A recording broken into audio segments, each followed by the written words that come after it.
Family, who understands this? On my birthday, I watched my pig-headed cousin Dudley get bitten to death by a golden python at the zoo, and then I was taken to the police station.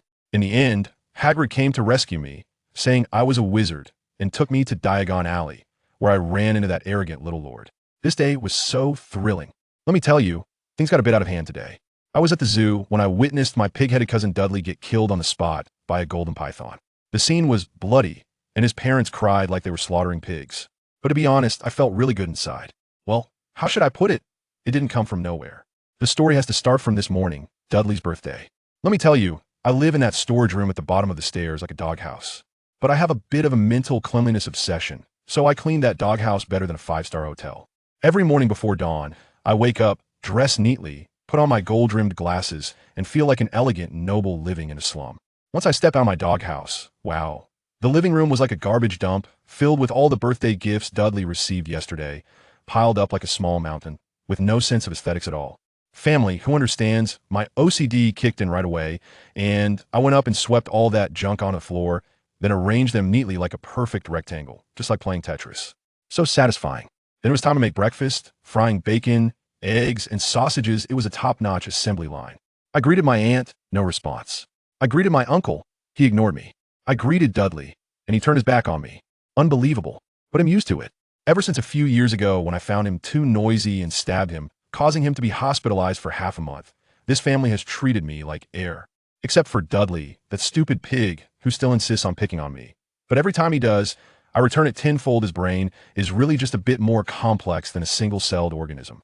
Today is his birthday, and we were going to the zoo. I thought, it's a great day, he wouldn't dare to provoke me again, right? But during lunch, I said I want to go too. Dudley exploded right there, shouting that it was his birthday, and why should I go with him? I replied slowly, Dudley, you have to understand, going to the zoo is less interesting for me than staying home reading. But that idiot didn't know which wire was crossed and started going crazy. You're full of crap. You love those snakes and owls. You're a freak. He even tried to bring up my parents.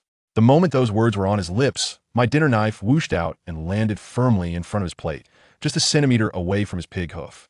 Have you forgotten why you got stabbed last time? I looked at him coldly. He instantly wilted, his face pale. My Uncle Vernon was scared stiff, quickly yelling at me, fearing I would stick a fork in his precious son's eye the next second. At the zoo, it was so noisy it gave me a headache. I headed straight for the amphibian house. I love that cold, quiet vibe. Let me tell you, snakes are simply works of art.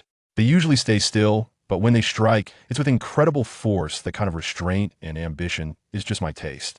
I was admiring a golden python when, out of the blue, it spoke. What are you looking at? I was stunned for a moment, but quickly regained my composure. Such strange things happen to me, often I'm used to it. I calmly replied, admiring you. Your patterns and physique are a masterpiece of nature. We were having a great conversation when Dudley's noise came back. He pushed me aside, pressed against the glass, and made a face at the python.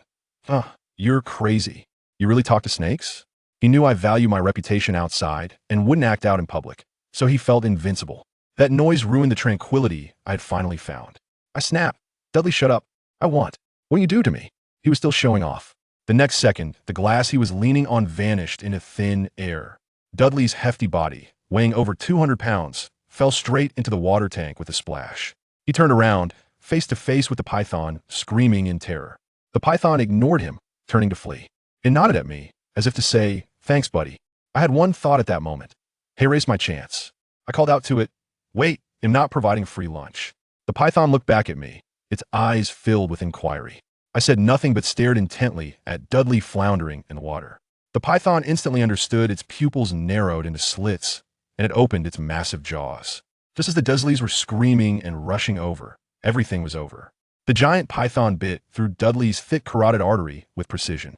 I stood by, softly saying something in a language no one could understand. I thought this would end perfectly, but I was still a bit naive. After the Dursleys finished crying, they took me straight to the police station, stuffing a large sum of money into the officer's hands. So, I spent my birthday in a detention center. Outside, lightning flashed and rain poured. I actually found it quite pleasant, listening to the sound of the rain and thunder, feeling like I was attending a symphony of fate, and couldn't help but clap along. One cop, seeing me so relaxed, was furious. You brat, do you think this is a concert hall? I glanced at him. Am I bothering you? He was about to blow up when suddenly, there were two loud bangs, and the entire detention center door shook. The officers outside instantly tensed up, drawing their guns towards the door. Then came two even louder bangs, and finally, with a bang, the whole door was blown off. A gigantic, muscular man squeezed in, bending down just a fit, and the entire doorframe shattered. Wow, this guy's entrance was all about physical force. "Get out!" the officer shouted, trembling. The giant completely ignored him, casually snapping the officer's gun in half, and then spotted me in the cage. "Oh, my poor Harry! How could they lock you up?"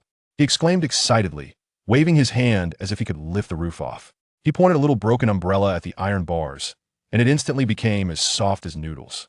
With a gentle push, the door collapsed. "Thank you. May I ask who you are?" I straightened my clothes and asked politely. "Ruby is Hagrid, keeper of keys and grounds at Hogwarts." He grinned, pulling out a squished cake from who knows which pocket. "Happy birthday, Harry." I was indeed hungry at that moment, so I took it and started eating. Hagrid looked at me, suddenly furious. "Have you never thought about where your parents learned all this?" "All this what?" "You're a wizard, Harry," he shouted, shaking the whole room. "They didn't tell you anything." Saying that, he handed me a letter, written in emerald green ink. "Police Station, Mr. Harry Potter." When I opened it, it was an acceptance letter from Hogwarts School of Witchcraft and Wizardry. The next day, Hagrid took me to a place called Diagon Alley. As soon as the people in the leaky cauldron saw me, it was like they had seen a celebrity, and the noise gave me a headache. But the strange things in Diagon Alley, like flying broomsticks, dragon liver, and piles of spellbooks, were indeed quite interesting. Our first stop was Gringotts, the Wizarding Bank. The hall was solemn and majestic, with rows of goblins busy counting money. Hagrid muttered a few words to a goblin, and we hopped onto a minecart that felt like a roller coaster, plunging into the pitch-black underground. The speed made Hagrid's face turn green, but I was thrilled. I loved that feeling of weightlessness, and the cold wind on my facete made my mind feel incredibly clear. When we reached my vault, the door swung open, nearly blinding me. Family, that wasn't just a pile of coins, that was a mountain of gold. Hagrid thought I was stunned, but I was already calculating how to spend this startup capital. Magic is great, but until I grow up, money is the best weapon.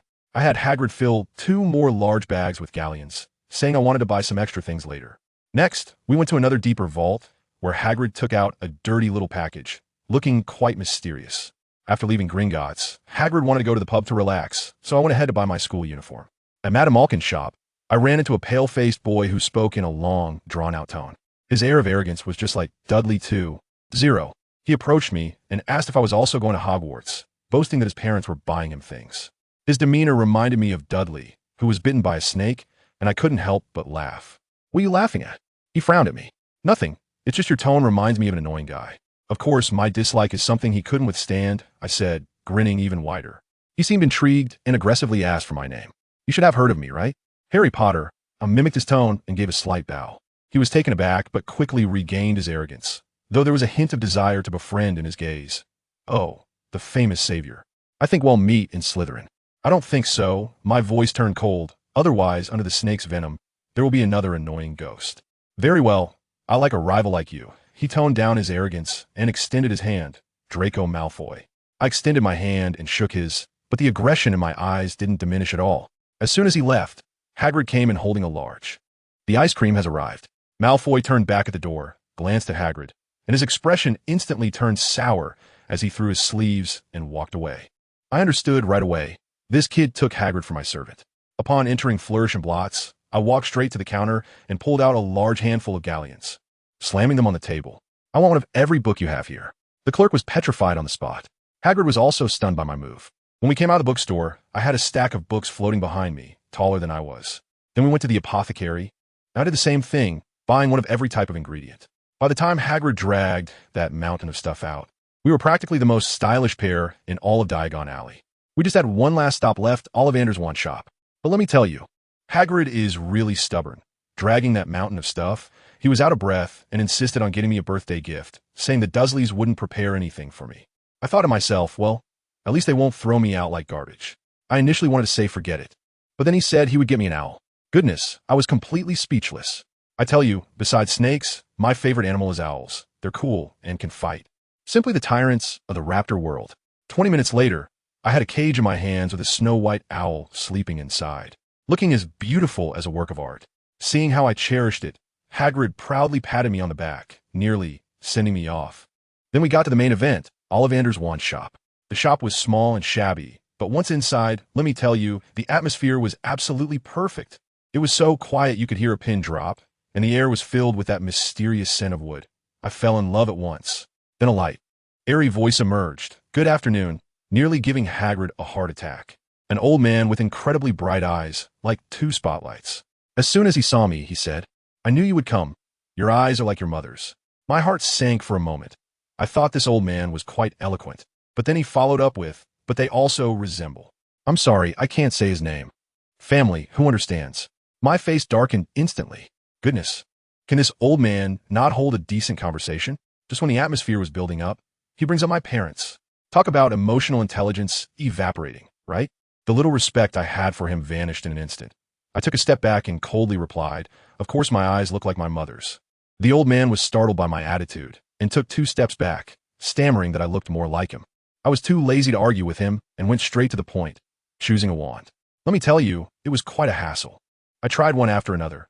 Either they didn't respond, or they nearly blew up the shop. Finally, I found a wand that clicked with me. Hollywood, phoenix feather, 11 inches long. The feeling of holding it was incredible. But then the old man started lecturing me, saying that the phoenix feather in this wand came from a phoenix, and that the other feather from the same phoenix was used to make another wand, which is Voldemort's.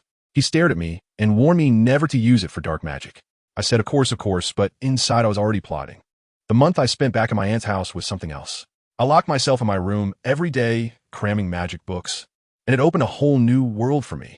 I named my snowy owl Hedwig. This little guy was incredibly smart and learned to deliver messages for me in no time, though he had a habit of bringing home dead mice, which was a bit much. As for my uncle, if he dared to say anything, I threatened to turn his whole family into pigs, and he immediately behaved. Finally, the day came to go to Hogwarts. My cheap uncle had no choice but to take me, and he obediently brought me to King's Cross Station. But there was a problem. The ticket said Platform 9. Where the heck was that? I wandered back and forth a couple of times, and then it hit me. 9 must be between 9 and 10, right? I took out my wand and tapped the wall, but it didn't feel right, so I tapped it again quickly, and my hand went straight through. I had a feeling I was onto something, but this magic was pretty rough around the edges. Wasn't it? Just as I was thinking this, I heard a loud woman's voice behind me. I turned around, and there was a whole family with red hair, looking particularly festive, especially the twins, who were like walking comedians, performing a routine that left their mother utterly bewildered. After greeting them, I copied their style, pushed my luggage cart, and charged at the wall. Instantly, everything spun, and another world appeared before my eyes. A deep red steam train was there, with little wizards in robes and their families all over the platform, alls hooting nonstop, and the noise was overwhelming. I found it too loud, so I hurried onto the train, looking for an empty compartment at the back, finally getting a moment of peace. But before I could even settle down, those twins found me again. They saw my magically expanded trunk and nearly dropped their jaws, bombarding me with questions about how I got it. When I introduced myself as Harry Potter, they froze in place, staring at me like I was some rare animal. Just as they left, their youngest brother, Ron, timidly pushed the door open and said other compartments were full. I nodded for him to sit down. This guy was pretty funny. Once he sat down, he kept sneaking glances at me. Eventually, he couldn't hold it in anymore and asked if I was really Harry Potter. I lifted my fringe to show him my lightning scar, and he gasped in shock. We just started chatting like that. This guy is also pretty unfortunate. His older brother is too outstanding, and he feels a lot of pressure. He uses everything secondhand. Even his pet is a rat that his brother didn't want. As he spoke, he pulled out a fat, greasy gray rat named Bam Bam. I tell you, that rat was basically my mental state, totally laid back, just sleeping the whole time. Later, when the snack cart came, I saw Ron looking pitiful, struggling to get money out. So I pulled out a gold galleon and told him to buy whatever he wanted, just to help me try something new. I had plenty of money. Ron's eyes lit up, and he ran out to come back with a bunch of stuff like chocolate frogs and Bertie Bott's every flavor beans. I opened a chocolate frog, and the card inside had Dumbledore on it, and after a while, the person in the picture actually disappeared. At that moment, I thought, magic really is something special. While I was enjoying the snacks, the door to the booth opened again, and in came a clumsy guy who had lost a toad, along with a know-it-all girl. The girl walked in and saw Ron trying to cast a clumsy spell to turn his rat yellow, which of course failed. She looked at him with disdain and then started to introduce herself. When she heard my name, her eyes lit up, saying she'd seen me in various history books on magic. I thought to myself, great, here comes another one. But this girl was indeed smart. We immediately got into an academic battle over whether it was better to self-study magic or wait for teachers to teach, leaving the 2 boys next to us dumbfounded. Then the most annoying person showed up. Malfoy, that blonde kid I ran into in Diagon Alley. came in with 2 lackeys, strutting him like he owned the place. He stared at me and said sarcastically, "Oh, the savior is quite the attitude." Then he pointed at Ron and asked if he was my sidekick. I was furious at that moment and immediately switched to my aggressive mode, tearing into him about everything from his noble lineage to his personal upbringing. I said, "If you can't understand the word, friend, then don't come out here embarrassing yourself. Want to play the villain? No problem, but someone like you is at best a bully. Far from being a big boss, you noble young master." Malfoy's face turned a shade of liver red from anger. Unable to retort, he let out a cold laugh and called over his 2 bodyguards, saying they'd finished their snacks and wanted to share ours. Just as the big guy reached out, let me tell you, I reacted even faster. My wand was out in a flash, and I flicked it lightly towards the pile of Bertie Bott's every flavor beans on the table. Those beans seemed to have grown legs and went rolling all over the place. That big oaf named Goyle was charging forward, and with one solid step, he ended up performing an impressive takeoff, right there, then bang. His face slammed right into the table leg. The table shook from the impact, and even my Hedwig was startled enough to flap her wings and take off. I raised an eyebrow, still pointing my wand, and asked Malfoy, "Is this how you make friends? By strong-arming them?" Malfoy's face turned a mix of blue and white. He probably didn't expect that I would actually dare to take action and that I already knew magic. He held back for a while, and in the end, he could only bitterly toss out a "we're leaving," and ran away with his 2 useless bodyguards, looking quite dejected. Just as things settled down, the door opened again, and in came that top student from before, Hermione. She looked at the mess on the floor, a bit confused, and asked what had happened. I calmly put away my wand and said, "Nothing, just a clown trying to rob us," but I physically persuaded him to leave. I casually pulled Ron up from under the table and asked him, "What exactly does the Malfoy family do? They're so arrogant. Do they have a mind at home?" Ron's expression darkened as he replied, "Well, they're family. How should I put it? They used to associate with the Dark Lord. Later, when the Dark Lord fell, they were among the first to switch sides and pledge allegiance. But my dad has always felt that they have ulterior motives. Pureblood families have that kind of nature deep down." At that moment, Hermione spoke up, reliably saying, "I just asked the driver, and we're about to arrive. So it's best to change into our robes now." I thought to myself, this girl seems pretty nice. So I went with the flow. "Could you do me a favor and check where that Malfoy kid ran off to? I really don't want him to come back while I'm changing." I casually asked her name, and she replied, "Hermione Granger." "Got it." Hermione kindly helped us close the door before leaving. I looked out the window, and it was pitch black. The train had started to slow down. An announcement came over the intercom, saying we'd arrive in 5 minutes, and we didn't have to worry about our luggage. Ron and I quickly changed into our robes, and Hedwig obediently flew back into her cage. When we got off the train, the platform was incredibly crowded and dark. Ron, Hermione, and I instinctively stayed at the back, not wanting to push through the crowd. To be honest, even before entering the school, I felt like I had already found 2 reliable teammates. Just look at Malfoy, who relies on his family's influence to gather followers. He's just so low class. Hogwarts. This place is truly my home ground. At that moment, a loud voice rang out from the front of the crowd. "First-year students. First-year students, come this way." I looked up, and wow, it was Hagrid. His big frame stood out in the crowd like a lighthouse, and he was smiling at me. Following Hagrid, we walked up a narrow, steep path. After turning a corner, we suddenly had a clear view of a vast, inky black lake. On the opposite shore was the majestic castle, standing atop a mountain. Hogwarts. Families wouldn't understand, but that castle under the starry sky, with its towering spires and candlelit windows, looked as if it had been pulled straight from a video game CGI, stunning me into speechlessness. Each boat can hold no more than 4 people. Hagrid bellowed again. Ron, Hermione, and that unlucky kid Neville, who had been searching for toads, happened to fit perfectly into one boat. I thought to myself, this Neville looks a bit clueless. Perfect. I'll try to recruit him before we enter the school gates. Once we got off the boat and climbed onto a rocky area, I spotted Neville's toad running around. I pointed it out to him, and he was so excited he looked like he was about to cry, hugging the toad and practically offering me a bow, shouting, "You're truly a savior." I felt really pleased, adding another member to my team. Finally, we all squeezed in front of a giant oak door. Hagrid went up and knocked 3 times, the sound booming like thunder.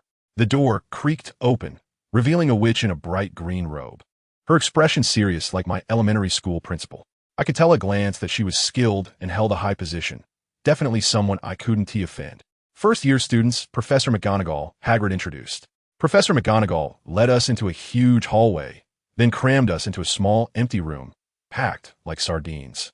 She gave a brief welcome speech, the core message being, "You'll be sorted soon, and this is a big decision that will determine your fate for the next few years. So behave well and tidy yourselves up, don't look sloppy." After she finished, she left, and the room instantly erupted in whispers, everyone nervously chatting.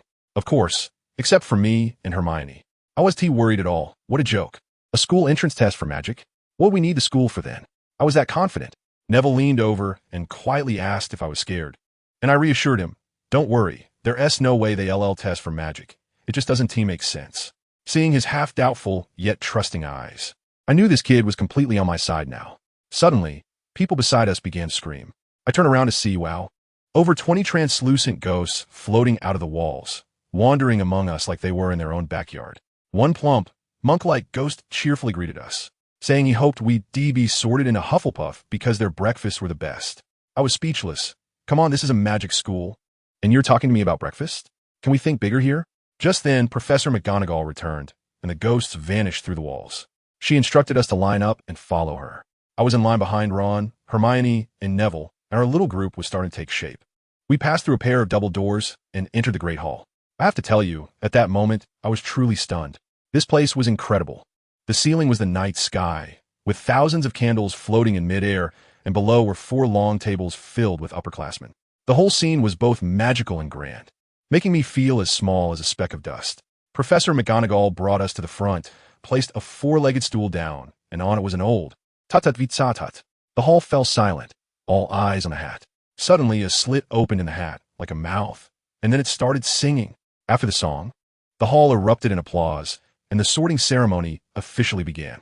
Professor McGonagall read names from parchment. Those called would go up and wear the hat. The first few kids were sorted quickly, and after some hesitation, Hermione went to Gryffindor. Neville was also sorted into Gryffindor. When it was Malfoy's turn, the hat barely touched his hair before it shouted Slytherin, and he looked so smug, as if he'd just won 5 million, casting a challenging glance in my direction. Immature. Ron undoubtedly went to Gryffindor as well. Finally, it was my turn in the grand finale. When Professor McGonagall called out Harry Potter, the entire hall erupted. I walked up expressionlessly, and just as the hat was about to be placed on my head, I suddenly spoke up. "Could you please move the hat back a little? It's blocking my view." "Thank you." I did it on purpose. I enjoy seeing their astonished expressions, as if they have never seen the world before, making a big fuss over my little actions. As soon as I put on the hat, a voice echoed in my mind, like a built-in speaker, starting to give me a personality analysis report. Difficult, very difficult. You have courage, a good heart, a lot of talent, and great ambition. Goodness, it praised all 4 house traits in me.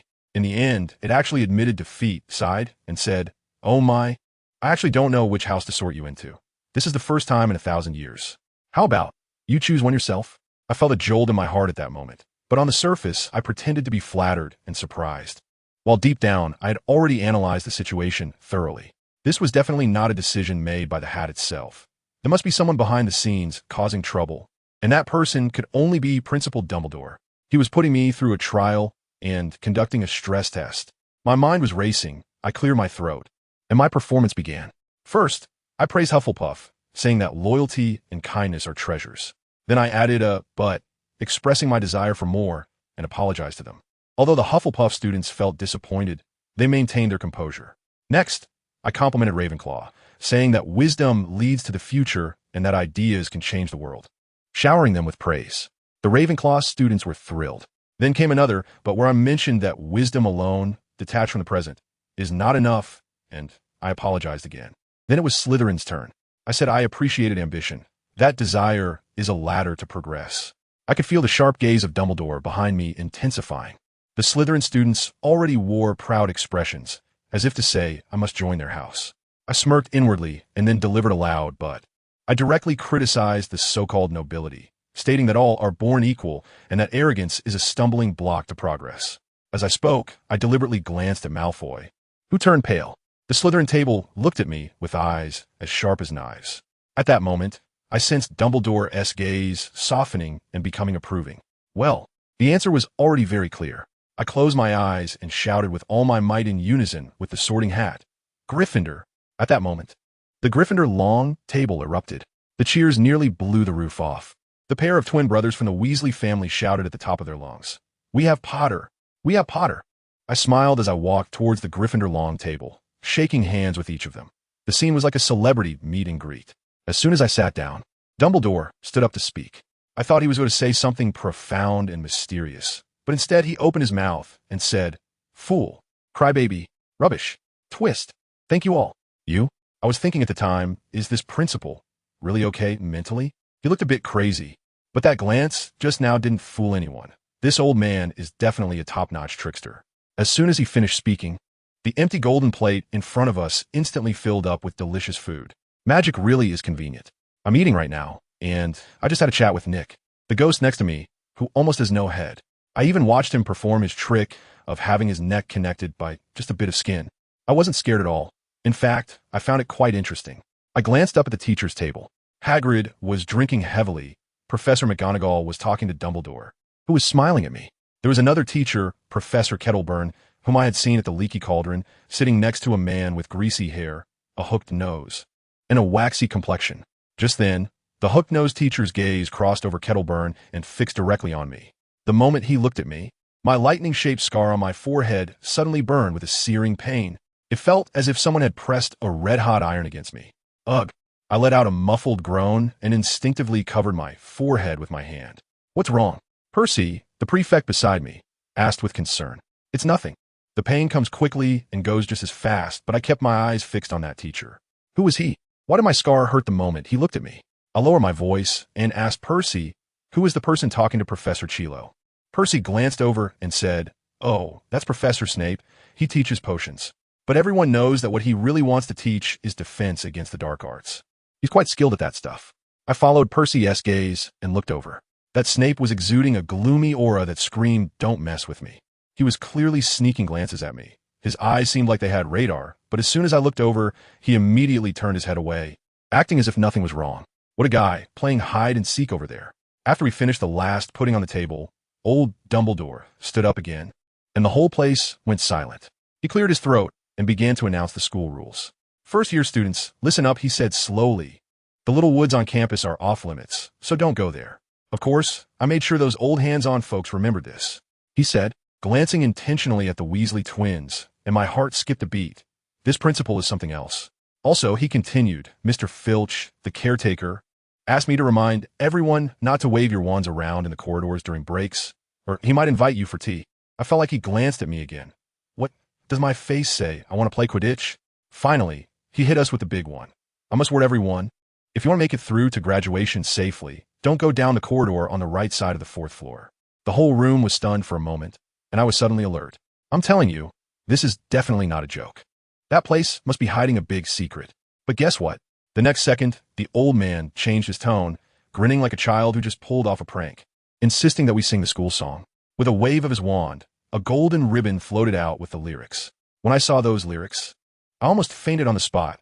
Who understands? That tune sounded like it was composed by AI, everyone singing their own part. The whole hall sounded like a marketplace. Only the Weasley twins held on till the end with a tone I'd never even heard before. After they finished singing, only Dumbledore and I politely clapped, receiving a bunch of looks as if we were fools. "Music," Dumbledore sighed, "is truly more charming than anything we do. All right, off to bed." So, our Gryffindor freshmen followed Percy to the dormitory. This castle is like a giant maze. The staircases move at will, and the portraits on the walls point and whisper at us. Halfway through, a bundle of wands suddenly floated up and came straight at us. "Peeves!" Percy shouted. "A mischievous ghost. Don't be afraid." Just as he finished speaking, a little imp in a clown costume, looking like a little old man, appeared out of nowhere, grabbed a wand, and lunged at us. A group of freshmen screamed and scattered. I stood there, wand already drawn, but when I shot a spell, it went right through him. Physical attacks are ineffective. "Peeves, you believe I'll go find Bloody Baron?" Percy yelled angrily. The ghost made a face and vanished, the wand crashing down towards Neville. I quickly pulled Neville aside. The ghost passed right through me, and let me tell you, it felt like being stuffed into a freezer in the middle of summer, chilling to the bone. Finally, we reached the dormitory door, where there was a portrait of a fat woman. "Password?" she asked. "Dudleydied, Petsy Zeepleet." The portrait opened, and we crawled into a round common room, which was quite comfortable. Percy directed the girls to one side and took us boys into the dorm. My suitcase was already there, with 5 large beds draped in deep red velvet curtains, looking quite fancy. Lying in bed, all I could think about was Snape's sour face. And before I knew it, I fell asleep. I ended up dreaming that Professor Quirrell, with that big scarf, was scolding me, asking why didn't he go to Slytherin. Unbelievable. The next day, I began to experience the troubles of being a top student. Everywhere I went, people were pointing and whispering about me, and before class, a crowd gathered at the classroom door just to get a glimpse of me. Ron sat next to me, so scared by the commotion that he could barely speak. This school is also bizarre. With over 100 staircases, the route changes every Friday, and some steps just disappear while you're walking. So you have to remember where to jump over. The doors have their moods too. You have to ask politely to get them to open, or else you have to use the unlocking spell. The most annoying are the ghosts, especially Peeves, who bounces around in front of me every day, making me too scared to let go of my wand. Even more annoying than Peeves is that caretaker, Filch, and his cat, Mrs. Norris. That old man is as stiff as a board. He sees me with my wand in the hall and immediately starts lecturing me. His cat seems like it has surveillance abilities. I even suspect it's an animagus. Once, when it wasn't looking, I knocked over a suit of armor nearby, and it almost crushed it, but the armor moved on its own to hold itself up.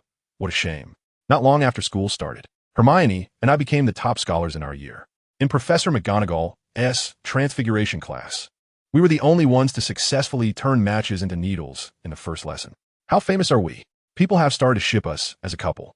Hermione is quite troubled by it, but I don't mind. Anyway, right now, my influence in school is even greater than head boy Percy S. The Ravenclaws admire my learning ability. The Gryffindors spread my brave exploits against Peeves like legends, and Neville even thinks I can use the blasting curse now. As for the Hufflepuffs, they're even more grateful, as I help them with their studies every day.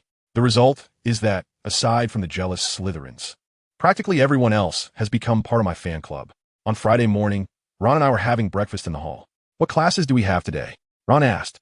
2 potions classes with Slytherin, I said while adding sugar to my oatmeal. Snape is their head of house, and I've heard he is really biased. Let us see for ourselves today. Just as I finished speaking, the owl post arrived. Hundreds of owls flew in like bombers. And since I had never received a letter before, I was enjoying the peace when my Hedwig brought me a note. It was from Hagrid, inviting me for tea at 3 o'clock in the afternoon. I borrowed a pen from Ron, replied that it was fine, and let Hedwig fly off. Potions class was in a dark underground classroom, grim and filled with glass jars containing all sorts of disgusting things. When Snape started calling the roll, he paused deliberately when he reached my name, his dark eyes locking onto me as if I were his enemy. "You're here," he spoke as if in slow motion, each word drawn out, to learn the rigorous craft of potion making. There's no mindless waving of wands here. So I guess some of you may not believe this is magic. He paused, his gaze sweeping over me. I can teach you to gain reputation, brew glory, and even prevent death, provided you're not the kind of fools I usually encounter. I was certain at that moment that I hated this guy. What does it mean to foolishly wave a wand? A standard Slytherin arrogance. The whole class was silent. His aura could indeed intimidate people. Potter. He suddenly called my name. What do you get when you add daffodil root powder to Mugwort infusion? The draught of living death, sir. A powerful sleeping potion. I answered without thinking. I saw his lips twitch slightly. He frowned, clearly not expecting me to answer, and stared at me for a long time before asking again. I want you to find me a bezoar. Where should you look?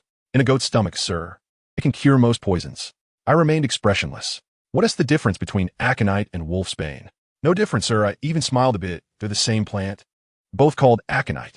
Snape's face was as dark as the bottom of a pot, but he couldn't explode in anger. He could only whip his black robe and walk back to the podium. I tell you, at that moment, the entire Gryffindor looked at me as if I were a deity descending. But my mind was racing. I suddenly realized the questions this guy was asking weren't just questions. They were riddles. The flower language of daffodils is my regrets follow you to the grave, and mugwort represents bitter sorrow. Together, doesn't he that imply he regrets someone's death so much it's worse than being alive? Goodness, is he playing a riddle game here? This guy must have a story, and it probably relates to me. During that class, I helped Ron and Neville with their potions while pondering Snape's riddle. As a result, because I helped my classmates, Snape deducted a point from Gryffindor. But no one cared. It was obvious he was targeting me. In the afternoon, I went to Hagrid's hut with Ron. His big dog, Fong, jumped on us as soon as he saw us, licking Ron's ear wildly. Hagrid poured us some tea and served a plate of his homemade rock cakes. Ron took a bite, and I felt like his teeth were about to crumble, but he had to pretend it was delicious. We were chatting when I suddenly noticed a clipping from the Daily Prophet under the teapot, which mentioned the illegal break-in at Gringotts. I was startled to realize that the date of the break-in was exactly on my birthday, and it was also the day Hagrid and I went to retrieve that small package from Vault 713. The newspaper stated that the vault had already been emptied. I instantly understood that the thing those dark wizards were after was the item Hagrid had taken. Hagrid had said that besides Hogwarts, Gringotts was the safest place. This meant that the package was now in this school. This was exciting. It seemed my first year was destined to be anything but peaceful. To find out what that package really was, I decided to sneak into the restricted section of the library at night. I have to say, those books on dark magic, ancient sacrifices, and dangerous alchemy made my blood boil with excitement. Just as I was holding a huge stack of books, ready to leave with my bounty, I suddenly saw a shadow around the corner. That guy was also stealing books. After he spotted me, he took off running, and I immediately chased after him. I didn't want to be a hero. I was just purely curious about who, like me, was so fascinated by this forbidden knowledge. Plus, if I got caught, I could pin the blame on him for stealing books. But that guy was incredibly fast. I chased him all the way to the 4th floor and still lost him. Just as I was catching my breath, I heard Filch's voice in the distance. "Sniff around, my dear, I'm sure someone was just here." Oh no. I quickly extinguished the light from my wand, held my breath, and hid behind a door. As Filch got closer, I had a sudden idea. I quietly whispered Alohomora to the lock behind me, pushed the door open, slipped inside, and then quickly shut the door behind me. I leaned against the door, just sighed in relief, and as I turned around, my family members almost made me pass out on the spot. In front of me is a dog. A giant dog with 3 heads. It's so big that it can't stand upright, and the 6 eyes on its 3 heads are staring at me intently. Drool dripping down in streams, as if a faucet isn't turned off properly. I just realized that this is the corridor on the 4th floor that Dumbledore warned about. The one that is off limits. I was so scared that my soul almost flew away. My hands trembled as I reached for the doorknob, suddenly yanked the door open, and dashed out, slamming the door behind me with a bang. Without looking back, I ran all the way back to Gryffindor Tower. However, just a second before I escaped, I clearly saw that 3-headed dog standing on a trapdoor. It was guarding something. Goodness, I probably knew where the thing taken from Vault 713 in Gringotts was hidden. This incident left me a bit distracted in class for the next few days. Although my grades didn't drop, my mind was filled with the contents of the few books I sneaked out from the forbidden section. I tell you, during that time, I was practically the king of studying. I had already finished the first-year textbooks and was halfway through the second-year S. Hermione was so motivated by me that she pushed herself even harder, and the Ravenclaw overachievers were nearly in tears from the pressure. The Slytherins hated me so much they were gnashing their teeth, unable to beat me in fights or studies, and could only glare at me every day. On the eve of Halloween, Professor Flitwick was going to teach us the levitation charm in Charms class. The students were all excited, as this was a genuinely practical spell. Only I was disinterested because I had already mastered it. My partner was Seamus Finnegan. I really wanted to read quietly by myself, but instead, I had to do experiments with a slacker. And guess what?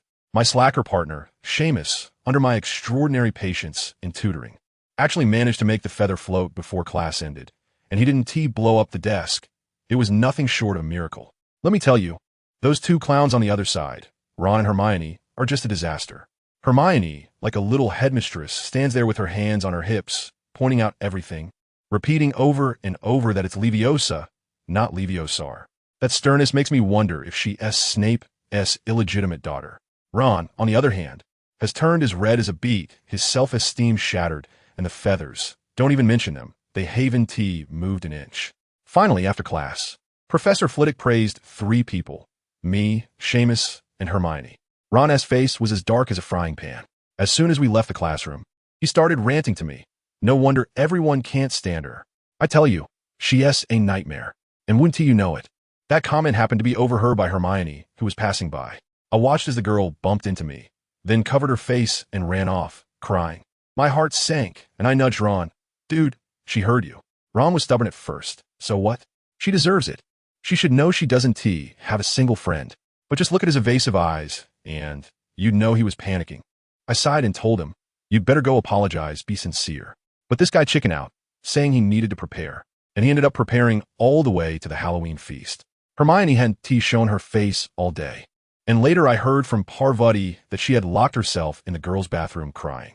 At the feast, the atmosphere was wild, with thousands of bats floating from the ceiling and candy filling the pumpkins.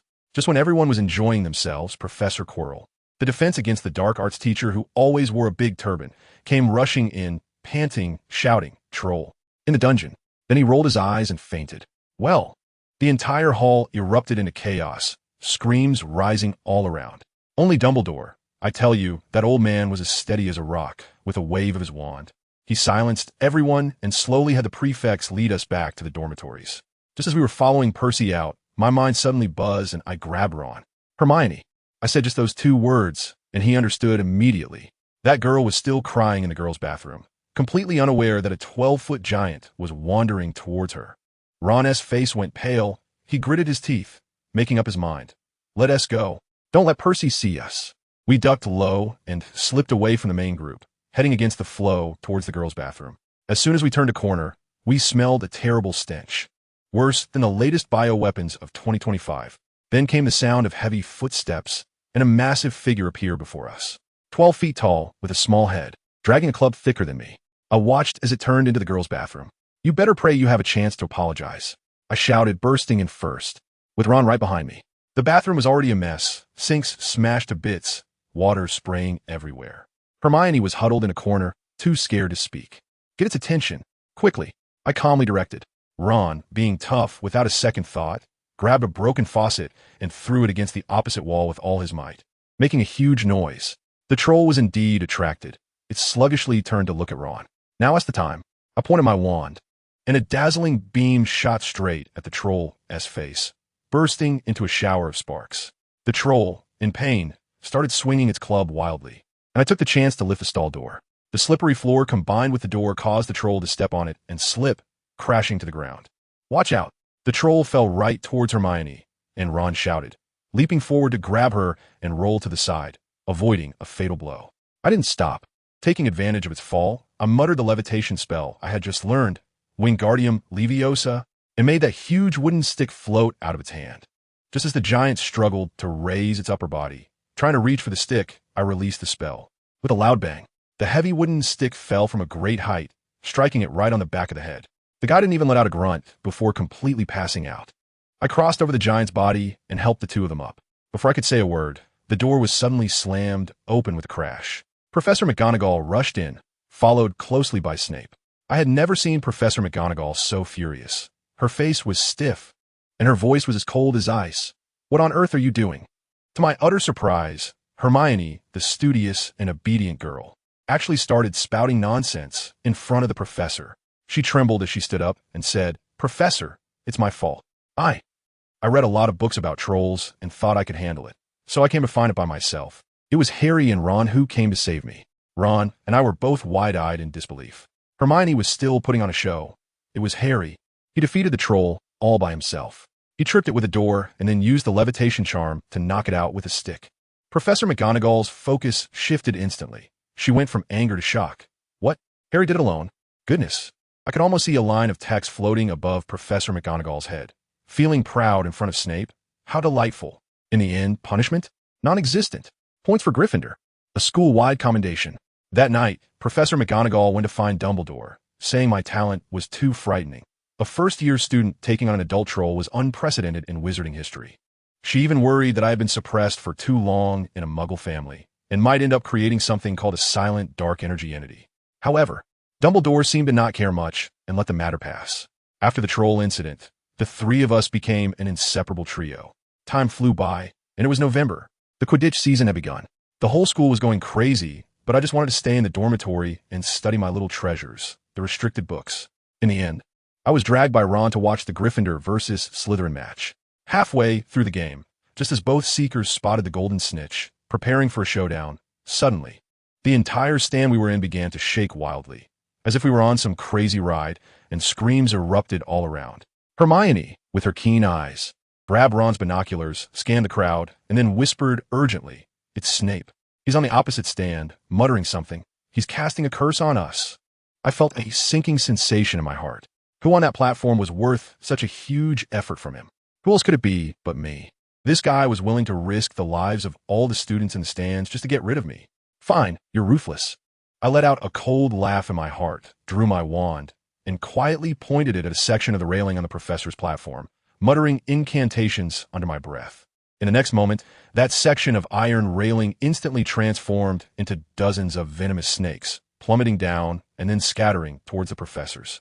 Snape was the closest, and by the time he realized what was happening, he was already surrounded by snakes, frantically trying to swat them away with his robes. One snake even landed on Professor Quirrell's turban, causing him to jump around in panic. Just then, Dumbledore finally made his move. Let me tell you, that scene will stay with me for a lifetime. Old Dumbledore, without even drawing his wand, just stood there and casually said a spell. Stupefy. Just 3 words, and I felt a gentle breeze pass by. Then, the entire world fell silent. The wildly shaking platform suddenly stabilized, and all the still wriggling snakes instantly froze, turning back into iron railings. As for me, it felt like someone had pushed me, my head spun, and I almost fell. I had one thought at that moment.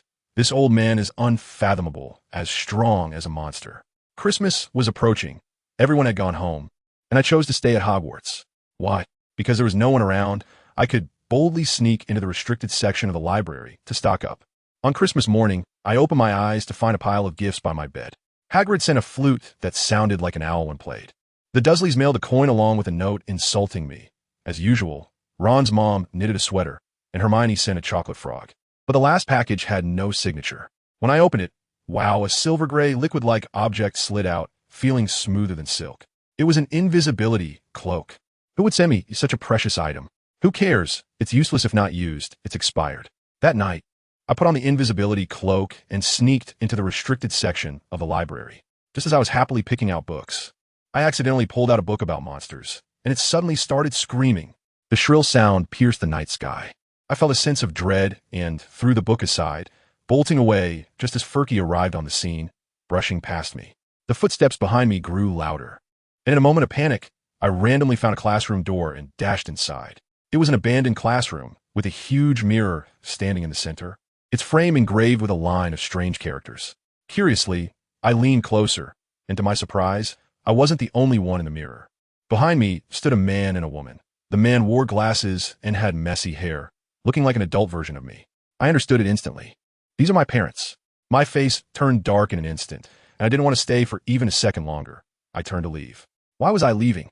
A gentle, aged voice suddenly echoed. Isn't this what you desire? Dumbledore. I didn't even notice when he had appeared there. He told me that this was the mirror of Ariste, which reveals the deepest desires of one's heart. He looked at me, his gaze seeming to penetrate everything. Why do you despise the parents you long for? I tell you, every word he said pierced my heart like a knife. Shut up. I exploded at that moment. The thread of reason snapped, and an uncontrollable force erupted from within me. A beam of white and purple light shot out from my wand, directly smashing the huge mirror, which then crashed against the wall and finally stopped. Even Dumbledore was taken aback by my outburst. I was also stunned. How could I be so emotional? I lowered my head and apologized, but my mind was in a mess. It was only then that I realized why I was so angry. It wasn't because I didn't want it. On the contrary, it was precisely because I wanted too much. But I've been relying on the thought of hating them for abandoning me to live until now. As a result, in an instant, my defenses completely crumbled.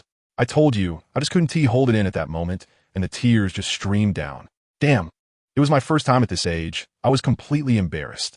That old man Dumbledore just looked at me, his eyes full of that understanding vibe, saying something about how the more you hide a scar, the more it hurts when it's revealed. My head was buzzing. I couldn't take in a single word. I randomly wiped my face, replied I understand, Professor, and turned to leave. I was afraid if I stayed any longer, my persona would completely collapse. Those few days, I was so annoyed that I spent every day in the library just to clear my mind. And guess who I ran into? Hagrid. That big guy was peeking around the bookshelf like a thief, and when he saw me, he wanted to sneak away like a mouse seeing a cat. I didn't even look up and directly asked him, Hagrid, what are you doing here? He chuckled awkwardly and came over, stammering that it wasn't convenient to talk here, and asked me to come to his hut later. I was in a bad mood at the time, so I just nodded coldly. When I got to his little hut, wow, the doors and windows were tightly shut, and the fire in the fireplace was burning like an alchemist's furnace, so hot I almost passed out right there. Hagrid mysteriously pulled me over to the fireplace, and when I looked closely, there was actually a big black egg lying in the fire. I was stunned at the time. No way, Hagrid. Where did you get this thing? He chuckled, his beard shaking with delight, saying he won it from a stranger while playing cards in the village. It was an egg of a Norwegian ridgeback, a rare find. As soon as I heard it was a dragon, my eyes lit up. Who understands what family means? It's a dragon, but I still had to remind him. Hagrid, raising dragons is illegal. He sighed and said he knew, but he just couldn't help but love these little guys. Looking at him, my heart sank a bit. I understood all too well the feeling of pursuing something different from others. Suddenly, he looked at me with hope and asked if I could help him. I pondered for a moment, and a bold plan instantly formed in my mind. I told him I could use a transformation spell to make the little dragon smaller, which would make it easier to hide, and it would be safer here with me than with him. After all, who am I? The boy who survived great danger. What's a little privilege? Even if discovered, it would probably just be a reprimand, nothing more serious. Hagrid initially disagreed, thinking it would be risky for me. But I directly told him that I liked the little guy too and wanted that kind of power. Isn't taking a bit of risk part of it? I told him to think it over and give me an answer when the dragon egg hatched. A few days later, when I returned, the egg had cracked open a small seam. With a series of crackling sounds, a little creature wobbled out, all wet and looking like a tiny lizard. But it was a Norwegian ridgeback. That was enough. The little guy sneezed as soon as it came out, shooting out a shower of sparks from its nose. Hagrid was so mesmerized that he reached out to touch it with a silly grin on his face. I quickly shouted, "Be careful!" Before I finished speaking, the little dragon lunged at Hagrid's finger with a snap. I reacted quickly, stepping forward to grab it by the back of its neck and firmly pressed it down on the table, while my other hand whipped out my wand to disperse the sparks it had emitted. Hagrid was worried, pulling me away. I said to him irritably, "Hagrid, wake up. It's fine that you like it, but it's not a kitten or puppy. You need to show it who's the boss first." Hagrid scratched his head, looking a bit embarrassed. He named the little dragon Norbert. Seeing him in that fatherly manner, I immediately pulled out my wand. "Sorry to trouble you, Harry." Hagrid's expression was more serious than ever. I nodded and infused all the magic I could muster into the tip of my wand. A platinum beam of light circled around Norbert, and the little guy's body began to shrink rapidly until he was only the size of my palm. Norbert seemed bewildered too, looking at his smaller body and then gazing at me with a look full of awe. When Hagrid saw that we were about to part, he pulled out a handkerchief from somewhere and started wiping his tears, crying sorrowfully. His words about leaving his newborn were like a dagger to my heart, and my expression immediately darkened. But I quickly composed myself, cradled Norbert in my hands, and let him crawl into the pocket of my robe, assuring Hagrid, "Don't worry, he will become the best dragon." After leaving Hagrid's hut, I didn't return to the dormitory. I had more important things to do. I plunged straight into the Forbidden Forest. Let me tell you, the atmosphere in the Forbidden Forest at night is something else. The shadows of the trees look like ghostly claws, and the wind rustles like it's straight out of a horror movie. I held up my wand, which was flickering with light, and walked in like a little firefly. Not long after, I suddenly felt something was off and quickly darted to the side, pointing my wand directly at a bush. I heard something moving inside. The next second, a creature that was half man, half horse emerged. It was a centaur. He asked me what I was doing there at night, and I gave a very proper gentleman's bow, saying I was there to learn. At that moment, another, even larger centaur came out from behind, named Bane, who had quite the temper. When he heard I wanted to learn their divination and astronomy, he told me to get lost. "Hey, with that temper of mine, so your knowledge is only passed down internally, right? What era is this, still building knowledge barriers?" The centaur named Ronan was a bit more gentle, but still advised me to go back. After they left, I didn't give up and continued down the little path they had made. As I walked, I noticed a silver liquid on the grass, shimmering under the light of my wand. I leaned in to smell it and caught a peculiar fragrance. My heart skipped a beat. Could this be unicorn blood? I followed the blood trail all the way and finally saw it in an open space. I tell you, that scene was both beautiful and tragic. It was simply the kind of shattered aesthetic taken to the extreme. A pure white unicorn was lying there, dead. The moonlight shone on it, like a piece of art, with a large gash on its neck, oozing silver blood. I was completely stunned. Just then, a chill wind blew past, and I snapped back to reality. A figure in a black robe, with an indistinguishable face, crawled out of the darkness in an extremely eerie posture, heading straight for the unicorn's corpse. The scar on my forehead suddenly felt like it was seared with a hot iron, piercingly painful. The black-robed creature completely ignored me, crawled next to the unicorn, and bent down to drink its blood. I was furious. Get lost. I cast a curse, but the monster was extremely agile and dodged it in an instant. Then, surprisingly, it stood up straight and approached me. I kept casting a fainting spell and a repelling spell on it, but it felt like just scratching an itch, producing a layer of green sparks with no effect at all. Just as it was about to float up to my face, suddenly, I heard the sound of hooves behind me. A silver figure leaped over my head and directly collided with the black-robed creature. The The monster let out a sharp scream and disappeared. The one who saved me was another centaur, with eyes like sapphires. His name was Ferenz. He told me that the one I just encountered was Voldemort. I scoffed and said I had guessed, after all. Only something in such a desperate state would need unicorn blood to sustain its life. I brushed back my hair to show him the lightning scar on my forehead, and he instantly understood. He urged me to leave quickly, saying it was too dangerous here. But I stopped him. Wait. At that moment, I had just one thought. This thing cannot be cheapened for that ugly figure in the black robe. I walked over to the unicorn's corpse, first praying earnestly as a way of apology. Then I thought, who among my family would understand? Isn't this just a divine material fallen from the sky? My main principle is to make the most of everything. I took out a dozen bottles from my pocket and used my wand to draw every last drop of unicorn blood into them. Then I took out a small knife and tools. I tell you, my technique was steady, precise, and ruthless. Drawing blood, skinning, and dismembering, the whole process flowed smoothly. The hide, the horn, the bones, perfect magical materials. In the end, I had Ferenz help me dig a hole to bury the remaining meat, which I thought was a way to honor it. Ferenz was dumbfounded the whole time and asked me why, if I liked unicorns, I would do such a thing. While I filled the hole, I told him, when it's alive, it's a work of art, and I would never harm it. But now that it's dead, it's prey. It's a resource.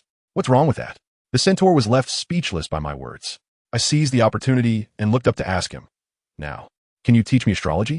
He seemed a bit taken aback by my approach, hesitated for a moment, and surprisingly didn't directly refuse, saying we could talk about it later. I took that as an agreement, asked for his name, which was Ferenza, and happily returned with my prize.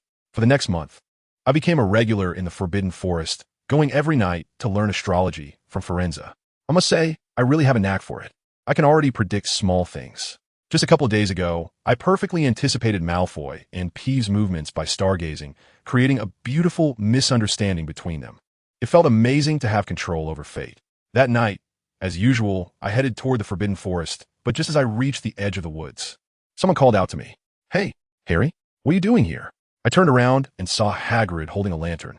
As soon as he saw me, he got anxious. "You're not coming here every day, are you?" I remained calm. "In fact, this is the 10th time, Hagrid. I've been learning astrology with Ferenza."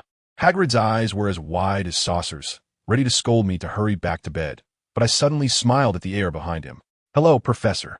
This time, I saw through your disillusionment charm." A light laugh came from the air, and a figure wearing half-moon glasses slowly emerged. It was Dumbledore. "Oh dear," he said with a smile. "It seems I'll have to wear thicker wool socks next time, or I'll be too cold to hold my wand properly." Hagrid gasped in surprise. "Professor Dumbledore." We stood facing each other. He smiled enigmatically while I remained expressionless. After Hagrid was dismissed, Dumbledore asked me with great interest, "Harry, how did you discern my disillusionment charm?" I didn't say anything, just pointed to the grass beneath his feet. I had clearly used a spell to hide the marks left by footsteps on the grass, yet he still didn't understand. I even simulated how they swayed in the breeze. I told him, "This is it, I can't handle it anymore."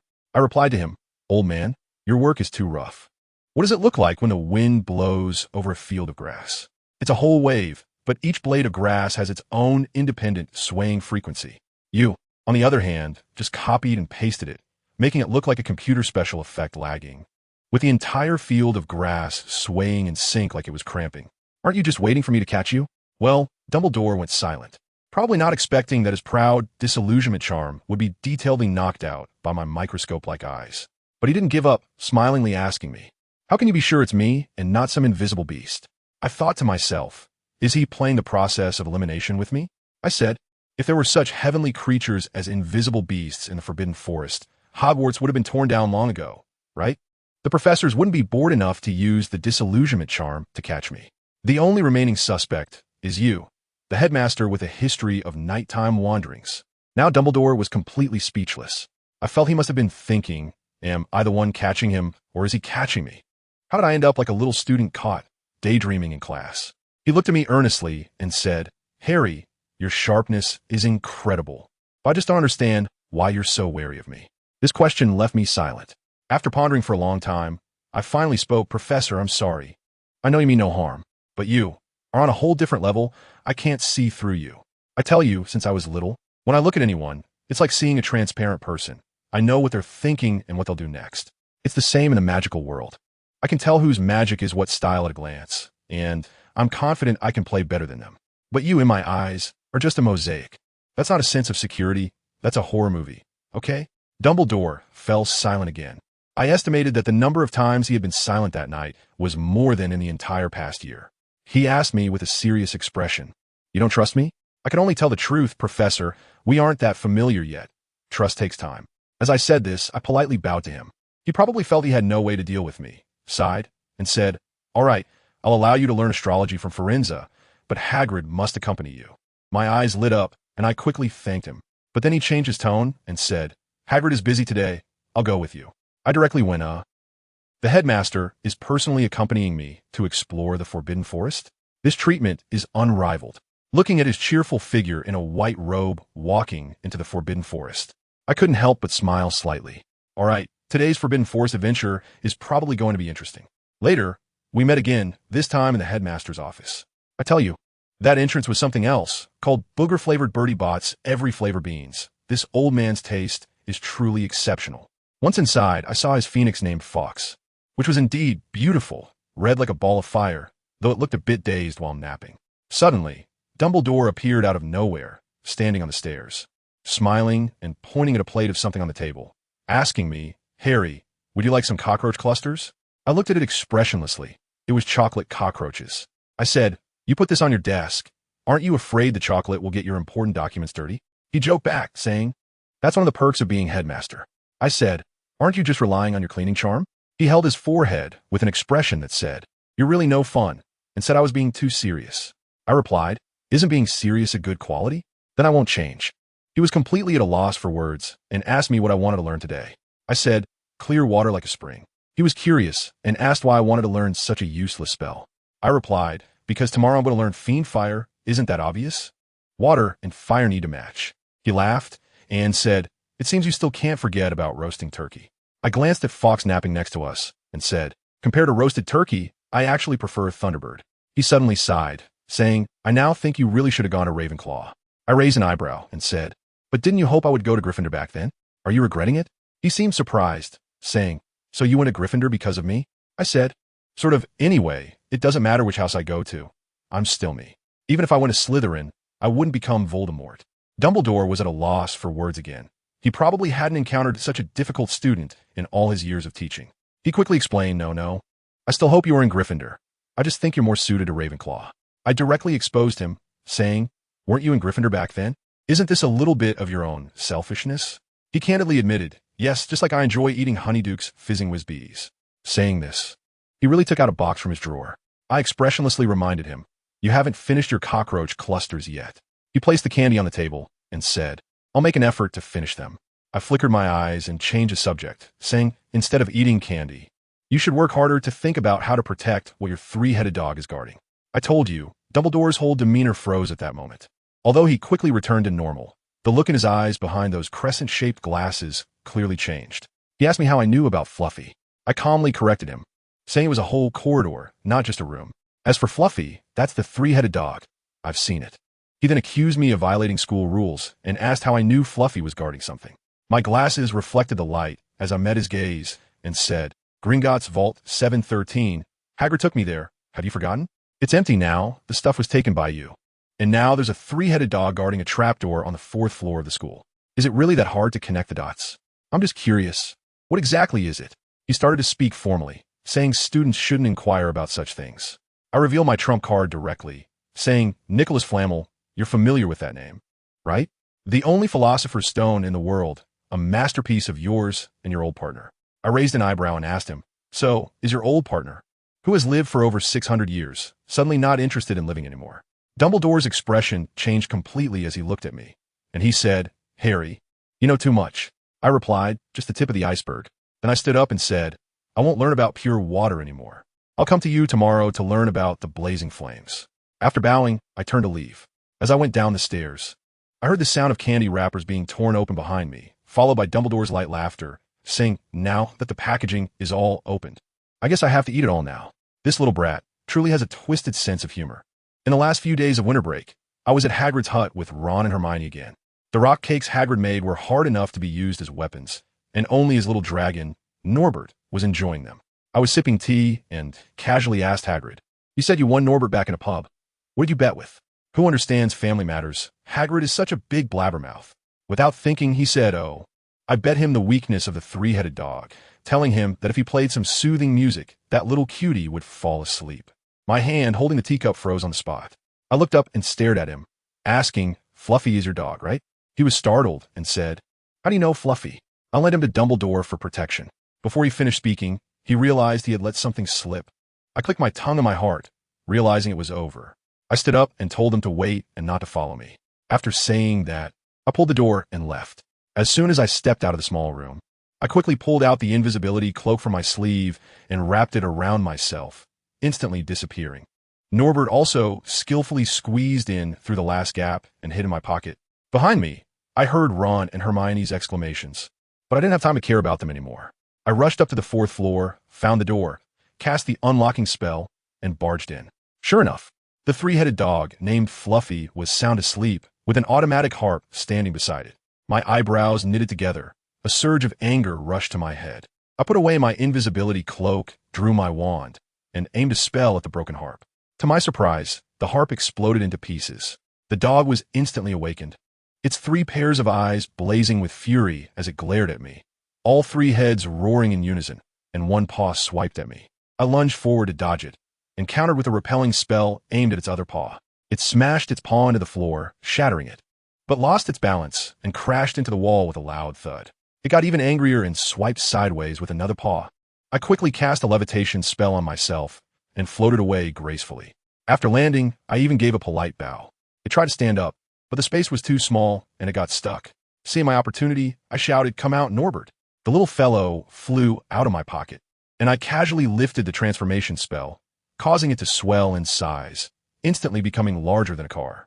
I leaped on a dragon's back. Let me tell you about that scene. A 3-month-old Norwegian Ridgeback facing off against an adult 3-headed dog. It shouldn't have been a fair fight at all. But Nobber is a genius. Its fire-breathing organ had already fully developed. I pointed my wand and shouted, "Flames roaring." This spell acted like a signal, and Nobber opened its mouth, unleashing a blast of dragon breath. I tell you, my little flame was nothing compared to its dragon breath. It was like a lighter against a flamethrower. The 2 flames intertwined, forming a fire dragon that slammed down on the 3-headed dog. The big dog, already clumsy, was now cornered and couldn't escape, howling in agony as it burned. Soon, the entire room was filled with the mouth-watering scent of roasted meat. Before long, the 3-headed dog fainted from the pain. I patted Nobber and had it shrink back down. Done. My gaze passed over the unconscious 3-headed dog and landed on the trapdoor beneath it. Just then, I heard Ron and Hermione's exclamations from the entrance. I glanced back. They were blocked from entering by the scorching walls and the massive body of Fluffy, and it seemed they wouldn't be able to get in anytime soon. Perfect. I could handle what was below myself. Without hesitation, I pulled open the trapdoor and leaped down. Below was a dark and long corridor, and the fall felt soft as I landed on a pile of plants. I recognized it immediately as Devil's Snare. Just as I was about to move forward, it wrapped around me. I frowned in annoyance. This was too much trouble. With a flick of my wand, I first relaxed its grip, making it lose strength. Then I petrified it, rendering it rigid. Finally, I blasted it to smithereens. I stepped forward, and the vines that tried to pursue me shrank back in fear when I turned around sharply, a flash of green light in my eyes. The next challenge was even more ridiculous. A room full of winged keys and a flying broomstick. The rules were clear. Ride the broom to catch the right key. But why should I follow the rules? I simply stood still, playing the waiting game, when a silver key flew in front of me. I calculated the distance and cast a spell to freeze it in midair. The wings vanished, and the key fell to the ground with a clatter. I walked over, picked it up, opened the door, and left. The next challenge was a giant wizard's chess game. The rules were simple. Went against it. I tried to move. The opponent's strategy was solid, but predictable. I deliberately left an opening, sacrificing a knight, and then began my slaughter. Let me tell you, I could have easily checkmated the opponent several times, but I didn't. I deliberately chose to capture every piece on the board except for the king. Only then did I leisurely checkmate the king. The door opened, and I stepped into the next room. This challenge involved the potions logic puzzle set by Snape.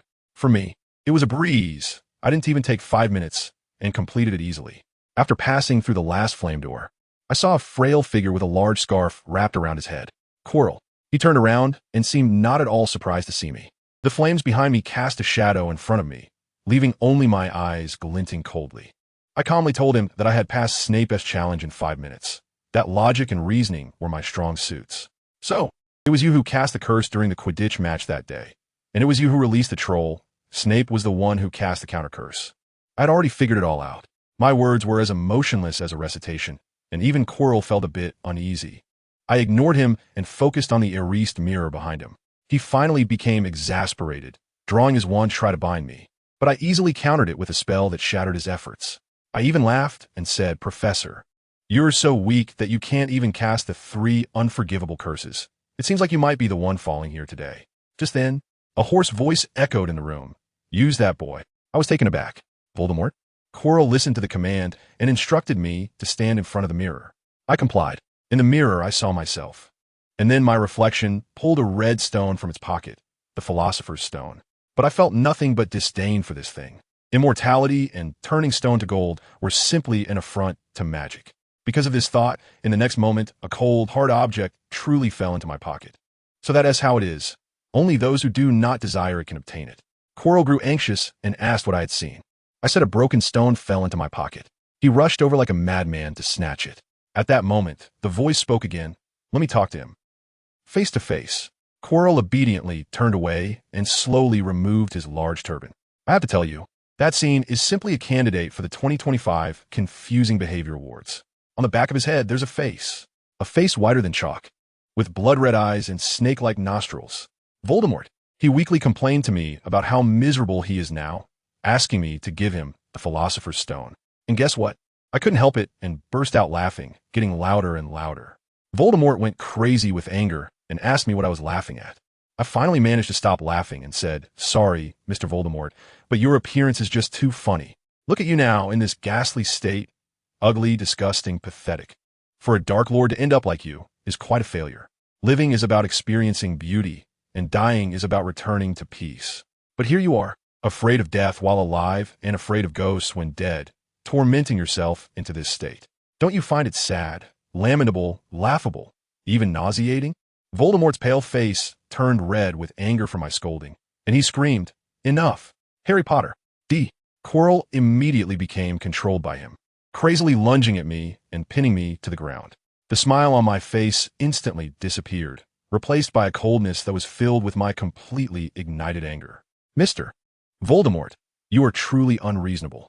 As soon as I finished speaking, I felt like a bursting ink bottle. With a bang, I lost all control. An endless black mist erupted from behind me, accompanied by chaotic black lines, which instantly swallowed me up. At that moment, I felt something in my chest beating wildly, a dark red light flashing like a ticking bomb. Voldemort was stunned. Who would understand? He was a dark wizard facing a first-grade kid. And his first reaction was to want to run. But could he escape? It was too late. I only heard a piercing scream, and that black mist wrapping around me came crashing in like an intercontinental missile, accompanied by that red light. With a loud bang, it slammed him against the wall and then exploded on the spot. The scene was simply incredible, like a tsunami crashing against a cliff. Once the commotion stopped, the entire world fell silent. I felt like Voldemort let out a scream, and then there was nothing after that. Looking at Quirrell again, wow, it was a tragic sight, torn apart like a rag doll, with pus oozing out from his body, and his face at the back of his head was completely gone. I was about to collapse. Barely able to stand, my eyelids heavy as if made of iron.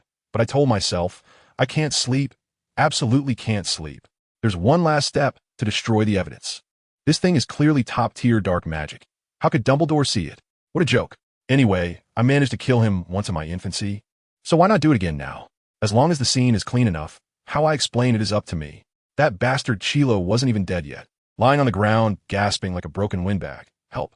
Help me. I was forced. I couldn't help but laugh. A particularly cold laugh. I walked up to him, mimicking his earlier tone, and told him word by word, "I'm really sorry, Professor Quirrell. Unfortunately, from the moment you laid eyes on me, you would never make it out alive." Flames roared. I didn't even give him a chance to scream. With a single fireball, I blasted his face and instantly turned him to ash. After all this, I felt a sharp pain in my head, my vision blurred, and I fainted. When I opened my eyes again, there was a pair of crescent-shaped glasses right in front of my face, behind which were Dumbledore's bright, twinkling eyes, which playfully winked at me. "Good afternoon, Harry." I let out a cold laugh. "You're in a good mood, huh? Just won a big game, and left this little piece of yours exhausted, right? I haven't played chess lately, but you played a brilliant game. The old man smiled as he helped me sit up, even thoughtfully putting a pillow behind my back. I didn't bother with his roundabout way and got straight to the point. Stop beating around the bush, old man. What is it about me that makes even Quirrell too afraid to touch me, to the point where he got killed by me instead?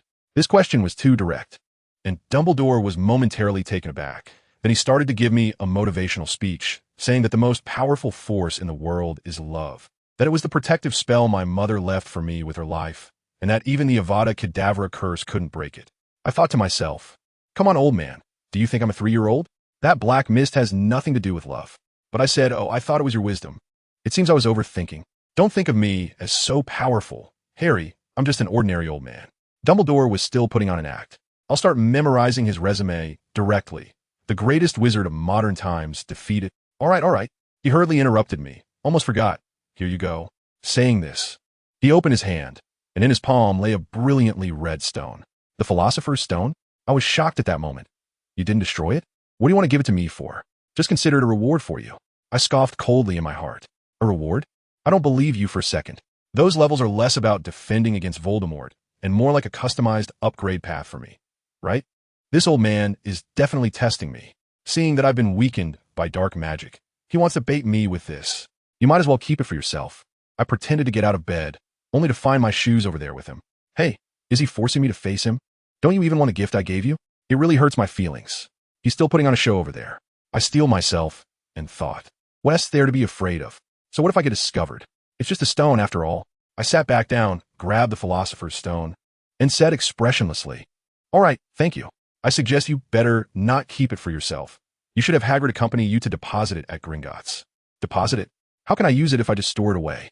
I thought to myself, keeping it would just be a disaster, so I simply, with a gulp, right in front of Dumbledore, I shoved the Philosopher's Stone into my mouth. Let me tell you, Dumbledore's expression at that moment was so intense that it felt like his CPU was about to overheat, and he looked completely frozen. He just stared as the Philosopher's Stone melted in my mouth like a hard candy, a rush of icy, sweet juice flowing down my throat, instantly washing away all my fatigue. That feeling was exhilarating. I felt completely filled with power, and the breath I exhaled even carried the scent of fresh grass. Once I finished drinking the elixir of life that could let someone live for 600 years, I smacked my lips and opened my eyes. And Dumbledore finally snapped back to reality. I haven't tasted it yet. What does it taste like? He asked with a smile. Mint hard candy, but not overpowering. Just pure and refreshing, I answered seriously. The old man choked again. Then he asked me very seriously, Harry, why didn't you bring your friend along? They all call me the Chosen One. This is my issue with Voldemort, and I didn't want to drag them into it. I casually found a noble-sounding reason. After hearing this, Dumbledore stood up and said, all right, you should rest now. The whole school knows about your deeds. You won't have trouble finding a girlfriend in the future. I probably won't be looking for one. Love is too complicated. After hearing this, the old man popped a Bertie Bott's every flavor bean into his mouth, only to spit it out with a few. Damn, it was earwax flavor. Then he grabbed another gray one, coughed, and said, pepper flavor. After that, he went to find some water, fleeing in haste. Watching his retreating figure, a cold smile crept across my lips. Later, Ron and Hermione came. Besides their concern, there was a hint of reproach. Hagrid also came, bringing me a photo album of my parents. At the end-of-year feast, the hall was filled with Slytherins green and silver. Goodness, the entire place was a sea of green, I thought. Isn't this so much better than our tacky red and gold aesthetics? As soon as I entered, the hall fell silent, all eyes turning towards me. Finally, when the House Cup was announced, Slytherin came in first. Their table erupted with thunderous cheers. After all, under the leadership of the Chosen One, Gryffindor still lost, which was quite a face-saving moment. After the feast, on my way back to the dormitory, a tall Slytherin girl blocked my path. Wow, the Chosen One. You led your trashy house to second place. Too bad the championship is still ours. She tossed her hair, her chin raised high enough to poke someone's eye out. Regretting not being sorted into our house now, huh? My tone instantly turned cold. You were being very rude. There is no need for grace when dealing with the weak. What's your name? Morena Ibwa. The Sacred 28, right? Fine, I'll remember that. We will meet again, Morena. I coldly dropped this line and walked away from her. On the day of leaving school, at Platform 9, that Morena was leaning against the wall, looking disdainfully at the crowded crowd. Suddenly, the wall behind her began to twist, and the words appeared, I'm waiting for you. Let us have a fair wizard duel, Harry Potter. That silly girl smirked, really thinking it was an invitation from the savior, and hurried off to the agreed abandoned room. As soon as she pushed the door open, 3 red chains shot out, instantly binding her tightly and dragging her into the darkness. I was wrong. Please. The chains tightened around her neck, making it hard for her to speak clearly. I slowly crouched down, made a shushing gesture toward her, and curled my lips into a faint smile.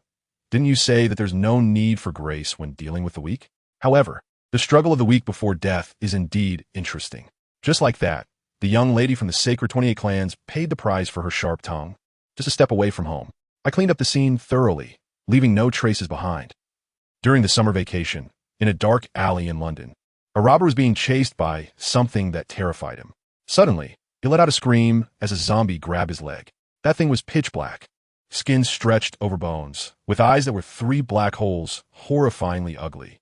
It dragged the man closer, extending its claw to choke his neck until he completely ran out of breath. After finishing the job, the zombie did not devour the body but respectfully crawled aside and knelt towards the alley entrance. Soon after, several more zombies jumped down from the wall, all kneeling in the same position. After a while, I walked out from the shadows of the alley. This time was good. I finally didn't ruin the praised skin. I looked at my masterpiece with satisfaction and then turned back to ask, Jerison, is this the 13th one? A small house elf in a black suit, short in stature, approached, holding a huge notebook. This is the 13th one, my master. At your average speed, he will be able to stand up in 3 days. This house elf was bought through a contact specifically tasked with being my research assistant and scribe. How about the data for the 12th one? The performance was poor, master. The physical quality of the raw material was too weak. Jerison reported meticulously. However, under your improved craftsmanship, its strength has surpassed that of the 7th one. I frowned. What about fire immunity, the most important thing? Very pleasing, my master. Jerison finally showed a hint of excitement in his tone. We are now basically immune to an 800-degree fire shock. This is already the theoretical limit. Not bad. My expression softened a bit. Bring this corpse back and use the 4th plan, mainly to strengthen the resistance to curses. Okay, master. What about the ritual from yesterday? There were too few offerings, master. If we carry out a large-scale massacre of humans, it will easily attract attention. I didn't plan to do that. I shot him a cold glance. Tomorrow afternoon, kill one. I want to complete the experiment on the cursed death. Yes, master. How is the basilisk embryo doing? The condition is very poor. Conservatively estimating, it will be completely wiped out in 3 days. What a pity. I shook my head. Have you kept an eye on Dumbledore's informants? I've been watching closely, master, Jerison nodded. That Mrs. Fig is just a muggle. I've arranged 3 inferi in her house, and she hasn't noticed at all. We must be careful, and more careful. I warned him seriously. Dumbledore has already started to suspect me.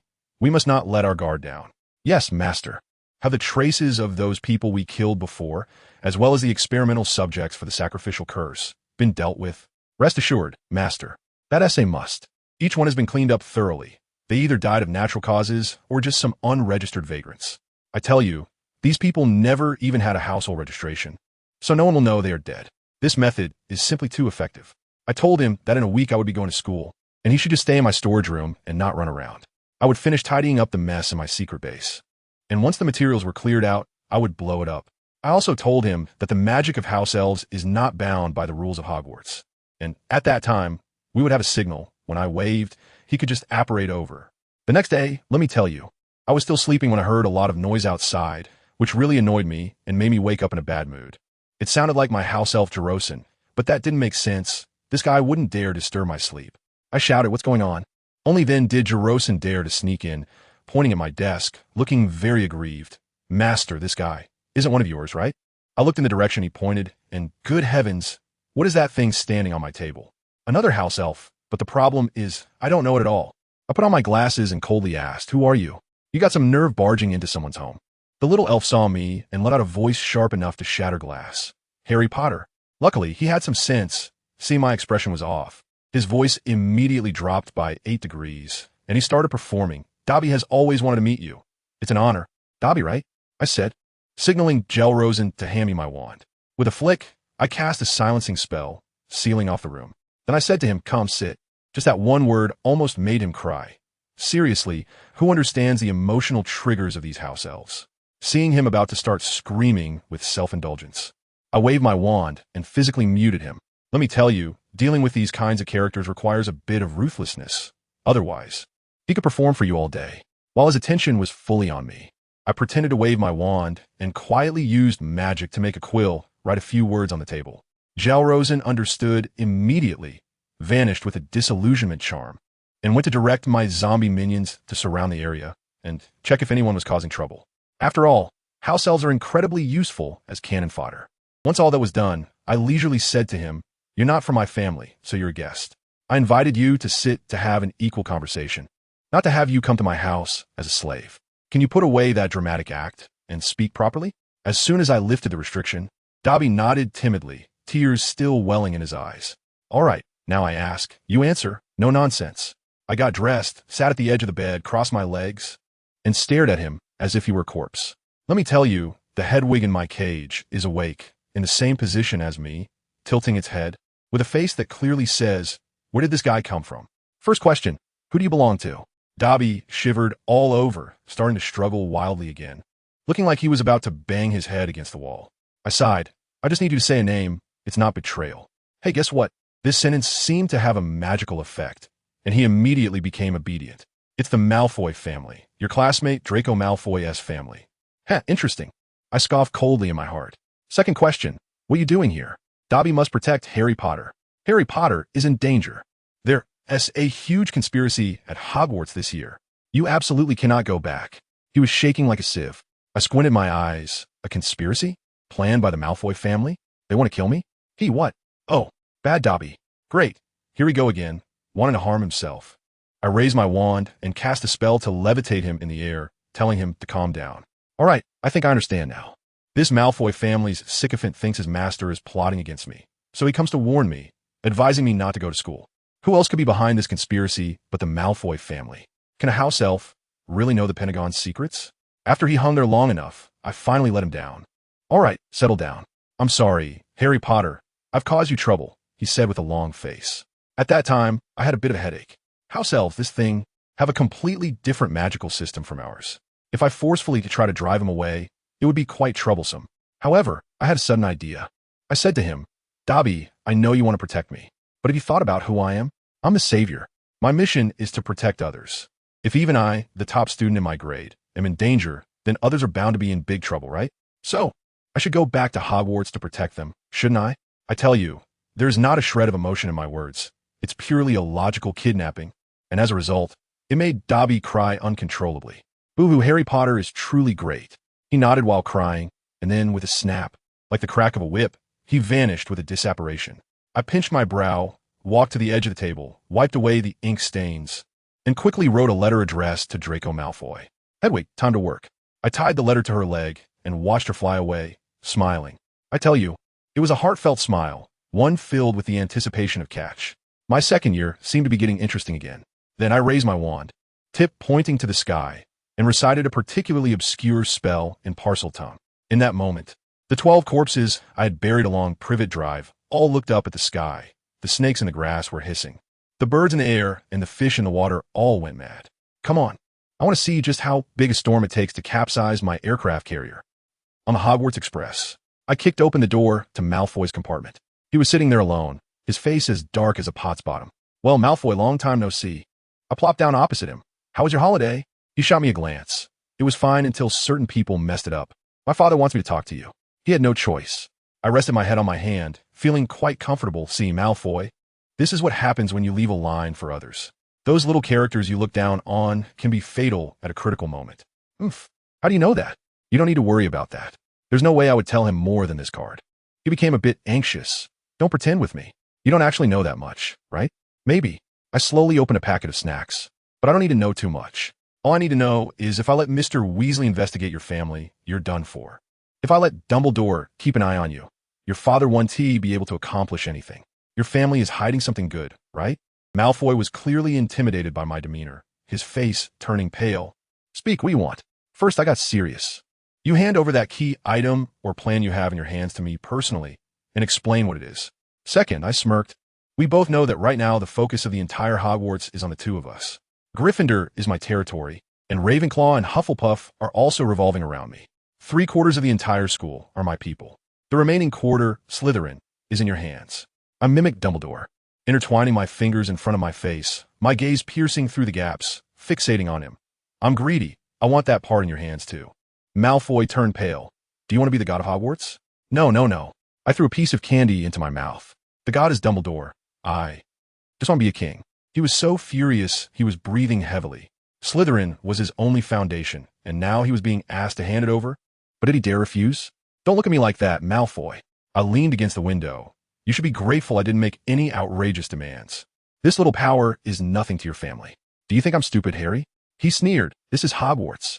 Everyone who leaves here is a future elite. You are trying to control the future of the wizarding world. But for your family's current situation, this is nothing, right? I shrugged. How long are you going to keep pretending? He seemed to break down. Look at how those 3 foolish houses have elevated you. Their savior is now making deals with his arch-nemesis. Oh, from the way you're talking, it seems you know your family's not doing anything good. I sneered back. Instead of mocking me here, why not think about how to make up for your losses?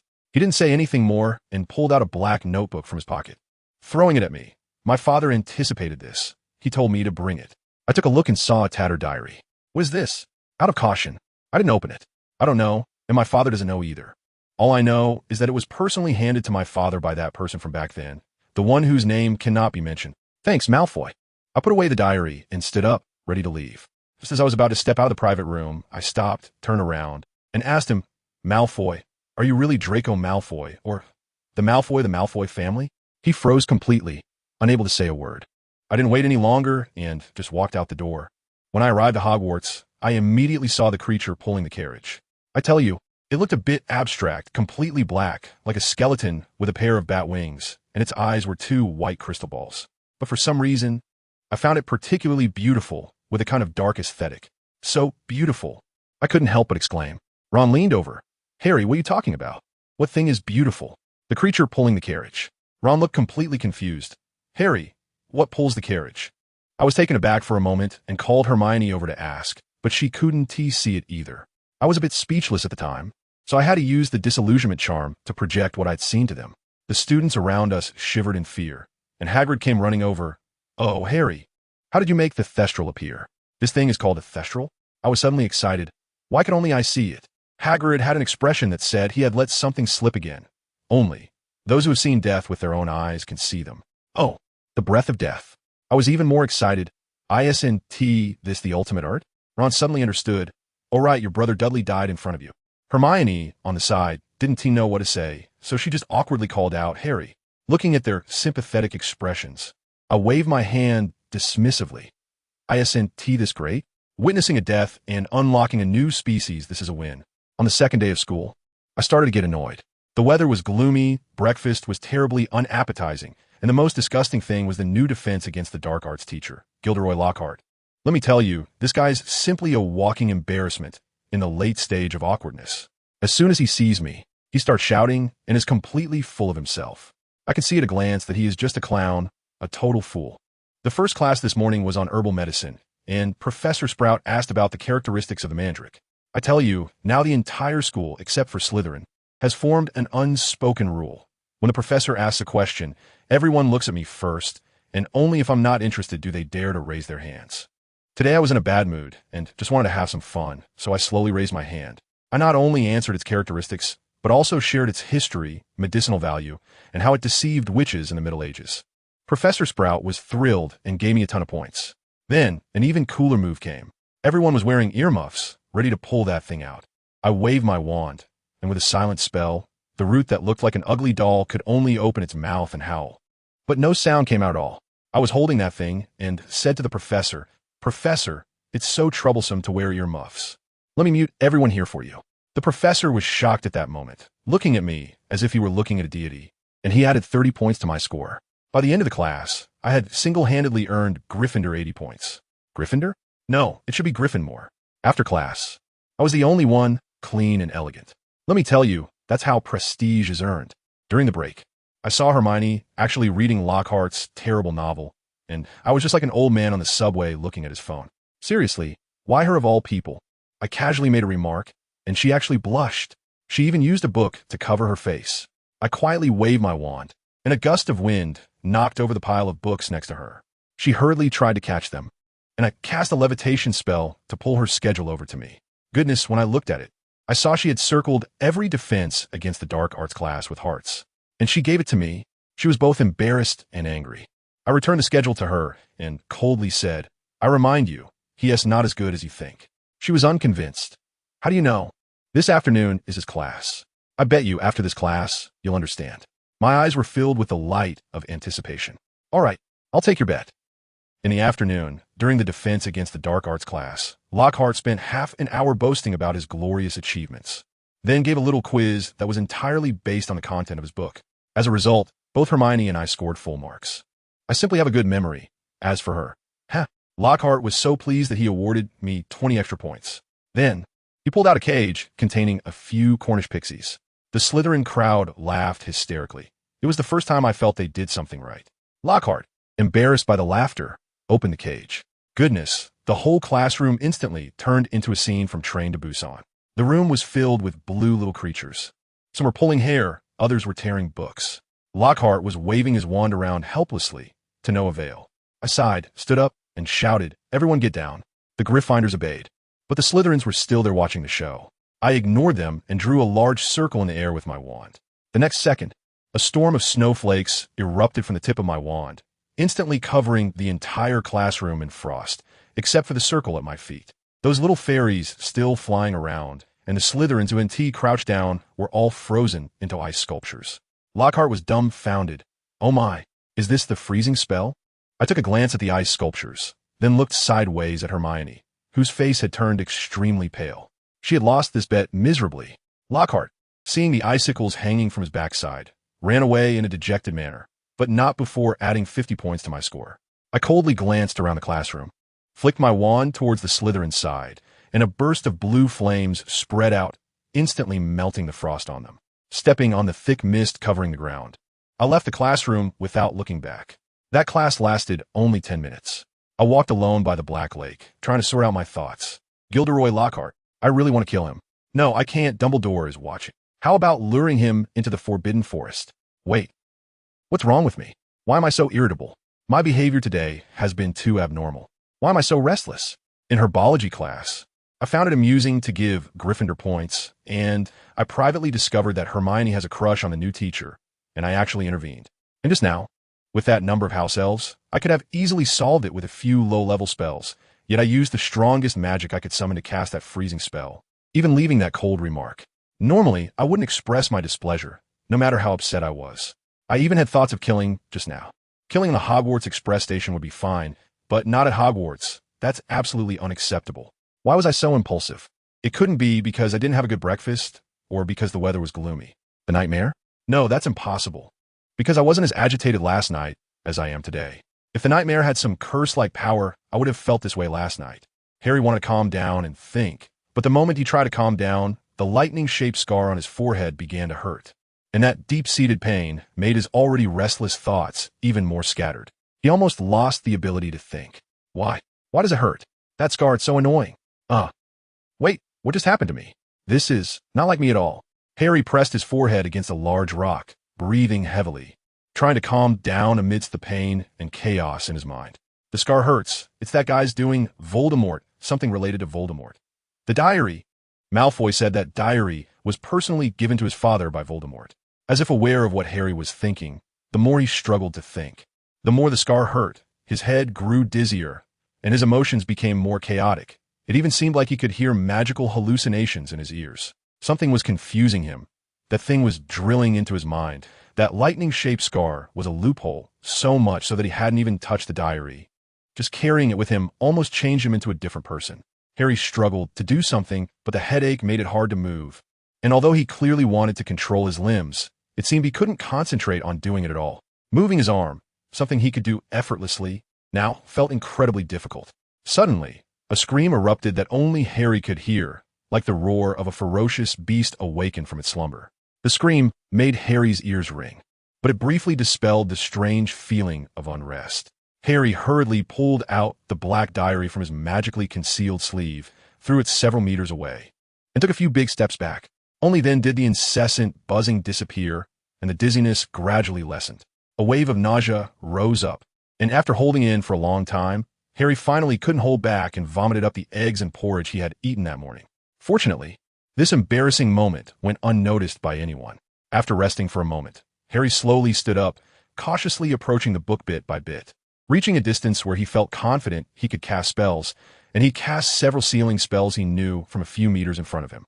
Then he erected a magical barrier a few meters in front of him before daring to step forward little by little, repeating the process.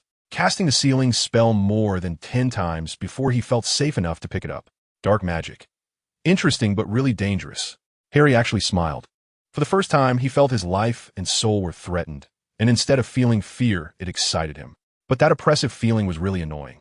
Harry frowned again. This thing was a bit troublesome to deal with. How scary it is to have such an opponent. I'm really lucky, ha ha ha. Another defense against the dark arts class, but today Harry returned to his usual cold demeanor, with Slytherin and Gryffindor students lined up on either side, eyeing each other with hostility. All right, class, now we shall begin. Lockhart's words finally seemed a bit more restrained, perhaps because of the huge embarrassment from a few days ago. The Slytherin students had automatically entered a derisive state, and the Gryffindor students weren't much better, merely adjusting their attitudes politely. Lockhart noticed the atmosphere was off, a hint of anger flickering in his eyes, but it was quickly suppressed. He really couldn't compete with Harry. Today I have truly come prepared, Lockhart said, raising a finger to remind them that what I brought this time is definitely dangerous. The Slytherins in the stands showed disdainful expressions, while the Gryffindors had little to no expression, but there was some skepticism. All right, let's take a look at this. Lockhart knew they wouldn't believe him without seeing the actual object, so he directly brought up a shaking large box. This finally piqued the students' interest a bit. Although everyone still didn't believe it posed much danger, they were curious about what it was. Puff puff. The suitcase shook continuously. One end lifted up and then slammed down on the table, making a noise, the zipper flapping around, hitting the box, strange sounds coming from inside, as if something was farting? You've definitely never seen this before. Not even in your textbooks. Lockhart once again flashed his shiny teeth, managing to wear that confident smile on his face again. What is this? Seamus Finnegan put away his mocking grimace and asked curiously. A blast-ended scrut. A peculiar creature that Hagrid bred at Hogwarts in the fall of 1994. You all know Hagrid, right? Lockhart actually looked a bit uneasy as the box shook even more violently. Oh, this time even Harry straightened up slightly, staring at the box. A magical creature not found in textbooks, bred by Hagrid. Was quite interesting. TCH, I thought it was something impressive. What dangerous thing can that big oaf breed? Malfoy rolled his eyes from the back. Lockhart's face showed a hint of anger again, but no one noticed except for Harry. Well, since you all say that, just like last class, let me see how you deal with them. Lockhart's face broke into a charming smile, as if he was about to witness a good show, and then he unzipped the box. You can hardly imagine how terrible the scene was, as a loud puff erupted. A loud explosion échoué, and a foul stench of rotten fish and shrimp spread throughout the classroom, so pungent that it nearly caused fainting. You could clearly see a strange-colored smoke billowing out of the box, allowing everyone to only vaguely discern the shadow of the creature inside. Then, a fireball like a cannonball burst forth from the smoke, trailing a black mist behind it, releasing the pent-up anger of the blast-ended scrut. It created a whirlwind in the classroom and slammed into the wall at the back, resulting in a thunderous explosion that illuminated everyone for a moment. The scorching shockwave hit the students' backs, and charred debris from the wall flew into the air, raining down and staining the clean floor black. First, there was silence. Then panicked screams erupted, and chaos spread among the crowd. Everyone dove under their desks and chairs again, fearing that a fireball might hit them. Another fireball shot out. The anger of the blast-ended scrut still not fully vented. This time, the fireball charged towards the cluster of Gryffindor desks, smashing through tables and chairs effortlessly, leaving charred marks on the floor and crashing into a nearby window. Flames burst out of the window, creating a large hole in the classroom wall, with thick black smoke billowing from the opening. The crowd fled in panic, but fortunately, there were no casualties. The only one who remained still was Harry. Even as the fireball passed by him, the smell of burning filled the air, mixing with the heat that whipped his clothes around him. He remained calm, gazing intently at the creature that intrigued him, with no other emotion showing on his cold face, as if the fireball were nothing to him. Lockhart noticed that the situation was spiraling out of control, a mix of eagerness to save face and a touch of fear. He realized he had messed up again, and it was likely worse than last time. Just like before, Lockhart had made no progress, still waving his wand and muttering incomprehensible spells, frantically gesturing with his wand like a mad conductor directing an orchestra. However, that magical weapon in his hand was as useless as a real stick, and, in the end, the frantic wand waving only shattered Hermione's last illusion of him. A third fireball shot out again, this time aimed at the Slytherin crowd, but this time, someone charged forward. It was Draco Malfoy, whose wand was far more useful than Lockhart's. As the protective spell was cast, a shining shield appeared in front of him, meeting the incoming fireball. Although the shield shattered, the fireball transformed into harmless fireworks, its power completely neutralized, dispersing into a cloud of smoke. However, this action seemed to thoroughly enrage the blast-ended Skrut, resulting in an even louder puff that tore apart the shattered smoke. People finally got a look at the creature's body, but no one cared at that moment. With the sound echoing in the classroom, a curved fire dragon burst forth, instantly illuminating the entire room as if something had evaporated. The rolling heat wave mixed with the foul odor peaked at that moment, and the blast-ended Skrut's most powerful strike was aimed directly at Malfoy, who had just blocked the attack. In that instant, Malfoy seemed to raise a smile, though he wasn't sure he could withstand the terrifying flames. The scene before him excited him, and one thought filled his mind, to do everything he could to defend against this. But just as that thought crossed his mind, a shadow appeared behind him, followed by a light voice drifting into his ear. Don't be stubborn. You can't defend against this intensity. Just take this opportunity to hand over the reward from our previous deal. Let me handle it. Malfoy pouted, looking displeased and opening his mouth as if to say something, but the sound was quickly drowned out by the roar of the flames. Nothing was clear, and even Malfoy's figure blurred in the flames, gradually disappearing. Protect us all. A loud shout rang out, and a massive, deep blue semi-transparent barrier rose in response, like a polished wall made of sapphire. The overwhelming flames crashed against it, causing the wall to ripple like water. As the waves undulated, the flames scattered, spreading across the barrier, but not daring to cross it. The frenzied tongues of fire danced excitedly in their final moments, but were blocked before the barrier, harming no one. Looking at the spellcaster, it was no longer Malfoy, but Harry Potter, who had somehow reached the Slytherin desks. Malfoy was now sitting behind Harry's desk, wide-eyed in shock at the power of Harry's spell, his face slightly pale. The blast-ended Skrut wanted to do something else, but its recent powerful attack forced it to pause for a moment. Seizing this opportunity, Harry waved his wand, and an invisible force instantly closed the box, pulling up the zipper automatically. The blast-ended Skrut was sealed again, and the azure barrier slowly disintegrated into tiny particles. Malfoy stood up, opened his mouth as if to come up with some lines for the occasion, but he couldn't think of anything that suited his character, leaving him looking even more displeased. He huffed and sat back down, but surprisingly, this action fit the scene well. Harry turned around, his emerald green eyes glanced sideways at the Slytherins, who were visibly uncomfortable with needing protection from their enemy, their faces all showing signs of distress. However, a few were not only unfazed but seemed somewhat dazed. Seeing this scene, Harry knew he had achieved his goal.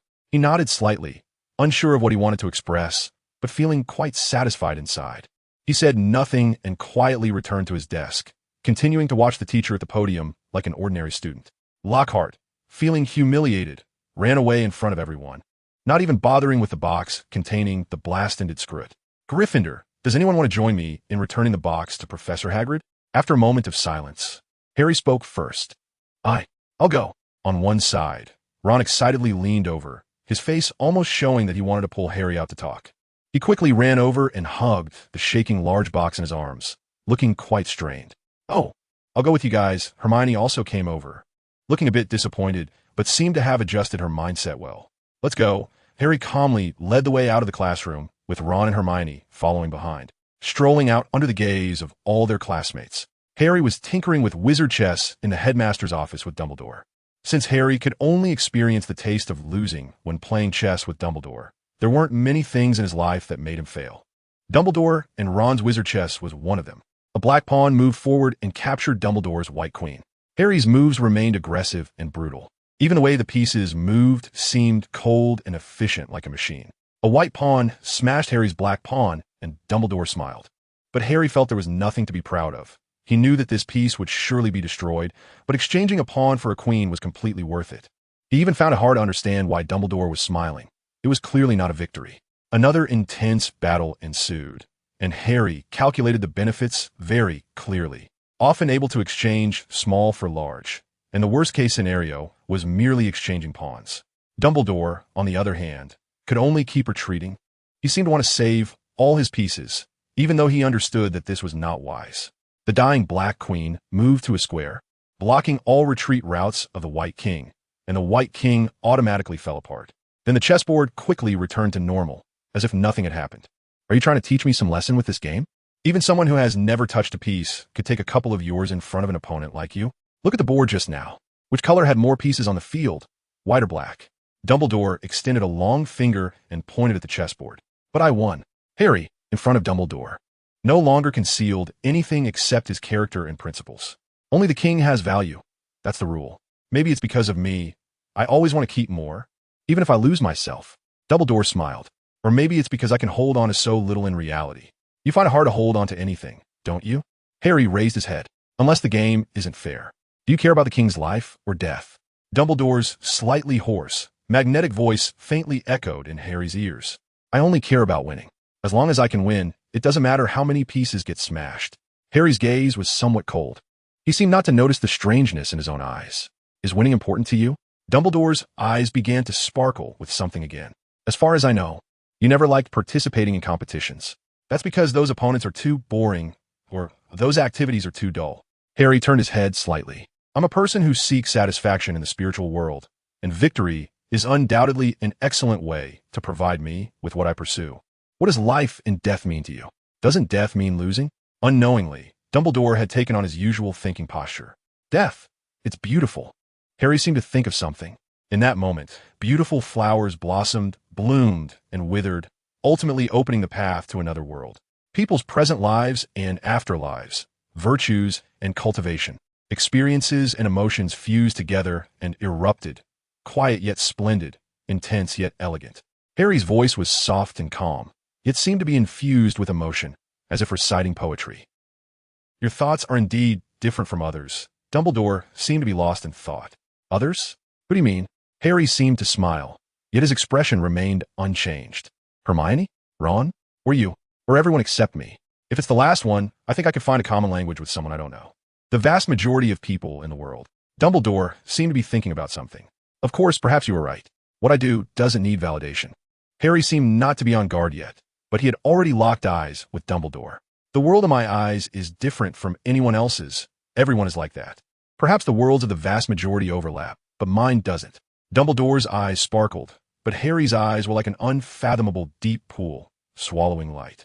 The beauty I pursue, no one can understand, nor do I need anyone to understand. What about those friends? What do your friends count as? Dumbledore also tilted his head slightly. A king needs other pieces by his side, otherwise he can't form a game. Harry's tone was calm. You need love. True love can only be given by others. Dumbledore became serious. He and Harry often found themselves playing serious games while playing. Love has saved you twice. Maybe Harry knew that Dumbledore had fallen into a rare preaching mode, which meant he was approaching his bottom line. I'd rather bear everything myself, whether it's love or not. You can't say that this approach is wrong. It is right, Dumbledore said, then fell silent. After a long silence, like the prelude to a thunderstorm, dark clouds pressed down on the city. Yet after a faint sound of thunder, not a drop of rain fell, nor a flash of lightning. Let us play again. Let me be serious. Let's have another game. Dumbledore smiled and took the initiative to invite. The dark clouds dispersed, and the gentle sunlight rained down on the city, which danced on the tip of a knife, appearing brilliantly radiant, once again avoiding the consequences of collapse. Harry, what are you doing? In the library, Hermione, who had come looking for Harry, habitually greeted him. I'm researching information on the Thestrals, also known as the living dead. Harry answered meticulously, as if he had never encountered the creatures of greetings and jokes.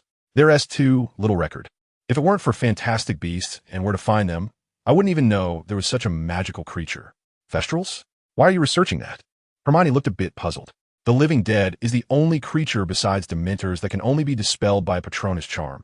And compared to Dementors, these creatures can freely change their form, move quickly through any dark place, and have strong physical attack capabilities, making them harder to deal with. Harry's words sounded more like a summary of the advantages of Thestrals than an explanation. So what? Do you want to study how to effectively deal with these things? Indeed, since these creatures can only be seen in tropical regions and pose little threat, not many people pay attention to them, and effective countermeasures have not been summarized for these troublesome creatures. Hermione nodded. No, I was thinking if there is a chance. What methods could be used to subdue these creatures, to make these shadow-born monsters into my shadow soldiers? Harry said, raising his eyes to look at Hermione. Don't be silly, Harry. There isn't even a way in the world to effectively communicate with these creatures, let alone tame them. Hermione rolled her eyes, seemingly speechless at Harry's fanciful ideas. Dementors can do it, so why can't these guys? There must be some way. Harry turned his gaze back to the books. All right, you never listen. Hermione seemed a bit helpless. But I want to study some other topics with you first. Of course, what do you want to study? Oh, the basic principles of the transformation spell we summarized yesterday. In the stillness of the night, the entire world fell into darkness. The night sky today was not beautiful. It was dark and windy, and the majority of Slytherins had already retreated to their dormitories. Only a few remained in the common room, but their presence was naturally for a special reason. The Slytherin dormitory and common room is the most unique among all the houses. It is built beneath the Black Lake. Regardless of day or night, it is always dim here, with the emerald waters refracting light into the dormitory, creating special underwater ripples that reflect a faint green glow, almost like a crystal palace forged from emeralds, so elegant and magnificent. At this moment, beneath the soft glow, rhythmic footsteps echoed from the entrance of the common room, until two pairs of mysterious yet dazzling green eyes emerged from the darkness. The few individuals lingering in the common room stood up as if to welcome someone. Good evening, friends. Harry Potter's face slowly emerged under the emerald light. I would like to ask you for a favor. In the corridors of Hogwarts, Harry walked faster and faster, feeling as if something was watching him. Upon reaching a stationary one-way corridor, he clearly sensed the direction of the spying. He suddenly turned around and saw something flash past on the left side of the corridor entrance. Lowering his footsteps, he quickly pressed against the wall and made his way to the corner of the entrance on the right. Suddenly, he stepped out and felt something crash into his chest. Rather than being hit, it was more like he had collided with whatever was coming towards him. Looking down to see what it was, he was surprised to find a Gryffindor first year? Ron's sister, Ginny Weasley? Ginny had always dreamed of attending Hogwarts. She envied her brothers who could perform magical spells, which were both convenient and fascinating. However, her idol was not any of her brothers, but Harry Potter, the one who defeated the Dark Lord as a baby and brought peace to the wizarding world for 12 years. If calculated by her school date, it was like this. The year before she went to Hogwarts, she coincidentally encountered Harry Potter on the platform of the Hogwarts Express. But she didn't even recognize him at the time. My goodness, it was simply unbelievable. Oh no, it was incomprehensible. A year later, when she finally set foot in Hogwarts and saw her idol Harry Potter again, she was beyond excited. As expected, she was sorted into Gryffindor, and she was in the same house as Harry Potter. This felt incredibly lucky. But she couldn't muster the courage to say hello to Harry Potter. She couldn't even bring herself to greet him. She watched as students from various houses interacted with Harry, even enjoying the privilege of having him help them with their studies. She saw her brother cozying up to Harry, playing wizard chess, while she only dared to watch from a distance, not even daring to take a step closer. Today, she finally gathered the courage to say hello to Harry Potter, wanted to be the first in her year to speak to him. She even spent half the night before rehearsing her lines in bed. She followed Harry Potter closely, hoping to find an opportunity to talk to him. But she could never find the right moment. Sometimes she would have a fleeting thought of approaching him, but she always felt the opportunity wasn't good enough, or she wasn't ready yet. Harry Potter, however, was walking faster and faster. Ginny grew anxious and hurried to take a couple of steps forward, but just when she peeked around the corner, it seemed Harry had sensed her and was about to turn around and see her. No, I'm not ready yet. Ginny quickly pulled her head back, covering her racing heart and gasping for breath. After a moment, she wanted to peek around the corner again to see Harry's movements. But as soon as she turned her head, she bumped into something solid and resilient, which sent her bouncing back and landing unceremoniously on her bottom. She looked up, ready to complain, but her idol's face was reflected in her eyes, and her mind went blank for a moment, as if she had forgotten how to breathe. She opened her mouth, her mind filled with the words she had rehearsed yesterday, but they seemed unsuitable for the situation. In the end, she just stood there, mouth agape, unable to make a sound. Are you okay? Harry said coldly, with no inflection in his voice, but to Ginny, it almost sounded angry. Ginny quickly stood up, not daring to look at Harry because they were too close. She could only keep her head bowed, her hands nervously clasped together. Even her feet turned slightly inward like a guilty schoolgirl. Sorry, I didn't mean to. Her voice was a panicked whisper, barely audible. It's fine, it's my fault. Harry genuinely believed that, after all. He misunderstood the girl in front of him, and had already sensed someone was at the corner, but still walked along the wall. Which was the root cause of their collision? I should be the one apologizing. And no, it's fine. Ginny's voice was even smaller, so much so that Harry had to listen carefully to distinguish what she was saying. Are you really okay? Harry noticed something was off with the girl in front of him. Her face was flushed and hot, almost like she had eaten something spicy. And the temperature seemed to be rising. Not to mention her voice was so tiny it was almost imperceptible. I'm Fine. Ginny still kept her head down, even burying it deeper. Well, Harry found it a bit strange, but didn't ask much. If you feel unwell, I can take you to the hospital. Thank you. Goodbye. Harry had many things to do, and since this wasn't a big deal, he didn't linger. He waved and walked away. Oh no. How am I going to face Harry Potter in the future? After Harry had walked away for a long time, Ginny suddenly sank to the ground in a princess pose, mumbling incoherently, her hands raised to cover her face, shaking her head. But Harry Potter is really so gentle. Want to take me to the hospital? Not only is he everyone's hero and savior, but he is also so approachable. Late at night, Ginny lay in her bed in the Gryffindor girls' dormitory, wide awake, replaying her encounter with Harry Potter over and over in her mind, sometimes blushing with embarrassment, sometimes giggling at her own luck. Suddenly, she remembered that she had a book documenting Harry's influence in the common room that she hadn't brought up. She decided to sneak back to the common room to get it before returning to bed. She quietly got out of bed and tiptoed to the common room, only to see an unexpected figure. It was Harry Potter. What was he doing up in the middle of the night? Ginny thought to herself, and hurriedly found a nearby spot to conceal her figure, hoping not to be discovered. She saw Harry Potter, dressed smartly and unhurried, leaving the Gryffindor common room.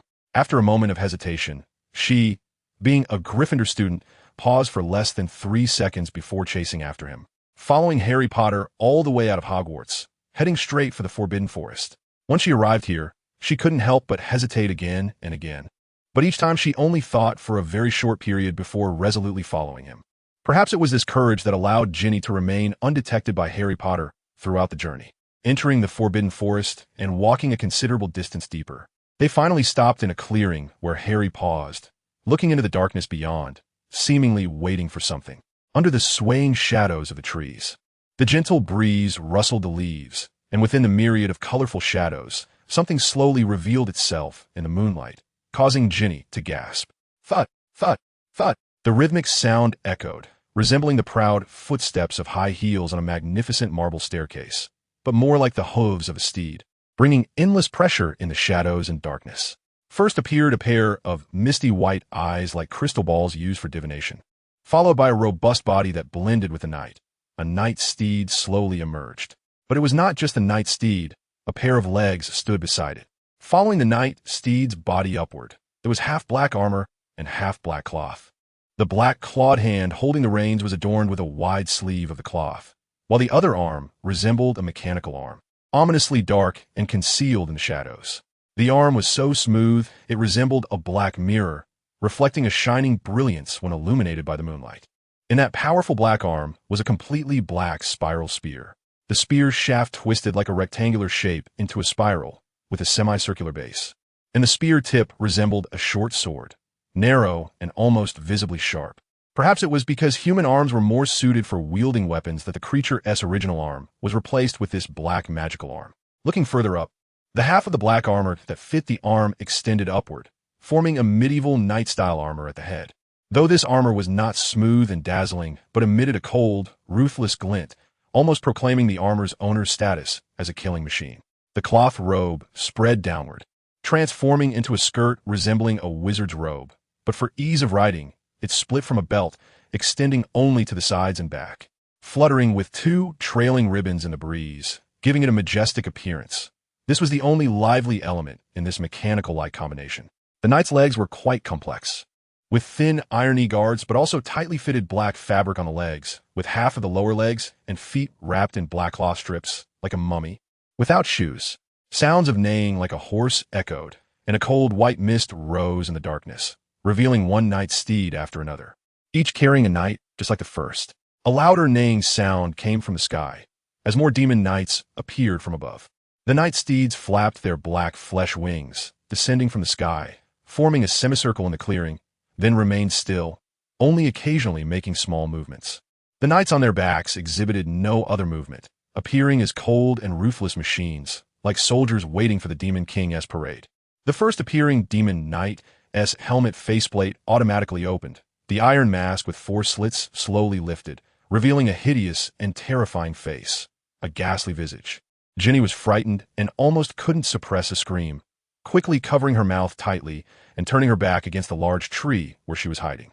This turn was unfortunate, as she suddenly bumped into a large mass of black substance that had unknowingly appeared behind her, in the shadows and night. It took Ginny a few seconds to confirm whether this black thing was real or just a shadow. A sharp scream pierced the air, and Ginny screamed in complete terror. But soon, that large mass of black substance quickly transformed into a 2-meter-tall humanoid silhouette. Its left hand suddenly reached forward, gripping Ginny's neck. Then it suddenly turned into a flowing substance, completely wrapping around Ginny's neck and tightening forcefully, leaving her unable to make sound.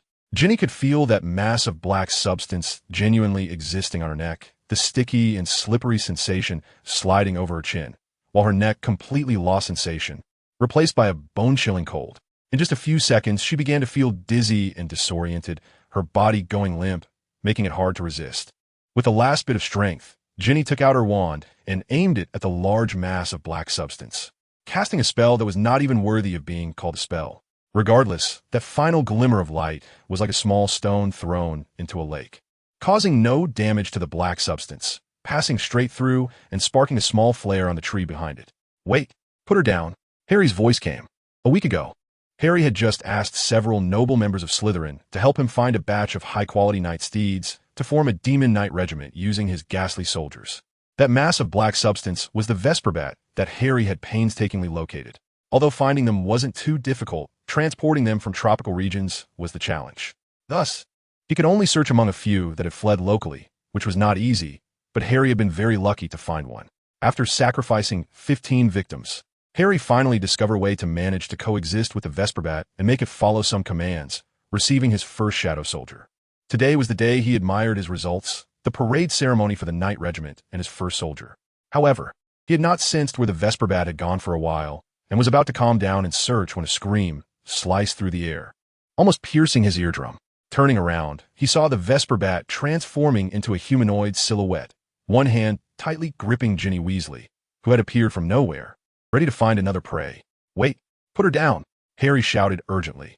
He did not want to kill anyone within Hogwarts. The Vesper bat, hearing this, reluctantly looked at Harry, and only when he drew his wand did it hurriedly drop Ginny to the ground, reverting back to its normal form like a black cloak. Cough, cough. Ginny lay on the ground, coughing violently, but at the same time, she was breathing heavily. Doing these two contradictory actions made her feel uncomfortable. After a while, she finally calmed down. Ginny propped herself up with her arms, kneeling as she looked up to see Harry. At first, she felt a bit terrified, but in the next moment, her expression became quite complex, filled with mixed emotions as she glanced at him. "Are you okay?" The same words as in the morning. But in this situation, it felt somewhat special. "Harry, what are these?" Ginny looked around at the surrounding demon knights in panic, then turned to glance at the terrifying black substance, trembling slightly, completely unaware that this sentence had become the first time she could communicate properly with Harry. Harry didn't know how to explain. He even thought about simply casting a shattering curse on Ginny's neck, but this was Hogwarts, and he had to consider some things. "Ginny, do you trust me?" Harry could only say. "Of course I trust you," Ginny replied, surprisingly nodding her head with such certainty. Harry was taken aback for a moment, seemingly not expecting things to go so smoothly, but then quickly adjusted and said, "Then let's not ask what these are." "But these are dark magic."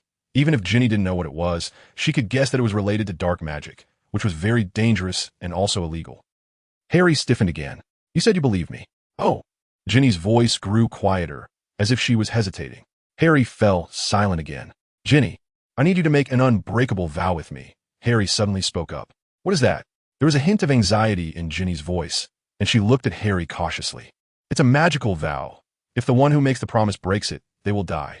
Harry took out his wand, which was not only for casting spells, but also for silencing her. It was the first time Ginny encountered the word death in her life. Ginny was thinking, the complexity of her thoughts surpassing everything she had encountered in her life. Then she faintly smiled. "I'm so silly. He's the savior. How could he be wrong?" "I will make the vow with you." Ginny nodded confidently. Harry was completely stunned. Had this girl really thought it through? Why do you trust me so much? Harry was a bit confused. You and all my brothers are friends, and besides, you are the savior. Ginny truly smiled at Harry for the first time. Huh, the savior, huh? Harry's words were somewhat unclear, but at least his objective was achieved. We started school today, and we might have to resume weekly updates. I'm really sorry that I couldn't release a chapter yesterday, and I still need to revise it. But that might have to wait until this weekend. I'll try my best. Everyone can just leave me on the shelf for now. I don't expect any tickets or anything. I'm sorry. Thud. Something fell to the water-splashed floor, making a sound. Is this the place? Underneath, a certain girl's bathroom in Hogwarts. Harry held his glowing wand to illuminate the surroundings and glanced at the black notebook in his other hand. The secret chamber that could only be opened with Parseltongue. The secrets left by the Slytherin himself. My dear Mr. Tom, you really have been a great help to me. Harry smiled, his deep pupils glowing. At the end of the dark corridor, there was another door, with 7 snake sculptures vividly coiling around it, tightly clutching the entrance. Hiss! A low hoarse sound, rhythmic and trembling, reminded one of the rattlesnake's warning before it strikes, came from Harry's mouth, which meant open in Parseltongue. The reliefs responded and moved. It was hard to imagine that the hard steel could stretch and contract like a living organism. The unpleasant sound of steel scales scraping against the iron door even resembled a snake's hiss. As the 8th snake slowly emerged, circling around the iron door, the heavy iron gate creaked open, revealing the secret chamber. Inside was pitch black, with a platform made of black stone in the center, flanked by deep, water-filled trenches. And cold black snake sculptures, 6 on each side. Directly opposite the entrance was the only white sculpture in the entire chamber. A half-figure of Slytherin that could wear a mustache as clothing. It was truly astonishing. This place was perfect, and Harry loved the atmosphere, though the half-figure of Slytherin was somewhat annoying. Suddenly, as if something sensed Harry's intrusion, the white sculpture of Slytherin slowly opened its large mouth, revealing a dark opening about 2 meters in diameter.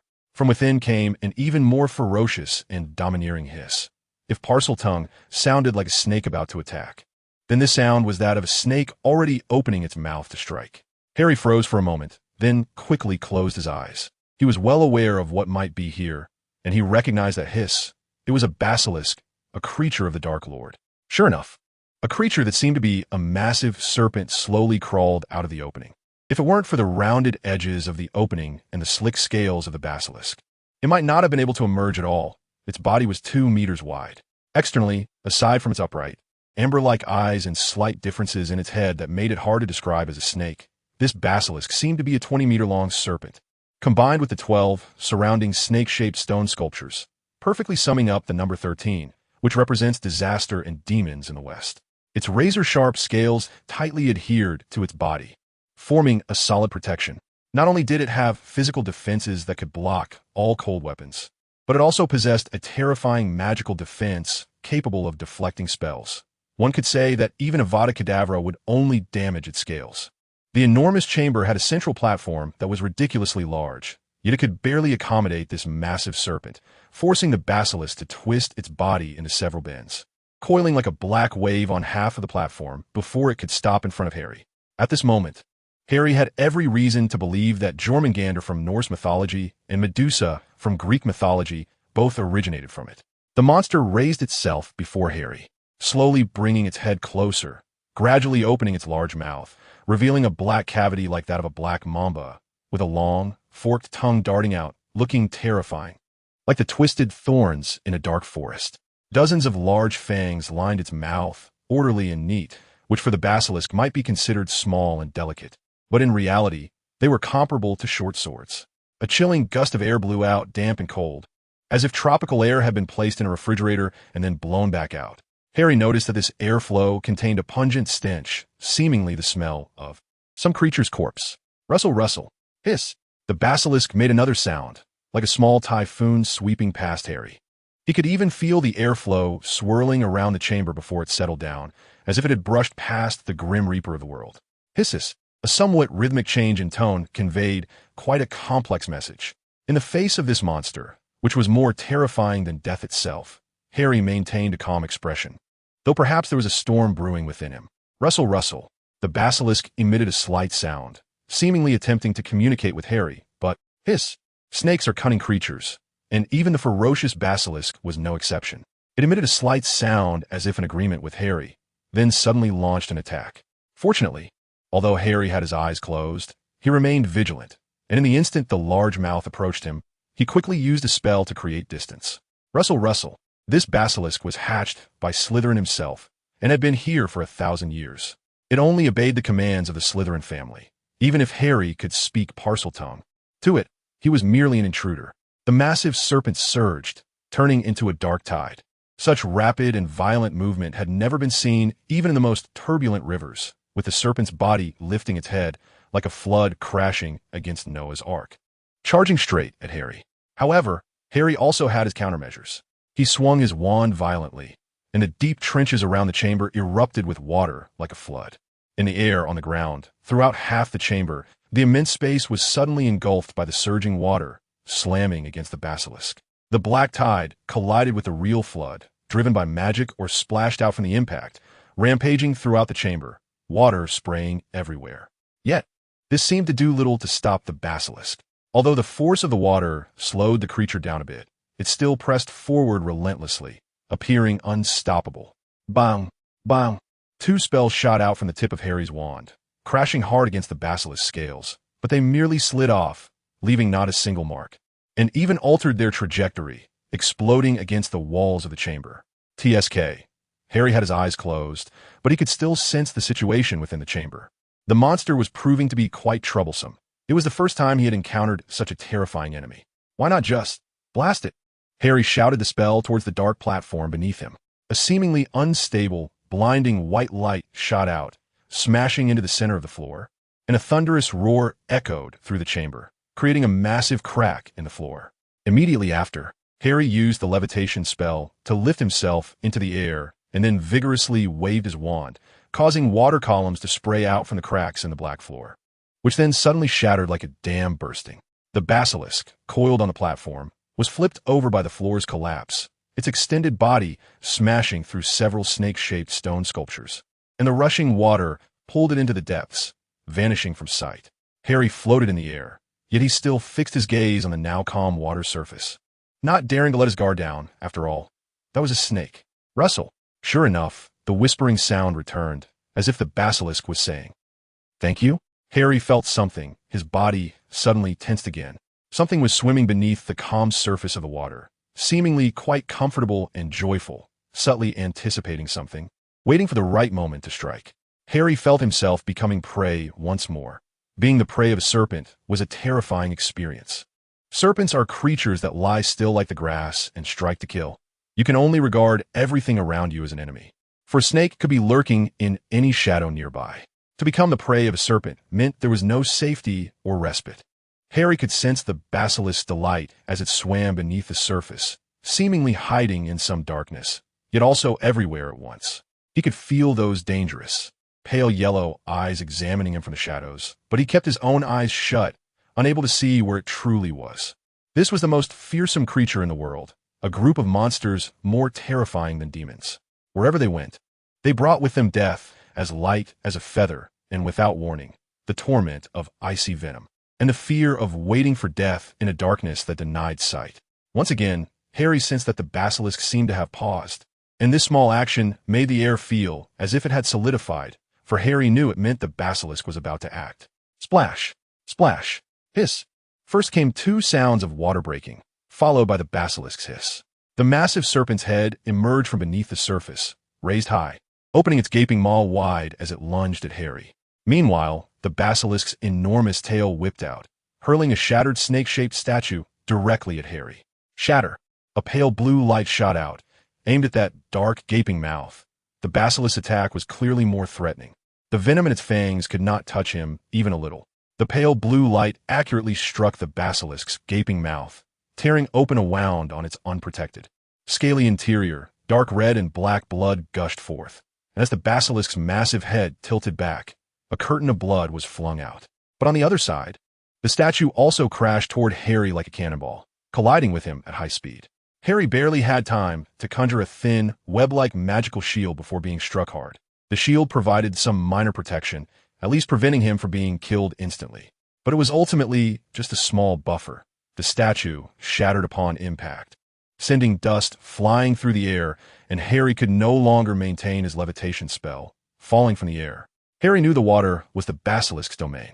He struggled to keep his dizzying mind clear, waving his wand to make the water swirl like a vortex, forming walls that pushed back on both sides, exposing the bottom of the chamber and freeing up some space. Splash! Harry fell to the ground. It was the first time he had felt so disheveled since he became aware of his surroundings. One lens of his glasses shattered, and the other was covered in cracks. A large wound appeared on his forehead, blood gushing out, and he felt as if his entire body was about to fall apart. Even sitting up was difficult. His arm holding the wand and the ribs on that side throbbed with pain, as if they were broken. Thud, thud, thud. The sound like that of death echoed again, seemingly mocking Harry's weakness. This time, a clearly visible massive shadow swam around the vortex Harry had created, the pale yellow eyes turning a ghostly green in the water, proclaiming the terror of this shadow. Crash! The massive shadow gradually swam to the bottom of the water, then crawled out from behind the curtain of water, slowly approaching Harry, who could not even straighten his body. The enormous form began to coil around him, tightening slightly, its massive head hovering above Harry, once again exhaling a chilling breath towards him, blood dripping from its mouth onto Harry's face. But this time, it was a derisive gesture. Oomph. Harry let out a muffled groan, perhaps a moan of his own pain, or perhaps disgust at the blood. Hiss! The basilisk seemed to act strangely, becoming wary, for it had sharply sensed. The sound did not seem to be coming from Harry it had ensnared. Hiss! Hiss! Intermittent snake language emerged, and the basilisk became more certain that the Harry it had trapped was not speaking, and the snake language that reached its ears seemed to imply, "You lost?" The basilisk looked towards the source of the sound, where there was nothing. But just as the basilisk turned to look on that empty ground, a figure suddenly began to reveal itself. Harry Potter. Suddenly, Harry, who was trapped by the basilisk, grew enormous, scales sprouting, the small paper arms becoming elongated, skin slowly merging with the extended fingers to form flesh wings, claws, fangs, and a tail. It was none other than Norbert, transformed into Harry's likeness by Harry's transfiguration spell. Caught off guard, the basilisk had no time to react. Its constricting form was suddenly pushed apart by the rapidly enlarging Norbert, who stumbled to one side. Norbert stood up like a giant, his claws gripping the basilisk's massive jaws, forcing them wide open, pressing them down to his chest height. And then, boom! An incredibly fierce flame erupted, almost at point-blank range, aimed directly at the basilisk's only unprotected mouth.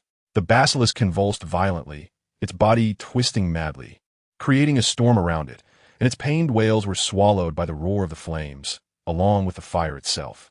After several seconds, Norbert finally ceased, tossing the now limp basilisk aside, which crashed heavily onto the floor, black smoke billowing from its mouth, gasping rapidly in short bursts, making a sound like a broken bellows. I won. Harry approached, smiling at this powerful opponent.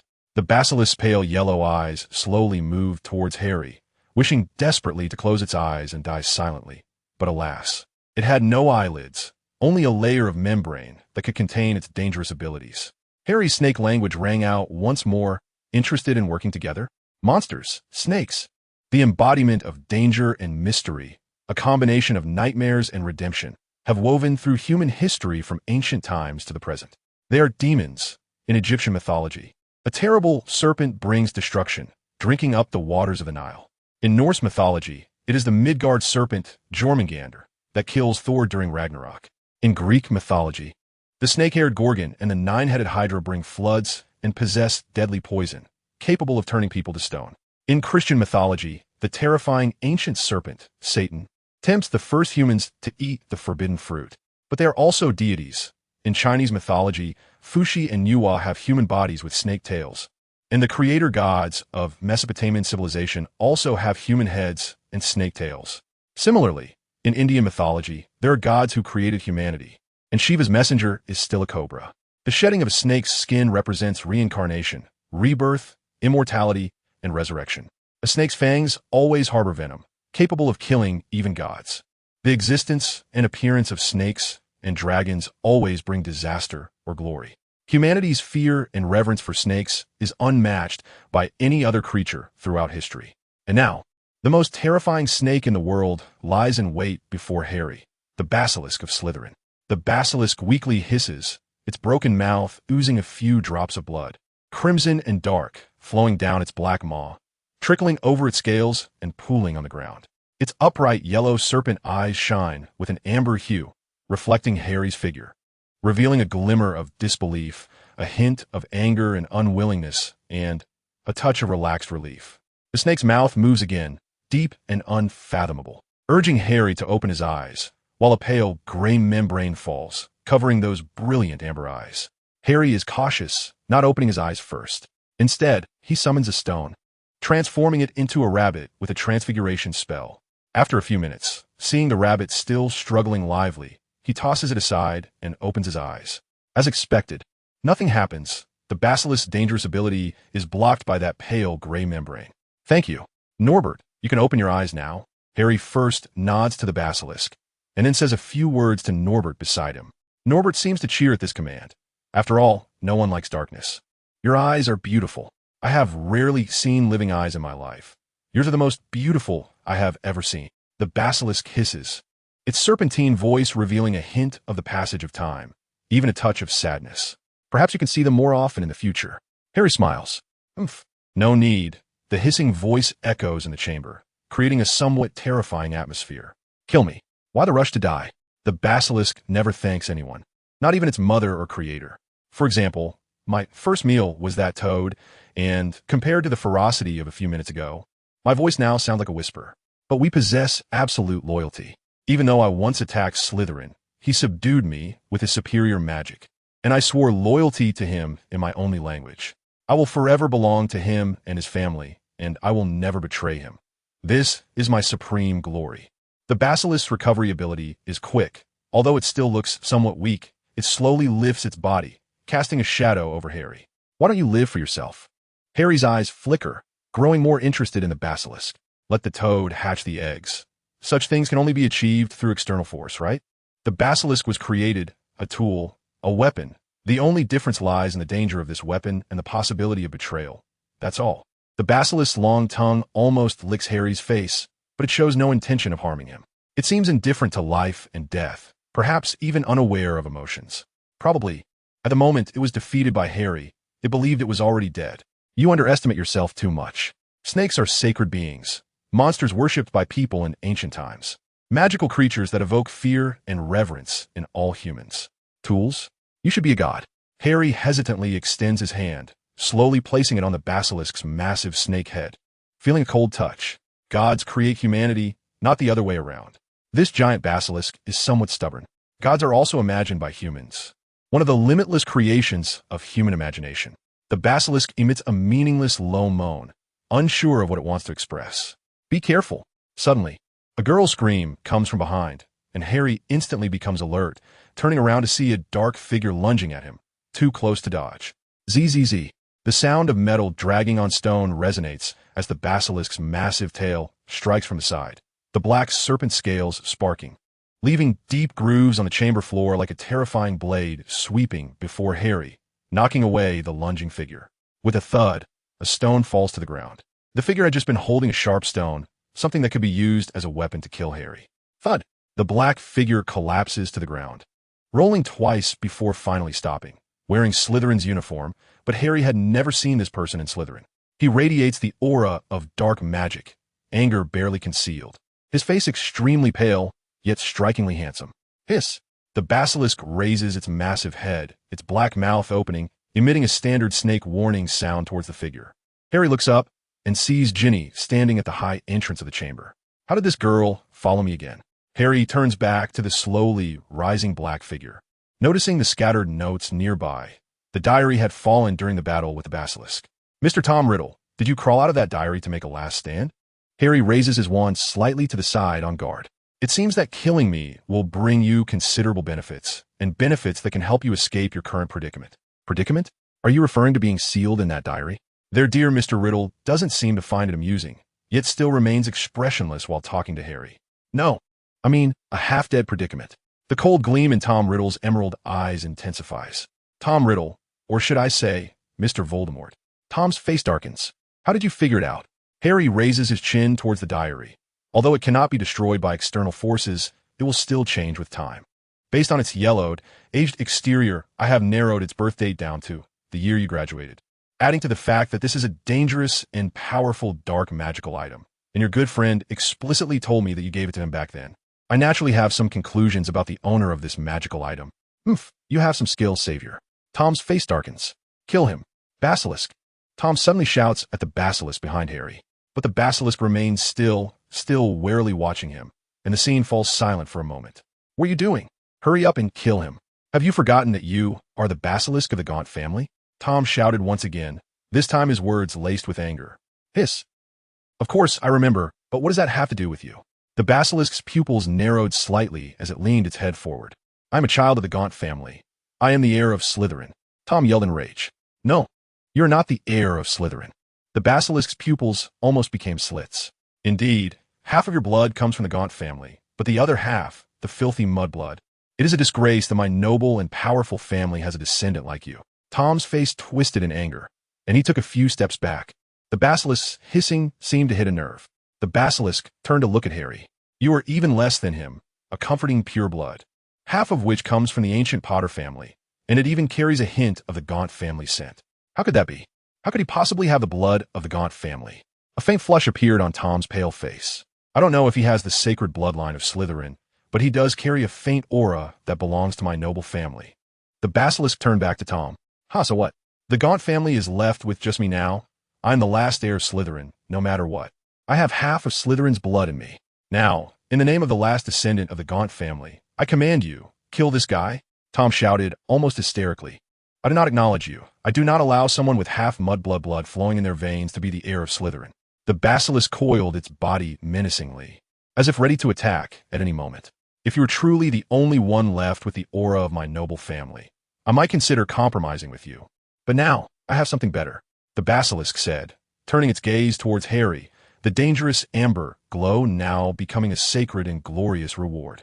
The crown shared by gods and wizards slowly descending upon Harry's head. The basilisk faced the white statue of Slytherin. Today, in the name of Slytherin, I declare that Harry Potter will be the last heir of Slytherin, the last master of the Gaunt family. The basilisk looked at Harry again, lowering its massive snake head towards him. Harry reached out his palm until the cold scales touched his hand. I swear, I will make the final pact with Slytherin and the Gaunt family. I will be loyal to Harry Potter until my life, or his, comes to an end. Oh my God. At the entrance of the chamber, Ginny, though unable to understand what the three were saying in Parseltongue, realized from the basilisk's actions that Harry seemed to have tamed this giant monster, and she exclaimed excitedly, as if witnessing some great moment. You guys. Bastards. Tom kept retreating in disbelief. Even the basilisk did not acknowledge him, which nearly drove him insane. Mr. Tom Riddle, I'm sorry. Everything seems to have exceeded your expectations. Harry turned his head slightly, his eyes reflecting Tom, but to Tom, it was filled with mockery. Master, destroying the notebook is the only way to kill him, my venomous fangs can. The basilisk's body slowly coiled around Harry, seemingly showcasing its closeness with him, while Norbert stood defiantly on the other side, guarding both sides and surrounding Harry in the middle. No need, let me do it. Harry snorted softly, then pulled out a pure white spear from his sleeve, which had been cast with the undetectable extension charm. What? You used unicorn bones and horns. Tom looked somewhat panicked, reaching for his notebook. The spear first jabbed forward, piercing Tom's body, which did not cause any substantial damage. But Harry used the momentum to knock Tom away, preventing him from interfering. Then, he turned the spear around and stabbed down hard. The unicorn was called a sacred beast for a reason, and this untainted spear immediately pierced the notebook, unleashing a scream from nowhere. Thick black mist billowing out from the book, rolling up into the sky and disappearing. If one looked closely, they could see faces twisted in agony within the black mist.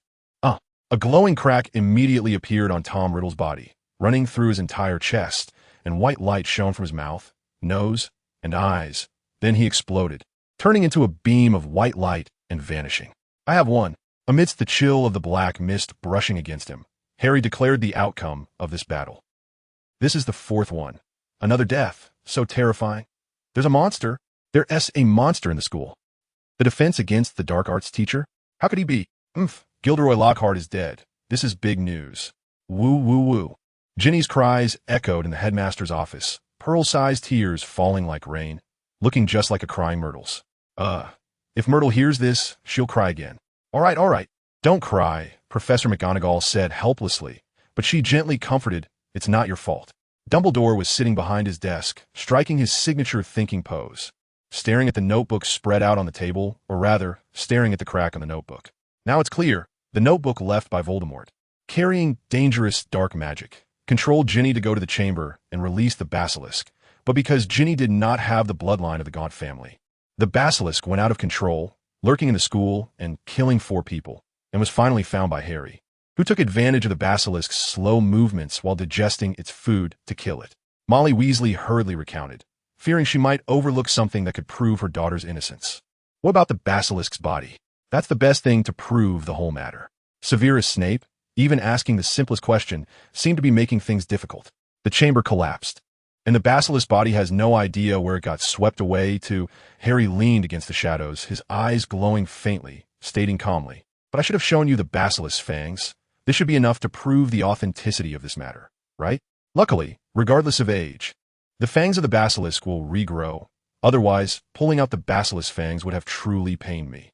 No, there's still one question. How did you find the basilisk, Harry?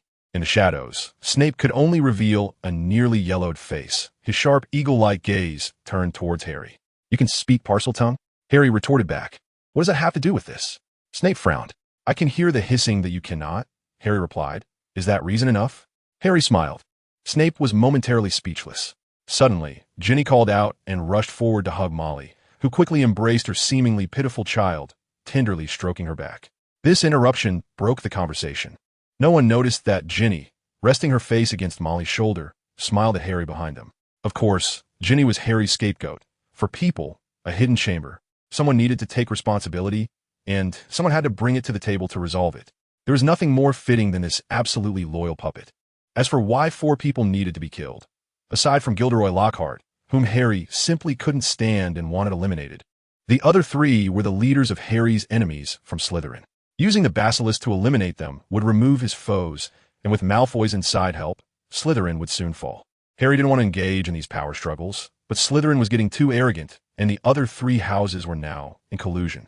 If Slytherin wasn't unified, the 3 factions would eventually break apart completely, and Harry, as the de facto leader of the 3 houses, would inevitably be pushed to the forefront. This couldn't happen.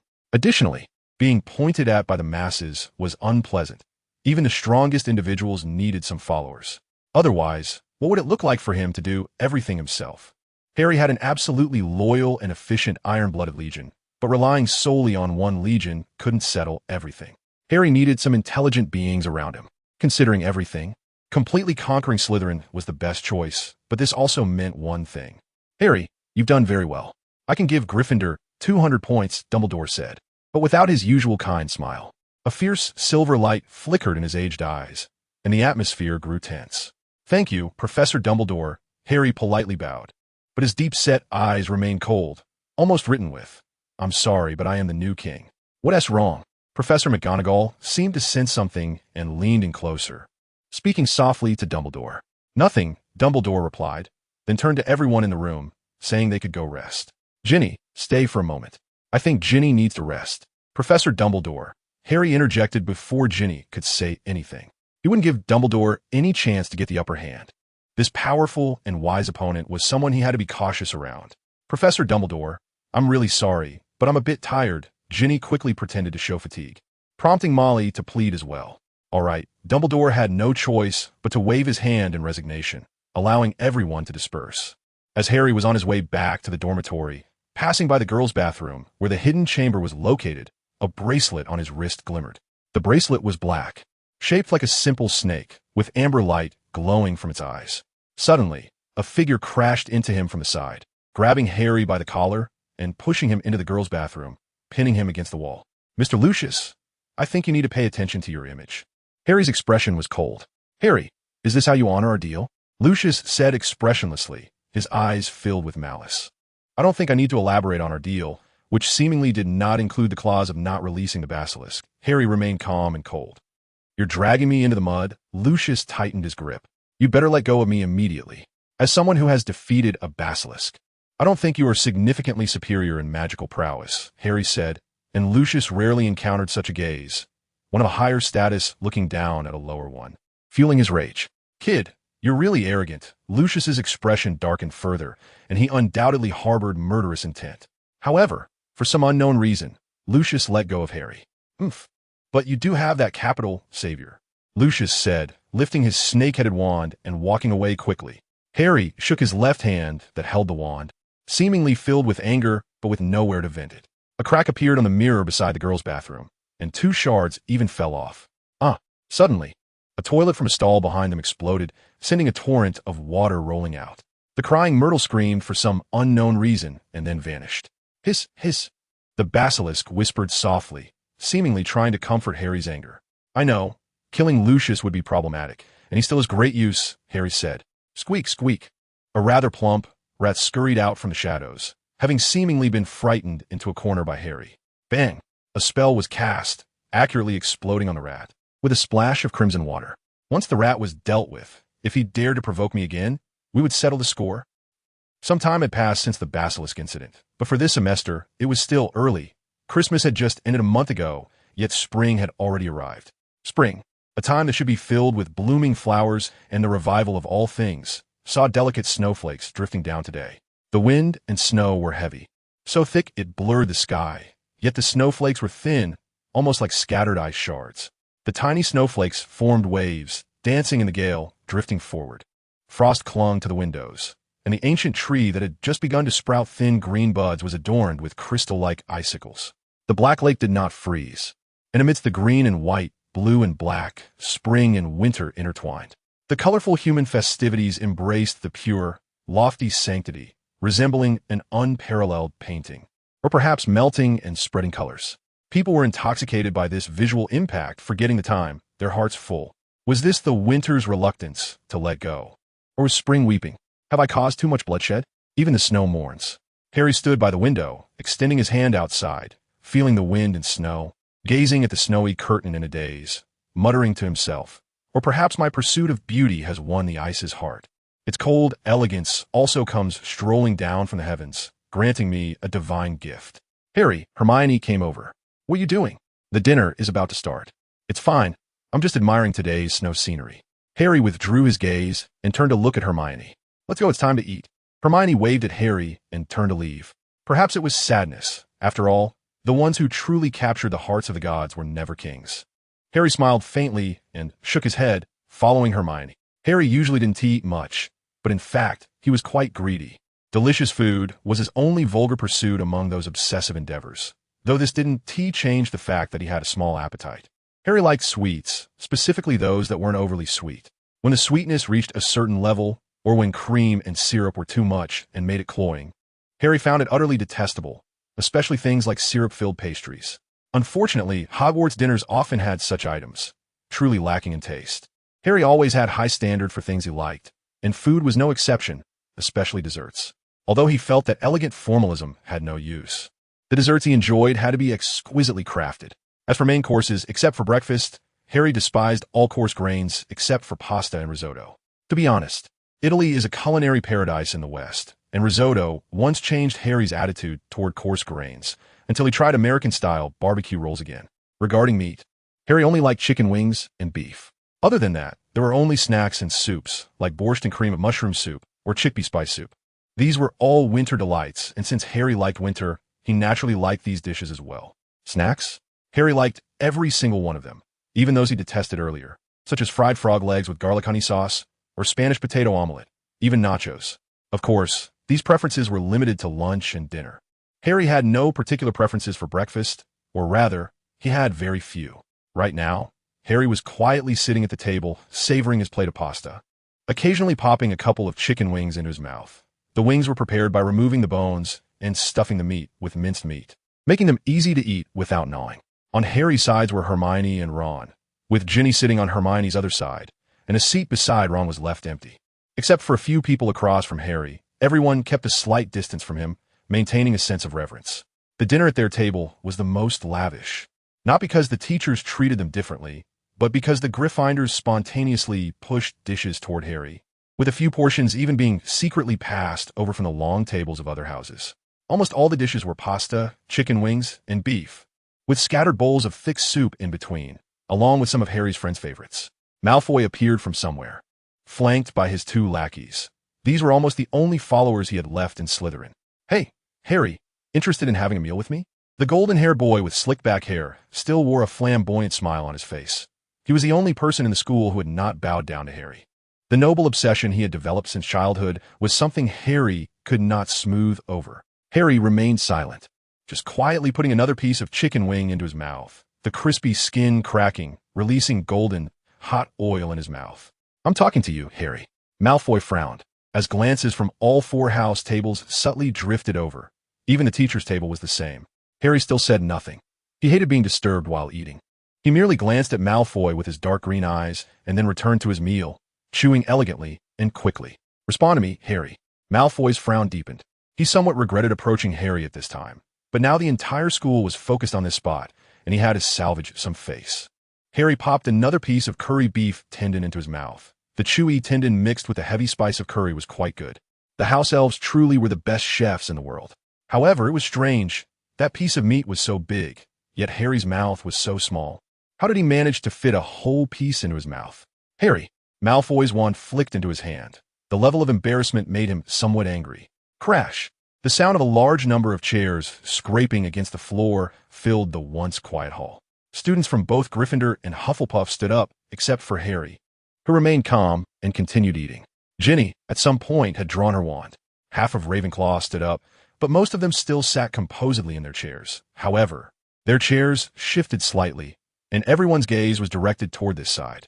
Slytherin appeared the most composed, at least on the surface, but like snakes secretly watching their prey. Everyone was covertly focused on this side, with Harry being the sole focus, the only difference being concern or curses. All eyes from the teacher's table turned toward them, and they didn't hide it. Snape, Professor McGonagall, Professor Flitwick. Hagrid even slammed his hand on the table, glaring angrily in this direction, causing beer to splash from his large cup. Hogwarts was stirred up because of one person due to a small action. "Malfoy, what do you want?" Hermione stepped forward, glaring at Malfoy. Ron, still holding a chicken leg, raised his hand as if it were not a chicken leg, but 2 lotus hammers. Ginny remained silent, just subtly revealing her wand from her sleeve as a direct threat. A few Gryffindors saw the exposed wand and, as if waking from a dream, drew their own wands. A few eager Slytherins were ready to jump in, while Seamus and Neville led several wand-wielding Gryffindors to form a wall, blocking the gazes of those people, as if ready for battle. Hufflepuffs, who were originally just worried about Harry and also angry at Malfoy's seemingly provocative behavior, stepped forward to separate everyone, ready to mediate at any moment. A few of the more timid ones had already secretly hidden behind older students. The rational Ravenclaws were always prepared to use lengthy discourses to advise everyone to remain calm, but they were also ready to suppress Slytherin and elegantly throw insults if necessary. Harry thought, "This is really annoying. In such a beautiful setting, the last bit of Slytherin's stubborn resistance has erupted." Ding, ding, ding. The familiar sound of a metal spoon tapping against the glass echoed. It was Professor McGonagall, the one with the most authority here while Dumbledore was away. "What are you all doing during mealtime?"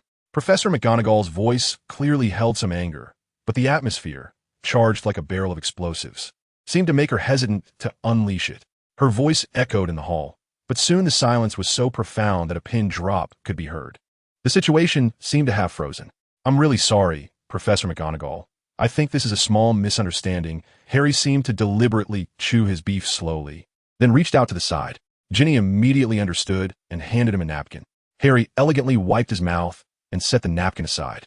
"Everyone put away your wands. Sit down, it should be mealtime now. Let us keep it quiet." 10 points off Slytherin, Professor McGonagall shot a glance at Snape, perhaps not even realizing that she was inadvertently defending Harry. Snape looked somewhat displeased, but still had no objections, especially since the students below seemed to be ready to explode at any moment. The instigator of the incident could only swallow this silent loss, his face pale as he slipped back to the Slytherin table without uttering another word. After that, the dinner was devoid of the usual noise and excitement.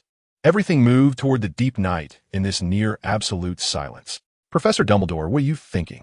Professor Dumbledore had sent an owl to inform Harry to wait in the headmaster's office since last night. He seemed to be distracted, and Harry noticed it. "Nothing much. Perhaps I'm just thinking about how to get my favorite Bertie Bott's every flavor beans." Dumbledore smiled, his kind smile always present on his face. "Just remember the colors." Harry said dismissively, "I would love to guess what you're thinking, but unfortunately, I've never seen through you. I didn't expect you to have such a hobby. Harry, Dumbledore still wore a smile, but whether he felt the same inside was uncertain. It's not a good habit to pry into others' secrets. I don't think so. Harry pondered, as if he had thought of something. I'm really sorry, but I'm afraid I can peek into your heart. Dumbledore's gaze flickered. He knew Harry wouldn't say such a thing without reason. Your beard is wet, and so is your clothing. That's unusual. Harry seemed to have confirmed something about those traces. I can see. The raindrops are falling at an angle. The wind direction is probably 25 degrees northeast, am I right? Dumbledore's silvery eyes flickered again. Harry's logical reasoning ability, his most terrifying talent, was something even he could not control or reach. Muggles have something called weather forecasting. I think wizards could learn from that. It would be very useful, Harry said, waving his wand. A smoky halo swirling up and floating in the air, revealing a scroll that seemed to be a map. Harry lightly tapped a few places on it. There are only a few places where it rains heavily and the wind blows hard. Now if we add the wind direction. Harry smiled. GotHogwarts Hollow. Dumbledore realized the situation was starting to get out of control. What were you doing there, Albus Dumbledore, the greatest wizard of our time? Why did you return to your old home? Harry's green eyes sparkled with curiosity. Harry, don't say any more. I was just there to mourn my sister. Dumbledore's smile finally faltered a bit. I'm very sorry, Professor Dumbledore. I know this is very rude, but I just can't help it. Harry's gaze towards Dumbledore was almost predatory. Where's your sister buried? But I don't recall anywhere mentioning how your sister died.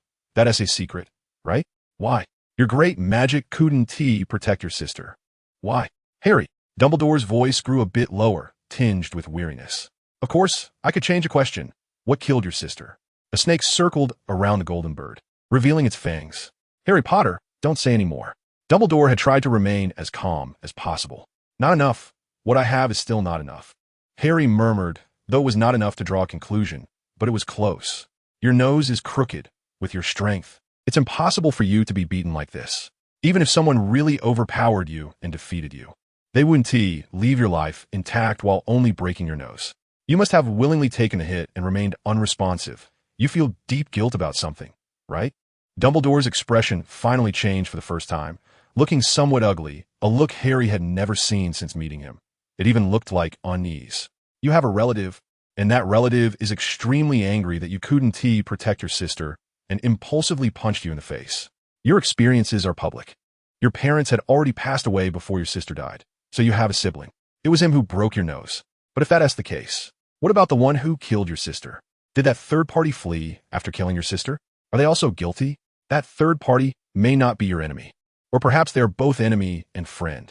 All right. Dumbledore finally raised his voice. If you keep this up, I will take points from Gryffindor. I hit the mark, Harry said, becoming even more excited, but he didn't continue. Thank you for the information you disclosed. Dumbledore's reaction was the best answer. Dumbledore was momentarily speechless. So, why did you call me here today? Harry was in high spirits. Although he didn't continue, he still maintained the previous liveliness. This is for you. Dumbledore pulled out a small round-bottomed conical vial containing a pale golden, translucent potion. You should know what this is. Felix Felicis? Why are you suddenly giving me this? Harry's eyes brightened. Don't waste it in places it shouldn't be wasted. This little bit would waste a lot of materials and a month's worth of time. Dumbledore warned seriously, given Harry's penchant for exploring anything new. All right. Harry looked somewhat regretful, but still accepted it gladly. Dumbledore knew that this was no longer the Harry he had envisioned, that had yet to be shaped, but he had to protect Harry. The monster he had taught could only be killed by another of his students. Dumbledore understood this very clearly. However, the Harry before him could no longer be protected at all times, so he could only use this method. He could only increase Harry's own leverage. As for other matters, Dumbledore felt for the first time that he was truly getting old, that there were many things he could no longer manage, and he really didn't have the desire to manage them. Harry is much more difficult to deal with than Tom. Much more than that guy. They really are alike. All right, go on. Harry, have a good sleep, Dumbledore said with a blessing, but his demeanor and tone were very tired, somewhat dazed and confused. Okay, Harry said, turning to leave. Dumbledore sat alone in the office chair, seemingly in a daze. How long has it been since you last saw him? Harry suddenly turned around and asked. 47. Harry.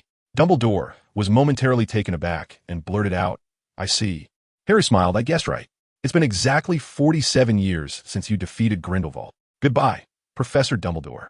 Harry bowed to Dumbledore, unsure whether he was expressing an apology or respect, then turned to leave. Dumbledore slumped in his chair, feeling more exhausted than ever before in his life. His silver eyes seemed to have a layer of dust over them. This old man, who stood among the stars, finally showed a hint of pale weakness. Albus Percival Wulfric Brian Dumbledore, the greatest white wizard in modern history, and possibly the greatest wizard of modern times, was brought down by the words of a child barely in his teens. Those green eyes, like the serpent's gaze fixed on its prey, saw through the towering figure. The Daily Prophet Morning Edition. Recently, a large number of venomous tentacula have appeared near Hogwarts School of Witchcraft and Wizardry. The reason remains unclear. Harry read the morning paper in his hand, a faint smile appearing as he enjoyed his breakfast. "Harry, what are you laughing at?" Hermione asked curiously from beside him, as Harry didn't often smile.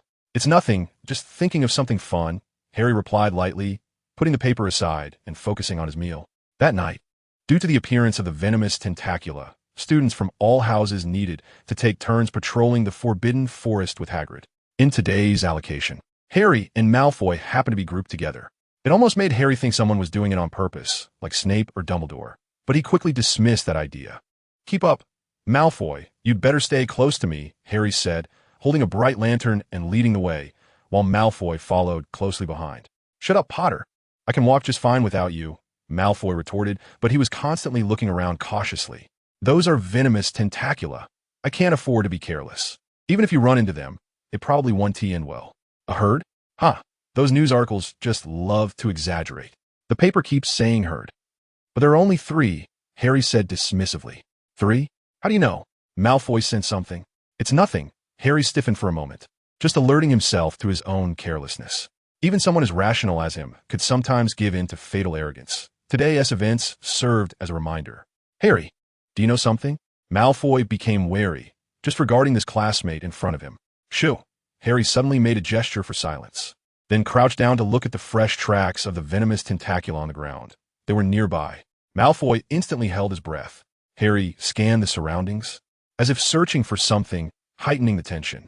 Low growls emerged from the surrounding darkness, and, as Harry slightly turned, his gaze swept across the area, but he found nothing. Until the low growl suddenly became clear from behind Harry.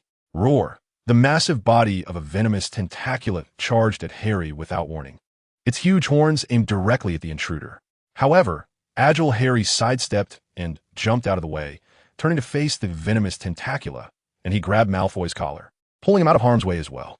Boom! The venomous tentacula crashed into a nearby tree trunk, toppling a towering tree, with wood chips flying and dust swirling. As the bloodshot-eyed venomous tentacula turned around, glaring frantically at the two. "Harry, this venomous tentacula seems off," Malfoy exclaimed. "Its aggression is much higher than usual. Perhaps it's anxious and agitated from being away from its familiar environment for too long," Harry replied calmly. He nodded slightly. "Hide, Malfoy. The other 2 are behind that first venomous tentacula." He glanced at the 2 massive shadows behind the first one. "If a fight breaks out, I might not be able to take care of you. Who needs you to take care of me?" Malfoy shouted, but his body obediently slipped into a corner. Roar! The low growls echoed. 3 enraged, venomous tentacula were ready to charge. "Come on, let me see how powerful these primal beasts are." Harry seemed less like he was preparing for battle, and more like a playful child staring at a new toy. Roar!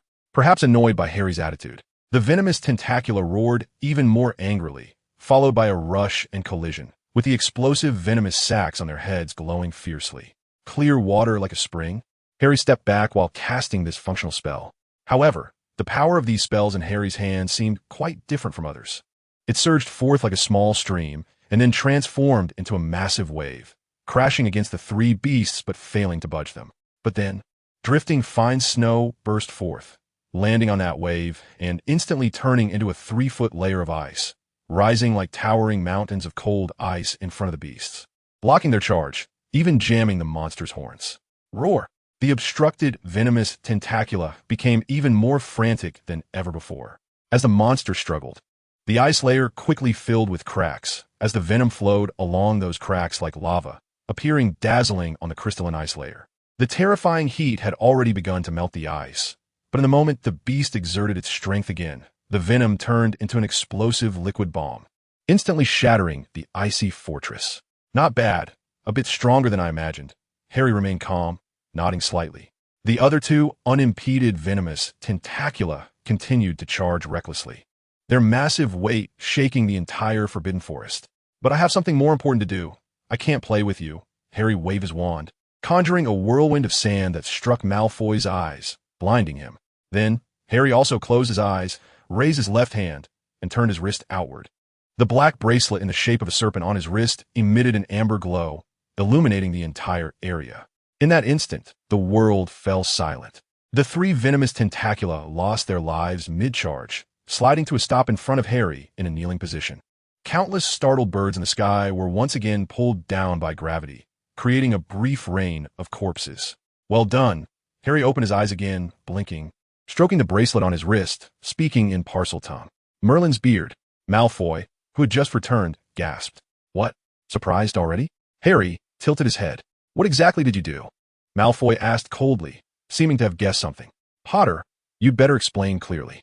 I know you have some doubts, but I didn't expect you to be clever enough to sense my intentions. Harry was more interested in Malfoy now. It seemed that this opportunity for a private conversation was quite necessary. You really did bring me out here alone on purpose. Where did you get these venomous tentacula? Malfoy looked around, seemingly contemplating whether to run away. Some byproducts. I accidentally released them while searching for other things. And it just so happened that I found you, Harry, to deal with these troubles. Harry shrugged his shoulders, not expecting that before I could operate in the dark. I would have found you. It's hard to say whether this is good luck or bad luck, as it disrupted my plans and forced me to deal with these three things myself. So, why are you so eager to find me? Malfoy seemed to lower his guard, perhaps thinking that Harry's elaborate efforts were not meant to take his life. Before that, I would like to invite you to a place. Interested? Harry pulled out a pouch of powder and raised his wand, flames flickering at the tip of the wand. You better finish before everyone gathers. Malfoy frowned. Of course, Harry said lightly, raising his lips as he swept a handful of powder and waved his wand vigorously. Bright green flames instantly engulfed the space just struck by the poisonous creature, and the figures of the two gradually morphed into flames, eventually disappearing along with the green fire. The empty space now left only a void. Ah, no, a small fire ash snake emerged from the violently boiling magical fire, hatching in the ashes left by the flames, lazily swimming away into the depths of the forbidden forest.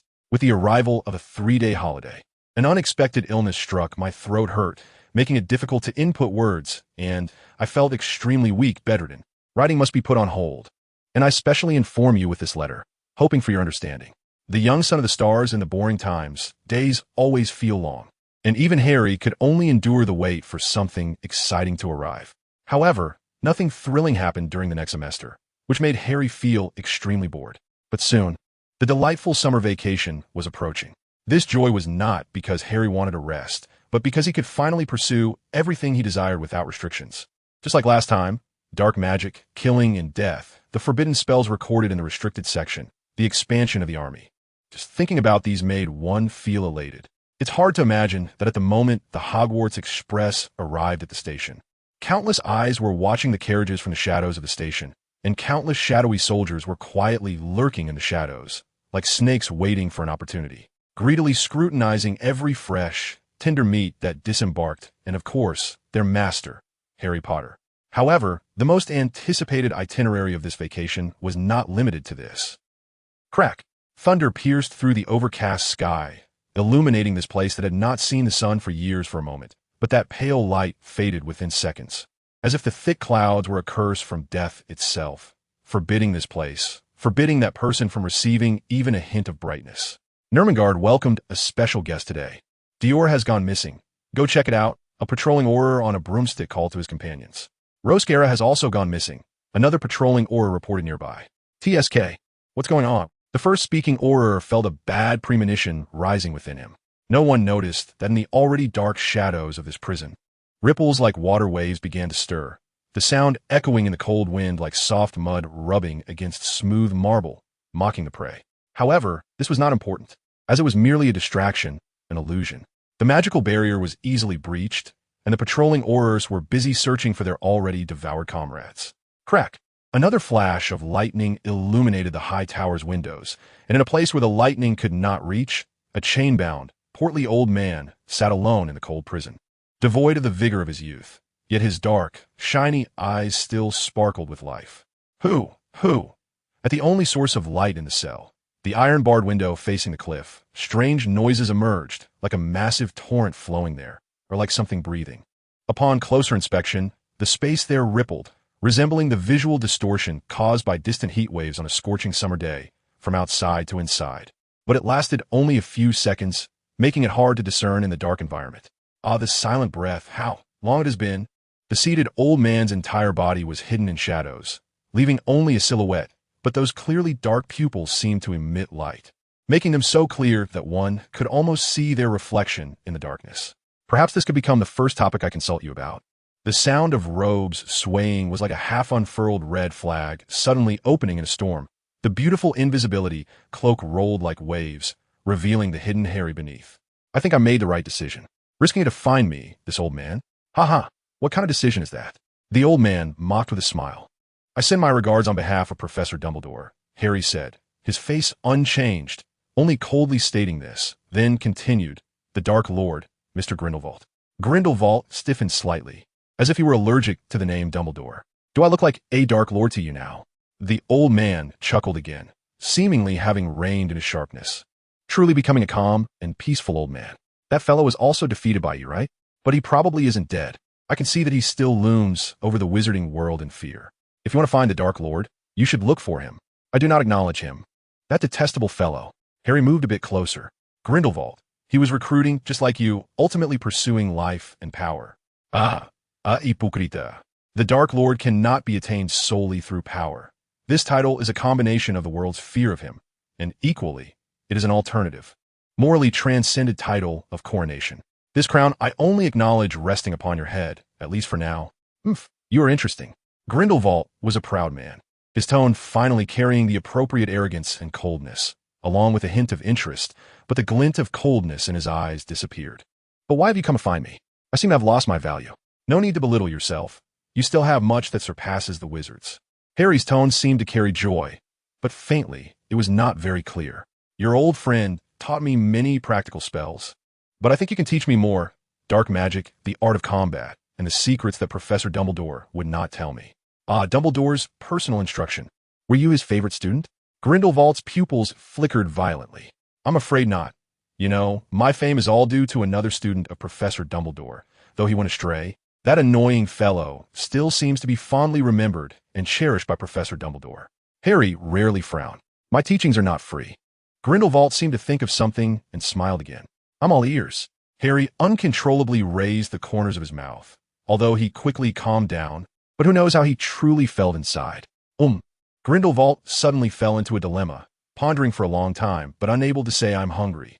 Let's get some food first. As you wish, Harry played the role of a gentlemanly waiter, casually flicking his sleeve. And two exquisite wooden chairs along with a table exuding the aroma of what slid out. Harry waved his hand again, his robe sweeping across the table, revealing a silver candlestick, warm candles, luxurious tableware, an enticing feast already laid out.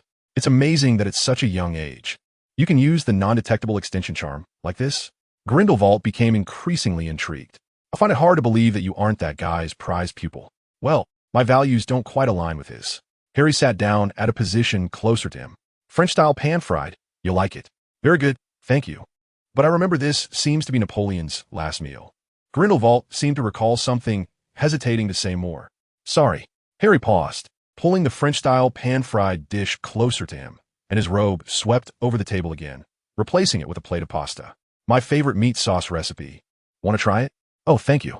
Grindelwald finally sat down in front of Harry, leisurely picking up his utensils to savor the delicious food.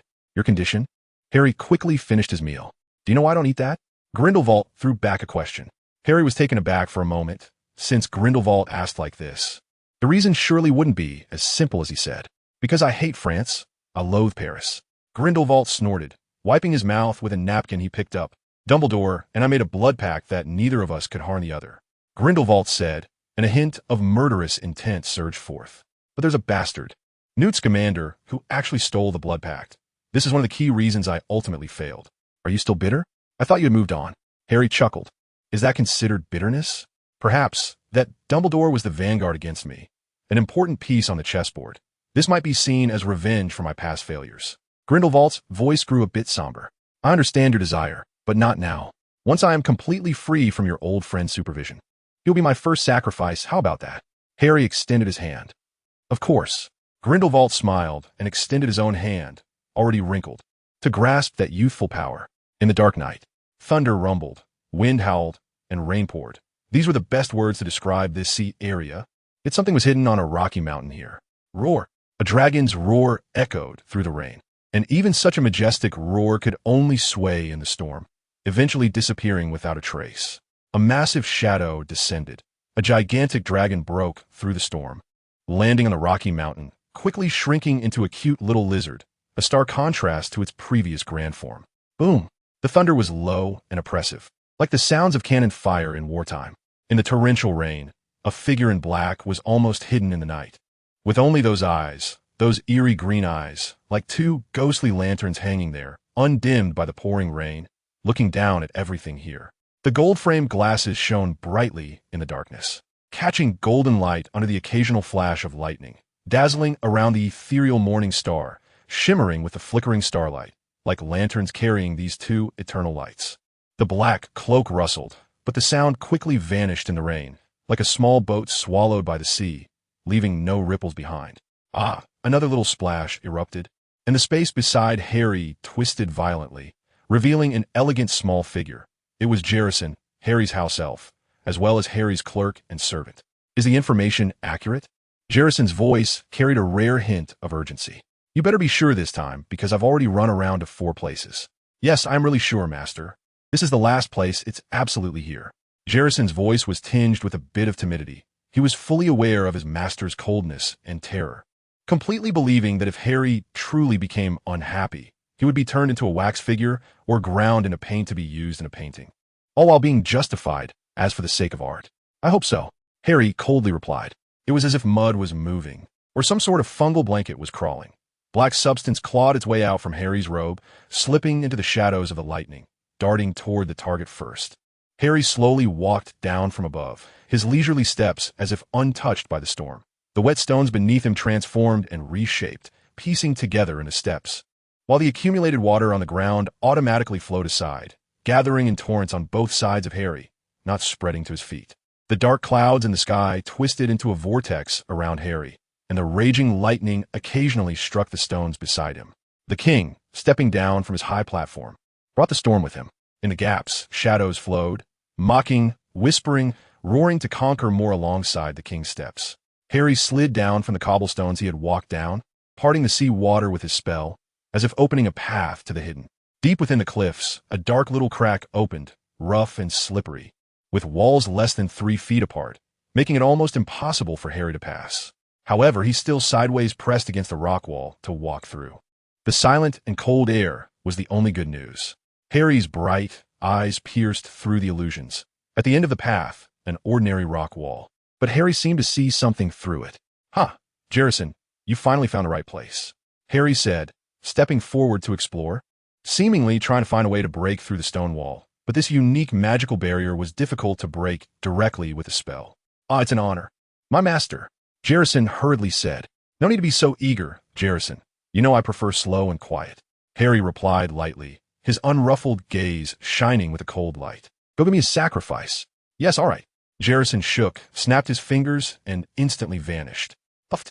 An innocent little creature's blood sacrifice opened that wall. The wall glowed and rippled, like the beginning of some American movie. So lowbrow. If he were a thorough black wizard, he wouldn't even hesitate to pass through here. Harry contemptuously evaluated Voldemort's setup.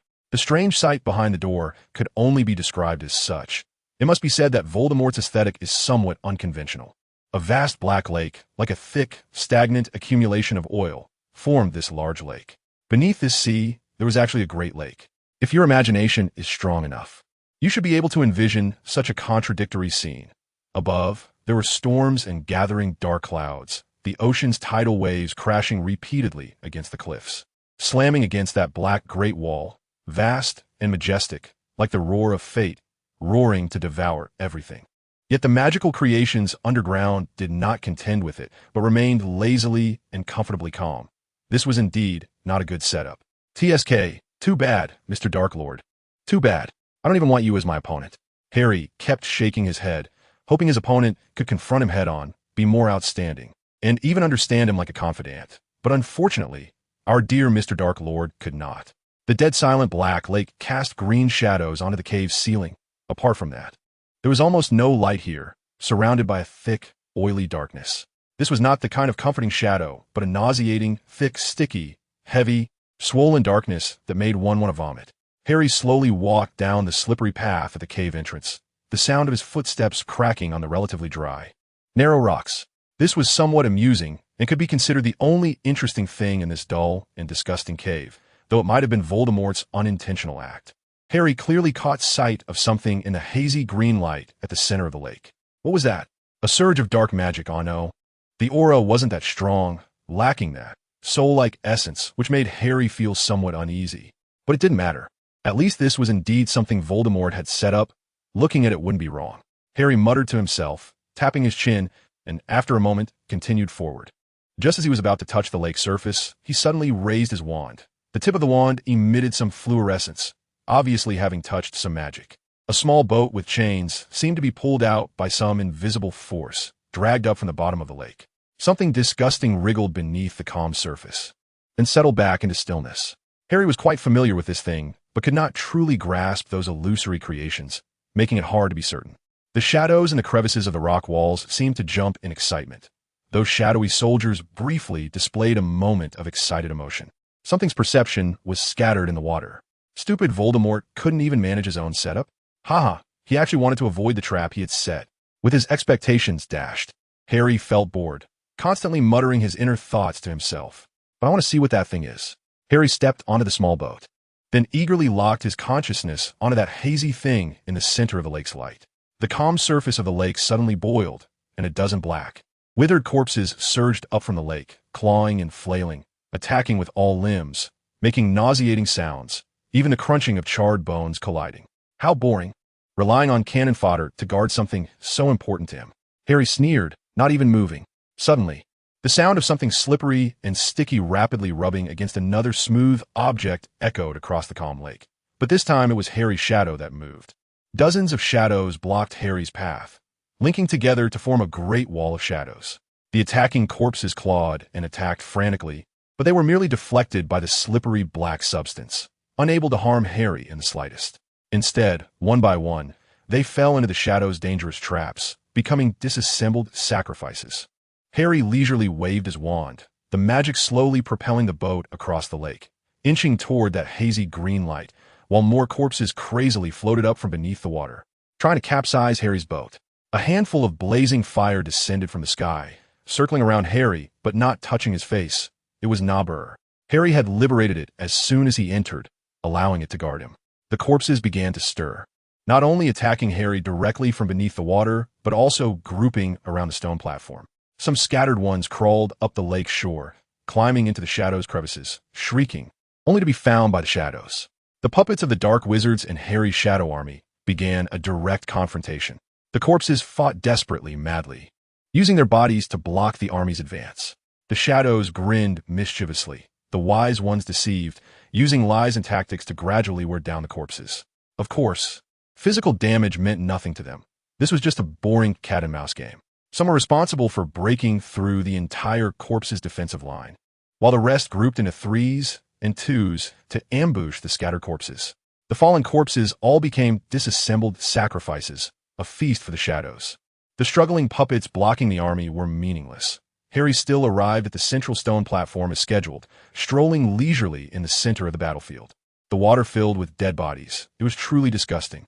Harry expressed his disgust without reservation. Voldemort's trap? Was it really just a trap? Was it really just a ruthless obstacle to prevent others from approaching the Horcrux? My goodness, he clearly had the ability to do better, to make it aesthetic, beautiful, interesting, full of art. Harry couldn't understand. Worse yet, everything seemed not to have ended. What Harry saw upon reaching the stone platform was not a magical creation quietly lying on the display stand, but a stone basin resembling a meditation basin, filled with emerald green liquid, if it could still be called liquid. Harry tried to cast a vanishing spell, but the magical projectile was bounced back the moment it hit the surface of the liquid, creating only a few ripples. Harry attempted to pick up the stone basin, surprisingly managing to do so with ease. He He tried to tip the basin over and pour out the liquid, but the surface visibly stirred. Yet the part connected to the basin remained unchanged, as if a membrane covered the surface. This membrane was highly elastic, but you just couldn't break it open to take out what was inside. Harry curiously circled the basin a few times. He had finally encountered something interesting. He tried to create a container to hold the liquid, which was easy to do, but once the liquid left the container, it instantly turned into gas and floated back into the basin. Harry then tried using many containers to hold the liquid, attempting to drain it. But until he touched the hard object inside, Harry thought that must be the Horcrux. The liquid surface suddenly could not lower anymore. No matter how he used containers to try and scoop it up, the liquid would naturally slide out, keeping the surface just a hair's breadth away from the top of the Horcrux. All right, this spell is somewhat interesting. Harry walked in circles beside it, just like Dumbledore, wondering if it could be drunk. Harry was not very sure, and after thinking to himself for a while, he took out a white laurel crown embedded with diamonds from his robe. The crown was almost sculpted from silver, adorned with scattered diamonds that sparkled brilliantly like a galaxy under any hint of light. The overall structure resembled an eagle spreading its wings, with the eagle's head raised high in the center, as if proudly proclaiming its wisdom to the world. The eagle's eyes shone like torches, and its proudly lifted chest was a massive emerald, with two smaller pieces hanging below, quietly shimmering like a moon surrounded by stars. The only flaw was a tiny crack on the left shoulder of the majestic eagle. Harry was correct to consult Grindelwald. Otherwise, he wouldn't even know what this item was. What a pity! If it weren't a Horcrux, I might have been able to preserve it intact. Harry sighed softly, feeling very angry about Voldemort's coercion to harm a piece of art, and he also felt a deep sense of regret. This bastard must pay for it. All right, now let's appreciate another piece of art, Harry said, calling out to Jarrison. Jarrison, I need more living creatures. I've already anticipated this, Master Harry. I found them for you in advance when you didn't need me. Jarrison quickly brought over a few adorable little mice, who were still unaware of their fate. Don't be afraid, little ones. Just open your mouths, and it will be over soon, Harry said, gently stroking the cute little mice as he began to pour the liquid from the container into their stomachs, lowering the liquid level bit by bit. Just right. This simple obstacle has been breached. When the liquid level dropped enough for Harry to see the exquisite golden pendant box, he quickly scooped it up, no longer caring for the writhing, suffering mice scattered around. However, the potion seemed to work well. He could try to study it. Is this Voldemort's Horcrux? His choice has some taste. What a pity he doesn't deserve it. Harry smiled meaninglessly, a sarcastic and mocking curve at the corners of his mouth. Harry wanted to open the pendant box. He knew he might not be able to, but he just wanted to try. However, something unexpected happened. The pendant box opened effortlessly like an ordinary ornament, and inside lay only a note, probably indicating that the box had been stolen, signed, R.A. What? Harry exclaimed, his face filled with disbelief. He had been fooled. He had been fooled. For the first time in his life. R.A.B. R.A.B. Harry quickly regained his composure, but still mumbled the name of the signature with confusion. The undead detected that the Horcrux had been taken and fell into complete hysteria, frantically launching a final counterattack. The roar echoed, and the massive tide of corpses intertwined as they climbed up the stone platform like stone pillars. This moment enraged Harry. Be quiet. The dark cave suddenly lit up like daytime, and the world-destroying thunder pressure erupted, splitting into 3 thunder spears that shattered the rocky dome, directly flattening the entire reef mountain. The lightning that pierced the rock layers fell, turning the counterattacking undead into ashes. The remaining stragglers could hardly stand on the crumbling stone platform, tumbling down like a rain of corpses from the sky. The collapsing stones shattered along the path of the lightning, as if the entire sky had collapsed and fallen, reducing everything to ashes. The vast space opened up a huge void.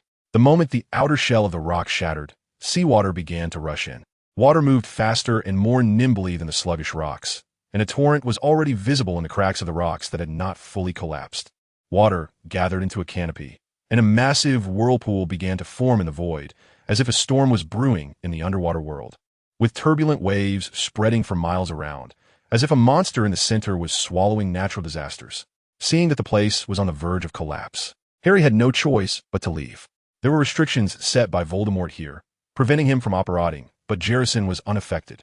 Harry casually discarded the useless pendant box, quickly summoned all the shadows, and grasped Jarrison's hand. In the next moment, They returned to his aunt and uncle's house. As if all the natural disasters and calamities were unrelated to them, everything was merely a dream. F.I.V. I will remember this string of letters. Harry's eyes still flashed with a cold and dangerous glint. Everything that had just happened became the past, like the secrets in the shadows that would always be buried by the dark tide. But Harry remembered everything there. The snake had set its sights on the prey, continuing to lurk in the shadows, waiting for the opportunity to reveal its fangs. In the endless desert, the only movement was the air that shimmered slightly due to the excessive heat and the occasional wisp of smoke lifted by the breeze. The undulating sand dunes resembled a large iron plate on a barbecue. Everything on it was like ingredients being roasted by the flame-like waves of hot air. A traveler slowly made his way under the harsh sun. Even his clothing had been changed to the style of desert travelers, with towels wrapped around his head, hands, and legs. These sun protection and wind sand items looked like the bandages on a mummy, only they were black. Shoo! Shoo! Shoo! With each step he took, the sinking sand made such sounds, like a monotonous and tedious melody. This scene quickly came to an end, as a small town suddenly emerged in the vast desert, making one wonder if it was a mirage. Rurel Town, a place on Egyptian soil similar to Hogsmeade for wizards. But this place did not belong to just one school, but to all of Egypt. Though called a small town, its area was almost comparable to a small city. It had a wide main street running north and south, surrounded by a web-like network of branching roads. Everywhere, low houses stood, yet not a single one was built for living. Instead, there were various shops and taverns. Such a vast area stemmed from ancient history. The wizard's magical spells allowed certain safe zones to be immune from the ravages of war. So this place, which had originated 450 years ago, still existed today, and its functionality and influence continued to grow, necessitating constant expansion. However, such a large town was not busy. On the contrary, although every shop was open, there were very few customers wandering the streets. At a glance, one could only see a sparse number of travelers moving along the main street, or occasionally find a few customers in some shops selecting items. This was partly because Rurel Town was simply too large, dispersing the customer flow throughout the town and preventing it from gathering. Secondly, because this scorching desert had little appeal to many, only local residents would circulate. But how many wizards still existed in this lost ancient land? The only place that is somewhat crowded is the tavern. Although it is not very noisy here, there are indeed quite a few people gathered. Desert travelers passing by stop to rest, and nearby wizards also like to come here to drink, play cards, and enjoy entertainment. The clear, crisp sound of a bell rings, signaling that another guest has arrived at the tavern, a traveler with green eyes shimmering with a ghostly light. His clothing is a rare, pure black, unusual in the desert. This is indeed a rare guest, as he immediately orders a mint sauce spiced roasted leg of lamb. One must know that in the desert, any ingredient is surprisingly expensive. Even ordinary roasted meat consumption is already very costly, let alone a dish that requires careful preparation, paired with easily spoiled plant ingredients, and requires a large quantity of materials. In the past, this kind of dish was almost a decoration, and no one would actually order it. The tavern owner unexpectedly glanced at the traveler in front of him, and even reminded him to check the price. But this was quickly met with a confirming reply. The leg of lamb would probably take a while longer to prepare. Harry sat at a corner table, eating the most expensive dish in the tavern. The overwhelming aroma of mint, spices, and roasted meat attracted quite a few gazes around him, making Harry feel somewhat uncomfortable under their scrutiny, but he said nothing. While eating the roasted meat, he occasionally sipped a glass or two of low-alcohol sweet wine.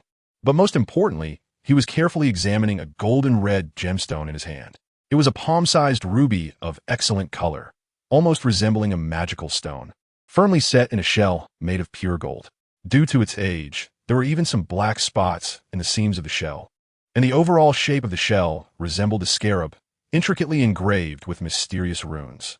Harry could feel the magical energy swirling and flowing within it, almost as hot and powerful as the sun. He even thought that if the ruby were to be destroyed, golden liquid magic would flow out. This was something Harry found in a book from the restricted section, and that book seemed to be an artifact from ancient Egypt on the brink of extinction.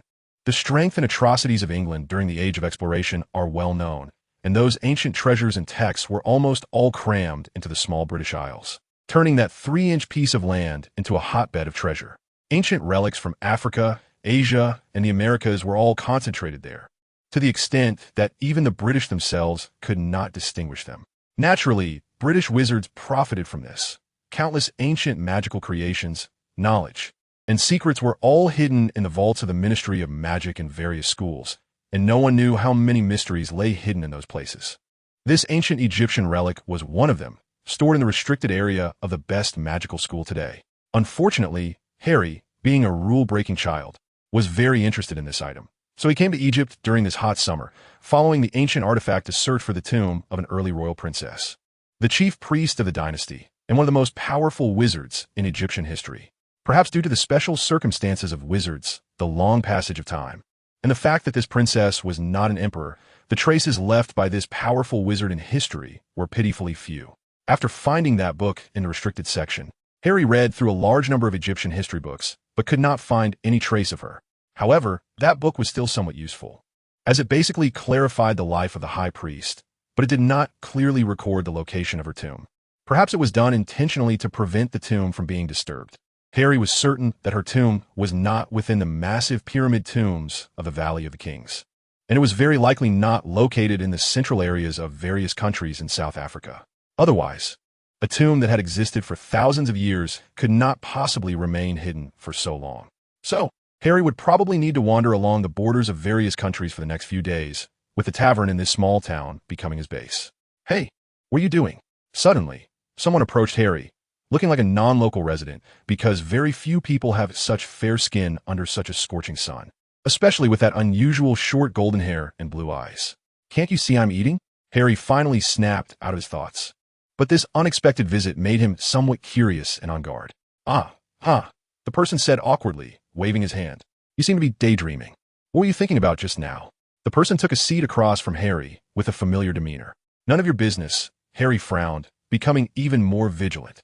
The person indeed looked somewhat awkward this time, struggling to find words. "That gemstone in your hand is beautiful. Can I take a look?" After a while, the person smiled again, pointing at the gemstone in Harry's hand. "No, DudleyDied. Are you coveting that gemstone? That's easy to resolve." The person shrugged, pretending to be indifferent. "I feel like I've seen that thing before," he said. Harry was momentarily unsure whether he was telling the truth or lying. If he was truthful, perhaps he could extract some information, but if he were lying and trying to bait him, continuing the conversation might lead to him revealing information instead. In the end, Harry said nothing, cleaned up the last few pieces of meat and a glass of wine, and went to the front desk to settle the bill. Harry didn't want to gamble on people's hearts. Anyway, with the sharpness and the guidance of the ancient texts, he was confident he could find his target. It was merely a matter of how much time it would take. Why should he take risks to save a bit of time? The person behind silently watched Harry's departing figure, his expression somewhat gloomy. As day turned to night, time flew by, and in the blink of an eye, 3 days had passed. Harry had efficiently searched along the borders of most of North Africa, but found nothing. The remaining search needed to extend further north, where countries and populations were denser, making it less likely to find clues. Harry felt somewhat troubled, although he had the patience to stay calm. The lack of results was still irritating. The next area to search was the entire Nile River basin, which was akin to searching for a needle in a haystack. If he still made no progress, he would have to expand his search even further, reaching the Mediterranean and the Middle East, which likely could not be completed during the summer, wasting 2 months of time. This was something Harry would never allow. Harry pondered and opened the ancient text once more, hoping to find even a hint of a secret within. However, the words were still the same words, having been flipped through countless times by Harry. The records regarding the tomb remained vague and unclear. If that were the case, why write this piece at all? Why still have records about the tomb? Wouldn't it be better to end with her death? There must be something I haven't thought of. Harry closed the text again. The nearly decayed cover had a line of small letters about the author that was blurry, but since it was a book from the late period of ancient Egypt, the hieroglyphs on it could still be barely recognized. The author of this book seemed to be no ordinary figure, as that line of small letters translated to Khonsu, the moon god in ancient Egyptian mythology. The cover of this book was added later by the last Egyptians, meaning the Egyptians believed the records in the book were a gift from the moon god. Wait, the moon? Yes, the moon. Harry suddenly seemed to think of something. His eyes flickered as he gazed at the starry sky. The moon, surrounded by countless stars, was truly round. This was one of the times when the moonlight was at its strongest. Harry quickly took out the sacred scarab gemstone and held it up to the window. The relic, flowing with divine magic, was fully exposed in the silver light, shimmering with a lustrous red glow under the moonlight.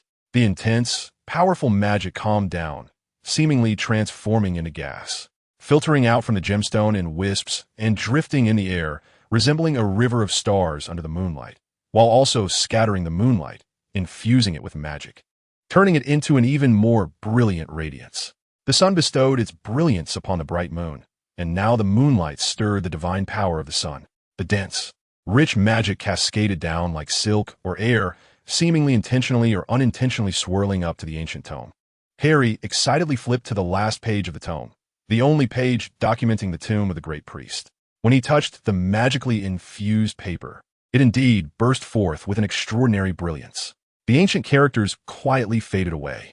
At the top of the page, the eagle-headed human conies embraced the full moon, and beneath the vast wings that covered the sky lay a vast circular star map, with the center shining with red light, the fiery Mars. The crimson Mars symbolizes the war god, and the ancient Egyptian war goddess Batet is one of the few spear-wielding goddesses. That star must signify her tomb. I found it. Ah, the supreme sun god Ra has sent a representative of the moon, and this guidance foretells my victory. The power of the sun is in my hands. I have come, ancient mystery, in the vast desert. The lonely smoke billowed as the wind howled, the sky devoid of gloomy clouds, and the sun not yet dawned. Dressed in familiar pure black, the flowing sand in the air resembled a river, dragging the black headscarf dancing in the wind. The only exposed part was the eerie, beautiful eyes scanning the boundless desert, seemingly searching for something. The sandstorm today was particularly fierce, a cloud of swirling sand and dust, with the sky clear for miles but without sunlight, cast a dark and bleak atmosphere, making the desolate and weathered desert appear surreal. Harry, dressed in black, seemed like an envoy of the underworld, walking along the unique river of the ancient Egyptian afterlife. Harry held a compass, or perhaps you could call it a vintage-style compass. The stars could only determine approximate latitude and longitude or possible corresponding locations. The exact location of the pyramid still required Harry to explore. As the fierce wind swirled, the compass in Harry's hand began to swing erratically, showing no clear direction. This was not caused by the wind. Harry could distinguish it was a sign of magnetic field disturbance. There was nothing in the desert to disrupt the magnetic field, especially since Harry had come to the vicinity of the pyramid by following the stars. The tomb was somewhere nearby. This was the interference of a magical barrier. The entire area was an uninhabited zone of the Sahara Desert. The ancients were wise, using the unique powers of wizards to build tombs here, ensuring that few intruders would disturb them. Coupled with the powerful magical barrier, hardly anyone could discover this place. This strange wind. It must be a gigantic magical barrier covering several miles around. What a grand endeavor. Moreover, there should be a circular area within this magical barrier where a large-scale, undetectable stretching spell has been applied. Otherwise, based on Harry's estimation of distance, the path he had just walked would have been enough to traverse the Sahara in that direction and see the ocean. Still not visible? It seems to be a double-layered barrier. Harry put away the compass. This could be troublesome.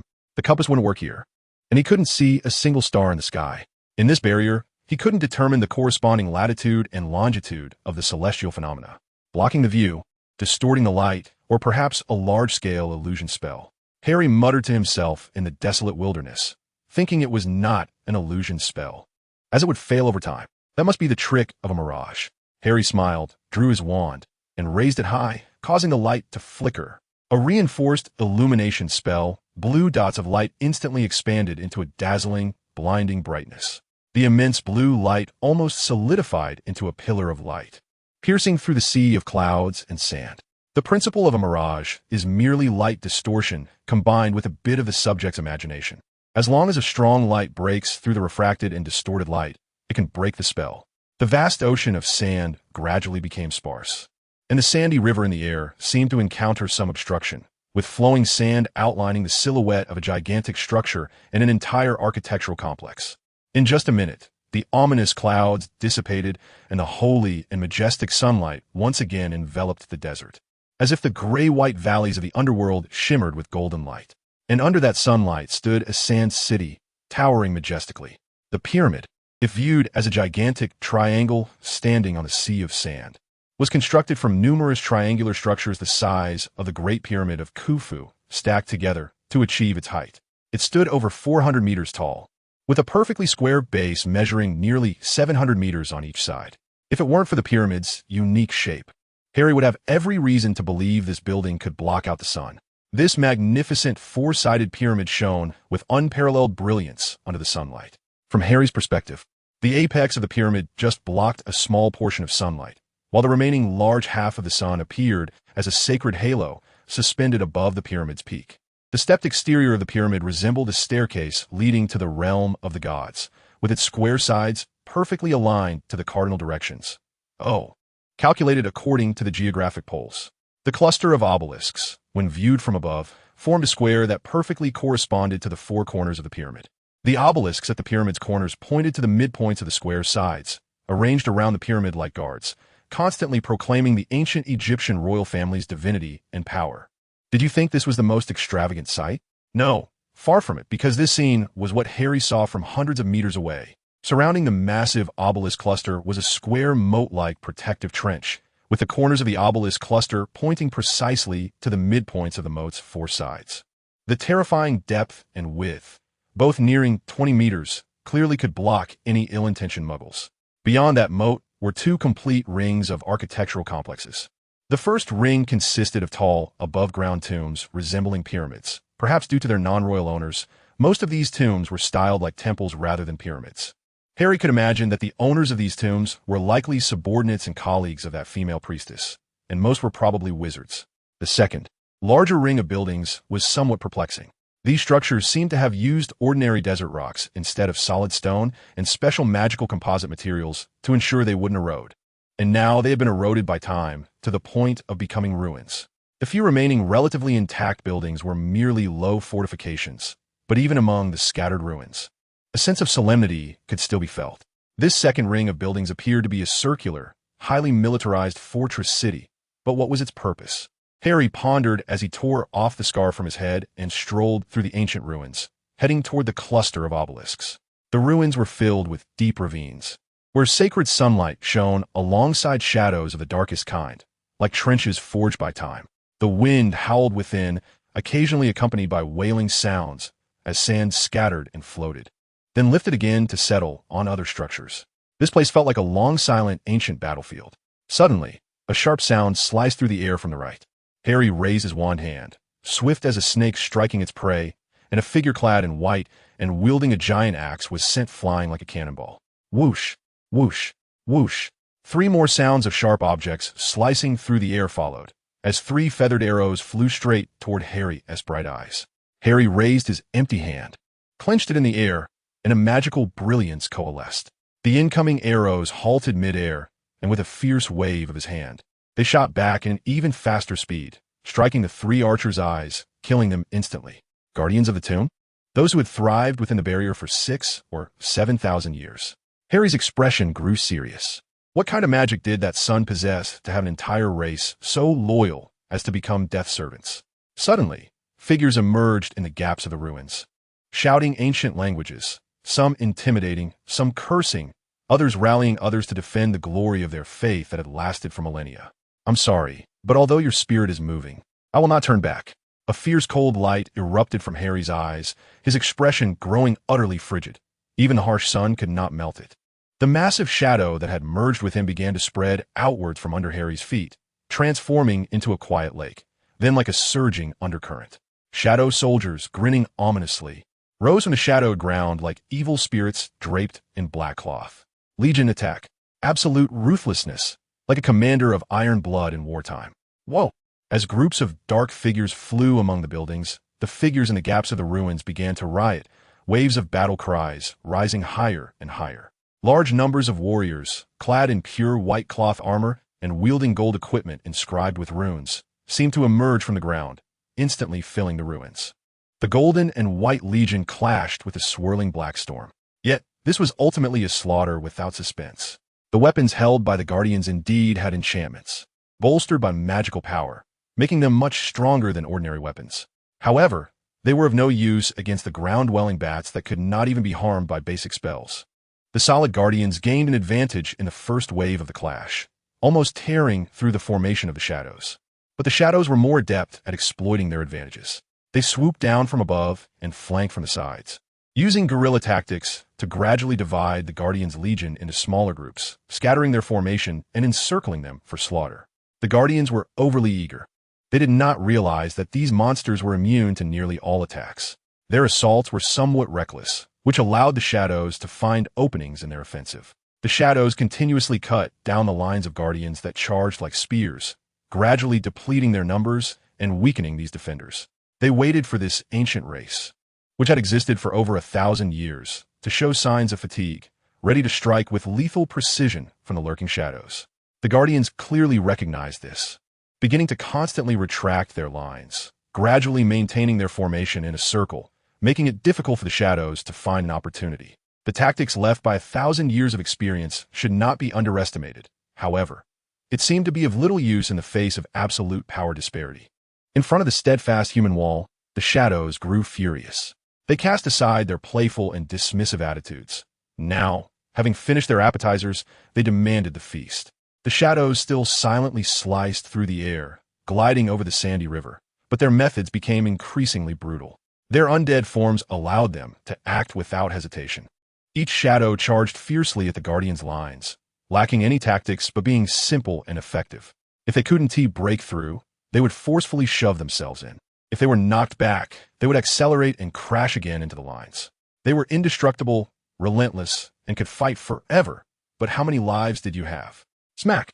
A golden shield knocked a dark figure away, but the shadow didn't pause for a second. The moment it touched the ground, it soared back up, like a hungry tiger pouncing on sheep, crashing into the shield that had just knocked it away, sending the shield bearer flying. All the shadows paused momentarily, seemingly revealing a mocking smile once more. Swish, swish, swish. The shadows danced wildly. One soldier's absence, one small crack. But that was enough for the shadows. The ball began, or rather, a grand feast began. All shadows surged through this tiny gap into the enemy's throat, tearing it open, then ripping the enemy apart from within. The ironclad formation was instantaneously dismantled, and the shadows darting through the enemy's lines were like black lightning. With only a few seconds separating the resistance from a chaotic slaughter, rivers of blood flowed, and corpses lay scattered everywhere, which barely described the horrifying tragedy. The loyal warriors did not retreat, but it was still futile.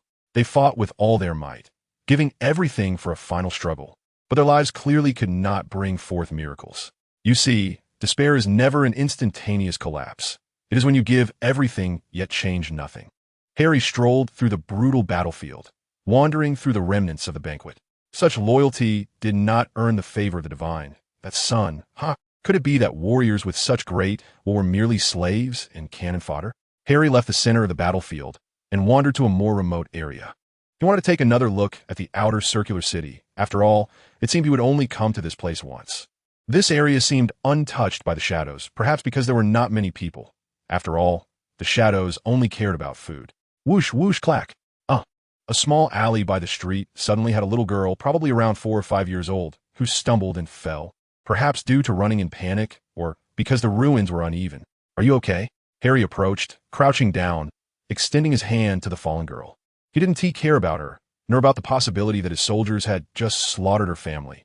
It was merely a casual act. The girl mumbled something indistinct, perhaps a thank you in their language. But when she looked up and saw the face of the person helping her, extreme hatred and fear instantly filled her face. She fell back, ignoring the outstretched hand, retreating to a corner of the alley, still looking at Harry with that gaze. Sure enough, kindness and emotion are burdens on the road to greatness. Harry furrowed his brows, retracted his hand, and stood up, his murky yet bright eyes reflecting the girl, with his shadow completely enveloping her. The girl still curled up in the corner, hugging her knees, staring at Harry with that gaze, fear almost spilling from her eyes, mixed with tears, but was forcefully held back by hatred. Hiss, hiss. The girl quietly murmured something, which Harry found somewhat familiar. Parcel tongue? Harry seemed to be talking to himself, actually asking his bracelet. SSSSS. Yes, not very proficient. There are at least 3 grammatical errors in those few sentences just now, but it is indeed parcel tongue. Why? Isn't parcel tongue a special bloodline of the Gaunt family? Harry also communicated with the basilisk in parcel tongue, and the girl curled up in the corner seemed to vaguely understand the hissing that resembled a snake, her pupils filled with fear and hatred. But there was a hint of shock. No, in fact, parcel tongue is just the language of snakes, and it is essentially no different from gobbledygook or gnome language. It's just that our language is more primitive and also more complex and variable, making it difficult for ordinary humans to learn. Only those with a special magical bloodline can possess the ability to learn snake language. The Gaunt family is just one branch of those with magical blood, or rather, the most famous one. Even ordinary wizards might suddenly develop this ability one day, but even if there's a millionth of a chance that they acquire this honor, most of them wouldn't realize it, so they have no way to practice and let this honor flourish and be passed down in their bloodline. Of course, the premise is that their wizarding bloodline is pure enough. There are many ancient bloodlines that have inherited the ability to speak Parseltongue, and perhaps they might not even qualify as families, but rather a lineage of single-blood ancestry. Due to their small scale, there haven't been any notable wizards among them, so they have remained hidden to this day. The serpent bracelet's eyes, which had been flickering with amber light, finally stopped blinking. The basilisk completed its answer and fell silent again, faithfully waiting for its master to summon it once more. So does this mean this little one is a lucky wizard? Harry pondered, suddenly smiling. She is the direct descendant of a pure-blood family that has been passed down for who knows how many years. It's a pity that her family elders seem not to have discovered her talent. Otherwise, there would have been some resistance just now. Little one, I like your gaze, Harry suddenly said to the child in Parseltongue. Huh? The little girl seemed to be startled all of a sudden, shrinking back into the corner again, then murmuring in Parseltongue, "What they said is true, my language indeed brings disaster." After saying that, she lowered her eyes sadly. Harry felt a bit excited. No, you're a genius, a one-in-a-million genius. Just like a lonely person finding a companion. The lone wolf that has wandered the wilderness for a long time seems to have found the first little wolf to form a pack. The child said nothing, only raised her eyes to look directly at Harry. Her expression was a mix of confusion, but the colors other than shock did not diminish at all. It's okay. I know your vision is constrained by life and death. I know your path to greatness is bound by boring familial ties. It's okay. Soon you will truly be able to showcase your talents. Harry reached out to touch the little girl's head, but she shrank back in fear, almost making herself as small as possible, nervously closing her eyes, like an ignorant soul facing death for the first time, yet still lacking the courage to resist. Harry turned around with satisfaction, casually waved his wand, and cast a forgetting charm. Perhaps because of the overwhelming impact of magic. This forgetting spell caused the little girl to faint, but it didn't matter. Harry used magic to pull the little girl into the space of his sleeve.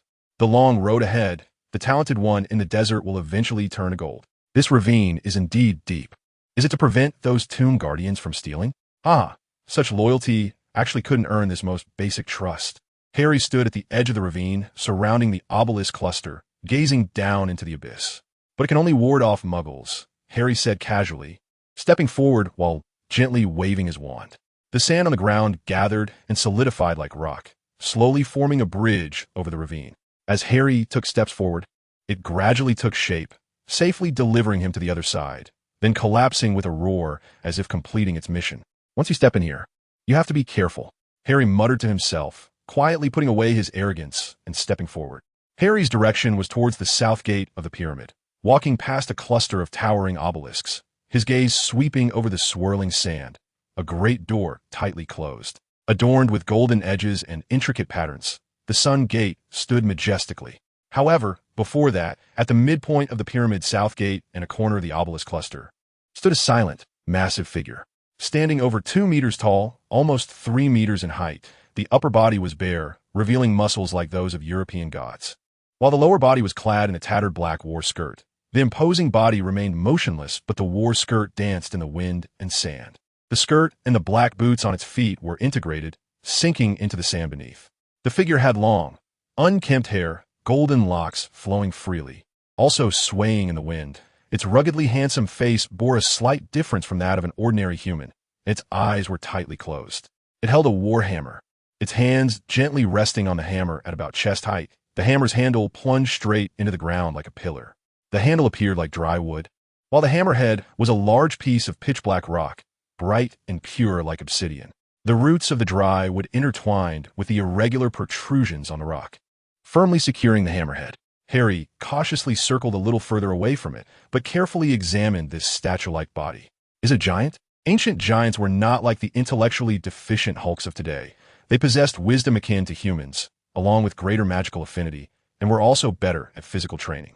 They were a nomadic people, moving without a fixed home, chasing the sun or moon, and could even cross short bays to reach islands in ancient times without any tools.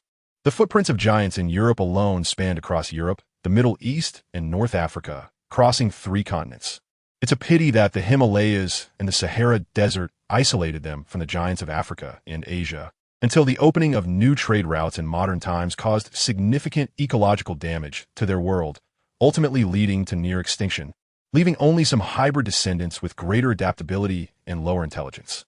They were once a species revered as gods by humans, one of the rare magical beings sharing the same ancestors as humans, a relic of the ancient, fated miracles of the old era. Many ancient civilizations sought the help of giants, especially in the construction of large buildings. Many of the pyramids in ancient Egypt were crafted by giants, unbeknownst to Muggles. Of course, there are also many who oppose humanity through the ages, such as the frost giants and fire giants living in the land surrounding the Arctic Circle, and the exquisite, statue-like giant before him, judging by its skeletal build and tall, slender form, should belong to the giants living in the Mediterranean and North Africa, part of the Western European giant branch. The one that the ancient Greeks regarded as a titan god. If this giant appeared in Egypt, it would probably be a builder of the pyramids, right? However, there was not a hint of life visible on that body. Is this monster still alive? Harry cautiously took a detour, avoiding close proximity to the monster. The power of such ancient giants was terrifying, far surpassing the slow-witted brutes of today. Moreover, this type of giant likely possessed magical abilities, and getting too close could result in being killed before even having a chance to retaliate. Harry continued to move forward, focusing all his attention on the giant. But as he crossed a certain boundary, the first to move was not the statue. The runes on the obelisk glimmered with a golden light, and on the ground, in the air, golden radiance flowed like a small stream, gathering at the end and sinking into the sand, then spreading widely, merging into the entire sandy area of the moat. The sand slowly flowed towards the point where the golden light gathered, gradually piling up into a sand dune. Even the sand beneath Harry's feet surged towards that direction, almost sweeping him away as well. Harry had to use some magic to stabilize himself. Soon after, the sand dune, nearly as high as the obelisk, began to take shape, seemingly forming a giant. A sandstorm swirled around, with sand shining like gold in the sunlight, spiraling around the sandy ground. The fierce winds, charged with overwhelming magical energy, wreaked havoc on the sand, making Harry feel as if he were a candle flickering in a storm. This situation was like setting up a net to ensnare him. Before the sand dune could fully form into a giant, and before Harry could think further, the giant, which had remained still like a statue, suddenly appeared behind him. The fierce wind hadn't even arrived, yet the giant's massive body blocked the sunlight, casting a shadow over Harry. Holding a giant hammer high above, the golden light of the sun shone through the gaps between dead wood and black rocks, as if infused with scorching molten magic. "This is bad," Harry muttered under his breath. Fortunately, his magical senses were extremely sharp. The moment the figure appeared behind him, he rolled to the side, only getting dust kicked in his face. Boom! The giant hammer fell heavily, and the sun's magical energy erupted in an instant, spreading cracks across the ground and igniting a solar storm. Harry had to dig his unoccupied hand and feet deep into the sand to barely avoid being blown away by the fierce winds. Even so, he almost got buried by the sand that was lifted and then dropped. The giant remained with eyes closed, expressionless and stiff like a mannequin. Yet in its swift movements, there was a certain biological agility, though a hint of mechanical stiffness could also be seen. It slowly adjusted its stance, holding the hammer with one hand, and even with its eyes closed, it turned its face towards Harry, as if gazing at him. Harry got up from the ground, dusting himself off as sand trickled down from him. His slightly disheveled hair fell in strands over his face, and his gold-framed glasses sparkled in the sunlight, reflecting the brilliance of the sun like shining stars. His green eyes, accentuated by this backdrop, appeared even more noble and striking, revealing the anger contained in their deep pupils. Good. Now this is interesting. A violent anger and a tightly suppressed excitement converged, erupting into a terrifying power in Harry's eyes. Magical energy surged around him, dimming even the sun's brilliance as Harry stood alone against the sun. Unbeknownst to him, the bracelet on Harry's wrist had vanished, and a massive serpent prowled through the sea of sand, lurking in the shadows beneath it, its dangerous slit pupils fixed on the craftsman building the pyramid. Within the sandstorm that surrounded Harry, A black grim reaper had stealthily emerged, a ferocious dragon exhaling white smoke from its nostrils, waiting for the signal to attack. The giant's magical senses seemed formidable as well. Although its actions appeared oblivious to the two monsters beneath Harry, Harry felt that this giant seemed to perceive everything. Behind the giant, a true sand giant roared as it rose from the ground. This seemed to be a special protective mechanism of the pyramid, a monster created by magic. The giant's golden hair flowed in the wind, shimmering like a stream of magical energy under the sun. The giant behind it began to move forward slowly, signaling the countdown to the start of this battle. Boom! The earth trembled beneath the sand giant's feet, rumbling loudly. Boom! The sound of the sand sea quaking was like a heavy bell tolling, counting down to the start of the battle. The giant stood still like a statue in the wind and sand, not making a sound, allowing the sand giant to approach Harry as if waiting for something. Roar! The sand giant opened its mouth and let out a deep roar, echoing throughout the heavens and earth. Its massive arms swung, and millions of tons of sand transformed into a storm-like form, crashing down on Harry like the beating of a war drum, signaling the first sound of conflict. Sand! The sea of sand surged, but this time it was not because of the sand giant, but rather the monstrous serpent lurking in the sand sea.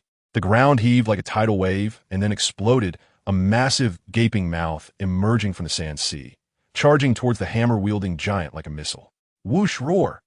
First came the sound of wings stirring up a fierce wind, followed by a high-pitched roar. The long-suppressed dragon finally unleashed its rage, descending upon the deity, constructing the pyramid with terrifying might. In an instant, they struck, delivering lethal blows without giving their opponent any chance to react. The giant turned its face, seemingly glancing at the serpent behind it, yet its eyes remained closed. Then it suddenly turned around, its large hand grabbing the dragon by the neck, pinning it down. Nobber didn't even have time to react before being used as a weapon. Swung at the serpent's face. The timing was perfect, and the serpent's venomous fangs never even grazed the giant. Both the serpent and the dragon were sent flying, crashing into the sand not far away. The giant's expression remained as calm as a deep well, as if it were merely a trivial matter. Hiss! The serpent raised its body, opening its mouth to warn the giant. Its body twisted in the sand, rising from the sea of sand, and a vast sandy area instantly transformed into a black wave, encircling the giant. Nobber got up from the ground, shaking off the sand that clung to him. His blood-red eyes glared fiercely at the giant, as if wanting to drag it into the abyss of his fury. Roar! A more soaring and resonant roar shook the surroundings as Nobber's massive body charged like a bulldozer towards the giant. The two enormous monsters collided instantly, engaging in the most primitive and brutal combat, deciding the victor through savage and bloody ferocity. The dragon's breath, imbued with the essence of molten lava, burned everything like a hellish red lotus flame. The giant was surrounded by the glory of the sun, wielding a giant hammer that shimmered with the divine power of the ancient era.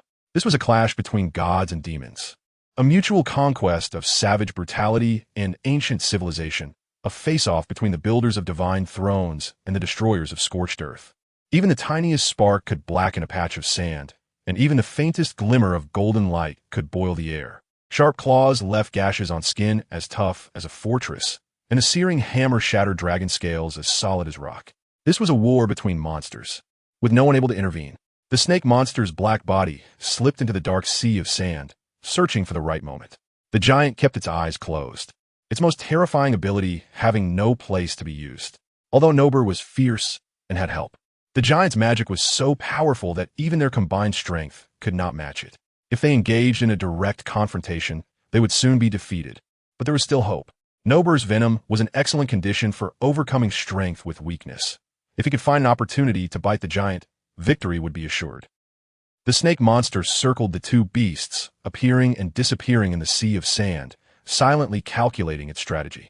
However, the giant was quite alert, defending against Nobber while also keeping an eye out for the snake monster, which had yet to strike. It seemed the giant had considerable battle experience. The snake monster was engaging in a psychological game with the giant.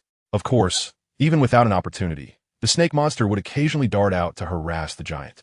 If the giant made a mistake during these distractions, the snake monster would immediately turn the harassment into a lethal ambush, aiming for the giant's life. They were competing in strength, patience, and overall ability. But nothing could rival a snake's capacity for endurance, not even the gods. The giant grew a bit anxious. At the moment Nober charged again, he seized Nober's wings and tossed him away. The snake monster noticed this significant movement and saw it as an opportunity, opening its blood-red maw and leaping up from the sea of sand. Clearly, the giant reacted, swinging its giant hammer down onto the snake monster's head. The hammer crashed down, the storm of fiery magic spilling into the air, engulfing the snake monster's body and smashing its head, leaving it bloodied. However, the giant seemed to have forgotten that Nober was a dragon. Those wings were not merely for show, but capable of flight. He also seemed to underestimate the defensive power of the snake monster's scales, failing to achieve a one-hit kill. Tossed aside, Nober, filled with even greater fury, spread his wings in the air, spiraling back with a raging wind and crashing directly into the giant. The giant had no choice but to turn around to defend. But the snake monster seized the opportunity to slither around the giant's body and bit into the giant's shoulder. Not a drop of the black venom spilled out. It all flowed into the giant's veins. The giant remained expressionless, moving as before, showing no sign of panic. But the rapid decrease in its strength indicated that it was nearing its end. With a throw, the giant sent Nober crashing out, kicking up a cloud of dust in the sand. The hammer then struck the snake monster, and the giant's hand gripped the snake monster's neck, forcefully prying its jaws from its shoulder. The snake monster attempted to tighten its body to crush the giant's bones, but it could not match the strength of the heavily poisoned giant and was flung away by the giant's effort. The snake's body was simply not suited for direct combat. Fallen to the ground, Nober stubbornly rolled over and got back up, fiery flames surging like waves from the dragon's mouth toward the giant. The giant slammed the hammer into the ground, and the sun's magic spread out in a fan shape, clashing with the flames, creating a halo. Golden light mixed with rainbow colors and scarlet flames shot into the sky, turning into light fragments and embers. But the weakened giant could no longer cast spells to contend with the dragon. The brilliant light was soon swallowed up by the wave of flames, and the flames engulfed the giant's once unyielding body. Whether it was due to the loss of powerful magical protection or the wounds inflicted by the snake monster, this time the flames easily erupted on the giant's body, tearing through the injuries and shredding the solid dam. As the wave of fire passed, the giant that had stood firm was now utterly lifeless, with its hammer-wielding right arm along with the right shoulder, right chest, and half of the right face reduced to charred bones, yet still holding onto a millennium of glory, refusing to fall. God fell at the hands of a demon. However, in this twilight of the gods, the remaining deities still stood tall at the last moment. For them, perhaps, this was a kind of fortune. Boom! The two giant beasts were stunned for a moment when suddenly they heard a loud sound behind them. Oh no! It's from the Master S side. Boom! A deafening sound, as if a towering tsunami crashed violently against the cliff, the sand giant's arms sweeping against the obelisk. The monument that had stood for a millennium was incredibly hard, and the giant's hand shattered upon contact. Huff, forced to dodge like a mouse in battle. This was the first time Harry had hidden in the shadow of the obelisk, and he let out a self-deprecating laugh. The sand giant's massive face had already rounded the obelisk in front, flowing sand forming 3 whirlpools corresponding to the giant's mouth and eyes, roaring at Harry in the shadows. The rolling sands reformed the giant's shattered arm, while the other arm came crashing down heavily towards Harry. Boom! Like a bomb exploding in the sea of sand. With a loud bang, sand and dust shot up into the air, forming a slowly dissipating pillar of dust. Harry jumped back just in time to avoid the attack. But the sand giant's relentless pursuit was not over. The sand that made up the giant's arm mixed with the sand on the ground, and the sand giant's arm pulled back, causing a large area of sand to flow towards the giant, like waves caught in a whirlpool, sweeping the entire patch of sand along with Harry. Tantôt explosion! Harry shouted coldly, casting a powerful blasting spell that shattered half of the giant's arm. The sand giant's control over the sand was disrupted, and Harry rolled away to create distance, running to the side. Roar! The sand giant let out a furious roar at Harry's retreating figure. The reformed arm swung forcefully across the sand, kicking up a sandstorm. The sand whirlwind growing larger until it nearly reached the sky, rushing towards Harry. TSK. Harry's gaze sharpened, clear water flowing like a spring. Harry's strength also surpassed that of ordinary people. The water he unleashed swirled around him, then formed a vortex that burst apart, raining down to dampen and quell the sand whirlwind. Using the storm as cover, the sand giant closed in once more.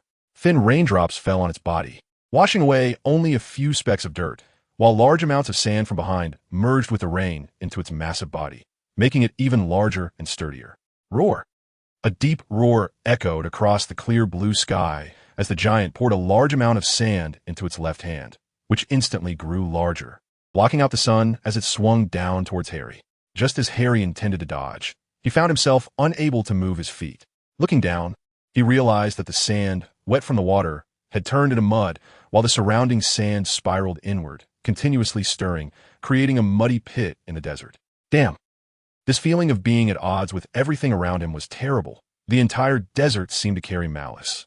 Harry had no choice but to use fresh water like a spring to clear a path, washing away the sinking muck. Then casting a freezing spell to harden the surrounding earth he could stand on, narrowly avoiding the giant's charged attack. The heavy sand hammer crashed down onto the mudflat, sending a wave of mud and sand flying. The giant attempted to lift its arm for another strike, but Harry suddenly unleashed a torrent of flames that turned that arm into a glass-like column, firmly sticking it to the ground. Roar! Enraged, the sand giant ripped off its own arm, and its other hand swept towards Harry with great force. Harry dodged again, but the glass column shattered into pieces. The giant then thrust its massive hand into the sand, forcefully making a lifting motion, and the entire sandy ground was genuinely lifted, with large amounts of sand being thrown hundreds of meters into the air, pushing towards him like a great wall, leaving no place to evade. Protect us all. Harry had to resort to a defensive spell to withstand it. The azure barrier in the sandstorm was but a faint glimmer, and the wall of defense was breached, shattering the protective shield. The giant approached again, relentlessly pursuing and attacking Harry, who had no choice but to keep dodging, dragging this giant along. This colossal creature, made of sand, seemed flawless. Harry knew very well that it was a magical creation, and he quickly thought of a spell: Fiend Fire. The principle of Fiend Fire was to create a large, tangible mass of fire that would automatically ignite other combustible materials, propagating more of the living flames. This colossus born from the obelisk matrix was similar, but it was not fire. It was sand, a massive force controlling the sand, spreading its magic to other sands through contact, continuously manipulating more sand around it. If it were elsewhere, it would be nothing to fear, but in this desert, there was nothing more abundant than sand. Thus, the moment this magical force was born, the entire desert became its domain, making it the most troublesome aspect. However, there was a significant problem for this spell: the source of its magic. Fiend Fire could almost infinitely strengthen and persist as long as there was combustible material available, because the ignited material itself provided energy for the burning flames. But sand could not do that. Controlling more sand required even greater energy and more magic. In this process, magic would constantly be consumed. This was likely why the sand giant did not directly use its power to bury Harry in the entire desert, as it lacked enough magic to do so. So, Harry continued to dodge and observe. He needed to figure out the source of that magic, and he likely only had one chance, as an attack would expose a flaw, and Harry did not believe that giant in the desert would be slower than him. What was the source? The energy stored in the obelisk? The divine light of the pyramid? Or perhaps the sun? It couldn't be the obelisk. The initial magic came from it, but afterward, the obelisk showed no fluctuations. Harry was close enough to sense that. The pyramid. Possibly. If the pyramid was supplying magic directly from underground, he wouldn't be able to sense it, but unless this spell was a one-time use. The owner of the pyramid wouldn't be foolish enough to waste its resources. The sand giant was growing stronger, slowly but steadily, indicating that its total magical power was increasing through some rapid supply. Something was quickly supplying magic, and the magic was being infused into the sand. So the most convenient way to receive it was through a large surface area, the sunlight, which was visibly the greatest source of energy for the sand. Thus, to defeat this giant, he had to block the sun. Blocking sunlight in such an open place was no easy feat. He needed a long time to cast a powerful weather spell, but that relentless giant probably wouldn't give him the time. This was troublesome. As Harry pondered, the giant suddenly erupted, clawing down towards him, and Harry barely managed to dodge. Roar! A shadow suddenly flew from the horizon, crashing hard into the sand giant's head. The slow-witted giant reeled back as if it had received an uppercut, and sand flew into the air like blood. The sand sea behind roiled like a river, and a massive black mouth with glistening golden eyes emerged from the sand, half of its body dancing with sharp scales and a giant tail, like a black curved blade striking the giant's waist. The giant's backward lean became even more difficult to resist, and its colossal body crashed down onto the sand, shattering into dust and kicking up a cloud of smoke into the sky. "We'll hold it down. You deal with this thing." The serpent monster flicked its black tongue and turned to look at Harry, who was holding a wand in one hand, the other hand enveloped in black-red mist, appearing wild and terrifying, while behind it, the sand giant was gradually reassembling. "Got it," Harry said, somewhat surprised by the appearance of the two monsters, hesitating for a moment before speaking again, while secretly suppressing the thing that would burn his life away. The black-red mist on his hand gradually calming down like flames losing oxygen. After they spoke, both sprang into action. Harry quickly retreated from the battlefield, raising his wand to conjure terrifying weather, while the serpent dove into the sand sea, creating chaos to impede the giant's movements. The furious dragon confronted the creature head-on, getting slammed into the ground and thrown away repeatedly, but still refusing to back down. The hot winds in the sky gradually became sharp and cold. The brilliant but hard-to-conceal morning sun began to dim, and the clear blue sky quietly turned overcast, with white clouds rolling even in the cloudless expanse. The sand giant sensed the weakening of its magic supply, gradually becoming flustered and restless, desperately attempting to break through the defenses of the two monsters. It must be said that this giant was incredibly powerful, and moreover, it was difficult to be killed. For a time, the two mighty beasts found it hard to shake the pace of this terrifying magical creation. However, the dark clouds did not merely cover the sky. They spread across the ground like a storm, the fierce winds combined with the dark clouds wreaking havoc across the sandy terrain, disrupting everyone's line of sight and interfering with the sand giant's magical perception, making it unable to locate the snake hidden in the black mist. The sand giant began to forcefully sweep away the clouds, raising strong winds to destroy the obstacles in front of it. This was indeed effective, but the last remaining beams of light in the sky were gradually shrinking. The Tyndall effect created a brilliant halo, but the last hope cast down through the gaps was diminishing as the dark clouds continued to thicken, and the magic driving the sand giant had started to deplete, causing it to become even slower and stiffer. Roar! The explosive roar stirred up the wild waves of wind, instantly dispersing the mist that lingered within dozens of meters. However, Harry would not be foolish enough to get so close to the sand giant. The giant could only make a final desperate struggle, pouring its already depleted magical power into the sand. This momentarily revealed Harry's position to the giant, but using even a little magic led to severe exhaustion. Two monsters rushed in to try and block, but they could no longer hold back the frenzied giant. The sand giant slammed both hands down to the ground, pushing the sand aside and tearing a massive crack in the earth, clearing the mist and directly pointing towards Harry. Harry keenly sensed the giant's attack and easily sidestepped, his eyes glowing with a faint green light in the dim environment. Cold and emotionless as they fixed on the colossal figure, the giant, with terrifying strides, charged towards Harry at full speed, yet Harry stood firm at a distance, the ground trembling and rumbling. The beam of light in the sky dwindled to its last flicker for the guardian of this pyramid. The light about to extinguish was the light of life. Roar! The heart-shaking roar reached the lungs of every creature in the desert. The giant's outstretched hand was barely a decimeter away from Harry, but it dissipated. Even the sand that would have been thrown at Harry after the dissipation was blocked by Harry's spell, leaving no trace on his robes. A powerful opponent. Because of this, the moment when it struggled with all its might turned from hope to despair was even more exhilarating. A moment of perfect art. Harry coldly evaluated, his lofty and arrogant demeanor seeming to deliberately retaliate against the giant that had just pursued him relentlessly. Hiss! Such a large-scale weather spell. My master is indeed remarkable. A very faint whisper and Parseltongue brushed past his ears. At some point, a serpent bracelet had appeared beneath the robe that held no wand. A massive shadow flew in, then suddenly began to shrink and become extremely small, finally silently slipping into Harry's robe. Perhaps Professor No had really grown tired from the battle and finally fell into a deep sleep. Well done. Harry's lips curled slightly. It was hard to tell if it was a smile, but he softly whispered in Parseltongue. Harry walked towards the pyramid enveloped in dark clouds. Heading towards the sun, gate shrouded in darkness. Harry finally approached the resplendent sun gate. The pyramid's brilliant light radiated outward, and the closer he got, the stronger the oppressive feeling from the massive structure became.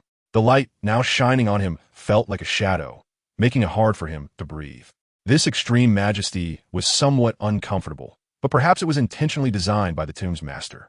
In front of the golden door, there was not nothingness, but two rectangular stone platforms, one on each side, each guarded by a peculiar beast. Feathers stood erect like swords, the wings strong and full, pure white and spotless, shimmering under the sun with a gentle glow, humbly and cautiously adhering to their robust bodies. The fierce body resembled that of a powerful lion, while also appearing graceful and splendid like a wild leopard. Yet this barbaric, fierce, and beautifully wild, perfect body crouched elegantly and politely, its front paws quietly crossing each other, full of reason and restraint. Above its neck was pristine human skin, resembling a beautiful face with bright eyes and white teeth.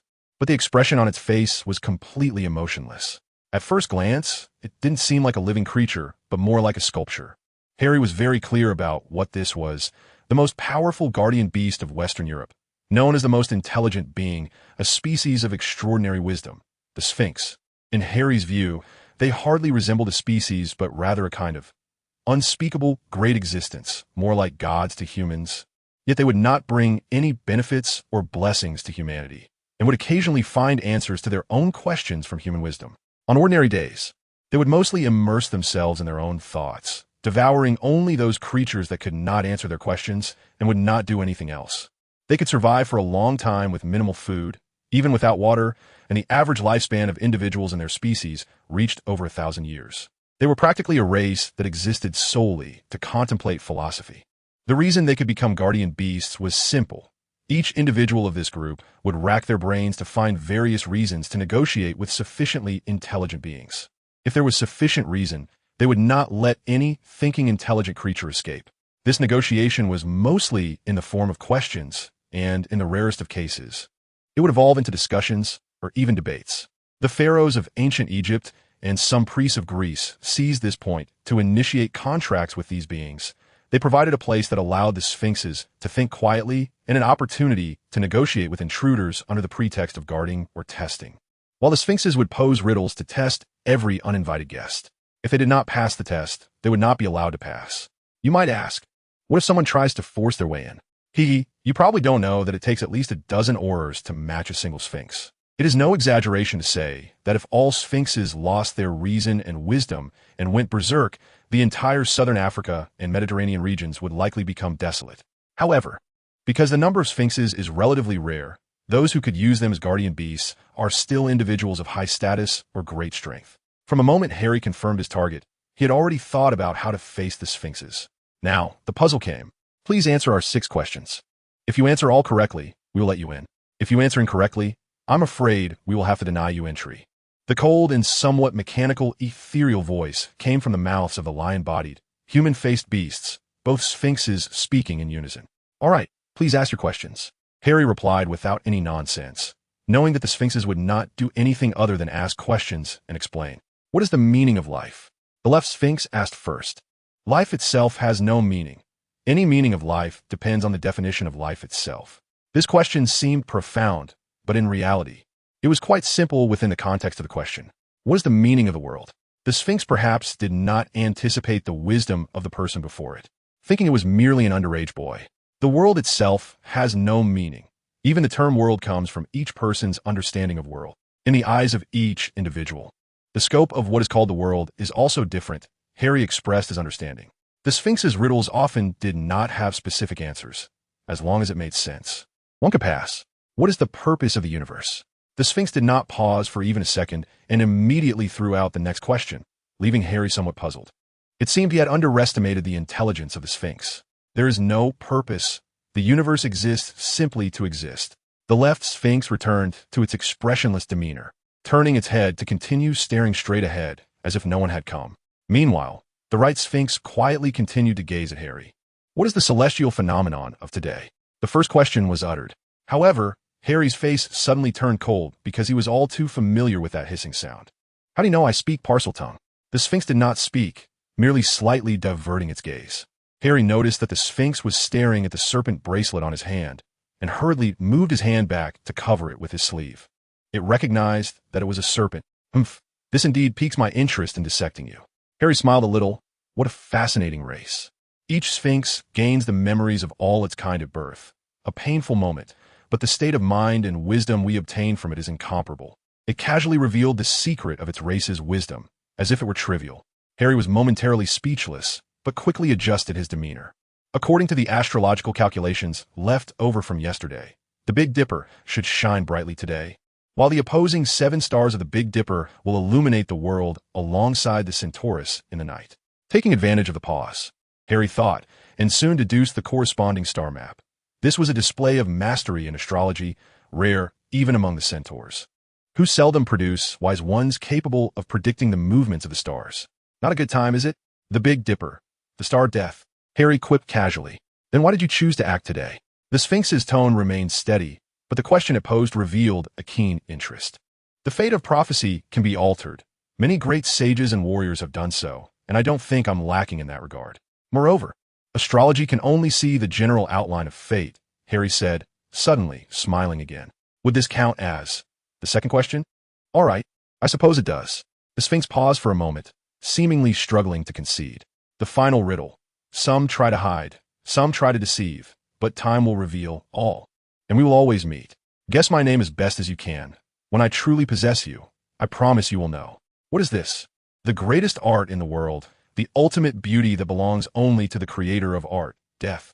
Harry answered without a moment's hesitation, quickly solving this extremely difficult riddle.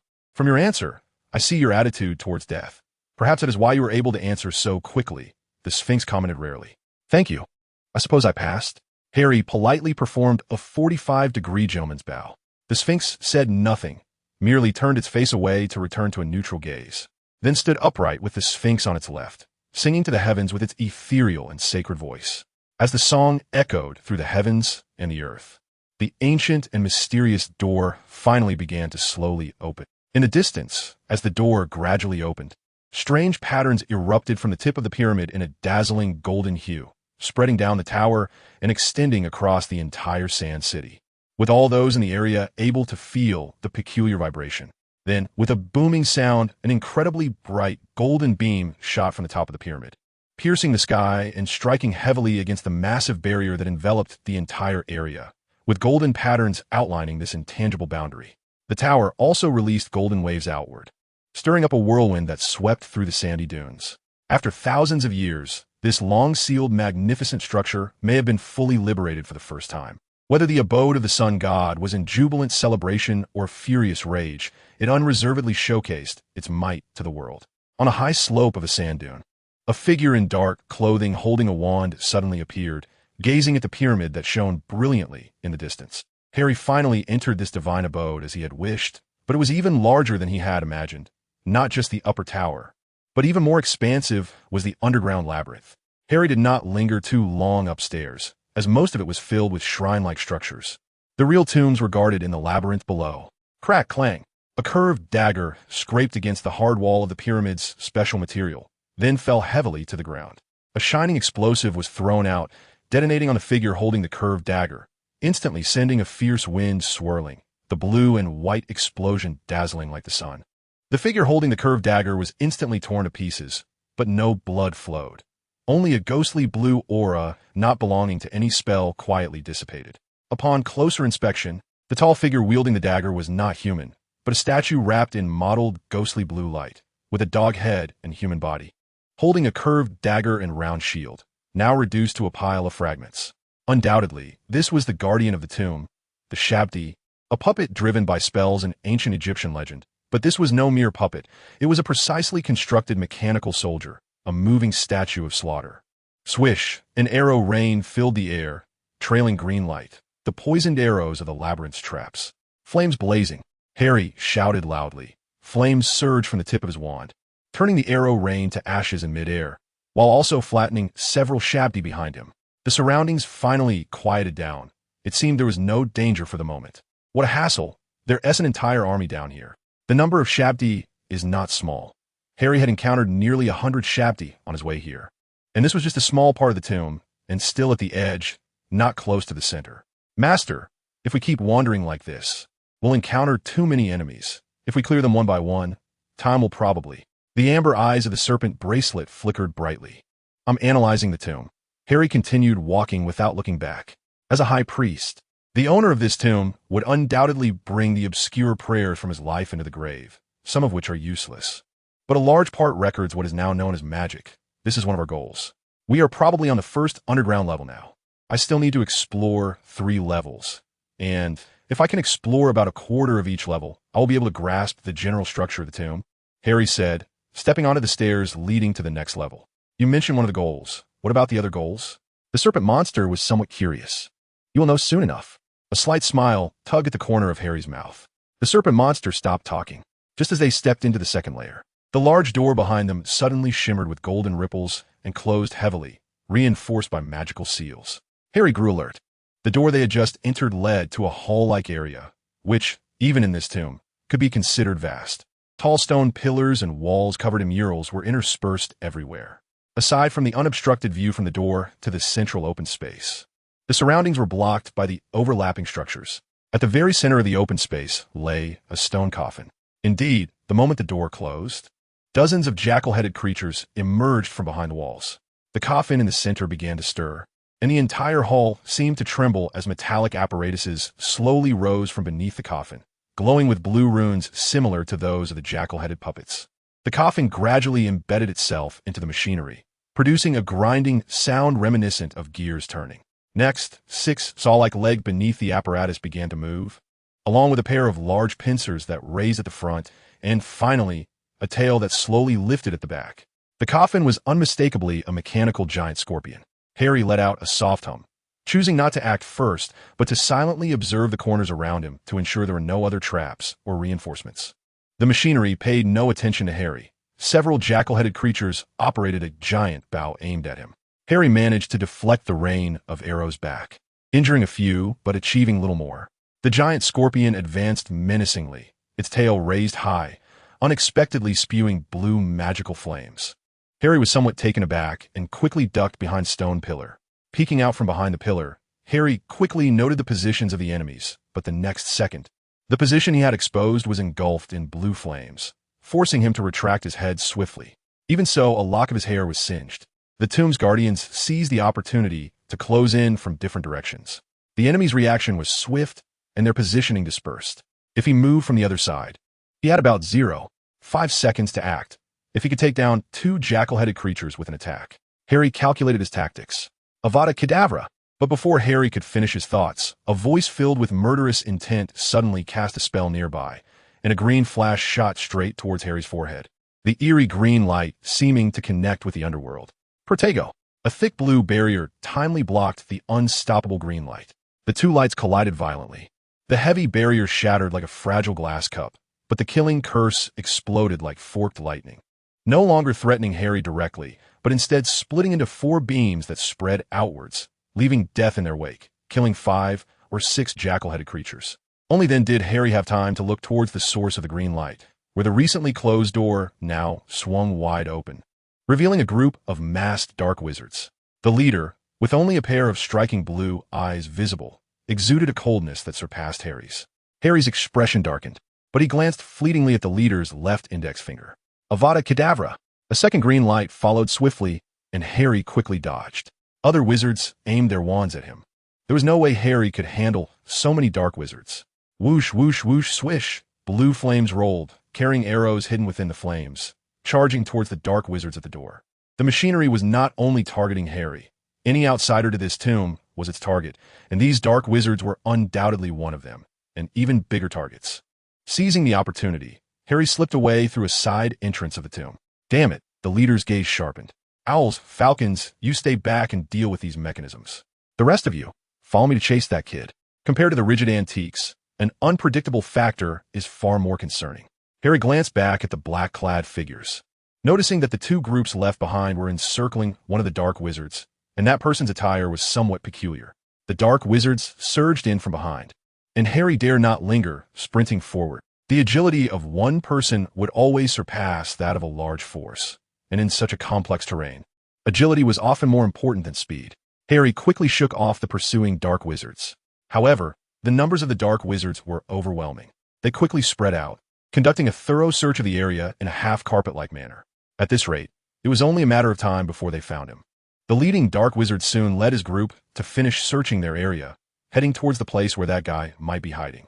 However, hadn't the number of people they regrouped been a bit too few? The leader didn't dwell on it, heading towards the location where another group was assembling. He was eager to lead his subordinates to steal more treasures to share in the spoils. Upon seeing the troops rushing from the other side of the organ room door, a glimmer of joy appeared in the leader's eyes. That kid dared to ignore me in the tavern? I will make him wish he were dead. The two groups gathered at the organ room entrance, quickly ordering the door to be opened. The organ room, as the name suggests, was the place where the organ jars were stored. This stems from the widely known and terrifying customs of the ancient Egyptians, the practice of mummification. The internal organs removed during the process were not casually discarded, but stored in jars alongside tar, accompanying the owner to the grave. There was a reason this pyramid housed such a massive tomb. The high priest had, whether to showcase his status or to ensure he had attendance in the afterlife, mummified his handmaidens and guards, creating separate burial chambers, with the organ jars of these individuals concentrated in the organ rooms on each level. The leading dark wizard joyfully opened the ancient, massive door, only to be met not by the trembling young man he had imagined, but by a nine-headed fire serpent poised and ready to strike. Hiss! Like a hellish beast, the fierce flames surged forth, with ample tar and organs serving as excellent fuel. The fiend-fire curse was difficult to control and maintain, but in this case, Harry didn't need to control it. It could run rampant. Meanwhile, Harry stood in that hall-like tomb, surrounded by the bodies of owls and falcons left by the dark wizards. He found something on the peculiar-looking person from earlier. Sure enough, the so-called owls were the communicators for this group of grave robbers. This was their Achilles heel, Harry smiled, discovering a complete three-dimensional layout of the tomb. Now the roles of attack and defense had reversed. Fire tongues licking at the masked dark wizard. Who? Come out! Another dark wizard shouted in panic. Slap! A flash of light passed by, and the wizard's hand holding the wand suddenly shattered.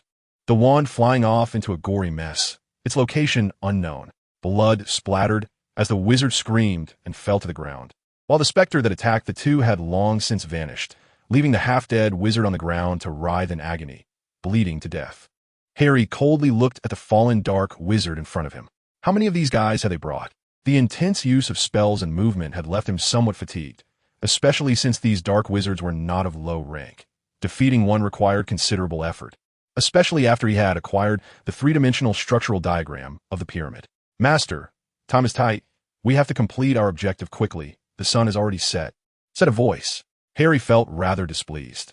If that was the case, he would have to give up on killing the dark wizards. However, these guys were ultimately an unstable factor, and leaving them unchecked was too dangerous. But they had to exit the pyramid before sunset tomorrow. Harry had quite a reputation, and disappearing for a few days would easily attract attention.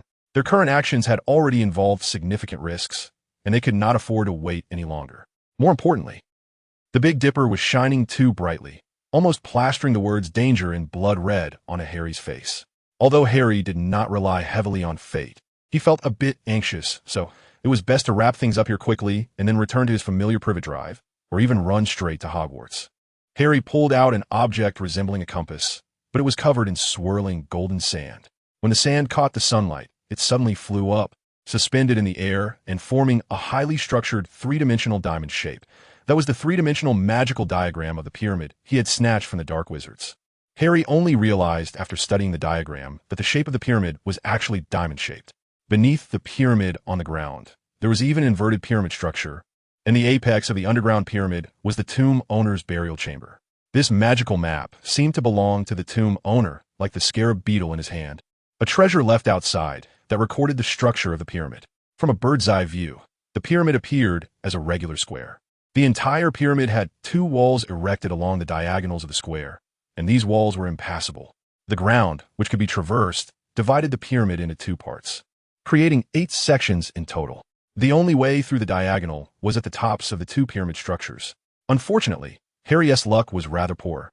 The place he wanted to reach was right in the opposite area, so to get there, he could only intrude upon the tomb owner's burial chamber. Harry decided to abandon his pursuit of the dark wizards and quickly headed downwards. Soon, Harry arrived at the entrance of the burial chamber, following the staircase. The scarab beetle in his pocket suddenly became restless, heating up and struggling like a living creature, causing a bulge in his pocket. What is happening? Did the tomb owner place a spell on all the treasures? Harry pondered. Or is it that this scarab beetle can do more than just lead people to the tomb? Despite his thoughts, he pushed open the large door. Upon entering, he found nothing particularly special, only a resplendent golden coffin lying quietly there, surrounded by murals depicting the tomb owner, while the rest of the space was empty. However, the buzzing of the scarab beetle gem intensified, and a terrifying magical power seemed ready to overflow, but was being suppressed for some reason. What could possibly cause this scarab beetle gem to become agitated? Harry wanted to reach into his pocket to touch the gem, but its scorching temperature made him hesitant. The gem suddenly crawled out of his pocket, extending wings made of magical energy and flying towards the coffin. Harry slightly raised his wand, intending to knock the gem down, but curiosity ultimately overcame his caution, and he let his hand fall back. Looking at the coffin again, it remarkably transformed and separated with such exquisite precision that even the finest Muggle machinery today could not compare. There were no gears turning inside, only gold driven by magic. A skeleton clad in golden silk, flawless and white, began to rise from the slowly ascending golden platform.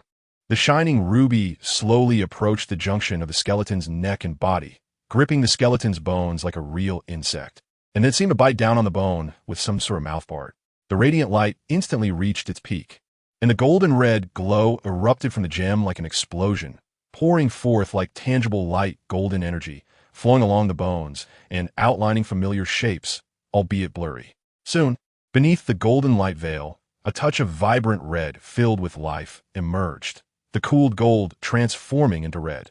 The blazing glow melted into flesh and blood, with golden patterns followed by traces of life, so clear and vivid, so real and beautiful, as if a painter was gently dancing a red brush over a golden canvas. First the organs, then the muscles, blood vessels, and even some of the glow seeped into the spine, condensing into marrow. A portion of the golden light flowed into the blood vessels, turning into blood, and Harry could almost see the complex brain slowly forming within the skull. Hidden beneath the golden sheen, before long, the coffin no longer contained a desiccated skeleton, but a young woman whose skin was slightly pale. Thump, thump, thump. Harry could feel the heart starting to beat, and even the airflow had a small but tangible disturbance, breathing. Finally, the gem injected a pure, yet colorful light into her body. Harry instantly understood that this scarab beetle gem was actually a vessel for the soul of the tomb owner before him. It was the capital for her resurrection plan. However, perhaps the scarab beetle had not yet finished charging before being lost outside, only now returning to the side of this great mage. Bang! Suddenly, a loud noise came from behind, and the burial chamber's door was violently thrown open. Standing at the entrance was the leader of the dark wizards from before, but now he looked quite disheveled, half of his robe tattered and emitting a burnt smell. Such a hassle.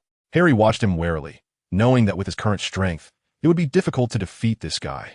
However, if it was just him, he could still fight alongside his Basilisk and Norbert, though he feared that one of this guy's killing curses could easily take off his left arm or right arm. But before the wizard could do anything, there was another loud crash, and a torrent of intense and massive magical energy roared past his ear, instantly engulfing the dark wizard's small body and knocking him out of the burial chamber. Harry turned back to see a woman raising her arm. It was the recently resurrected tomb owner, with the body of an eagle-eyed, cat-faced viper, dressed in golden sand like solitary smoke, in terms of beauty or aura. Harry had never seen anyone who could compare. "Did you awaken me?" The tomb owner did not even glance at the intruding dark wizard, but coldly inquired of Harry. So Harry lowered his guard, standing elegantly and calmly, as usual. The tomb owner seemed to be struggling with something. "Ha ha ha!" The dark wizard beside them suddenly laughed. "How amusing! This old man from thousands of years ago is actually using such a young guise, and needs a teenager to help him resurrect." The one lying on the ground had completely lost the ability to move. His mask had been knocked off, and the half of his face that remained was the same person Harry had encountered at the tavern. The tomb owner frowned. "How did this guy find my tomb? I also want to thank this young brat who helped you come back to life. If it weren't for him finding the tomb, we would have searched for years without any results." That man laughed heartily. The tomb owner frowned. The old lady who lost her country tried every possible way to hide her home, but to no avail, and was actually found by a brat. I don't know if it's because those who are about to die are somewhat abnormal, but that guy seems unable to stop laughing. Lost a country? What does that mean? The tomb owner thought of something. Although there is still a country called Egypt now, your homeland probably perished thousands of years ago, Harry said lightly. "Do you know who destroyed it?" "Ha ha! It was us, the Arabs. Your brothers and sisters' tombs have long been found by us. And those black magic and solar magic creations you were so proud of have long been cleaned out, some of which even ended up in the hands of muggles. The former glory of your country has been torn to pieces and turned into collectibles for all of us. Ha ha ha. I advise you not to resist. We have many people, enough to contend with a small area of the current wizarding regime. Even the Egyptian Ministry of Magic can't do anything to us. They will arrive soon, and at that time, you will die again without dignity, handing over the treasures in this tomb to us. At least you can continue to live with dignity. The wizard stopped laughing wildly, but the smile still lingered at the corners of his mouth. She paused for a moment, then slowly approached the black wizard lying on the ground. It is your race that conquer my homeland, not you, and certainly not your so-called tomb raiding organization. Moreover, conquering my homeland does not mean you can conquer me. Liquid gold flew in from who knows where and slowly solidified in her hand into a golden spear. If your people have thoughts about my resting place, the power of the sun will expose your true forms. The spear, imbued with scorching power, gently tapped the wizard's forehead, and the heat instantly spread throughout that guy's body. After a scream and white smoke, only charred bones remained, along with the skull rolling on the ground, equally charred. As for you, the tomb owner turned around and looked at Harry. Considering that you resurrected me, let's forget about the intrusion into my tomb. Hurry and leave. I don't think you would want to experience the upcoming conflict. Do you need my help? Then give me a few books as payment, Harry said, as black and red domineering smoke surrounded him. Huh? Apep? You are actually a follower of Apep. She suddenly stepped back in fear. Harry was a bit surprised. Apep is an evil god in Egyptian mythology, the brother of the sun god Are, representing chaos and darkness. It turns out that the Apep in Egyptian mythology actually stems from the dark magic power within himself. But it makes sense. Egypt is fundamentally based on slavery and aristocracy, which leads to a situation where commoners and slaves have no means to receive education, whether in magic or muggle theory. In such a social environment, it will be difficult not to give birth to something like this within oneself. Harry roughly guessed that this thing was born from a high magical talent that had been neglected for a long time. I don't believe in any gods, Harry said. Sure enough, a blasphemer without any regret, she nodded. Harry was a bit speechless. Forget it. Since my country is no longer, as long as you don't harm my tomb, it's fine. As for how much destruction you will cause, let the people outside deal with it. She waved her hand. As for help, no need. My power has returned somewhat. Not much, but usable. After pondering for a moment, Harry finally spoke slowly.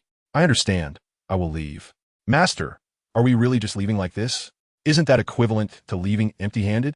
Harry slightly moved the corner of his mouth. Is it? Then he took out a black ring. The dark yet shining stone on it was not dazzling, but it was more eye-catching than a gemstone. Although it was much less than expected, at least there was some gain. This is... The snake bracelet suddenly moved, floating to the side of the ring resting in his palm, and actually spat out a red tongue. Such a strong aura of dark magic, and a familiar scent of the Gaunt family. The amber-like crystalline eyes unexpectedly had an additional vertical line, which was a raised snake pupil and a thing similar to that notebook. An unexpected surprise. Our dear Mr. Tom's Horcrux actually fell into Egypt. Harry's deep pupils also contracted a bit, as if trying to the soul within the ring into his eyes. What I am curious about is why that guy's hand was not burned through by dark magic. That guy is also a powerful dark wizard. Perhaps he used some means to suppress dark magic. After all, no matter how powerful Voldemort was, he had already disappeared for over 10 years. And the little magic left behind could not easily devour a great wizard who had a thorough understanding of dark magic. The snake slowly crawled back, turning into the snake bracelet again. Harry pondered for a moment. Oh, Harry? Suddenly, he heard a familiar voice calling him. What are you doing here? Just turned around. A figure with red hair had already approached. You shouldn't be in Privet Drive? It was Ron. I wanted to ask you how you were here. Harry casually changed the subject. Here. Ron took out a newspaper as if it were something important to keep by his side, wearing a somewhat proud expression. Look, you can see it. It stated that Mr. Weasley was awarded a large sum for his hard work, and that the Weasley couple were preparing to take their family to Egypt for a vacation. In a black and white photo, the smiling Weasley couple was waving. Ron, where have you been? Oh, Harry, what are you doing here? Harry was looking at the Weasley couple waving in the photo when the real Weasley couple walked towards him, followed by a large group of Weasleys. Mrs. Weasley, Mr. Weasley. Harry nodded at the two of them in turn, and before he could say anything, he was bumped by George and Fred, who naturally put their arms around Harry's shoulders and began to chat with him cheerfully. George, Fred, come back. Unexpectedly, Mrs. Weasley suddenly shouted, sternly calling the two of them back. Harry, come over here. Mr. Weasley jogged over to Harry, pulling him aside despite the twins' protests. Harry, as far as I know, you shouldn't be in Privet Drive. Why are you here? Mr. Weasley seemed a bit anxious. I was bored over there, so I came here to travel. Harry casually made up a reason. Anyway, Harry, you should come back with us. You can stay at our house for a while. If there are any changes in plans, I will let you know, Mr. Weasley said with a serious expression. Just in time, we're going back. This is not a suggestion, Harry. What's wrong? What happened? Harry frowned. Actually, Arthur. Mrs. Weasley suddenly shouted again and walked over to pull Mr. Weasley away. Do we not agree on this? Harry stood still, watching the two move aside, the emerald green in his eyes seemingly crystallizing into a black abyss. All right, Harry. You go handle things first, and remember to come back quickly, Mr. Weasley said as Harry jumped down from his car. Harry had agreed to Mr. Weasley's proposal earlier but strongly insisted on going home first, mainly because that ring needed to be stored away. Such things couldn't be brought to school. As Harry walked, he suddenly turned his head to look at a nearby bush, and at that moment, the grass began to thrash wildly. Something quickly burst out from the underbrush, stirring up a rustling sound and the crack of branches breaking. Harry faintly saw a pair of eyes, shiny black and fierce yet panicked, belonging to a massive shadow that seemed canine. Harry was certain that whatever it was had been watching him. Harry's body swayed, and he moved to chase after it, but suddenly a bright light flashed in the sky. It was the Big Dipper, the ominous star hanging above Harry's head. There shouldn't have been any stars visible tonight. Harry paused, momentarily taken aback by the warning of fate that was too urgent and obvious, but quickly resumed his pursuit. Harry muttered something and raised his wand. A silver light streaked across, fluid like water and waves, fine like silk and clouds. The outline became clearer, looking larger than before, almost approaching the size of a lean black bear. It was indeed a large dog, probably black. Busy escaping, it seemed surprised by the silvery light, glancing back at Harry, its eyes clearly reflecting surprise, even joy and relief. The silver light dissipated, and both it and Harry paused for a moment. Harry then broke free from that gaze, remembering he was there to chase that thing, which also seemed to remember it needed to flee. The massive figure suddenly dove into a thicket of grass, disappearing without a sound. Harry chased after it, pushing through the trees to look, but saw no sign of the large black dog. Logically speaking, such a massive figure should have left some traces if it had run away. What on earth was that? After a short while Harry pondered, a sudden scream came from the other side, followed by an angry howl. Harry discerned several flashes of magical spells and hurried out of the woods onto the street. The sound seemed to be coming from the direction of Mr. Weasley's car, and Harry rushed over. Scabbers. Harry recognized the owner of the angry howl. It was Ron, shouting the name of his pet rat that he often complained about. Harry finally approached the scene, seeing chaos around Mr. Weasley's car. The hood of the car appeared to have been stomped down by something, with a large dent, and deeper scratches had appeared lower down, with a large patch of paint scraped off the metal exterior. Ron was sitting on the ground, holding up a bloody right hand, waving it in the air. Harry noticed that one of his fingers seemed to have been pierced, but Ron didn't seem to care. He was just frantically trying to get up from the ground to chase after something. However, Mr. Weasley, the twins, and Percy were holding Ron down firmly. Ron was facing the direction of the park where he had encountered the big black dog, but this side was under another fence wall, and the car was close to the fence wall that seemed to have been smashed through by something. Mr. Weasley, what happened here? Harry hurried over. Knowing Ron's injury wasn't serious, the key was to understand the situation. Harry! Ron suddenly shouted, you have to make them let go. Scabbers has disappeared. Ron, calm down first, Harry said in a decisive tone. Tell me what happened. Harry, it's like this. Mr. Weasley made room for Percy to continue holding Ron back, walking over to talk to Harry, his own clothes a bit disheveled, with some of Ron's blood spots on them. We were waiting here for you. Everything was fine. Suddenly, the fence next to us was smashed apart, and then that black monster lunged at us. I haven't told you yet. It was an unusually large black dog.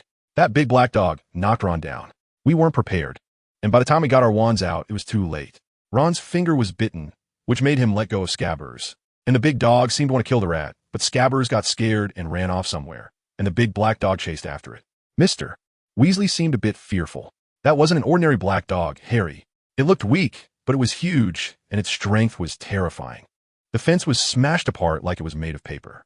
It ran very fast, and after the big black dog chased after the rat. We shot a few spells at that creature, but they all missed. Harry felt a sense of caution and turned to Ron, saying, Ron, calm down. Let's search this area together. If we're lucky, Scabbers can't have run too far. Ron finally stopped struggling, and the twins and Percy let him go. But he seemed to become a bit dejected.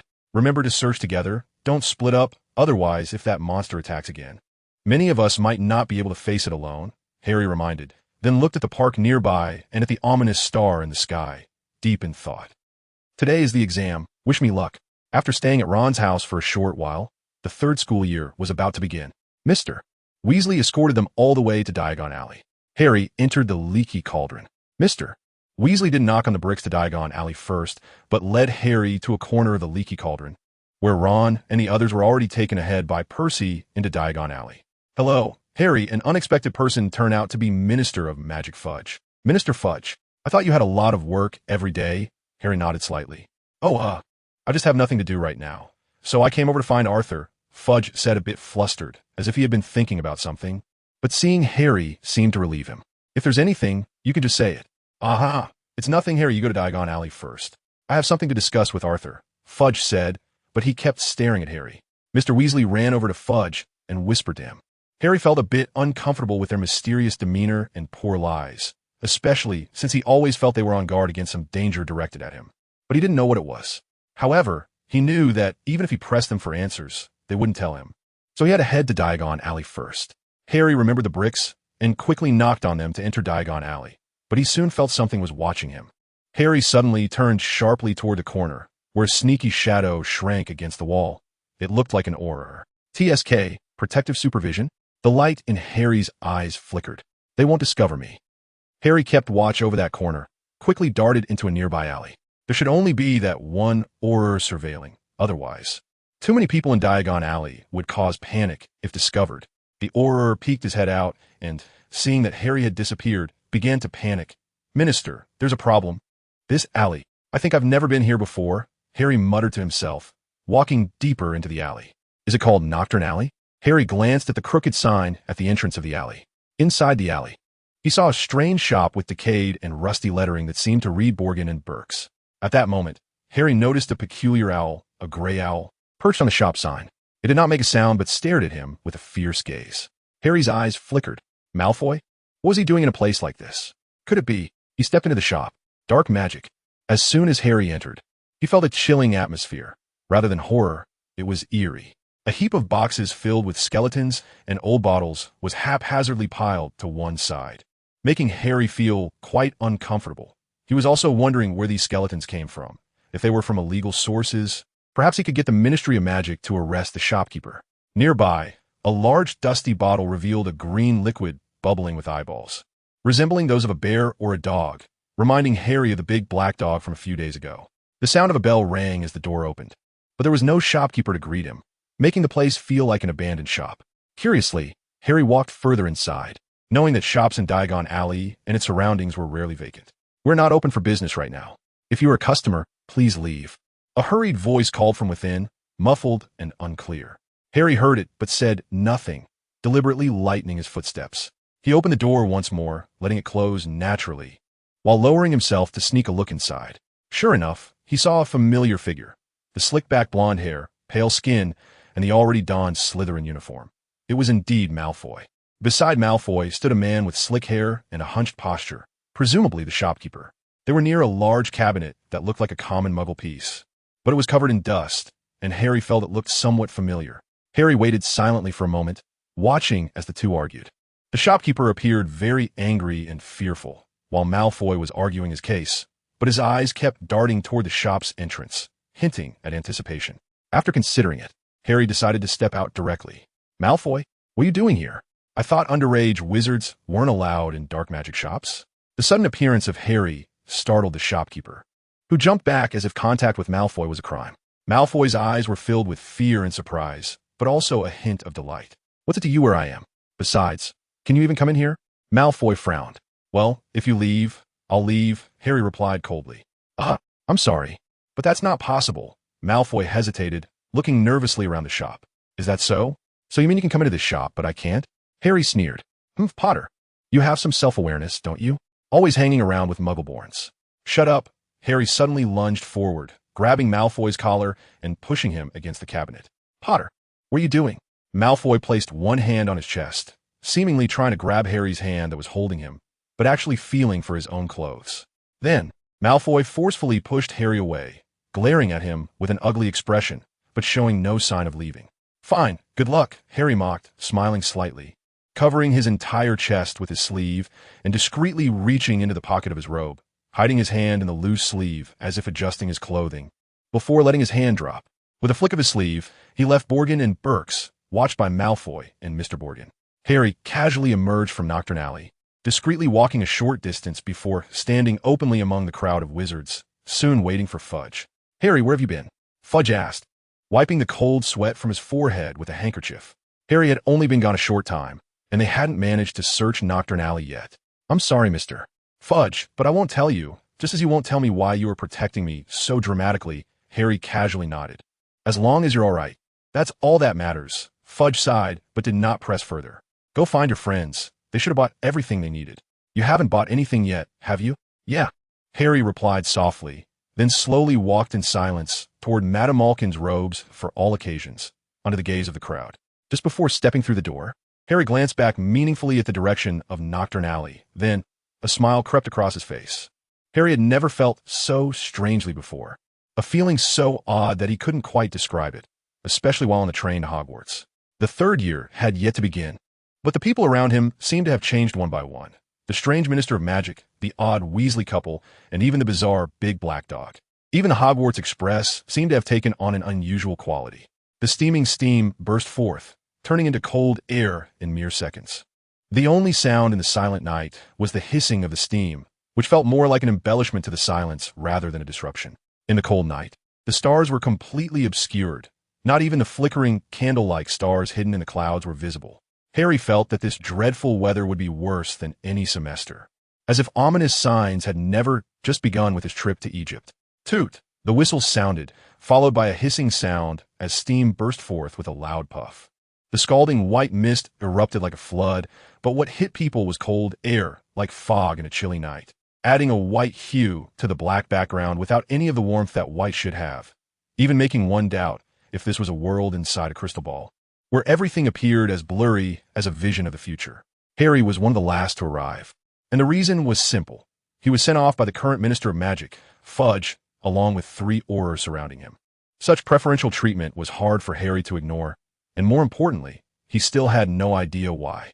In that mist, whether it was steam or true fog, Harry, dressed in black and with a cold expression, resembled a mysterious, elegant, and powerful dark wizard, while the 4 figures beside him, of varying sizes but all dressed in black, and even wearing black hats to cover their faces, looked like shadows summoned by Harry.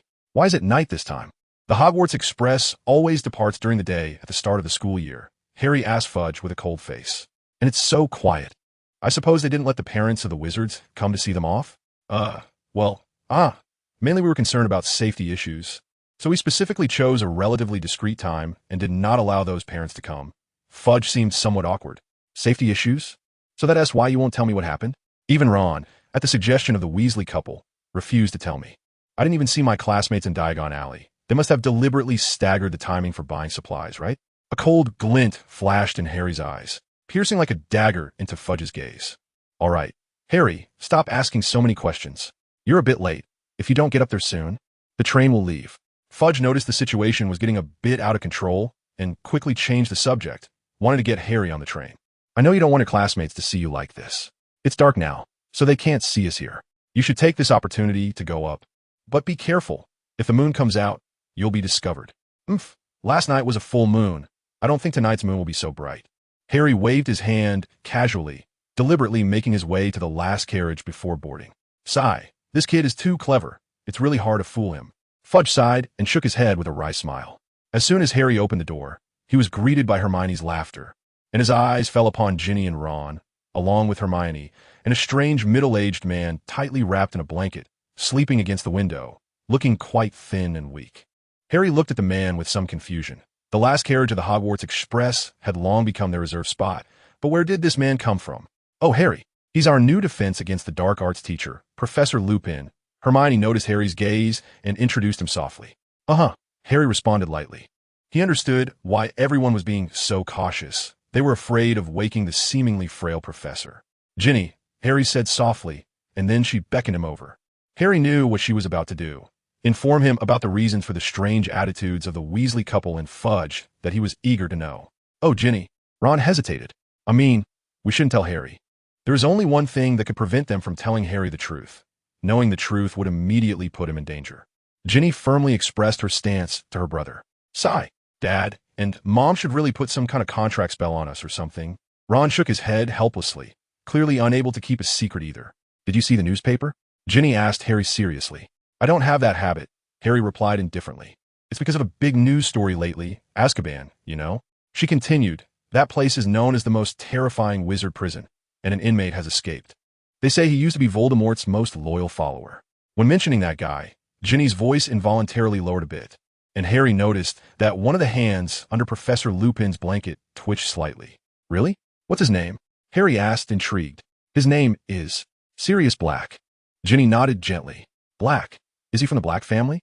I remember that's one of the sacred pure blood families. Harry pondered, grimacing slightly at the mention of sacred. Yes, many people from that family seem to have joined Voldemort and become his backbone. The most famous ones are probably Sirius Black, Bellatrix Lestrange, and Regulus Arcturus Black, Ginny explained. Actually, Regulus Black isn't that well known, but he is Sirius's brother, so he's been mentioned again in recent reports. Huh, what was that full name of Regulus you just mentioned? Harry suddenly turned his head with some excitement. Ah, Regulus Arcturus Black? Ginny was startled. Ha, B found you. Harry murmured in a voice so soft that no one could hear. What's wrong? Ron asked, puzzled. Nothing.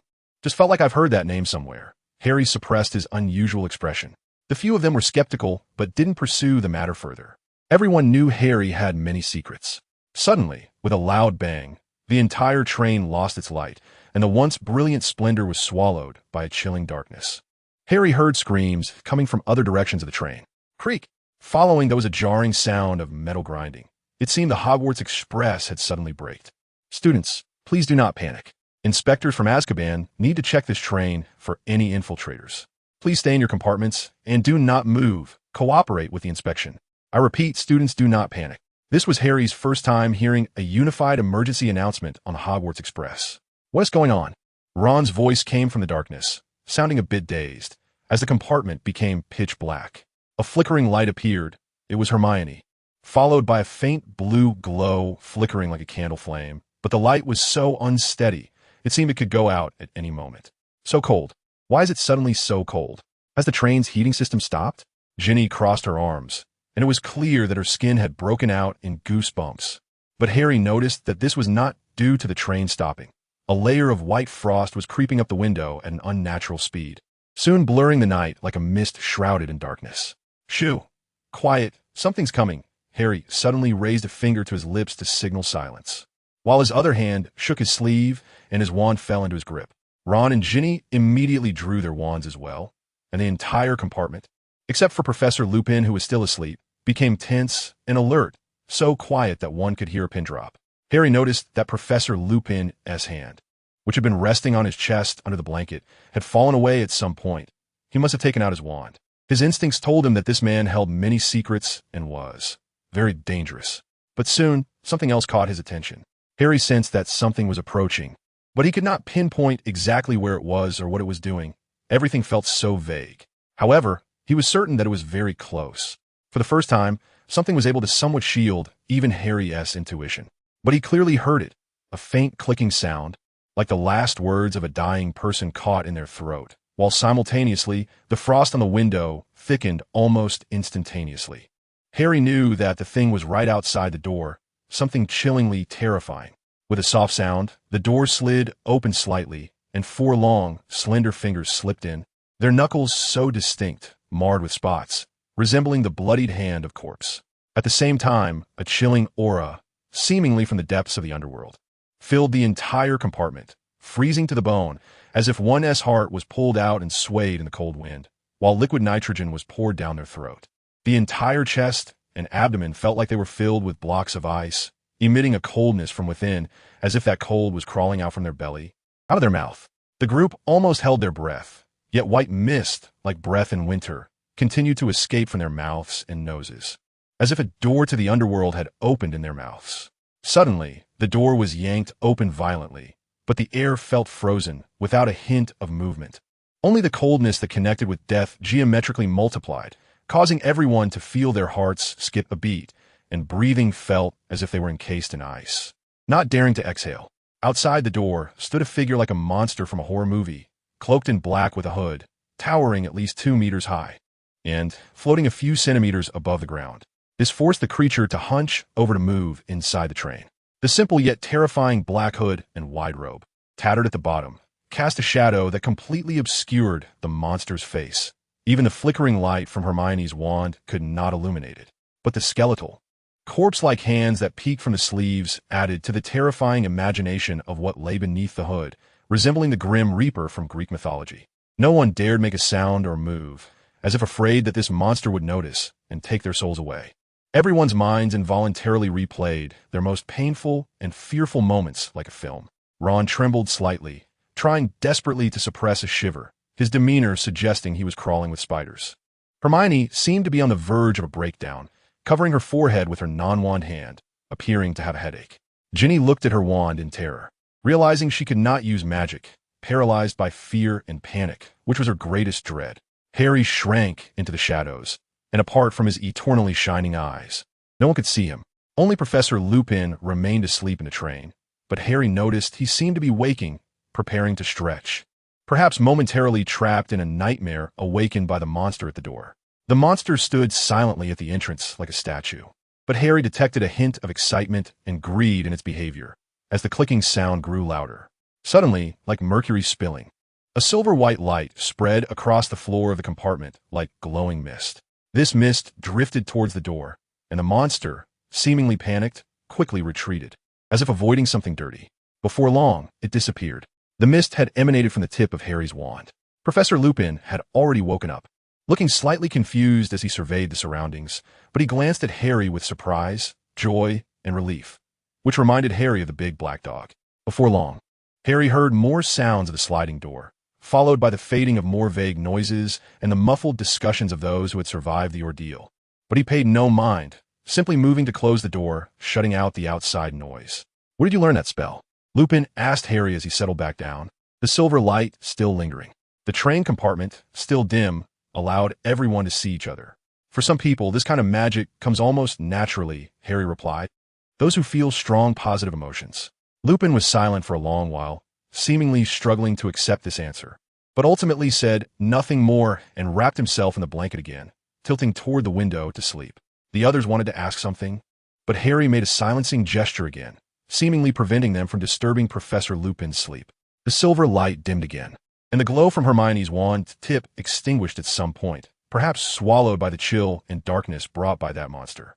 Everyone had to give up, and the train soon regained its light, but the noise and bustle were gone, and the Hogwarts Express made its way toward Hogwarts in an unprecedented silence. Harry suddenly woke up from his dream, whispering softly without waking anyone else. "What happened?" Harry pressed his painfully throbbing head, trying hard to remember what he had just dreamed, but he couldn't recall anything. Outside the Gryffindor Tower, a hint of purple dawn was already visible, indicating that it was almost dawn. Harry decided not to lie in bed any longer and got up to tidy his appearance. The tower was still somewhat dim, but the golden light of the rising sun had begun to dispel the shadows. Perhaps due to the nightmare, Harry felt a bit uncomfortable, so he grabbed his belongings and headed straight to the divination classroom. The first class of the third term was the newly opened divination class. Harry found his way to the tower where the divination class was held. The entrance to the classroom at the top of the tower did not exude the mysterious aura one might expect. A long ladder led directly to a small opening at the top of the tower, resembling a storage room leading to an attic. Harry quickly climbed the ladder and reached the top of the tower, which was shrouded in thick smoke. It was even harder to see than in the dark of night, and he felt that familiar sensation of everything being as unclear as peering into the future. The humidity and suffocating heat made Harry feel quite uncomfortable, like being in a large steamer, especially with the heavy aroma of spices wafting around, making him feel like a piece of food being cooked inside. "You come a bit too early, dear." A strange old woman, wearing oversized glasses that magnified her eyes several times and adorned with various rings and bracelets, appeared out of nowhere, wrapped in a linen blanket resembling a peculiar large dragonfly, or maybe a frog. I got up a bit early and thought I wouldn't be able to sleep, so I came to the classroom early, Harry said lightly. You are Professor Trelawney? Oh yes, dear, Professor Trelawney exclaimed, her already large eyes widening even more as she leaned closer to Harry, staring into his eyes. Dear, have you glimpsed the future? Oh, do eyes that have glimpsed the future leave any magical traces? Harry asked, intrigued. Yes, dear, but only those who have truly glimpsed their fate leave traces, and those traces vary from person to person. In your eyes, there's a star? Professor Trelawney leaned in closer. Just a little more, dear. I think you must have caught a glimpse of a corner of fate. If you truly witnessed fate, what you see in your eyes should be a palace of stars, or a brilliant sea of stars. Harry backed away, slightly. Haven't you truly glimpsed fate? I only see mist in your eyes. Oh no, dear. Everyone leaves different marks, depending on how they glimpse fate. Professor Trelawney also stepped back half a step. I saw fate through a crystal ball, so what I see is the mark of mist, representing the mystery of the future. Harry's gaze momentarily froze as he remembered seeing a similar mist in Grindelwald's eyes. What does it mean to glimpse fate? Is it merely to predict the future? Harry truly settled his mind and patiently asked, Oh no, dear. You must understand that everything has its trajectory of fate. Fate encompasses not only the future, but also our past and present. Professor Trelawney sat down in her large armchair. Divination typically can only foresee the future, but the threads of fate of all things can intersect at times. When the impact of certain events spans the present, future, and past, intertwining countless threads of fate at a single node, only then can the diviners witness fate along the trajectory of the future. Professor Trelawney nodded gently. I don't know what you witnessed, dear, what corner of fate you saw, but I don't think I should deprive you of your right to catch a glimpse of fate.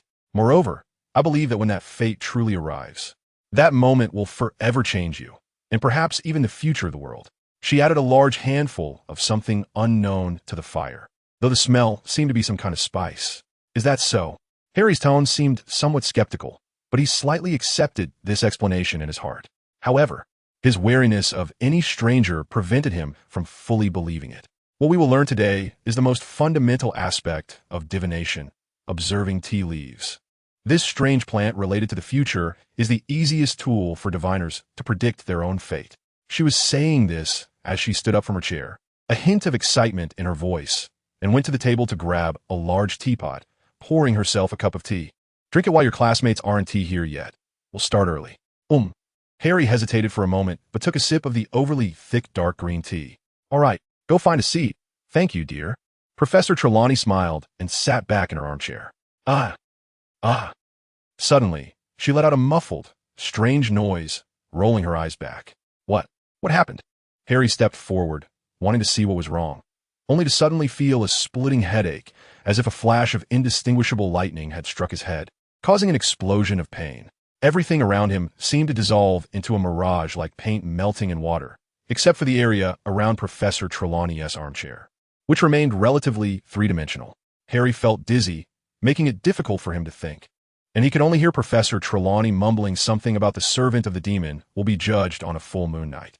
The beings of freedom will remain forever on the night of judgment. Buzzing, next, a ringing in his ears like a microphone feedback filled Harry's mind, drowning out everything else. Hiss, until something supported Harry's shoulder. His symptoms slightly eased and gradually diminished. Harry turned to look and was surprised to see the little girl who spoke parcel tongue, whom he had captured in Egypt. Though called a girl, she actually looked to be about the same age as Harry, but this was due to Harry using an aging potion, or rather a special one, that permanently increased her growth rate. In just a few days, she had caught up to nearly a year's worth of physical growth. The body of a 4- or 5-year-old girl could do nothing, so Harry had to forcibly elevate her age in this way, although it was still not enough. Using the aging potion allowed her to temporarily maintain a body state several years older. The girl was now under the effect of the potion. As for why this girl was so friendly with Harry, it was, of course, because of the only property left to Harry by Lockhart, a forgetfulness charm. Although Harry couldn't yet easily modify memories, erasing memories to make some people blank slates was quite simple. How did you get out? Harry covered his head and asked. This girl usually lives in the space of my sleeve. You seem to be in pain just now, so I came out to check. The girl answered in parcel tongue with no emotion, perfectly inheriting Harry's reformed personality, even surpassing it. Next time, don't come out without my command. Harry frowned and quickly replied, Go back, I'm fine. There was no unnecessary chatter, Just a brief sentence in Parseltongue, followed by a spell chanted in Parseltongue that swiftly shrank the girl's body until she could easily slip back into Harry's sleeve. Ugh, dear, what happened? It feels like I just took a nap, Trelawney said, waking up with a confused expression. It's nothing, you just suddenly fainted for a moment. Harry thought for a moment and decided not to tell the truth. Well, you probably have class soon. Let's get ready. Harry heard laughter from downstairs. It was probably the students arriving for class. Oh, has time passed so quickly? All right, dear, go find a seat, Professor Trelawney said. I think I need to prepare some things. She said as she walked into an unknown room in the tower and disappeared. For some reason, since the start of the third term, Harry had been waking up very early every day, not always startled awake by dreams. But as soon as there was a hint of dawn on the horizon, he would naturally open his eyes. This change, whether physiological or psychological, made Harry feel somewhat inexplicably anxious, but he couldn't explain why. This time was no different. As soon as the faint light appeared on the horizon, while the dark purple clouds were still reflecting it, Harry sat up in bed. He sensed that something significant was about to happen. He felt that his intuition was connected to fate. Indeed, something truly important for the entire world was coming. Once again, while others were still immersed in their dreams, Harry got up and tidied his clothes. It was already the second week of the new term, and the first class today was divination, but Harry did not head out immediately because that steamy environment was just. Harry pondered for a moment and went down to the common room, preparing to pick up one or two boring spellbooks to read. Unfortunately, the restricted books on hand were not enough. After reading for a while, a strange feeling suddenly disrupted his tranquility. He looked toward a vacant space in the common room, seemingly anticipating something would appear there. Crack! Sure enough, with a sound like a whip cracking, there was an instantaneous distortion of space, and a small figure fell out. Oh! Dobby let out a soft exclamation, but seemed to be cautious about something and did not dare to really call out. Dobby, what are you doing here? Harry closed the spellbook. Oh, Mr. Harry Potter, how did you end up here? Aren't you supposed to be sleeping? Dobby said, surprised and cautiously. I've been waking up earlier lately. Harry casually brushed off the question. Did you come for something? Dobby came to tell you to be careful. You must be careful, someone is planning. Before Dobby could finish, his hands automatically covered his mouth. It seemed that he exerted a lot of effort to control his hands from moving away from his mouth. But this was clearly the instinct of a house elf he couldn't overcome. Planning what? Is it your master? Lucius Malfoy? Or Draco? Harry stood up. No, it's not that. Dobby has a new master. Mr. Lucius secretly transferred me to another person, and it seems even Mr. Draco doesn't know. Dobby trembled as he spoke. Dobby's new master, he is a, Dobby's mouth automatically shut again, and he hugged his head and rushed towards the wall. Quickly restrain him. Harry hurriedly whispered a spell, and golden red chains instantly flew out and bound Dobby, preventing him from moving. Ah, house elves are really troublesome. Harry thought about Lucius. What was this guy planning? Ugh, I'm sorry, Mr. Harry Potter. My master doesn't allow me to reveal who he is. I can't. Dobby actually started to sob. All right, keep it down, Dobby, Harry said softly, and upon hearing this, Dobby immediately stopped crying, and it was heartfelt. Do you know where your master is? Harry asked. No, Dobby doesn't know. Dobby only saw him once after being transferred and hasn't seen him again since. Dobby shook his head vigorously, his large ears slapping against his face with a sound. Can you describe what he looks like? Harry's eyes gleamed coldly. Well, he. Dobby struggled hard against his instinct to tell Harry, but his master had clearly ordered him not to describe it. Harry remained silent. Dobby's suspicious new master was indeed very tight-lipped about this. Can you describe him like an animal? In terms of temperament and appearance, use an animal as a comparison. Harry could only try to obtain some vague information. He is like a rat. Dobby finally stopped being tormented by his instincts. It seemed that his new master was ultimately difficult to cover all the loopholes. A rat? Harry knew many famous magical schoolhouse symbols. And if that so-called new master was from Hogwarts, it would be better, as it would narrow down the range as much as possible. However, a rat? He didn't recall any school that used a rat as a symbol or mascot. This is really troublesome. It sounds so much like a Death Eater. Someone called. Harry said tentatively. Unexpectedly, Dobby beside him widened his eyes in silence, then instantly curled up as if having a spasm, seemingly tormented again by his instincts. All right, that should be in line with my guess. Harry finally smiled confidently. I understand now, Dobby, thank you. With that, he waved his wand and unlocked Dobby's chains. But, sir, you should immediately notify the professors. If my master's plan succeeds, Hogwarts might. I know, Dobby, but not now. Wait until the time is right. A smile curved at the corner of Harry's mouth. Vague reality, reality vague. Leaving one unsure of whether it exists. We can do more than we imagine. Is that so? Dobby seemed a bit skeptical. All right, but please be very careful. I will. Harry waved his hand casually. You'd better go back quickly, don't get caught. Okay, sir. With another loud crack, Dobby was gone when Harry came back to his senses. So now the question is, Lucius Malfoy. Harry's eyes darkened like an abyss. I will make you a proud member of my Demon Knight Brigade sooner or later. In the depths of the forest, lights flickered. Or perhaps it was some kind of spell. Silver-like light danced, scattering points of brightness, illuminating large areas of the forbidden forest. Clop, clop. Something with hooves was slowly walking. Firenze. Harry turned around. Long time no see. Didn't Dumbledore say you could only come when Hagrid is with you? Firenze slowly said, You've asked this question 3 times already. Harry felt a bit helpless. I haven't been on good terms with Professor Dumbledore lately. I don't want him to know my exact whereabouts. It's not good to fight with a teacher. Firenze didn't press further. All right, let's continue our lesson.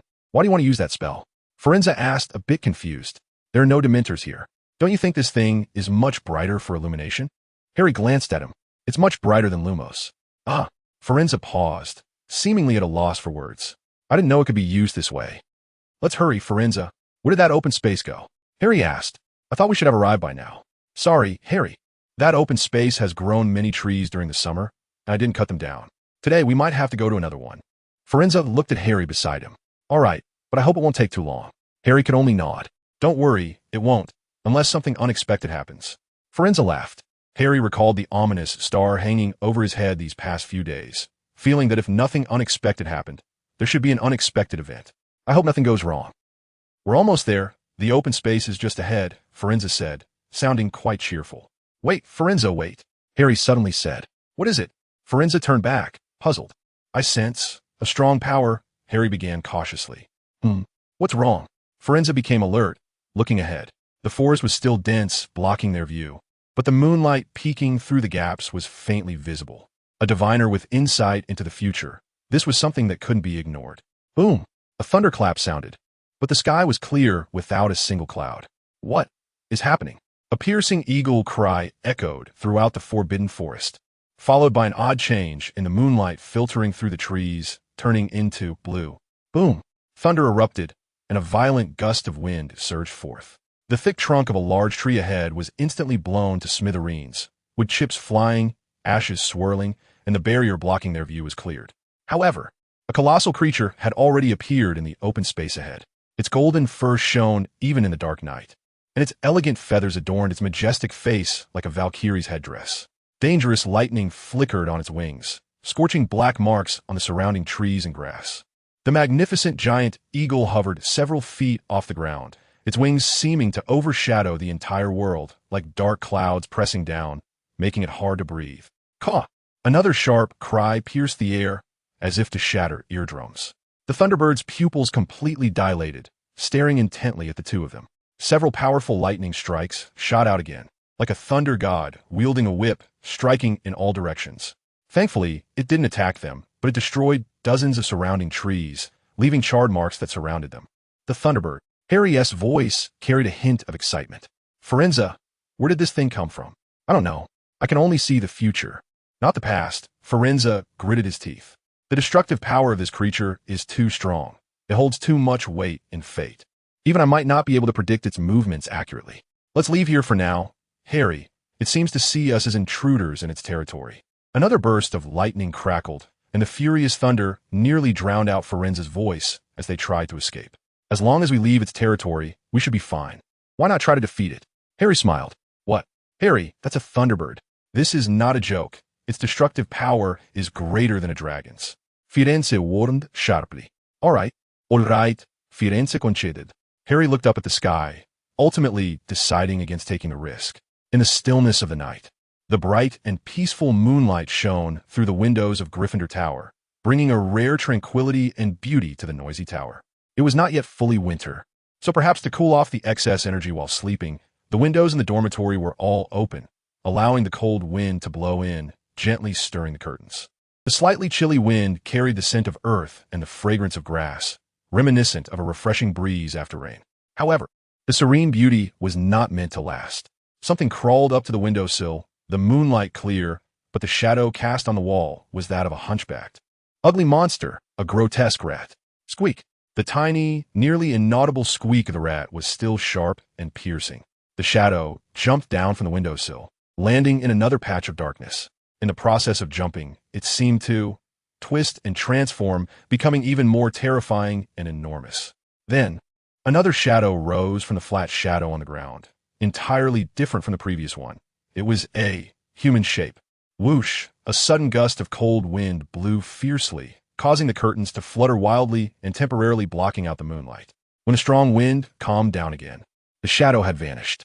However, in the red curtain, a pair of green eyes opened. Top, top, top, top. A rhythmic sound of footsteps echoed in the empty corridor, the echoes and footsteps creating an ethereal sound. Squeak! Another faint scream, frantic and terrified, and the footsteps stopped. Who is whispering? I can't hear clearly. A figure flashed out from somewhere to check, but there was nothing on the corridor by the window. Only the moonlight dividing the world into black and white, the black shadow intersecting with the white moonlight, like the keys on a piano. The figure wanted to go back, but another shadow suddenly lunged out, pushing that figure to the other side. Squeak! This scream was even clearer. What are you doing? Stop it! The figure pushed away the other shadow, which turned out to be Malfoy. This should be a question I ask you, right? Malfoy. Harry didn't move further, leaning against the wall.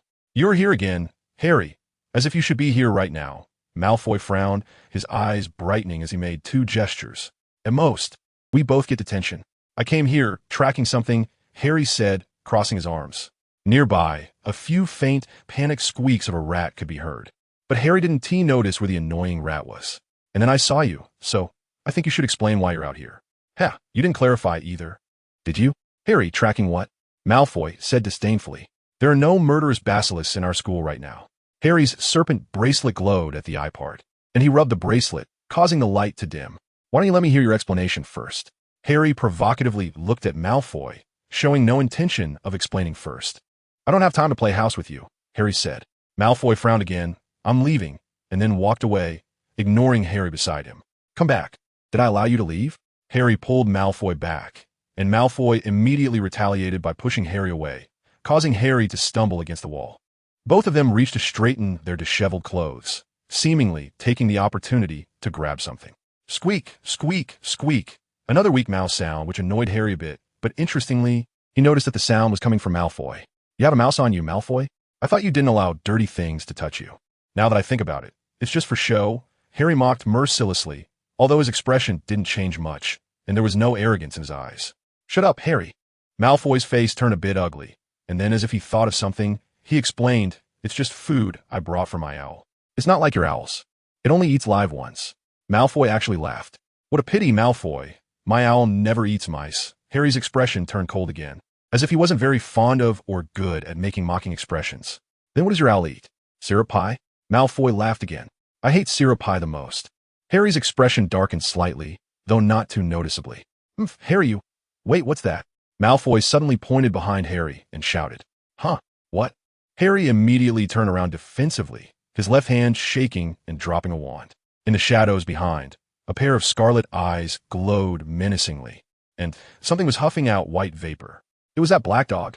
Harry barely had this thought when those eyes, seemingly capable of releasing heat, sprang into action, charging forward in a trajectory of red light, its massive body like a crushing war chariot. Harry jumped back a step, but this thing was too fast, soon closing the distance to just a few steps in front of Harry, then swiftly pouncing. Harry instinctively leaned back to dodge and cast a spell, but ultimately it was too slow, and the spell missed. But that black dog wasn't pouncing at Harry, it lunged at Malfoy, who was slower to react and couldn't dodge in time, instantly being knocked to the ground by the massive creature, which began to tear into Malfoy with its drooling, hot-breathing mouth. Malfoy! Harry exclaimed in shock, firing a pale, purple spell at the black dog, but the large dog quickly dodged to the side, causing the spell to hit the nearby windowsill instead. The black dog turned back to look at Harry, its aggressive demeanor still intact, filled with uncontrollable rage. Squeak, squeak, squeak. Squeak. A mouse crawled out of Malfoy's pocket, finally screaming frantically without any disguise, writhing its body and instantly darting away, leaving only a blurry shadow in Harry's eyes. Woof! The big black dog erupted into a low bark, And then the two saw an extremely large shadow flash past, such a massive body immediately disappearing before them. The scene fell silent for a moment, just like when the two had talked alone earlier. Harry pulled Malfoy up, and they exchanged a shocked or terrified glance. The moonlight still bright, and the cold wind still rustling through the trees outside the window. Everything seemed to return to tranquility in less than a second, making it hard to believe they had just experienced such a heart-pounding moment. Professor Dumbledore, I remember the last time I met you like this was in first year, in an empty room. Harry turned to look at the empty space. Have you not learned your lesson after I saw through you last time? Well, how did you see through my disillusionment charm this time? Dumbledore appeared with a helpless expression. The owner of this room is me now, Professor Dumbledore. Harry snapped his fingers, and the walls of the room suddenly transformed into something like smoke or mud, rising high to form a stone chair for Harry to sit on, while another chair appeared on the other side, which was for Dumbledore. How did you sneak in here? I remember not sensing you when I opened the door, and of course, the door didn't open afterward, Harry said, a bit puzzled. Your perception of my disillusionment charm isn't too strong, Harry. To be honest, this is my third attempt. It's not easy to keep a sufficient distance and follow you into this room. Dumbledore smiled, sitting down in the chair. Well, Professor, it seems it's because I'm too weak, Harry said with a faint smile, showing little emotion. Dumbledore was momentarily at a loss for words. Then do you have something to discuss? Harry inquired. How did you discover this place? Dumbledore didn't answer the question right away. Intuition, Professor Dumbledore. I can only say this. Although this room can change in size with magic and is hidden behind the walls, there is an initial empty space. I found this place a bit strange. As for confirming it, just knock on the wall and listen to the sound. It's a very practical trick. Harry sensed something while speaking and glanced back toward his seat. But if that's the case, how did you get in? Dumbledore asked, a bit puzzled. You shouldn't know the way to enter here. There are many books in the library, Professor Dumbledore. Although this place is quite hidden, finding it isn't too difficult. Harry said casually, suddenly realizing something. Do you believe me if I say I've never been to the restricted section? I believe you. Dumbledore waved his hand casually, still needing to maintain appearances. When did you discover this place? Dumbledore asked again. At the end of last semester, when I was searching for the basilisk's hiding place, Harry said. This was indeed the truth. He had noticed this place before he found the Chamber's secrets, but he had returned later to confirm it. Oh, by the way, I also found it. As Harry spoke, he raised his right hand in a presenting gesture, and suddenly a burst of light shone from his palm. When the light faded, what was left was a silvery diadem. Ravenclaw's diadem. Dumbledore gazed meaningfully at the crown in Harry's hand for a moment. Once Harry tucked the belonging of Ravenclaw into his sleeve, Dumbledore withdrew his gaze. But what are you doing frequently visiting this room? Dumbledore posed another question. So you came today just to catch me in the act and ask me these questions? Harry slightly closed his eyes. Yes, Harry, I suppose so. A flicker appeared in Dumbledore's eyes.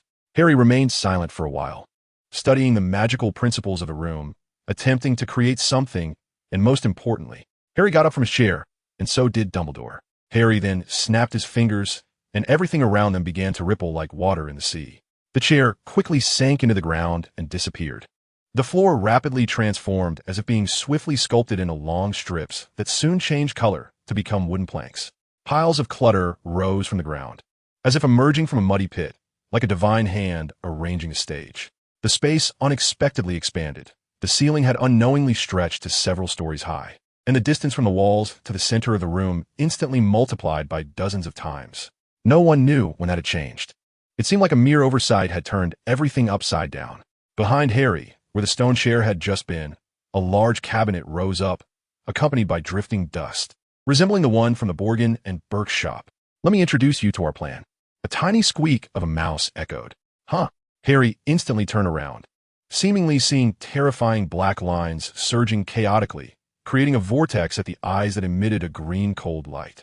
The black lines locked onto something, like an octopus using its strong tentacles to grasp its prey, hidden among the clutter. Harry? Dumbledore cautiously called out, sensing something strange about Harry. What was that inexplicable chill? Wait a moment. Harry waved his hand in greeting and stepped toward the pile of clutter. As Harry approached, the enormous shadow, which was immense for the mouse, loomed over the hiding spot of the little creature. Although Harry couldn't see the little guy yet, he was certain that something small was trembling in the gaps of the clutter. But if a creature had mixed in, how could he not have sensed it? With a swish, Harry waved his wand, and a large pile of clutter flew away, revealing a small gap that should have been the mouse's hiding place. but it was empty. Harry frowned deeply. He had finally confirmed that the thing could escape his perception. Professor, do you sense another living creature here? Harry turned to Dumbledore. No. Dumbledore also frowned tightly. Professor Dumbledore, I think I need to invite you to your office, Harry said with a somewhat stiff tone. All right. Dumbledore nodded. Then there was a long silence, and soon the two left the room of requirement. In the darkness, a mouse squeaked in the now empty room. The semester was already halfway through, and the Care of Magical Creatures class had been ongoing for quite a while. As expected, Harry's grades in this area were still higher than those of the Hufflepuff students, which made these honest students feel a little embarrassed. Fortunately, it was still not enough to give them any terrible ideas, unlike some Slytherins. Actually, the first few classes of Care of Magical Creatures had been quite pointless. Hagrid had only brought in a few carnivorous slugs for them to feed for a while. Oh, right, and a monster textbook that only Harry managed to solve. But today, under Hagrid's insistence, they finally welcomed a relatively big project. Come and see. Hagrid cheerfully led them across the grass to the edge of the Forbidden Forest to meet their new friends. What was Hagrid going to bring out this time? Ron whispered to Harry. Ron, you seem to really dislike this class, Hermione said, somewhat displeased that Hagrid might hear him and get sad. It's fine. I won't let him hear it. Ron mumbled again, but this time he didn't even dare to let Hermione hear. Come and see this. Hagrid looked very happy. But as someone who called a fire dragon a little guy, his classmates looked at his increasingly cheerful smile and felt that things were getting worse. As Hagrid spoke, he tugged on a thin iron chain, leading out a large creature, with several others beside it, the chain tethered to a wooden post. It galloped on the ground like a horse, with its hindquarters indeed shaped like a horse, but its front was covered in feathers, with claws and a beak, shining with a metallic luster. The feathers were bright and smooth, displaying a hint of nobility, and its large, bright orange-yellow eyes were wide open, reflecting the figures in front. The Ravenclaws will definitely like this thing, Harry commented lightly, but they won't like close contact. Malfoy, unusually, didn't make any mocking remarks. Hippogriff. Hagrid laughed, making an exaggerated introduction gesture, almost accompanied by a drum roll sound effect. However, the hippogriff was still struggling against the chain, violently tossing its head. The chain rattling and making a noise that worried everyone about whether it would snap. However, these creatures seemed not to be using their full strength. They just disliked being chained. Harry unconsciously moved a little closer. He could never change his habit of loving all beautiful things. Those magical, shimmering feathers were truly eye-catching, and Harry couldn't help but think of the Thunderbird from that night. What a pity! It was such a pity. The combination of clouds and darkness prevented the lightning from breaking through, and he couldn't fully see that beautiful bird that night. All right, Hagrid rubbed his hands together, smiling at everyone, his beetle-sized eyes nearly disappearing. Does anyone want to get a bit closer? Harry stepped a little closer, now just a few meters away from the beast. The Gryffindors beside him still felt a bit scared, but their pride and bravery wouldn't allow them to retreat any further, so they stepped forward a few paces behind Harry. Seeing this, the Slytherins clearly didn't want to miss out on the spotlight, and most of them stepped forward as well, which made Hagrid even happier. Does anyone want to come over and touch them? No one stepped forward. I'll do it. Harry stepped forward a few paces, naturally standing in front of the one Hagrid was holding. Oh, thank you, Harry. Hagrid smiled again, taking off the collar of the one. This one's called Buckbeak. What should I do? Just pet it? Harry glanced at Hagrid beside him. Oh no, please don't. The first rule of interacting with a hippogriff, Harry, is to show enough respect. Hagrid raised a finger, seriously explaining that we must bow in front of them first. If they bow back, it means they accept us, and then you can try riding them and conquering the skies. Okay, Harry said briefly, but bowing in front of them clearly meant exposing his vulnerable neck to their claws, which made him a bit apprehensive. Let's give it a try. Hagrid was eager to see the moment he had always anticipated, a dance between man and beast. Harry's bow was still standard. After all, he would never allow his etiquette to be lacking. He just made sure to change the hand behind his back to the one wearing the basilisk fong bracelet, with the amber-eyed serpent glaring forward, ready to strike if Buckbeak made any sudden moves. However, that didn't happen. Buckbeak graciously returned the bow, and both man and beast stood up straight together. Oh, Merlin's beard, this is wonderful, Hagrid said, a bit moved as he wiped his eyes. Harry, get on it and take a flight. It belongs to you now, Hagrid shouted excitedly. Just be careful not to pull its feathers. Harry quickly climbed onto Buckbeak's back, using magic to conjure a crimson chain to fit around Buckbeak's beak like a bridle. Buckbeak tugged at the chain, seeming to dislike it, but didn't resist too much. They soon flew a large circle around Hagrid's hut, then landed. The cool air at such heights was very comfortable, and this noble hippogriff reminded Harry of a knight's steed, making him consider whether to have a few wizards ride hippogriffs for his own honor guard in the future. No, perhaps it would be better to create a few of those moving suits of armor from Hogwarts to ride instead. How is it, Harry? Flying feels pretty good, right? Hagrid took the reins from Harry as he landed. Not bad. Hagrid, Harry nodded. Better than I imagined. I thought such a proud creature would resist commands. Huh, don't think so badly of them. These little guys are quite lovely, Hagrid said, happily stroking his beard. Harry glanced at Buckbeak beside him and then at Hagrid, noticing that even with the size difference, neither could really be considered a little guy. All right, who else wants to give it a try? Hagrid happily waved to the crowd. Ugh me, a cocky voice came from the back of the crowd, and everyone parted to reveal Malfoy. Hagrid felt an ominous premonition as he heard those words. Okay, then come over. Malfoy walked up with his head held high, exuding an air of arrogance towards Hagrid, and even the creature he was holding. Buckbeak pawed at the ground restlessly. All right, Malfoy, bow. Bow. Escoffed. Suddenly, the chain around Buckbeak's beak was tugged violently. Hey, Buckbeak, calm down. Hagrid sternly scolded, and the chain settled back down.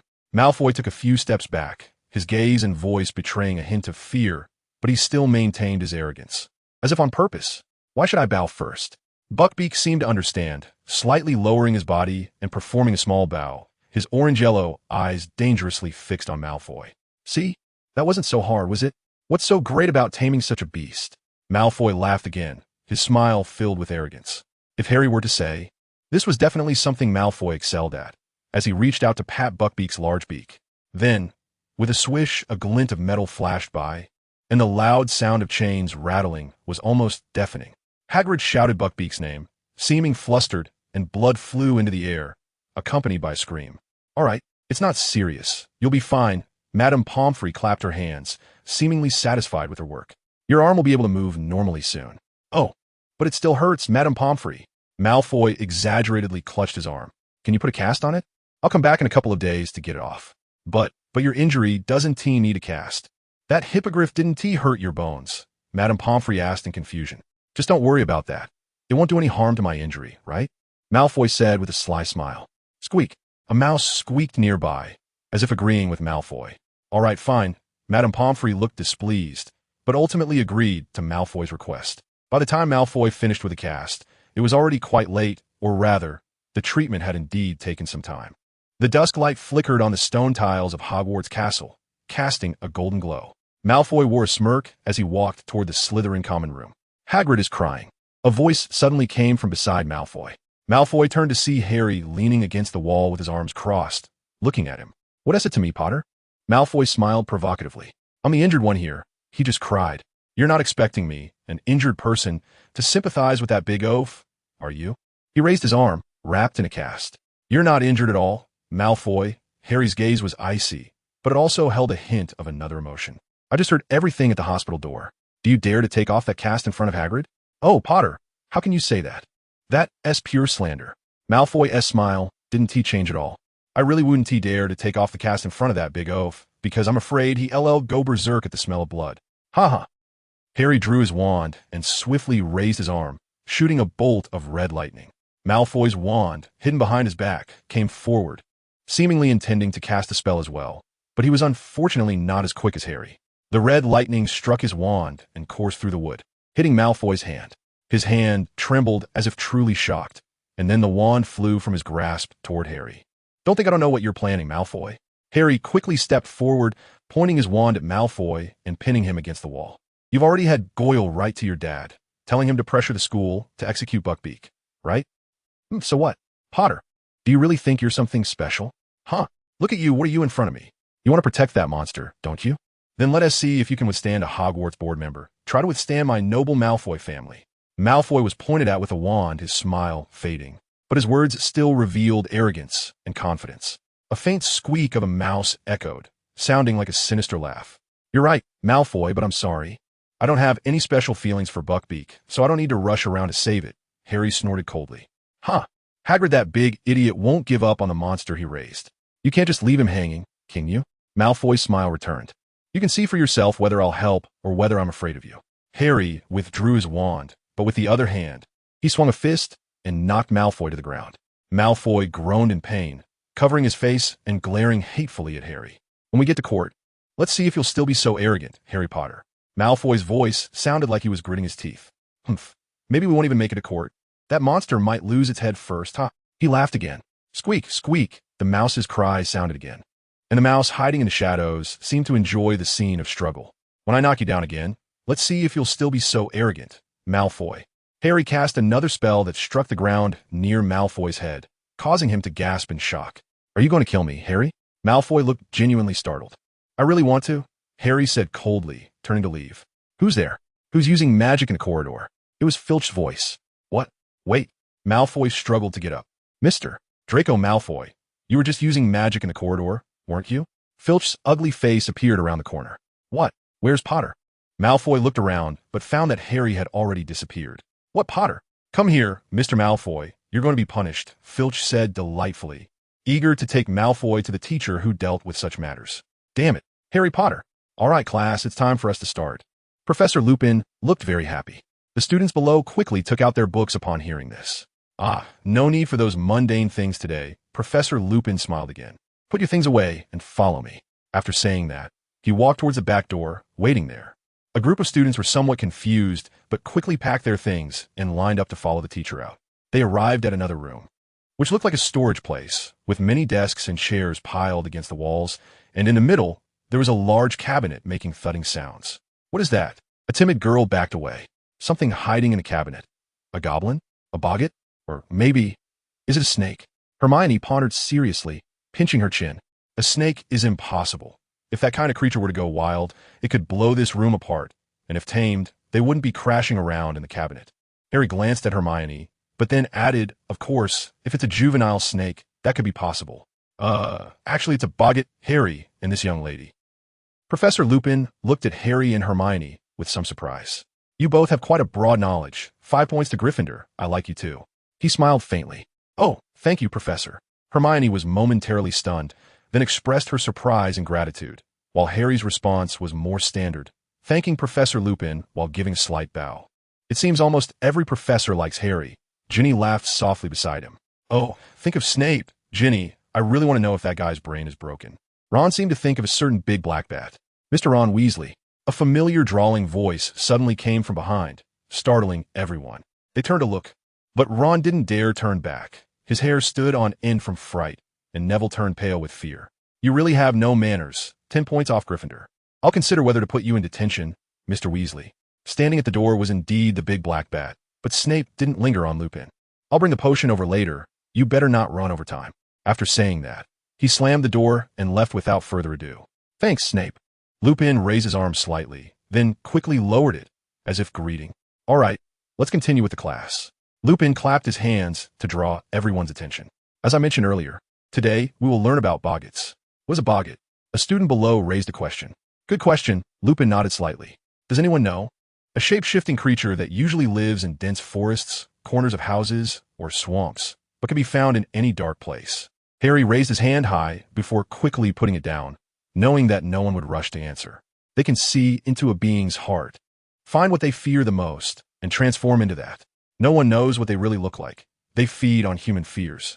Well said, Lupin nodded this time, giving 5 points to Gryffindor. Today we're going to learn how to deal with them.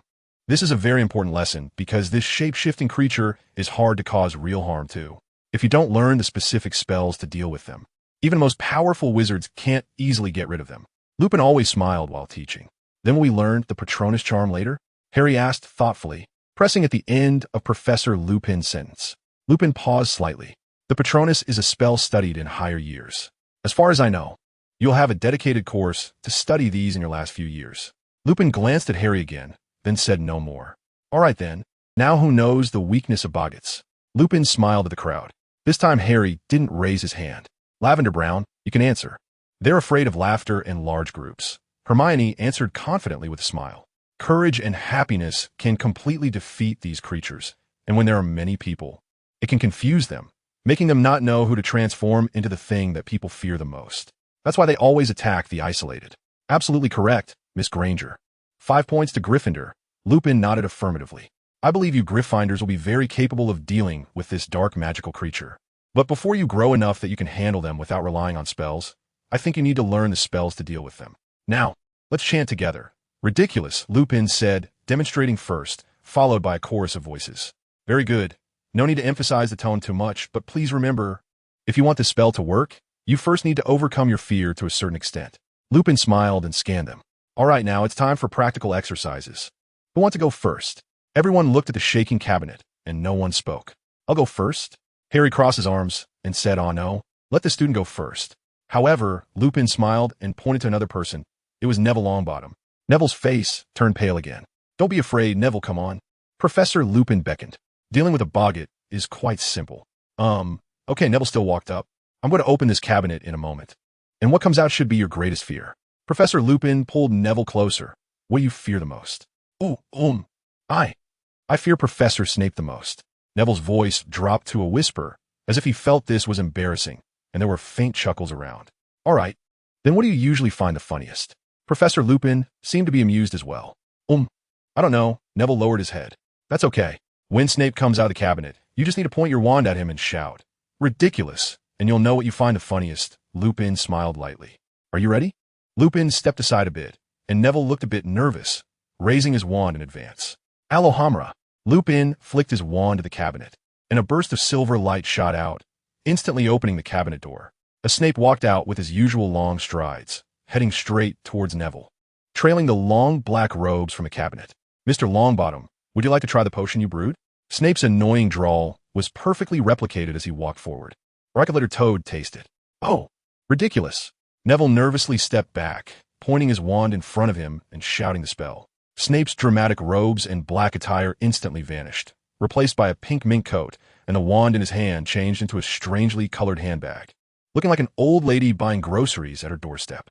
The imposing strides ceased, and the surrounding students froze for a moment before bursting into laughter. Snape's face turned as ugly as if he had eaten a fly. The laughter seemed to be a great humiliation to him. He suddenly lunged at Parvati Patil, turning into a bloody, bandaged mummy. Parvati jumped back in shock at the sudden zombie face, nearly falling over, her wand drawn and pointing forward as she shouted, "Ridiculous!" The bloody white bandages on the mummy transformed into thin ribbons, completely covering the grotesque skin, and the stiff, decayed body involuntarily began to tap dance. Laughter erupted again, and the monster let out a roar, seemingly furious and humiliated, breaking free from the dance and turning into a bloody, severed hand, which crawled spider-like towards Dean Thomas, leaving a trail of blood on the ground. Thomas looked horrified at the sight, pointing his wand at the hand and shouting, "Ridiculous!" The hand and the blood immediately vanished, replaced by a motionless teddy bear-like hand, with cotton emerging from a severed end. This time the laughter was less, but there was still no fear. The toy-like hand inexplicably bounced up and lunged at Ron, instantly transforming into a spider the size of a car. Yeah! Ron's face turned pale instantly, but he quickly aimed his wand at the spider and shouted, "Ridiculous!" The spider's 8 legs suddenly sprouted 8 pairs of roller skates, and the spider frantically struggled to maintain balance on the ground, the legs moving so fast they left after images, but each leg moved independently, making it impossible to keep balance. Ron finally showed a smile facing the spider, and another wave of laughter erupted. The spider slid around Harry, about to change, but Lupin suddenly stepped in front of Harry. The boggart immediately transformed into a floating silver sphere with some irregular black shadows on it. Harry shifted sideways, frowning at Lupin, then glanced at the transforming boggart, stunned. The moon? Lupin heard and turned to look at Harry before turning back and pointing his wand to the silver sphere, emotionlessly saying, "Ridiculous." Harry watched Lupin's back, pondering. The floating moon instantly transformed into a light bulb with a ding, hanging in the air like something that suddenly appeared in a cartoon when someone has an idea. Then the light bulb began to flicker dramatically, and it started changing shapes continuously, surrounded by everyone's laughter, like a trap for a trapped monster. The boggart morphed into a ghost, then into an eyeball rolling on the ground, then into a twisted corpse, but each transformation lasted less than a second. This monster failed to instill fear in them. Instead, it was surrounded by their laughter, writhing in agony in the crowd, until it finally transformed into a grotesque ghost, shrieking as it rushed back into the cabinet, taking the door with it. "Well done, class." Lupin waved his wand happily, locking the cabinet. Today's lesson was very successful. Gryffindor gets 20 points. Cheers erupted from the crowd, everyone laughing joyfully, and the cabinet trembled even more but this time it seemed out of fear. All right, now, there should be 10 minutes left in class, but since everyone performed so well, we will end class 10 minutes early. Professor Lupin seemed quite unconcerned about the rules. Except for Harry and Hermione. Every Gryffindor cheered once again. Okay, class dismissed. Professor Lupin waved, and everyone chatted and laughed as they walked toward the classroom door, Lupin included. Only Harry stood in front of the cabinet. Professor Lupin noticed something and turned back, but it seemed a bit late. Alohomora. Harry calmly used the unlocking spell to open the cabinet door, which opened expectantly once again. Hey, Harry, what are you doing? Professor Lupin hurriedly walked forward, but everyone stopped when the cabinet door opened. Inside the cabinet was nothing but darkness, an indistinguishable darkness. Not even the walls of the cabinet could be seen. Confirming his fear, Harry glanced at Lupin. What is this? A voice emerged from the crowd, asking in confusion. Ah, Harry, are you afraid of the dark? Ron looked at Harry, and after asking this question, even he laughed. It's nothingness. My only fear is nothingness. Harry turned to look at Ron, his expression emotionless but filled with great helplessness. But at that moment, something inside the cabinet began to change. The darkness suddenly receded, and out came a Dementor. Professor Lupin was about to draw his wand again. No need, Professor. Harry raised his hand to stop him, and the Dementor suddenly transformed into a teddy bear with a broken neck. What's going on? Hermione took 2 steps forward, and the scene in front of her left everyone a bit puzzled. You can understand it as me teasing it, Harry scoffed with a smile. It turned out my guess was correct. They couldn't see through the deepest thoughts of humans. As long as you imagined something or a scene in your mind and added a bit of fear, they would think that was your greatest fear, and then you could easily manipulate them, making them turn into whatever you wanted. Suddenly, the thing in front of them transformed into Professor Lupin, who looked exactly like the real Lupin standing nearby, and then changed one by one into a dozen classmates, finally turning into a carousel that exuded joy from every angle. I was still wondering if someone who had learned about brain-blocking techniques could break through this defense.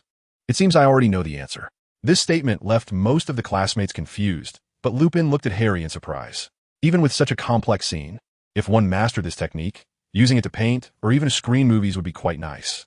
Harry glanced at Lupin with a smile, and the scene in front of them suddenly changed to a green meadow, where a half-human, half-wolf creature was howling at the moon in the sky. The moon above looked just like the silvery sphere that had appeared in front of Lupin earlier. Lupin's expression froze on his face, turning as white as a sheet, while the crowd behind him reacted with gasps of astonishment. Only Hermione's face paled slightly, looking at Lupin in disbelief. But sorry, I'm a bit tired of playing. Harry smirked and looked back at the front, where the boggart had transformed into a mass of purple-black flames. Haha, Harry emitted 2 dry laughs, his tone filled with extreme disdain and indifference. The boggart changed again, its transformation so fast that it was hard to see its form. The distorted shapes flickered wildly between changes, almost making one feel the fury and hysteria, and then, with a loud bang, it simply exploded. I had intended to reuse that boggart for teaching other houses later, but I didn't expect you to blow it up. Lupin leaned against a wall made of piled desks and chairs, shaking his head lightly. I'm really sorry, Harry said emotionlessly. Lupin paused for a moment. What did you find out? Lupin had begun to have a guess. Find out what? Harry's voice remained devoid of emotion. About me being a werewolf. Lupin finally maintained a serious expression facing Harry. Oh, so you're a werewolf. Well, now I know. Harry's tone was so calm, it was insufficient to describe. Lupin fell silent again. I really find it hard to believe you are James's son. Yeah, I don't believe it either, Harry replied like a poker face. Please answer my question properly. Harry, Lupin frowned. When exactly did you find out? Just now, when you told me. Harry's tone was still very flat. Of course. Suspicion and guesses arose when the boggart transformed in front of you. Lupin had been silent more times in this short span than in an entire year, realizing he might have just dug himself a hole. Professor Lupin, why are you afraid of the moon? Harry suddenly asked such a question. Isn't that obvious? Harry, whenever a full moon appears in the sky, I turn into a wolf and bring disaster to those around me, Lupin said, his eyes betraying his frustration. But shouldn't you hate werewolves? The moon is not at fault. The only guilty ones are the beasts in people's hearts, Harry seemed to be thinking while speaking. So, what we fear shouldn't be fear itself. Lupin paused. Yes, there is nothing in this world that should be feared. What anyone fears is merely fear itself. He paused again. Perhaps you are right, Harry, perhaps. He suddenly stopped speaking. You really don't seem like James's son. Philosophy and wisdom were not his strengths, Lupin smiled. Before Harry could say anything, a knock on the door interrupted his thoughts. "Come in," Lupin said loudly. The door opened, and it was Snape. He seemed a bit surprised to see Harry still there, and his cold eyes immediately carried a hint of hatred, narrowing slightly. "Ah, Severus," Lupin smiled as always. "Are you here to deliver the potion?" "Of course, Lupin, of course." A hand emerged from under his wide robe, holding a steaming goblet.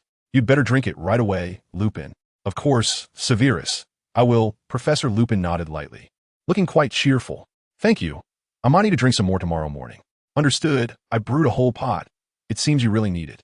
Snape narrowed his eyes, looking as if he were on guard, then turned and left the room, closing the door behind him. "Is this potion related to your werewolf identity? There doesn't seem to be a full moon coming up." Harry curiously looked at the steaming goblet. Unfortunately, the goblet wasn't made of transparent glass, making it hard for him to see the liquid inside. "There is indeed no full moon, Harry. But this potion needs to be taken for a long time to be effective." Professor Lupin adjusted his head. "Being a werewolf is really a troublesome and painful thing. I cannot understand the mindset of those who voluntarily become werewolves. In our country, wolves are often associated with calmness, wisdom, and even strength. Those fools who revere wolves but do not fear them would certainly love to become half-wolf, half-human beasts," Harry said casually, still staring at the goblet. "What on earth is this? I haven't heard of any potion that can suppress a werewolf's transformation.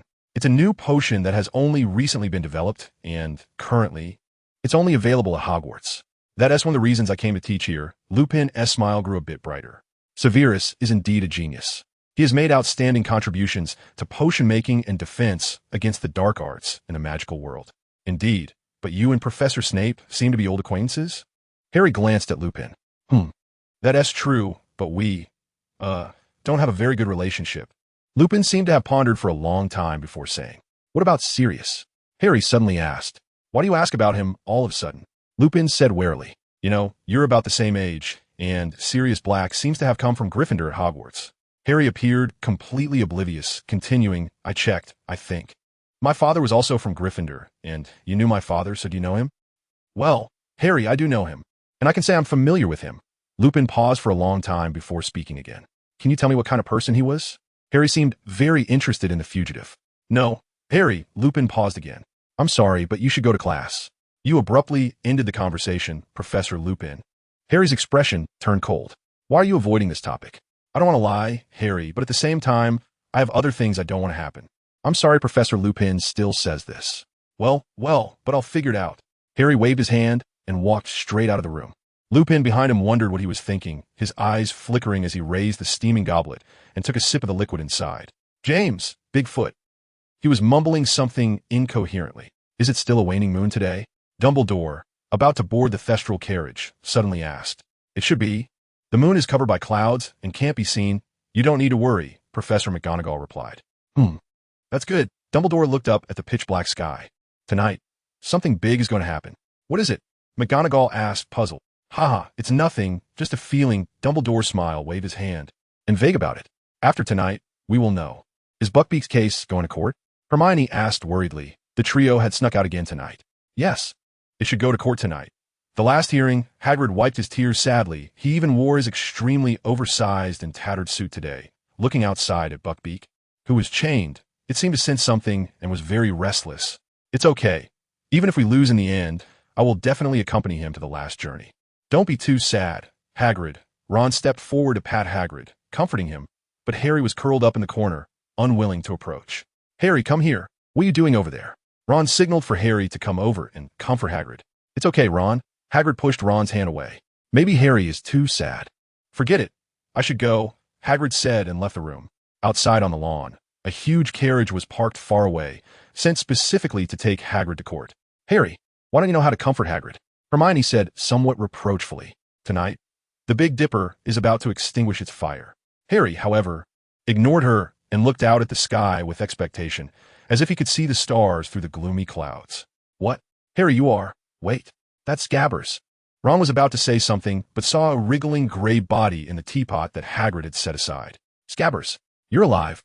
Great. Come here." Ron reached out to grab him, but Scabbers wriggled and screamed wildly, instantly jumping to the ground and slipping out through the crack in the back door of Hagrid's hut. Outside, the Thestral was whinnying, and the carriage had already left. Ron didn't care about that and hurriedly pushed the door to find Scabbers, with Hermione and Harry following him out. "Huh, got you, Scabbers," Ron shouted happily, holding Scabbers tightly, but Scabbers was still screaming wildly and wriggling, almost biting Ron's hand. "Ron, be careful." Suddenly, Hermione shouted in terror. "What?" Ron said, turning his head, but was shocked into silence as Scabbers wriggled even more violently. Behind Ron was a pair of incredibly crimson eyes, staring fiercely at Ron, or rather at the Scabbers in Ron's hand. It was a black dog as big as a bear. Harry finally reacted a bit. The next moment, the big black dog lunged forward and bit Ron's hand, but Ron held on to Scabbers tightly. The black dog dragged Ron away to who knows where. The branches shimmered. Hermione shouted. As they approached a tree hole of the Whomping Willow, Hermione and Harry were attacked by the tree. The willow branches whipped at Hermione's shoulder. "Harry, we need to find someone to help," Hermione cried out in terror. "No need." Harry's voice was firm, full of certainty and confidence. The branches came again, but Harry quickly used a spell to slow down the Whomping Willow, and the two of them slipped through the gaps in the branches. Harry swiftly dove into the tree hole, and Hermione, unable to dissuade him, followed closely behind. The group slid down the secret passageway and soon reached the bottom of a tunnel, bending over to move quickly.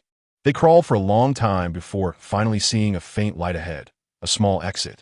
They crawled out of the tunnel into a room that was messy gray, with peeling wallpaper, stains on the floor, broken furniture, and even the windows were boarded up with no glass. "This is the Shrieking Shack?" Hermione exclaimed in surprise. There were dragging marks on the floor, and Harry looked at a wide, shiny mark on the ground and couldn't help but smile. "I think I know what that black dog is." The two went upstairs, and there was a half-open door. Hermione glanced at Harry, but Harry just stared at the door and then suddenly pushed it open. A dusty four-poster bed was there, and Ron was lying on the bed, holding one of his legs, looking injured. "Ron, how are you? Where's the big dog?" Hermione rushed forward, but Harry didn't, just standing still and looking around. No dog, you guys need to go. This is a trap."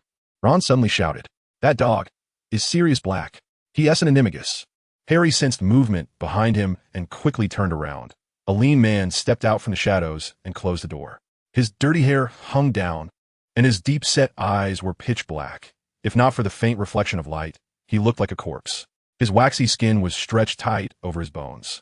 Looking like a skeleton, that face was Sirius Black. Hermione stared at him in terror, and Harry suspected that even if Professor McGonagall announced that she had failed all her subjects, she would not look this scared. "Except you." Sirius raised Ron's wand, wanting to cast a spell. Harry waved his hand casually, and a red flash hit Sirius's hand, causing Ron's wand to fly out and drop to the ground.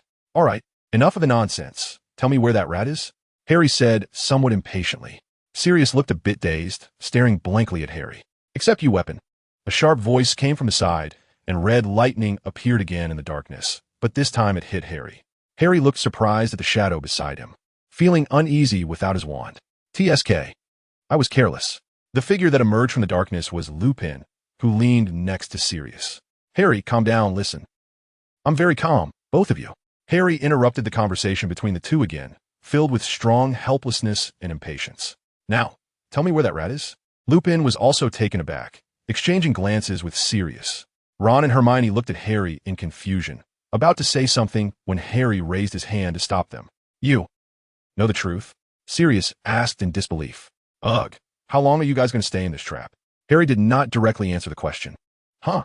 What trap?" Suddenly, an unmasked rat squeak came from the side, and everyone looked over to see, under the glow of the wand light, a hunched, hideous rat shadow suddenly stood upright, and during this transformation, it grew larger and more terrifying. Then that shadow let out a howl to the sky as if liberated. Immediately after, a fat figure rushed out from beside a large cabinet in the room, looking lewd and balding. "This, Scabbers?" Ron was stunned, and so was Hermione. "Oh, well, it seems we don't need to explain too much. I didn't expect you to dare to unbind the animagus yourself." Peter pointed Lupin's wand at that person and casually returned the wand to Harry. "Oh, hello there, my two old friends." The one called Peter chuckled dryly. "Long time no see." "Yes, long time no see," Sirius said as he started to lunge forward in his animagus form, his eyes revealing a fierce hatred. "Oh, hey. Don't act rashly. That wouldn't be good, would it?"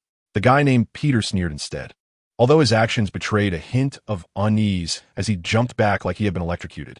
However, several figures quickly emerged, startling Sirius. They were three figures, Crabbe, Goyle, and Malfoy, all holding wands, pointed warily at the crowd. What? How come you three are here?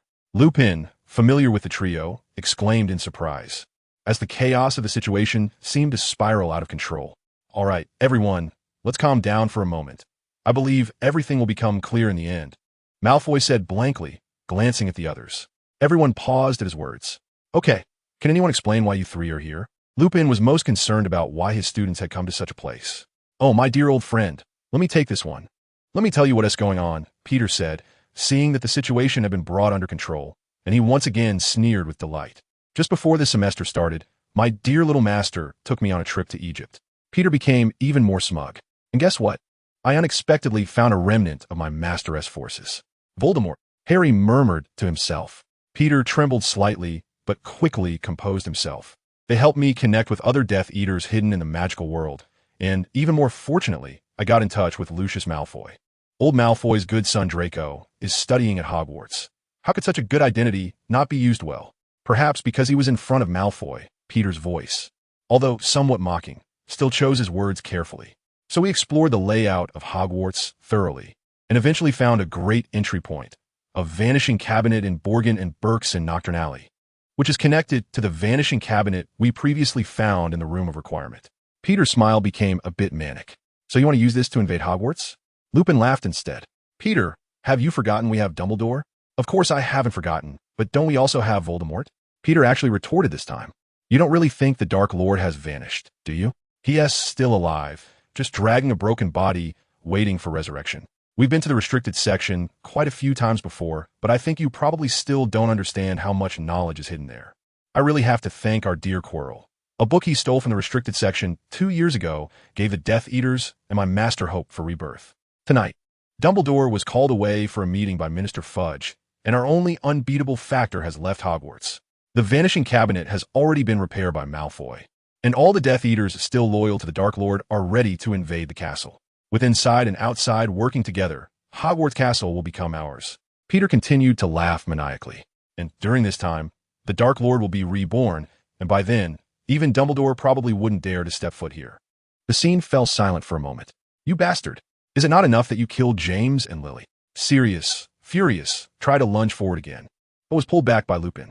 The three wands pointed warily at them were like three children holding three guns. Even if it was just a bunch of students facing them, he had to be cautious. Lupin gritted his teeth, while Ron and Hermione behind him were completely stunned. Hiv hiv. Ha ha ha. Harry suddenly chuckled softly. What are you laughing at? The smug Peter seemed insulted. Well done, Draco, Harry said as he stepped forward, and Malfoy lowered his wand. Crabbe and Goyle turned around and pointed their wands at Peter instead. Harry and Malfoy clasped hands and bumped shoulders. What, you guys? You aren't. Peter's tone sounded a bit panicked, as if something he feared was happening. Ah, are you talking about our relationship? Harry said lazily. Of course, that's just a show for you. Harry had talked to me about this last semester. He had long realized that there was a spy at Hogwarts continuously providing information to the waning Dark Lord, but he didn't expect it to be a rat. Malfoy shrugged. You weren't in touch with Voldemort's remnants just in Egypt. You've been in contact with Voldemort and a small faction around him all along. The remnants you encountered in Egypt couldn't even contact Voldemort. You just managed to connect a larger group of scattered Death Eater factions, which is nearly everything Voldemort left behind. Indeed, without Dumbledore, and with the castle unable to rely on itself, it would be easy to take Hogwarts in a short time. Harry continued. And that is why Harry and I played along, not directly exposing your scheme, but waiting for you to complete everything. But the difference is, Dumbledore tonight will not only not leave, but will also call Fudge and my father. A confident smile appeared on Malfoy's face. There will also be a large number of Aurors surrounding and sealing off the entire Room of Requirement. Those Death Eaters gathered together will enter the vanishing cabinet one by one like lambs to the slaughter, and then one by one be sent to Azkaban. This is impossible. I clearly saw Dumbledore leaving in a carriage. Peter stepped back a few paces. What do you think Dumbledore went to do? Of course, he went straight to the nearest Ministry of Magic, picked up Fudge, and then returned instantly with Floo powder, Harry said with a calm, strategic smile. But, you two have clearly fought several times, even. Buckbeak, that creature named Buckbeak, is going to be executed. You two should have. Peter's face was filled with panic, as if his mind had gone blank, and he was losing his composure. That was, of course, an act as well. just because I discovered that you knew about my meeting with Dumbledore. I thought you would be cautious after experiencing such a situation where you harmed Voldemort after betraying him. You would probably change your plans sensitively, so I deliberately staged this scene with Malfoy to make you think we had completely fallen out and would never work together, allowing you to continue with your plan, thus letting our plan also continue. Harry's smile appeared quite eerie to Peter. And don't you think that close contact makes it easy to pass on information? You can't possibly have several bodies monitoring us at all times, perfectly fulfilling your duties as a supervisor right under Dumbledore's nose. While you're away, we'll write down the information on notes and pass them to each other during the stage fight. Malfoy smiled. The only downside is Harry. Could you be a bit gentler next time? And that creature called Buckbeak really made me experience the pain of being crippled. The trial concerning Buckbeak will be withdrawn at the last second. Lucius doesn't have time to confront Hagrid right now. You should be looking at the Death Eaters emerging from the vanishing cabinet with the same smugness you had before. Harry's eyes gleamed coldly. Of course, I'll be hiding in the shadows. As long as those Death Eaters can't see my face, and as long as you're dead, even if Voldemort is resurrected later, no one will know about your involvement in this plan. Although the plan failed, it is still a means for Lucius to show his loyalty. He can still return to the Dark Lord's embrace with his family, which is a deal with no downsides for him. Harry glanced at Malfoy. Hey, Potter, don't speak so harshly. But my father should be on the newspapers tomorrow, along with me and my family. We can finally completely rid ourselves of the stain from being under the Dark Lord. Those bastards who gossip behind our backs will all shut up, and my family will thus gain greater development and cooperation opportunities. Malfoy smiled at Peter as if this lewd, fat middle-aged man was the bright future of his family. You think your cleverness can deceive everyone? Little do you know, the core of this plan has already become a double agent. Harry mocked sharply, then stepped forward to walk alongside Malfoy. The group behind them, whether students, teachers, or fugitives, looked dumbfounded. Draco Potter, pleasant cooperation, the two said in unison. Both of their eyes gleamed coldly, as if they were excitedly watching their prey struggle to survive. They raised their fists to collide, the hunt of the two serpents, with no prey able to resist. All right, little mouse, now lie down obediently. You might still have a chance to spend the rest of your life in Azkaban. Countless wands pointed at Peter. Hey, Harry, he killed your parents. Isn't it too easy for him to just go to Azkaban? Sirius leaned closer. Indeed, but if he is already surrendering, it would be somewhat impolite for me to resort to violence. Harry smiled, but then moved his wand to cast a spell that isolated their voices from the outside world, slightly shifting aside to hide his face in the shadows, making it hard to see. First, stabilize him with words. Give him some hope. Let him reveal everything about the original incident to completely prove your innocence, and then it wouldn't be too late to kill him later. Sirius was stunned, but Harry had already waved his wand again to lift the sound barrier. The process didn't even last 2 seconds, making it feel like just a pause between Harry and Sirius. All right, hurry up. Raise your hands. Malfoy frowned and raised his wand at Peter. The rat slowly raised his hands. Crabbe, Goyle, and Malfoy approached slowly with their wands raised, and the silent rat kept his head down. Good thing I left a backup plan. As Malfoy leaned in, he suddenly heard Peter say something. Huh? Before Malfoy could finish his confusion, a thunderclap erupted outside, a piercing eagle cry shaking the ground. Immediately, a lightning bolt as thick as a tree slammed towards the window behind Peter. Taking advantage of the distraction, Peter jumped to the side. By the time everyone reacted, the thunder had just blown through the entire wall and charred, fiery with shavings danced in the wild wind, falling down in a flurry. Wait, a strong wind? Harry realized something and looked up at the sky, where a fierce wind was splitting the heavens. The heavy clouds parted to reveal a crack, and the sea-like clouds rolled towards the gap. The full moon was at the center of the crack, like a glowing eye of heaven, seemingly watching. A wolf. Under the visible silver light, beams of light cascaded down like a waterfall, enveloping everything on the ground in silver. At this moment, the full moon was at its most abundant time of the year, and the flickering brilliance looked so tragically beautiful. If only it weren't shining on Professor Lupin. Professor Lupin, Hermione shouted. At that moment, Lupin was bathed in the moonlight, frantically clawing at his face, his hair, fangs, and claws uncontrollably overflowed. His body twisted and changed, becoming taller and stronger, his back painfully curling up, shifting his center of gravity forward. Hands quickly propping on the ground to prevent falling, but Professor Lupin's current form seemed like a wolf. How? The sharp cry of the eagle struck again, and Peter, the mouse, somehow provoked the thunderous eagle to become so frenzied. The violent thunder and white light shone in the silver waterfall of moonlight, turning everything around into a white world that seemed unreal amidst the chaos. "Stop it!" Sirius Black suddenly shouted, and everyone turned to see Peter, having jumped aside, holding Ron's wand that Sirius had just dropped. Sirius grabbed the wand that Lupin had dropped when he transformed into a wolf, trying to disarm Peter. But Sirius was ultimately a step too slow. Peter grinned wickedly and pointed the wand forward.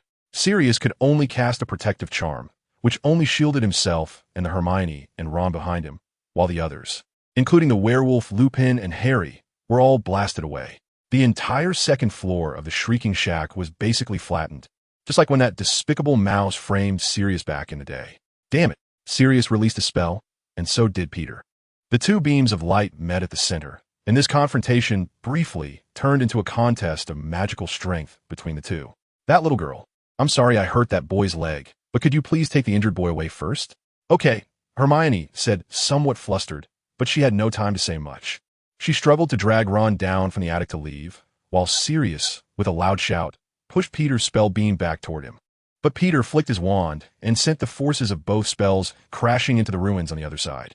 Meanwhile, on the other side, the hungry wolf was hunting madly under the moonlight. With the cover of the lightning, the crazy wolf chased after the trio of Malfoy, running around everywhere. But their strongest member, Harry, was unable to spare any effort as he faced the Thunderbird. "You all be careful. Even if you get scratched by that claw or sharp teeth, just wait for your fur to grow long on the full moon," Harry warned from behind. "No kidding. As if I want that filthy thing to touch me," Malfoy shouted while narrowly dodging a claw. "Damn it, that thing can't reach Harry in the air." "But I can't focus on Malfoy anymore," Harry thought as he looked down at the delicate little sculpture-like injured dragon from the transformation spell, realizing it was still too fragile. If Norbert got injured, he wouldn't have any effective means against airborne threats. "Master, how about I use my eyes?" A hissing sound came from his wrist. "No, the lightning is too strong, and birds are very sensitive. Magical creatures like this are likely to sense your presence already," Harry thought, staring at the golden figure dancing in the lightning.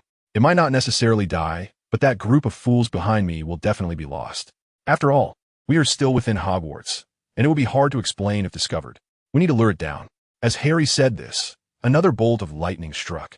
But this time he didn't use a magical shield to block it. Instead, he caught it directly with the tip of his wand.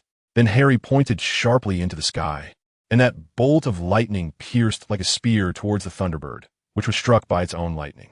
The damage from the lightning was minimal for the Thunderbird, failing to bring it down from the sky. But for the Thunderbird, this was an absolutely intolerable provocation. "Caw!" The Thunderbird's cry was filled with uncontrollable rage as it dove down, transforming into a meteor filled with lightning. "Then I've caught you." A cold glint shone in Harry's eyes as crimson chains burst forth like flowers, embracing the meteor composed of wild lightning. A layer of blue exterior, resembling the petals of a ghostly blue orchid, covered the chains, and a massive orchid opened and closed, containing the raging lightning. The chains climbed up the Thunderbird's body, and as the powerful strike of lightning dissipated, the Thunderbird felt fear and struggled madly. However, Harry had no intention of directly capturing the Thunderbird. After blocking that strike with the transformation's protection, he was already extremely weakened, like a delicate flower torn to pieces in a downpour beneath the lightning. Yet the chains remained unbroken, and Harry jumped onto the Thunderbird's back, trying to completely bind it with the chains. But the Thunderbird soared into the sky, flying high, its golden wings facing the lightning, only to be pulled back down by Harry. The Thunderbird once again transformed into a meteor, crashing towards the Black Lake. The Thunderbird dove towards the lake's surface, but gradually came closer to the water, ultimately plunging into it, causing Harry to be thrown forward and tumble to the shore. "Caw!" The Thunderbird erupted from the water, soaked and standing in the shallow area of the Black Lake, as if it were raining by the lakeside. "Your feathers are finally wet, huh? Now you can't fly high." A large area of blue flames rose around the Black Lake, occupying that stretch of lakeshore, forming a creature resembling a dragon or a bird. Harry stood up against the backdrop of that fire. Although he had not yet reached Grindelwald's level, it was more than enough to deal with you. Boom! The lakeshore was already splashing with water, and the blue flames transformed into a storm carrying the thunder, revealing a creature that was either a dragon or a bird, attacking the Thunderbird in the air in groups. The blue and white made that part of the world already blurred, but the light shone brilliantly, breaking through the darkness of the night. under this brilliance. The situation on the other side became even more intricate. Howl! The wolf howled to the heavens, under the round moon that resembled a heavenly eye. Under the gaze of gods and spirits, this was a chase, to please the moon goddess. The robust werewolf, with long hair and silver strands shining on its hungry body, was too thirsty. It had not reappeared in the human world for too long. It craved blood and needed to eat meat. That half-human, half-wolf creature sprinted on all fours, appearing like a pale specter under the moonlight, scarier than a ghost. Its eyes glowing red as if it had already seen blood. One claw nearly tore through a towering tree, and Malfoy narrowly avoided it. A golden hair on his head was swept off by that claw, and a powerful repelling spell struck the werewolf's chest, but it barely had any effect, only buying a moment's pause. Seizing this opportunity, Malfoy dashed behind another tree with the fastest speed of his life, then fled wildly. The wolf continued to chase, and Malfoy could hear its heavy breathing, almost imagining the foul, hot gas expelled by the giant wolf. Suddenly, the sound of chains rang out, along with a command to bind quickly, perhaps 3 times. "Why are you taking so long?" Malfoy collapsed to the ground, drenched in sweat, looking back to see crimson chains weaving among the surrounding trees. Crabbe, Goyle, and Ron, who was still sitting on the ground, had their wands connected to the ends of those red chains. In this net of chains, at the center was the giant wolf. Just like the legendary giant wolf Fenrir, locked up by Odin, the chosen one selected by the moon goddess was tightly bound in the dark forest. The moonlight was blocked by the canopy of green, slightly weakening the bloodthirsty and frenzied will of the wolf. Malfoy used himself as bait to drag the hungry wolf into the trap. Where did that mudblood go? Malfoy was too preoccupied to consider the feelings of the others, and he spoke his mind without hesitation. "Shut up, Malfoy. If you dare call me that again, I'll loosen the chains and let the wolf tear you apart." Ron turned and shouted angrily. She said she had seen Snape's research notes and knows how to make the wolf's potion to control werewolves. She's going to get the ingredients right now, and will brew the potion to bring Professor Lupin back to normal. Crabbe said, "I think she's running away. You guys, shut up. I can't hold on much longer." Ron was being slowly dragged forward by the chains. "Oh my God, you Weasleys are really..." Malfoy might not have known what he was going to say, but he rushed forward to grab the wand, pulling back frantically with Ron. The werewolf struggled even more violently, almost tearing the chains apart. "Stop talking, Malfoy. Can't you see I've broken a leg?" Ron groaned in pain, shouting, "Shut up, Weasley." Malfoy barely managed to say this. The wolf's claws tore through one of the chains, and then it became uncontrollable, dragging its bindings towards Malfoy and Ron. The red chains snapped inch by inch, and the dark woods echoed with a clattering sound. Crabbe and Goyle were dragged along the ground behind them, and the chains could no longer tightly wrap around the surrounding trees. They slithered around like a monstrous python. Roar! A wolf! The wolf was getting closer, and if the werewolf could still raise its claws, Malfoy or Ron should have already been impaled. The two kept backing away, trying to distance themselves from the approaching werewolf, but it was ineffective and made it even harder for them to hold onto the wand.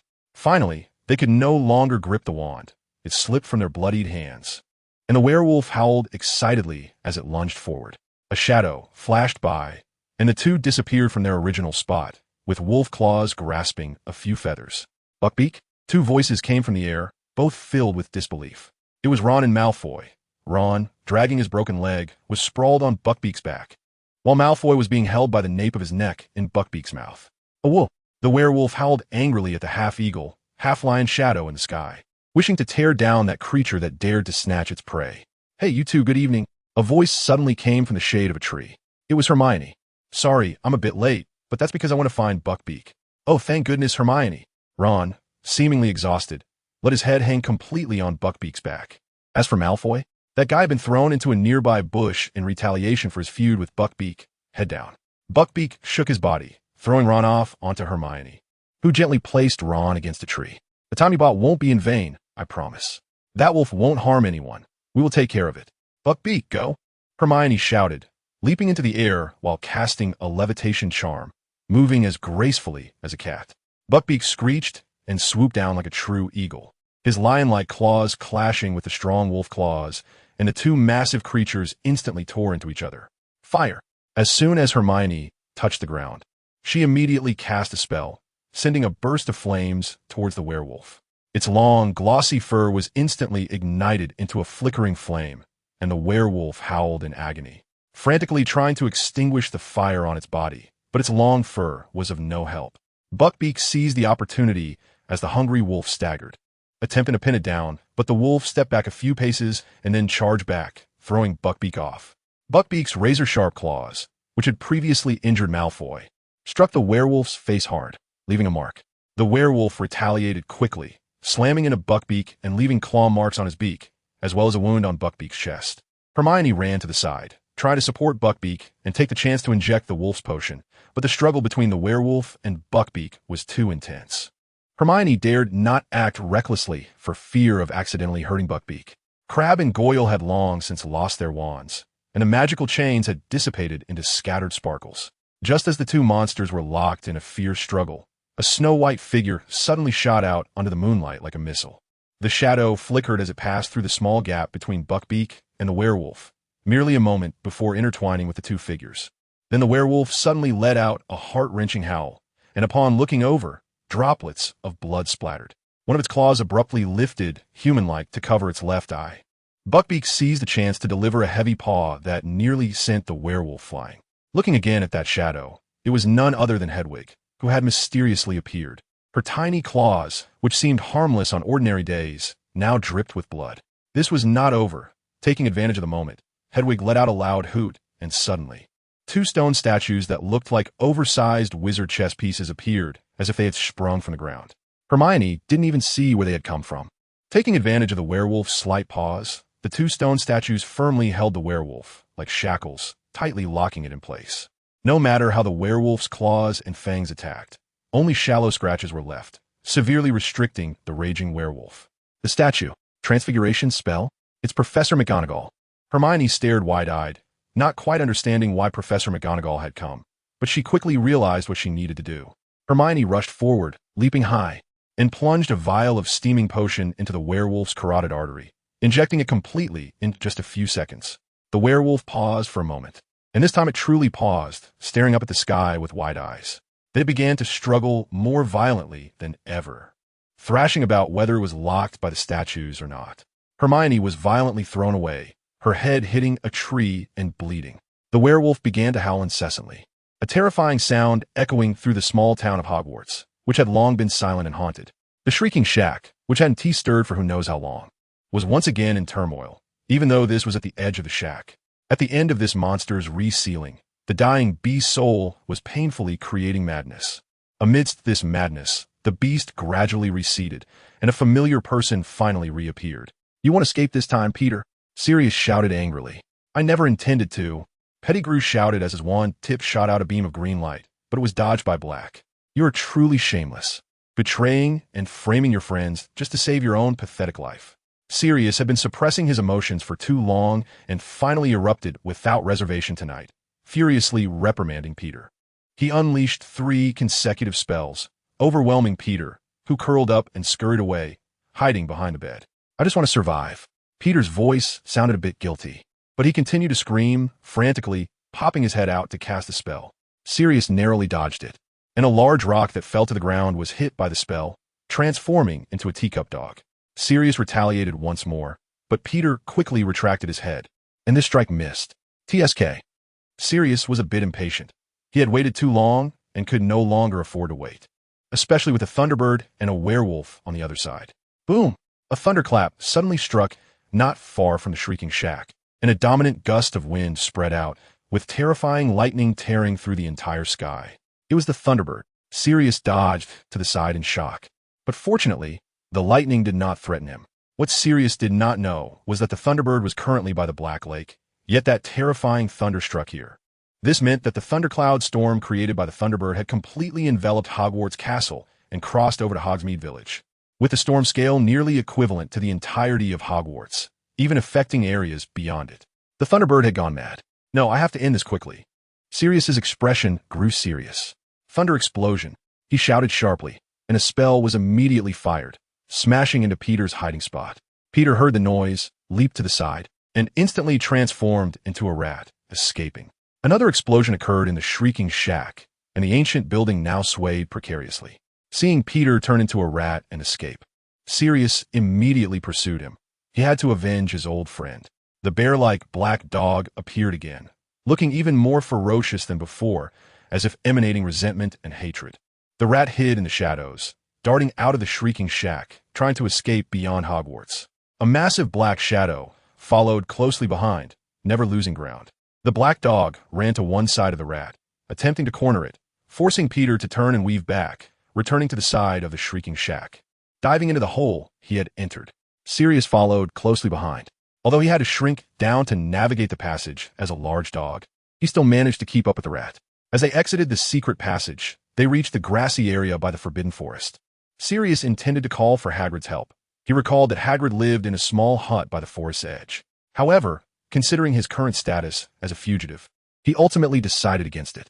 The chase continued, but the small rat was incredibly fast, and no matter how hard they tried, they couldn't catch up. Suddenly, a shadow flashed across the sky, and a powerful gust of wind rushed in. Something metallic glinted as it reflected the moonlight, sweeping past the rat. Peter wasn't seriously harmed, but he was knocked away by the impact. It was Buckbeak carrying Hermione and Ron on its back. Crush him. Hermione immediately cast a spell without hesitation, but the transformed rat could only awkwardly leap back to evade, with all other escape routes blocked. Peter reluctantly gambled and headed towards Hogwarts Castle. However, meow, a tabby cat sprang out, pouncing on the rat like a hungry tiger, sinking its teeth into the rat's neck, pinning one paw on the rat's paw, and restraining all other vulnerable spots, leaving no chance for escape. The rat struggled violently, but it was completely unable to resist the tabby cat. In the end, it transformed back into human form at the cost of a claw mark on its neck, throwing the cat off. The big cat landed gracefully, its paws skidding to a stop on the stone bridge of the castle, creating sparks as it glared at Peter, who had once again transformed back into human form. Damn it, Peter looked around, and this time he was completely surrounded. You run so fast. At that moment, a voice suddenly came from afar. It was Malfoy. The group turned to see Malfoy walking ahead, followed by Crabbe and Goyle, both of whom were supporting a pale and unconscious Lupin. Peter's pupils contracted sharply, fixated on his old friend and that noble student who sent chills down his spine. He knew in his heart that this was his last chance. The group followed his gaze again and realized Peter's intentions, but the rat didn't give them time to react. Avada Kedavra! A green beam shot through the air like the Grim Reaper's scythe, aimed at Hermione. This move was too fast. Hermione had never seen it before, having only a basic understanding as a witch. The terrifying force and the infamous name of the killing curse nearly left Hermione frozen in place. Sirius, who was closest, helplessly stepped aside and used a defensive spell to block the attack. Although the protective charm was shattered, the green light successfully exploded. Seizing the opportunity, Peter unleashed all his energy, instantly transforming into the small rat shadow and shooting out like an arrow, almost immediately passing through Malfoy and reaching the two behind him. Crabbe and Goyle were completely thrown into a panic. In that moment of distraction, two spells accurately struck them. Crabbe was knocked nearly 10 meters away, crashing to the ground and losing consciousness, while the other spell tore open Goyle's chest and his massive body fell to the ground. The rat's desperate struggle had finally paid off. Overjoyed, Peter rushed forward to grab the falling Lupin, pressing his wand tightly against the neck of the unconscious wizard. Goyle! Malfoy finally snapped back to reality, shouting in alarm. Don't come any closer. Don't make any sudden moves. Otherwise, I might just separate your beloved defense against the dark arts teacher's head from his body. Peter screamed almost madly. Peter, you bastard! Sirius, now in human form, had eyes that glowed with a canine-like red light. You have repeatedly harmed your friends and betrayed your loved ones. Do you even consider yourself a person? Don't blame me, Black, and don't force me. You know I would do anything to survive. I just want to live. The small rat's voice trembled. I am a rat in the gutter, and you, that big dog, remember? I have always been just a rat in your shadow. From the moment Voldemort targeted me, I ceased to be a person. At the edge of life and death, the small rat, nearly dancing in the light of the spell, screamed recklessly, even revealing its disgraceful nature that it was aware of without reservation. Peter Pettigrew, a stern voice came from behind. The tabby cat on the stone bridge suddenly arched its back, gradually standing up, and during this process, it transformed back into human form. It was Professor McGonagall. We even once regarded you as a hero. I even thought I was mistaken about you during your student days, but I was wrong. Who would have thought you could sink to such a despicable level? We advise you one last time, give it up. Don't hurt your former friends any further. You can at least spend the rest of your life at Azkaban in atonement, Professor McGonagall continued. The rat appeared to tremble violently, looking very intimidated. Everyone inevitably faces death in the end, but at least you could kneel and pray for James's forgiveness on the other side. No, the little dwarf shouted. The last sentence seemed to have provoked his nerves. Perhaps he didn't dare to face James at all. I'll say it one last time, don't push me. I really will kill him.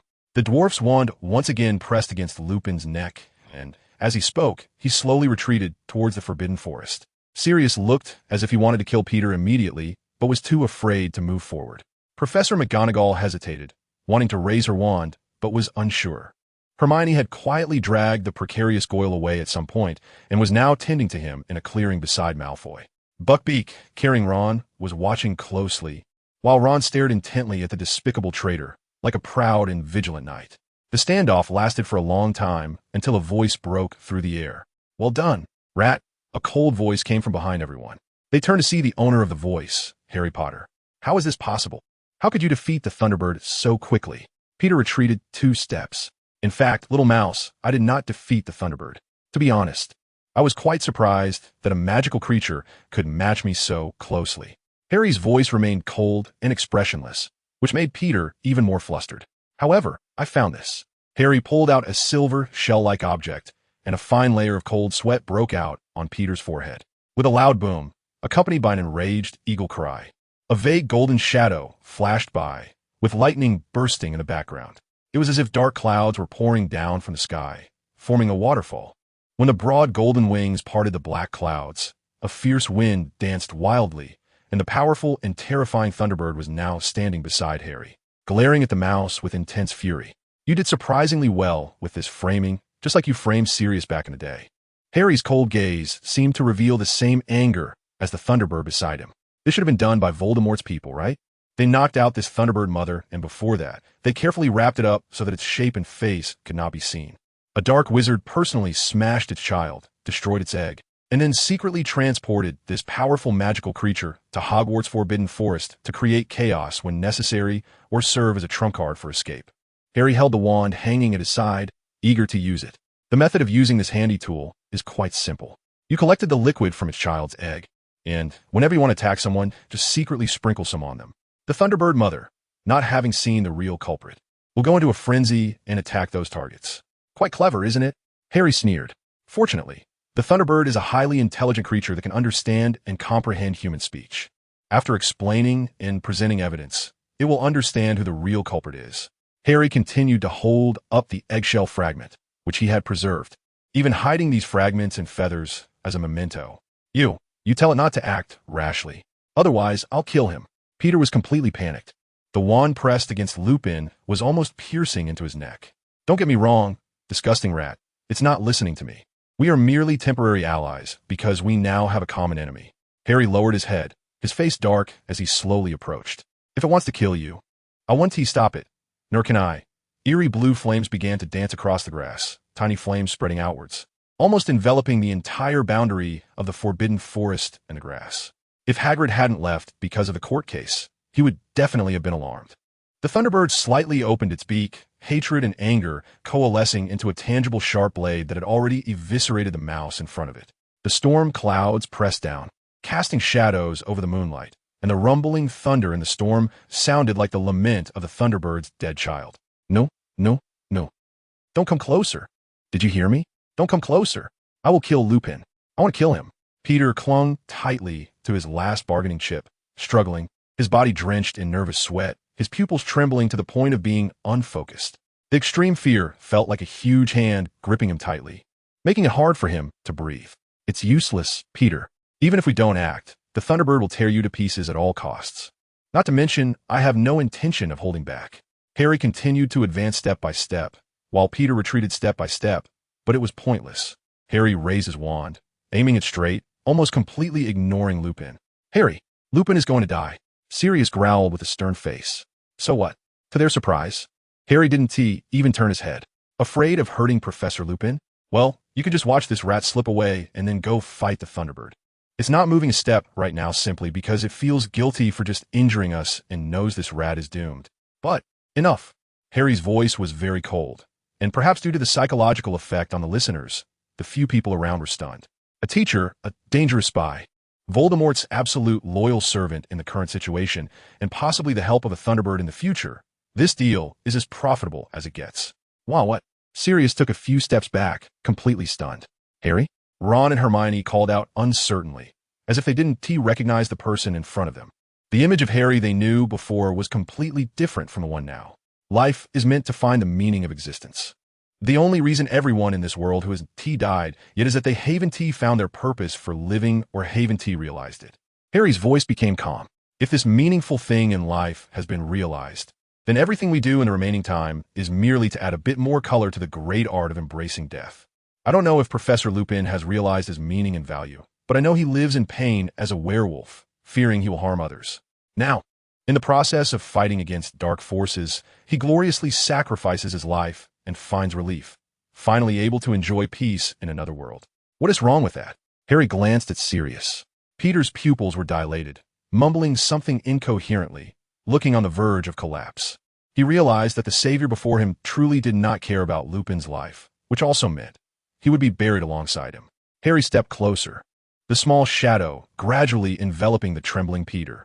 For a moment, Peter even thought about kneeling down to beg Harry to let him go to Azkaban. Each of Harry's steps felt like they were pressing on his heart, as if he were watching the Reaper come closer to harvest his soul. Despair and fear. The perfect torment, one of the most terrifying tortures in the world. The Thunderbird behind had a glint of satisfaction and mockery in its eyes. Harry's shadow finally completely covered the hunched Peter, his cold, ruthless eyes gleaming. Peter's body went limp, and he bowed his head, kneeling down as if he didn't dare to look at Harry, clutching Lupin tightly to his chest, his wand hand drooping weakly, the wand lost somewhere. Little rat, you can't escape. Harry's tone and emotions remained undisturbed, his wand aimed directly at Peter, ready to cast a spell. However, a sudden pain struck his forehead, like being hit by lightning, interrupting Harry's plan. This familiar feeling. What if I add myself to the mix? Indeed, the next second, a voice inexplicably emerged in everyone's minds, chilling them to the bone, hair standing on end, as if some ghost or venomous snake was hissing on their necks. Everyone looked around, and there stood a wizard in a black hooded cloak at the edge of the Forbidden Forest, cradling a baby surrounded by a venomous snake. Or at least it looked like a newborn. Voldemort. Ah, no, Mr. Tom Riddle, we meet again. Harry forced a stiff smile that looked quite eerie. Master. Master. Peter, like a rat seeing the last straw, dragged his fear-laden body toward Voldemort. However, a flash of white light passed, and in that fleeting moment, the nauseating rat was still pondering why his body wouldn't obey him. But the next second, his remaining consciousness saw his headless body. I'm really sorry, this is somewhat rude.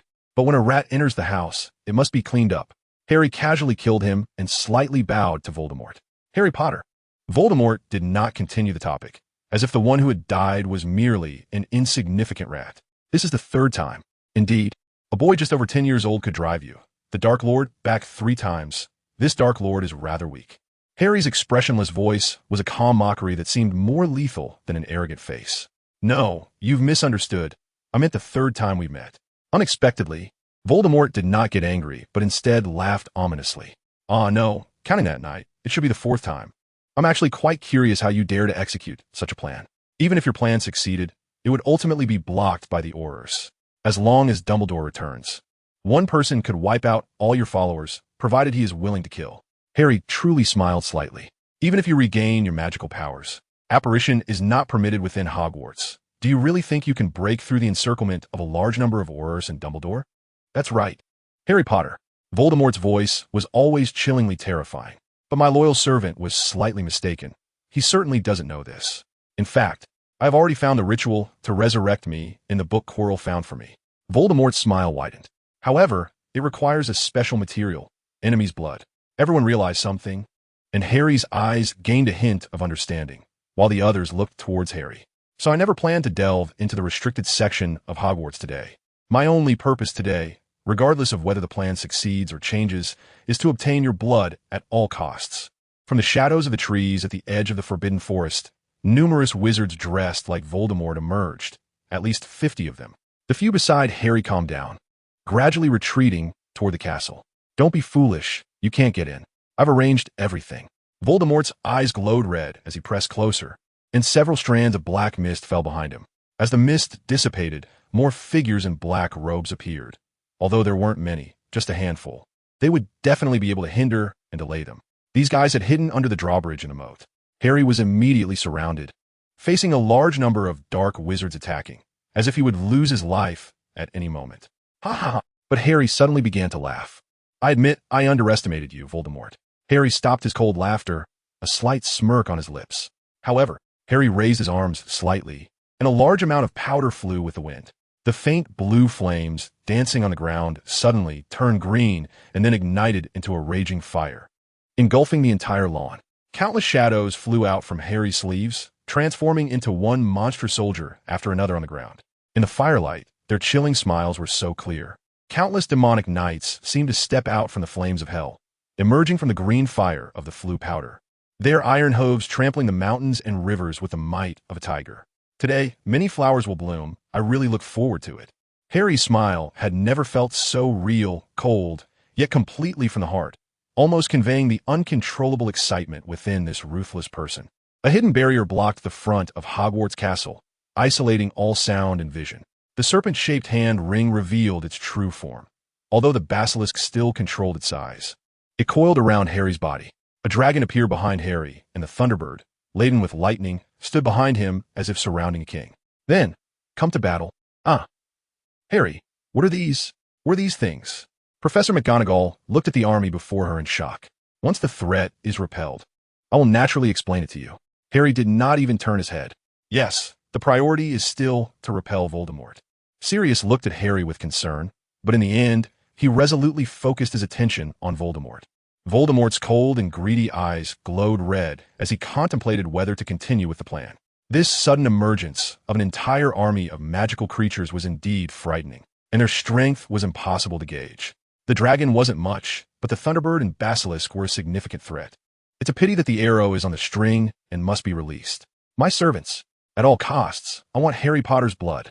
Voldemort could only lead the Death Eaters in a battle under the weight of fear and pressure. Harry said nothing, merely raised his wand and pointed it straight ahead. The shadows immediately cheered excitedly, rushing forward like a school of flying fish drifting in the sea. The demon knights swirled upward like a flock of bats, then dove down swiftly, launching a glorious charge against the dark wizards. The spears, which contained the essence of wands, fired spells from a distance, causing a certain amount of damage. The dark wizards also charged forward, each holding a wand that glimmered with green and black light, enveloped in dark mist as they rushed into battle. In an instant, the battlefield was filled with deadly curses flying everywhere. The incantation of Avada Kedavra echoed endlessly, and the three unforgivable curses were almost being overused, though the Cruciatus curse had little effect. The green flames of the portkey seemed to amplify the might of the scene. Under the gusty winds, the wildly flickering flames appeared to form a storm, with a bright green light flickering in and out, reflected in everyone's eyes. Shadows weaved through the gaps of the flames, dancing in the light of the spells, bearing eerie smiles as they fought against the filthy darkness with their dark bodies. The demon army was cold-blooded and efficient. These wizards needed a relatively safe and comfortable environment to cast spells. After all, not everyone could cast spells as easily as Voldemort or Dumbledore. Consequently, they were restrained by the fast-moving demon army, which posed a significant threat with its powerful melee charges and enchanted weapons. Moreover, it was difficult for spells to hit them. Even if they did, magical protections would block them. Even an Avada Kedavra could be withstood once, let alone the ranged firepower, although specialized wizards were certainly stronger in this regard. Any Death Eater entangled by other demon knights and shadow soldiers could hardly cast a few threatening spells. Once the demon knights created distance, they could also use ranged spells to harass. In a fair mutual assault, Harry's army configuration completely countered the traditional combat methods of the wizards. Not to mention, Voldemort had placed many wizards near the Vanishing Cabinet to hinder Dumbledore and the Aurors, leaving this side with less than half of the forces and completely suppressing their numbers. From the very beginning of the conflict, the Death Eaters were at a complete disadvantage. Just protect the injured and stay in the back. I'll handle the fighting. Don't take away my glory for planting flowers, Harry said with an excited smile, still staring at the baby-like Voldemort, addressing the others behind him. Voldemort was also staring at him. Harry, Hermione looked at the back of his robe fluttering, watching the side of his face illuminated by green light, momentarily unsure of what to do. Thunderbird, help me out. Harry turned to the Thunderbird, which had yet to make a move. That baby-like guy has also meddled in your affairs. Sure. The Thunderbird had fully trusted Harry, and hearing him say this, sadness and anger surged forth once again. The thunder stars soared into the sky. The ground was a hell of green flames, while the sky was filled with dark storm clouds. The long-accumulated lightning finally erupted without reservation, as the spear of lightning in the deity's hand repeatedly stabbed at the demon's kin. The suppression of lightning made things worse for the Death Eater army. The Thunderbird, adorned with lightning armor and moving at high speed, was as powerful as a Valkyrie from Norse mythology, far beyond what an ordinary dark wizard could handle. The thunder roared, and the furious Thunderbird charged straight to Voldemort, unleashing a deluge of thunder. The power that had been accumulated for so long was hard for even a dozen dark wizards guarding Voldemort to withstand. Chirp! The bell of revenge rang out with the angry thunder, and the proud eagle, like a god, scolded the demons for their vile acts. Avada Kedavra! Voldemort struck back. He had regained some strength and could at least cast spells now. This spell was very precise. The experience of this dark wizard should not be underestimated. The powerful curse instantly tore through the armor of lightning, but fortunately, the Thunderbird itself was not hit. Cruciatus. Dozens of dark wizards seized the opportunity while the Thunderbird adjusted its magic and stance to cast the Cruciatus curse. The chains of dark green and black lightning immediately restrained the Thunderbird. After all, it was the combined effort of multiple dark wizards, and the Thunderbird ultimately found it difficult to resist.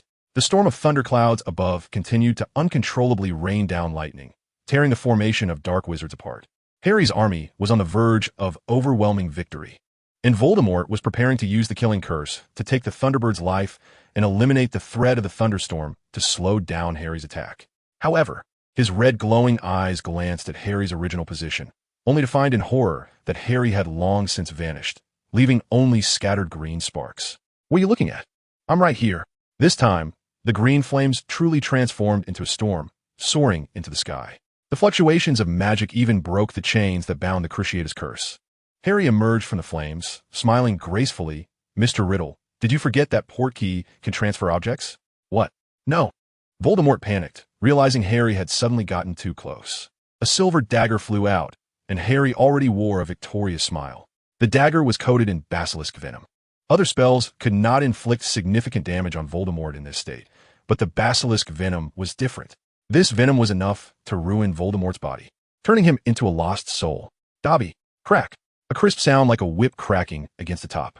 Splat. Blood splattered. But it was not Voldemort who was pierced by the dagger. It was Dobby, who had suddenly appeared in front of Voldemort.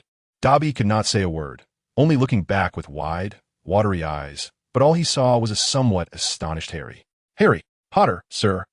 A scene suddenly flashed through Harry's mind, the second time Dobby came to find him. The little elf had said that Lucius secretly changed his master to please both sides. That master was Voldemort? Lucius Malfoy. In just a moment of distraction, Dobby fell, leaving the way blocked for Voldemort, and a brilliant green flash. There was no time to react. The light struck Harry, and everything around him instantly plunged into darkness. Harry suddenly opened his eyes in a pitch-black space. It was very cold. Something like ice water brushed against his clothes and body. Harry frowned and stood up. There was no water around, just something beneath his feet, like the ground, constantly rippling outward from his center, surrounded by utter darkness. Harry looked around in confusion. What was happening? He had dared to use Portkey to teleport next to Voldemort, because he was sure he had something that could withstand the killing curse. That ugly thing couldn't kill him. At most, he would be unconscious for a while, but if he passed out quietly, he would be freed, and no one could pose a threat to his unconscious self. But where was this? Had he miscalculated? No, that couldn't be. He was sure Dumbledore knew what he had on him. When Quirrell was defeated in his first year, Dumbledore was not overly surprised, which indicated that he must have something capable of warding off death. But what was this place? A strange sound suddenly came from behind, like the sound of flowing water. Harry turned to look and saw the material that made up the ground suddenly rising in large clumps. Harry frowned and took a few steps back, becoming alert. The clumps gradually solidified and became more detailed, their colors changing to resemble people.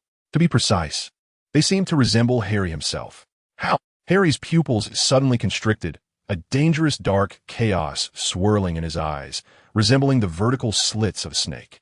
There were 3 clumps of material, each transformed into a figure resembling Harry. Each appeared to be living their own life normally, looking so real. To Harry's left was a person who looked almost exactly like him, except his eyes were golden and he exuded a completely different aura.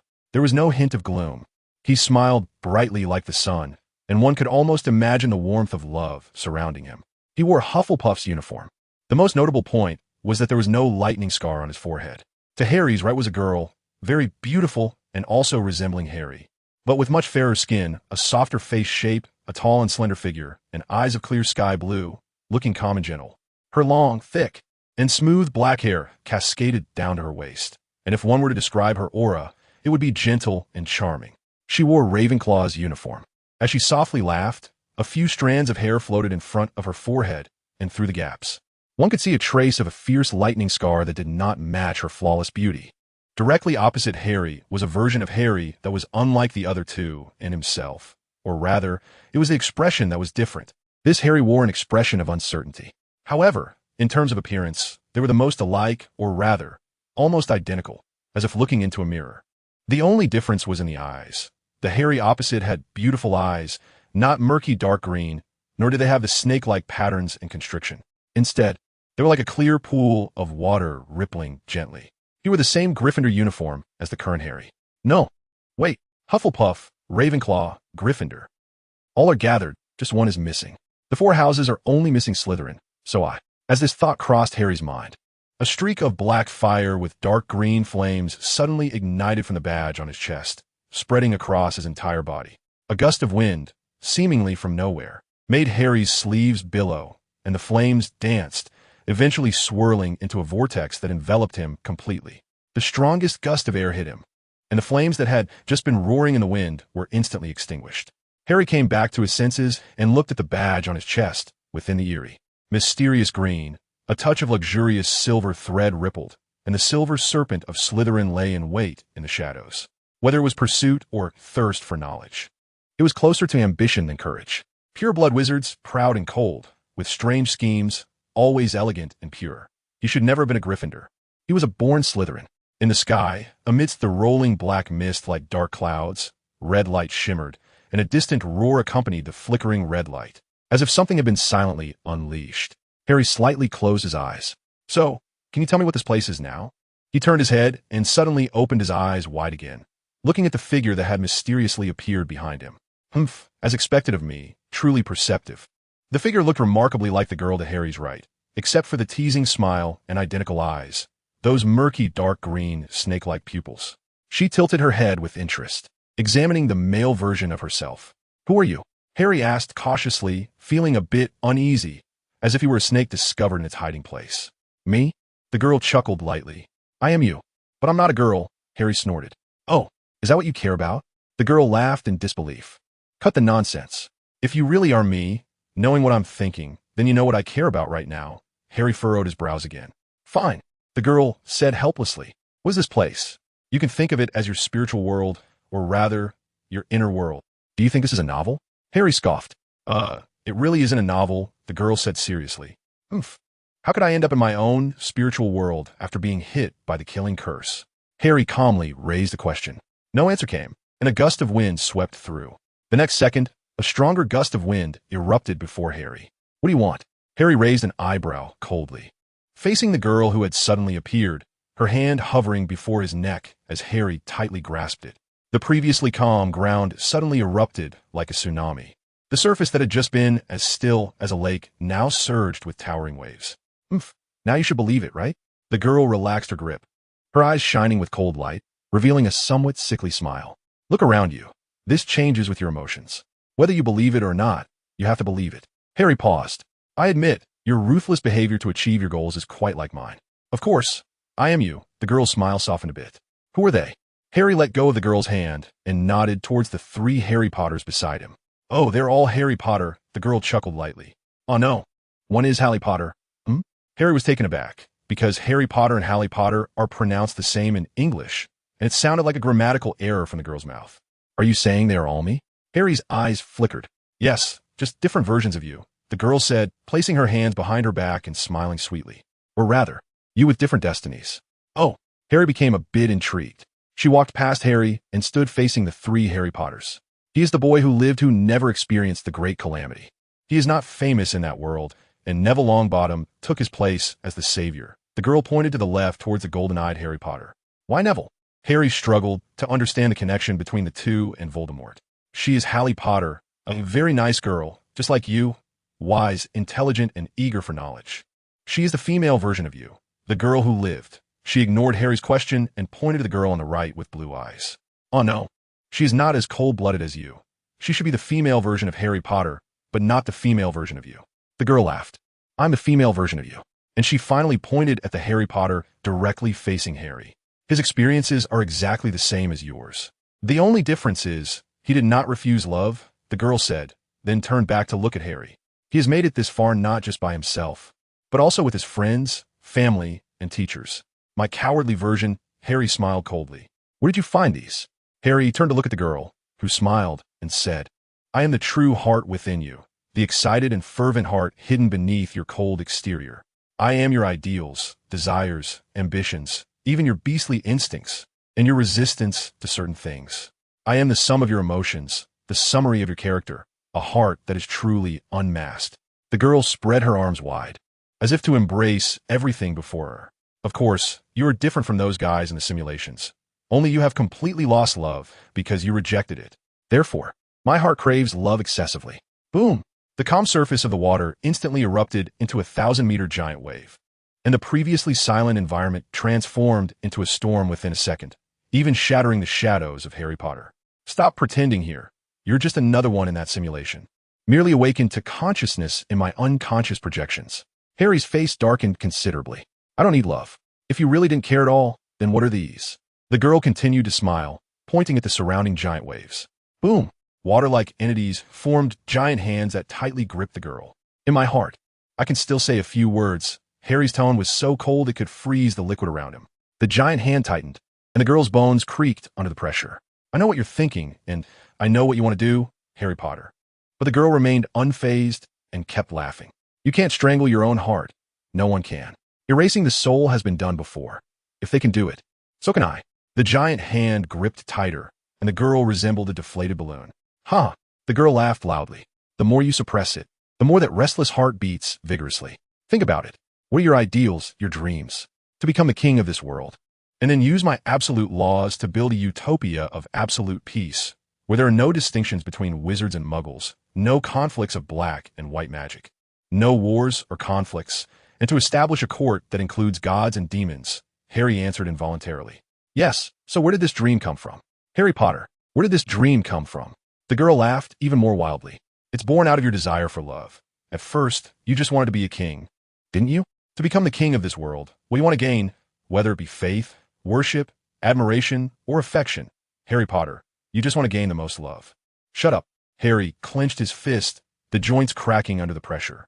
You use your pursuit of beauty and art to cover up your empty heart. You use your indifference to love to decorate the tragedy that happens to you. You use your coldness towards others to conceal envy. You use the suppression brought by your terrifying talent to hide the inequality of love between you and others. Am I wrong? The lonely, burdened savior. Shut up. The violent energy tore apart the space, and everything in the spiritual world dissipated, leaving only a solitary figure in the darkness, with nothing but a massive crack etched into something and the world teetering visibly. Now, what is your dream? The girl appeared again from the shadows of space, wrapping her arms around Harry from behind. I just want to be an ordinary person. Harry opened his eyes again, as if waking abruptly from a dream, a splitting headache assaulting his mind, feeling like he was entering a strange dream before arriving at Hogwarts. But this time he was standing amidst the chaotic landscape. At the center was Harry, and the surrounding grassland looked as if it had been plowed. The trees at the edge of the forbidden forest were brutally ravaged, utterly destroyed. A large number of black wizards' corpses lay scattered around, appearing broken, with black smoke emerging from various gaps or wounds on the ground, trees, and corpses. Silently. How many lives will be burned this time? Harry looked at his hands, still burning with a fiery red-black energy. With a casual flick, the energy dissipated into the air. Harry could feel that this was the last time, enough to withstand the death curse, perhaps the love Dumbledore spoke of, but Harry knew it was the last time. He had not touched what was called love for too long, and the power of the curse had diminished to a sufficient degree. This time, it had consumed the curse entirely. Moreover, it seemed something had left his body. No, not his body, but his soul. Something had shattered within his soul. The Thunderbird flew back from an unknown place, and so did Nobber, both with narrow, long wounds oozing thick black gas. Except for the basilisk, which had turned back into a bracelet, showing no signs of injury. It seemed that aside from the one attached to him, this silence was a bit ambiguous in distinguishing friends from foes. Nobber looked a bit restless and weak upon seeing Harry return to normal. He hurriedly shrank his body and went back to sleep in Harry's sleeve. The Thunderbird, however, seemed a bit wary of Harry. But this clever bird also realized that the energy just now had not been controlled by Harry, so it did not harbor hostility towards him. Your child, I return it to you. Harry held up a silver eggshell fragment, still rippling with a bit of egg liquid. This was something the Thunderbird would die to protect. Its last memory of its child. If it weren't for Harry accidentally obtaining it during the battle, the storm of thunderclouds would not have enveloped Hogwarts entirely. Chirp!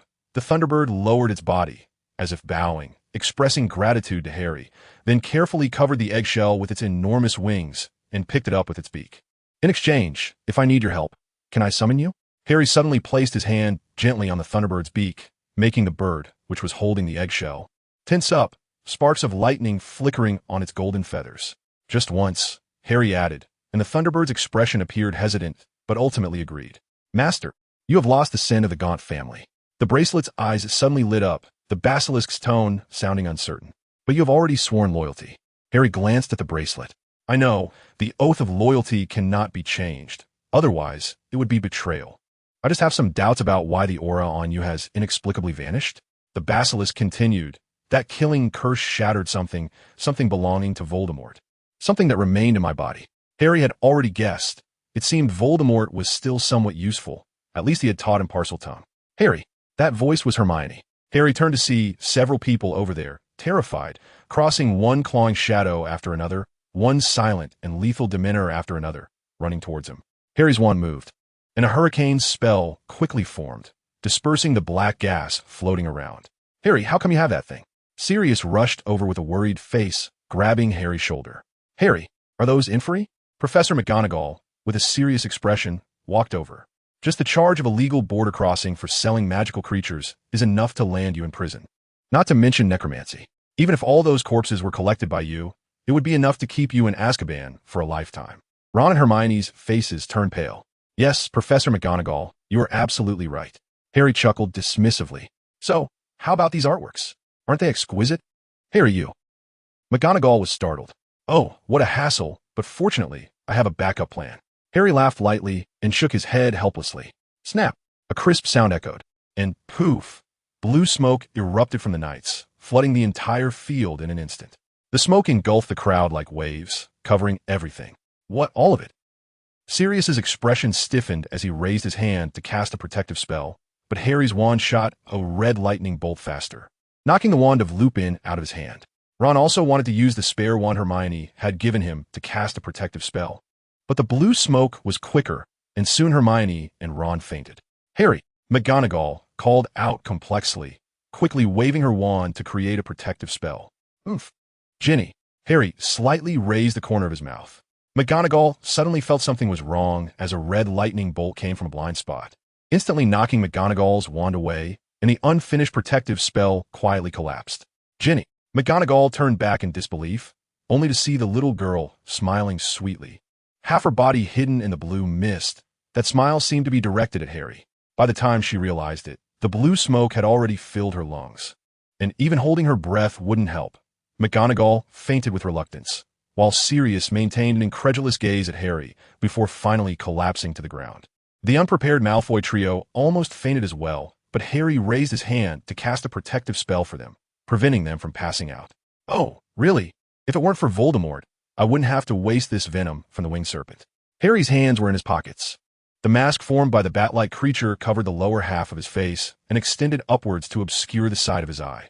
Next, he just needed to add a few experiences to the forgotten memories. Fortunately, I am well prepared. What? The Dark Lord is not dead? That Dark Lord is still alive. As a wave of gasps spread, the sound of cameras clicking and flashes filled the air. Harry and Dumbledore remained calm on stage. McGonagall adapted relatively well, while Hermione, Ron, and Sirius looked somewhat uncomfortable. Yes, everyone, and I fear I have very bad news to share with you. He has returned, right next to the Forbidden Forest of Hogwarts, having restored his body in magic through a bizarre ancient ritual. That Dark Lord has returned, Harry declared shockingly. What? Panic erupted, and the reporters below even forgot to take notes. The scene instantly descended into chaos. Harry observed this scene with a slight smirk, while Dumbledore looked worriedly at the audience. Dumbledore's plans were completely disrupted. He hadn't expected Voldemort to be so eager, and according to Harry, this hasty scheme actually worked. Although the original followers had been completely wiped out, with that guy's magic and reputation, it was only a matter of time before he returned once he regained his body. Although Dumbledore harbored doubts about this, Sirius and McGonagall indeed said so, and even if they might not be able to defeat the current Harry, it was impossible for someone of Harry's level to be controlled by such a confusion spell. So, this time might be real. In fact, he had anticipated Voldemort's resurrection, but it was too early now, and there had been no groundwork laid. Suddenly, rising from the ashes without any preparation left people completely unready, and fear would only lead to total chaos. However, this news was of course false. Harry was just an ordinary student. Even with the title of the Chosen One, he couldn't change much. At most, he could only become the king of Hogwarts. But Harry's ambitions went beyond that. Whether before or after entering the magical school, Harry's favorite subjects to study were history, politics, and philosophical thought. After studying the histories of all countries and the thoughts of many philosophical masters, Harry concluded that the best way to achieve peace, prosperity, stability, and wealth was always through unification, a unification of power. Those arts, those beauties, those great works were all born out of the desperate struggles during wars and chaos. Everything else was established in times of peace and abundance. Well then, he would be the unifier, he would be the Alexander. To realize this goal, Harry needed to pursue those things he didn't care much about, power and strength. As the savior of the wizarding world, the most convenient way was, of course, to start from the wizarding world and then consume the muggle world in return. So how could he break free from the confines of the magical school and extend his influence throughout the wizarding world? By increasing his fame, then gathering his own forces, and binding his powers closely to himself so he could defy the existing order at the right moment. The first step to achieving this rise in prominence was simply 2 points. First, create a situation favorable to himself, and second, place himself at the forefront of the situation. The favorable situation didn't need to be created, or rather, it only needed to be expanded. He was already the savior, already the hero of the wizards. He didn't need to specifically enlarge the favorable situation, but rather, he only needed to correct things when the situation began to push him into a disadvantage. The real key was placing himself at the forefront of the situation. This was still somewhat challenging because it required a suitably perfect opportunity, a sufficiently appropriate entry point. And now, a perfect opportunity had come, using Voldemort's notorious reputation to create momentum for himself. This wind was simply too perfect. Fudge was present. A large number of Aurors had arrived at Hogwarts, and there was ample evidence, including Death Eater corpses and numerous traces of dark magic beside the field and the Forbidden Forest, from the secret passage to the destroyed Shrieking Shack. And even the residents of Hogsmeade who heard the commotion, as well as the counter-scheme conducted in cooperation with the Ministry of Magic. All of this was sufficient evidence. Although this could only prove that the Death Eaters attacked Hogwarts, in terms of evidence for Voldemort's resurrection, the most substantial evidence was only the Vice Principal of Hogwarts, a recently exonerated Azkaban prisoner, and a bunch of kids whose minds have been brainwashed. However, this would definitely be enough to spark a rift and discussion. Not to mention that more evidence could be produced later, such as a paper personally written by Dumbledore explaining the principles of the resurrection ritual. And the most crucial part was, snap, sparks erupted from behind the crowd of reporters, finally freeing the scene from chaos, and the venue quieted down. It was Fudge, along with a plump woman who looked like a pink toad, surrounded by 6 Aurors. Silence. Fudge actually waited until the scene quieted down before saying this. Today's press conference is over. Please all leave. Minister. Harry suddenly stood up with a serious tone, startling Fudge. In his habitual thinking, rational, elegant, and polite Harry could never behave so disruptively. Do you still want to cover up such a serious matter? Otherwise, why disperse the reporters? We are issuing a serious warning to the entire wizarding world. That monster has returned. You haven't provided any evidence. Without evidence, things remain uncertain. According to regulations, things that have not been definitively confirmed cannot be directly announced. Fudge looked at Harry's reaction, feeling a chill in his heart. That guy might really have come back. At this press conference, everyone is a witness. There are spies buried in Hogwarts, Death Eaters attempting to launch a surprise attack to occupy Hogwarts, and countless dark wizards pursuing and blocking me outside the Quidditch pitch. Aren't these all facts and solid evidence? Why are you still denying the truth? Harry had never been so righteous before, even if this righteousness was merely a disguise for a serpent. I said we would confirm the evidence. Only physical evidence is irrefutable. Fudge broke out in a fine cold sweat, pulling out a handkerchief to slowly wipe his forehead, as if moving that handkerchief even slightly would alert the Dark Lord. He actually believed it in his heart, but fear prevented him from admitting it, as if by not acknowledging it, it wouldn't exist. All right, fine. You can lead the Ministry of Magic and the entire wizarding world into the abyss, watching that Dark Lord wreak havoc while doing nothing. Harry looked exceptionally angry, even a bit panicked, as he got up from his seat and waved his sleeve, walking straight out. Hey, Harry, wait. Sirius stood up to chase after Harry, but the two of them vanished.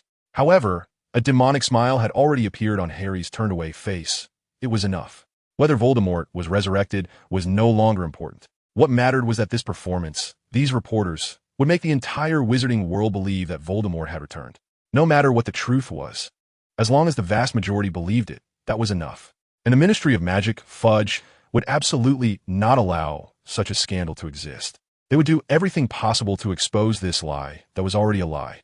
Yet Voldemort was indeed alive. This lie was half true and half false.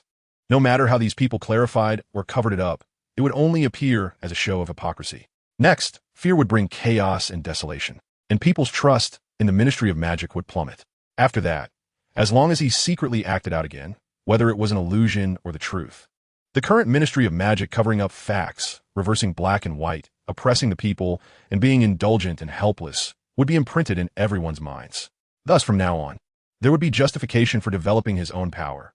This savior wanted to save everything, and being unable to gain the ministry's help would force him to rely on himself. He was still the savior, still a hero, and a solitary wanderer against the times. A young brave man willing to be suppressed by the government and face dark threats to save the world. And this government was the snake that had hidden for many years. The reporter's sharp pens would magnify any slight mistake of the Ministry of Magic by hundreds of thousands of times. In the end, this truly incompetent government would be the one that falls when the wall collapses, the one that truly cannot stand alone. And when his power developed to the end, everything he did would have its reasoning. The serpent was disguising itself as grass, its sharp fangs resting on the neck of the wizarding world, just waiting for the venom to paralyze every cell in the wizarding world, then separating the people from the magic. Everything below the neck would belong to the serpent, while the useless head would be crushed by the hands of the decapitated victim. Numengard, rainy night, a faint light guided a guest arrival, and 1 or 2 stars could vaguely be discerned in the sky.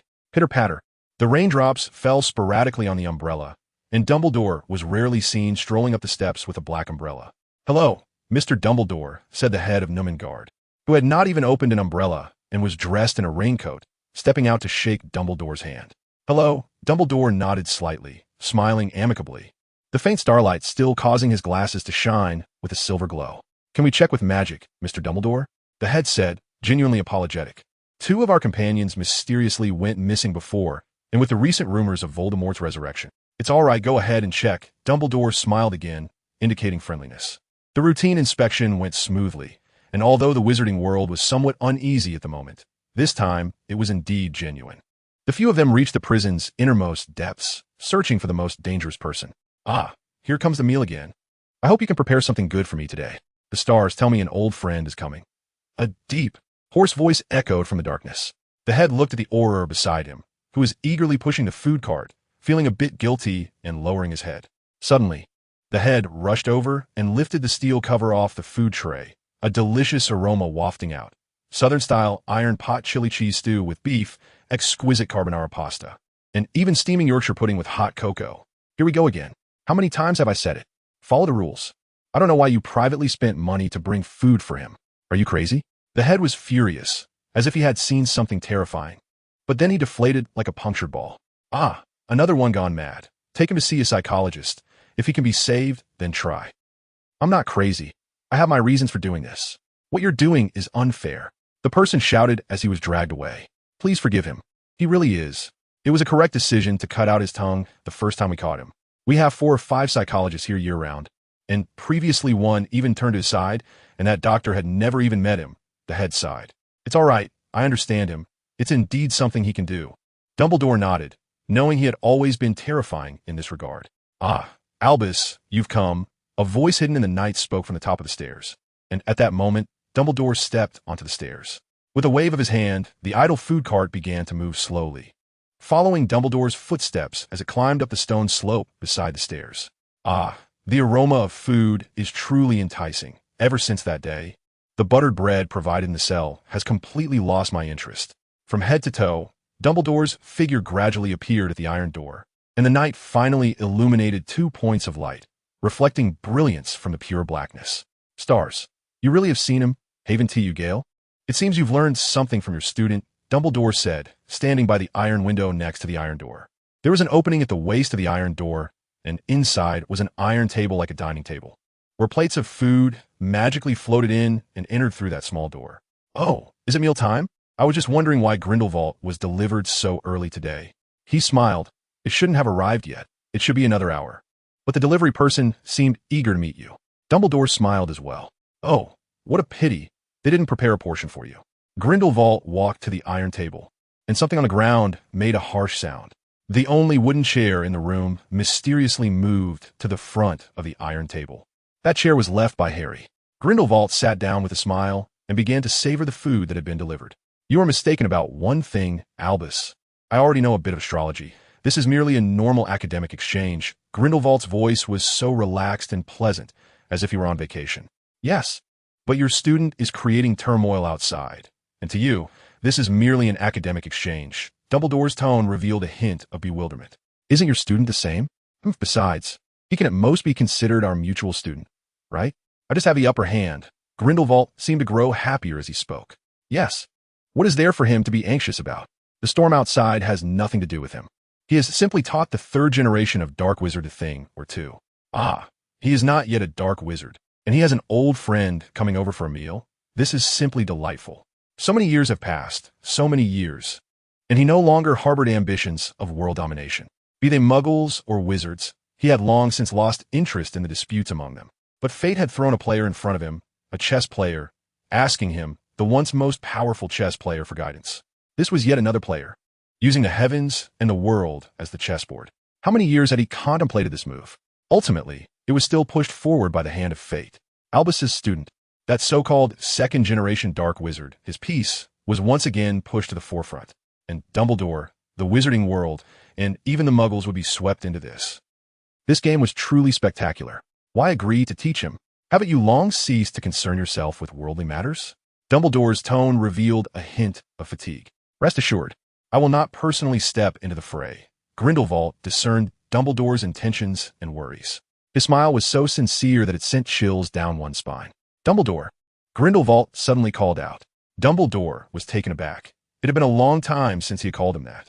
I have not yet lost. This is the final deadlock I leave for this world. My power has long faded. My life is waning, and my ideals are no longer what they used to be. But my thoughts will endure, my power will be passed on, and my soul will continue to serve the noble ideal until this world is completely consumed in flames. Everything for a greater good. Recently, it seems that powerful figures have frequently graced my humble abode. The voice, darker than darkness itself, rasped from the solitary tower, and amidst the laughter, shadows loomed. In the cold solitude, the night completely shrouded the stars and the sea, as if the malicious cold sought to drown the flames. The demon whispered in people's ears, and now, something whispered softly in the demon's ear. Creak, creak. The lantern of Nermangard swayed in the night wind, scraping against the wall, producing an unpleasant sound. Ha! A feeble voice came from nowhere, seemingly from within his own mind, where it gasped for breath for a while, but could not utter a word. A figure appeared above the grim prison, beneath the towering castle, standing atop the gigantic sculpture, gazing up at the tower's peak, cradling what seemed to be a baby. At least it looked like a baby. Creak, creak, squeak. The unpleasant scraping sound gradually faded. The wind stopped. Mr. Riddle, I didn't expect to see you again so soon. Harry's laughter came from behind that figure. Are you also here to seek my teacher's guidance? Harry Potter. Harry Potter. The breath sounded strange, like a broken bellows, followed by a labored turn of that figure. A grotesque, revolting black face, cradling Voldemort, was surprisingly a shadowy corpse. Silently, Harry Potter. Voldemort's body was in tatters, with large wounds oozing black smoke. His eyes were 2 hollow sockets, his form hunched like a skeleton. He was indeed just a mummified corpse draped in a layer of skin. Well, it seems you've become a monster. Harry smiled. What about that snake? Your last Horcrux? Cough, cough. Voldemort's throat emitted a strange sound. as if struggling to say something, or perhaps just meaningless sounds born of delirium. Hidden away? Well, the current Dark Lord does not have the strength to protect the last life he carefully concealed. Harry mused aloud as he walked forward. Mr. Riddle, your current miserable state is quite pleasing to the eye. Why, must you say? I, resurrected, cough, cough. Voldemort's voice seemed to be choked by something. I must say, Mr. Voldemort, your past fame is still quite useful. Although I despise your filth, you are now my king. In Harry's hand, an unexpected black king from a chess set appeared, but it was draped in the shadow of a bat, looking like a pawn. Cough. Roar. Voldemort seemed to lose all strength, only letting out an extremely faint sound, while the shadowy corpse that embraced him suddenly roared, charging recklessly toward Harry. Boom! The sky, devoid of clouds, suddenly unleashed a white lightning bolt, crashing violently between Voldemort and Harry. The howling wind nearly toppled the fragile shadowy corpse, and the world turned pale in that instant. Your plans go beyond this. How can you tear your face with that guy here? A hoarse voice seemed to come from the heavens. It was Grindelwald. Under the lightning, that shadow nearly enveloped all of Nurmengard. Teacher, did you need to remind me of that? Harry used a respectful title, but his tone held no politeness. It's just a game. Why spoil the fun? Most young people cannot remain calm. I was merely giving a friendly reminder. To have you say such a thing makes me, as your teacher, a bit disheartened, Grindelwald said. Yet he smiled in response. The shadowy corpse dared not act recklessly, but was roaring in anger. How could the great Dark Lord Voldemort now be treated as a toy by this annoying little brat? Don't say I'm disrespectful to my teacher. We are originally in a relationship of mutual appreciation and cooperation. Addressing you as teacher is already enough. Harry waved his hand dismissively. Take a look at this. Harry took out a potion. The crystalline red liquid inside looked somewhat tempting. Do you know what this is? Where did you get the elixir of immortality? Grindelwald's eyes shifted. Roar. The shadowy corpse suddenly became excited upon hearing this, lunging toward Harry. But Harry casually flicked his wand and suppressed the corpse to the ground. It should be enough to restore some of your youth. I really wish you would come and fight with me. Harry lifted that bottle of potion high. Is it? Grindelwald chuckled. You still haven't made it clear where this came from. It's from Professor Dumbledore. I ate some to relieve my silence. But how could I possibly eat it all without leaving a bit behind? So I saved a few small pieces and some fragments for research, just in case, Harry replied, putting down the potion he was holding. Really, he actually gave you something like this? You must have earned his trust. Grindelwald's eyes brightened. It's nothing. He originally intended to destroy this stone. He just used it to test me, Harry said casually, letting the potion float up to Grindelwald's hand. Truly a masterpiece. That old man Merlin still has some use, Grindelwald remarked as he examined the glistening potion, seemingly recalling something unpleasant. You older folks with experience can be quite bothersome, always reminiscing about the past in various situations. Harry waved his hand, releasing the suppression on Infrey. Yes, older people have such worries. Without exception, Grindelwald nodded knowingly. Have you seen the Mirror of Arist? He asked with interest. Oh, of course, Harry replied, somewhat puzzled. You always seem to know everything. Want to know what Dumbledore sees in the mirror? Grindelwald inquired. Oh, definitely, Harry's interest piqued. At least he told me he sees wool socks. Of course, in the mirror, I would be holding a wool sock. Because I used to like giving him wool socks as gifts, Grindelwald rolled his eyes. And of course, there would be his sister, his brother, maybe a few of his students, and the American president he shakes hands with. Well, the thing he wants most, the peaceful coexistence of wizards and muggles. Your old friend and your ideals behind you, and all the people he admires, am I right? Harry pondered aloud, including his family in that people he admires category. Smart, my student. Grindelwald smiled, raising his wand, which was left to him by Harry. Good question, my teacher. Harry smiled back, performing a gesture created by another student of Grindelwald. And the second-generation Dark Lord, who had long been like a candle in the wind, was no longer considered by the two. What'll he do? Grindelwald glanced at Voldemort. He's quite a useful pawn now. Harry revealed a chilling smile. Such a precious piece, I must store it well. Everything for the greater good. Azkaban, surrounded by Dementors flying like black-robed reapers, circled this lonely island in the sea. The security here had tightened significantly since that news arrived. However, it was of little use. On the scorched stone in the distance, a figure appeared out of nowhere, attracting the attention of the Azkaban guards with its sudden presence. Excitement followed. According to the urgent decree recently issued by the Ministry of Magic, due to the massive number of Death Eaters imprisoned in Azkaban and recent rumors of Voldemort's resurrection, Any unidentified suspicious individuals appearing near prisons holding Death Eaters could be shot dead immediately without notice, unless they produced something to prove their identity. This meant that the presence of any unidentified individuals was equivalent to a fresh soul waiting to be consumed for the Dementors. The joy of the prisoners in the prison had long been drained. Those who could be executed and kissed were already drained of their souls. And these creatures struggled daily at the brink of survival, let alone the fact that they could never feel full. These are among the filthiest things in the world, eagerly awaiting sustenance.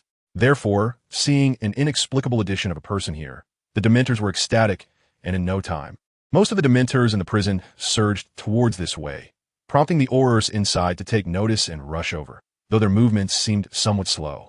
Just as I wanted, the figure muttered, wrapped in a layer of what looked like black gauze, flowing as if coming from the pitch-black night wind.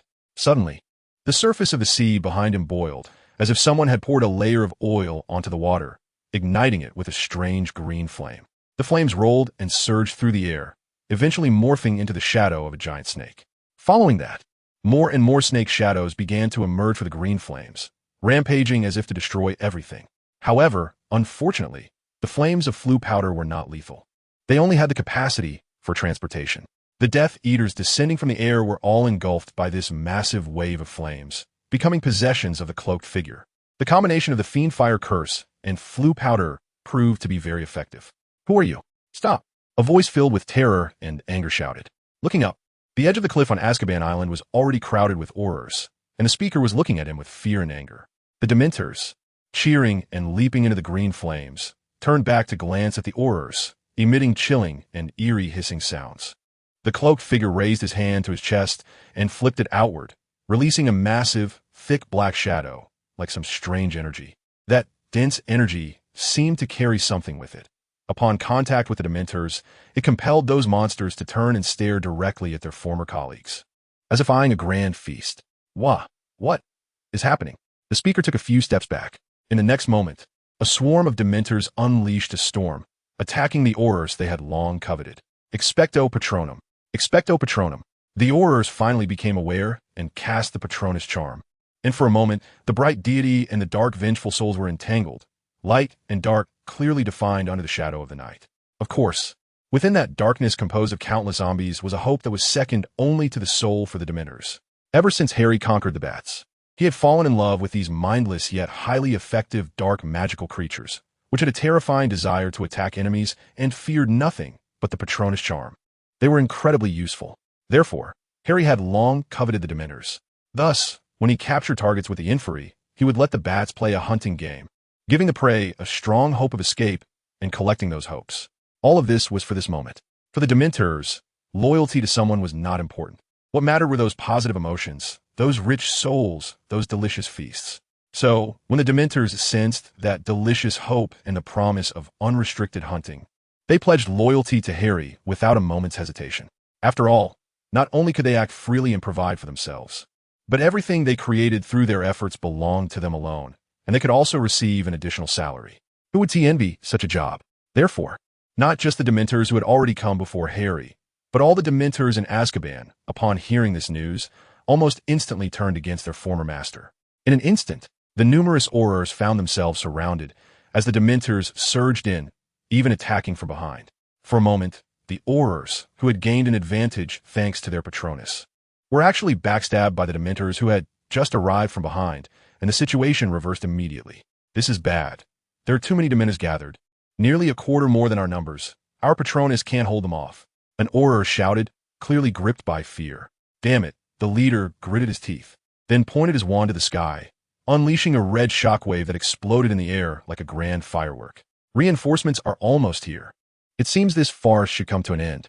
Harry looked up at the shining red light, not stopping its spread. The black energy composed of bats slowly dissipated from him, revealing his true face. However, the face that was revealed was that of Voldemort. Polyjuice Potion is truly a wonderful thing. Mysterious. The mysterious man. It's the mysterious man. He really has been resurrected. There were gasps along the shore. Ha! Harry smiled coldly with that face. He swung his wand fiercely, and a brilliant beam of magical light shot out, striking a large section of the outer wall of Azkaban. Harry had secretly placed Nober's fuel on the outer wall of Azkaban, and now that everyone had gathered here, Nober was just in time to grow larger and fan the flames. In any case, this strike, whether in visual effect or actual destructive power, was something even the real Voldemort could not achieve. It could only be matched by the demonized version of Voldemort from folklore. The entire outer wall of Azkaban collapsed, and most of Azkaban's roof was blown off, even accidentally killing a few of their own.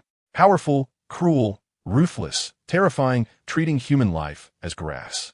Every ordinary citizen's image of Voldemort was perfectly portrayed, and it also revealed Voldemort's purpose for coming here, his old followers and the Dementors. Of course, this was indeed Harry's goal, with the only difference being that he released these Death Eaters not to recruit them as subordinates, but merely to let them out to create chaos. We cannot let the mysterious man leave easily. We absolutely cannot fall into that black terror again. Even if it means death, we must make him leave something behind. The leader appeared quite young, full of passion, and the other young Aurors and the older ones who had experienced that terrifying period all responded. In an instant, a group formed a decapitation squad, forcibly breaking through Harry's line of Dementors with the Patronus charm, pouncing out ferociously. However, Harry smiled. This was exactly what he wanted. The third reason for coming here, to showcase a powerful Dark Lord, making everyone believe that Voldemort had truly returned. The Aurors unleashed a barrage of spells. Yet the black substance formed by the bats, which had almost merged with Harry's robes, easily absorbed them. Then, immediately, these dark magical substances coalesced into dozens of enormous hands. Unstoppable, capturing several Aurors, some were thrown onto cliffs and rocks, instantly reduced to mush, while others were shoved into the sea, their fates unknown. The group of Aurors continued to cast spells, but it was still useless. The dark magical substance surged from the sea and the earth, as if another vast ocean had emerged, engulfing everyone, and the barges from above seemed to vanish instantly. The charging line of Aurors was torn apart like leaves in an autumn wind. Seeing that it was almost time, Voldemort displayed a disdainful and indifferent expression towards the Aurors, recalling the bats to leave some survivors and witnesses. With a wave of his hand, he summoned back the well-fed Dementors, strolling into the green flames. The next day, the front page of the Daily Prophet read, Voldemort attacks Azkaban. The Dementors have all turned against us, the Aurors are defeated, and the Death Eater army may rise again. He may truly have returned. The Quidditch World Cup Final, a rare event in the wizarding world, was nearly postponed indefinitely due to the increasingly rampant rumors of Voldemort's resurrection. However, the Ministry of Magic ultimately decided to hold it under immense pressure. It goes without saying that unless the world were to end, such a significant event could not be halted. Quidditch is the only sport in the magical world, essentially equivalent to the Olympics for wizards, and its influence is possibly greater than that of the Muggle World Cup, Olympics, and NBA Finals combined. A large group of sponsors is sharpening their knives, hoping to ride the coattails of this influence to rise rapidly in their careers. Whoever can secure even the smallest advertising spot at the Quidditch World Cup Final will be set to become one of the industry leaders for years to come. Countless wizards eagerly anticipate the event, and when the Ministry of Magic merely announced plans to potentially postpone the final, they were met with fierce backlash from millions of wizards worldwide. Some hot-headed individuals even stormed into a local ministry office, causing chaos in the lobby. Though they did earn themselves a complimentary 3-day detention. The owl delivery services of various news outlets were nearly overwhelmed, with some places seeing a flurry of newspapers resembling falling snow.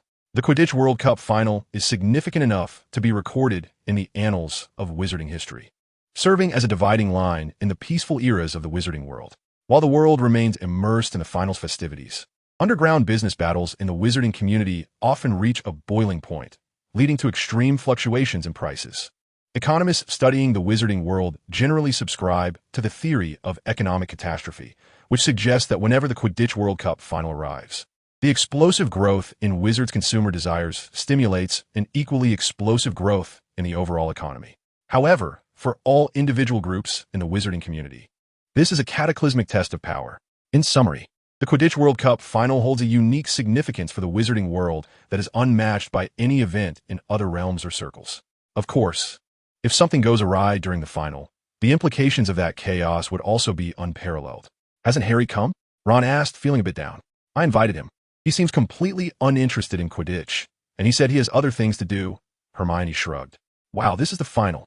Even someone who knows nothing about Quidditch can feel the excitement and find it interesting.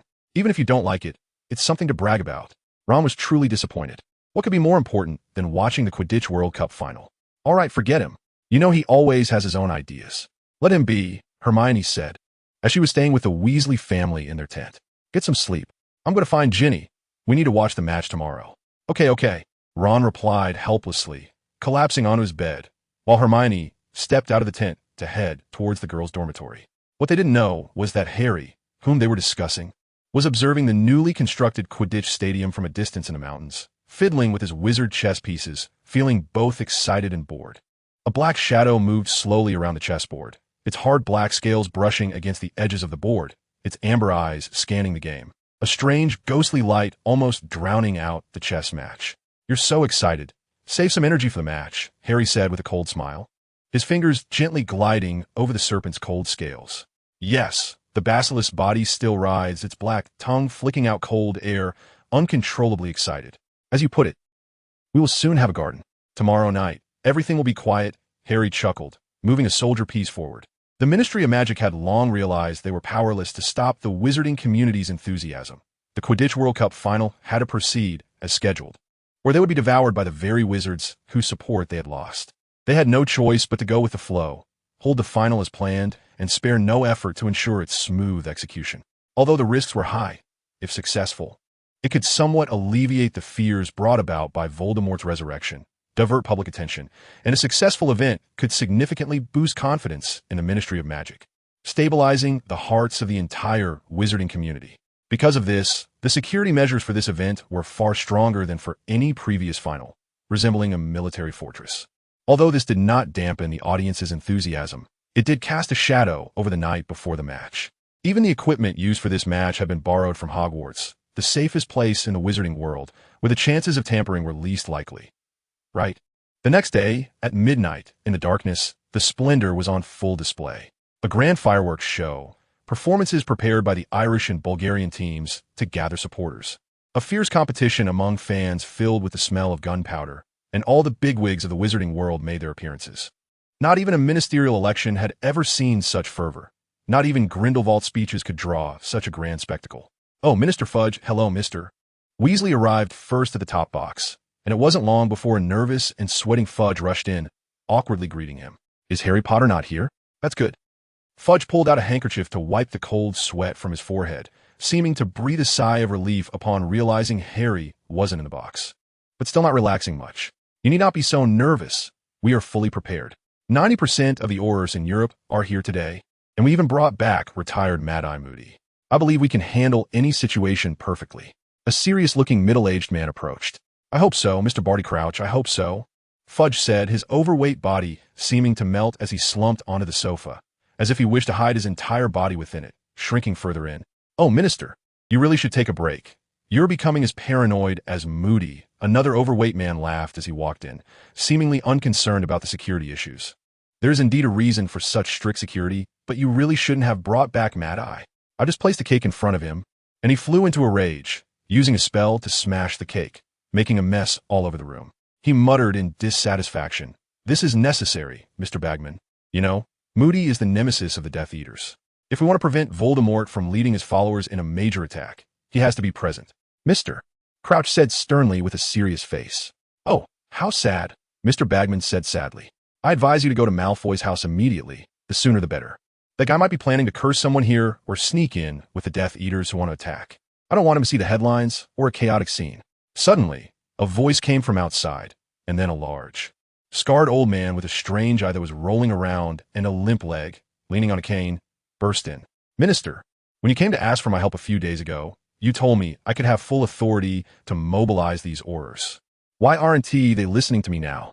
The old man spoke quickly, even a bit incoherently, but it was clear he was furious. Oh, Moody. Bagman jumped in shock. Mr. Moody, you shouldn't just barge in. Mr. Crouch still wore a serious expression, but frowned slightly. No. The most important thing now is to go to Lucius Malfoy's house. He might be using some curse to try to kill someone here, otherwise. Why would he suddenly not show up for a reserved top box? Tear down Lucius and his son's seats. Immediately, there might be something hidden inside for targeting. The old man shouted, frightening Hermione and Ron into hiding far away. Crush them to pieces. Before the others could say anything, Moody cast a spell at Lucius's original seat. The soft sofa was instantly torn apart, and white cotton exploded everywhere like snow. Enough. Moody. Fudge was completely startled by this sudden act of drawing his wand and shouted. Moody looked at the empty seat that had been blown apart and finally realized he had made a mistake. His magical eye, scanning the surroundings, was fixed on a messy chair, seemingly still in disbelief. Oh, no.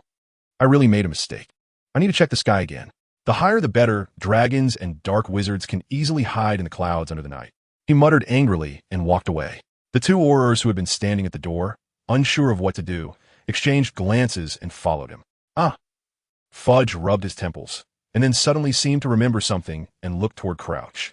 Where's Dumbledore? If Voldemort suddenly appears here, only he can fight him off.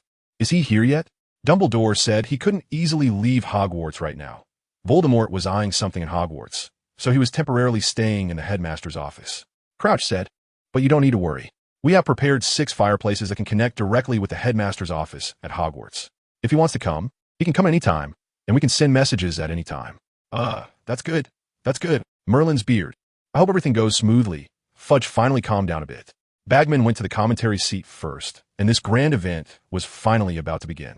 The event started very smoothly with the Bulgarian team's mascot, Avila, jumping out first and dancing, igniting the atmosphere right from the beginning and bringing the excitement in the venue to a fever pitch, further provoking the rivalry between the two teams' fans. Next came the Irish team's mascot, a leprechaun who scattered gold galleons mixed with the aroma of Irish whiskey, as if a downpour of money and fine liquor was falling from the sky. Both teams spared no effort to win over neutral fans, and the air was filled with a gunpowder-like tension. Even the mascot's opening ceremony had to be fiercely competitive, and the performances vividly portrayed the themes of wine, wealth, and pleasure. Oh, thank goodness, I made it just in time to watch. Another person squeezed in, seemingly arriving just at the right moment, even a bit late. Oh, this is Mr. O'Brien. Mr. O'Brien, the Minister of the Bulgarian Ministry of Magic. I'm sorry, I just don't have the energy to stand anymore. Fudge slumped in his chair like a deflated balloon. Mr. Crouch and Mr. Weasley stood up one after the other to shake hands with the tired Bulgarian minister, who barely managed to sit down after shaking hands with the two. If I had known it would take so much work, I wouldn't have come. That old guy from Ireland is really cunning. The minister's spine seemed to have turned to jelly, and he slumped into the sofa in the most comfortable position possible. Oh, yes, the Bulgarians have started speaking English. Yes, Fudge said a bit incoherently. In front of the floor-to-ceiling window, both teams had started to come out, and Bagman's booming voice rang out like a bell, enthusiastically introducing the players of the Bulgarian national team and the Irish national team. Fudge's plump body seemed to finally spark with a bit of life. This lively scene was a reward for his dark days, and it was also a hope for his future achievements. The competition finally kicked off, and everything seemed to be moving in a positive direction. The two sluggish, tired fellows finally began to sit up a bit straighter. The Play-Doh that had been in the air too long became a bit firmer, and the deflated balloon was reinflated. The atmosphere in the room gradually became more lively. The eagle-headed attack formation and the Boskov tactics appeared in the eyes of all spectators with full-range telescopes. Now, Troy was charging up with a ghostly flying ball. Good, we see Bulgaria's chaser, Ivanova, is sticking to him like a ghost. Oh, the pass. Now it's Moran with the ball. Oh, what a dodge. The wandering ball from Volkov was narrowly avoided by Moran, and Levski received the ball. It seems he is going to shoot from this distance. Oh no, that's a feint. The ball was passed again to the side to Troy. A beautiful combination. Troy scores. Bagman's loud voice roared with full power. He was even more excited than the players actually on the field. The audience erupted in a deafening cheer, almost shaking the entire stadium. 10 o'clock, Ireland leads. Hermione danced with excitement, while Ron, who loved the Bulgarian team, felt a bit anxious.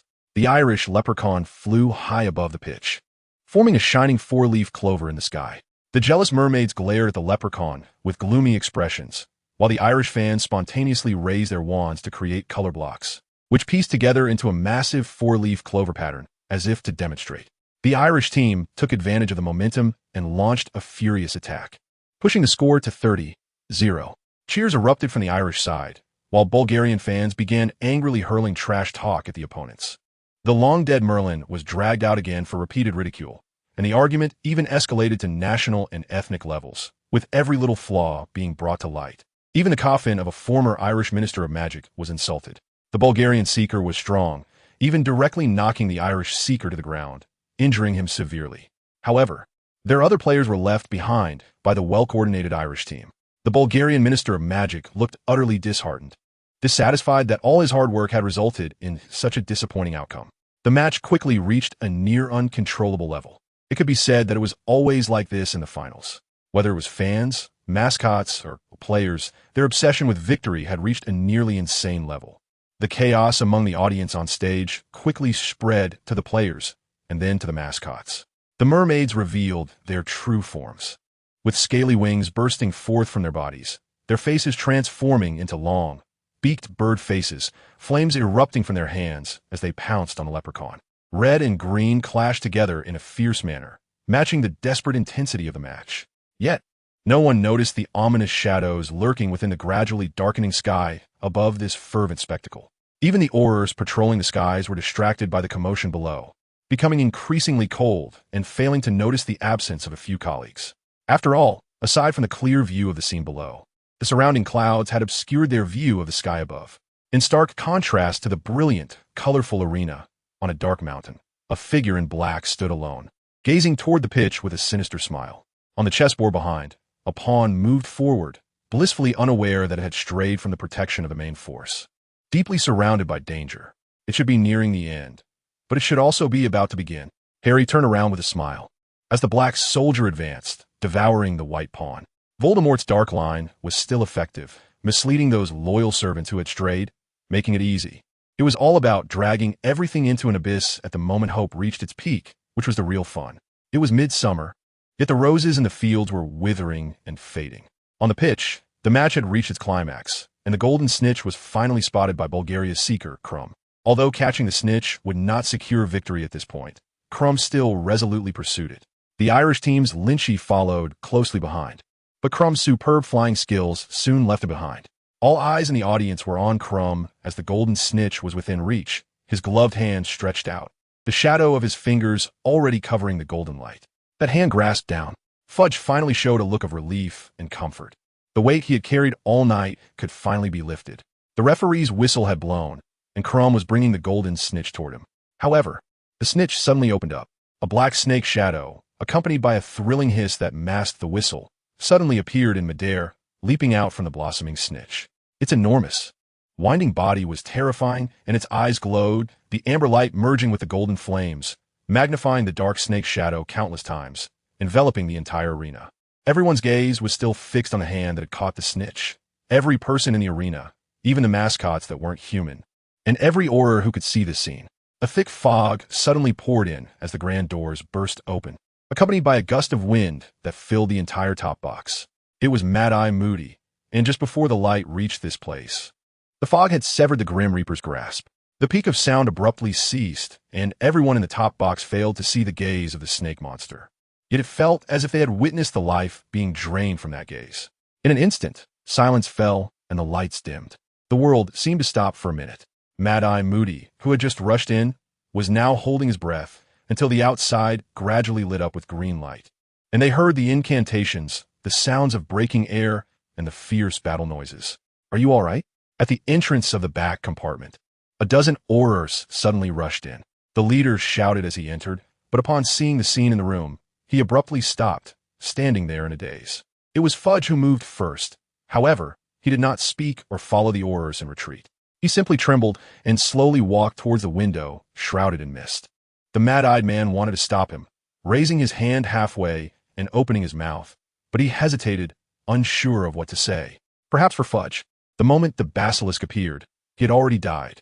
Fudge gently pushed aside the mist with trembling hands and saw a scene that would haunt him for life.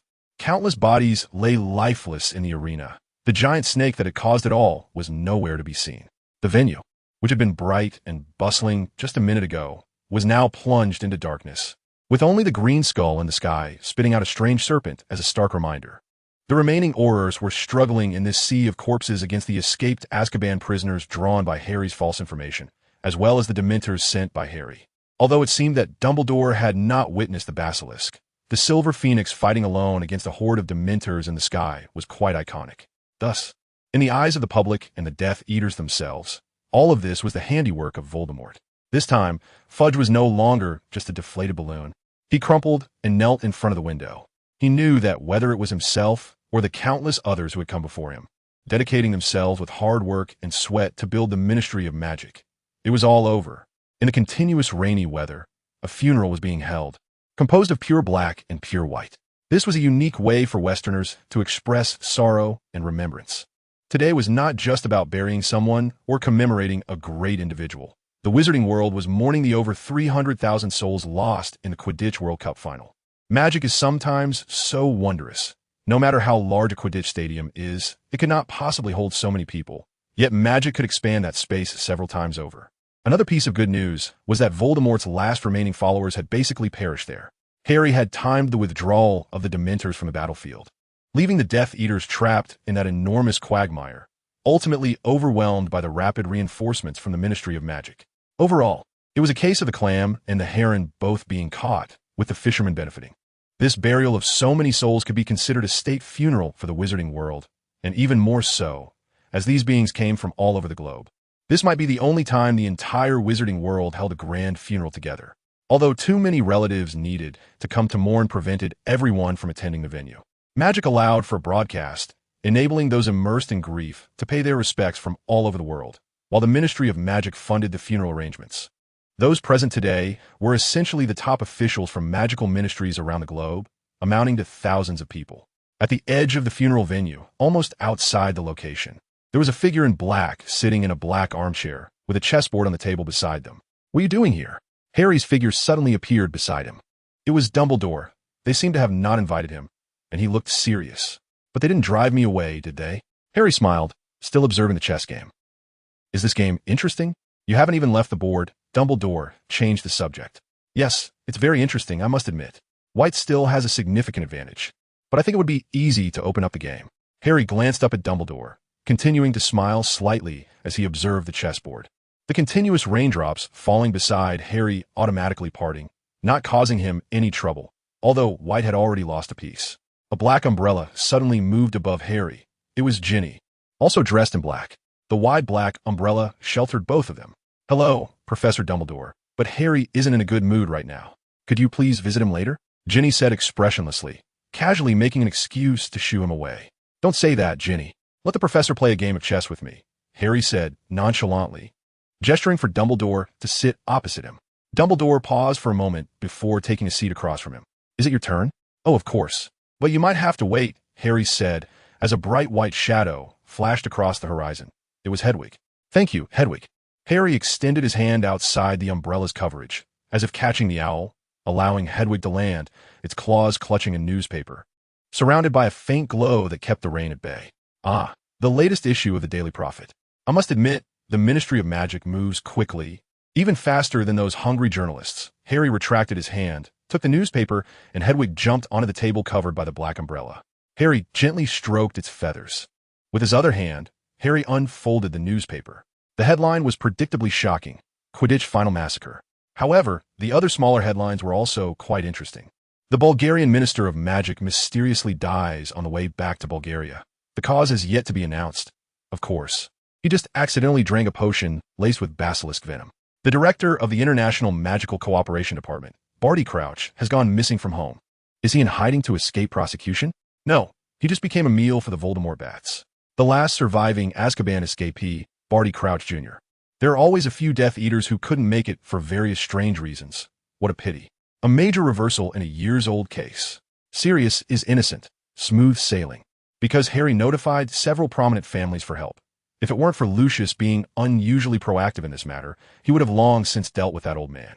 Minister of Magic Fudge takes responsibility for the final match. Of course, he cannot escape blame. It's better to take it all upon himself to ease the ministry's burden. The mad-eyed man Moody, who is fully responsible for the final security, officially announces his permanent retirement. Moody is truly feeling a bit disheartened this time. He feels guilty. The Ministry of Magic admits Voldemort has returned. The Dark Lord is back. This was the largest portion of the newspaper aside from the final incident. The ministry could no longer suppress rumors, so they simply admitted it to prevent further decline in influence, especially since they had already come to believe in Voldemort's resurrection. It really is a tumultuous autumn, isn't it, Professor Dumbledore? Harry looked at Dumbledore for a moment before raising his head to meet Dumbledore's gaze. "Yes, it is. It's about time," Harry suddenly said with a faint smile. "Huh. Boom." At the center of the crowd, flames erupted, shock waves even shattered raindrops. And even Harry could feel the heat wave. Smoke billowed into the sky, and the acrid smell of gunpowder spread like the screams of the crowd. Dumbledore didn't even have time to react, staring in shock at the explosion point.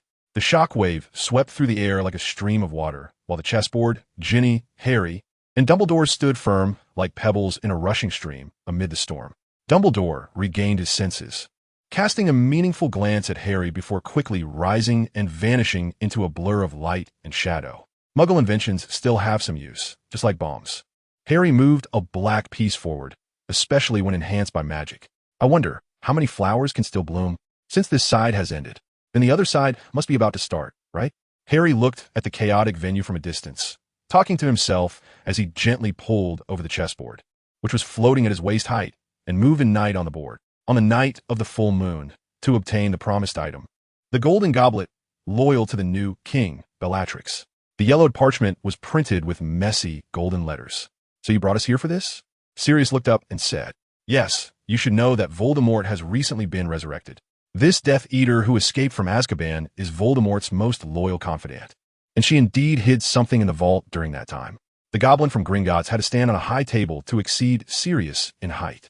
He spoke to Sirius with a bit of fear, as people stereotypically viewed Sirius as a ruthless murderer. Cousin, Sirius tightened his grip on the paper. What did she hide in the vault? According to the rules, we cannot say, but this rule can be broken in extreme circumstances. The goblin fidgeted, intertwining his long fingers. It's a treasure. Of course, that's not the most important thing. The most important thing is the treasure of Hogwarts, Mr. Black. It is the Hufflepuff Cup. What? Hermione exclaimed. She and Ron had come to Gringotts with Black to accept the commission. The Weasley couple thought it was time for Ron to gain some experience, while Hermione applied to come herself, hoping to help the magical world in any way she could. That cup represents Hufflepuff House, one of the treasures left by the 4 founders of Hogwarts. How could it be in the hands of a Death Eater? Unfortunately, Hermione. In fact, besides the Sword of Gryffindor, the other 3 founders' relics have long been lost to who knows where many years ago. So I wouldn't be surprised if these things appeared anywhere, Black explained as he turned back. However, Hermione clearly knew this, but was just unable to accept that such a sacred item had fallen into the hands of a ruthless criminal. Tonight is the night of the full moon. We are afraid the mysterious person will come to try to take the things in that vault. Although it is just a normal procedure for us, who knows what will happen then? So we hope you can guard Gringotts tonight, the goblin said sincerely. If anyone wants to break into Gringotts, they must be crazy. This is a common understanding known by almost every wizard. Why are you worried about Voldemort's attack? Sirius said, puzzled. That's only for ordinary wizards. If it were that monster, I don't think anyone could say such a thing to him, the goblin shuddered. So when you come to guard, it's best to bring some flu powder or something that can send messages. Actually, if I hadn't been unable to invite him, I would have wanted to ask Mr. Dumbledore. Ron crossed his arms and frowned, seemingly dissatisfied with the goblin's undervaluation of himself. We will help as much as we can. Sirius said, We will definitely do our duty, Ron said somewhat sarcastically. Don't worry, we will give you a good commission. The goblins seemed to have a common trait, only believing in wealth, but this was indeed effective. Just now, Ron, who had been lazy and sarcastic, immediately brightened up. Time quickly passed to midnight, and a round silver moon hung in the sky once again. No one knew if the Shrieking Shack would be haunted tonight. The night was quiet, and there hadn't been any noise for a long time. Ron was almost dozing off. Outside, Diagon Alley could already be described as dilapidated, with many shops closing down and the once bustling street becoming desolate. Only the recently popular various newspapers fluttered in the wind or were stuck in dark corners like advertisements, adding a touch of desolation to the already ruined street scene. In the hall of Gringotts, countless goblins holding wands stood neatly, spaced out at intervals, like a large net monitoring the entire hall without any blind spots. In the center sat the 3 from Hogwarts, while the higher-ups of the bank had long since disappeared to safety. What Death Eater is going to attack? I think someone is just playing tricks on Gringotts amid the chaos.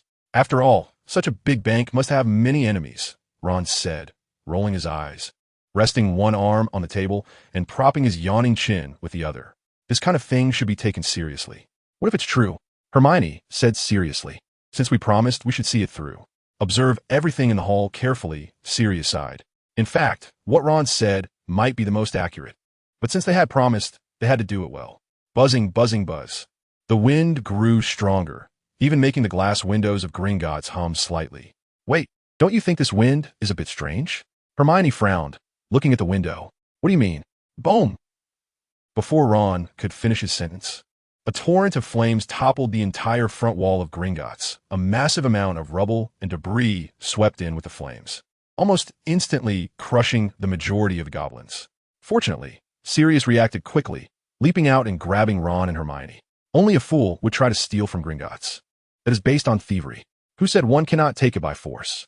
A huge black shadow flapped its wings in the sky, and a single flap extended its wings to the maximum, creating a heat wave that was almost suffocating. No, Norbert? Hermione struggled to peek out of the massive black shadow, and she saw that the figure bringing disaster, like a demon, was actually a dragon.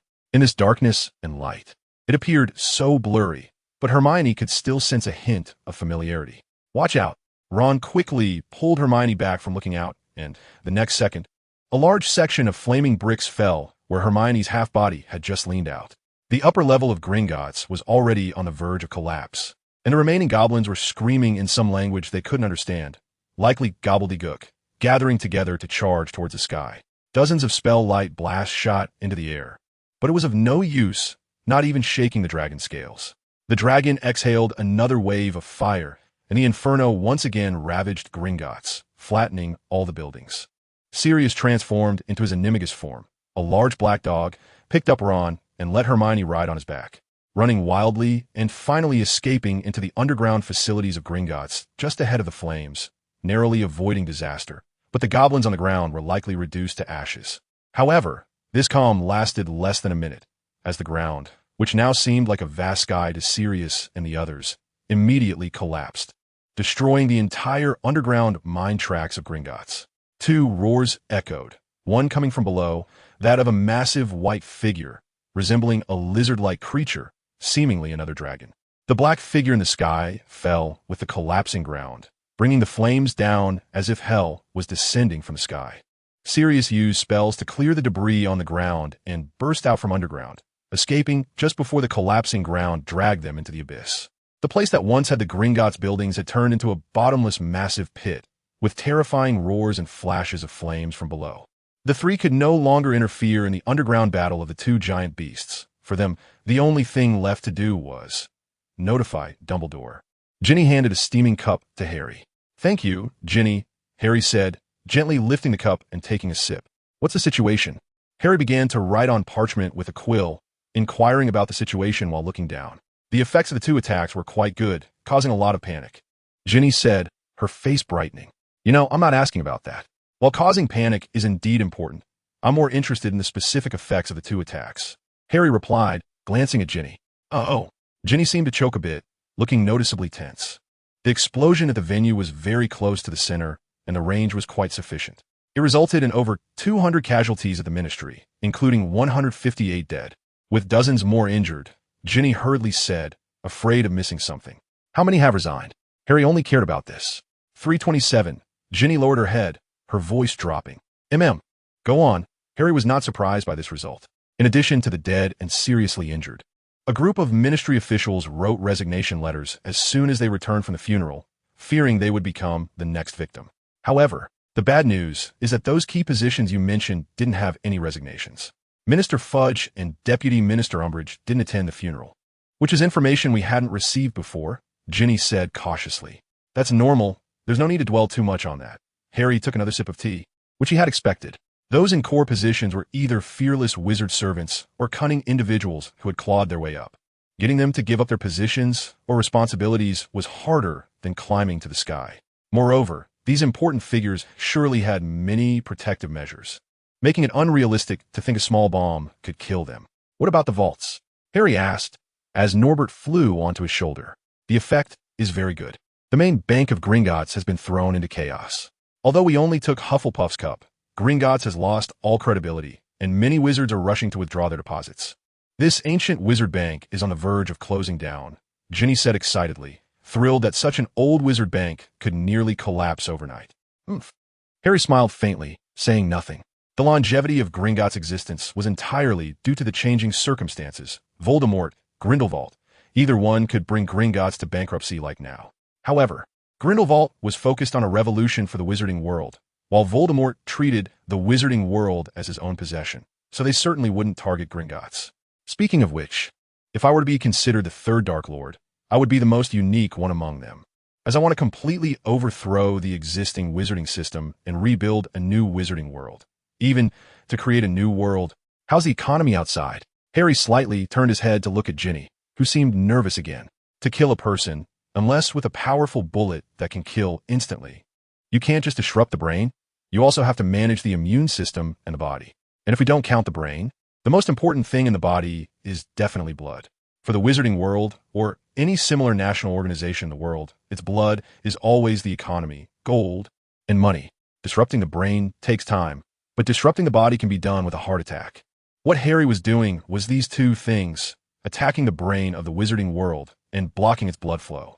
The situation in England has reached a stalemate, but the impact in other places isn't fatal. Ginny's voice dropped again, seemingly afraid that Harry would be dissatisfied. Good job.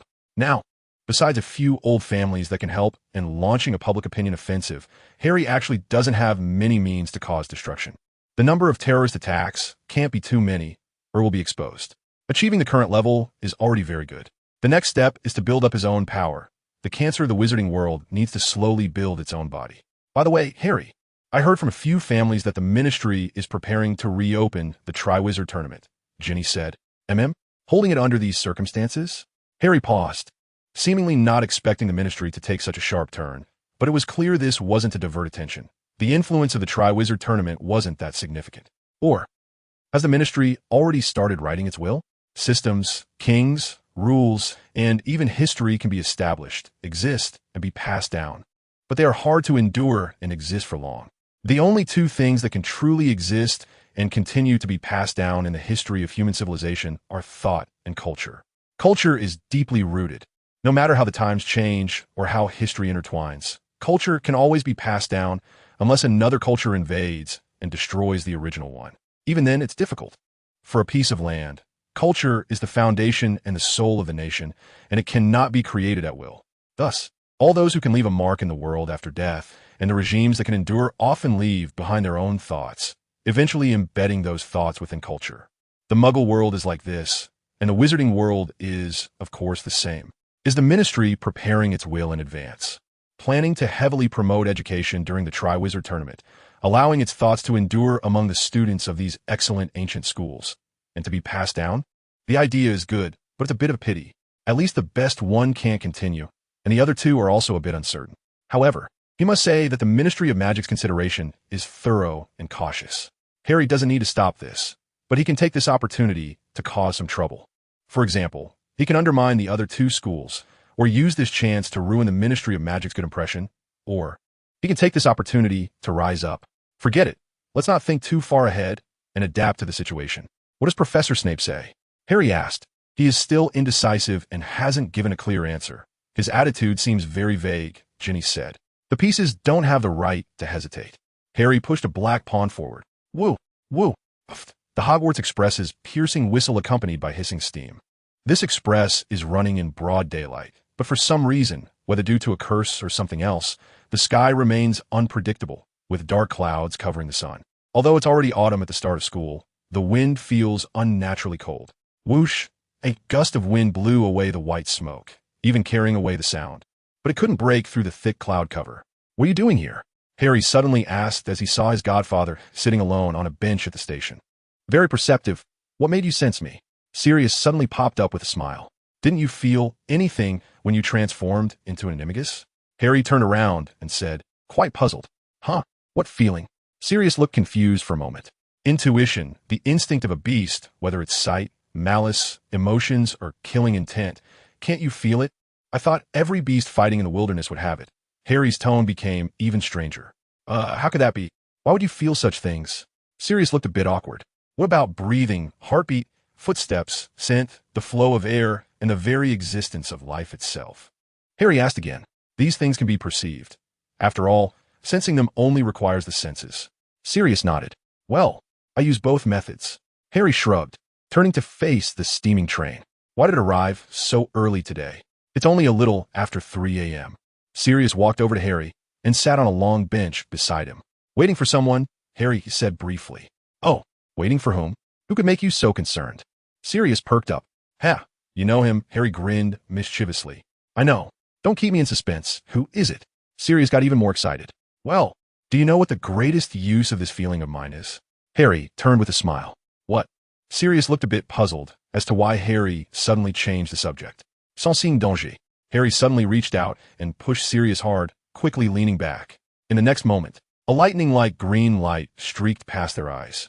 See, someone is coming. Harry continued to smile calmly, looking at the still shocked Sirius with amusement. Sirius turned to look in the direction the spell came from, where there was a thin, pale woman with messy hair, wearing a tattered dark green dress, looking like a malnourished and crazed person. Sirius was very familiar with this person, Bellatrix Lestrange. Cousin. Sirius understood why Harry said he knew her. She had once been his cellmate. Sirius quickly stood up in defense, a wand slipping into his hand. I'm actually quite curious. Where did you get your wand and clothes? Harry said, still interested in looking at Bella. Bella said nothing, gave a neurotic laugh, and disapparated. Immediately, the surrounding space twisted, and 4 or 5 aurors suddenly appeared. Bella had escaped in less than a second. How do you manage to always arrive, just in time, when you should have been somewhere else? Harry shot a sarcastic glance at the inexplicably appearing group of aurors. A group of aurors looked at Harry with a complex expression, as if they were unsure how to explain, but they didn't say much and also disapparated. It's just that she escaped too quickly. Coming back to his senses, Sirius turned to Harry and said, I know, but it still doesn't change the fact that the aurors are quite useless. Harry waved his hand as Hogwarts Express took the lead onto the train. Huh? Hogwarts Express? Sirius was taken aback. How does he know? When the train arrived at the Hogwarts platform, it was already drizzling and again this familiar, annoying, and oppressive weather. Hagrid had his pink umbrella wand up while welcoming the new students, but it didn't seem to completely cover his massive body. His clothes were wet, and beads of water hung from his beard and hair. He still wore a hearty smile, waving his huge arms to greet Harry while directing the new students. Harry glanced at the students on the platform.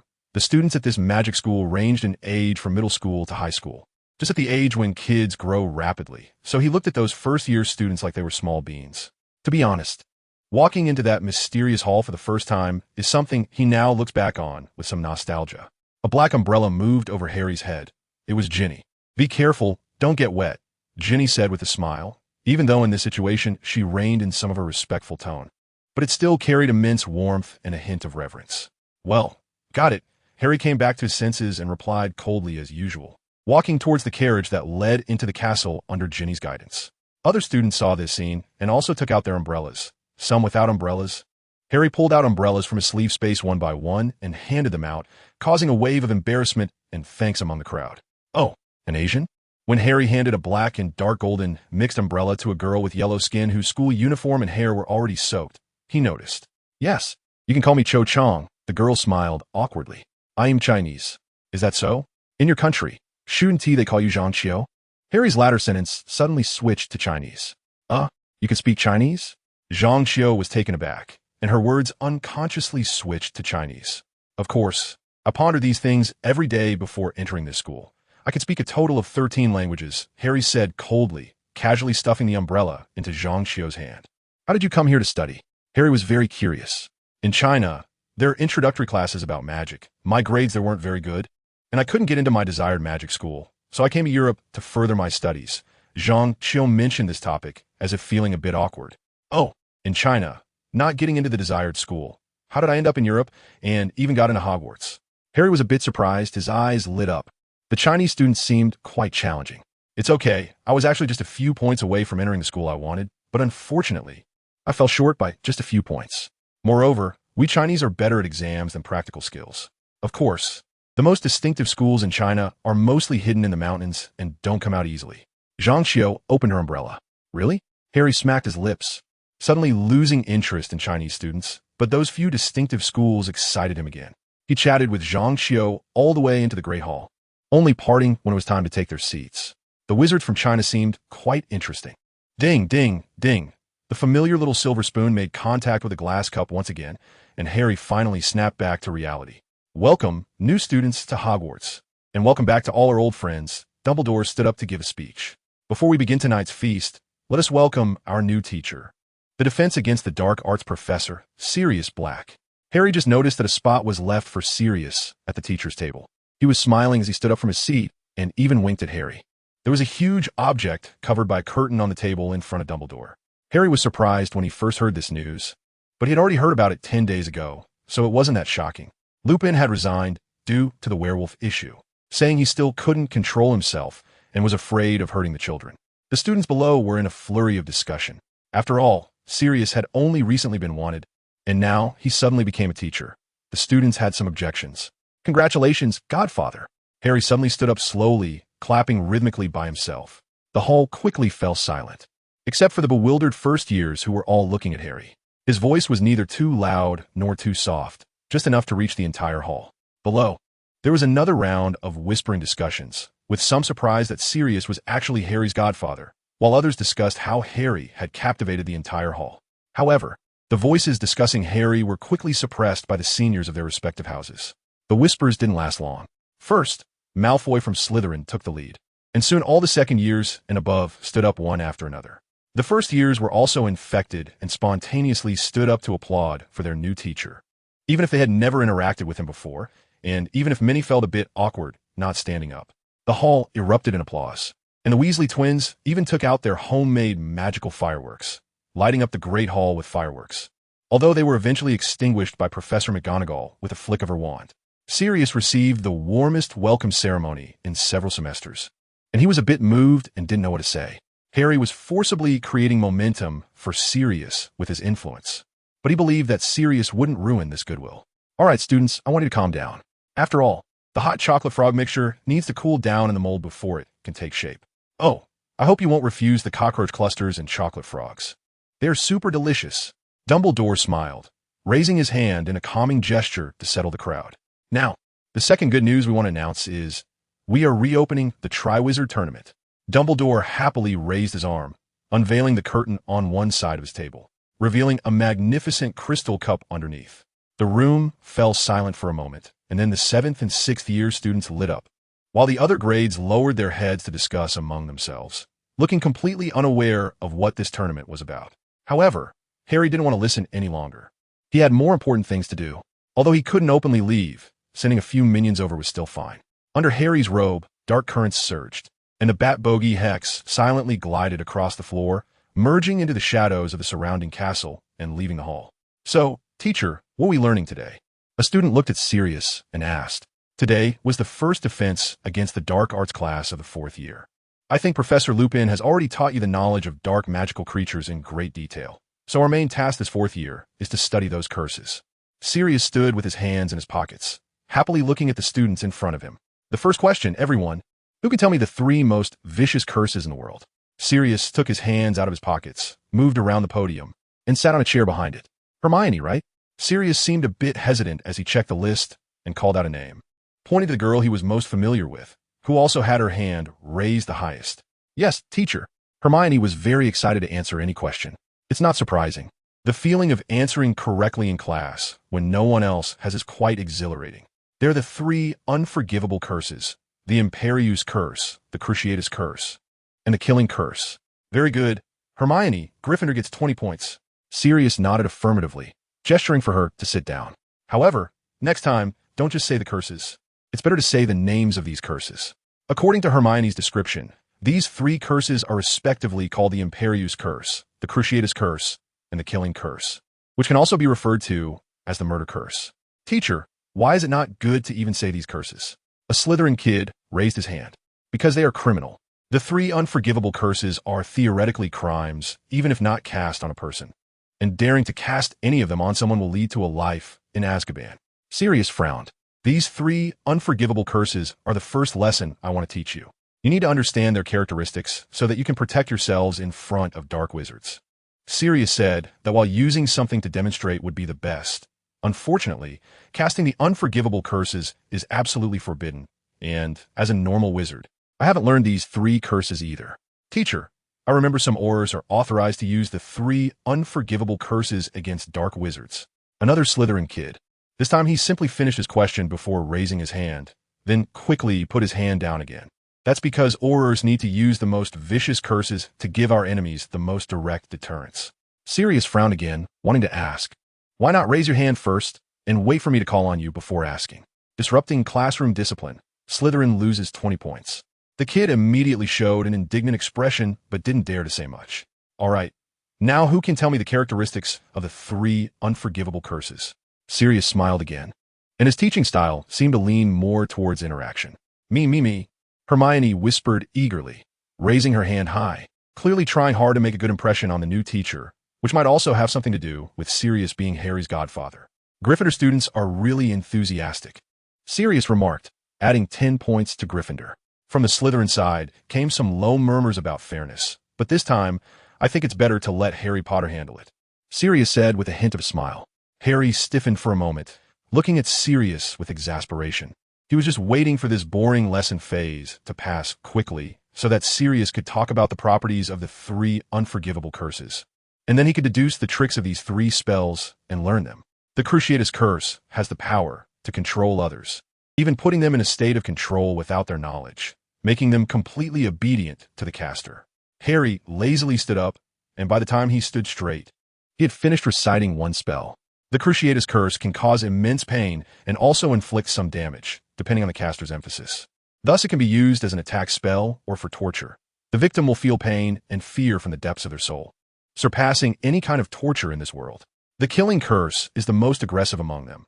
It can instantly kill the target without leaving a wound on their body, as if attacking the soul of the being. This curse can also tear apart the object struck and shatter any magical defenses. But hitting any object or magical protection will also result in destruction. Well done, Harry. 10 points to Gryffindor. Sirius was extremely pleased. Harry sat down again, somewhat exasperated. It wasn't him or Hermione who had achieved this, but clearly, it was Sirius who had made a significant contribution to Gryffindor's score. If Professor Snape's deductions weren't going to be more outrageous this school year, the House Cup would definitely go to Gryffindor. Well, as Sirius said, even Merlin wouldn't help. Gryffindor was making a comeback. Soon it was time for class to end. As soon as the bell rang, the classroom door was suddenly opened, and Sirius didn't even have time to announce the end of the class. It was Snape. He had entered abruptly. Sorry, I just came in to get something. Snape's unique, disdainful gaze slowly scanned the classroom, particularly focusing on the Gryffindor area, and he secretly shot a fierce glare at Sirius. The fools I know are all present. This classroom is quite lively. Snape's lips seemed to have peeled back like a sticker.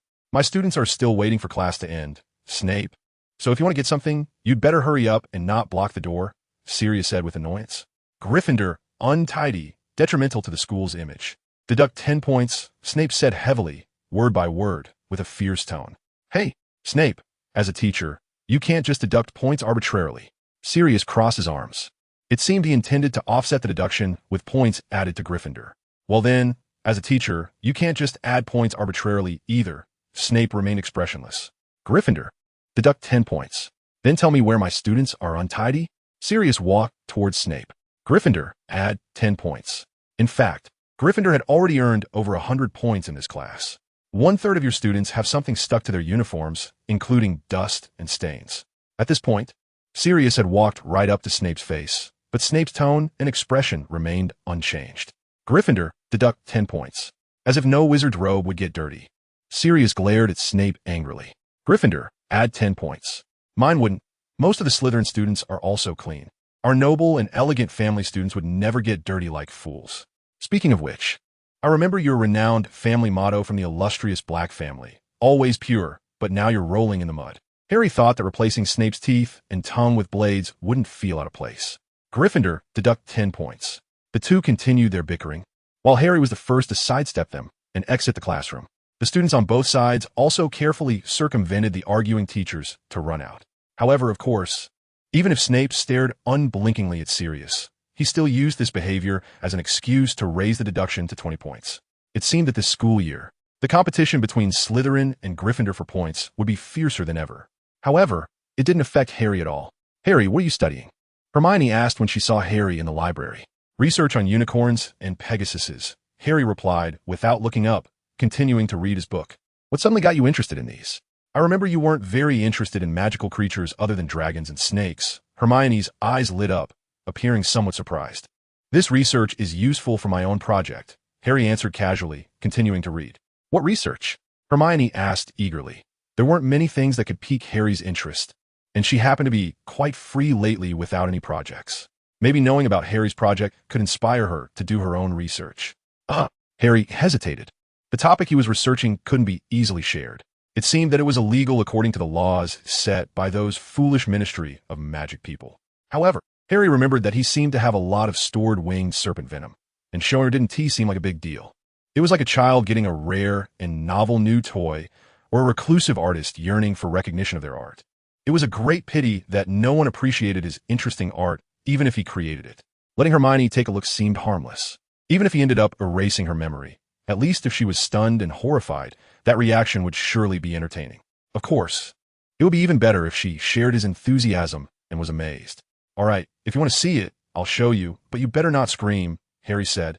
And with a flick of his sleeve, a door unexpectedly slid out, like something strange made of rubber or jelly, almost in an animated, quirky fashion.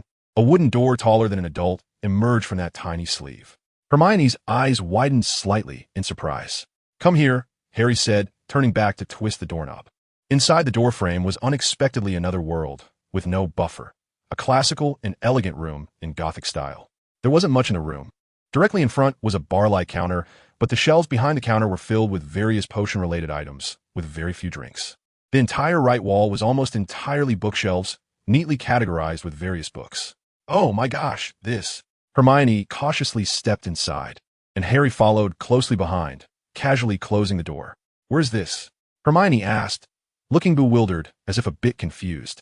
Feeling disoriented is normal. After all, we should be on the ceiling now.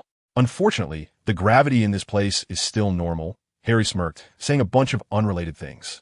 You should feel a bit dizzy now, because all the blood has rushed to your head. Drinking a cup of the herbal tea I brewed will help. What? Hermione was a bit confused, but her head felt really uncomfortable, as if she had been hung upside down. Get some tea, and then turn the doorknob behind you, Harry said while going behind the bar in the room, taking out a pot and a teacup, both of which were gold-rimmed ceramics. He poured a cup of a blue-green liquid that smelled sweet. Harry handed it to Hermione. Hermione remained silent, frowning, but because she felt so uncomfortable, she accepted the cup of the slightly strange liquid and took a gentle sip. A sensation that made her feel mentally clear rushed through her, very strange and intoxicating, as if mustard and mint had been mixed together. The coolness that shot straight to her brain even made Hermione feel a bit of tinnitus and a headache. But this strange sensation quickly calmed down, and she no longer felt like she was being hung upside down. Hermione seemed to realize that Harry had more secrets than she had imagined, so she looked at him with a complicated expression. Harry ignored her and sat in the armchair behind the table, raising his chin to encourage Hermione to turn the doorknob. What is this place? Hermione opened the door, and behind it was no longer the campus she was familiar with, but a bizarre scene of strange sights, various objects reflecting as if in a shattered mirror maze, resembling a large number of overlapping shadows, each shadowy thing being a fantastical backdrop, with various styles intertwining. You can think of this as my, secret base, a small container that has been expanded into countless spaces. For security reasons, I won't say what this container is, of course. I think no one besides me will ever know where this place is. Harry poured himself a cup of the blue-green liquid and drank it. This place is also affected by external gravity, but our previous room was turned upside down due to a little mistake of mine and due to the curse. I still haven't found a way to break it. I'm sorry, Harry continued to explain. The potion you just drank allows you to walk on any plane as if you were on flat ground, so you won't have to bear the pressure from the inverted gravity. And this, Hermione pointed at the fantastical scene in front of her, realizing that the room they were in was also one of these connected strange worlds. I need independent spaces for everything, whether it's for storing items, various research, or even other miscellaneous things. So I divided countless small spaces using spells, then used the undetectable extension charm for infinite expansion, and when they weren't enough, I repeated the process, and it ended up looking like this. How about it? Beautiful, right? Harry smiled as he walked to the door. How much energy do you have? How is it possible to do all this at once? Hermione widened her eyes, thinking that even from a time perspective, it shouldn't be possible. You still have classes during the day. That thing is still on you, right? Harry shot a sideways glance at Hermione, looking as if he had seen through her. What thing? Hermione realized something but twitched her lips without admitting it. The time turner, Harry said matter-of-factly. Don't think I don't know. Professor McGonagall approved it for you in third year, am I right? How did you find out? Hermione shouted anxiously, oh, don't tell anyone. Otherwise, the other students will think too much. I know, Harry waved his hand casually. Anyway, he raised his hand, and a delicate chain was wrapped around it, with a strange object composed of 3 rings, resembling an astrolabe, hanging from it. In the center floated an hourglass, with golden liquid or flowing sand inside. The object suddenly flashed with golden light and turned. Then, in the fragmented world around them, a group of Harrys seemed to sense something, all popping their heads out, looking identical in expression and demeanor. Oh my God! Hermione took a few steps back. How is this possible? How can you time travel so many times? The fatigue is shared. Hermione looked at Harry in disbelief. Aren't you tired? How many are there? Hundreds? You could drop dead. Of course not. Hermione, Harry laughed nonchalantly. I have my own secret. His energy could be replenished by the quiet source. And the quiet source just needed to consume his life force. So now, which of the hundreds of research directions here do you want to visit? Harry asked with a smile. The class bell rang, and Sirius happily walked out of the classroom, ready to take a break. He had never felt that teaching was so suitable for him before, but now it seemed that guiding students was quite enjoyable. Sirius turned a corner and suddenly collided with a figure, which pushed him back to the corridor he had just come from. What's wrong? He stopped and saw Hermione, who looked dazed and in a hurry.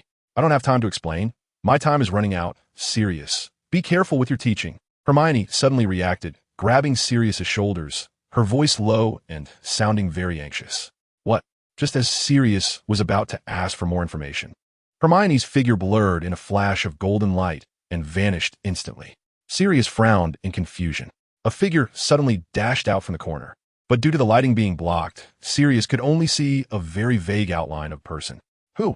A terrifying instinct suddenly triggered Sirius's nerves, making his hair stand on end. He felt like he suddenly understood Harry's feelings. He sensed the cold and dangerous malice. But in the next moment, that feeling disappeared without a trace, vanishing without warning, as if it had never existed. What happened? The figure moved forward a few steps. It was Harry. Phew. It's nothing. Sirius relaxed his guard. Who were you talking to just now? Harry looked around the corridor, casually, seemingly indifferent. Oh, I was. Sirius smiled casually, ready to respond, but suddenly paused, remembering that chilling feeling in Hermione's words.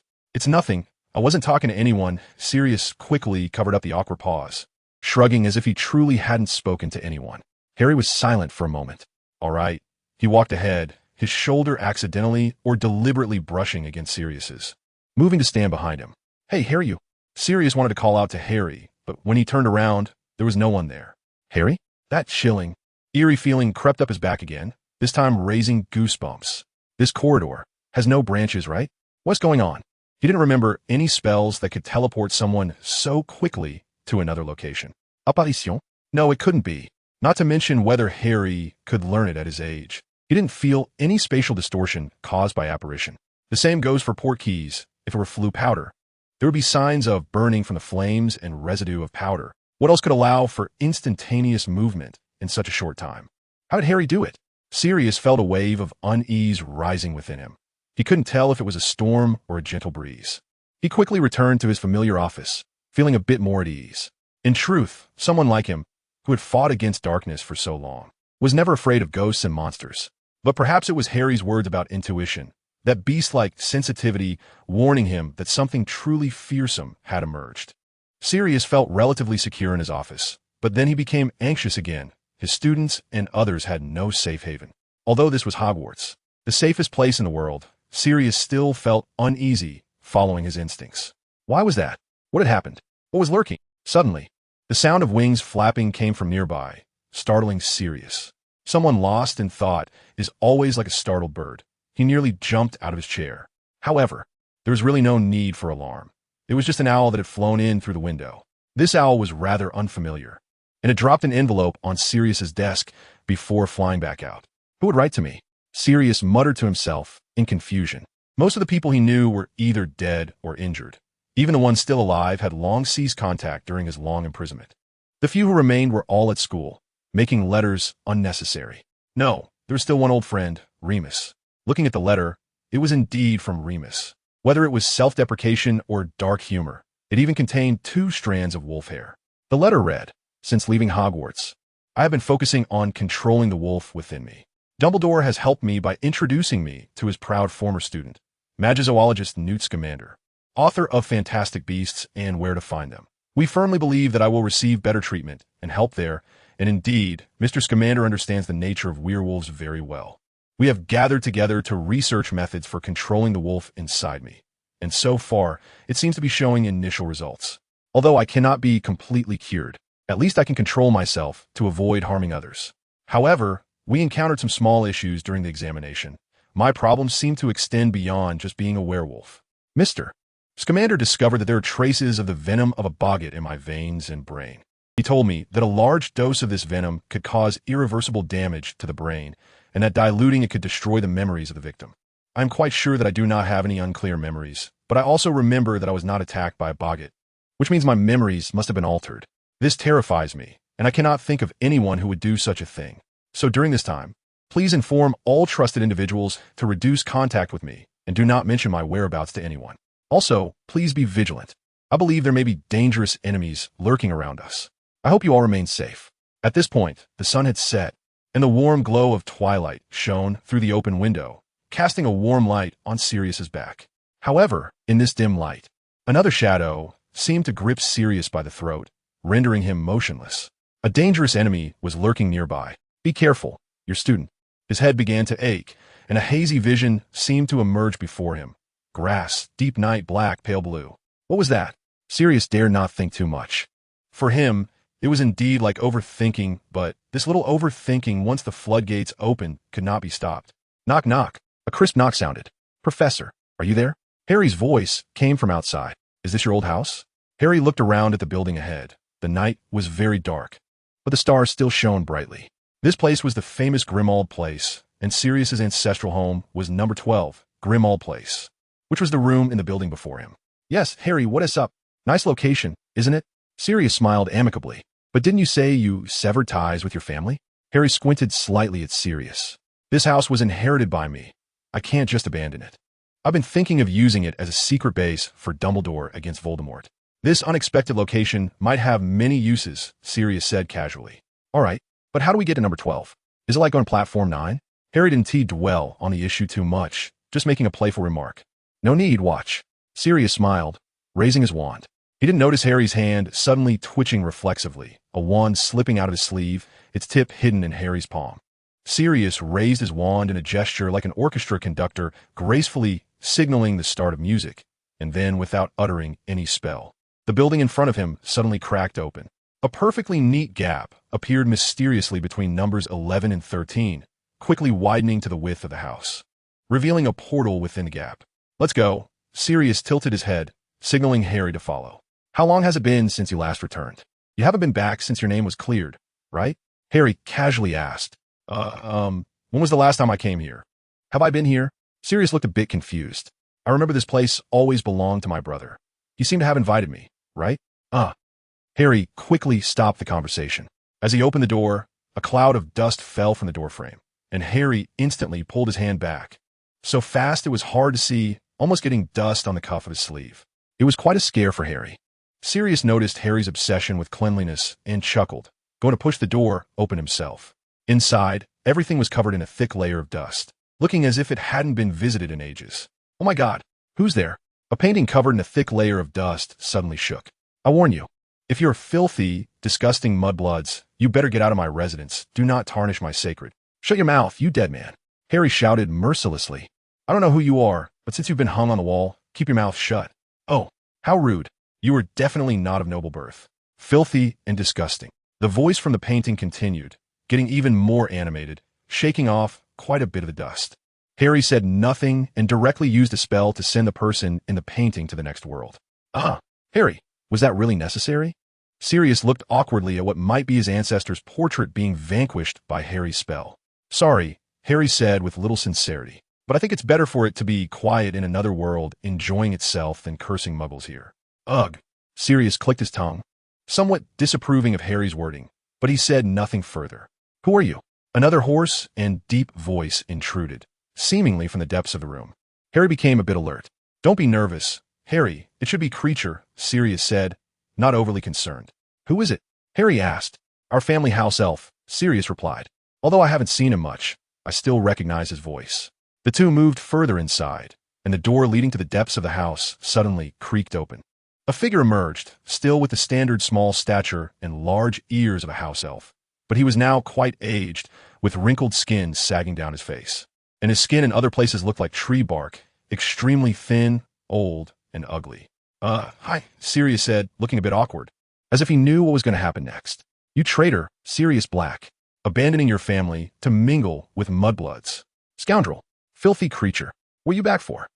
Creature suddenly erupted with a speed of speech that was extremely inconsistent with his own voice and appearance, almost roaring in an angry outburst, as if the entire Black family's anger towards Sirius was all being channeled through Creature. Harry's face darkened. He was now allied with Sirius. And in the eyes of the Black family, being with Sirius meant sharing his stance. Insulting Sirius was like insulting him.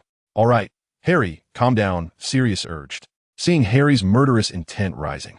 Harry usually had a higher tolerance for dealing with people, but under such unreasonable provocation, he had no intention of holding back. So, as Harry looked ready to lash out, Sirius hurried to dissuade him.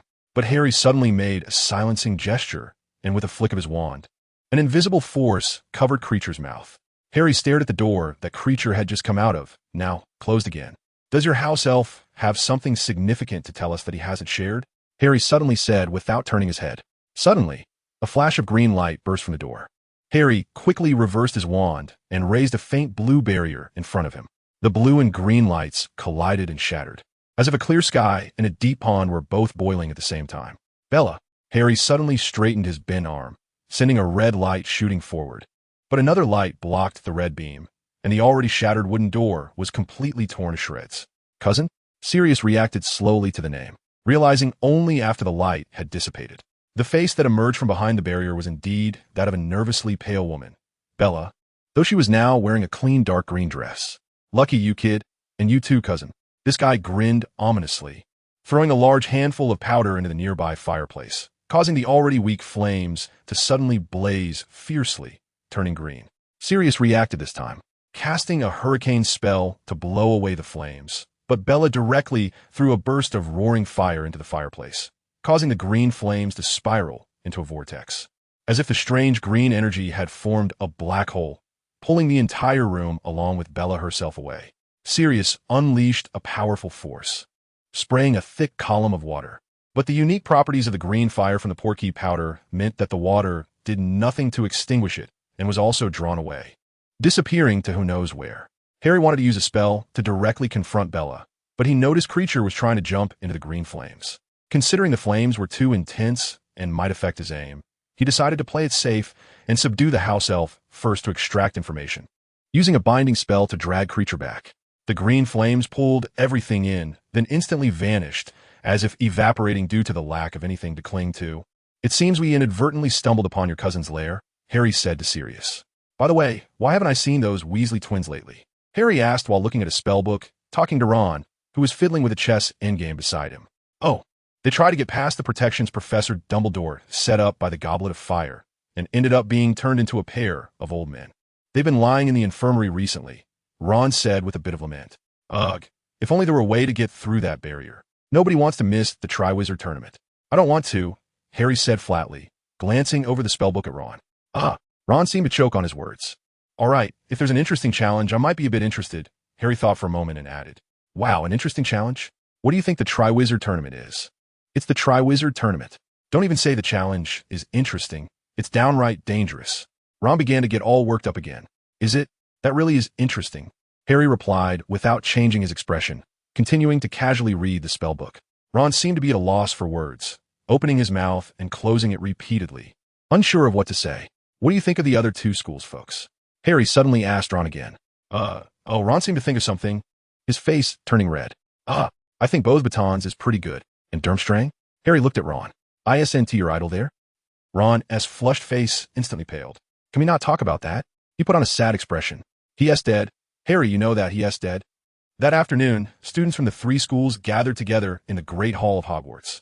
Hogwarts was almost surrounded by Aurors. Harry was indeed surprised that the Ministry of Magic could spare so many people as guard for the tournament during such dark times. The Ministry of Magic still had power. The other two schools had directly relocated en masse, reportedly at the suggestion of the Ministry of Magic. The Ministry seemed to have gone a bit overboard regarding safety, calling everyone from the three schools to Hogwarts and deploying an army-like number of Aurors for protection. How annoying. We can't even cause any trouble. However, Nothing in the world is without loopholes, and finding loopholes is what Harry does best. But this premise is that one must not have any loopholes oneself. Today, we gather here to celebrate the birth of the champions of the Triwizard Tournament. Dumbledore announced the beginning of a grand event with his booming voice. The Great Hall of Hogwarts had been cast with a non-detectable extinction charm, barely accommodating all the students from the 3 schools. But the magical sky above Hogwarts also disappeared because of this. Damn, the Ministry of Magic. This is vandalizing a work of art. Without that exquisite magical sky, the once sacred and beautiful Great Hall suddenly became gloomy and oppressive. This is quite normal. The feeling an artwork gives must be preserved in its entirety to have an effect. Now that the eternally unchanged magical sky has vanished from the ceiling of this hall, beauty naturally decays. Harry was becoming increasingly impatient, even for a seeker like him. The Ministry of Magic, that annoying rule-maker, made him eager to taste its blood.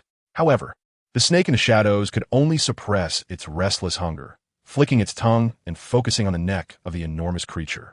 The first champion of the Triwizard Tournament was soon chosen. The flamboyant blue flames in the goblet of fire rolled and surged violently, eventually boiling into a sea of red. Then, with a sudden burst, a piece of parchment shot out from within, revealing Fleur Delacour from Beauxbatons Academy of Magic. All 3 schools offered some applause, with Beauxbatons' applause being particularly vigorous, while Durmstrang's was less so. However, the students from Hogwarts clapped enthusiastically, and Harry noticed that most of the enthusiastic clappers were boys. Fleur's selection was not surprising. Harry had done some research on potential candidates, and this girl was the one he paid the most attention to from Beauxbatons, as she had half Vila blood, and such mixed blood individuals usually possessed high magical talent. Of course, there were also many who became utterly deformed due to their mixed heritage. The effects of her half Vila blood were striking. She was stunningly beautiful, a standard beauty in the traditional Western sense. She lacked the classic Eastern features of bright eyes and white teeth, and the beauty that could make the moon hide and the flowers blush. But her skin was as white as snow, with a dazzling mane of golden hair. Her figure, while not voluptuous, was graceful and flawless. Due to her half Vila heritage, her skin even seemed to glow, as if she were born to stand in the spotlight. Ron stared at Fleur with wide eyes, while Hermione glanced at her twice before turning her attention back to Dumbledore. Ginny, however, didn't spare even a glance at Fleur. She was either looking at Dumbledore or casting distracted looks toward Harry. Harry didn't pay much attention to Durmstrang's champion, Victor Krum, who had died suddenly during the attack he had orchestrated, making it difficult for Durmstrang to recover. The headmaster of Durmstrang, sitting alongside Dumbledore on the podium, looked disheartened. The champion from their side was just an average student, likely to be eliminated in the first round of the Triwizard Tournament. Hogwarts champion was Cedric Diggory, a 7th-year student and a strong senior, said to be a godlike figure among his peers. Harry was genuinely surprised that the champion from Hogwarts came from the most mediocre house. It seemed that Hufflepuff's strengths extended beyond loyalty. The cheers from the adjacent table were deafening, with every Hufflepuff student jumping up and down, screaming and stomping their feet. As Cedric walked past them, beaming with a radiant smile, the applause for him lasted longer than for the other 2 champions, as Hogwarts had the most students. The 3 champions entered a small waiting room next to the Great Hall, which was located behind the teacher's table. A series of clinking sounds rang out, even amidst the noise. They were clear, like the sound of metal clashing. This time, it was Harry who was clinking the cups, as he didn't like the cacophony around him. The noise finally subsided, and Cedric glanced at Harry, as did Dumbledore. "All right," Dumbledore said in a cheerful voice. "Now our 3 champions have been selected. I know I can fully trust everyone, including the other students from Beauxbatons and Durmstrang. I believe you will all do your utmost to support your champions and contribute greatly to this event." But suddenly, Dumbledore's words were interrupted. Something caught his attention. Or rather, everyone has attention in the hall. The flames in the goblet of fire began to boil restlessly again, and then erupted in a more fervent explosion than before. Like a volcano, sparks flew, and a long tongue of fire shot into the air, spitting out a piece of parchment. Dumbledore instinctively reached out with a long hand and grabbed the parchment. He held it up high, his eyes widening as he looked at the name on it. The hall fell silent for a considerable time, as everyone stared at Dumbledore, who then read aloud in a voice that was hoarse and louder than before. Harry Potter. Another wave of silence followed, as if the entire hall had lost its breath, as if everyone was holding their breath. For champions, how could this be? In the next moment, Harry's keen senses went off like an alarm. He felt the world's attention on him, mixed with malice, and it didn't feel good.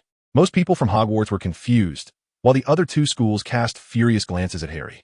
Dumbledore's gaze flickered intensely, as if silver light was reflecting off his glasses.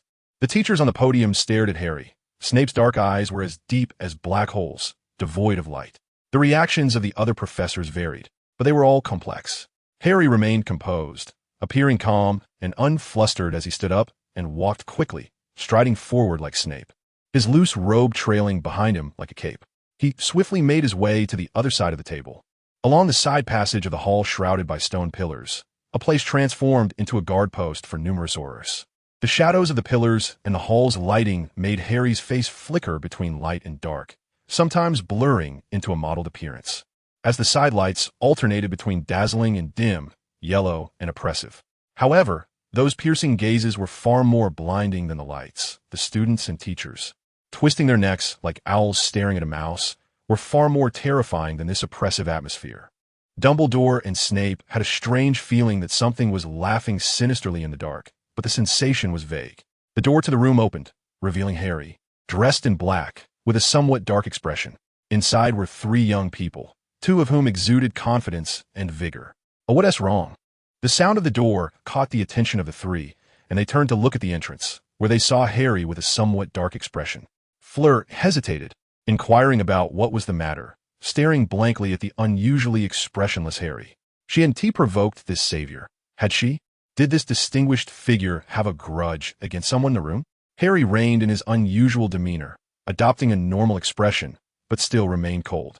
Your headmaster and our Professor Dumbledore should be coming in to handle this matter personally.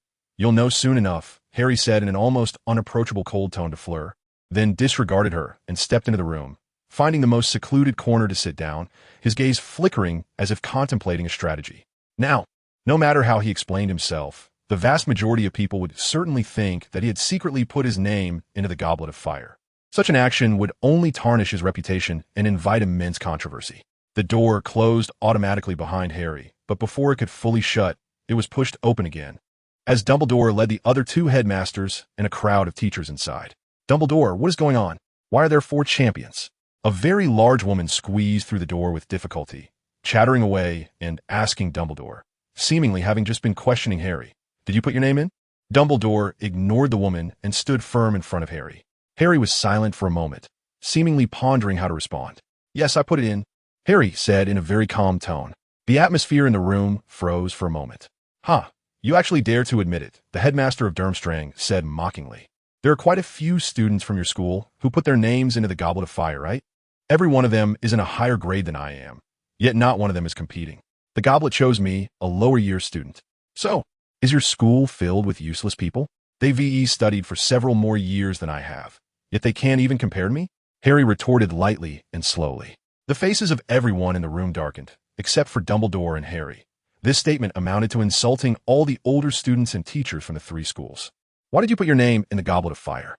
Dumbledore asked calmly. Because the spell you set up and this new competition are complete nonsense. Harry adjusted his position on the sofa in the corner, resting his head on his hand. Isn't the goblet supposed to select champions based on ability? But the so-called age limit seems to be of no use in this regard. Like I said, if older students have studied for years more than younger ones and still don't have enough ability to compete to be champions, then even if they participate, wouldn't it just be like those younger students going to their deaths?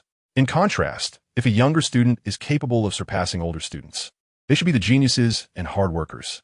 Moreover, according to the goblet selection, they should indeed have more ability and be more deserving of the qualifications to compete, right? So your selection system is simply a ridiculous joke. You only filter out some of the truly deserving competitors and send up those who have wasted their time. Harry straightened his head from where he was leaning on his arm, looking at the other 3 champions. Of course, I'm not talking about you. You have also passed the goblet selection, and your abilities have been recognized by the goblet. You're not useless. The room fell silent again, with only Harry casually picking at the fruit on the nearby table and finally picking up a piece of peeled apple to eat. However, the apparent calmness was merely a facade for outsiders. Inside, Harry was already in the midst of a storm. The note was certainly not put in by Harry. He had no interest in this competition, and Voldemort couldn't be behind it either, as he was currently in Harry's hands. So who exactly put the note in? Harry couldn't consider that for now. He should focus on how to salvage his reputation at school, which might be damaged because of this. Harry knew that people only wanted to believe what they already believed and what they had witnessed with their own eyes. Now, this situation had gathered both conditions. Even if he argued, they certainly wouldn't believe him. So why not just admit it? Right or wrong? Facts? What do those mean? History is written for people to see. Events happen in front of people. As long as everyone believes something is true, then it is true. As long as everyone believes, falsehoods can become reality. This incident isn't a great injustice nor a particularly noble historical fact that must be proven. There is nothing dark or bloody. Nor is there any brilliance or glory in this event that actually happened. So is it worthwhile to go through the trouble of proving that he didn't put his name in the goblet? Why not just go with the flow? Why not take advantage of it? Why not become that miraculous boat that sails smoothly with the current? The fact is, as long as the clamorous voices and the long flow of history rush by, they can be distorted into any shape. People's views and morals are the same. As long as you lightly tap on the weakest point with righteous words and kick the leading sheep that is guiding the lost lambs off the path, then you are the leader. Harry is good at finding weaknesses, and there is nothing in this world without weaknesses. The age limit of the goblet? Surely, no one really thinks that's a good idea, right? Don't joke around. Perhaps it was once a good idea, but it isn't anymore, because someone said it was a bad idea, and more importantly, this person's word struck at the logical flaw of this idea. Is this logical flaw really a logical flaw? Who cares? As long as it sounds like a logical flaw, that's enough. Oh, by the way, besides what people already believe and what they have witnessed, there is something that can gain people's trust even more. What people want to believe. Do you think the biggest flaw in this age system lies in its logic? Too naive? Who would want to delve into the logic of something? How many people like that are there? Perhaps the collective wisdom of people keeps growing, but there will always be a few who are the smartest. And those smartest few are often the leaders. There will always be silent lambs in this world, and there will always be leading sheep guiding the flock forward. So the vast majority of people will always follow the leader, regardless of the era. But the key is, how do you become a leader? Because you can lead the flock to the lush pastures. So what is the biggest flaw in this system? The biggest flaw in this system is the dissatisfaction of those younger students. How many are there at 17? The vast majority of students in these schools are younger students, and their dissatisfaction is the greatest power. So even if Harry put a note in the goblet, is that for his own benefit? Of course not. He is speaking out for all the younger students who are treated unfairly. Does he want to show off to increase his own reputation? Of course not. He protests because he believes the system is unreasonable. Is it for himself that he wants to compete? Certainly not. He is speaking for all underage wizards. And do you know what is even more clever about this? It does not conflict with the interests of others.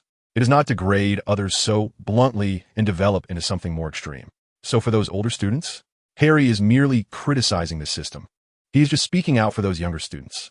He is merely proposing a fairer and more reasonable system. Who is he competing against? He is competing against the school administration. Has he touched our interests? He hasn't touched our interests. Has he harmed the interests of part of the people to protect and help others? He hasn't. So what is he doing? A great cause, a commendable thing. Perhaps for older students, this is a much smaller increase in reputation than directly exploding discontent, but it absolutely does not harm their reputation. And even for those who are considering Harry's proposal, it may further increase their reputation. What a clever transformation. What a sinister distortion. Who is behind the scenes making their own note appear in the goblet? It's not important. No, it's still somewhat important. It's best to quickly pull out that troublemaker and deal with them to prevent any uncontrollable incidents. Harry, Dumbledore paused for a long time before speaking again. If you think the Goblet of Fire's judgment is unreasonable, you can come to me afterward. I am willing to voluntarily forfeit my qualification to participate. But Harry immediately interrupted Dumbledore, stood up, and walked toward the door. Just as he was about to open it, he suddenly turned back and looked at the headmaster of Durmstrang. I apologize for my earlier remarks about your school, and I hope you can understand my rudeness. He then opened the door and strode out without a trace of reluctance. This is a crucial step. It defuses the earlier insinuation that older students are worthless while also voluntarily forfeiting, letting others know how little he cares about this competition, demonstrating that he is not seeking personal gain. Additionally, by implying that the Goblet of Fire's judgment is inaccurate, he increases his credibility. He was indeed chosen by the Goblet of Fire, which is a natural advantage, meaning he has the ability to be a champion, and the words of someone capable are always more convincing. Furthermore, this statement also cuts off the opponent's retreat. Harry is not afraid if they don't allow him to compete. But if they want to punish him for it, That would be slapping their own face, and the Goblet of Fire would lose its credibility, making it impossible to hold the Triwizard Tournament in the future. Perfectly resolved, done, wrapped up. Is everything settled? Harry seemed bored sitting in his chair, casually fiddling with the wizard chess in his hand. It's done, Ginny said respectfully. The Slytherins are very efficient. Then she raised her head again. I'm sorry for my indiscretion, but why did you do that? She seemed to feel she shouldn't have said such a thing and quickly lowered her head again. Knowing too much is not a good thing, Ginny. You should understand. Harry's movements didn't change, but he sharply raised his eyelids, and in his suddenly constricted pupils reflected Ginny. I'm sorry. Ginny's face suddenly turned pale. This is the reason. Harry's gaze returned to his chessboard. His tone quickly softened. Harry, could you stay for a bit after defense against the dark arts class? Sirius, who had been sitting at the front behind the podium, suddenly said. The class was momentarily stunned, but thinking of Harry and Sirius's special relationship, they didn't think much of it and assumed it was their private matter, so they all left the classroom chatting and laughing. What's wrong? Harry remained in his seat, only coldly asking. Sirius looked like he wanted to say something, but couldn't find the words. Harry noticed his restless hands trying to grab something, but quickly pulling back. Harry glanced at the pile of books nearby, where 2 pieces of parchment were pressed down. Lupin's letter, TSK, annoying restoration. Harry instantly became alert. It seemed the effects of memory modification had worsened after multiple revisions, and the second time was nowhere near as effective as the first.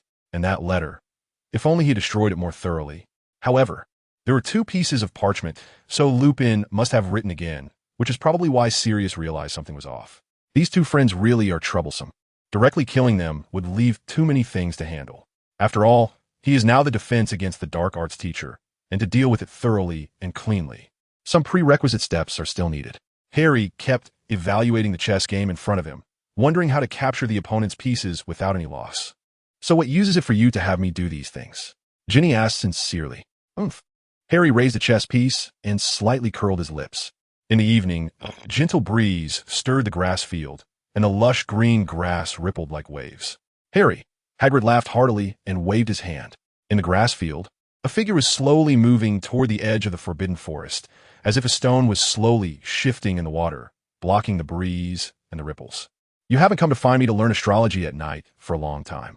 I thought you lost interest in it. Why did you come looking for me today? Hagrid said with a cheerful laugh. Oomph. Who knows?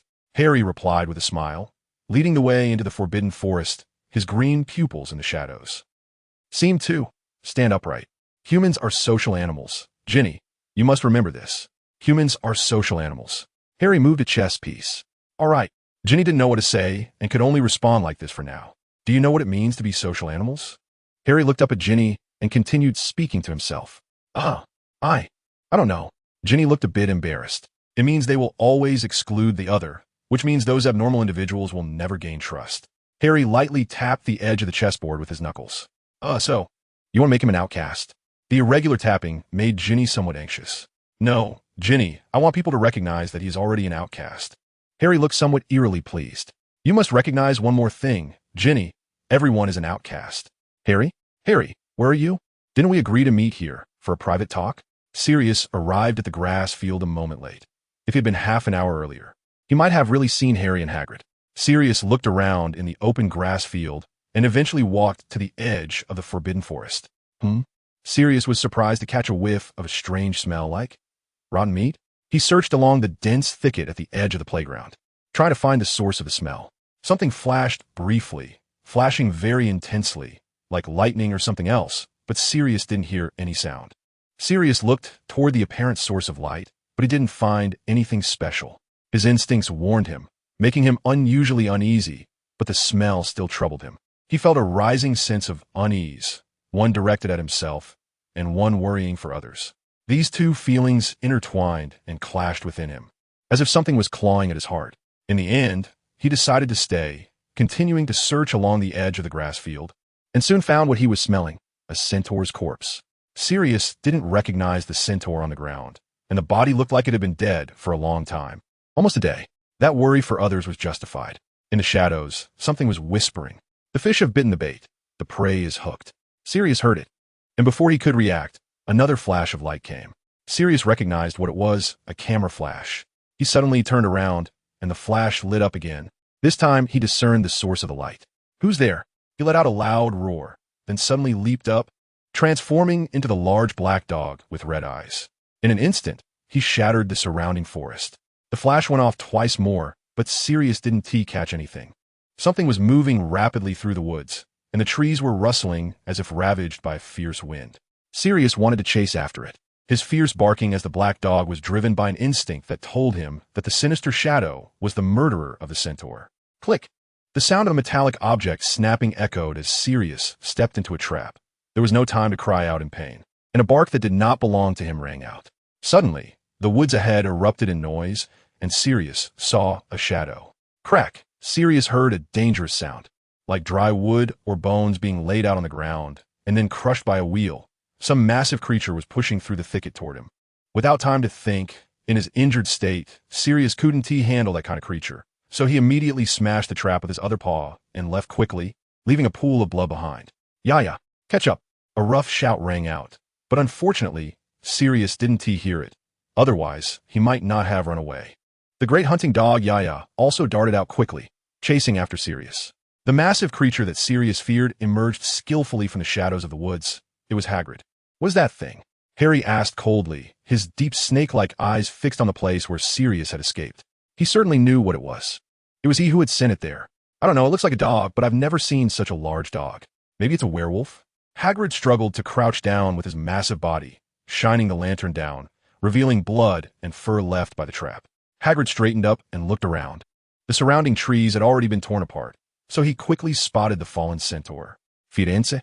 Firenze! Hagrid exclaimed in panic upon recognizing him. He and Firenze were good friends, and with his experience, he could easily discern the state of a creature. He ran over, lifting the body with his large hands. Anger and sadness reflected in the small eyes squeezed by flesh. Professor, your flowers are as beautiful as the stars in the sky, a faint voice murmured. The next day, Sirius walked down the corridor with his right hand wrapped in white cloth, still seeping blood. The surrounding students cast strange glances at him. He looked a bit haggard and unkempt, with dark circles under his eyes and redness in them. Bang! He pushed open Professor McGonagall's office door a bit too forcefully. Oh! Professor McGonagall's expression was not good either, as if she were dealing with something urgent. The sudden loud noise startled her. Sirius, can you please knock next time? I'm sorry, Professor McGonagall, but I think you already know that something in the Forbidden Forest has killed the centaur. I hope you can investigate it quickly. I feel. Sirius suddenly paused, because Professor McGonagall's gaze at him appeared shocked and different. This matter is not so simple. It was then he noticed several photos on Professor McGonagall's desk, which were magically animated, making even the darker ones still clear. The most prominent photo on top showed a figure crouched beside the centaur's corpse in a shadowy forest. That familiar face of Sirius revealed vigilance and even a hint of danger, frozen just a second before transforming into the large dog. Sirius sensed something, turned around, and saw that a number of students had quietly gathered at the office door, cautiously peeking in, many of them seemingly holding similar photos. Their eyes looking at him, like they were staring at a monster. You've been following me all this way. Is there something you can't say in front of others? Harry leaned against the wall, watching the seemingly empty corner on the other side. So you realized it long ago. I always underestimated you. A figure emerged from the corner. It was Malfoy. I have to say, your hiding skills are rather poor, Harry casually remarked. Malfoy rolled his eyes, but didn't say much more as he walked toward Harry. Is it you who started the recent rumors about your godfather? What rumors? Isn't it true? Harry smiled. Are you planning to kill again? Malfoy suddenly leaned closer, his expression not looking good. What? Don't you like the blooming of beautiful flowers? Harry straightened up, facing Malfoy. Harry, that's murder. Are you sure? Malfoy frowned and, isn't your godfather? You have a deep-rooted misunderstanding of death. Harry sighed, shaking his head lightly, seeming a bit weary of explaining this to someone. Even you don't understand. What do you mean? Malfoy was taken aback. Aren't you the serpent of Slytherin? Harry suddenly moved a bit closer to Malfoy. His dark green eyes suddenly constricted, the deep darkness transforming into a terrifying abyss, turning into snake-like pupils. Malfoy was frightened and took a few steps back. Harry also stepped back, saying, abandon the decaying shell and welcome the new life. This is a normal and essential part of the life process.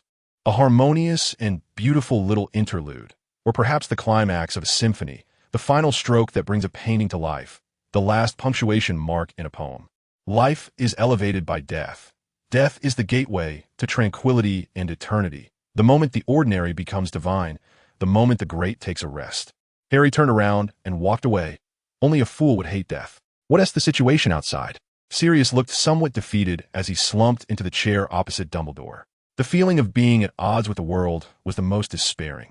When the world points fingers at you, it's impossible to defend yourself. It's bad. The centaurs were extremely agitated.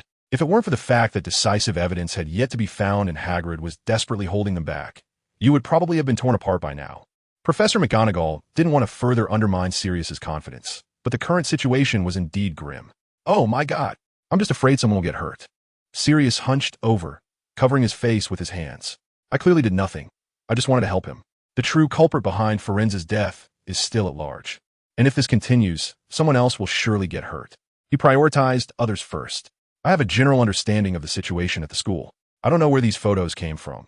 Although I've confiscated them all, there's no telling if more copies are circulating among the students, or even if they reach the other two schools. Snape drawled slowly in his usual dragging tone, with a hint of schadenfreude in his voice. Although he had indeed done Sirius a significant favor in managing the public opinion, the students are now discussing this murder, Mr. Black. Their fear and concern about Voldemort have largely been transferred to our dear defense against the dark arts teacher. They already have prejudices against you simply because you come from Azkaban. Snape looked at his old classmate with whom he had many unresolved grudges, his eyes seemingly always carrying a hint of contempt.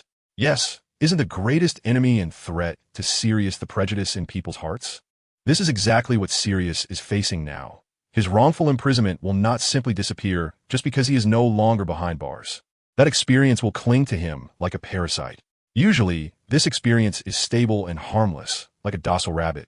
But the moment Sirius encounters any problem, or even a suspected problem, that history will be dug up, repeatedly discussed, and then turned into real charges weighing heavily on his back. Thank you for informing us of the details, Snape. You may take a break now. Dumbledore observed that Snape also had some prejudice against Sirius. Although Snape has certainly put in great effort to help Sirius, it might be better to let him rest for now to avoid more mockery later. Oh, of course, since I have completed the task you assigned me, I will take my leave now.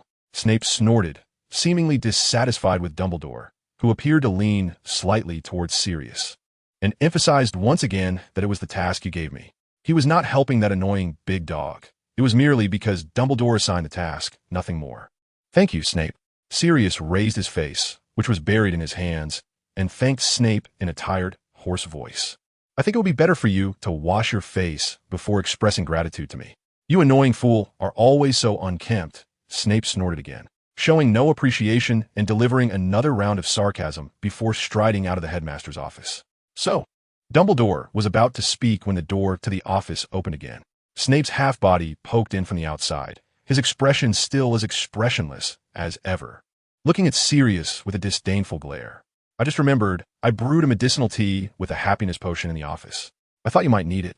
And then Snape unexpectedly offered Sirius the thing he needed most right now. Oh, thank you, Snape. This is exactly what I need, a little something to help regulate my mood and stay calm. I must say, old bat, you always manage to observe what everyone needs most.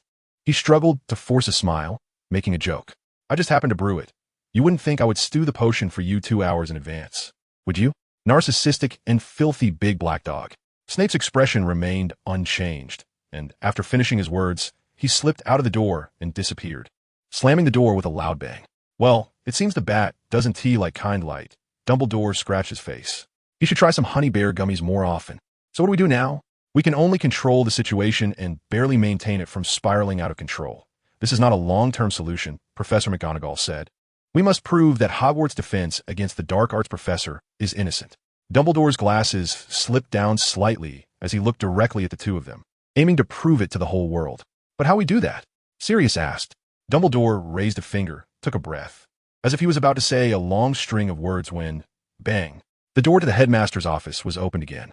Strangely, the stone lion at the entrance didn't report it, and the visitors were none other than Minister Fudge and Lucius Malfoy. Oh, what brings you two here today?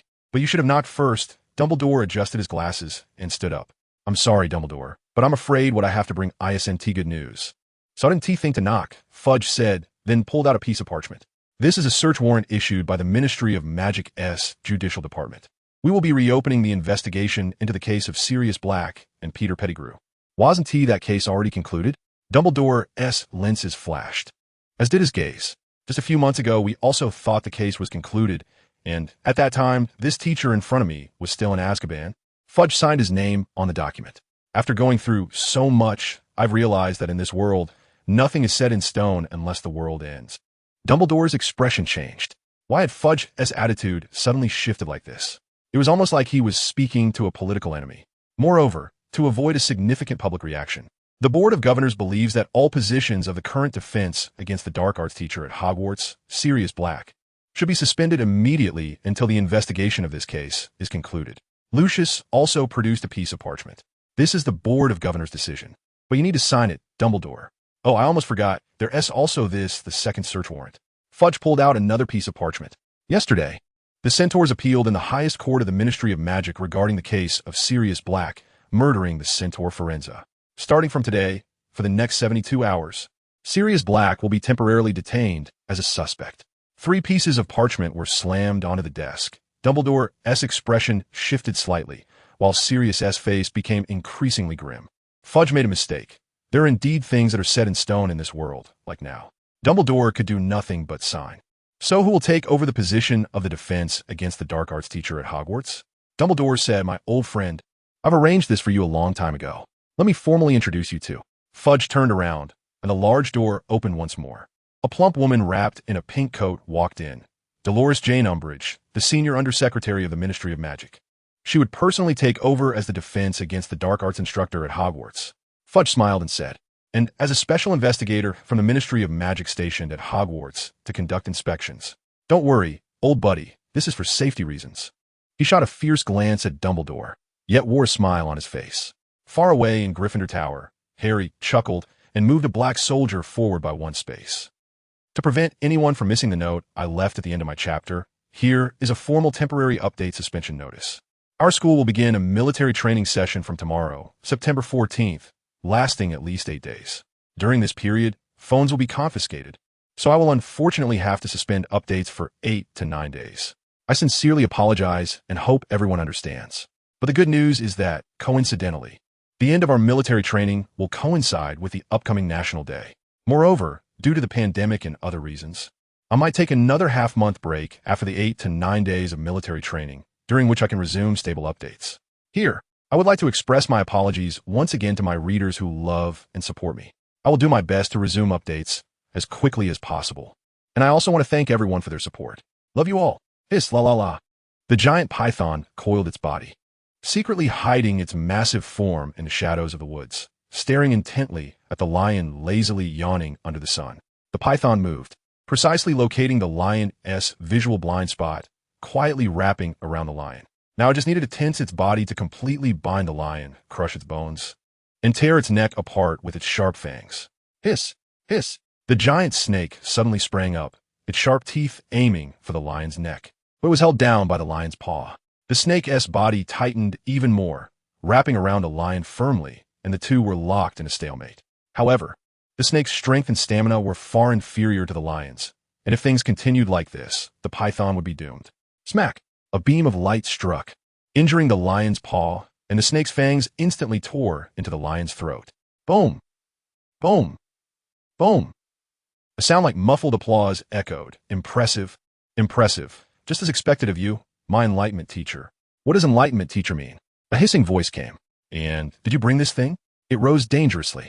The massive body finally crawled out from behind the shadows and obstacles. It was a golden python. Its belly had once flowed with Darius's blood. Ah, Imrealisuri, Harry said with little sincerity as a huge black shadow slowly emerged behind him. The black towering figure was the basilisk. Hiss! The giant snake recoiled slightly. Appearing fearful, Harry took a few steps forward. Hiss! The intertwined snake bodies suddenly sprang out like a spring, the massive python's body propelling its head forward like a missile, and the previous moment of fear vanished in an instant, revealing its 4 dagger-like fangs. However, Harry's wand burst forth with brilliance, pinning the giant snake to the ground. No one understands snakes better than I do. I can clearly read your every move and intention, Harry said comfortably. The giant snake fell silent. All right, quiet down. I won't do anything to you. You helped me, remember? Harry retracted his wand. If it weren't for you helping me, I wouldn't help you either. It's just normal. After that incident, we had no further relationship. Snakes are creatures with clear distinctions between gratitude and resentment. In nature, there are no sentiments. Thus, snakes only repay grievances. But any snake that realizes it is in safety will return the favor to those who helped it. The story of the farmer and the snake? Regardless of whether it happened or not, a human who cannot communicate with snakes is a danger to them. Cautious snakes will often prioritize eliminating threats around them, which is both a product of their cautious nature and the cruel laws of the jungle. Farmers shouldn't hold snakes close, as that would make the snakes think the farmer intends to cook them. Snakes don't need redemption. They only need help. Never get too close to a snake, as they are destined to be solitary. So why are you here? The giant snake flicked its tongue. Do you know why you couldn't completely subdue the lion? Harry didn't answer, but instead asked the snake curiously why. The giant snake perked up at this. Also, was that monster called a lion? The lion spotted you. And even if it hadn't, you didn't subdue its claws beforehand. So it pinned your head down, Harry said. That thing is called a lion. And it's a male lion. That really was dangerous. Do you know I almost died? The golden python glared at Harry in dissatisfaction. To be honest, you surprised me. After all, the golden python species is considered physically weak. You should be grateful that the lion wasn't fully grown and that it had never seen something like a snake in a zoo since birth, Harry said casually. I'm grateful. That lion was handpicked by you for me to fight, right? The giant snake quickly flicked its tongue. Ha ha, you are indeed sharp. Harry did not deny it. How could it be so strong? The kind of monster? The snake said with a look of dread. How could one tell that a snake was fearful? Never before had anything defeated him when he ambushed his opponent. Do you know what the most fundamental thing to becoming strong is? Harry tilted his head, looking very happy to be chatting with the snake. What is it? The golden snake swished its tail, clearly wanting to hear Harry's answer. Never absolutely believe in a single ideology, but always pursue your goals at all costs. Always be willing to go to any lengths to walk the path you choose. Harry said, what does it mean to never absolutely believe in a single ideology? The giant snake looked puzzled. What if what you think is wrong? What if your beliefs become excessive and turn that ideology from good to bad? Absolute belief can lead to paranoia, Harry shrugged. Although he said this, he seemed to act otherwise. What does ideology mean? The giant snake looked momentarily blank. Harry paused. Discussing such things with a snake seemed a bit beyond the scope. I just want to know why that monster is so strong. The snake said, there are two kinds of creatures in this world that are the most terrifying. One lurks in the shadows, waiting for an opportunity, and the other arms itself like a fortress under the sun, Harry said. The giant snake lowered its eyes, seemingly deep in thought, and the scene paused for a moment. So, you still haven't answered my question. What are you doing here? The snake raised its eyes again. All right, I've had enough fun. It's time to clarify my intentions, Harry said, finishing with a standard gentleman's bow to the golden snake. To put it simply, I'm here to find you. Find me? The giant snake obviously froze for a moment, looking dazed. Of course, I still owe you a favor, Harry said expressionlessly. Don't tell me you crawled back here to this zoo-esque exhibit on your own. I'm quite relieved you weren't shot dead by the capture team. Otherwise, I would have had the chance to repay this favor. Making that glass disappear was already helping me. Not escaping was my own problem, and it has nothing to do with you, the snake said in a rather awkward tone. Come on, I don't think so. I will definitely repay this favor. I have a lot to do next, and if I don't come soon, I want to have the chance, Harry said. I'll give you a wish, Snake, debts of gratitude must be repaid. The snake was dazed for a long time. All right, if you can kill my enemies who are watching over me and give me my freedom, that would be the biggest help you could give me, it said in a very light tone. Oomph. Harry smiled. I guessed it. Crack. Crash. The large glass wall above the amphibious coffin in the zoo was suddenly shattered, and something flew over, crashing heavily at Harry's feet. It was the zoo director. Tomorrow you'll see in the Muggle news that all the night staff at the zoo were slaughtered and all the animals went missing. I will send you back to where you came from, and from then on, we will have no further relations. Teacher, Harry said, turning around, his figure gradually disappearing into the darkness. Behind him, in the golden pythons exhibit and throughout the entire zoo area, green flames began to rise. The night had grown deep, and none of the recent bad weather. The night had rarely peeled away its mysterious veil, revealing the vast and magnificent starry sky. The trees seemed to stretch upwards to reach for the stars, as if responding to the Earth's wish. Tonight, the moonlight was like silver, tranquil, and serene. The night is truly beautiful. Isn't it? Harry, wrapped tightly in a black wizardess robe, with even his mouth and nose covered, sat by the bridge like he had vanished into the night, the drifting black robe outlining the shape of the night wind. "What are you doing here?" "Sirius." Walking on the bridge, said unexpectedly. "Crossing this bridge means returning to that eternal darkness without daylight. Even so, you still refuse to take advantage of Dumbledore to win yourself a last breath of air and escape?" Harry didn't respond at all to Sirius's meaning. "Why?" "Oomph." Sirius was silent for a moment, then smiled lightly. "Crossing this bridge, I am merely in darkness. Escaping from bridge means I will forever lose the light." He showed a bit of playful expression in front of Harry, answering this question in a style that seemed quite strange to him. "Light? Is it that important?" Harry ignored Sirius's oddity. "Why isn't it important?" Sirius retorted. "What is wrong with stepping into darkness? The brilliance of ideals and nobility can still shine upon you," Harry said in a nonchalant tone. "But what is the point if you're not walking in the sunlight, basking in the light?" Sirius questioned again. "Meaning is defined by oneself. It has nothing to do with light and darkness. But light is what people pursue. Without light, there would be no meaning regardless of the outcome. We have always walked in darkness, yet we create light in the end. But that premise is to have the guidance of starlight." The situation paused for a moment, and both of them fell silent for a while. "Did you realize what I'm looking for? R-A-B, right? How did you know?" "That girl named Hermione mentioned it to me. She said you were very interested in my brother and mentioned those 3 letters. All right. I did mention it often for a time. Why are you so interested in my brother?" "Just sudden curiosity, and also a collectible I like. The Slytherin locket box, right? You guessed it? That was the last thing my brother left behind. I found it long ago in the old house. Give it to me." Harry stood up, his green eyes shining brightly. "But you want to just hand it over to me, will you?" Harry was sure that Sirius had long realized who was causing trouble behind the scenes. He was his first suspect, just not certain yet. Behind Sirius, the light and shadow flickered. The escort had come looking for him, and Sirius had delayed too long. "No, on the contrary. I knew you would come looking for me sooner or later, so I specifically kept it with me." Sirius smiled, raising his hand, a silver chain wrapped around it. The long black box hanging down at the end shimmering with mysterious light. "Why?" Harry stared at the box for a while, then raised his head to look at Sirius. "Are you really giving it to me, so easily?" "Of course, otherwise, what would I do?" Sirius smiled, looking at Harry. Harry gazed into Sirius's eyes. He understood something from them. Sirius had indeed sensed something, but he could only see sincerity and trust in Sirius's eyes. Even if he sensed something, at least he never doubted what Harry wanted to do to them. "Thank you." Harry took the locket box, thanking him softly. "No need for formalities. I am your godfather. If I can't even help with this little favor, that would be too embarrassing." Sirius patted Harry on the shoulder, then continued walking towards the other side of the bridge. "You don't believe it, or you want to admit it?" Harry suddenly asked Sirius back. "Believe what? Admit what?" Sirius turned back. "It's nothing." Harry lowered his head and closed his eyes for a moment, then raised his head and opened them. "Do you think the farmer who saved the snake would resent the snake for killing him instead?" "I don't know. Maybe.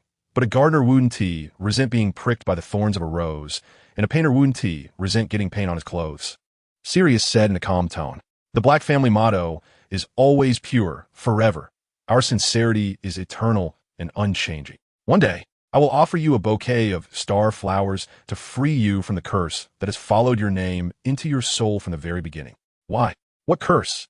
"The surname Black once had a dark connotation, yet you are named after the stars. The greatest sorrow in the world is this: to toil in darkness, yet offer light. To yearn for the starry sky, yet always be bound to the ground by shadows. When the decayed shell is discarded, I will help you fulfill the promise your ancestors made in your bloodline. Your soul belongs only to you, and in that world where each person is the protagonist, your soul will attain eternal purity. Is that so? I will look forward to it. Perhaps." On the other side of the bridge, the flickering light and shadow shook more violently, and the Aurors were slowly approaching. Sirius had to go. "I will come back." "I hope so. Why are you so slow?" "You better not think about escaping." Behind Sirius, several Aurors appeared on the other side of the bridge, and in front of Sirius, there was no sign of anyone. "I know." Sirius turned around and smiled, the dazzling starlight shining in his eyes. On the other side, at the top of Gryffindor Tower, a figure that had just been on the bridge stood quietly, with darkness as his surname, but named after the stars. Harry murmured, "Does this starlight truly belong to you?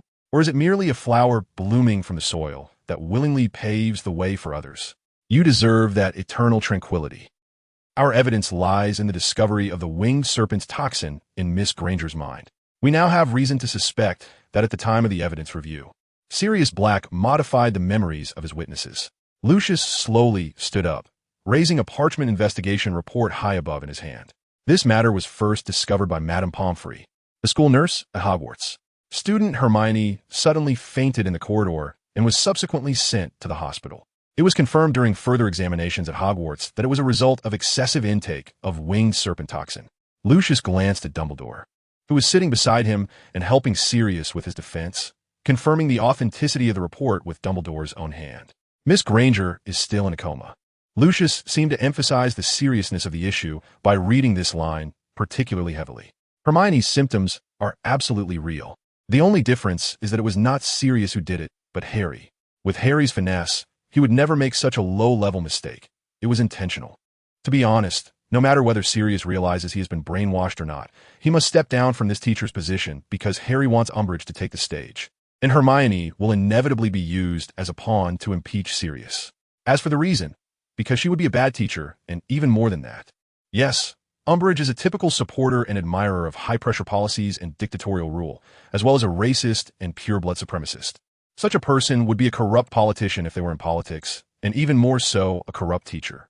Not to mention that after he sowed discord between Fudge and Dumbledore, Fudge directly appointed Umbridge as a special commissioner of the Ministry of Magic, holding powers no less than that of a vice principal. Furthermore, during the Triwizard Tournament, students from 3 schools gathered at Hogwarts, meaning this commissioner could control 3 schools at once. The impact of such a person suddenly gaining such great power is immeasurable. In fact, to ensure that the chaos caused by this pink old toad is significant enough, Harry deliberately chose to act against his own teacher, Firenze, to ignite conflict between the centaurs and wizards, and then waited for this racist to escalate the situation. As for why he had to find such a nuisance to create trouble, one must understand that humans are creatures that are content with the status quo. People may have discontent and may resist, but if they truly rise up, it must be because they can no longer live. And a ruler like Umbridge is one of the most important links in this chain, a foolish and brutal guy, also coming from the Ministry of Magic, perfectly fitting Harry's current plan to tarnish the Ministry's image and force people to rebel. Thank you very much, Mr. Lucius Malfoy, for your statement. Dumbledore stood up with a smile, looking very calm. This evidence is indeed real enough to prove that someone modified something in Miss Granger's mind. But I do not believe this is enough to prove that what Sirius said is false. Dumbledore shifted his tone, asking what could prove that this matter was done by Sirius. The event that occurred at Hogwarts, the one that caused Voldemort's resurrection, had many witnesses, and the defendant is one of them. We could easily check their minds for toxins. If only Sirius is found to be free of it, then it can be confirmed. It was unexpected that Lucius actively proposed such a suggestion. However, there are certainly reasons for this. It is not difficult for Harry to fabricate traces of winged serpent toxin in his own mind, but after 2 bouts of amnesia, the toxin in Sirius's head has long since disappeared. Therefore, if a check is really done, it would only cement Sirius's guilt. No need. The court door suddenly opened, and Snape strode in. A group of Aurors beside him wanted to stop him, but Dumbledore raised his hand to signal them to hold back. This is the investigation report. I have discovered a way to fabricate winged serpent toxin, so your proposed method is meaningless, Snape said in a hurried tone, dragging out his slippery voice. Moreover, I can guarantee that this method is not only easy to implement, but also easy to detect, and there are no countermeasures. So all tests for winged serpent toxin at this stage are meaningless. Snape preemptively blocked Lucius's mouth, casting a contemptuous glance at his former colleague. Snape, you. Lucius slammed his hand on the table, staring angrily at Snape with a confused expression. What's wrong? Oh, I'm a witness called by Mr. Sirius, Snape said disdainfully, while Sirius smiled at Snape. We don't plan to present any other evidence for now. Let's adjourn. Lucius sat down angrily. They indeed have other evidence, but it is not enough to completely convict Sirius, and as long as they do not immediately convict him, it is meaningless in front of Dumbledore. Fortunately, Sirius is still a suspect, so to have more chances, it is better to drag it out until the second trial. Dumbledore looked at Lucius with a peaceful expression. Lucius glanced at Dumbledore and suddenly realized that Snape's timely delivery of this research result was because all the evidence he could present had been completely seen through, guessed by the silver-bearded old man in front of him. In a battle of wits among intelligent people, Lucius was not qualified to match Dumbledore. Lucius flicked his robes and strode away from Snape, lightly leaving a sentence by Snape's ear. Have you figured out who you want to help? Snape turned to look at the closed door, his deep gaze darkening further. In Sirius's old house, Sirius was selecting materials that Dumbledore had given him. These might be used in the upcoming court case against Lucius, and he needed to familiarize himself with them first. Sirius suddenly saw a document. He picked up the roll of parchment, his pupils constricting sharply. He did not show much surprise, but he let out a deep sigh. I must quickly write to Dumbledore. Sirius knew he could not wait any longer. The urgency of the matter was too high. He rummaged through a large pile of files, quickly pulled out a blank envelope and parchment, and prepared to write with a quill, but he suddenly stopped. The light flickered, plunging the room into complete darkness before suddenly illuminating again. Behind him, the half-open door creaked eerily, fully opening to reveal a ghostly black figure standing behind Sirius. I brought you a bouquet. Please say hello to my father for me, Godfather. Harry caressed the blood-stained envelope, the spilled ink mingling with red blood, spreading across most of the table and dripping to the floor like fine threads. Harry took out the piece of parchment that Sirius had seen from the chaotic pile, which recorded Harry's permission from Dumbledore to enter the Forbidden Forest with Hagrid, as well as the record of Harry entering the Forbidden Forest with Hagrid on the night Sirius had his incident. Harry deliberately planned to enter the Forbidden Forest on the night the plan was executed to prevent Hagrid from helping to draw the tiger away from the mountain. And after the plan succeeded, he could use the excuse of looking for Firenze to have Hagrid take him out of the Forbidden Forest, creating the first eyewitness. Hagrid, that honest guy, did not understand how to lie. But this was also a loophole. Dumbledore might not notice, but Sirius, being in the situation, could easily guess Harry's role based on the events before and after. He might not be certain and had no evidence, but suspicion was enough.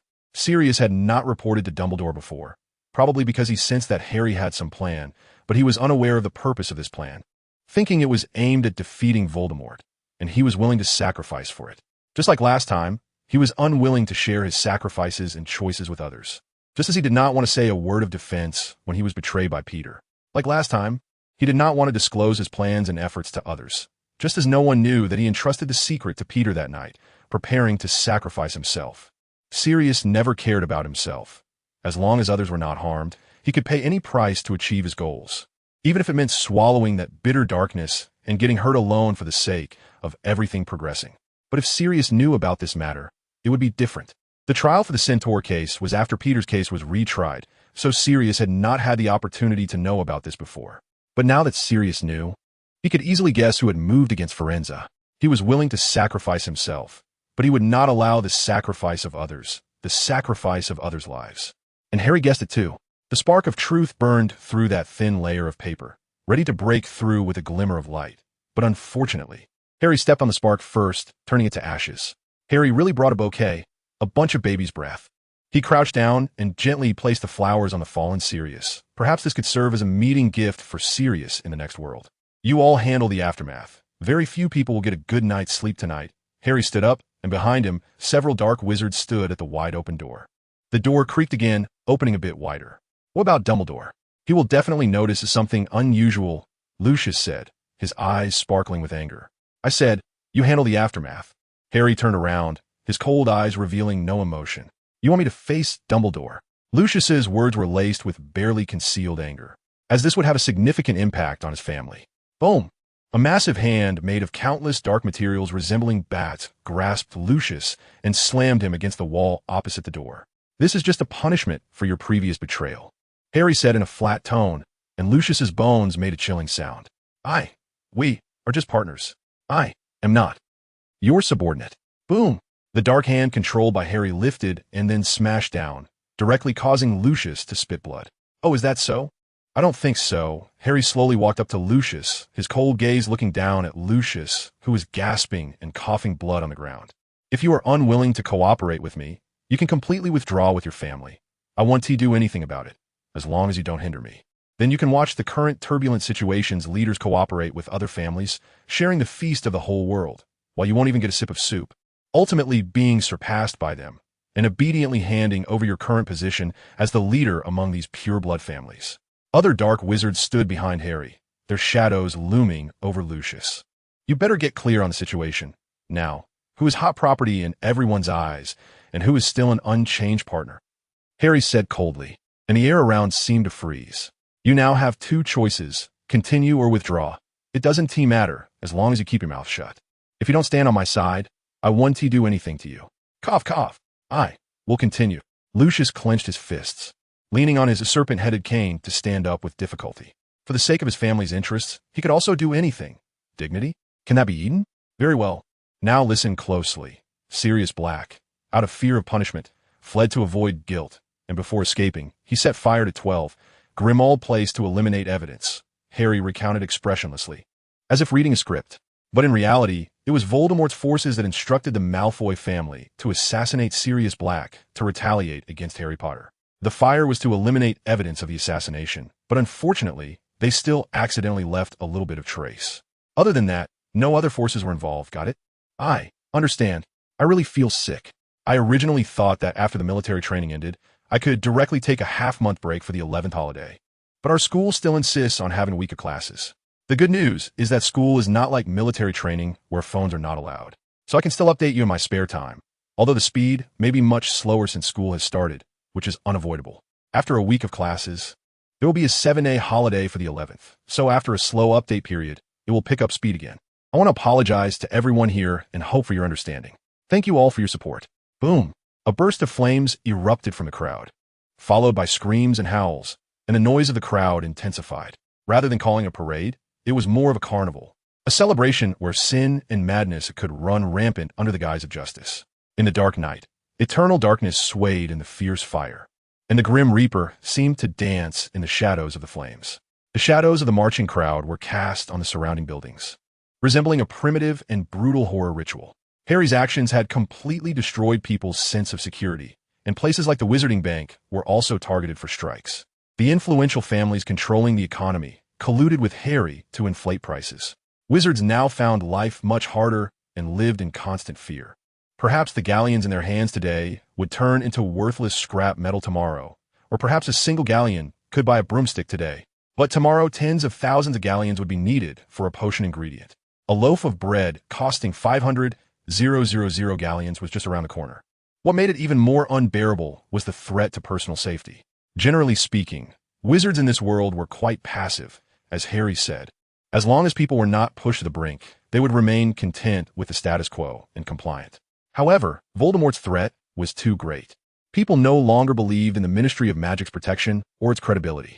The Ministry of Magic had stripped people of their sense of security, so no matter what, they would hope for the Ministry's downfall, regardless of whether the new regime would be strong.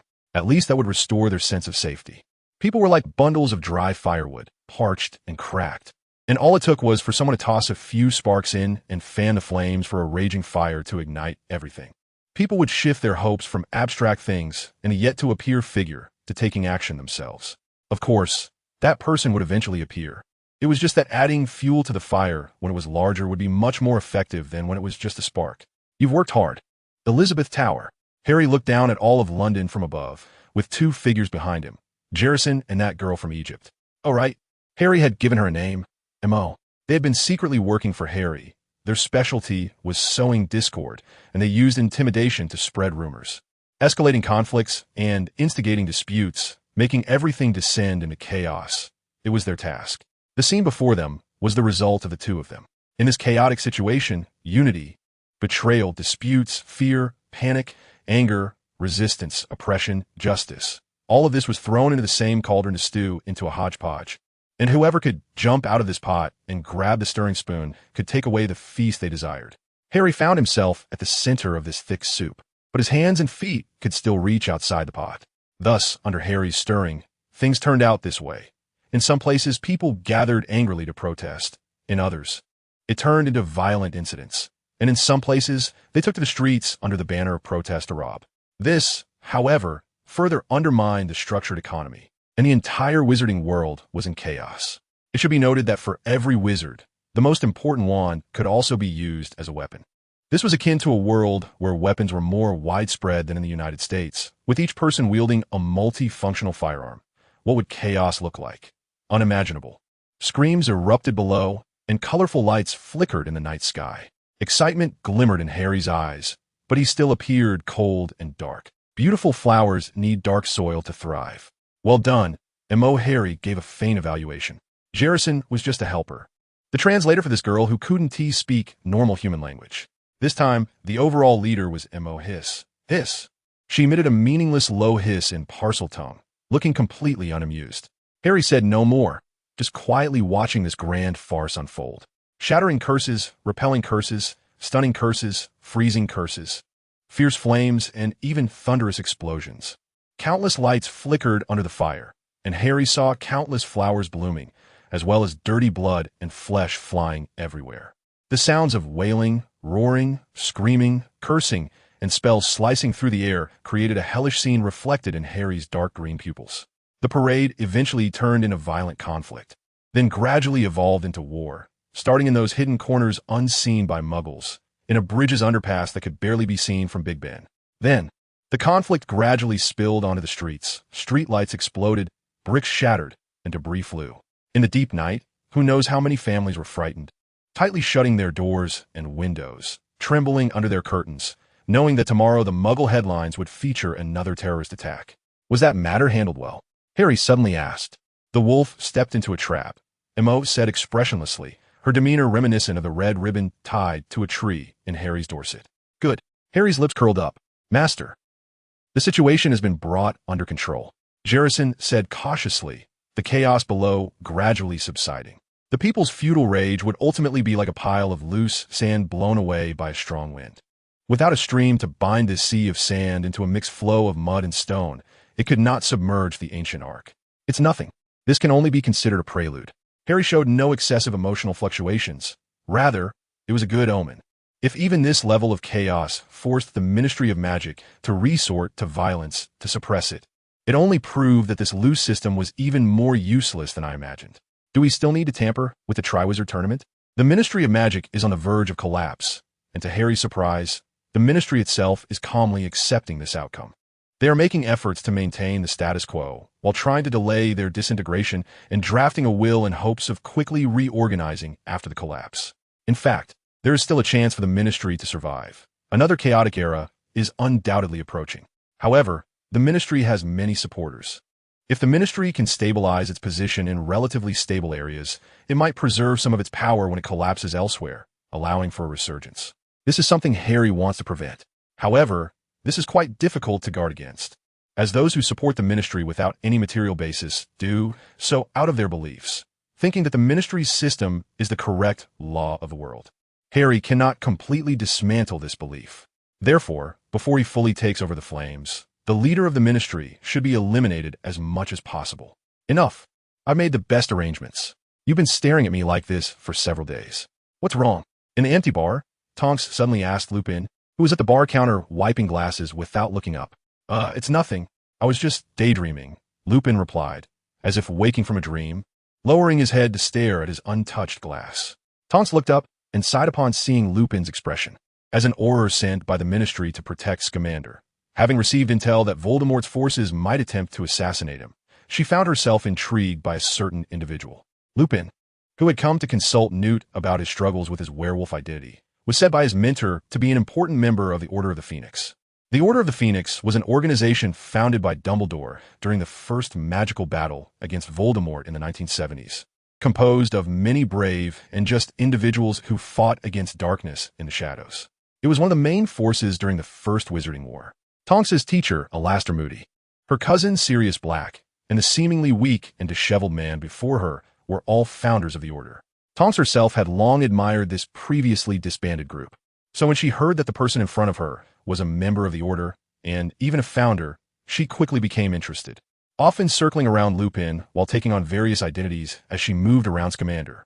While secretly observing Lupin, she discovered that he was also keeping an eye on her. Lupin seemed to have realized that this person, who changed identities almost daily, was actually Tonks, and likely learned her true identity from Newt, showing no hostility toward her. Thus, when they were alone, she began to appear before Newt and Lupin in her true form, secretly establishing contact with the two. This led to today, as seen, Tonks, who was not very patient by nature, couldn't hold back any longer, even though she had initially wanted to avoid any interaction with anyone. However, Lupin didn't seem particularly eager to engage and deflected the question with a light-hearted remark. Come on, this isn't the first time.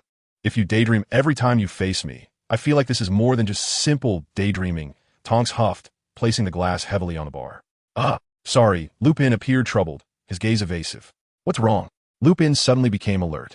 Tonks, with a strong sense of crisis as an auror, also tensed up upon seeing Lupin's alertness. There are footsteps outside, a lot of them, coming this way, Lupin said in a low voice, trying to keep his tone down. I know, shut up, Tonks said decisively. Do they have malicious intent? Very strong malicious intent, and they're all experienced, moving very skillfully. Come over here, there's a back door behind the bar. Let's go that way. The two quickly moved without making a sound. When Lupin stood up, the table and chairs didn't even scrape against the floor. They swiftly reached the back door of the bar. As they opened the door and stepped out, a group of people surged into the alley on both sides, wielding various weapons, forming clusters around them. Lupin charged ahead, trying to break through to the left side of the alley. His instincts were correct. This group was indeed coming for them.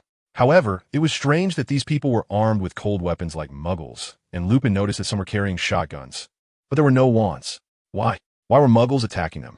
A gunshot rang out, and Lupin elegantly deflected the bullet with a spell, waving his wand like a conductor, sending two attackers flying. Tonks followed closely behind Lupin, casting spells from the tip of her wand to help him knock a side attacker away. More attackers began to swarm in, and Tonks moved closer. Lupin turned back and used a repelling spell to send one flying, while Tonks used a shattering spell to injure another. There weren't many attackers, only about a dozen, but for the two of them, it was definitely dangerous. Another shotgun bullet narrowly missed hitting Tonks, and Lupin turned back to help her deal with the shooter. Let us go, Tonks shouted as she rushed ahead of Lupin. We need to notify the other Aurors. Don't be hasty. These guys must have already set up a perimeter. Being too reckless will. Lupin's warning was cut short as two figures flashed past them, moving with an almost inhuman speed and striking Tonks like missiles, piercing her abdomen. Tonks! Lupin shouted, rushing forward, but a dark figure suddenly appeared and pinned him to the ground. Oh, hello there, my prey. Heh. A bloodthirsty face filled Lupin's vision, with strange black sclera and pupils resembling a lunar eclipse, surrounded by a ring of white. His hair and beard almost merged at the edges of his face, which was covered in sparse hair, and his teeth were uneven, resembling canine fangs, long, sharp, and yellow.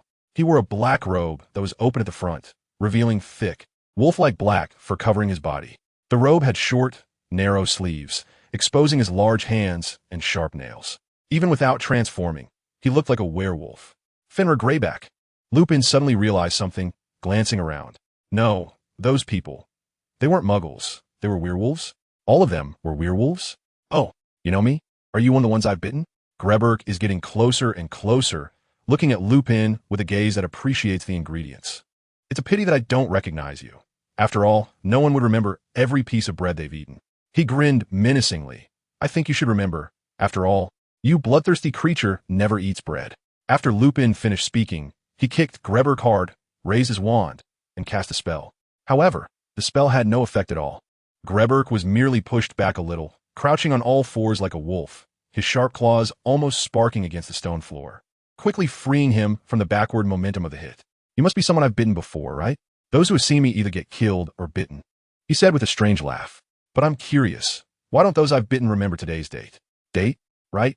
Today is. Lupin looked up at the sky. Although it was already late at night, the dim night revealed the true form of the moon. Hanging in the sky today was a full moon. Lupin had originally planned to avoid the moonlight in the tavern room today, but the muggles who had just been knocked down stood up again in a bizarre, twisted posture. They howled in pain, their human screams gradually turning into wolf-like howls, their bodies growing stronger, ears and faces elongating, sharp teeth protruding from their gums, claws emerging from their fingertips. You, as a werewolf, stand with humans, and what's more ridiculous is that you've actually forgotten it's a full moon night. Don't really think of yourself as human. The monster that hated humans completely tore off its human skin, revealing a wolf without disguise.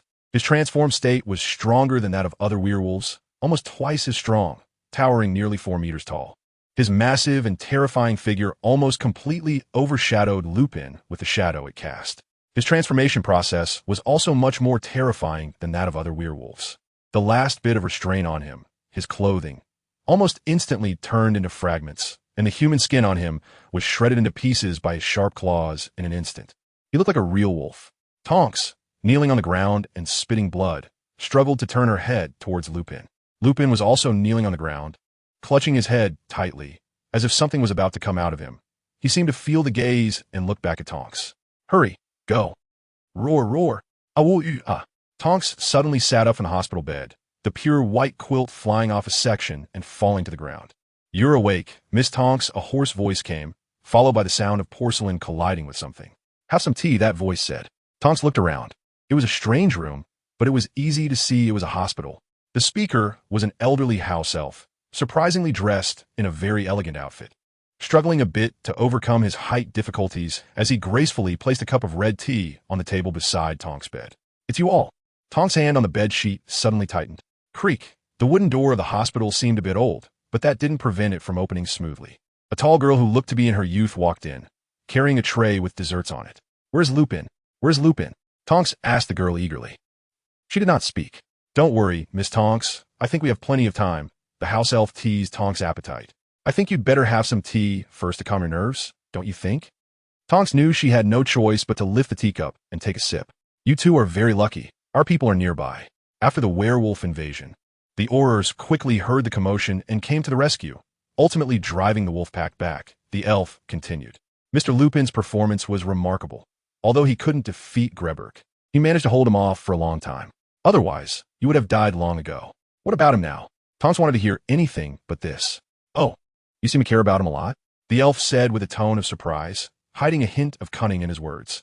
He saved my life. I care about him now. That's all, Tonks said, trying to sound calm, but her voice betrayed her embarrassment and panic. Ah, I see. Mr. Lupin is seriously injured. You could say he is on the brink of death. Although he barely held on through the night after last night's rescue. He can only be considered just stabilized now, the elf replied. The girl placed a tray on the table. What? Tonks froze for a moment, her hand gripping the cup tightly, then hastily threw off the quilt, wanting to do something. Snap! A crisp sound, made by the elf. Something suddenly exploded in the air, hitting Tonks' most severely wounded abdomen. Tonks screamed in pain, clutching her stomach and falling back onto the bed.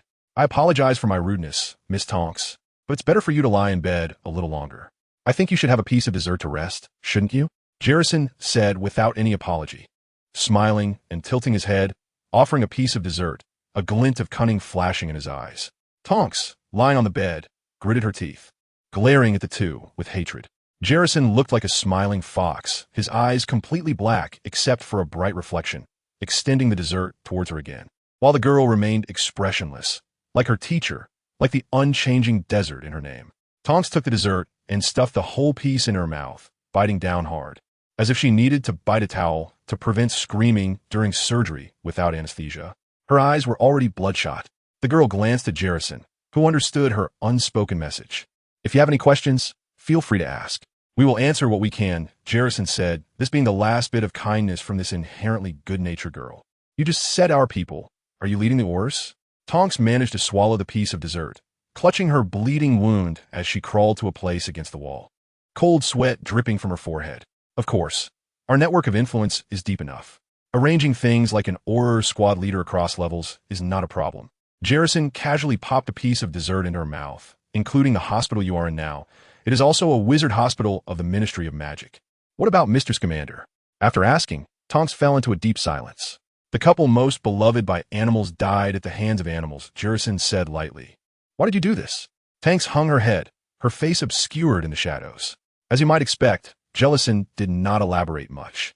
He knew that the girl in front of him had guessed. Tonks clenched her hand tightly, the girl's long nails digging deeply into the flesh of her palm. We should go, Jellison said, glancing at Emo. Emo nodded and walked out the door first. Miss Tonks, a doctor will come shortly to help you stitch up your reopen wound. Also, I must remind you, the doctor said your current injuries are not suitable for excessive movement, and Mr. Lupin also needs to rest and should not be disturbed. Jellison said this with a big smile before leaving. Only Tonks was left leaning against the wall, slumped on the bed, her head bowed deeply. The brilliant sunlight outside streamed into the room, but it only illuminated the deeper darkness beneath Tonks' shadow. Outside the room, Emo took out a palm-sized piece of parchment, swiftly writing down everything was going smoothly with a feather quill.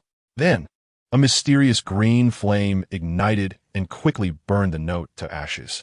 The next morning, Lupin finally woke up from his unconsciousness, but only received a scroll of parchment from Tonks, which read, I'm sorry, but I have to leave.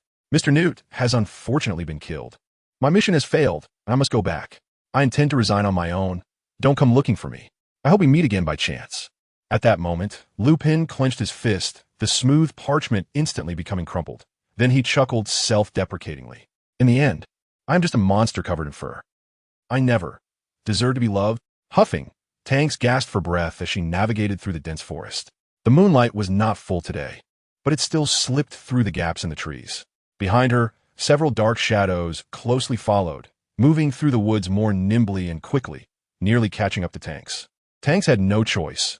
As she rounded a towering tree, she slid through a thick root and quickly dove into a ravine. "What do these pestering guys want from me?" Tanks expressed her confusion and anger, but could only continue running. The werewolves had come again, just as she was about to set off. Although the moon was not full tonight, the sheer number of them and their extraordinary recovery abilities were still terrifying. She was chased into a part of the woods, and Tanks truly did not understand why the werewolves wanted to kill her. If the ambush the previous night was to divert the Aurors from assassinating Newt, then tonight they were indeed after her life. But why? She was at most just an Auror. If she were not a skilled animagus, and her mentor was Moody, she would be just an ordinary ministry employee, someone who would easily be on par with any werewolf. If it weren't for Moody's excellent teaching, she would have died 100 times by now. Who would want to kill her? The shadows behind her drew closer, and from the human-like bodies erupted beastly roars. A shadow lunged down, claws extending to stab at Tanks. "Always stay alert. This is what my teacher taught me." Tanks rolled on the spot, instinctively dodging the attacking claws, then countered with a silent spell to repel the werewolf. The vicious, beastly roar came again, and the werewolves took the opportunity to surround her. Tanks could only charge at one of them. She grappled with the werewolf, while others joined in, quickly tearing her to shreds. A fierce fire consumed the werewolf in front of her, but another one still held onto her leg. Tanks endured the excruciating pain of being pulled and used the repelling spell to send it flying, but that was far from enough. She cast spells at the snarling pack surrounding her, but one by one, the wolves in human skins lunged at her, gradually forming shackles to restrain her. She was utterly drained. It felt like struggling in quicksand, only sinking deeper. The last spell dispersed the pack, but another shadow pounced down from above. "Give it to me. Get away," came a powerful shout. Immediately after, another figure charged out, intercepting the werewolf shadow and pinning it to the ground. Blood gushed forth as an unknown spell swiftly slashed the werewolf's throat, then hurled its body towards Tanks, colliding with another werewolf that had just charged in. Finally, there was an explosion. The previous werewolf was hit by a hidden blasting curse. A dazzling array of lights flashed before her eyes. That person was helping her fight the werewolves. Tanks's tattered clothes were soaked in blood, and she slumped down to her knees, unable to stand any longer. She lowered her head, bracing herself against the ground, and with great difficulty raised her head to see a familiar silhouette. Lupin. He turned back, wanted to walk towards her, but also collapsed, kneeling on the ground in a disheveled manner. The two were now kneeling in front of each other, the bright moonlight streaming down between them, as if they were meant to be united. "Are you okay?" Lupin asked with an awkward smile. "You, Sniff, how did you get here?" Tanks began to cry, and although it was a Klitsch hero saving the damsel plot, those involved could truly feel the emotion. Under this atmosphere, the pressure Tanks had been under for a long time completely exploded. She broke down. Hey, don't cry," Lupin said, somewhat at a loss. "I was chased by werewolves too, but there were fewer of them on my side, and I dealt with them quickly. However, they drove me to this place, and then I ran into you. I guess that is luck, right?" After saying this, Tanks cried even harder. "What's wrong?" "Don't cry," Lupin was confused, grabbing Tanks's hands that covered her face, but her head remained bowed. "I'm sorry, Lupin." Tanks's voice suddenly became as soft as a mosquito's buzz. "I've fallen in love with you." Lupin's eyes widened in disbelief as he stared at Tanks. "No matter whether you're a werewolf, no matter what your profession or identity, no matter if you can give me happiness and a good life, no matter what will happen after I fall in love with you, I don't think about any of it. I just want to be foolish and love you." But the more Tanks spoke, the harder she cried. "I'm really selfish." Lupin was even more puzzled, filled with surprise and confusion. "But I ask you for one thing. Can you not fall in love with me?" Why? "But I've already fallen in love with you," Lupin said, perplexed. Tanks fell silent, only her sobs remaining under the cold moonlight. A piercing cold wind swept through, shaking the trees and spreading the leaves flat. The moonlight vanished in an instant, leaving only the lonely darkness of the moonlit night. Clap, clap, clap. Well done. A slow clapping sound suddenly came from behind Lupin, followed by a familiar voice. Too kind. A cold voice replied with a strange hissing tone. Huh? Harry? Lupin turned back suspiciously. It's me, Professor. Long time no see. Harry stepped out of the darkness, looking pleased with a smile on his face. Tonks trembled slightly, unsure if it was from crying, anger, fear, or something else. What are you doing here? Lupin was still confused, but his nerves inexplicably tensed up. Of course it was for you, Harry. With a strange smile, Harry snapped his fingers, and many dark shadows immediately floated out. They were Dementors. It was them. Tonks was already on the verge of tears. I came here because of them.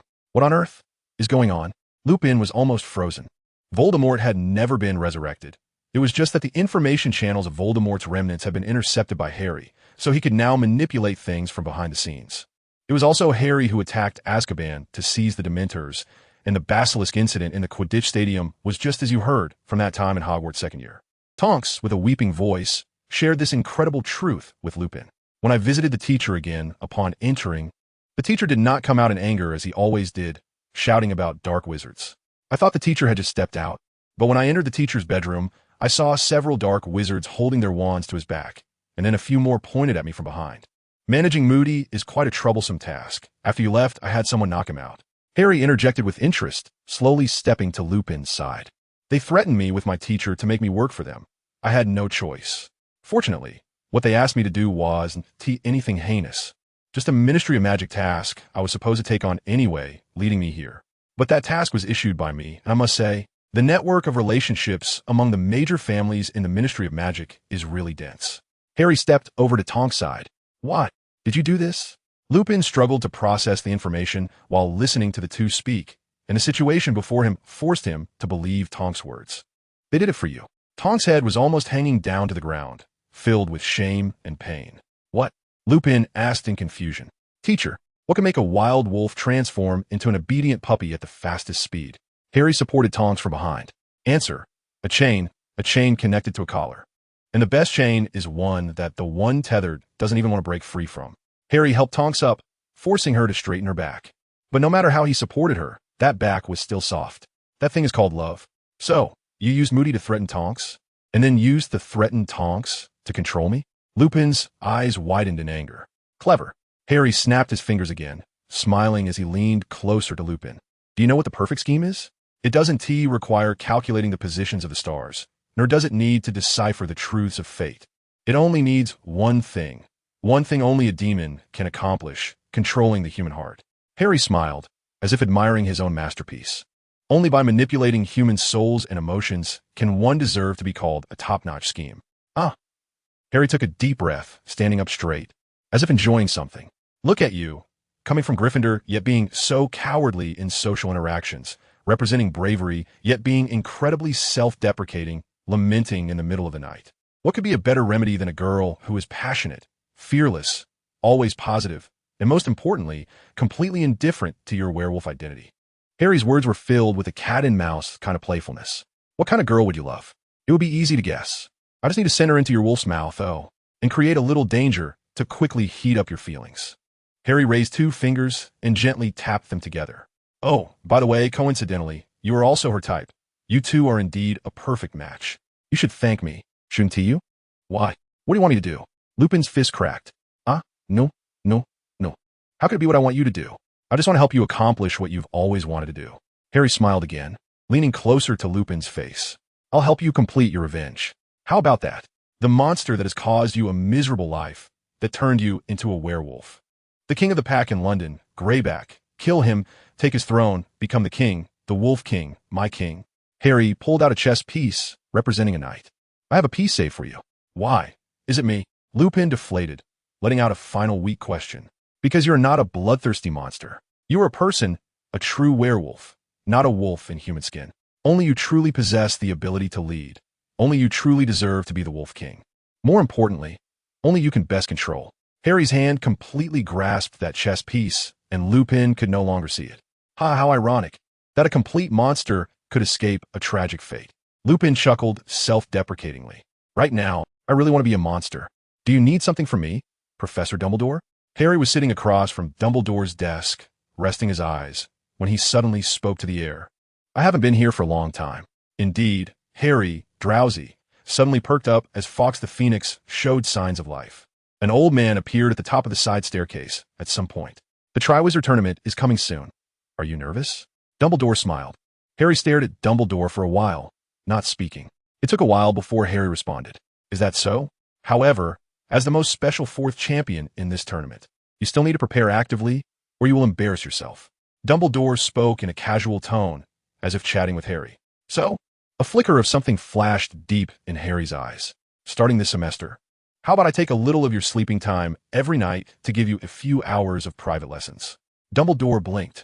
Harry didn't speak, but he knew why. Although it was said to be a few hours of lessons, in reality, it was to keep an eye on him.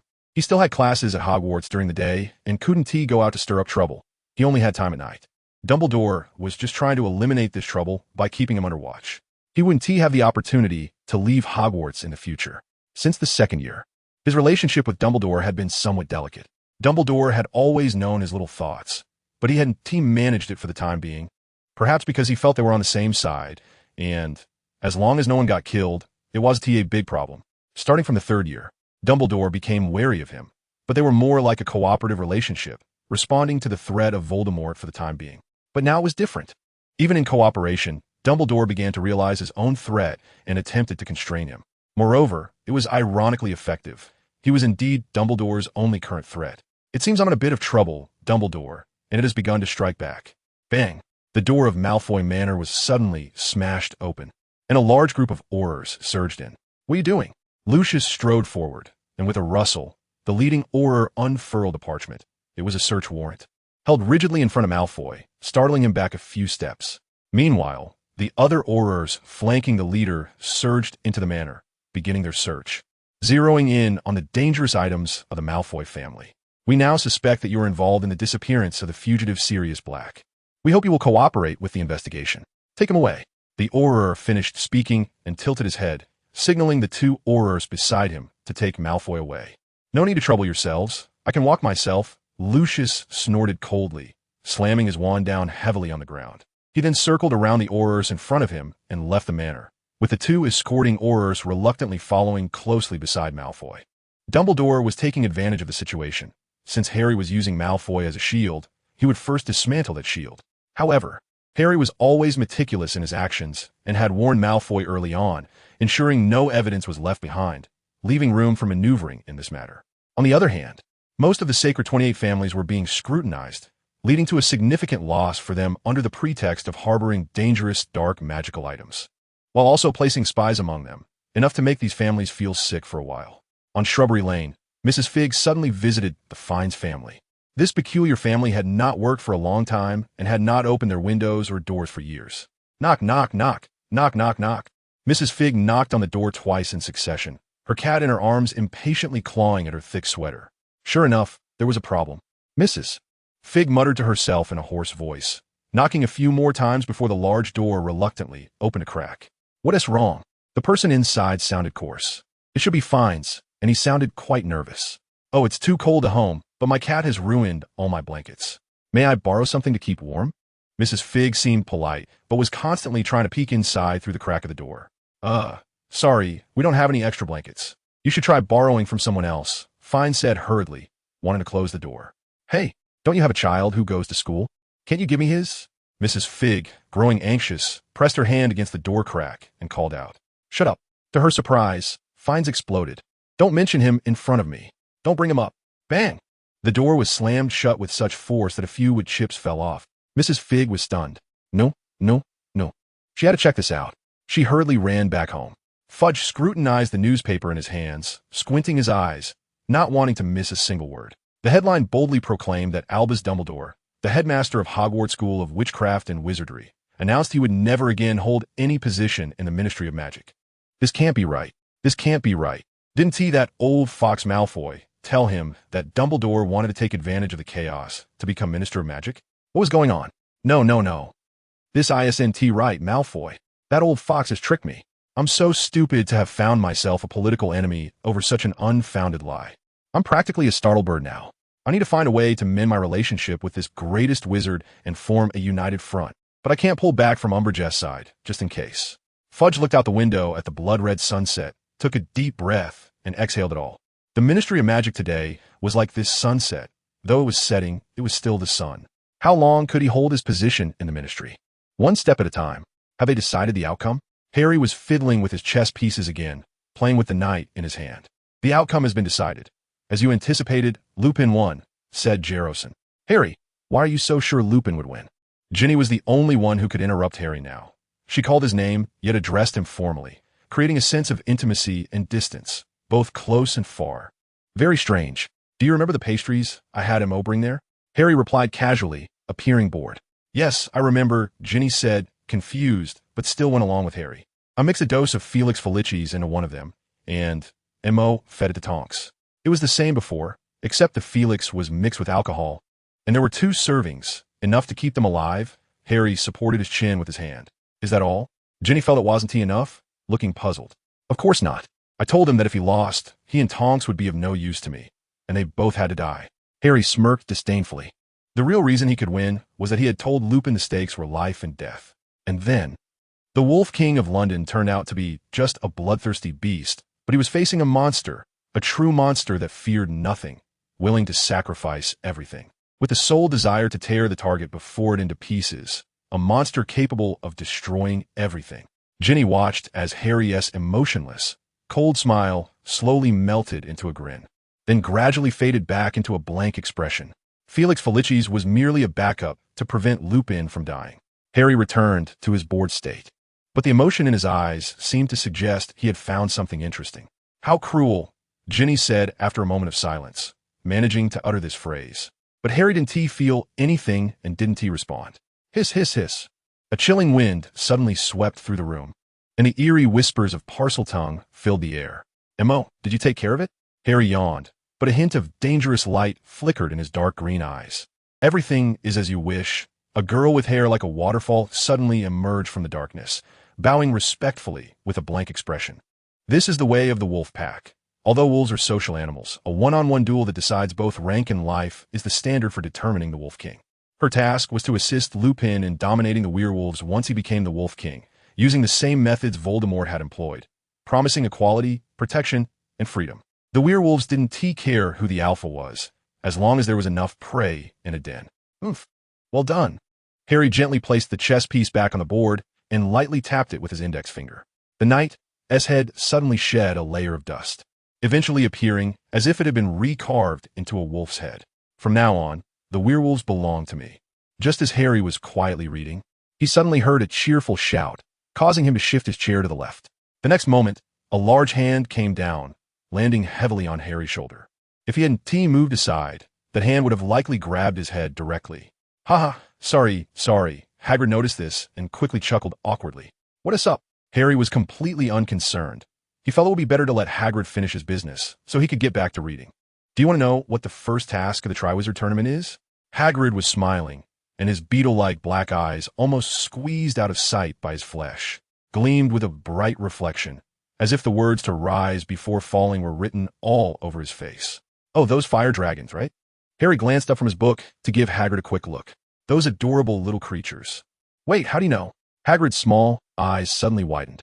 Our classmates' network is quite impressive, Harry casually replied, saying it was Ginny who found out, which could be considered a classmate's help. Oh, really? Hagrid looked a bit disappointed. What breeds are they? Harry continued to look at his book, but casually asked Hagrid. Oh, let me tell you, Harry, do you know? They actually brought in a Hungarian horntail. A Hungarian horntail?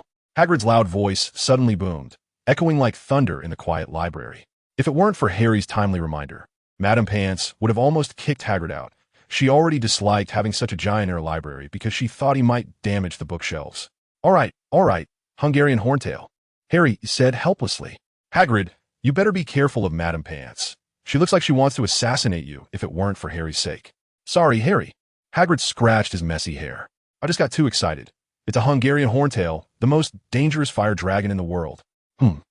I don't think it's as dangerous as Norbert, Harry thought, considering the size difference between an adult Hungarian horntail and Norbert, realizing that his big black dragon could probably pin down this so-called most dangerous fire dragon in an instant. Oh, by the way, how's Norbert doing lately? Hagrid's attention was suddenly diverted. Pretty good. Much stronger than an average dragon, Harry said. After all, he had been feeding it unicorn meat and potion to grow. If it weren't for the support from other families, his little savings would have long been spent on Norbert. It was strange if it wasn't ridiculously strong. Oh, that's good. That's good. Hagrid patted his bulging belly with satisfaction. Take care during the Triwizard Tournament. I'll be off now. Bye, Hagrid, Harry said. Then, the light in Harry's eyes faded, and the deep, bottomless darkness filled the serpent's pupils, with excitement towards the prey occupying the dull void.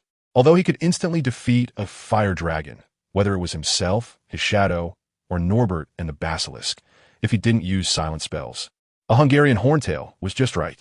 This time, let us have a fair hunt. Tap, tap, tap. Someone was stepping over the solid stone floor in the darkness. Who? Chinese fireball. What did you draw? Hungarian horntail. Ah, good luck. Thanks, but I don't need it. That's a Hungarian horntail. I don't like prey that's too easy. Tap, tap, tap. Ethereal sounds echoed in the darkness. Oh, very good. Fleur has now taken a favorable position. The golden egg is within reach. Be careful. Oh my god. Fleur is a bit seriously injured, but she signals that she can continue fighting. What a strong girl. Tap, tap, tap. The noisy sounds came, and light illuminated a figure in a black robe. As he moved forward, the light slowly spread upwards.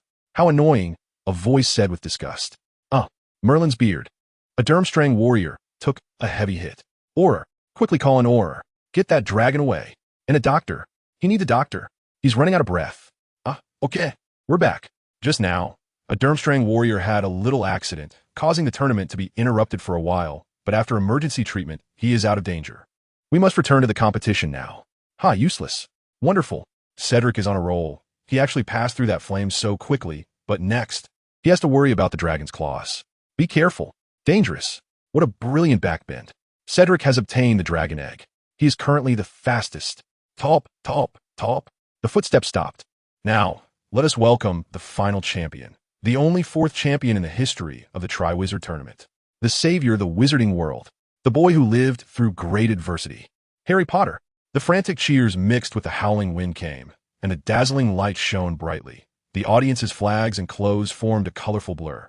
But one could still distinguish four colors: gold, red, green, and blue, along with the light blue and dark red, representing the other two schools. Harry stood at the end of the passage, expressionless, watching the cheering crowd, and a dragon. I hate this feeling of being watched, Harry whispered. Roar! A roar halted the cheers. The huge noise made the dragon very uneasy. It threw back its head and howled as if announcing to the world that this was its home ground. This was indeed built to mimic a dragon's lair, with rugged terrain, towering stone mountains, and rocky ground, full of pits and boulders. I hope you perform well and hold on a bit longer before you die. Harry smiled and murmured to the giant dragon in front of him. Roar! Clang! The dragon roared and charged forward, but the iron chain tied to it pulled it back. The Hungarian horntail roared again and unleashed a torrent of flames towards the front. Harry Potter was in a bad position. The bridge was so narrow that it was hard to dodge. Swish! The surging pillar of fire erupted like a river of flames, quickly flooding the place where Harry stood. Boring, Harry raised his hand, and the incoming flames were immediately divided into two groups, sliding to the sides. Harry braced himself against the dragon's fire and slowly moved forward. Oh my god, what strategy is Harry Potter planning to use? He is the only contestant facing the flames directly. He must be overly confident in his magic. Harry lifted his wand in the other hand. A glimmer flashed in his eyes, ready to cast a spell, but then he remembered something. He lowered his wand. Can't use dark magic. Trouble. Roar! The dragon grew even angrier. Seeing that its flames were ineffective, it paused when it noticed Harry hesitating, then stopped breathing fire and instead swung its claws and tail to strike a nearby massive rock. The rock shattered in midair, disintegrating into a meteor shower that rained down on Harry. With a thunderous explosion, Harry remained calm, raising his hand and casting a blasting curse at the center of the debris. The curse detonated, instantly turning several threatening pieces into dust, while the shockwave swept away the others, truly transforming it into a romantic meteor shower. The dragon appeared even more dangerous. It was anxious and restless, exerting all its strength to breathe fire once more. In response, Harry raised his wand dramatically, lifting a layer of the ground and transforming it into a wall of rocks. The surging sea of flames crashed against the rocky wall like giant waves, powerful and terrifying but utterly immovable. Harry recited a spell, raised his other hand, and made a circular motion with his wand. A massive rock was immediately disintegrated into countless fragments and gravel, swirling like a sandstorm. The flames were drawn into it, with some of the sand and gravel melting into lava. The dragon watched helplessly as all its flames were sucked into the vortex, momentarily stunned. "It's my turn," Harry smiled. And across the searing vortex, the Hungarian horntail suddenly felt a chill run through its body. Flying sand and stones. Harry waved his wand, and the debris, sand, and lava from the vortex surged out, smashing into the dragon like a shotgun blast. A large patch of the dragon's scales cracked, some pieces falling off, and it was nearly knocked back, its massive body crashing into the large stone mountain behind it, creating a pit. Harry pointed his wand at the dragon, and a series of rushing water channels quickly flowed out, surrounding the competition area and the spectator stands, the dense streams of water ignoring the uneven terrain, swiftly slithering through the arena, ultimately converging around the dragon in the center. Harry pointed his wand at the dragon again, tracing another circle, and the water surged forth like a snake, enveloping the dragon's entire body, quickly thickening, then coiling into a vortex that hovered in the air, trapping the dragon inside. The dragon was like a hatchling wrapped up in a ball, with the surrounding water forming a cylindrical flow connecting to the vortex above. However, the dragon was still too large, and Harry found it difficult to control. If he didn't risk exhausting his life force, it would be hard to fully control the dragon. So he kept moving forward to increase his control by closing the distance. Harry paid no attention to the audience's frenzied cheers and the commentators' excited shouts. His eyes were solely on the dragon. Roar! The dragon's roar pierced through the water prison, exploding in the arena. The Hungarian horntail breathed fire again, and the flames were also sucked into the water prison, quickly turning the entire prison into an orange-yellow hue. The vortex above looked like early spring snow meeting warm sunlight, instantly melting, deforming, losing control, and eventually falling with the dragon, transforming into a puddle of water. The flames falling with it dissolved in the water, accompanied by a large amount of evaporated steam, causing billowing white smoke to rise from the dragon, creating a hot wave. But now, the horntail appeared weak and dazed, drenched as if it were a hatchling just breaking free from its shell, covered in slime. "Ha! Good. Very good," Harry said coldly, somewhat annoyed by the water prison being broken. "Fall down. Shatter into pieces. Burn fiercely." Harry struck 3 times at incredible speed, each blow more forceful than the last, directly pressing the Hungarian horntail's head into the stone mountain. Roar! Whether out of fear or anger, the dragon exploded in fury, pouncing toward Harry, its massive body bearing down on him. Boom! Dust and debris flew everywhere, obscuring the dragon's condition. "Harry!" A worried shout came from nowhere. "Shut up. I can't die fighting this thing." The top of the stone mountain suddenly distorted, and in the next moment, Harry's figure appeared at the summit, looking down at his prey from above. "Oh!" The audience erupted in an uproar, every person in the stand screaming. He learned apparition. He actually learned apparition. The commentator shouted frantically, "TSK." So annoying, Harry rubbed his forehead, still feeling nauseous and dizzy, while the crowd continued to make his head ache. It should end now. Harry's eyes narrowed back into a snake-like state. Quickly, trap it. Suddenly, large crimson thorn chains flew out beneath the Hungarian horntail, rapidly retracting and ensnaring the dragon. For pointed into the chains shot toward Harry, connecting to the tip of his wand. He was growing weary of this long-winded one-on-one duel. Taking down this dragon was taking too long. Just as Harry had said, this battle needed to end. Roar! The dragon completely lost its mind, its hatred and disgust for the chains evident as it struggled in the opposite direction from Harry. The magical chains summoned by Harry began to crack inch by inch. Even the chains binding the dragon were snapped, and then it flew up. The massive creature circled the arena, casting a terrifying shadow over the audience, causing the aurors to grow tense and rush to the stands. Harry's cold gaze fixated on the shadow in the sky, growing more dangerous, suppressing the dark mist, but Harry's eyes still flickered with a strange red light. The cold-blooded creature's blood ignited once more. The uncomfortable burning and tearing sensation surged within him again. "Just a bit more, it's fine. I just need one decisive strike." The sky gradually darkened. Shadows surged from all around, slowly engulfing the crowd and converging at the center of the arena. Faint rumbles of thunder could be heard. Roar! The dragon flapped its wings, bringing a violent gust of wind as it descended, like a black giant blade swinging through the sky, instantly collapsing the stone mountain and shearing off the peak. Harry crouched low on the falling edge of the mountain, but his raised wand pointed directly at the dark shadow drifting in the sky. Got you. Weather spell, shatter it. Boom! It was almost a white beam of light, as if the entire sky had fallen from heaven, accurately striking the dragon, piercing through the massive creature and tearing the central island of the arena into fragments. After the dazzling white light, everyone looked toward the center, seeing thick white mist erupting into the sky, water splashing down from above as if it were gentle rain, though the actual objects were not clearly visible. The only eye-catching thing was a faintly visible golden egg, gently swaying in the still rolling water, finally resting on a bare rock. It suddenly floated up, suspended in the air, cradled by a hand. The wand parted the mist, revealing its owner, none other than Harry. Harry Potter! Harry Potter! Harry Potter! Harry Potter! Harry Potter! The silent arena suddenly erupted with an extraordinarily terrifying volume. The audience at the chairman's platform was buzzing with discussions, some whispering to each other in confusion, others filled with doubts and unable to assert anything, some secretly amazed and pondering deeply, while others remained expressionless, unsure of how to react. Dumbledore slightly squinted his eyes. Harry turned to glance at the chairman's platform, then began to manipulate the scattered stones around him to pave a path as he left gracefully.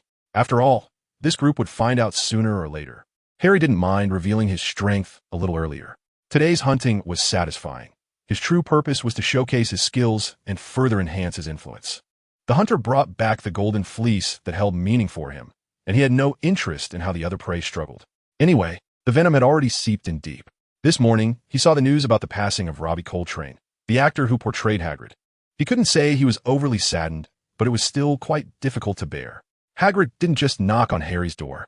He knocked on the door of every child who believed in magic, every Harry Potter fan. On that rainy night, he was the first character to show us magic, the leader of Harry Potter, revealing to us that marvelous world.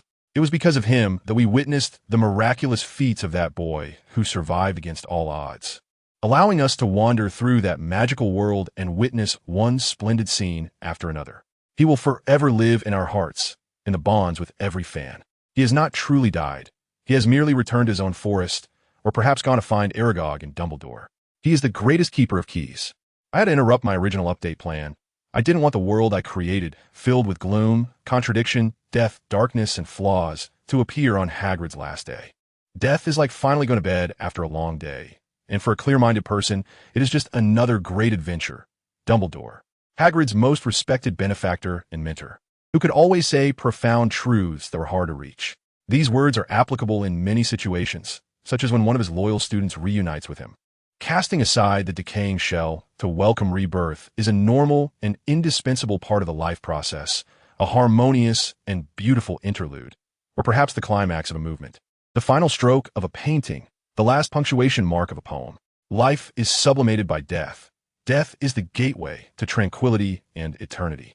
The moment of apotheosis for the mediocre, the moment of rest for the great. Harry turned back and walked away. Only a fool would despise death. Harry Potter, Dark Version. Putting the words spoken by my version of Harry alongside Dumbledore's does seem somewhat arrogant, but I hope to offer my own gift for Hagrid's passing. I hope he can, as I said, wander the skies while resting underground, finding happiness and joy in eternal peace. I have never believed in Western gods, but at this moment, I sincerely hope he is in Eden turning to God. This piece is dedicated to Hagrid, to Robbie Coltrane. Harry Dumbledore looked relaxed, smiling as he blocked Harry's path in the corridor. What's wrong? Professor Dumbledore. Harry's gaze cooled slightly. He was becoming increasingly wary of Dumbledore, though it was just a matter of keeping a close watch. It's about tonight's class. I told you about it before, remember? Dumbledore said. Yeah, I remember, Harry replied casually. You should go find Professor Snape for tonight's class to learn about the occlumency, Dumbledore said with a smile. A technique to close off your mind so others cannot probe it. Do I need to use legilimency? A flicker appeared in Harry's eyes. How do you know? A glint flashed in Dumbledore's eyes as well. I read about it. You know I like reading? Harry took a slight breath. Yes, Harry, yes. Dumbledore said softly, nodding slightly. Why? Harry's question was vague. Voldemort is a master of legilimency. Dumbledore did not elaborate further. I see. I'll go directly to Professor Snape's office tonight. Harry paused for a moment, to guard against Voldemort, right? Harry emphasized this phrase heavily. Yes, yes. Dumbledore's gaze flickered. I understand. Thank you, Professor Dumbledore, Harry said, my first mentor in a magical world. After saying the strange sentence, he immediately left. Behind him, Dumbledore watched his back with a very complex expression. Harry's gaze had completely cooled, no longer concealing anything. Dumbledore was preparing to reveal his cards directly. He said it was to let him practice occlumency, but before he had even practiced to the point of success. It meant that everything he thought and remembered would be laid bare before Snape. Dumbledore was indeed preparing to make a decisive move, to determine whether to deal with the threat on his side or not. What deadly move it was. However, unfortunately, Dumbledore's greatest weakness has always been trust and kindness. Killing requires a knife, and a knife in someone else's hand is scarier than if they already had one. Moreover, Harry discovered something even more interesting. Dumbledore seemed to feel guilty about doubting him, though he didn't know if it was for his parents or for him. But that didn't matter. What mattered was that as long as this matter was resolved, Dumbledore would have no reason to doubt himself anymore. Professor Snape, in the cold, underground basement at midnight, where no one should have been, suddenly heard Harry's voice. You've come, Potter. Snape's uniquely slow tone quickly elongated each syllable. Every character clearly discernible. Of course, Harry casually replied. You should know what we need to do. So let's get started. Snape raised an eyebrow and swiftly drew his wand. You seem ready to kill someone, Professor Snape. I really want to ask what I did to offend you? Harry, however, remained relaxed, strolling around the office, curiously examining the various potions on the nearby shelf. Or perhaps it's just because my name contains a James. Harry slightly tilted his head, his dark eyes shifting to the outer corners, the gaze sharp like a blade, piercing through Snape's stagnant heart in an instant, stirring up turbulent waves. Snape fell silent for a moment. I want to take out my personal grievances on a student. Also, you'd better explain how you know. You should know that Sirius is my godfather, Professor Snape. I'm not completely unaware of what happened between you two. One could even say I know a lot. Harry reached out and grabbed a potion from the shelf, but Snape didn't intervene this time. Besides, it's very unprofessional for a teacher to lie. I'm here to teach you today, Harry, not to be interrogated by you. Snape's expression darkened. It's just casual conversation, Harry chuckled, lifting the potion in his hand, which shimmered under the light. I don't have time for casual conversation. Class has already started, Snape said with a scowl. Oh, come on, Professor. Don't tell me you really think the purpose of this class is just to teach. Harry finally turned fully around, glancing up at the sky, almost rolling his eyes. You will always tell Dumbledore that I am loyal to him. So what does it matter if this class happens or not? Snape fell silent for a moment. You seem to think you've got me figured out. Snape's gaze changed. I think I should go back now. Wasting time is intolerable for me, and it should be for you as well, right? Harry said, then turned his back on Snape. Legilimens. Snape seemed unable to hold back, suddenly waving his wand at Harry. Hiss! But he heard a serpent's hiss, and then he found a layer of snake-like shadows appearing before him. Suddenly, he felt as if he had plunged into water, a buzzing in his ears, first darkness, then everything around him turned white, and then his memories began to rewind in front of him. He saw that mudblood who made him regret for a lifetime. He saw that despicable guy bringing a group of people to confront him, reciting a line of a spell. He saw that pitiful self, only daring to hide in the shadows, watching her find her own happiness. He also saw that night when he had never cried so heartbreakingly. The light reached its peak and then extinguished in an instant. It felt as if decades had passed, yet it seemed just a moment. And he was still in that cold classroom, feeling lonely, facing that detestable face. You learned the mind-blocking spell? When? Snape looked at that face, leaning back against his desk, cold sweat breaking out on him. He suddenly realized that Harry had intentionally shown him a flaw. You don't need to concern yourself with that. Harry smiled. Did he really think that by hiding Voldemort, he could squeeze out any other value? How could that be possible? The mind-blocking spell was invented specifically to counter legilimency. The two were originally of the same source, and Voldemort happened to be a master of both. Although he had an unparalleled hatred for Voldemort, Harry treated learning equally. As long as he could learn new knowledge, he didn't care who his teacher was. Now, I understand everything about you even more. Harry's smile concealed an extreme coldness. Are you so eager to know my feelings for my parents? I don't believe you would be so eager to carry out Dumbledore's orders. I admit, from the very beginning, I wanted to use legilimency to know your feelings for Lily. However, if your parents sacrificed their lives to protect you, and you didn't even have an ounce of gratitude, I would certainly kill you first. Snape raised his wand again, aiming at Harry. Then you might as well kill me, because I have long lost the capacity for gratitude. Harry raised his arms, exposing his chest. You know that spell. There's a snake tattooed on your arm. Snape clenched his teeth, his hand trembling, but in the end, he still lowered it. You see, if soon I no longer need to be grateful, you don't need to be so persistent. We should not hold on to such boring emotions, but rather put all our effort into achieving our goals. Harry lowered his arms. I am not without principles. I will certainly keep my promises, but the premise is that others will not betray me. I know. Snape's voice became even lower. A ball? Harry looked at Professor McGonagall with suspicion. Just a ball? What else could it be? Professor McGonagall seemed puzzled. Is it a request from Professor Dumbledore? Harry instinctively suspected whether that old man had changed his mind again and was preparing to test him once more. What? This is a tradition of the Triwizard Tournament. Every champion must attend. Professor McGonagall frowned. Don't even think about skipping it, Potter. Fine, I'll remember. Harry had no choice but to nod. It seemed that he couldn't discern anything further from Professor McGonagall. Thinking about the noisy atmosphere of music and dance at that time, a trace of annoyance flickered secretly in Harry's eyes. Oh, right.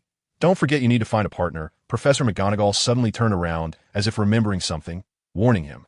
What? A partner? Harry said emotionlessly. Is it necessary to find one? Of course. But there are no specific criteria.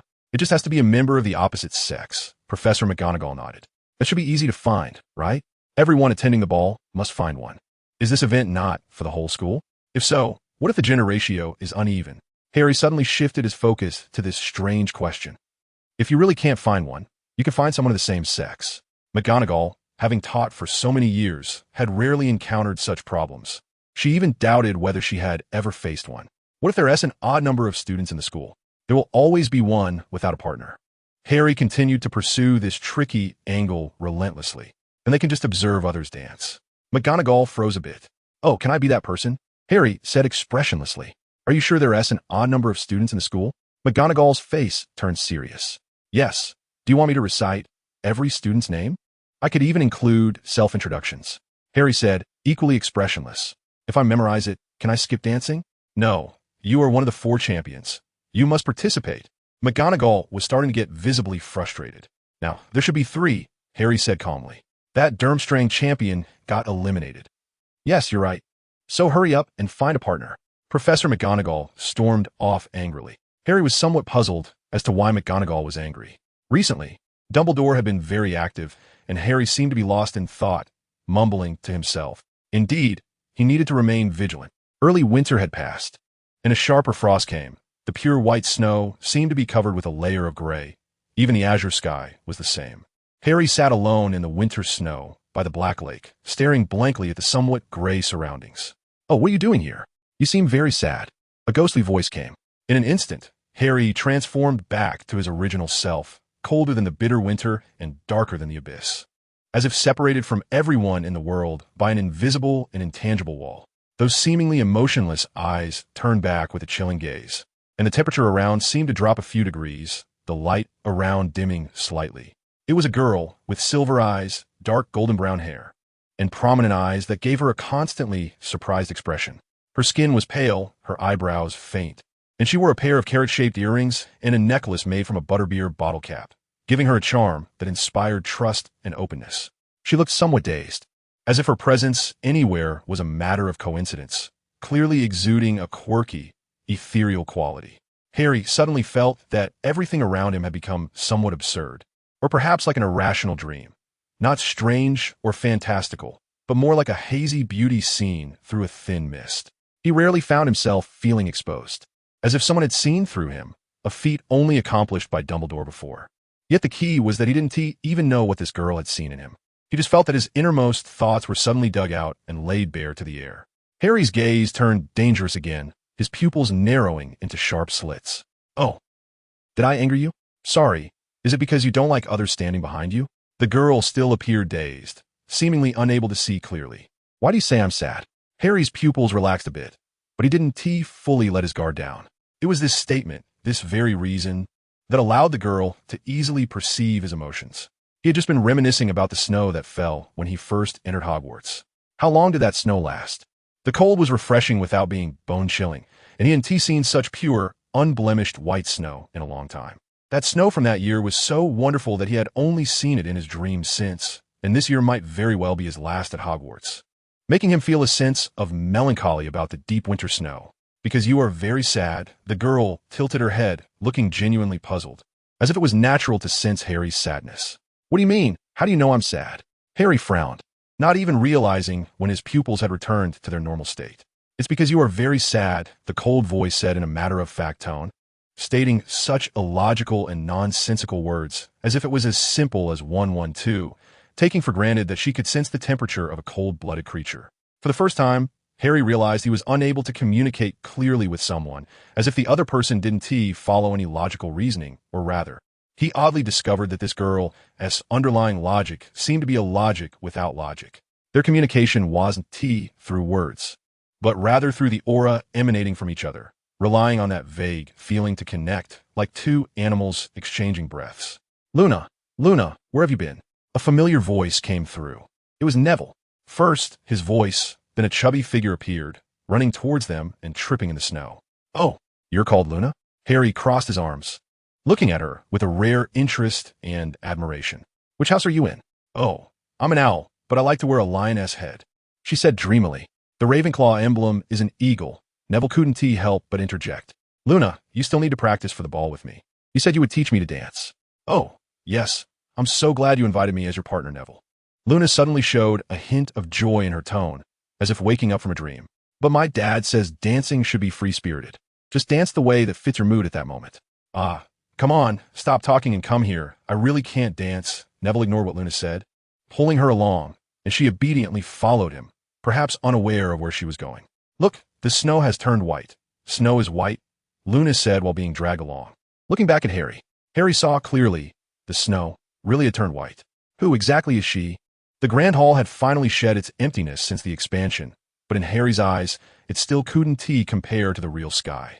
Art, once destroyed, can never return, even if a more stunning masterpiece is born. Gilded and glorious, it felt hollow and devoid of substance. The exquisite decorations of the ball appeared to Harry like a pile of garbage. This ball included students from all three schools, and the little wizards were dressed in their most splendid attire, radiant, a group of masked individuals. Harry held a cup of coffee at the ball because, without it, he would be bored to sleep. As one of the three champions, one of the focal points, he sat in the corner at a table, peering into the shadows at the joyful crowd. At his table was only one mysterious woman, his dance partner. But no one knew her appearance or who she was, only that she was a girl by her figure and attire. She wore a long black veil dress, looking very elegant and dignified, with a casual hat adorned with black veil covering her face, and she even wore a pair of black gloves, revealing not a bit of skin. Many were secretly watching this side, especially the mysterious woman. Many were curious about who she was, particularly Dumbledore. Harry could feel it and guess it, as he always longed for love, that dull thing. But no one approached to inquire, as Harry didn't look very cheerful. The ball was like afternoon tea. Today, he could indulge a bit more in desserts. Meow. Suddenly, a cat's meow came from nowhere. Harry, it's your turn. Followed by a familiar voice, Professor McGonagall. Harry felt somewhat helpless. He really hated being disturbed while enjoying tranquility. All right. Up, Harry replied, then turned to the mysterious woman, speaking with a tone that held a hint of command. The woman did not speak, standing up obediently. Harry took her hand and led her to the dance floor. Who is she? Harry? McGonagall's voice came from behind, but Harry did not respond. Previously, Fleur and Cedric had each led a dance, and even the eliminated Durmstrang champion had danced for a short while. Now, it was Harry's turn. The music began. A very ethereal tune. Harry glanced at Dumbledore, and he could tell it was prepared specifically for him. How much did Dumbledore want to play matchmaker? He seemed eager to push all kinds of relationships, romantic love, teacher-student affection, friendship, onto Harry, but unfortunately, Harry was completely uninterested. However, the music was quite fitting, like, the kind of music from a music box. The ticking, ethereal sound played continuously, yet it had a rhythm, almost resembling the ticking of a stopwatch. Pleasant to hear, but somewhat uncomfortable, at least when paired with the dance. The two dancers in the center performed so well that it felt a bit unnatural, like a pre-programmed routine, without a hint of error. Even every pixel discernible to the human eye seemed choreographed. It was like the rotating dance sculptures inside a music box. Except these two sculptures could move. They successfully made the atmosphere of the entire gala feel strange because the other attendees watching them dance felt inadequate and began to awkwardly strive for perfection, becoming increasingly stiff as they fell short. Even achieving that mechanical perfection would only add more figures to the music box. As the last note fell, the dance concluded, and the music box's spring reached its limit, finally stopping. The two dancers truly froze like sculptures in their final pose before almost instantly returning to a standing position. They bowed towards the podium and then prepared to leave, silent the entire time. "Wait, Harry," Dumbledore suddenly called out to him. "Who was your dance partner? Why have we not seen her?" Dumbledore seemed to sense something was off. "No need," Harry replied. "She doesn't want to talk." He glanced at the woman in the black dress. "Is that all right? Can she speak for herself?" Dumbledore smiled. "Ah, this is what you wanted to see." Harry snapped his fingers. She took off her hat, and everyone held their breath, for it was not a real person at all. Pristine, smooth as jade, crystal clear. It looked like a sculpture, a masterful piece of a woman's head, a classical Greek bust. Except the material seemed to be wax. With a pop, something exploded from inside, instantly tearing apart the black clothing. It was a mass of wax, layered and stacked together. The upper half resembling a wax bust of a woman that had now grown enormous, with her arms turning into thick, melting wax columns, and her lower half becoming a rolling mass of wax. Behind it stood a wick, now lit on fire. "My masterpiece, the wax monster," Harry said, patting the wax monster's arm. "I originally intended it as my final project for Transfiguration class, but obviously as a champion I won't need it now, so I'm recycling it today." "Transfiguration? Final project?" Professor McGonagall murmured. "The quality of this. Somewhat crude. I apologize," Harry replied expressionlessly as he turned to McGonagall. "So you really didn't go looking for a dance partner, did you?" Dumbledore's smile faded, replaced by a look of resignation. "Yes, because that would waste time," Harry said. "Can I go rest now?" "You may. Thank you." "Harry, you shouldn't have brought your creation here. It has made the ballroom atmosphere heavy," Dumbledore said, descending from the podium to find Harry. "What's the big deal? They seem to be having fun over there." Harry indicated towards the crowd still singing and dancing. "Still, it's not better than before. Harry, you need to learn to respect others beyond just being polite, like being mindful of their feelings." Dumbledore raised a finger and intoned. All right, I'll be careful," Harry replied. Dumbledore pulled out a chair and sat across from Harry. "Do you have any leads on the second task?" Harry's expression clearly changed as he twisted the golden egg, which emitted a shrill sound. "Could you please let me know in advance next time? I really dislike that kind of noise." "I thought the stars told you," Dumbledore chuckled. "The stars only told me what the second task was, but didn't mention what was inside the golden egg," Harry said, closing his eyes briefly. "Then why did you open it?" Dumbledore asked. "To confirm my thoughts, plus to see what this golden egg contains. If possible, to investigate its craftsmanship," Harry spoke while glancing at the lively scene nearby. Then forked a piece of cake into his mouth. "You really are eager to learn, even to the point of seeking knowledge for the Dark Lord?" Dumbledore's eyes sparkled. Harry paused for a moment, then returned to his usual demeanor. "How did you know?" "I went to see him once." Dumbledore moved his chair slightly closer. "He told me." "Oh, is this your first meeting since that incident?" "For me? Quite surprising." Harry's tone was laced with mockery. "Yet you actually believe the Dark Lord's words." "My impression of you is that you're not easily deceived," Dumbledore remarked. Dumbledore fell silent for a moment. Grindelwald would never lie to him. But that meant he had to explain to Harry using his own past, which he really didn't want to bring up. It was a disgusting feeling to be able to refute immediately, but be held back by his own reasons. "He is a man who honors his bets, Harry. Since he lost to me in our duel, he wouldn't deceive the victor," Dumbledore could only say ambiguously. But the usually serious Harry couldn't help but burst out laughing at this, although he quickly adjusted himself, trying to maintain decorum before his nominal mentor. Yet his face still bore a lingering smile. "Do you really think your personal abilities can break the curse, Professor Dumbledore? I remember that Grindelwald had the Elder Wand at that time, right? Did you really think you won the duel on your own?" Dumbledore paused. "How do you know about the Elder Wand? How do you know about the Deathly Hallows?" "Oh, I found it in the restricted section," Harry said casually. He casually attributed this knowledge, which he shouldn't have, to the restricted section, as even Dumbledore didn't know what exactly was in there. If he really wanted to read all the books in the restricted section, he would have to stay awake and not eat or drink until he reached Dumbledore's age. "Then how do you know the Elder Wand was once in Grindelwald's possession?" Dumbledore looked at Harry with a sharp gaze. "Don't you think your wand resembles the Elder Wand quite a bit?" Harry smiled. "After I learned about the Deathly Hallows, I became curious about the origins of this wand you have, so I specifically went to check and, accidentally—" "All right, stop with the clumsy lies. He told you, didn't he?" Dumbledore said.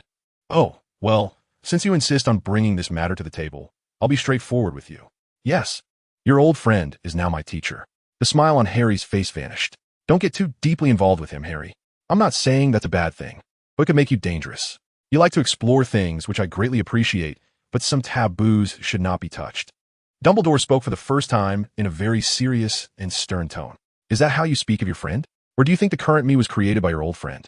Harry fiddled with the fork in his hand, a seemingly careless look hiding darkness in his eyes. Yes, Harry, I think some of your views are related to him, Dumbledore nodded. Harry pondered. Was Dumbledore probing him? Surely Dumbledore wouldn't think that some of his little actions were because of Grindelwald. No, that guy was skilled at manipulating people. Perhaps Dumbledore was misled. Am I the king or the pawn? Harry suddenly asked. The queen, Dumbledore immediately replied. Is that so? Harry's eyes held a hidden smile. He wondered what Grindelwald had said to Dumbledore. But anyway, Dumbledore now felt he was being used. In fact, it was more than that. Dumbledore should have sensed a bit of his nature, such as the obvious disbelief in emotions, but he probably didn't realize that this was the most serious issue.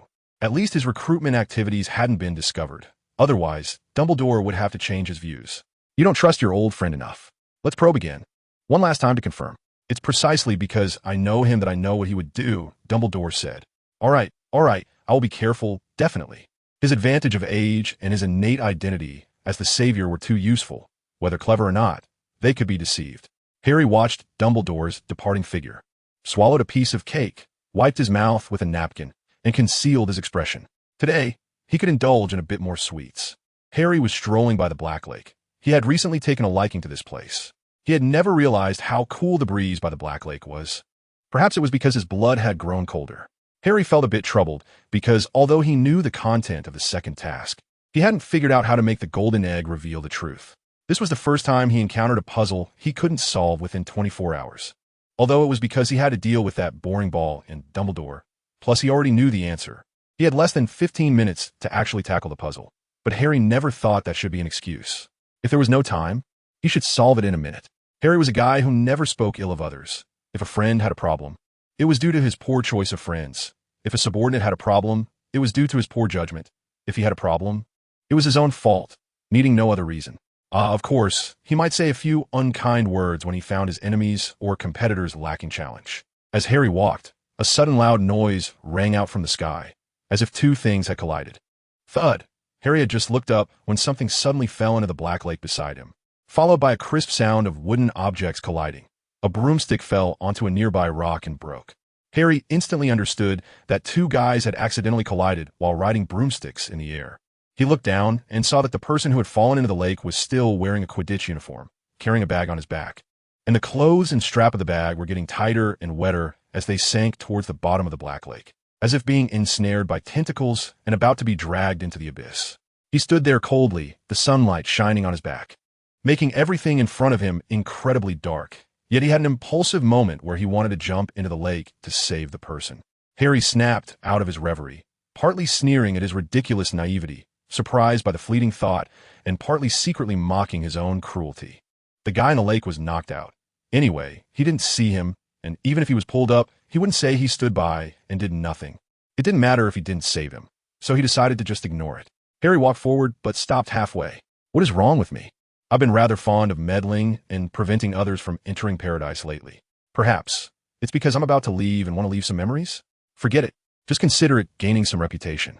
Harry didn't notice that his emerald green eyes were becoming increasingly bright, as something wanted to struggle desperately before it completely disappeared.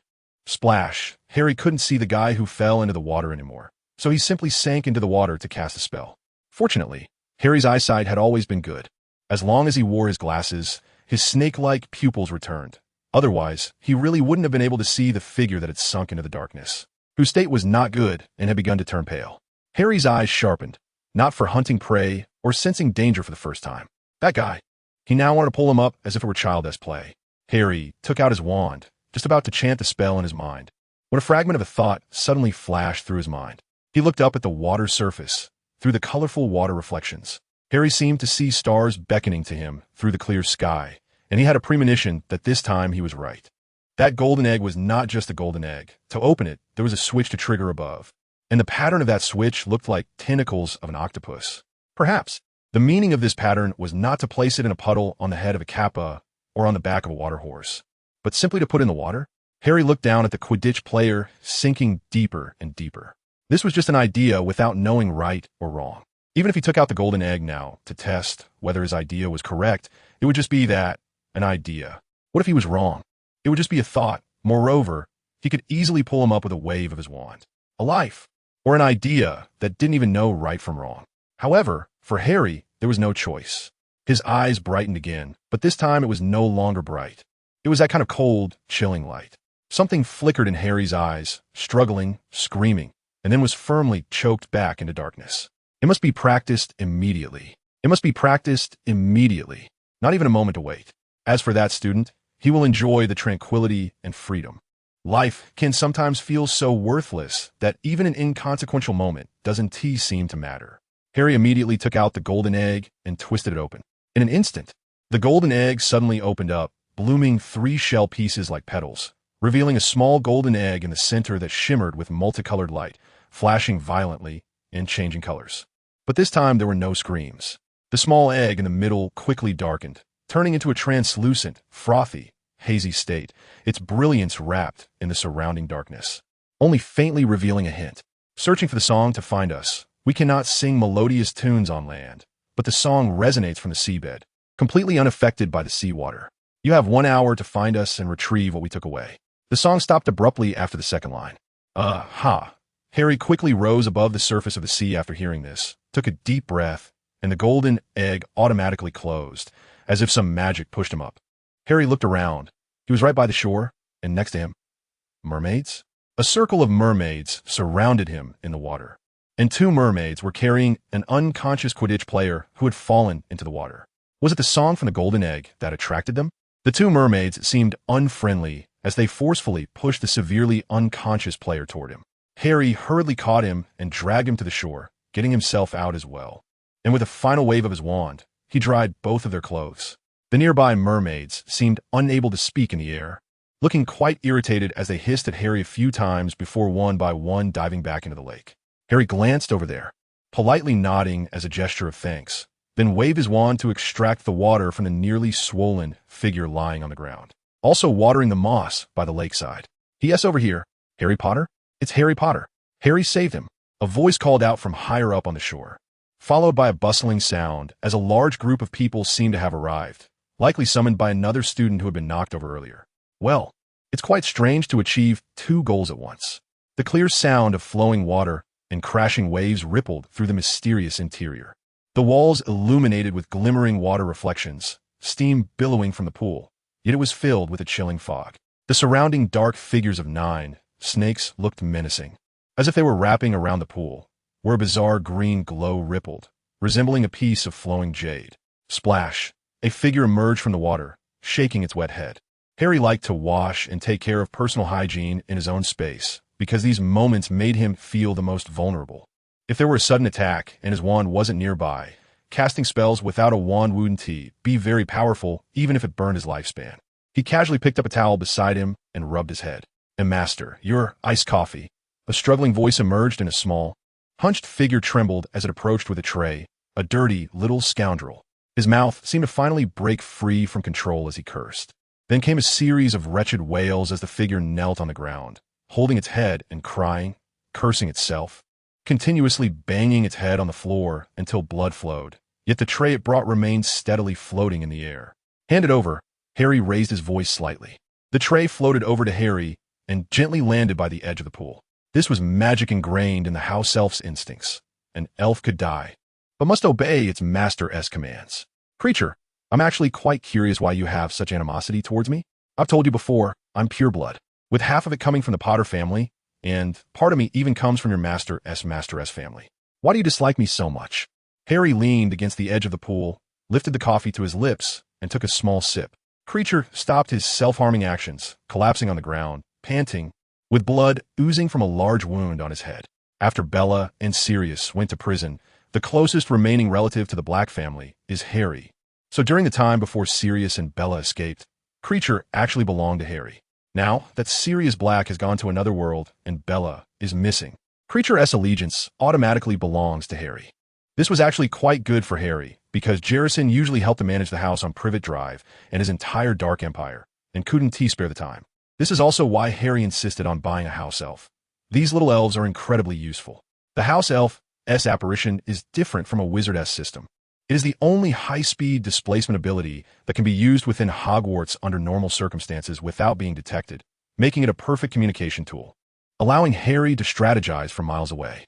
Moreover, house elves are absolutely loyal to their masters, so there is no need to worry about them pulling any tricks.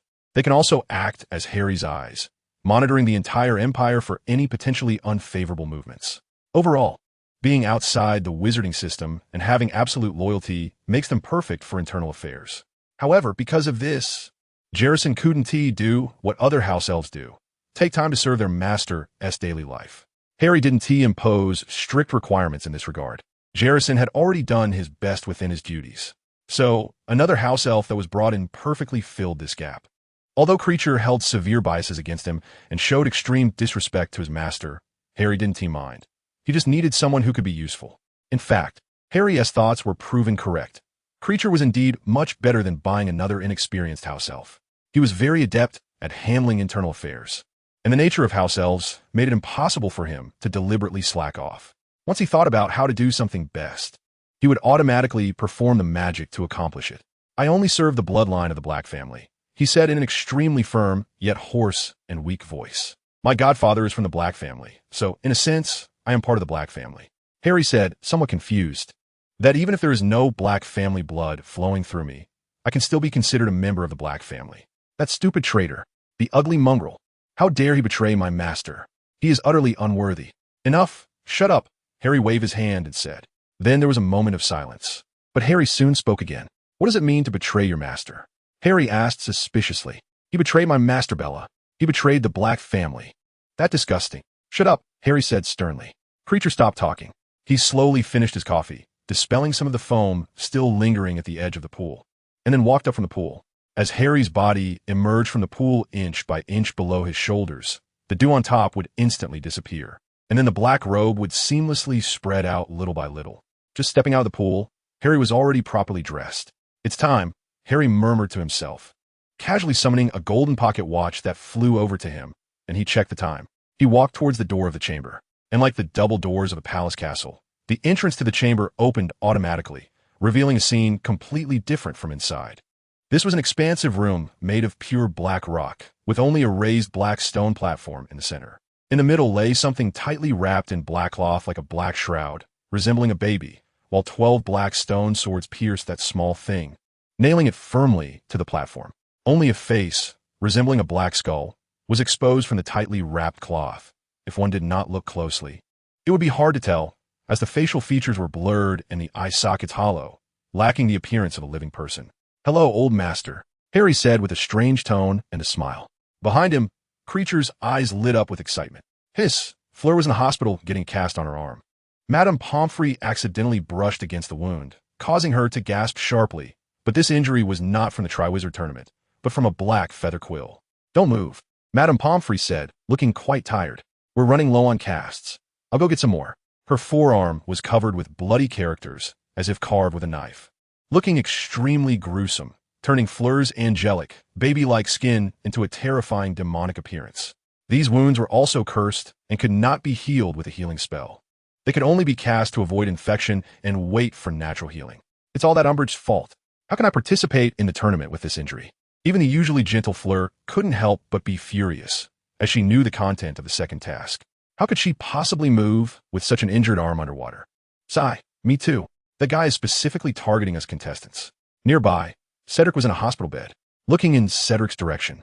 The beds in that area were all occupied by people with arms covered in bloody characters, most of whom were unaware that their injuries couldn't be healed and were just coming to try to erase the wounds. Don't worry, there's still some time before the second task of the Triwizard Tournament starts. A voice suddenly came. The two turned to look, and it was Harry, who was wrapping a cast for another classmate in the bed next to Fleur. That classmate was also severely injured, and a cast was necessary. When Fleur turned her head, it was quite obvious that Harry had been intentionally looking away, having been sneaking glances at her. Harry, what are you doing here? Cedric was momentarily taken aback. Madame Pomfrey asked me to bring some uninjured classmates to help, Harry said with a blank expression. The curse from that feather quill is quite basic. Although curses are always troublesome, I got the magical structure chart from Professor Umbridge, and I prepared the potion to lift the curse. Each layer of the cast has it, and as long as the cast doesn't break, you should recover in less than 24 hours. How did you get that? Fleur looked skeptical. Of course, it was given by me. A very awkward voice came from the hospital entrance. Many people in the hospital shuddered. Fleur gritted her teeth, seeing that face. She could imagine a toad filled with bumps and fat, a nauseating feeling rising from her stomach straight to her throat, as if her breakfast had been churned into a melted slurry and surged from the deepest part of her body, only to be pressed down deeply again. Cedric's hand twitched. He recalled the haunting memories etched into his hand, as if a sharp object was once again moving on his uncasted hand, slowly carving a path, intertwining into characters, words, drawing bloody blood, and then stamping it onto parchment, turning into a book of hatred. In the hospital, Umbridge immediately became the focus of attention. But the gazes were not very friendly. The rare hateful looks from Hogwarts were directed at that annoying person. Oh, no need to thank me. I made you remember those school rules, didn't I?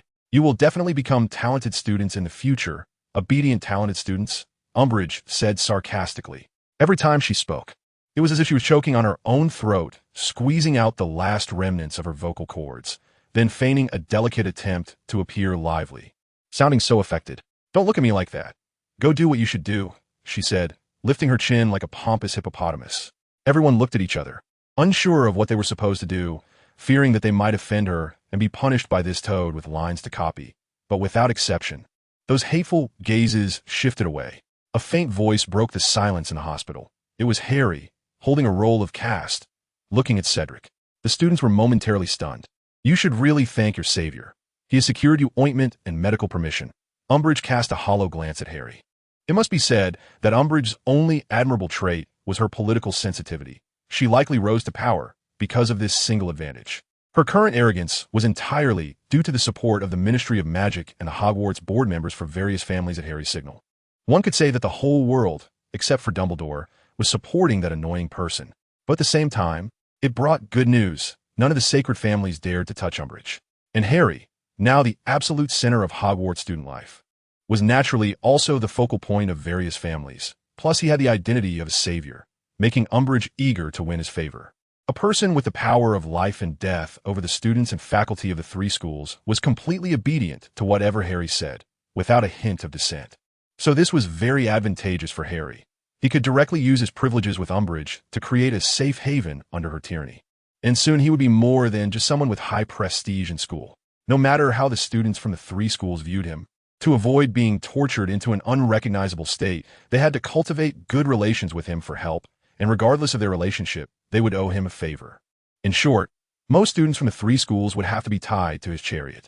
The reputation he had built for so long was finally ready to be realized. Thank you, Harry, Cedric said sincerely. No need to thank me. I dislike that person too, Harry replied sincerely.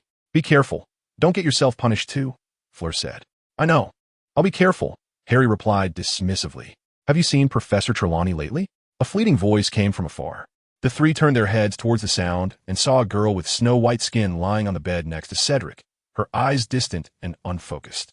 The skin on her right forearm was almost gone, as if countless blood-colored characters had overlapped to strip her skin clean. Even her lips appeared pale and bluish. Her skin was as white as snow with no trace of color. Yet, she wore a dazed expression, as if she were still lost in a dream. God, what have you done? No, what did that toad do? This is simply murder. Fleur stared intently at the mottled and damaged flesh of the girl's arm. Her brow furrowed tightly. This is too much. This is clearly harming Cedric. Cedric looked at the girl with a complex expression. Luna, you've also been punished? Harry said in surprise, noting how she didn't seem like someone who would do anything out of line. Maybe it's because of some of her eccentric ideas. Has anyone seen Professor Trelawney lately? She repeated. I went to the tower recently and couldn't find her. I have a very bad feeling. Luna seemed completely unconcerned about her injury, instead worried about Trelawney. She hadn't shown up for divination class yesterday. So it seems Professor Trelawney really hasn't made an appearance for quite a while, Cedric frowned.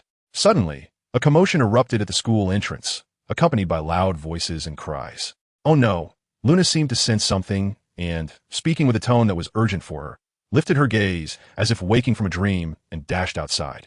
Hey, wait, your injury, Cedric shouted. And seeing Luna unresponsive, he ran after her, with Fleur following to see what was happening.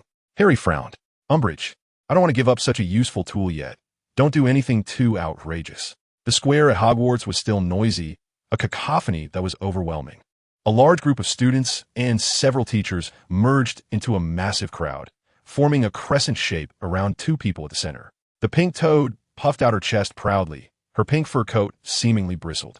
The one crying was another woman, an older-looking woman, the divination professor, Sybil Trelawney, still holding that magnifying glass that made her look like a goldfish, causing her tears to flow like a stream. Why? You have no idea how long I've been teaching here. This is my home, she shouted. Oh, I'm so sorry, dear, but you know I can't violate the rules. You violated the Ministry of Magic's regulations, so I have no choice but to revoke your appointment. Umbridge continued speaking in that nauseating tone. What did I violate? Trelawney retorted angrily. The newly released regulations for magical school professors last week. Article 1, Article 3, Article 17, and Article 38, she said with a smirk, lightly waving her wand. How could one possibly memorize policies just released last week, especially when the teachers hadn't been informed? Professor McGonagall, although mixed in the crowd, stood by Trelawney's side, defending her. But a violation is a violation. I can't do anything about it. She feigned a sorrowful expression, shrugging her shoulders. Besides, isn't she the divination teacher? I thought she might foresee this, she said mockingly. Is the reason you want to get rid of Professor Trelawney because she's been saying you have great misfortune lately? A voice rang out from the crowd, and the murmurs quieted down. The crowd around Luna parted, and she hugged her only bit of red, her blood-stained arm, her chaotic yet clear eyes staring steadily at the pink, plump figure. It was also last week that I heard you secretly cursing Professor Trelawney, she added. All eyes turned to Umbridge, whose face turned slightly pale. Miss Luna, do you not know that interrupting a teacher while speaking is very impolite? Disrespecting a teacher, it seems I must detain you again. Umbridge looked at Luna with a contemptuous and annoyed expression. Cedric, who had come along, frowned and stepped forward to shield Luna, while Fleur supported Luna from behind. Don't say anything, she whispered. It's fine, I can just write with the other hand next time, Luna quietly replied, her ethereal voice making her words almost inaudible to Fleur. And my father interviewed Minister Fudge about the new laws in the recent magazine edits. He didn't mention the bill you just mentioned. Yes, in fact.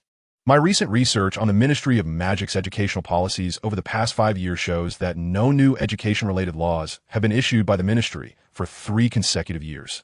And of course, no such bill as you just mentioned, another voice chimed in. It was Hermione, who had a hefty notebook in hand. Moreover, I happen to know that among the laws currently in effect, there is a regulation prohibiting corporal punishment of students in magical schools. A group of students with their arms wrapped in plaster gathered behind Hermione, indicating that she had planned this protest well in advance. Hermione looked at Umbridge with a proud and disdainful expression, and for a moment, the previously arrogant Toad became the target of everyone's ire. Shut up, she screamed in frustration, wanting to find some reason to reprimand everyone, but quickly calmed down like a deflated balloon. Theoretically, she should not be allowed to continue teaching after violating the regulations. But she had another option, to continue teaching, but only within controlled limits and without a teaching budget. After finishing, Umbridge turned and left, leaving behind an angry silhouette. The square fell quiet for a moment, and Professor Trelawney stopped sobbing. In fact, she didn't even need a budget, aside from buying a few teacups and lots of tea. Props like crystal balls have been used in Hogwarts for many years, and if they broke, a spell could easily fix them. As for operating within controlled limits, that was practically nonsense for Trelawney, as she spent her days cooped up in her tower, never leaving her space. And also, no magic is allowed without approval, no wands. A sudden shout echoed from afar. This rule was a bit harsh, but for Trelawney, it was just fine as she rarely used her wand. As for magic, did divination count? A cheer erupted in the square, and the atmosphere became lively as they finally struck back at the detestable old woman. People cheered and celebrated their victory. At the castle entrance, a white-bearded old man who was about to step forward to take control quietly retreated. All right, this farce should come to an end. Everyone go back to class, Professor McGonagall said, happy yet reminding the excited students to return. And you too, George and Fred, no fireworks. TSK. This line is wasted. Why hasn't Harry arrived yet? A large group of people anxiously waited by the lake. The competition grounds were still bustling with excitement, completely contrasting the deep darkness and solitude beneath the Black Lake. The others had already arrived, Fleur and Cedric, and that Durmstrang guy, who only scored a few points in the last task. It was said that Karkaroff took out his anger on him and made him look foolish. Karkaroff was now grinning with his yellow teeth, relishing the misfortune of others, as he had no intention of winning himself. He just wanted to make it difficult for everyone else. Suddenly, something heavy thudded on the wet ground by the Black Lake. "Sorry, I'm late." The people on the shore turned to look. It was Harry, finally arriving. "I was worried you wouldn't show up, after all." "A strange snake could keep you lost there for a day, like you were kissed by a Dementor," Dumbledore said. "Strangeness is the nature of snakes." "There are no non-strange snakes," Harry replied. He explained that he had been delayed by spell research, but had managed to catch up in the end. It was really troublesome not being able to apparate within Hogwarts. Percy, standing behind Dumbledore, nodded vigorously, only to be shot down by a glare from Professor McGonagall. "All right, it's time to start. Prepare for the competition," the judge announced meticulously, declaring that there were 3 minutes until the start. "Start." As soon as the time was up, the judge shouted, announcing the beginning of the competition. The others on the field were casting all sorts of peculiar spells, such as the classic Bubblehead charm. The Durmstrang guy seemed to be preparing to use a Animagus, probably someone skilled in transfiguration. Harry, however, walked straight into the water, which surprised the audience. He didn't put a spell on himself first, but just dove in. He submerged until the water was over his head, allowing him to float, gradually cutting off the surrounding noise. He swam deeper like a black octopus, casually flicking his wrist to slide out his wand. There are only a few methods for breathing underwater, but he really didn't want to use things like gillyweed or the Bubblehead charm. They looked too ridiculous. And the Bubblehead charm could easily be popped, making it less practical. As for Animagus, not to mention that his Animagus form might not be an animal that could survive underwater, he couldn't do it yet anyway. Harry's age did give him an advantage. People often underestimated him because of it, but being young was never an advantage in itself. He had too little time to study magic. Even if Harry could create hundreds or thousands of himself at every moment in the vast sea of knowledge, what he possessed still resembled a lake. No one could know everything, and neither could Harry. So for the past few days, he had been researching and experimenting with other methods that would allow him to breathe underwater. True to Harry's hopes, he finally found the answer he wanted in the restricted section he trusted. He had been refining this spell during his late arrival. After all, although he could already use it perfectly, he learned it temporarily for the second task. Harry thought it wouldn't hurt to practice a bit more to get the timing right. It was a spell that allowed him to extract oxygen from the surrounding liquid like a fish without growing gills, but it required too much energy, making it impractical. So it generally appeared alongside spells that increased power at dangerous costs. Harry was quite familiar with this. Wasn't it just about consumption? Silently perfecting the solution. You say lifespan? What is that worth? Eating the Philosopher's Stone for a few thousand years of life left was useless. It was better to convert it into magical power. Since Harry was the first to set off, and was also more skilled with the spell, he quickly reached the deeper bottom of the lake. However, it didn't seem very peaceful down there. Terrifying shadows kept flickering above him, but Harry knew they were just giant squids. Some giant squids swimming nearby even came closer to Harry, but overall they didn't seem to have any intention of attacking, so he ignored them. But then, the underwater vegetation began to stir, and from the massive kelp forest, several shadows suddenly shot out. Annoying Grindylows, disgusting water goblins, the guides of the abyss. A dark red energy unique to Harry flared up, scaring the swarm of shadows away. The vast majority of creatures feared this ominous power. The Grindylows that had rushed out lost their target and began to scatter in panic, quickly filling the lake. The Grindylows in other parts of the water were also disturbed and floated around chaotically, turning the whole underwater scene into a mess. Harry glanced around. The other champions were likely going to suffer greatly. However, a sudden roar came from above, followed by a rain of blood mixed with severed limbs cascading down like a lake-bottom shower. Harry didn't want to stain his clothes with blood. He lightly flicked his wand to part the bloody veil, but then what fell down was a severed Grindylow arm. Harry hurriedly dodged, but what came into view next was a shark. How could there be a shark in a lake? That stinking, blood-soaked maw bit down, and Harry agilely evaded the giant mouth that could swallow him whole. However, the shark surprisingly turned and instantly transformed into human form. It was a Durmstrang champion, an Animagus. Harry looked confused. Why was this guy coming to find him instead of saving someone? But this guy kept chasing Harry relentlessly. Due to the close distance, Harry couldn't effectively organize a long-range attack and was grabbed by the collar by the approaching Brave One. The Brave One held on to Harry tightly and pushed him down, and the two of them quickly sank to the bottom of the lake like falling into an abyss. Harry fired spells with his wand, but his arm was quickly blocked, and the powerful spell swept towards a group of Grindylows nearby, injuring several. Harry could clearly see the fear and anxiety on his face. Harry also grabbed the guy and threw him behind himself, pushing him down, but the guy still held on tightly, like a Grindylow dragging someone underwater. A face with large yellow teeth floated into Harry's mind. So that's it. That bastard headmaster intends to let his students sacrifice their honor and grades for his own benefit. The former Death Eater probably harbors deep prejudices against him and resents his special identity as the fourth champion. Harry could see the guilt and obsession on the guy's face, likely the result of some threat from the headmaster. But it wasn't his concern. The two were almost at the bottom of the water when Harry noticed something buried in the soft mud at the bottom of the black lake. Old bones of various underwater creatures and abandoned items of mere people. Oh, and a fresh, severed limb. The poor Grindylow that had just been smashed down. As the severed limb flew towards him, Harry silently chanted, his dark green eyes emitting a strange glow in the darkness at the bottom of the lake, like the projection of the lake's turquoise waves on the water surface. The severed limb, just about to sink to the bottom of the lake, suddenly seemed to be affected by some anti-gravity force and began to float upwards. Then it accelerated faster and faster, quickly becoming a speeding arrow. Thud! The sharp bone at the severed end pierced through the unsuspecting Durmstrang champion below, who didn't realize what had happened.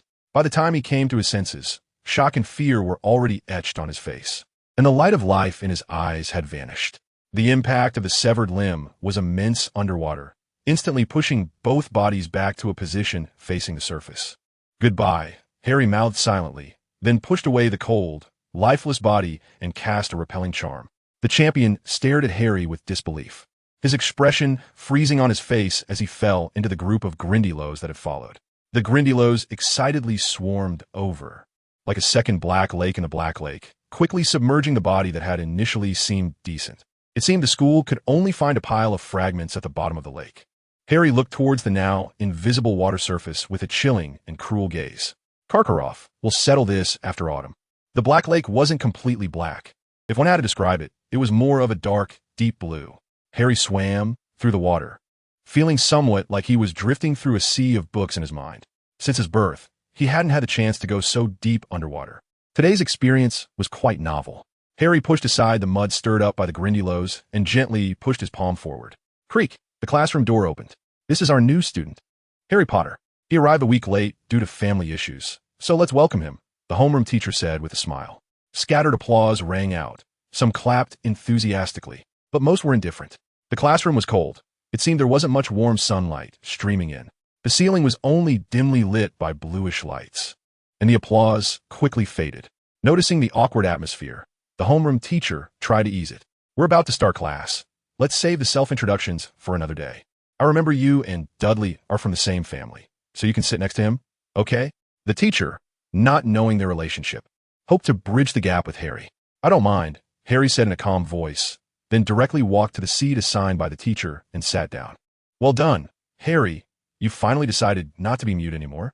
Dudley sneered at Harry as he sat down. Don't provoke me, Dudley.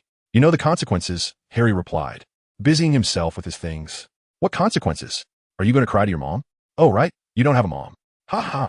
A tall and strong student sitting next to Harry mockingly leaned back in his chair, laughing loudly. Clearly Dudley had said a lot that shouldn't have been said. The lights on the ceiling began to flicker. The bluish light became dim and indistinct. The room fell into darkness, and some people seemed to finally find amusement, looking over to mock, while most chose to be bystanders. Bang! A pencil shot out, exploding into the wooden desk and sticking straight in. Blood splattered everywhere, and bits of flesh flew as a Grindylow blocking the way was blown to pieces, drifting in the water. Harry waved his wand to disperse the chaos and cleared his thoughts. Everything around was thrown into disorder by the rampaging Grindylows, making it hard for Harry to find his way. He needed to quickly locate the person hiding among the merfolk. Harry killed many of the monsters in his way, and the surrounding waters turned a deep red. Harry, why did you throw that pencil? The teacher asked seriously, looking at Harry in the office, with a bluish light spilled everywhere.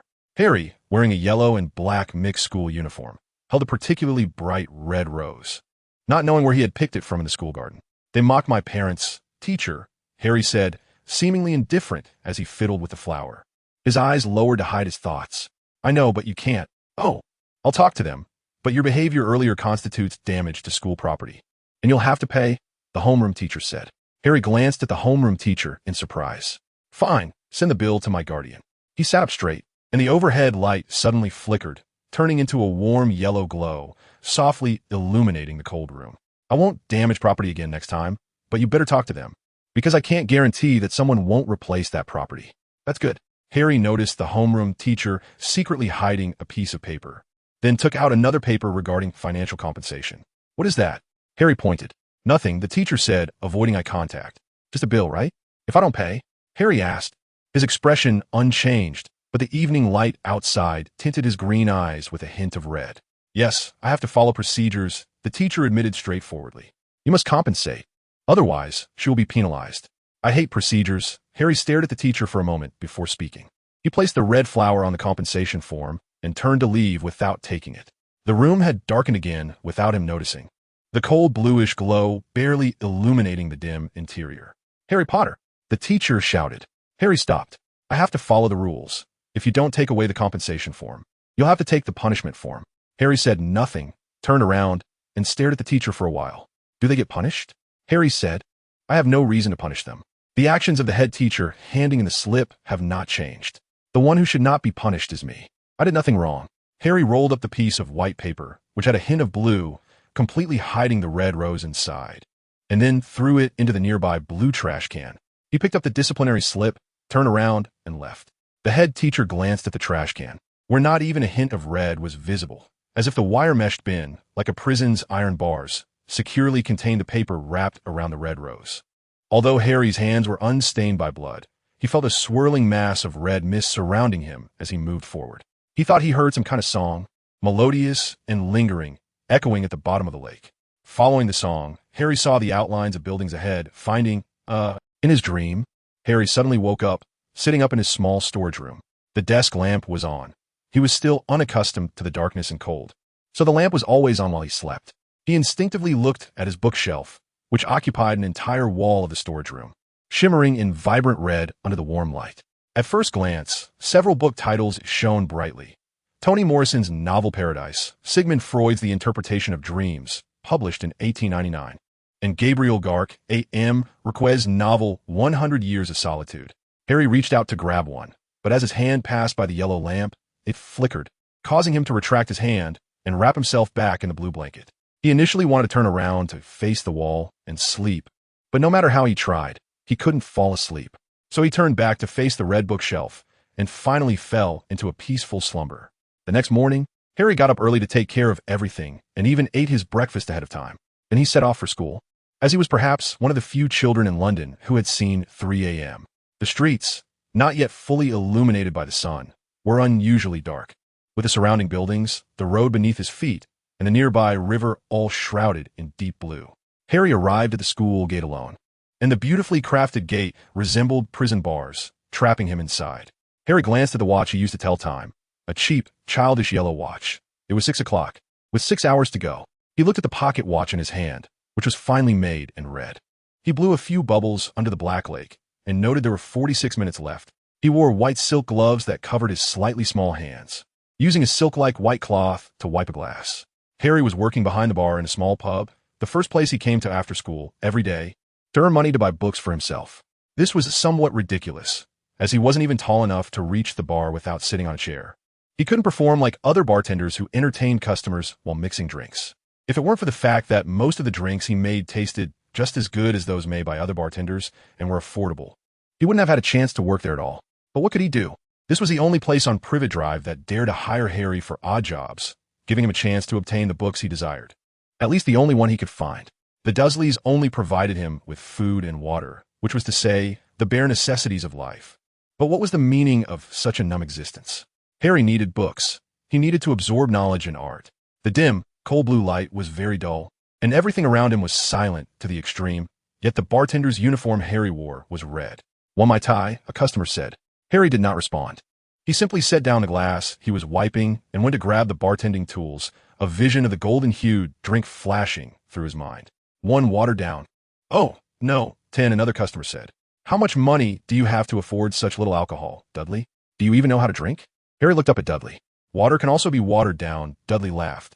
Your uncle has told you quite a bit, Harry said while preparing the Mai Tai. But you pay, and I'll do the job. Make it first, Dudley rolled his eyes. Don't think I don't know what you're trying to do. A watered-down drink takes at least 10 minutes to make. You don't have that time to wait. Harry glanced at the few evil-looking heads laughing outside the window. Your friends are waiting for you. Don't think you can drink without paying. Fine. Dudley slammed a wad of cash on the bar. Make it, he said angrily in a commanding tone. Harry said nothing and quietly got to work. You said to use ice water. Harry said as he poured water into the glass and then took the cash. Need change? TCH. No need. Pity you, he sneered. Something I can get easily requires you to break your wrist to exchange for. Harry's expression darkened. However, in reality, Dudley threw a wad of change at that infuriating face. But the money scattered in the air in front of Dudley. Making a watered-down drink was not difficult. Even making 10 was the same. Yet Dudley said, resting his chin on his hand on the bar. So tomorrow is Ramos Gin Fizz. Just wait. Harry gritted his teeth. He could refuse, as this drink was far too labor-intensive, especially for a kid like him. But for him, he wouldn't and couldn't. He wouldn't give in to a guy like Dudley. He couldn't refuse because, if the owner found out he turned down a customer's request for the sake of less income, he would lose this job. On his way home, Harry had an ice pack on his wrist, which was a bit swollen. Making as many watered-down drinks as needed was no problem. For a normal bartender, it would just be tiring, but Harry was different. He was far too young. Even during the Industrial Revolution, children as small as him could only work by helping people clean chimneys, and after prolonged high-intensity actions, his not yet fully developed hands felt almost sprained. Mom, what is that? Children walking by the roadside are still holding their mother's hands, curiously pointing at everything around them. Harry glanced at a child of similar age, and a surge of hatred inexplicably welled up from his heart, feeling as uncomfortable as when he lies in bed at night. Suddenly realizing he has eaten too much and wants to vomit. It's not their fault. It's not their fault. Harry buried his head, the shadow completely shrouding his face, blocking the golden sunset from shining on him, as the dying sun gradually turned blood red. Why? Why am I the lonely one? Everyone is born equal. This is different from what I know. I don't need that source of blood that has left me. That distant source of blood. It's not their fault. It's their fault. They protected you. They gave birth to you despite not being able to protect you. On the branch, by the roadside, a new tender leaf gradually grew larger and fuller, then began to turn yellow and dry from the edges, eventually falling off in the breeze, landing on the ground with a faint crackling sound. And then snow covered the original growth spot until dawn, when the snow turned to water and the new bud broke through the surface. Tap! A very light sound. Another dead leaf fell, but this time it landed on Harry's hand. It was now 6 years later, and Harry was much taller. They were about to graduate. Autumn was coming again, and these poor plants were about to die once more. Harry heard his classmates talking and thought to himself, short-sighted people. He glanced at the two of them. The world before death was so painful and lonely. Perhaps only the world after death could bring peace, perhaps. My parents. They are probably the same, enjoying peace in the afterlife, surely. Casting me away to live in another world while settling down. Leaving me to wander in sorrow. Harry gasped, suddenly opened his eyes, waking up once again from the torment of a nightmare. A severe and piercing headache seemed to explode in his brain, making it almost impossible for him to think. The thing Harry feared most was nothingness, the darkness of having nothing, not even his own existence. No dreams were the most tormenting nightmare for Harry, a fear that prevented him from having a single peaceful sleep. He hadn't managed a continuous hour of sleep in years since he became increasingly indifferent and less caring about others' opinions, since he rejected the world. Those great arts, noble ideals, beautiful heavens, peaceful deaths had never appeared in his dreams. Harry slightly pushed open the door of his small storage room. A glimmer of light was already outside. He knew dawn was coming, so he didn't force himself back into the nightmare. He closed his eyes, letting his brain once again engage in an unending high-speed operation, allowing thoughts to flood his mind once more. It was as if he had reattached to life, taking a deep breath. The terrible headache slightly improved with great difficulty, and then gradually calmed down. When he opened his eyes again, Harry's gaze had returned to calmness, wisdom, and indifference. What day is it today? Harry opened the door, and the first thing he saw was a chaotic pile of gifts. Although they were supposed to be neatly arranged boxes, they were in a complete mess. And Harry found it hard to believe that rectangular and square boxes could be stacked in such a grotesque and disgusting shape. At least it made him a bit nauseous. Right, Dudley's fat pig birthday. I think they said something about going to the zoo. A few snake shadows flashed through Harry's mind, and his pupils slightly constricted, revealing a rare sense of excitement.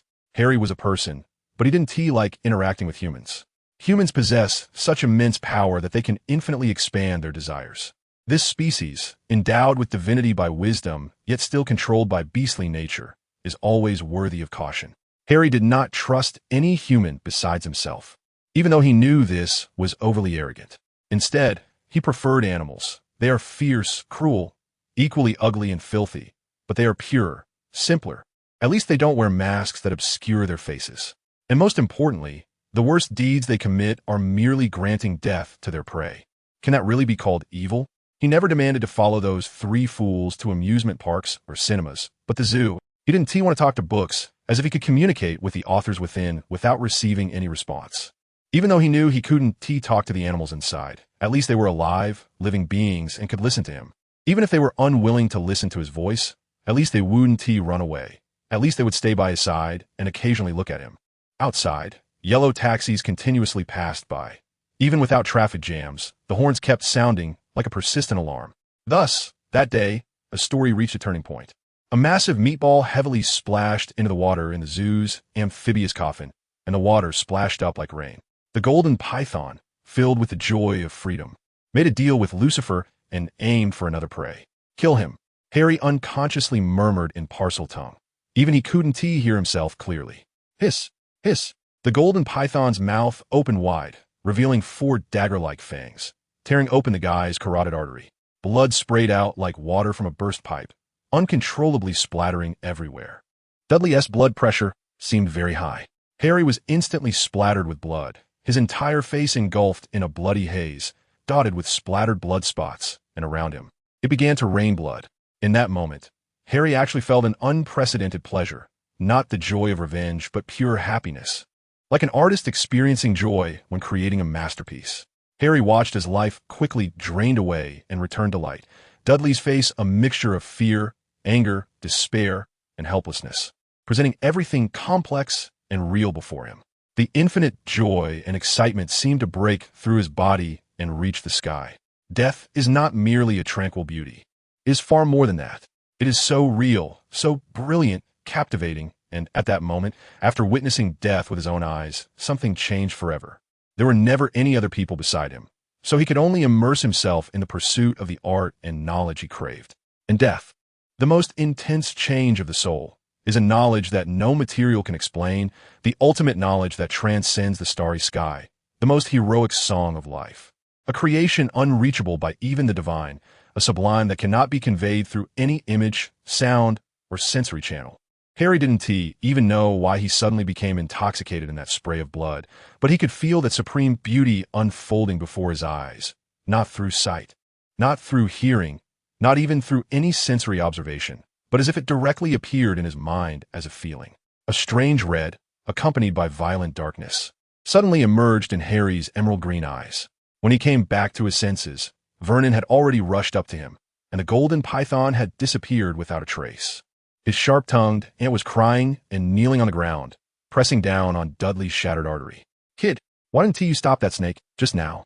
At least you could at least hold Dudley's wound for a while." Vernon, flustered and furious, grabbed Harry by the collar and lifted him up, tears surprisingly welling up in his small, squished eyes.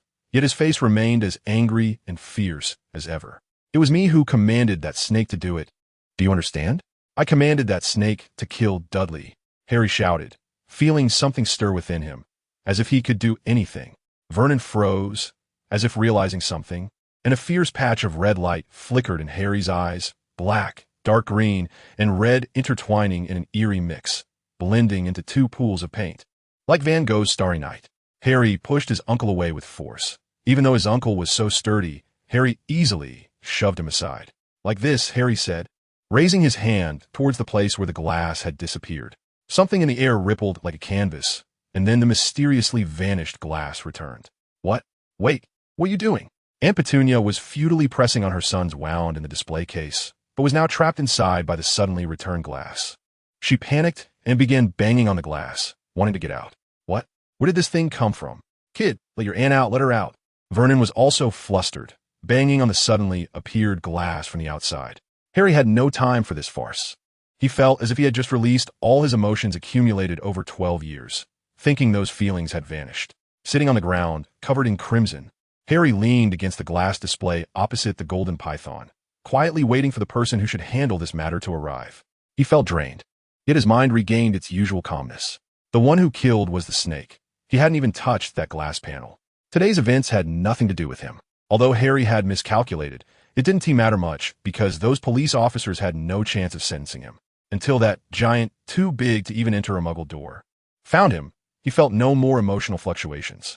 Harry liked a concept from literary writers, ideal countries, utopias. His ideals seemed like an immature child's dreams. Yet they were also what many great people aspired to achieve. He wanted to build an ideal country, a paradise, where he and others would never feel loneliness again. Just like in fairy tales. How could such a thing be accomplished? But then, a letter brought a glimmer of hope, a kind of magic that had never appeared in his previous understanding, something that, like the ideal country, only existed in fairy tales. Now, a monster colder than a demon, stronger than anyone, more innocent than a child, and more steadfast than a machine bore the name of Savior and embarked on the path to challenge God. The Eden that even God could not create would be made by me. People say the most powerful seraph betrayed God out of pride, but Harry did not think so. Whoever creates the most valuable world is God. Boom! A blasting curse exploded in the water, scattering all the merfolk around. Final warning, move aside, leave this place, Harry said, the tip of his wand flashing with a dangerous and cold light. Above him, a swirling mass of blood mist like dark clouds, with flowers of death hanging above the entire seabed, while remnants of Grindylows lay scattered on the ground. One, you can only take one, said a very fierce-looking merman, fear evident in his voice. Do you really think I want to kill you? Harry's face was grim. He didn't want to attack these merfolk, as it was clear they were acquainted with the school authorities, and it was highly likely that their contacts were Dumbledore. He didn't want to ruin his cover because of this small event. However, Harry glanced at the three people behind that group of merfolk. The three were encased in bubbles, not needing to worry about breathing, but their feet were tightly bound by ropes made of water plants. The other end of the rope connected to a merman statue's tail. Due to buoyancy, the three were floating upwards like bodies tied underwater. Next to Harry floated Ron, the target he had just rescued. The other three included a Durmstrang female student, another student he didn't recognize, but judging by appearance, she was likely related to Fleur. Perhaps her sister, given their ages. And one more. Zhao Jiang. No, it should be Zhang Xiao. How did she end up as a hostage here? It was clear that the one the Durmstrang warrior cared about most was that female student, and the other one could easily be identified as related to Fleur. As for the remaining one, was she Cedric's? He actually liked her. Harry's mind was racing. He was eager for talent. Cedric being chosen by the Goblet of Fire proved he was undoubtedly the best among the adult wizards at Hogwarts. Harry had long coveted him, and if he could replicate the tricks of Professor Lupin.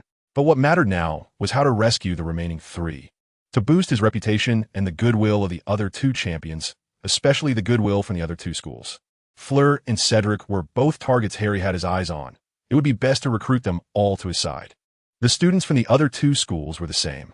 His vast reputation at Hogwarts and within the entire wizarding community could effectively assimilate the students from the other two schools. But that wasn't enough. He needed to open a breakthrough to directly impart his ideas to the other two schools. Only then could he reach a point where they would rebel against their schools. In short, today was a great opportunity, provided he could rescue all four. After all, there was still a large group of Grindylows running around like mad on the other side of the water. He had killed all the Grindylows in this area before coming down. So as for the others, let them go kill. Once they were done, the event would also be over. Since they couldn't save them, he might as well show some kindness and help them out. I truly am a selfless and great person. The surrounding merfolk shrank back in fear, not daring to approach, while only the merman leader stood boldly before Harry. Perhaps sensing Harry's hesitation to attack them, the merman seemed emboldened. You can only save one, the merman said firmly. Is that so? Harry lost his patience. Casting another spell, the merfolk could not stop it in time. The merman statue connected by the rope shattered, and the resilient ropes made of water plants snapped inch by inch. You bastard! The mermaid became anxious and called for help to pull the other three over. Sorry, you should sleep for a while, but Harry said as he fainted. A wave of light was very noticeable in the murky water, creating a bubble trail that precisely hit the mermaid leader. The leading mermaid immediately fainted, and the other mermaids couldn't bother to grab the 3 floating individuals anymore. Hurriedly rushing to their leader's side, the Durmstrang uniforms flew over, the Hogwarts uniforms flew over, and the blue clothes flew over. Harry cast 3 levitation charms in quick succession, aiming at the 3 people's clothes that were tight due to the dampness. Sure enough, those 3 garments firmly wrapped around the 3 individuals and flew toward Harry. Wingardium Leviosa, Harry silently chanted in his heart, firmly holding onto the 4 people. The 4 immediately gained a tremendous buoyancy, as if they were 4 giant feathers or inflated floating barrels, rapidly ascending with Harry. With a puff, the 3 floated upwards, breaking through the layer of blood mist that had not yet dissipated, skimming past Harry and leaving behind the scattered Grindylows that occupied a certain area. Finally, they broke through the water's surface and surfaced above the Black Lake, where the bubbles above their heads immediately burst. Finally, Harry spoke a spell.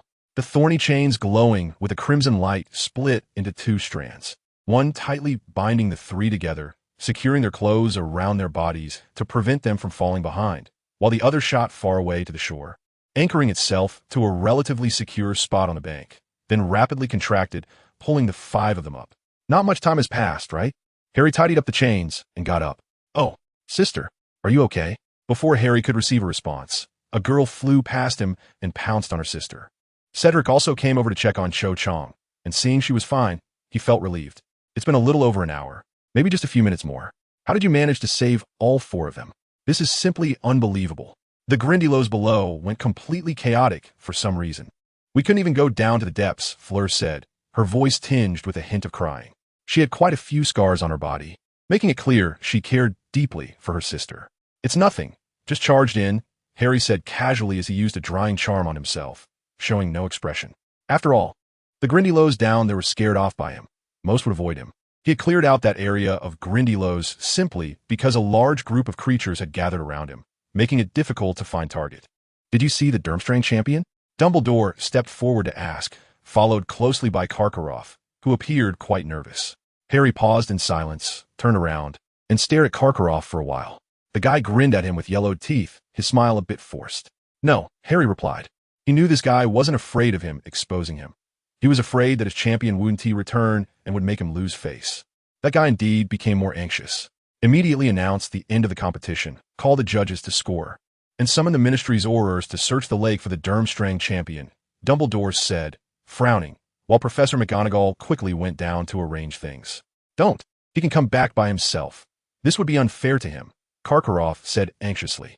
"All right, Karkaroff." Dumbledore directly called out Karkaroff's name this time, seeming somewhat dissatisfied with Karkaroff's attitude. "His score has been cancelled, understand? Right now, his personal safety is what matters." But Karkaroff still said something to Dumbledore, but it was no longer important. Dumbledore turned and went to find the judges, with Karkaroff following closely behind him. Harry didn't say much, and, after drying his clothes, he quietly waited for the announcement of the results.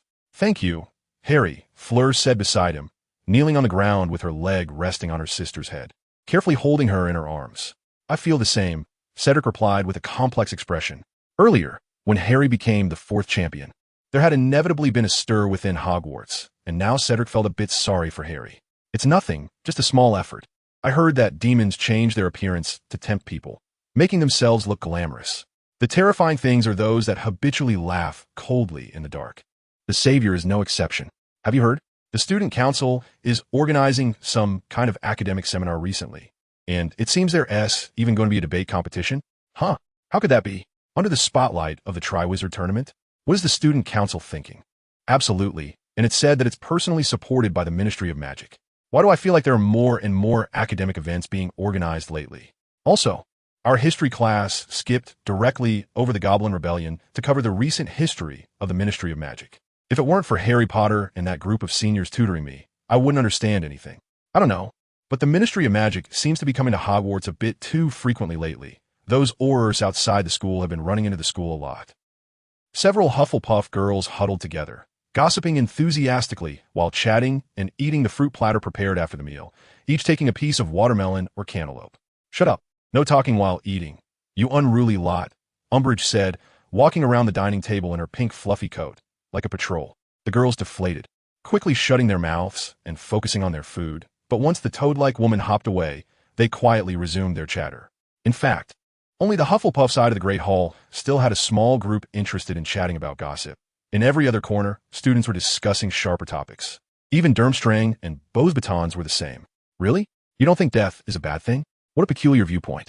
This time, a new member joined Harry's small group. Fleur excitedly ran to sit opposite Harry, squeezing into the Gryffindor table. Your thoughts are always quite unique. I've heard some about you before, and they're all rather interesting, Cedric said, sitting beside Fleur. He and Cho Chang had also come to the Gryffindor table, and Cedric made a shrugging gesture. Is it just interesting? I think my idea is correct. I'm trying to find complete evidence to prove my point, Harry said, while leisurely eating a piece of ice cream cake. I can't really agree with that viewpoint. Maybe it's because I don't understand it. People don't need to fear death, because aging and dying are completely normal. But there's no need to idolize Cedric. On the other side, Cho Chang shook her head. It's okay. You'll understand one day, Harry said with strong confidence. Boom! An explosion sounded not far from the Great Hall, and a lot of dust fell from the ceiling of Hogwarts. The scene quickly quieted down, and the teachers on the podium, along with the newly added Karkaroff and Maxim, all stood up, while the empty seat was for Umbridge. Everyone has been feeling tense lately. Voldemort has put everyone on edge. The only comfort is that Hogwarts is the safest place in the world, and that's the only thing that keeps everything normal. If Hogwarts is no longer safe, then nothing here will be orderly. Dumbledore went out to inspect with Snape, while McGonagall took charge in the room. Ginny next to Harry gave him a look filled with inquiry, and Draco Malfoy from Slytherin looked over with the same expression. Harry noticed and gently shook his head towards Malfoy, then turned to Ginny and put his index finger to his lips, signaling her to be quiet. What's wrong? Fleur asked in a very soft voice upon seeing Harry's gesture. It's nothing. Harry shook his head again, not answering directly. Hoot! An eagle's cry came from the ceiling of the Great Hall, announcing the arrival of the morning's Daily Prophet. A large number of owls swooped down like a wave, and the falling feathers seemed to rain down. Normally, food would be cleared away at this time, but since the other two houses had merged over, it was changed to let the students finish eating first. Amidst the brown feathers, a prominent shadow emerged from the tide, and a white feather slowly fell, landing in the center of Harry's coffee, gently creating ripples. Harry reached out, and a pure white owl gracefully landed on it, proudly standing there. Harry retracted his hand. First took the Daily Prophet he ordered, then brought his hand closer to where Hedwig was standing, pulling her closer, and whispered a few words in her ear. Hoot!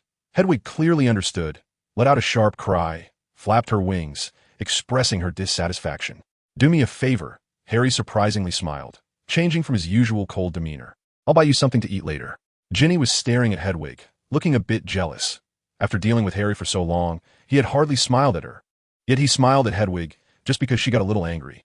Many late owls were still flying in the sky, or circling around, not having found their owners yet. Harry took the opportunity to toss Hedwig into the air. She spread her wings in an extremely graceful backward posture and turned to flaunt her wings just as she started to fall, instantly soaring up, spinning in the air as she dove into the sea of owls, turning into the most beautiful white wave. Hedwig gently landed on a protruding stone sculpture on the corridor's ceiling, surveying below. Below were Snape and Dumbledore, along with two students. The surroundings were messy, with a large crack appearing on one wall of the corridor and many fragments of stone bricks and dust scattered on the ground. A small black snake shadow danced around Hedwig's ankle, quietly coiling around her calf like a giant pillar, its eyes glimmering with amber light. Using a dangerous spell like the blasting curse on a colleague. Do you want to kill him? Snape looked at one of the students with a very harsh and cold tone. And who told you it was okay to duel in the corridor?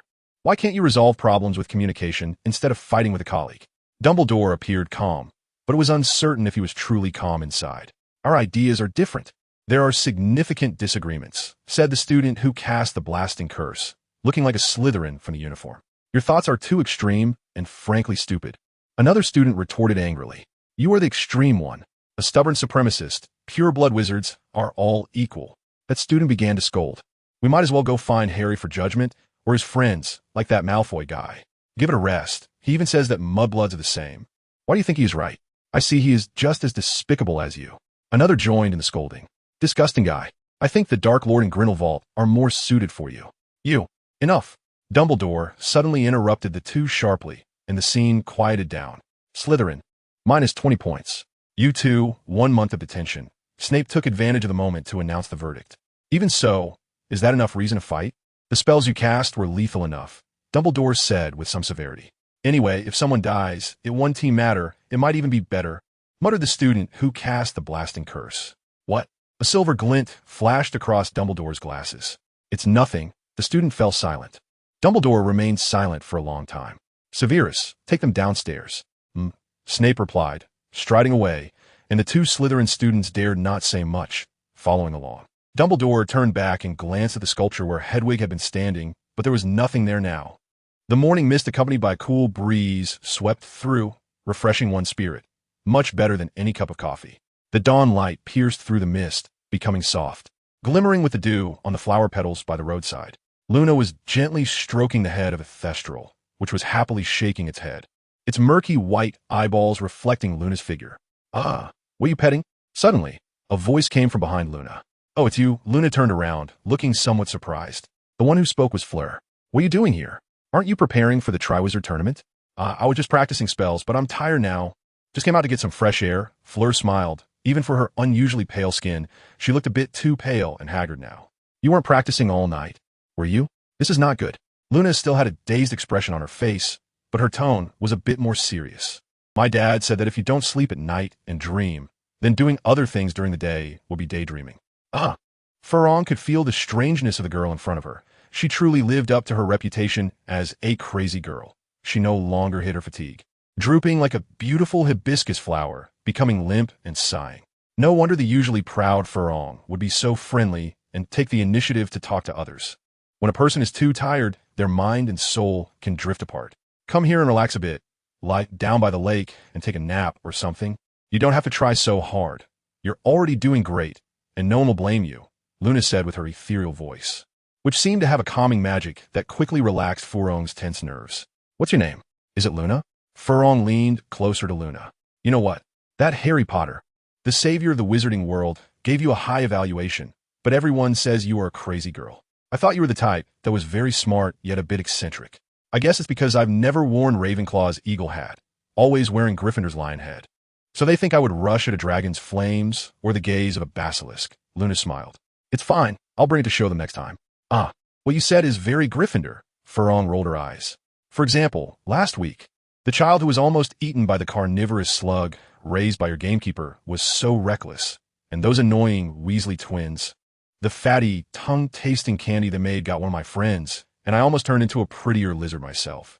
Farong had clearly interacted with quite a few Gryffindors during her time at Hogwarts. Speaking of this, I'm curious, why was Harry Potter sorted into Gryffindor? He doesn't seem like someone from there. Farong relaxed her mind while repeatedly expressing her doubts. Do you really like Harry Potter? Luna turned around and asked. Well, yes, I quite like him. Many of his ideas are a bit strange, but also very wise. Farong thought for a moment before saying, kind of like you. She added, thank you. Luna seemed to take this as a compliment for some reason. What about you? I see you don't seem too keen on him. Do you not like him? His evaluation of you is quite high. He said you were a genius. I rarely see such a for you at Hogwarts, Farong casually asked. I quite like him, but also don't really like him.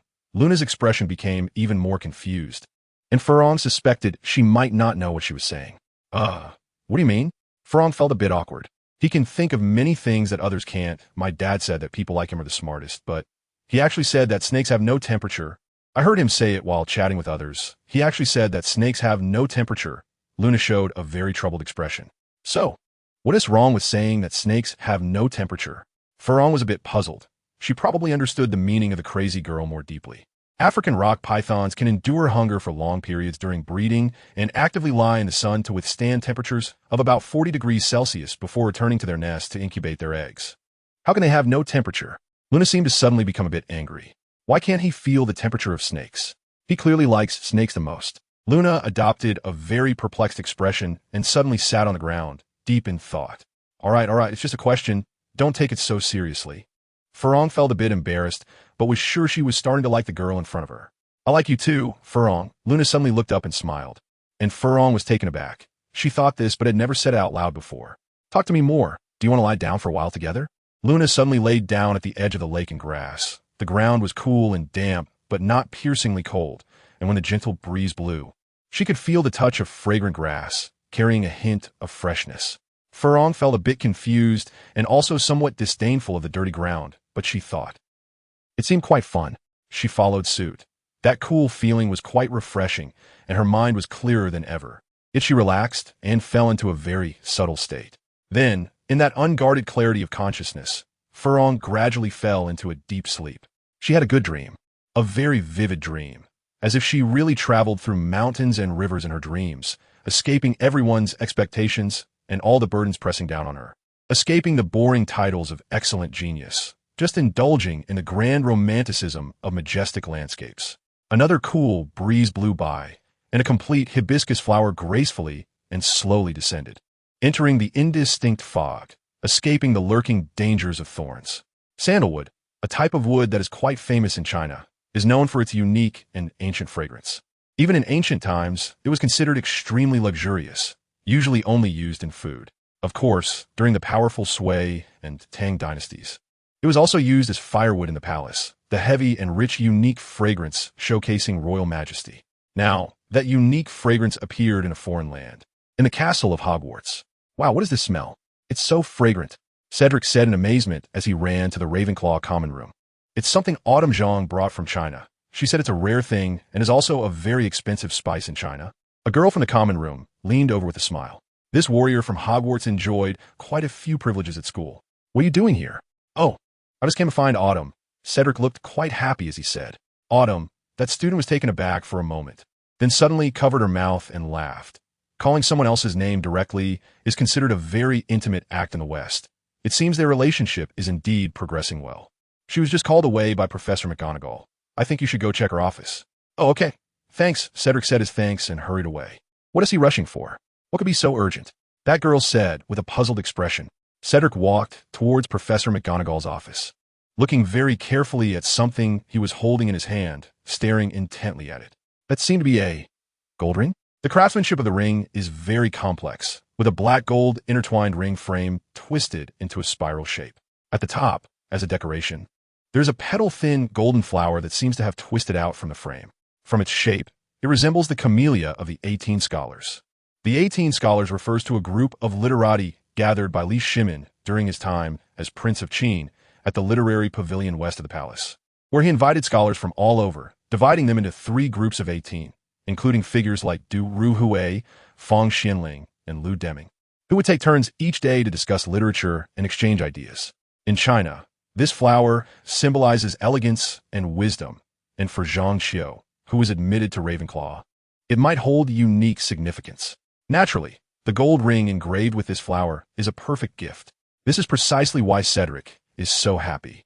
He wants to give it as a gift to his beloved Xiu, and perhaps they will have the opportunity to define their relationship. This mysterious girl from China always behaves very subtly in the face of his affection, and their relationship has been somewhat ambiguous.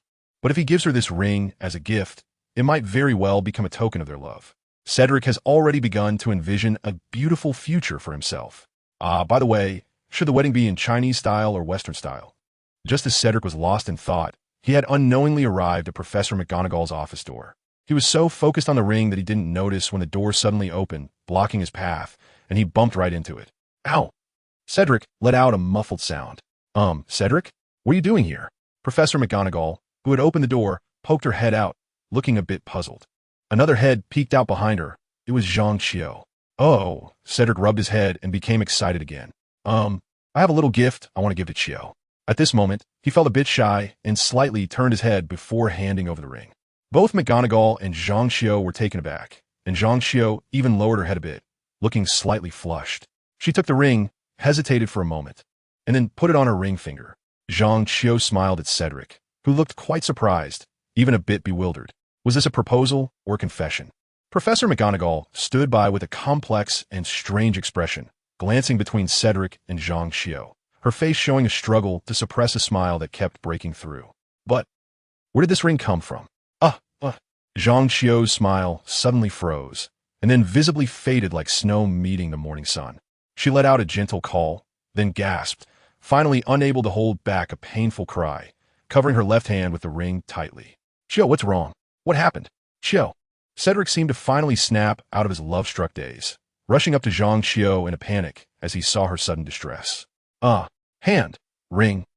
Zhang Xiu screamed, instinctively retreating while covering her hand, and then perhaps tripping or losing her balance in her panic, she fell to the ground. What happened? Wait, let me see. McGonagall became serious, bending down and forcefully prying Zhang Chio's hand away. She looked very unwell. Within just a few minutes, her body had begun to convulse and spasm, and she could hardly make sound. McGonagall's eyes widened. This ring has a curse. What? Cedric looked panicked. Professor McGonagall suddenly turned to him. Where did you get this ring? You dare to give it to a classmate without knowing its source? How could you be so careless? Professor McGonagall said sternly. I bought it from a Slytherin student named Marina Eber. She said it was made by a goblin craftsman hired by her family. Cedric completely lost his composure as a brave hero. Seeing his loved one in danger, he was like a student caught off guard in a dangerous situation, flustered. We're all colleagues at the same school. I have no deep enmity with Qiu Zhang or her, not even a grudge. How could this happen? Cedric knelt beside the convulsing Zhang Qiu, his face written with disbelief and guilt. You, what did you say? Who? McGonagall asked in disbelief. Marina Eber. Cedric raised his head. A terrifying thought that shouldn't have appeared suddenly flashed through his mind. You don't know her? No, I know her. And I have a vivid impression because she went missing at the end of her first year. Professor McGonagall continued to look shocked. Her family tangled me and Dumbledore for an entire second year until the third year when, for some reason, they suddenly stopped mentioning it. What? Missing? So, did she come back? Or? Cedric broke out in a cold sweat. You probably didn't encounter her. I don't know what you encountered. McGonagall said meaningfully, her expression suddenly freezing. Cedric, Hogwarts is no longer safe. From now on, don't trust anyone except Dumbledore. And you absolutely cannot let this matter be known. If anyone finds out that Hogwarts is no longer safe, it will be the end. Then Professor McGonagall suddenly became stern again. I will take her to the infirmary. You go straight to the headmaster's office and tell Dumbledore about this. The password today is Chocolate Frog. Now go. Yes. Cedric could no longer care about his beloved. He realized the seriousness of the situation. Some evil entity had silently infiltrated Hogwarts and nearly succeeded in murdering one of its students, even disguising itself as a previously missing student. What if there were other hidden dangers among the other students? Cedric ran through the corridors at top speed, receiving strange looks from many other students along the way, but he didn't dare to stop. Who knows how many of those strange looks carried hidden dangers? Suddenly, a crowd of Slytherin students blocked the corridor. Cedric was running too fast to avoid them and bumped into one of them, making a dull sound. Ugh, sorry. Please let me through. Cedric, having just been knocked back, tried to squeeze through the crowd, but they deliberately blocked his way and pushed him back. Hey, look who it is, Crab. Who just bumped into you? A light-hearted voice came from the crowd, which slowly parted to make way. Malfoy stepped forward, leisurely munching on a red apple. Please let me through. I have something very important, Cedric said, frowning as he tried to get the Slytherin student in front of him to let him pass. Oh, of course. As long as you forget all about it, Malfoy replied with a smug grin. What? Cedric began, but before he could finish, he felt a buzzing in his ears, and the scene before him became hazy and indistinct. An overwhelming urge to sleep washed over him, drowning him in an instant. He saw a poisonous needle had appeared on his arm, though he felt nothing. When did this happen? Handle it cleanly. Don't leave any memories that shouldn't remain. Once you're done, hurry up and send him to the infirmary. McGonagall will be here soon. He heard Malfoy instructing his lackey. What? Coming here? Professor McGonagall isn't. Before Cedric could finish his thought, he stopped thinking altogether, completely engulfed by darkness. In the corridor outside the office, McGonagall stood up straight next to Zhang Qiu, who was lying on the ground. As she straightened up, her clothes and features shifted dramatically, ultimately transforming into a completely different appearance. TSK. Why is Professor McGonagall back so early? The figure glanced toward the window, where McGonagall had just disembarked from the Ministry's thestral carriage. Fortunately, the basilisk's sense of smell is quite sharp. There wasn't enough time. The curse hasn't fully locked onto her. Indeed, there's still a flaw. The curse's permanence and triggering conditions are problematic. I was a bit too hasty. Ginny, the plan has failed. Inform those guys to clean up the aftermath. Zhang Qiu, I'll handle this. A plan really can't be applied to every situation.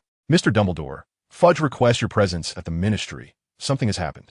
With a swish, a burst of green flames appeared, and as the flames rose, an old man with a silver beard appeared in the Ministry. Mr. Dumbledore, this way, please. An Auror had been waiting nearby, gesturing for Dumbledore to follow. Dumbledore nodded slightly in gratitude and silently followed the Auror. He frowned, sensing that something serious was indeed amiss. Fudge's office was quickly reached. Dumbledore pushed open the door and saw a white balloon. Fudge looked even fatter than before. His already plump body had become even looser, making him appear rounder. Yet his face was devoid of color, utterly pale. "What is wrong, my old friend?" Dumbledore quietly approached Fudge. Fudge gestured for Dumbledore to sit down, and Dumbledore complied, pulling out a chair to sit in front of Fudge. "Something has happened. You can probably guess what it is. I've delayed it as long as I could, but it has still come," Fudge said, sitting up a bit straighter, looking somewhat dazed as if he had just been drinking. "Riots? Or perhaps a rebellion?" Dumbledore asked, narrowing his eyes. "Both," Fudge replied, his face pale. "Every one of the Sacred 28 is contracting their businesses and capital, and other smaller families are cooperating in this contraction. The resources the Ministry has are quickly running out, and with the rising anti-government sentiment everywhere, riots and rebellions are erupting. Ultimately, it's about money. We're completely out of money. All the goods on the market are in the hands of those families, and now everything's prices are soaring, while the wages from any job are being cut little by little. The streets outside are full of the poor. Even the salaries from the Ministry can't keep up with rising prices. But I have no way to fix this, no way at all. I have no right to intervene in prices or the economic market." Fudge looked close to tears. "The currency circulating in the wizarding world has existed for hundreds or thousands of years. The Ministry has no unified minting authority, and there isn't much need for additional currency in the wizarding world. The economic circulation and sources of the Ministry around the world rely on the factories of large and small families, whether it's manufacturing magical supplies, mining and cultivating magical products, or providing food. The Ministry has no ability to independently regulate the market. And now, Harry only needs to use a few spells, a few bombs, and a basilisk to carry out horrific terror attacks, to force those families to shrink their profits. All families tacitly raising prices to reclaim their resources can starve the entire wizarding world. In the past, the Ministry could maintain stable development for three main reasons. First, public sentiment was firmly grasped, and political power legitimately belonged to the Ministry, regardless of whether the public had grievances or protests against the Ministry. They ultimately had to operate under its management. What the enemies fought for could only be the Ministry's rightful authority. Second, the Ministry essentially had a monopoly on military power. Third, the Ministry's military power could guarantee the currency's market value in the wizarding world, thereby establishing a stable platform for competition, allowing those families to tear each other apart. But now it's different. The casualties from several terrorist attacks have caused the public to lose faith in the Ministry, and its very foundation is being slowly undermined. In terms of military power, the Ministry still holds a crushing advantage, as there hasn't been a surge of dark wizards like during the times of the Second Dark Lord or the First Dark Lord manipulation causing division. However, most of these forces cannot truly be used by the Ministry, not to mention that the Ministry's power is fragmented, lacking unified command, with various branches of the Ministry acting independently. Even if the Ministry were truly united, the mere need to guard against Voldemort would prevent them from mobilizing 80 of their manpower. The remaining forces attempting to forcibly take from the major families would likely not know how to die in the process. Moreover, the Ministry is currently in a state of disarray. Many of its members do not want to listen to central commands and have already sought other paths. As for the third point, the existence of this competitive platform relies on the other families still competing. From the looks of it, these families seem to have reached some strange tacit agreement to unite, which is a key factor in breaking the balance. The rapid rise of the two previous Dark Lords relied on this as well. Whether it was during chaotic times when families contracted their interests to preserve strength, or simply uniting for common interests, both would break the balance, leading to a heart attack for the Ministry, capable of puncturing it in an instant. The last two times had a clear target in the two Dark Lords, with the flesh cut from the Ministry going straight into the Dark Lord's belly. This time, however, Voldemort has been slow to show himself, making the situation even more troublesome. It's like a snake biting into your body, drinking your blood, and eating your flesh. At least you can go and chop that snake to stop it. But if your body itself develops a disease, you can't stab yourself. You can only rely on medicine. The most critical issue now is that the Ministry has been afflicted with cancer, for which there is no cure. Sigh, it has ultimately come. Dumbledore closed his eyes and sighed softly, two faces flashing before his mind. What are the specifics? The Ministry of Magic in Australia and its surrounding islands has separated from the line of our other ministries, forming its own faction. They have conducted a purge of certain families over there, reclaiming some industries and stabilizing the situation. Fudge finally sat up straight. It was a gamble, but he won. Voldemort did not intervene. Overall, Africa and America are in chaos, with some small countries' ministries also becoming independent. However, most regions are facing major riots, and 1/3 of the areas experiencing unrest have already succeeded. The ministries in those places have been completely overthrown, and several regions have formed their own governments to negotiate with those families. The key is that those families have indeed made concessions. An Auror came in and handed Fudge a cup of red tea. For those families, it was another gamble, but they still won. Even though prices are still twice as high as before, people in those regions still bought them because they had no ability to deal with those families again. The Asian region has not been significantly affected due to the lack of many ministries and family powers. They were already excluded from this storm. Europe and parts of Asia and Africa nearby have, as you can see, established ministries that are denser, making them a bit more stable than other regions. At least for now. The final result is likely that everywhere except Europe and its surrounding areas will fall apart. What countermeasures do we have? Dumbledore was silent for a long time before speaking. None, Dumbledore, none. Fudge smiled self-deprecatingly and then took a sip of red tea. I can't do anything either, Fudge. I can't influence too many people. Dumbledore leaned back. He rarely felt powerless, but there are things I really can't manage. I can't charge into those families' industries and snatch a few bags of fizzing Whizbees or a few sacks of galleons for you. Or can I make those families change their minds? Yes, I know. That is why I called you here, just to ask you to promise me one thing, Dumbledore. Just one thing. Fudge looked at him seriously. No matter what the Ministry of Magic becomes in the end, no matter what the wizarding world turns into, those 3 schools, the 3 best schools in Europe, you must guarantee that they can continue to operate. I understand. I will. Definitely your financial resources are truly impressive. You brought so many galleons. Harry said casually, playing with a galleon in his hand, the gold coin rolling from left to right and then back again. TCH, it's just a small portion. The income you brought us is far more than this. Of course, the losses are one thing. A voice came over.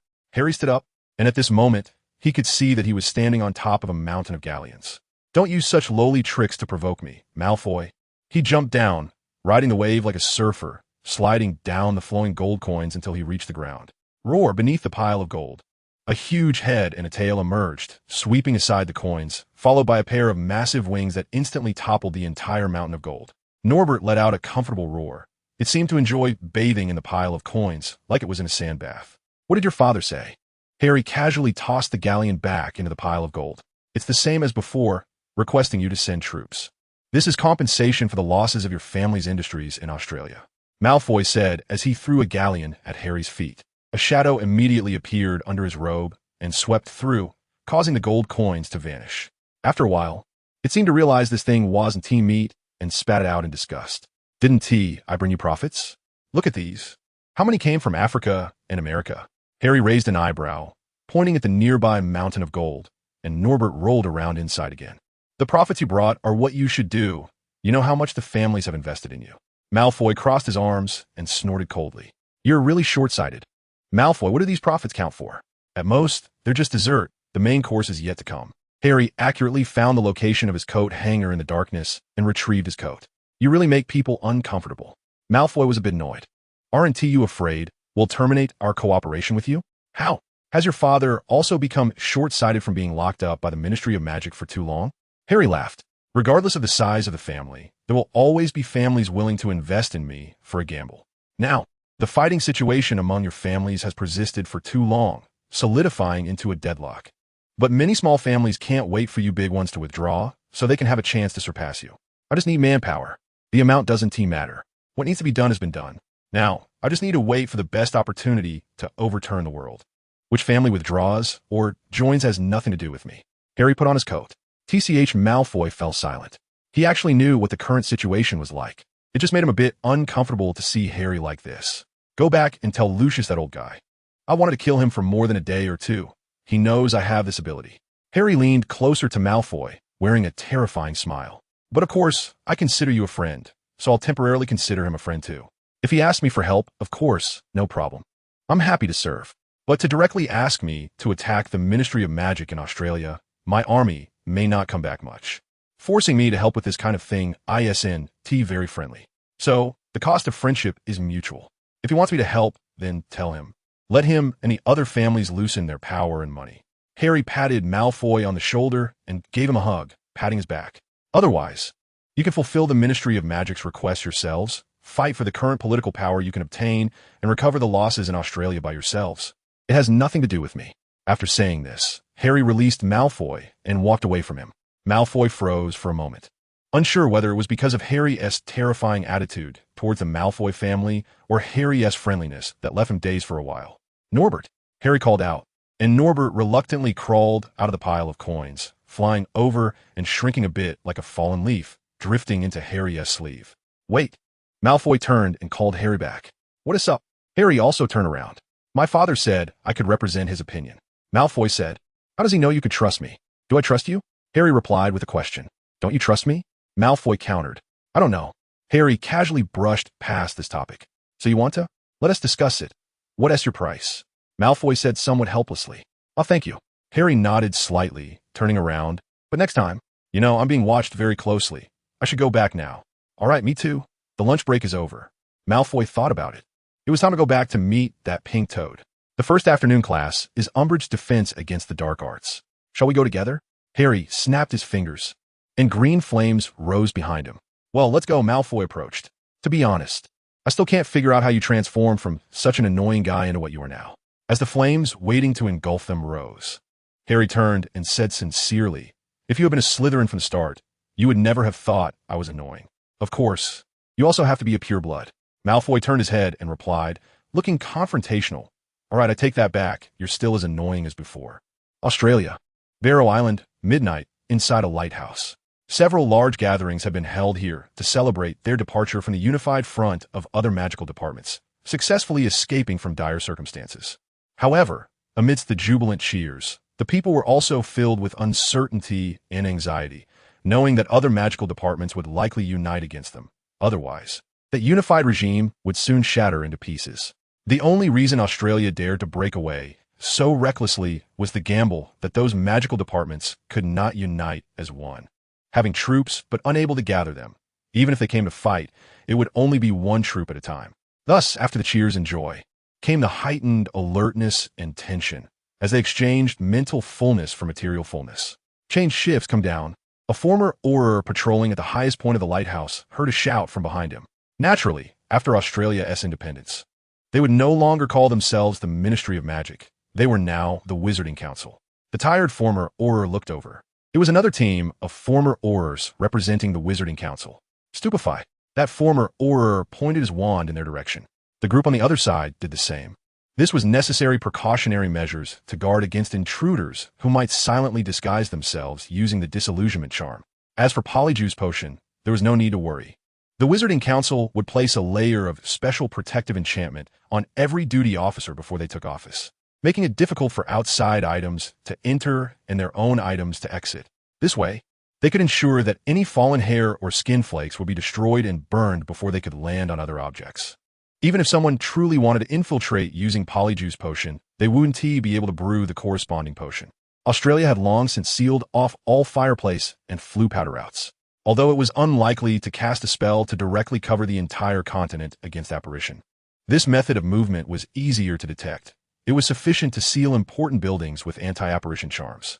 Thus, the Wizards' War was almost laid bare, requiring those other wizards to diligently travel, using various means like muggles to assault Australia's borders. Because of this, the defenses along the coastline were significantly strengthened. For the Council, Australia's coastline was even more important than the Council headquarters. After both sides confirmed, the group approached, shaking hands with the former Auror at the lighthouse. "Thanks for your hard work. We'll take over from here." Their patrol time was from midnight to dawn, and the work was somewhat easier than what those they were relieving were doing. "All right, I really should go get some sleep," he said with a faint smile. "What is that?" one of the group suddenly said, looking towards the back of the former Auror who had just been patrolling. "What?" The group immediately turned to look in the direction he was pointing. Those selected for night duty were naturally the ones with good eyesight. At that moment, above the boundary where the ocean met the night sky, several small black dots were visible in the moonlight, and those dots were rapidly changing shape and growing larger. "Use Lumos quickly." The person who had originally felt exhausted and wanted to go rest suddenly tightened up again, raising his wand first to emit a faint blue light. The others quickly followed suit, raising their hands to shoot beams of light towards that direction. The leader of the incoming shift squinted to look over. It seemed he could vaguely make out a group. Riders on Thestrals? He was stunned for a second, and then suddenly reacted. Enemy attack! Enemy attack! He shouted and turned his head, looking towards the direction inside the lighthouse. Instantly, a burst of lights flashed inside, and the originally quiet night sky became bright in an instant. But it seemed like it was too late. The whinnies of warhorses were swept along by a howling wind, and the first wave of night wind at midnight brought with it a stench of blood and slaughter. Under the moonlight and the newly lit lights, shadows streaked across the night sky, blocking the creatures on the ground from the high night sky. The mottled shadows were cast upon the earth, and the raging storm seemed to blow the strong lights on the ground to flicker. A blade-like shadow passed over the lighthouse, and the few people at the top of the tower seemed so thin and powerless. Unprepared, they could only lie down on the tower top to avoid the sudden attack. The blade-like iron cavalry merely swept past, while more demon knights flew around the lighthouse like swarming bats, diving into the sea of lights. It was as if the blackness emerging from the night sky immediately intertwined with the flames on the ground, and the battle escalated into a fever pitch in an instant, with light and shadow changing violently and indistinguishably. But this was only temporary. The combination of ghouls and night steeds was not that strong yet. The Demon Knight's role was mostly just for ambush and strategic support. Their purpose in firing the first shot along the coastline was not that simple. The wizards holding the line on the coast quickly discovered that these knights were not engaging them in direct combat, but rather throwing down large masses of black material, which would then immediately transform and merge into the darkness. As the first shadow was cast down, the light on the ground was like water tainted by a drop of ink, instantly turning into a sea of shadows, becoming another night sky corresponding to the night sky above. These wizards had never seen such things before and had no idea that the Guardian Charm could harm them. The conventional attack, spells they instinctively cast, couldn't injure the shadows at all. The intense battlefield slowly faded into wails and terror, and then gradually quieted down. The light from the lighthouse had long been extinguished, destroyed by a spell shot from a demon knight's spear. Only a group of people who had just been overlooked still desperately held on at the top of the tower. The circling demon knight regiment swirled around like bats, and the shadows on the ground surged up the slender spire like a tidal wave, about to drown the last glimmer of light. Tonight, on the coast of Barrow Island, there was no light. The pitch-black night sky held no stars, and the earth lay in desolation. In the darkness, a strange, writhing, indistinct shadow floated a few feet off the ground, as if lazily searching for something. A faint, almost imperceptible sound of inhalation. With a whoosh, the floating shadow excitedly pounced forward like a starving wolf that hadn't eaten for days. Moreover, a large amount of black material suddenly leaked from a nearby crevice. Surging several feet high, and vast darkness immediately melted into a sea on the desolate battlefield. This was the method the ground bats used to find survivors hidden on the battlefield, a dessert not to be missed after a meal. A wail erupted, but the sound quickly disappeared, or rather, was silenced. The person hiding buried in the ground was wrapped in that large mass of black shadow. The only thing he could do was silently pray that this ground bat would digest quickly, thus minimizing his pain. And this was just a corner of Australia. Overnight, the entire western coastline of Australia melted away. The ground bat, this unexpected force, was incredibly useful at the beginning of the battle. The wizards, who couldn't think of the Guardian Charm in time, were basically all pressed to the ground, having no room for resistance. Even if they thought of the Demon Knight's ambush, it completely countered the wizard's combat style. The legion formed by these two types of troops had a significant targeting advantage against any powerful long-range legion. The peripheral islands and the coastline were completely unprepared for this surprise attack and collapsed all at once, even if they reacted and took strong countermeasures. It was already too late.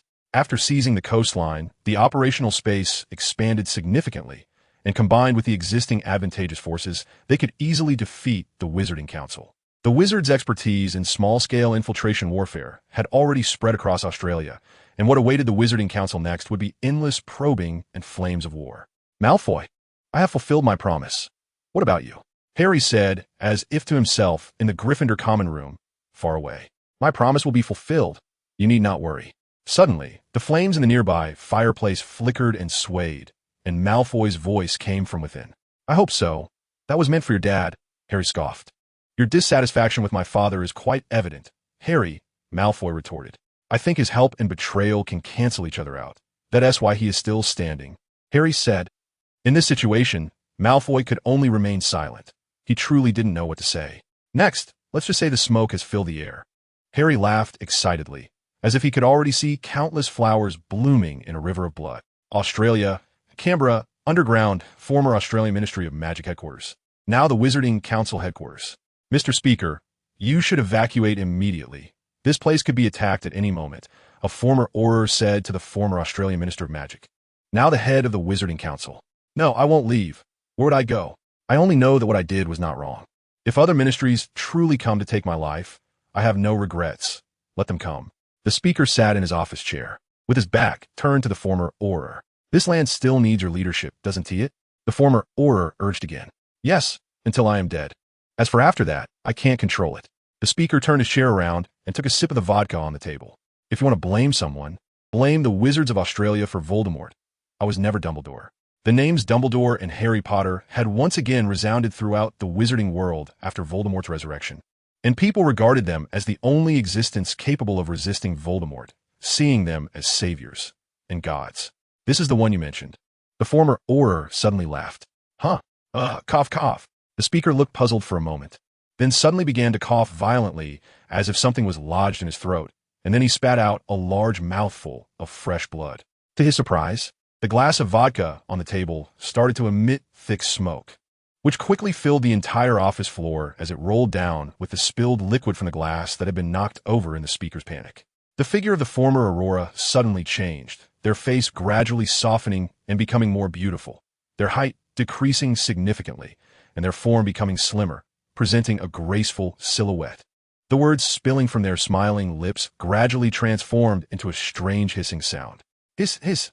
The chilling sound, reminiscent of a cold ghost sighing in the ear, filled the room along with a rolling white mist. What a bother, and it's fortunate that the speaker is so foolish.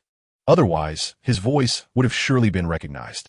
Suddenly, a familiar voice came from a corner of the room.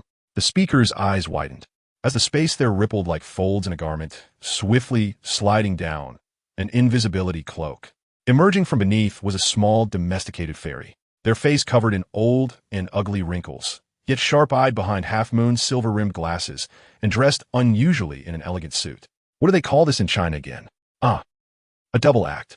He leisurely tidied up the fallen invisibility cloak, then bowed elegantly to the speaker as if completing a performance, that grace, politeness, and dark humor mirroring his master perfectly. This was your own request, so we can only help you get what you wish for. Jerosin stepped closer, now looking down at the fallen speaker from his small stature. You cannot win. The Wizards of Australia, the people of the Australian magical community, will not let you succeed. The speaker struggled to utter his last words. Oh, really? Let me tell you what will happen next.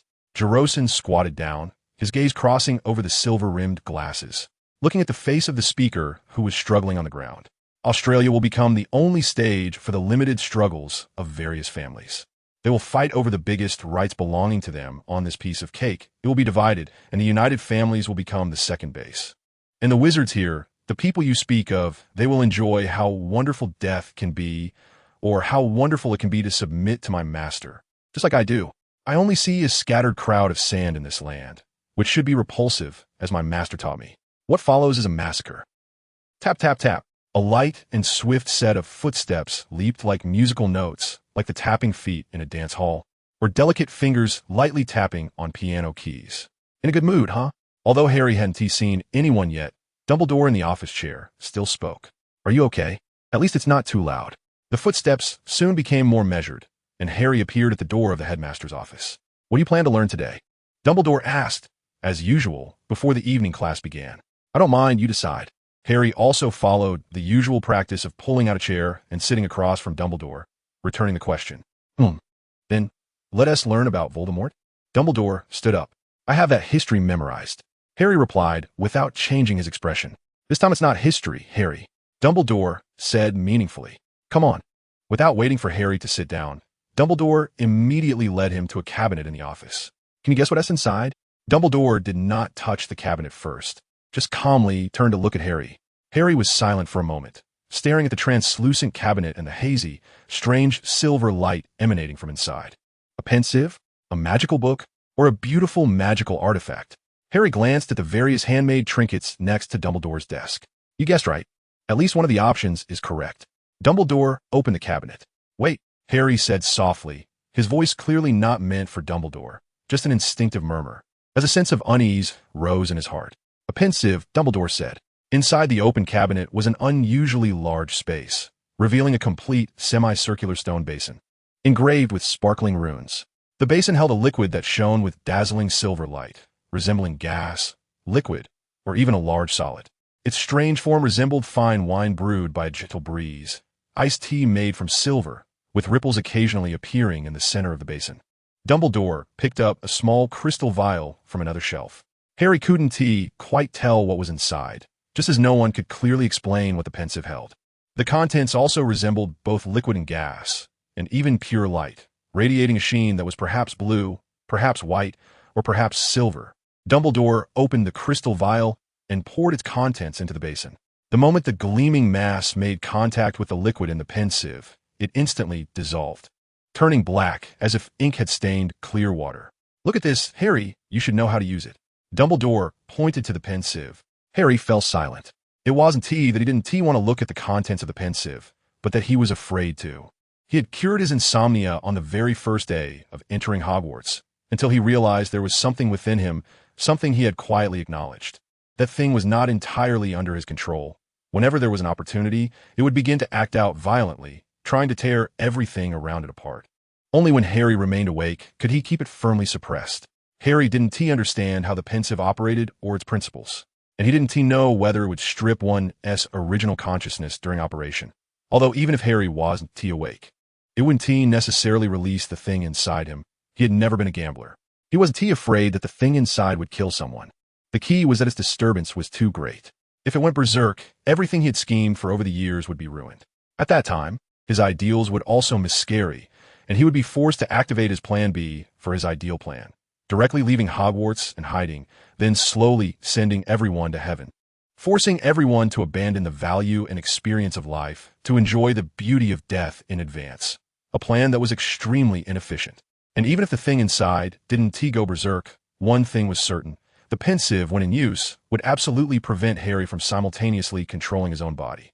This was essentially equivalent to forcing Harry to present his weaknesses without reservation to the outside world, which was also something he could hardly tolerate. Because of this, whether in use or the pensive itself was an extremely private matter. Not only did most wizards refuse to use it, but the pensive was even buried with its owner after their death. In other words, using the pensive was not only something Harry dared not gamble with the quiet thing inside, but also one of the things he absolutely did not want to touch at all. Only a very few wizards possess the ability to sort out logic and remember stories from others' thoughts and memories. I don't believe I have that ability. So let us skip it. Harry's gaze flickered, and he took 2 steps back, distancing himself from the strange, semicircular stone basin. How do you know if you don't try? Dumbledore's glasses flickered, and Harry seemed to see a glimmer of silver light bouncing off the frame like sparks. Harry locked eyes with Dumbledore for a moment, paused his breath, and then slowly took a deep breath. Dumbledore, is this another probing? This shrewd guy comes to pry into him every so often? Harry couldn't be sure, but it was indeed the most likely scenario. Anyone who had something to hide, felt shame about the past, desired to keep secrets, or wanted to protect their privacy would fear using the pensive. Only a complete fool who completely trusted others and was ignorant would use the pensive in the presence of others. But he was different. It was precisely because he was smart that he would refuse to use it only when he had something to hide. At least that's how it seemed to Dumbledore. If he didn't have too much on his mind, even if he had some dissatisfaction, he could disguise it well and wouldn't refuse outright. A dangerous killing intent silently descended that night, without any warning. Why was Dumbledore like this? Was it because of the third task? Was the climax of the Triwizard Tournament about to arrive? Did he need to confirm all unstable factors? You can keep your pensive, I don't need it. I think I know Mr. Riddle well enough, Harry stated decisively. This mention of Riddle seemed to provoke Dumbledore. But Dumbledore knew it was the most straightforward way to reject his proposal. This move was indeed unsolvable. No matter how he played, Harry would lose pieces. Any excuse would only invite Dumbledore's renewed suspicion, but agreeing would entail even greater risk. Once the risks were realized, the price to be paid would be much larger. Harry turned and walked away.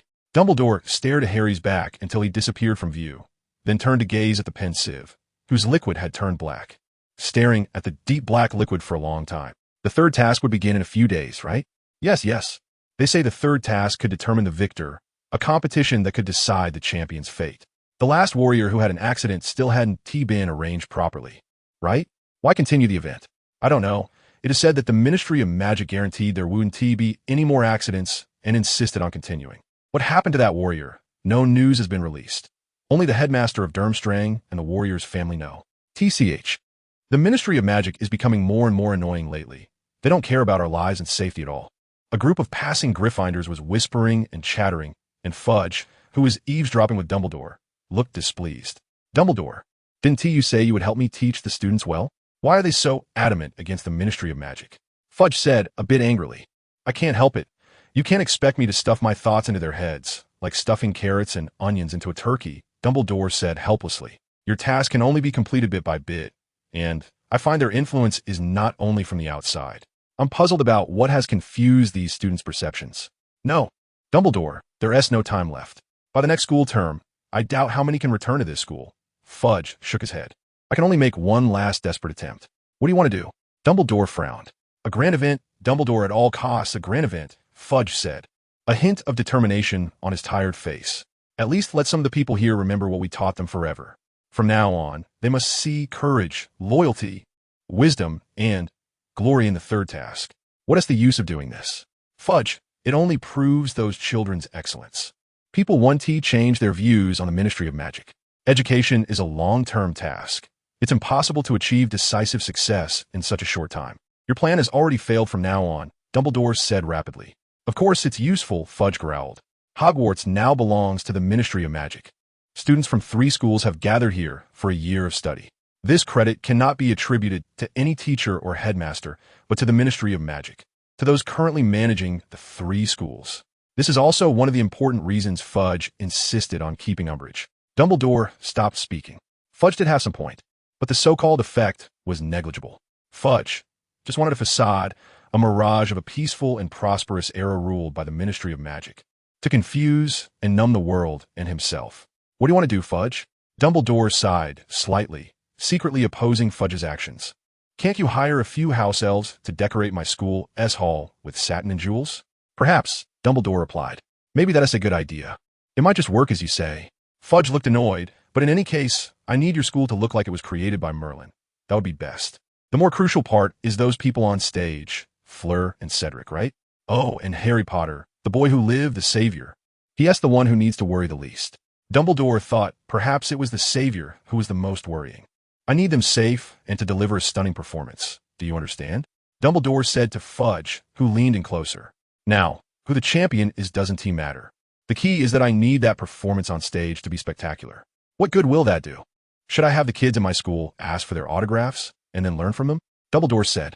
I don't think the reporters from the Daily Prophet or Which Weekly can depict an exceptionally intense competition just with words. Yes, Dumbledore. So this time not only students and a large number of reporters are coming, but I think the audience seating needs to be greatly expanded. Fudge suddenly lowered his voice. Speaking cautiously, I need the parents of the students who can come as well.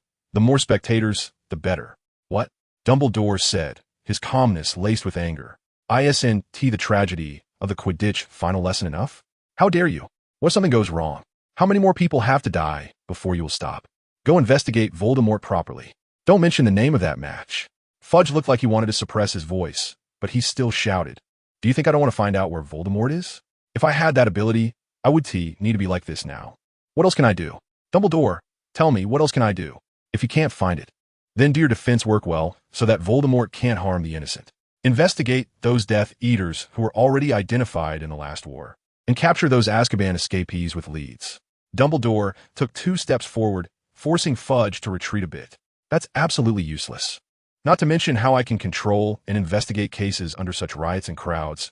Those guys have no leads at all, as if they never existed in this world.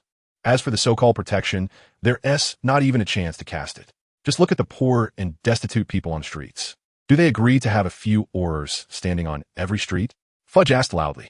The only thing I can do now is create a few explosions with the last remaining resources to divert people's attention and tell everyone that everything will be fine. Fudge said dejectedly. No one will feel reassured because of that, Fudge. Dumbledore finished speaking, followed by a long silence. Indeed, This celebration was just a last resort. Voldemort disappeared without a trace after a few attacks, and those who acted for him in those attacks became pawns, leaving no leads to trace, as if they had evaporated from the world. Families everywhere seemed to have gone mad. One by one began to retract their resources and industries, with Voldemort attacking everywhere. People were anxious and impoverished. They lost their sense of security and were destitute, but these two greatest enemies were either immobile or unknown, with no way to deal with them. Even if they exerted all their strength, they wouldn't know where the target was. Even if they were willing to sacrifice everything for peace and stability in this world, they wouldn't even know how to change things. How frustrating is that? This is the most significant difference between real events and fairy tales. In fairy tales, whether it's the cliché protagonist aura, the ridiculous naivety of defeating the Dark Lord through goodness and beauty, or the collective effort and struggle of everyone eventually giving their all. These stories all share a common point. Through effort, persistence, struggle, or paying the price, things can always be resolved. But many times, you can't even tell who the enemy is, you can't see where the enemy is, and you don't even know how to strive for change. This feeling of confusion is even more tormenting than the despair of giving it your all and still being unable to change anything. From a very beginning, they had their eyes blinded by the snake, their bodies tightly wrapped by the snake. From the very start, they had already lost. The families in the wizarding world are quite different from those in the muggle world.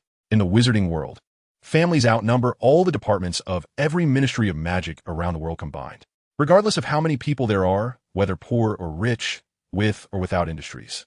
Whether honorable or despicable, even if solitary, a household can be called a family or a member of a family. And of course, in most cases, a magical family often has complex relationships and a large number of members, often entangled with various relatives, with a number of people behind an individual ranging from single digits to hundreds. And whether it's Hogwarts or the other two magical schools, pureblood wizards are not all in Slytherin. In fact, among all the wizards in the current wizarding world, at least half are pureblood. Otherwise, how could Voldemort and Grindelwald possibly build such a powerful army? Among the remaining half, most are half-bloods. This means that according to Fudge's plan, inviting all the parents of students from the three schools here wouldn't just be a matter of a few thousand students bringing a few thousand parents. The number of people gathered at Hogwarts Castle could easily multiply by nearly 10 times. Additionally, for the sake of thorough publicity, a large number of reporters, ministry officials, faculty and staff from the three schools, aurors, and others from various sectors of the ministry would also gather, making this number potentially close to 100,000. This is why Dumbledore is worried about security here. It's essentially a repeat of the Quidditch Cup final incident. The only difference is that this time it's at Hogwarts, the truly safest place in the world. Although Voldemort invaded here in the first year, and several teachers and students died in the second year, and the third year was nominally the resurrection site of Voldemort, this place is still the safest in a magical world, bar none. Because there's an old man here, a human-shaped nuclear bomb in the wizarding world, Dumbledore with the Elder Wand. Therefore, the relatives and parents of those students are quite happy to stay at Hogwarts. Firstly, they can see their children, and secondly, it guarantees their safety. Thus, except for those like Lucius Malfoy, who are forcibly isolated by the ministry, basically all blood relatives connected to the students of these three schools have come. Due to the large flow of people, managing it has become very troublesome. So these people arrived a week early and set up several tents with the undetectable extension charm on the grassy area at the edge of the neighbors.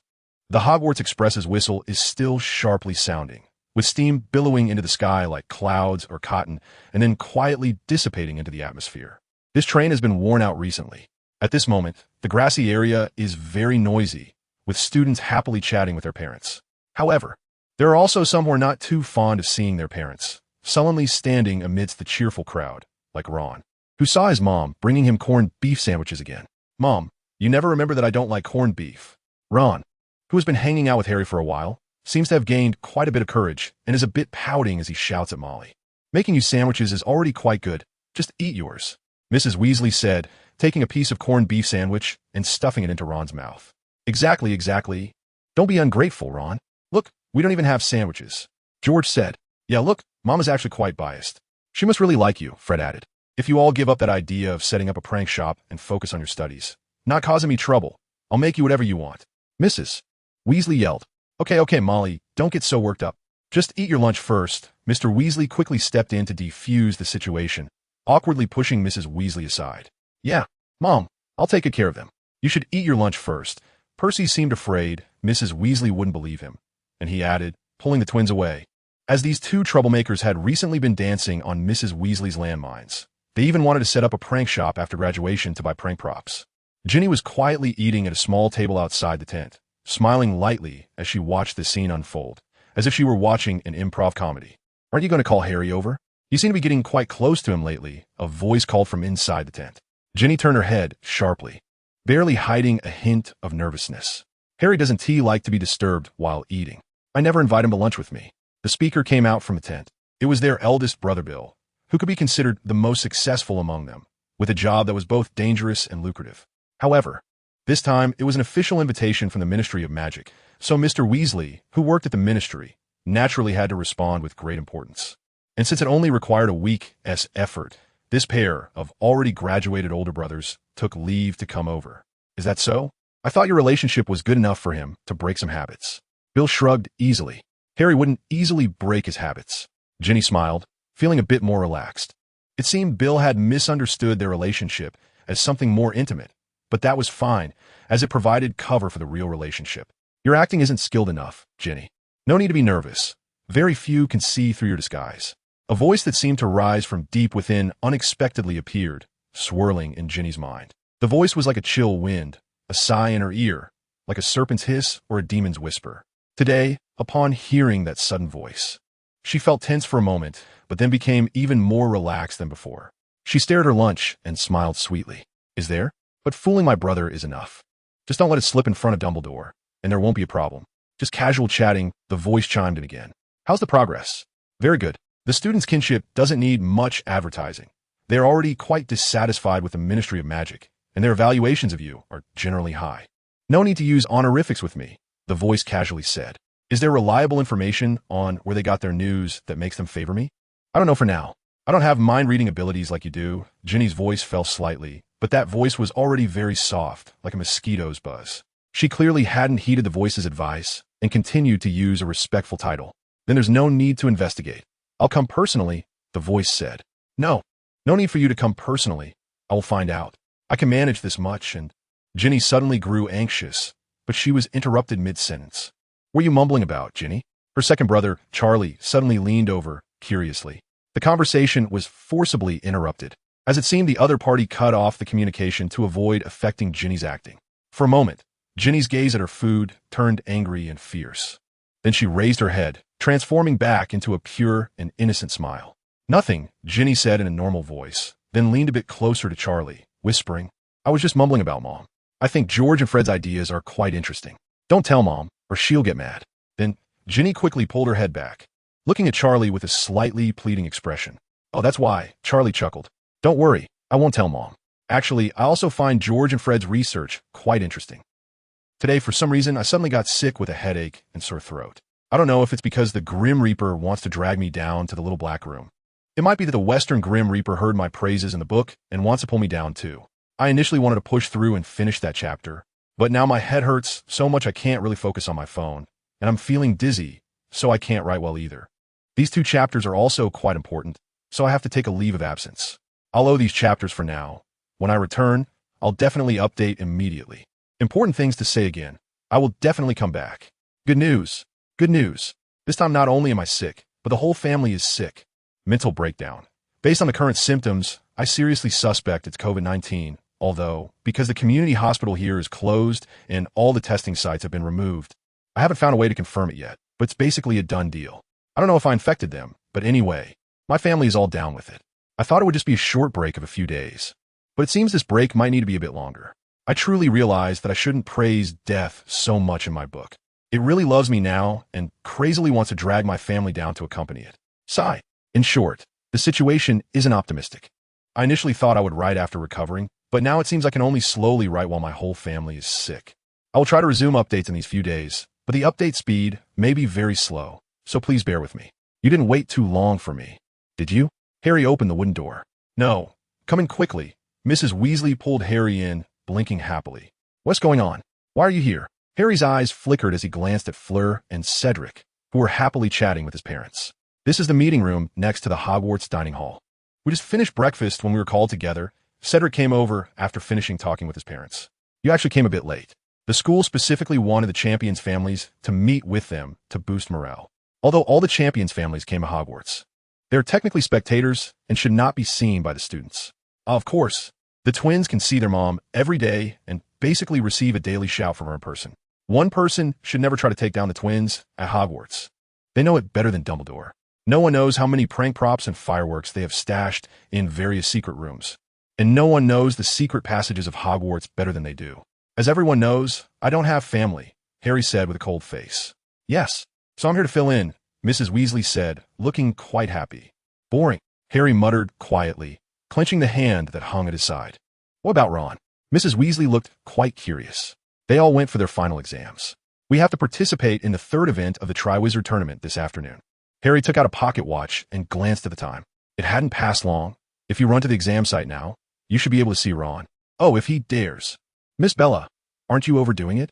Harry distractedly looked at his pocket watch, then put it away after a moment.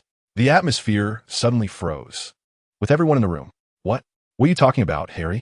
Fleur said with a dazed expression, as she had little exposure to the name Bella and didn't know who it was at all. You are foolish to come here today. I don't think you have the ability to deal with 3 champions at once.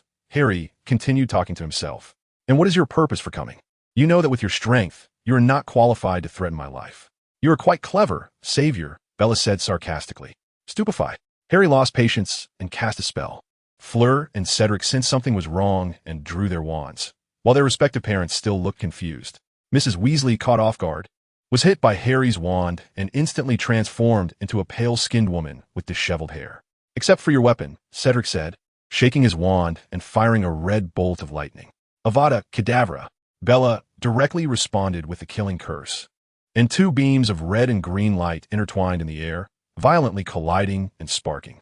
The dazed Fleur reacted quickly, rushing to help, shooting out a wave of purple light. Bella swung her arm violently, flinging the 2 beams of light that had collided in mid-air to the side. The massive light mass erased the stunning spell that was in flight like an eraser and exploded against the wall. The parents of the 2 champions also noticed and attempted to pull out their wands to help. Heart-piercing curse. Bella used her most proficient curse. In black mixed with dark green, lightning shot out chaotically. This time, however, it wasn't aimed at a specific target, but was released in a wide area. The 3 champions present managed to withstand it, but some of the electric strands passed through them and struck the 4 parents, causing intense pain that resulted in howls and moans. The 2 champions immediately panicked. Harry had no choice but to cast another layer of protective magic to completely isolate the electric strands ahead. More spells flew out from behind the barrier, including some transfiguration spells and prank curses. Fleur and Cedric were furious. Bella, helpless in her armored form, cast a defensive spell, but the shield charm couldn't block so many spells. It could only buy her a little time as she prepared to flee. Finding them all, the black skirt flew in. Fleur and Cedric immediately began to chant spells. Crimson chains and Bella's own clothing transformed into binding ropes, dragging her back. How could this? Bellatrix? Just as Bella was pinned to the ground, the wooden door in front suddenly opened. It was Percy, who had come to check out the commotion. Being serious about his work, he was naturally very familiar with the wanted criminal who had been evading magic for some time. Upon entering and seeing this untimely intruder, he instinctively exclaimed, Percy, aren't you and the Weasley family on good terms? How could you not recognize that your mother is disguised? Harry coldly glared at the pinned Bella and found time to make a sarcastic remark. What? That just now is my mother. Percy was stunned. Why are you even here, Miss Bella? Harry mumbled. Percy quickly went to find Dumbledore along with Fudge, who had recently been there. I knew it. I knew Dumbledore. Look, our setup can catch Voldemort. Fudge said enthusiastically. It's just because Harry happened to discover it, Dumbledore said with a frown, his greatest concern being that Fudge would become arrogant due to this minor success. Ha ha ha. Yes, yes. How many people died during the finals? Can anyone tell me? Bella, pinned to the ground, laughed madly, defiantly lifting her face and tossing her hair, a messy strand falling perfectly to cover one of her eyes. Shut up. Several aurors pressing down on Bella pulled her up, forcing her to stand. Percy, is your mother okay? Dumbledore looked at Percy beside him. Yes. I just confirmed she is still in the tent over by the field. Percy nodded. That's good. Then take her away, Dumbledore said. We'll deal with the rest later. Dinner was more sumptuous than usual, which made Harry quite happy. But it seemed that everyone in his small circle of friends was very tense. Harry also felt a bit nervous for the first time in a while. Although he appeared natural, he occasionally glanced in Dumbledore's direction. The kindly old man looked a bit gloomy today, and Harry thought he knew the reason. Once dinner was over, the third task was about to begin, and Fleur and Cedric were understandably nervous. Hermione, Ron, and the others were also a bit anxious for them, mainly because of the final exams that morning. The exam results became increasingly important as students progressed through the years. The fourth-year exam results could no longer be ignored. Time should be about right. Harry pulled out his pocket watch and took a quick look before quickly putting it back. Ladies and gentlemen, in 5 minutes, I will ask everyone to go to the Quidditch pitch to watch the final event of the Triwizard Tournament. Now, please, champions, follow Mr. Bagman to the arena. Dumbledore announced in a loud voice to kick off the third task. Harry stood up, and students from the 3 schools applauded him. Perhaps also for Cedric and Fleur, who stood up afterward. The Weasley family and Hermione wished him luck, which Harry would need for this final. The Quidditch pitch had been completely transformed to the point where it was unrecognizable from what it had once been used for. And Harry marveled at the efficiency of these wizards. The details of this task were soon explained, and the champions had already known what it was. It was a massive maze, built with towering walls of grass filled with numerous dangerous creatures from Hagrid's collection. A 20-foot-high hedge stood in front of the champions, and the entrance was a gap in the stone bridge directly facing them. From the outside, it looked dark and intimidating. The sky was very overcast. Even though it was after dinner, it was easy to see the rolling clouds were dark and heavy, with a blue sky but no rain. The cold air came from the wind, howling like a ghost, as if a storm was about to arrive. The champion in the lead on points was the first to enter, which was Harry, giving him quite an advantage. Mr. Dumbledore, you need to see this. An Auror quickly climbed up to Dumbledore's side, handing him an envelope. Why so late? This should have arrived 3 days ago, Dumbledore said anxiously. We faced many obstacles, even several direct attacks, the Auror replied calmly. Direct attacks? Attack by what? Dumbledore frowned and pressed further. A strange shadow. And Dementors, the Auror's face looked grim. Dementors? Dumbledore murmured softly, then opened the wax-sealed envelope. The moment Dumbledore pulled out the letter and shook it open, a silver light flashed across his glasses, and his clear pupils widened in shock as a mist appeared in the sky, and rain began to fall. At that moment, the whistle blew, and the third task officially began. Harry's start time had arrived. He took one last look back, a cold smile etched on his face. Raindrops rolled down, soaking the arena and Harry, while a protective canopy spread over the audience to shield them from the rain. The ministry had prepared well, but unfortunately, the champions could not enjoy the service that shielded them from the rain. Fudge, this match needs to be paused immediately. Dumbledore hurried down from the podium and found Fudge, who was personally directing the Aurors on patrol. Why? Is Voldemort here? Fudge became tense.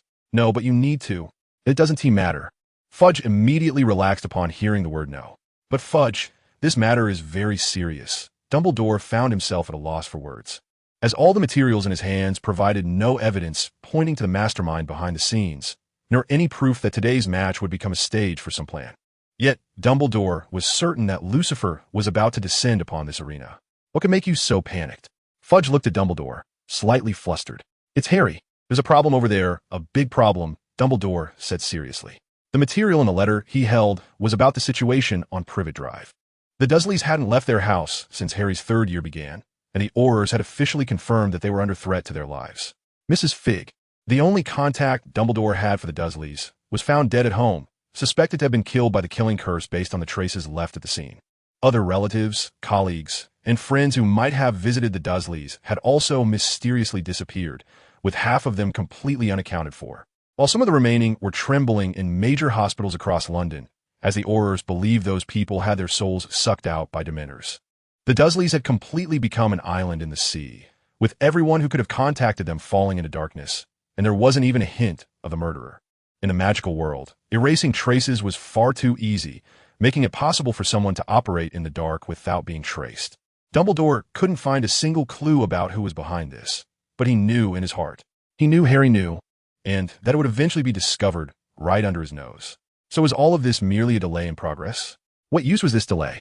The only answer was to complete everything he wanted to do before Dumbledore fully realized what was happening, and then to retreat completely behind the scenes. Dumbledore had first noticed something was amiss, and began to arrange an investigation before the first task of the Triwizard Tournament even started. let alone the suspicions that arose even earlier. Harry's ability to conceal things to this extent showed absolute confidence in his own power and plans. He was a clever person, and dragging it out until now was already the precise limit. Thus, an uneasy premonition surged in Dumbledore's heart. Perhaps this grand event was exactly what Harry desired? Perhaps Fudge hadn't even noticed that the arrangements for today's event were actually being pushed by someone with ulterior motives? What if this grand stage today was precisely what someone steeped in darkness was looking forward to? As Harry moved forward in the maze, he suddenly smiled. The whistle at the entrance sounded, and Cedric was about to enter. The plan had advanced to its final chapter. From the moment Harry stepped into the maze, everything was over. And what followed was a done deal. The curtain was about to fall, and the play was being pushed to its climax. With a swish, a mist of golden fog spread through the maze. The moment Harry stepped in, the world turned upside down. He felt as if he was treading in the sky while his head was pressed against the ground. What a boring trick, Snape. With a flick of his wand, Harry dispersed it, and the world instantly returned to normal. Harry paused for a moment, looking back at his path, while mentally sketching a top-down and three-dimensional view of the maze, contemplating the next decision. Cedric and Fleur. He had originally intended to completely conquer them as his own before the third task began, but on one hand, he hadn't had time to deal with Dumbledore, and on the other, he didn't know why his closeness with these two had always been limited, leading to a complete failure in recruiting them. If that was the case, there would be no more opportunities. Although recruiting talented individuals was important, everything had to be pushed back in front of today's plan. These two were variables in the maze, and Harry could not allow any accidents to happen. Before everything began, he had to deal with these two variables first. The only problem was that everyone was watching from above, and outright killing them was absolutely out of the question. He had to use the tricks within a maze. What a pity, the most beautiful girl and the most powerful student in all of Hogwarts, except for him, could not be used for his purposes. He could only let them rest first to ensure that the plan would not encounter any problems. Moreover, he couldn't let them cast a signal spell to call for teacher reinforcements, or else the variables would increase even more. A loud eagle cry echoed through the dark maze. It was Hedwig. Good job, good boy. Harry caught the falling snow shadow, and a snake shadow quickly slid down Hedwig's ankle back to the bracelet position. The rules of the tournament didn't say that one couldn't bring their pet in to assist with their own abilities, and of course, this was also because ordinary creatures couldn't affect the tournament much. Hedwig returned to Harry's sleeve, darting quickly into the left sleeve. Master, the most dangerous creatures in the maze are the acromantula and some giant blast-ended scroots. As for the shapeshifters and dark creatures you mentioned, I wonder if invisibility beasts and boggets count? The amber light in Harry's bracelet flickered, and the cold hissing of snakes faintly surrounded Harry's ears. Oh, the fools at the Ministry really spent a lot this time. I really have to thank them. Harry's pupils once again turned into slits as he seemed to smell the sweet scent of blood. That was enough. Dumbledore, returning reluctantly to the podium, suddenly felt a complex emotion surge within him. Where was Harry Potter? Why couldn't he see him? Dumbledore's heart surged with an uneasy premonition. Cedric let out a slight sound from deep within his throat as the green leaves of the surrounding hedges suddenly flew toward him, hardening and sharpening like flying knives, immediately injuring the unprepared Cedric. Fortunately, he reacted quickly and dodged most of the attack. The school actually prepared such dangerous traps? Cedric's arm was pierced with several wounds. If that hit had landed fully, it could have truly been fatal. He still didn't know that this maze was almost entirely under the Ministry's control. Cedric looked down at the ground, feeling regretful for being careless. He noticed a patch of grass that had been flattened on the otherwise grassy ground. He had just stepped on that patch of grass, triggering the magical trap. The grass on that patch suddenly twisted, but this time the blades of grass continuously flattened and rounded, combining with the soil, eventually transforming into a large swarm of green-winged butterflies that flapped their wings and enveloped Cedric before fluttering away. Cedric watched the large butterflies pass by, lost in thought for a moment. As the butterflies flew by, the scenery before him suddenly brightened.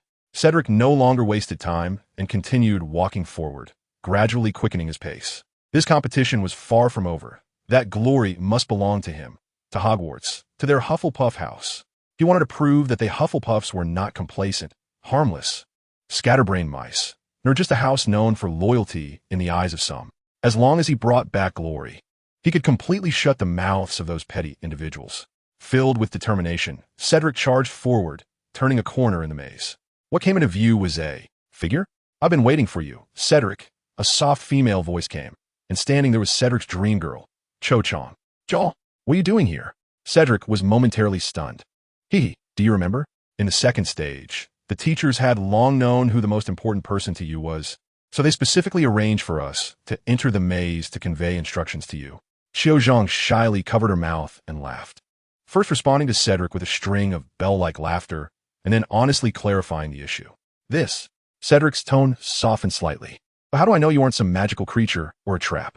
Cedric said calmly and cautiously. Can I ask you a few questions? Let me truly confirm your identity. Of course, ask whatever you want, Xiao replied, her demeanor as open and understanding as ever. Cedric felt a bit awkward himself. Under Xiao's kind and complete understanding, his reasonable and normal doubts seemed somewhat aggressive. So, what was the gift I gave you last time? The teachers had no spare time to care about the students' private lives. Creating a challenge wouldn't directly rely on monitoring them for material. Moreover, the random traps in the maze might not even be ones he could encounter. In any case, that question was enough. It was a gold ring, intricately engraved with an 18 bachelor camellia. That was the best gift I received this semester, Xiao said with a smile. So, it really is you, Xiao, Cedric said, feeling a bit flushed as a young man alone with his dream girl, especially when it was said that the gift was originally intended as a token of love. In his impression, the last time he gave the 18 bachelor camellia ring was a great success, and although it didn't mean a lifelong commitment since he couldn't bring himself to say it, it was definitely the sweetest moment for him and Xiao. It was Professor Sprout who sent me. Xiao continued on the previous topic. To make this Triwizard tournament more exciting, the Ministry of Magic has put in a lot of effort. So besides competing for the Goblet of Fire, you have added a few more objectives. Professor Sprout? Cedric clearly didn't expect their head of house to be involved. What does it mean to have additional objectives besides the Goblet of Fire? Just the literal meaning. The maze was designed with 4 special areas from the beginning, one of which is naturally the central location where the Goblet of Fire is stored. The remaining 3 are distributed in 3 areas of the maze corresponding to the number of champions. Each area binds a particularly powerful magical creature. This structure was set up after internal communication between the 3 schools, and each school naturally has its own internal reward and punishment mechanism. The 3 beasts designed are the second objectives for each champion. As long as you challenge and successfully defeat them, you can gain significant rewards within your school's internal system. For you Hufflepuffs, it naturally means a massive increase in points, Xiao quickly finished explaining. So that's how it is. Cedric pondered. I don't think this is as important as the Goblet of Fire. I think I'd rather choose not to go. Why? Xiao looked puzzled. Isn't it risky to compete with other champions for the Goblet of Fire? Wouldn't it be better to complete the challenge first and ensure we secure the House Cup? Xiao, you usually don't pay much attention to points, do you? Don't you remember how Professor Sirius and Professor Snape kept adding points to their own houses? Now, those 2 houses are far ahead in points, and even if I succeed in the challenge, there's no way I can catch up, Cedric shrugged helplessly. Well, that's just it. We Ravenclaws haven't even had this opportunity, Xiao said. Then I'll keep moving on, Cedric said, looking quite happy. But how are you going back? Oh, we who came in to contact the champions just need to shoot a green signal spell into the sky, Xiao said, taking out her wand and preparing to send a signal. Suddenly, the hedge seemed to be brushed by something and began to shake violently with a rustling sound. The area, shaking, quickly moved, almost in an instant, to the vicinity of the 2, and then suddenly disappeared. The next moment, Xiao seemed to be knocked down by something, gasping in surprise, her wand disappearing in an instant, and the ground inexplicably kicked up dirt. Invisible beast, Cedric immediately thought, as he had just encountered one. My wand, Xiao exclaimed, as the ground that had just calmed down stirred up dirt again, even though nothing was visible. Cedric guessed that the invisible beast had hidden the stolen wand in its fur. Quick chase, Xiao shouted, and then rushed forward. Wait, Xiao, I'll send you out first. I'll find the wand. Cedric panicked, knowing that there were countless traps and dangerous creatures in the maze outside. No, if you send the signal, no matter what color it will be assumed that you give up your qualification. You compete first.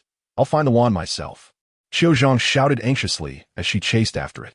Cedric, unable to feel at ease, could only follow helplessly. On the grass, a strange area of flattened grass appeared out of nowhere and was moving quickly, and the 2 closely followed.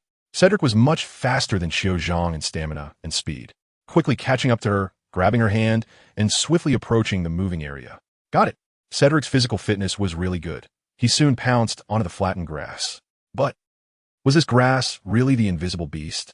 The leaves on the surrounding hedges suddenly became hard and sharp. Then all gathered towards Cedric and Xiao Zhang like flying knives.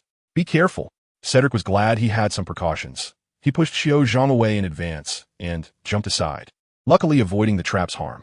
Suddenly, as Cedric leaped into the air, he heard a strange sound.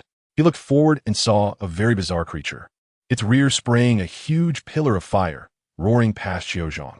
A wave of heat carrying an extremely foul stench of rotten fish enveloped him, making it hard to breathe. It was an enraged, giant, explosive snail. But Cedric still endured the stench, adjusted his posture, lightly stepped on the ground, and leaped up, with only one thought in mind: protect Xiao Zhang. Xiao Zhang was knocked aside by Cedric's leap, and the roaring wave of fire crashed into Cedric. All defenses. The foul air rushed into Cedric's mouth and nose as he shouted, nearly suffocating him. But the spell still took effect. A solid blue barrier appeared before his eyes, and the scorching flames exploded on it, but could not surpass half an inch. However, there was another sinister scream from behind, causing Cedric's ears to ring. Cedric looked back to see a gigantic black spider the size of a pickup truck crouching on the hedge behind him. It was an 8-eyed giant spider. Time was running out, and with a roar came the massive shadow of a spider leaping through the air, blocking out the sun. The terrifying fire dragon had not completely dissipated when the 8-eyed giant spider had already knocked Cedric down, its huge body crashing down and driving 2 venomous fangs into Cedric's body. Cedric felt 2 intense streams of high-pressure water surging into him, followed by a fierce pain that felt like burning fire in his heart and gnawing insects on his bones, accompanied by a chilling cold that seemed to freeze his blood. It was the venom of the 8-eyed giant spider, nearly robbing him of consciousness. Cedric gritted his teeth and fought back, using the last of his strength combined with a repelling spell to push the 8-eyed giant spider away. He immediately followed up with several spells that tore open wounds on the spider's pincers. The giant spider howled and retreated slightly. How could this happen? How could the school arrange such dangerous beasts together? Cedric's mind was somewhat hazy, but he still turned his gaze towards Xiao Zhang at the first moment. However, the scene before him caused his mind to freeze for a moment. He felt a pain more tormenting than the venom of the 8-eyed giant spider in his veins. He didn't know what had cut through Xiao Zhang's neck, but the blood gushing out had already soaked the ground. She lay helplessly on the ground, her skin as pale as a corpse. Ugh! Cedric seemed to want to shout something, but he couldn't. He struggled and quickly crawled towards Xiao Zhang. The flames of the second blast-ended screw had already erupted, the fiery tongue quickly approaching. Cedric leaped onto Xiao Zhang, using his armored body to shield her from the attack. He pointed his wand at the sky, intending to send a signal, but suddenly a pair of hands reached out from behind him, one gripping the arm holding the wand, the other directly choking his neck. The icy grip was familiar, yet strange to Cedric, the force behind it far beyond what a human could exert. He turned back in shock, only to see the face of his dream lover looking at him, but it had become rigid, twisted, and grotesque, wearing an extremely horrifying smile that fixed its gaze on him. It was not an expression a human could make. It was not Xiao Zhang at all. A few minutes earlier, when Cedric had just encountered Xiao Zhang, that was not Xiao Zhang at all. Everything she said was naturally false. Just a disruption of plan A caused by the inexplicable rivalry between Sirius and Snape. Unfortunately, Harry always had a backup plan. That Xiao Zhang was, in fact, a boggart. Yes, that's right, a boggart. Anyone who attended Lupin's defense against the dark arts class on this dark magical creature should have a clear impression of one thing. Harry Potter was able to make the boggart transform into anything by adjusting his own emotions and the scenes in his mind based on his fears. It was the same principle, as long as the boggart targeted him and was confused to ignore other targets. As long as it remained aware of his existence and maintained the fear, it could perfectly project the specific images in his mind. Every word and action of that Xiao Zhang was manipulated under this method by Harry, and it could be said that Harry completely controlled this boggart, making it a puppet that fully deceived Cedric. Moreover, since Harry was a student at Hogwarts and had paid special attention to both, he naturally could handle most of Cedric's inquiries, such as proving identity and gaining trust. Harry knew enough. The subsequent scene of the invisible creature taking the wand was also a performance played out under Harry's manipulation of the boggart. The invisible thing was not a creature, but Harry himself wearing an invisibility cloak. The reason why no wand was seen floating in the air was that Harry had not actually snatched any wand. The so-called wand was merely a part the boggart transformed into under Harry's control, which he naturally could not take away. However, it was unnecessary to take it away because the already trusted boggart would believe whatever Cedric said. Next, all that was needed was to lead Cedric into a trap naturally. Then, as long as Qiu Zhang fell into danger, Cedric would definitely rush to protect her recklessly, and theoretically, it was reasonable for Qiu Zhang to be in danger after losing her wand. The place where Qiu Zhang was in danger was also carefully arranged by Harry. It was right in the territory of that giant blast-ended scrut, and the eight-eyed giant spider had also been lured over by Harry early on. The target of the eight-eyed giant spider's attack would definitely be Cedric. After all, Cedric could not distinguish the boggart manipulated by Harry.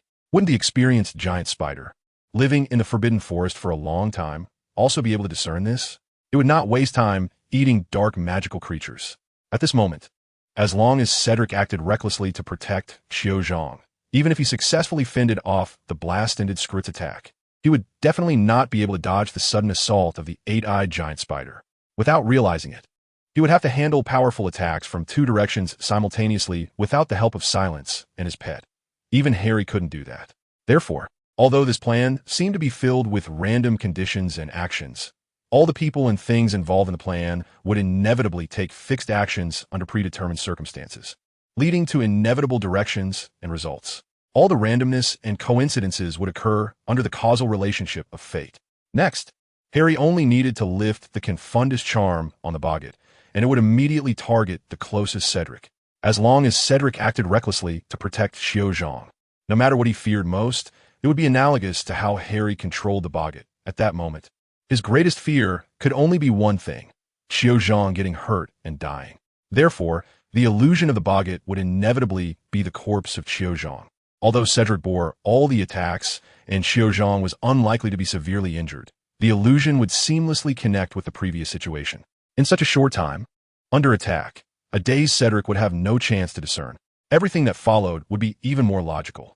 If Cedric died directly under the attack, everything that followed would be irrelevant. If not, when Cedric saw his beloved Qiu Zhang severely injured and in critical condition, with two strong enemies around possibly continuing to harm her, the only action he could take would be to rush to Qiu Zhang's side to continue protecting her. Then whether to counterattack or attempt to send a signal for reinforcements would not matter, because whatever Cedric wanted to do would be controlled by the boggart, which would reveal its true form at the first moment. Then his fate was to be devoured by the boggart, poisoned to death by the swiftly flowing venom of the giant spider, or blasted to ashes by the blast-ended scrit, or torn apart by the giant spider that pounced on him again. All of it would not matter. In short, this was an absolute deadlock. Cedric, who was seriously injured and poisoned, had almost no strength left to fight back. Once the boggart had completely controlled him, it had already become a sentence of execution. Cedric's chances of survival were perhaps less than 1 in 10 million. It could already be announced. Cedric, a 7th-year student of Hufflepuff at Hogwarts School of Witchcraft and Wizardry, the strongest ordinary student designated by the Triwizard Cup, one of the champions of the Triwizard Tournament, declared dead in the third task of the Triwizard Tournament. What on earth is going on? Why did those traps suddenly go wild? Furong cried out in pain. She was almost covered in wounds. Her delicate white form seemingly dyed into a blood-red rose of a vampire. She had clearly been careful to avoid those obvious deadly traps, yet they inexplicably erupted, severely injuring her in an instant. She needed to find a place to heal. At this rate, not to mention continuing the competition, even getting out of the maze alive was in question. Of course, she couldn't go on. Shadows flickered in the corner, and in an instant, one lunged out, wrapping around Furong's weakened leg, pulling her into the hedge before she could even react, leaving only a trace on the ground covered by grass. Finally, everything was resolved. A whisper seemed to echo in the darkness. Finally, it could begin. The other two heroes had all suffered, and the victory of the competition was naturally no longer in question. Harry quickly reached the center of the maze and encountered something familiar: a sphinx, an old friend he had met in Egypt. Its new riddle posed no difficulty, and Harry passed it quickly. The Triwizard Cup. Harry felt a bit excited, though he showed no outward signs. The cup, carved from platinum and blue crystal, stood quietly and shimmeringly, with a blue flame eternally burning within, devoid of heat, resembling the bright morning star in the night sky. However, that wasn't the reason. Harry moved a bit closer, but even from a distance, he had already extended his right hand. The other two heroes had garnered little attention. People would only remember the first. The crowd in the stands cheered and shouted for Harry to seize that easily obtainable victory. Immediately after, whoosh, a sound like a sharp blade, smoothly cutting through something extremely soft. Harry's sleeve was suddenly stained red, and then a large amount of blood spilled out as if it had been splashed, coloring the blue flame cup with a mottled hue. Only then did Harry realize that the cup, eternally burning at its center, seemed to contain a transparent liquid. Bone of the Father, unknowingly given, you will renew your son. Flesh of the servant, willingly given, you will revive your master. Blood of the enemy, forcibly taken, you will resurrect your foe. The eerie incantation exploded in front of Harry's sleeve, and he was sent flying backward, dragging a trail of blood. A figure suddenly appeared, flying in the opposite direction from Harry, toward the Triwizard Cup. Rather than flying, it was more like it had jumped out from something. Harry knew where that figure had come from, his sleeve. The figure was clad in a black wizard's robe, holding something tightly wrapped in black cloth that resembled a baby. Its indistinct, blurry face was filled with a frenzied, mad smile, and it seemed to be missing an arm. The black figure impatiently threw the baby out, and the temperatureless flames of the cup could not halt the perfect parabolic arc drawn in the air. The cloth around the baby tightly wrapped a pale, dull bone and an entire severed arm. The stands fell into a state of chaotic bewilderment. Laughter and cheers abruptly ceased, replaced by a cacophony of noise and shocked cries. "My master, return!"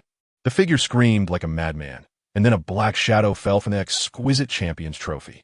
Following that, the morning star-like flame erupted, transforming into a dazzling blue fireworks display, as a taller, darker figure rose with the flames. That suddenly rising humanoid seemed faceless, but soon became visible, gradually shifting from a hunched posture to an arms outstretched position, and its face slowly morphed into a familiar, terrifying visage. Voldemort. Dumbledore seemed to have anticipated this, rising abruptly from his seat with an extremely complex expression. On the other side, Fudge was even more agitated. He leaped from his seat and rushed to the railing at the front of the podium. Aurors! Aurors! All Aurors! Enter the maze! Enter the maze! At all costs, stop him! Stop him! He shouted frantically. How'd he get in? Impossible.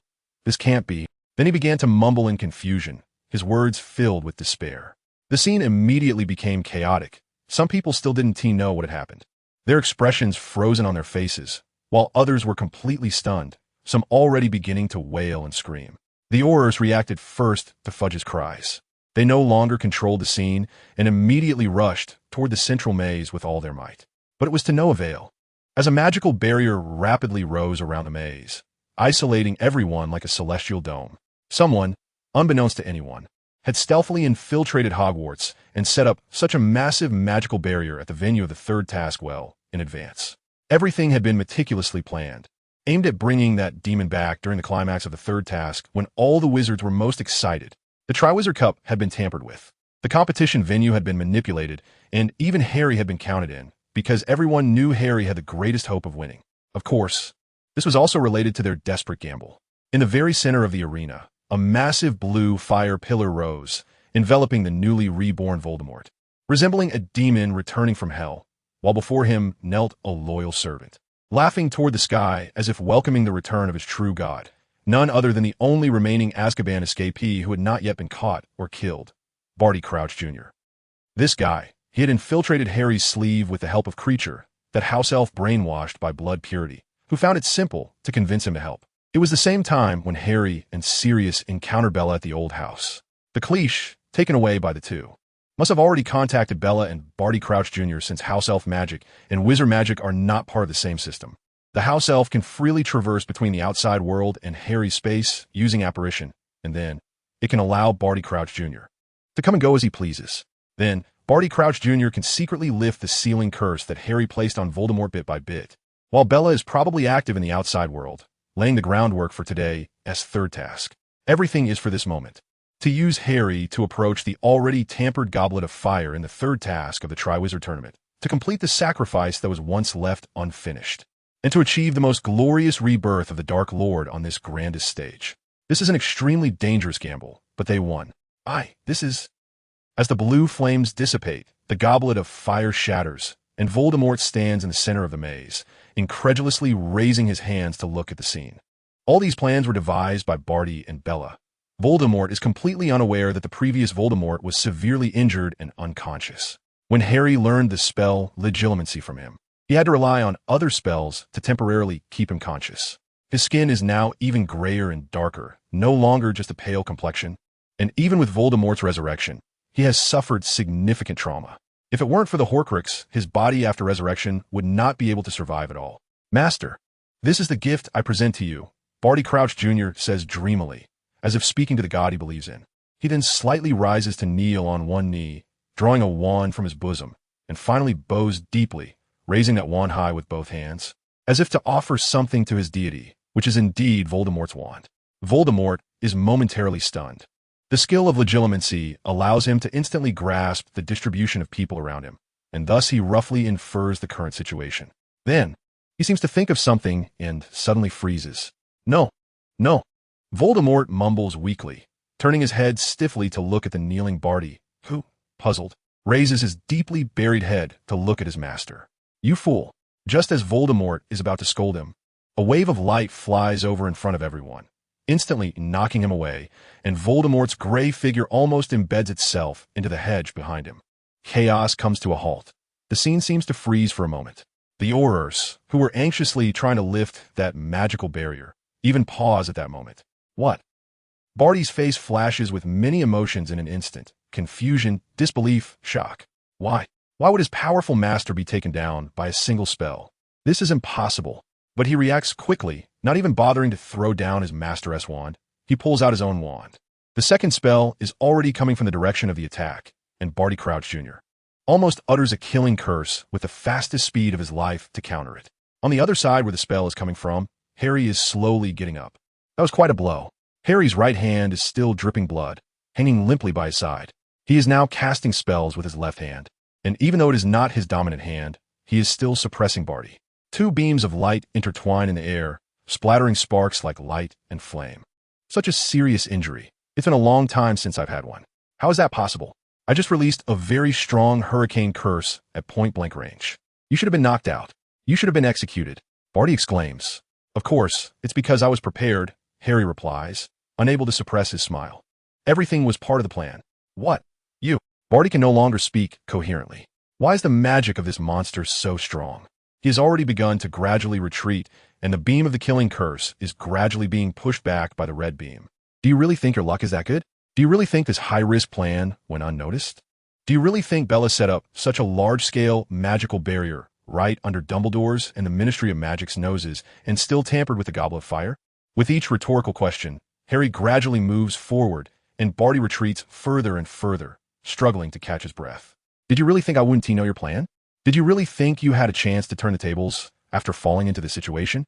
Harry joyfully thrusts his wand forward, and the intersection of the two beams is about to be pushed right in front of Barty. It was my people who shielded you. It was I who left traces for you to overlook. Harry pushes aside the beams of light, sending both spells crashing into the grass beside them, and Barty's wand is also torn away. Finally, for years, I have worn the mask tightly on my face at all times, acting like a harmless lamb in front of everyone. Everything is for this moment. Everything is for this very moment when I can trample the mask underfoot. At this moment, there's no longer any sound connecting the inside and outside of the magical barrier. He can finally laugh out loud. I left the best impression on everyone, packaged myself as wise and kind, helped everyone around me, and worked hard to negotiate with various parties, using silencing and memory modification on every person who discovered my true self, creating attacks, stirring the situation, ruining the economy, making people lose faith in the Ministry of Magic in the shortest time possible. Everything was for this scene today. Barty stares blankly at Harry. This guy. This feeling of evil surpasses even his Master-S. It's a feeling of overwhelming power, as if being tugged by fate. What have I done? What have I helped? Harry doesn't care about any of that. He simply opens his arms, facing the sunlight, one side with blood dripping from his fingertips. Just like Jesus ascending to heaven, sharing his blood with the faithful as a blessing, while the other hand, holding his wand, is raised high, reminiscent of Antioch receiving the ancient wand from death in the tale of the Deathly Hallows. The audience on stage cannot hear his voice, and the translucent, fluctuating, and colorful magical barrier allows the audience to only see a rough scene. These two have long since lost the trust of everyone, which means Harry can freely dance, and sing in the center of this maze, expressing his joy without restraint.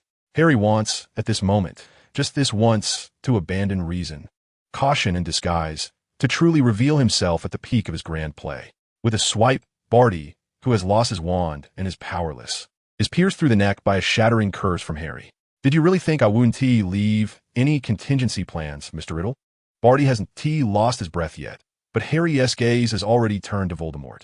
Think about it. I know your name, I have your blood, and I have even obtained pieces of your body and soul. Voldemort has already fallen to the ground, struggling to drag his weak body to get up, but he can hardly do so. What does this mean? This means I can freely cast curses on you, formless and shapeless, employing the highly skilled secret curses. Harry was intoxicated by the joy of his plan's success for the first time, even letting down his guard, because his plan had succeeded completely. After the spell flew through the air and hit Voldemort. Look, the once invincible Dark Lord had been turned into a worthless being, even inferior to a muggle. Easily defeated by me, a teenager. Of course, they will not know that you're now a useless being. They will not know that I use forbidden methods to complete all of this with ancestral curses, nor will they know what I have secretly done. They will only know that I ended the Dark Lord's reign in my swaddled body, and now, at just over 10 years old, I have made the Dark Lord retreat again, even to the point of death on the spot. Before this, I was just a student with the empty title of Savior, a special student under much attention, nothing more. But from now on, people will only refer to me as one God. I am limited by my age and the stable situation, and ultimately, I will not have many followers. No one will be willing to betray the ministry of magic or abandon their stable lives for me. So I cannot create a happier, perfect era. But now, the ministry of magic is inept, the Dark Lord is in trouble, and I am Merlin, I am Jesus, I am the incarnation of God, I am the natural savior. Age, prestige, interests. These are no longer problems.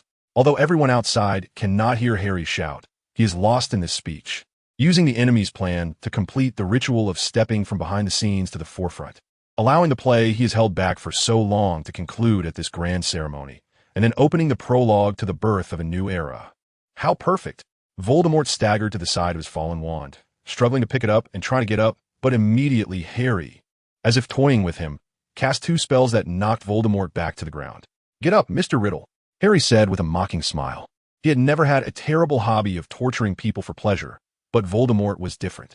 He had a deep grudge against Harry that had yet to be settled. He had created the current Harry, taught him new knowledge, and single-handedly shaped Harry's past and childhood.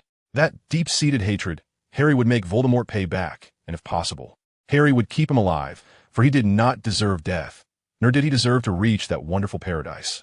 If possible, Harry now wanted to use the Cruciatus Curse to let Voldemort feel torment and pain, but it was still too early to use dark magic in front of others. Although outsiders could not see clearly, he still needed to be cautious. Voldemort said nothing, only continuing to try to stand up, struggling with his tired and weak body. "Get up, Mr. Riddle." Harry raised his voice again. The more Voldemort failed in front of him, the more successful his plan became. Such a grand ceremony. Do you not want to take a good look? This is the time of ascendance. Unknowingly, it seems like it has been 2 years since I started writing, and I suddenly thought that during the New Year holidays, I hadn't written many special chapters. So after this significant turning point in chapter 115, let's have a special chapter. First of all, I would like to thank everyone in front of the screen. Writing for so long could not be done without your support, and I will continue to work hard in the future. After this, the book will completely depart from the original route, entering an original plot that diverges from the main storyline, and our dear third-generation Dark Lord, Mr. Harry, will finally step from behind the scenes to the forefront, ruling over the world and bringing shadows to it. However, during this joyous holiday, let's not delve into such dark things. Let everyone in the Ministry of Magic have a good holiday. Fudge, you finally stopped tormenting me. Sirius, Dudley, and the others, silently receiving their boxed meals. Harry, working hard on my homework and practicing my acting skills. What is Christmas? From now on, my birthday will be Christmas. Hermione, Ron, do you think it's really okay for us to be so leisurely watching? Ron, what's wrong with that? Anyway, the director didn't give us much screen time. George, Fred, how about we find some fun? Fred, sure, my skiving snack box is ready. You two aren't going anywhere. Mrs. Weasley roared. Percy, keep an eye on them. Yes, Mom, Percy said, leading the way, while the 2 older brothers of the Weasley family hid behind, smiling. Ginny, Harry looks so cool working hard. Neville,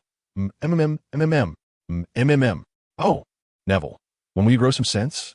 Neville's grandmother came over, took out her wand, and prepared to turn Neville's fat tongue back. Is this the spell? Professor McGonagall, Neville's grandmother, handed the magic book to another old lady. Yes, but this spell needs to be modified a bit. The two old ladies huddled together. Dumbledore, presiding over the dinner, occasionally glancing towards Ron and Hermione. A group of students' teachers, following Dumbledore's instructions to set up the dinner. Seamus, hanging gifts on the Christmas tree, hand-rolled bombs in between. Voldemort and a group of Death Eaters, appearing so out of place in the cheerful scene, locked in a small dark room by the director. Luna and Lovegood, cutely dancing to liven up the atmosphere. Luna wore a silly eagle hat today, looking like a silly goose. Aragog, although without any lines, still shrank his body to join the fun, crawling across the table to eat roasted turkey, accidentally being seen by Ron, who got scared and choked on his watermelon juice. Then was written alive by the director. Grop, madly ringing a bicycle bell, making noise, and with a huge snot not complying with epidemic prevention rules, was immediately put in isolation. Other unfeatured characters, strongly protesting why Grop and Aragog, who also haven't appeared, can attend the party. While the director stated it was recommended by Kodalani, others are of no use. Basilisk, staring with big eyes, wandering around the party. Although its eye-killing skill was ineffective in between scenes, it still scared the one who had just been scared to death by Grop back to life. Norbert and Hedwig, competing to see who blinks first loses. Grindelwald, huddled in a corner to lower his presence, watching his students and old lover with a schemer smile. Autumn Zhang, waiting for her boyfriend to finish his boxed meal, yawning out of boredom. Roar, gifts are coming. Hagrid suddenly burst into the venue on a motorcycle, pulling a huge sleigh full of gifts behind him, dressed in red and wearing a tiny red pointed hat, making a cameo as Santa Claus. Other idle characters gathered to grab gifts, a group of people bustling with joy. In the end, although it was a bit late, everyone gathered together and loudly recited after the director, wishing all readers a Merry Christmas. Harry calmed down, slightly lowering his body, closing his eyes for a moment and letting out a long breath. Really, I always let myself be swayed by such boring things like emotions, love, and the like. Then he fully straightened his body, returning to his usual appearance, but it seemed he hadn't completely recovered. Voldemort slowly stood up from the ground, looking very strained. You only have this much ability, Harry Potter, to weaken me with curses? He gasped for breath, slightly retreating. Are you trying to escape, Mr. Riddle? The great Dark Lord is actually trying to escape? Harry suddenly said, causing Voldemort to freeze. You just took a step back, didn't you?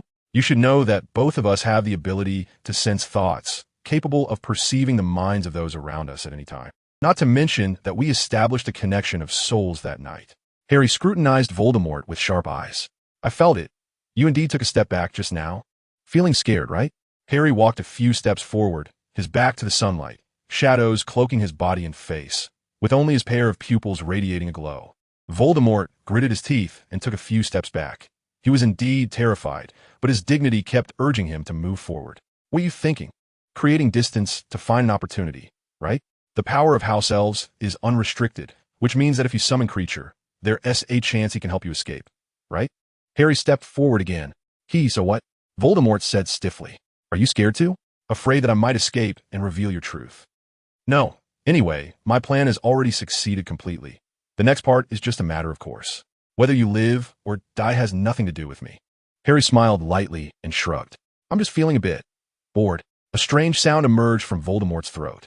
The Dark Lord actually valued survival more than his own status and dignity, like a little person struggling in the mud, making my grand ascent to divinity rather dull. Harry said, taking one last step forward. Avada Kedavra.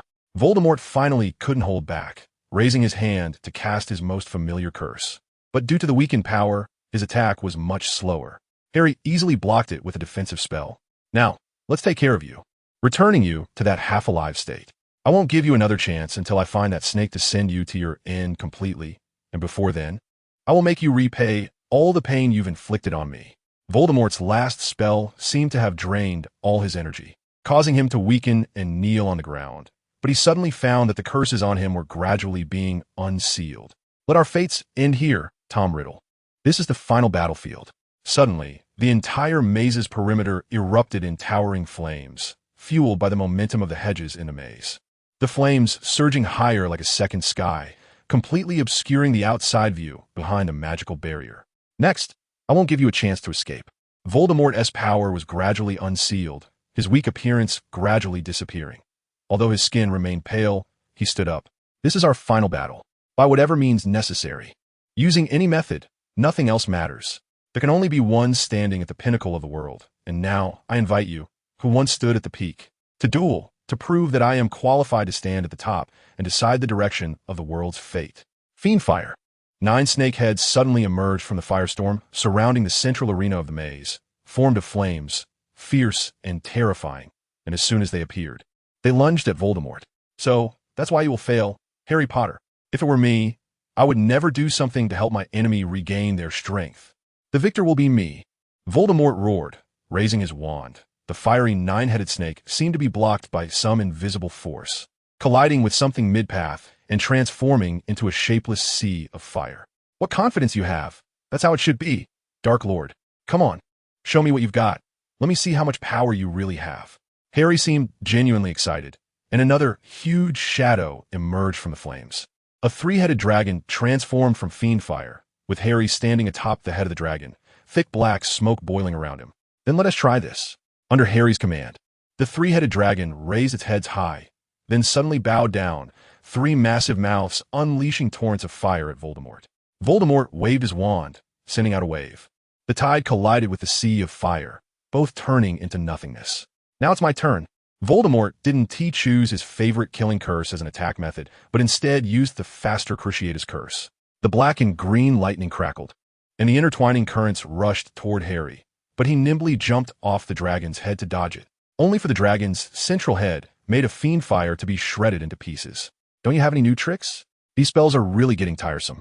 Harry waved his wand again, and behind him, a 2-headed dragon suddenly breathed fire towards Voldemort. Voldemort hissed something in Parseltongue, but Harry didn't hear it clearly. Then, with a wave of his wand, the scorched earth quickly rolled up, forming a long wall that pressed down the approaching fiery dragon towards Harry. Harry no longer held back. A massive cloud of black mist surged out, instantly tearing apart the advancing wall, silently roaring, shaking the heavens and the earth, craving pure destruction and devastation. Looking over at Voldemort, he had already created thousands of magical constructs with something unknown. Those things seemed to be composed of crystal and infused with mercury. Floating in the air, each one sharp and dozens of feet long. Kill! This time, Harry clearly heard Voldemort shouting in Parseltongue. The blades in the air flew out one after another, forming a blade formation, a rain of blades. Harry, however, silently charged forward, swiftly weaving through them, brutally shattering each blade in the air, managing to stop all these magical creations. In the center of the battlefield, the wind howled and crystal fragments fell from the sky, floating like snow. But Harry had no mind to care whether this scene was romantic or not. Behind him, the Death Eaters launched the fiercest wave of attack. With 3-headed lions, 3-headed serpents, 3-headed eagles, and 3-headed giant ferrets appearing in succession, roaring and rushing forward with a sea of flames. Voldemort responded with a dark tide formed from the burnt hedges and ashes covering the entire ground. The ash tide could no longer be burned and was vast, quickly sweeping up to cover the flames, causing this massive offensive to quietly disappear into the ashes. After a few waves of magical exchanges, on one side there was a sea of fire and dark mist, while on the other, serpents hissed and everything thrived. On one side, there was destruction and death, while on the other, divine power brought peace to the world. Light flickered everywhere, and the sky was filled with flying dust like snow. However, Voldemort had already destroyed 6 of his 7 Horcruxes and could be said to have died twice. His power had already fallen from its peak. At this moment, Harry, who was still somewhat invigorated and fighting with increasing courage, was already showing signs of fatigue. Harry was right. In such a high-intensity magical battle, a little sprite-like creature would probably die as soon as they came out. Under Harry's barrage-like attacks, Voldemort had no chance to call Creature to escape. The two paused after a brief, fierce battle. Harry was adjusting his state to prepare for another fierce attack, while Voldemort could only take this opportunity to quickly catch his breath. Harry began to step to the side and forward, while Voldemort slightly retreated to the side and back. Harry stopped. Why did he feel a glimmer of cunning appear in Voldemort's eyes? His caution rose again, and he stepped back slightly. Creak! A continuous sound suddenly came, like the sound of a burnt hedge being broken by something.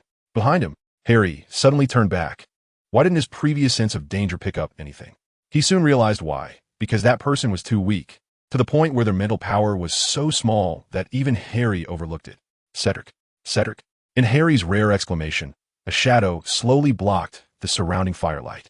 It was a person who could be described as shattered beyond recognition.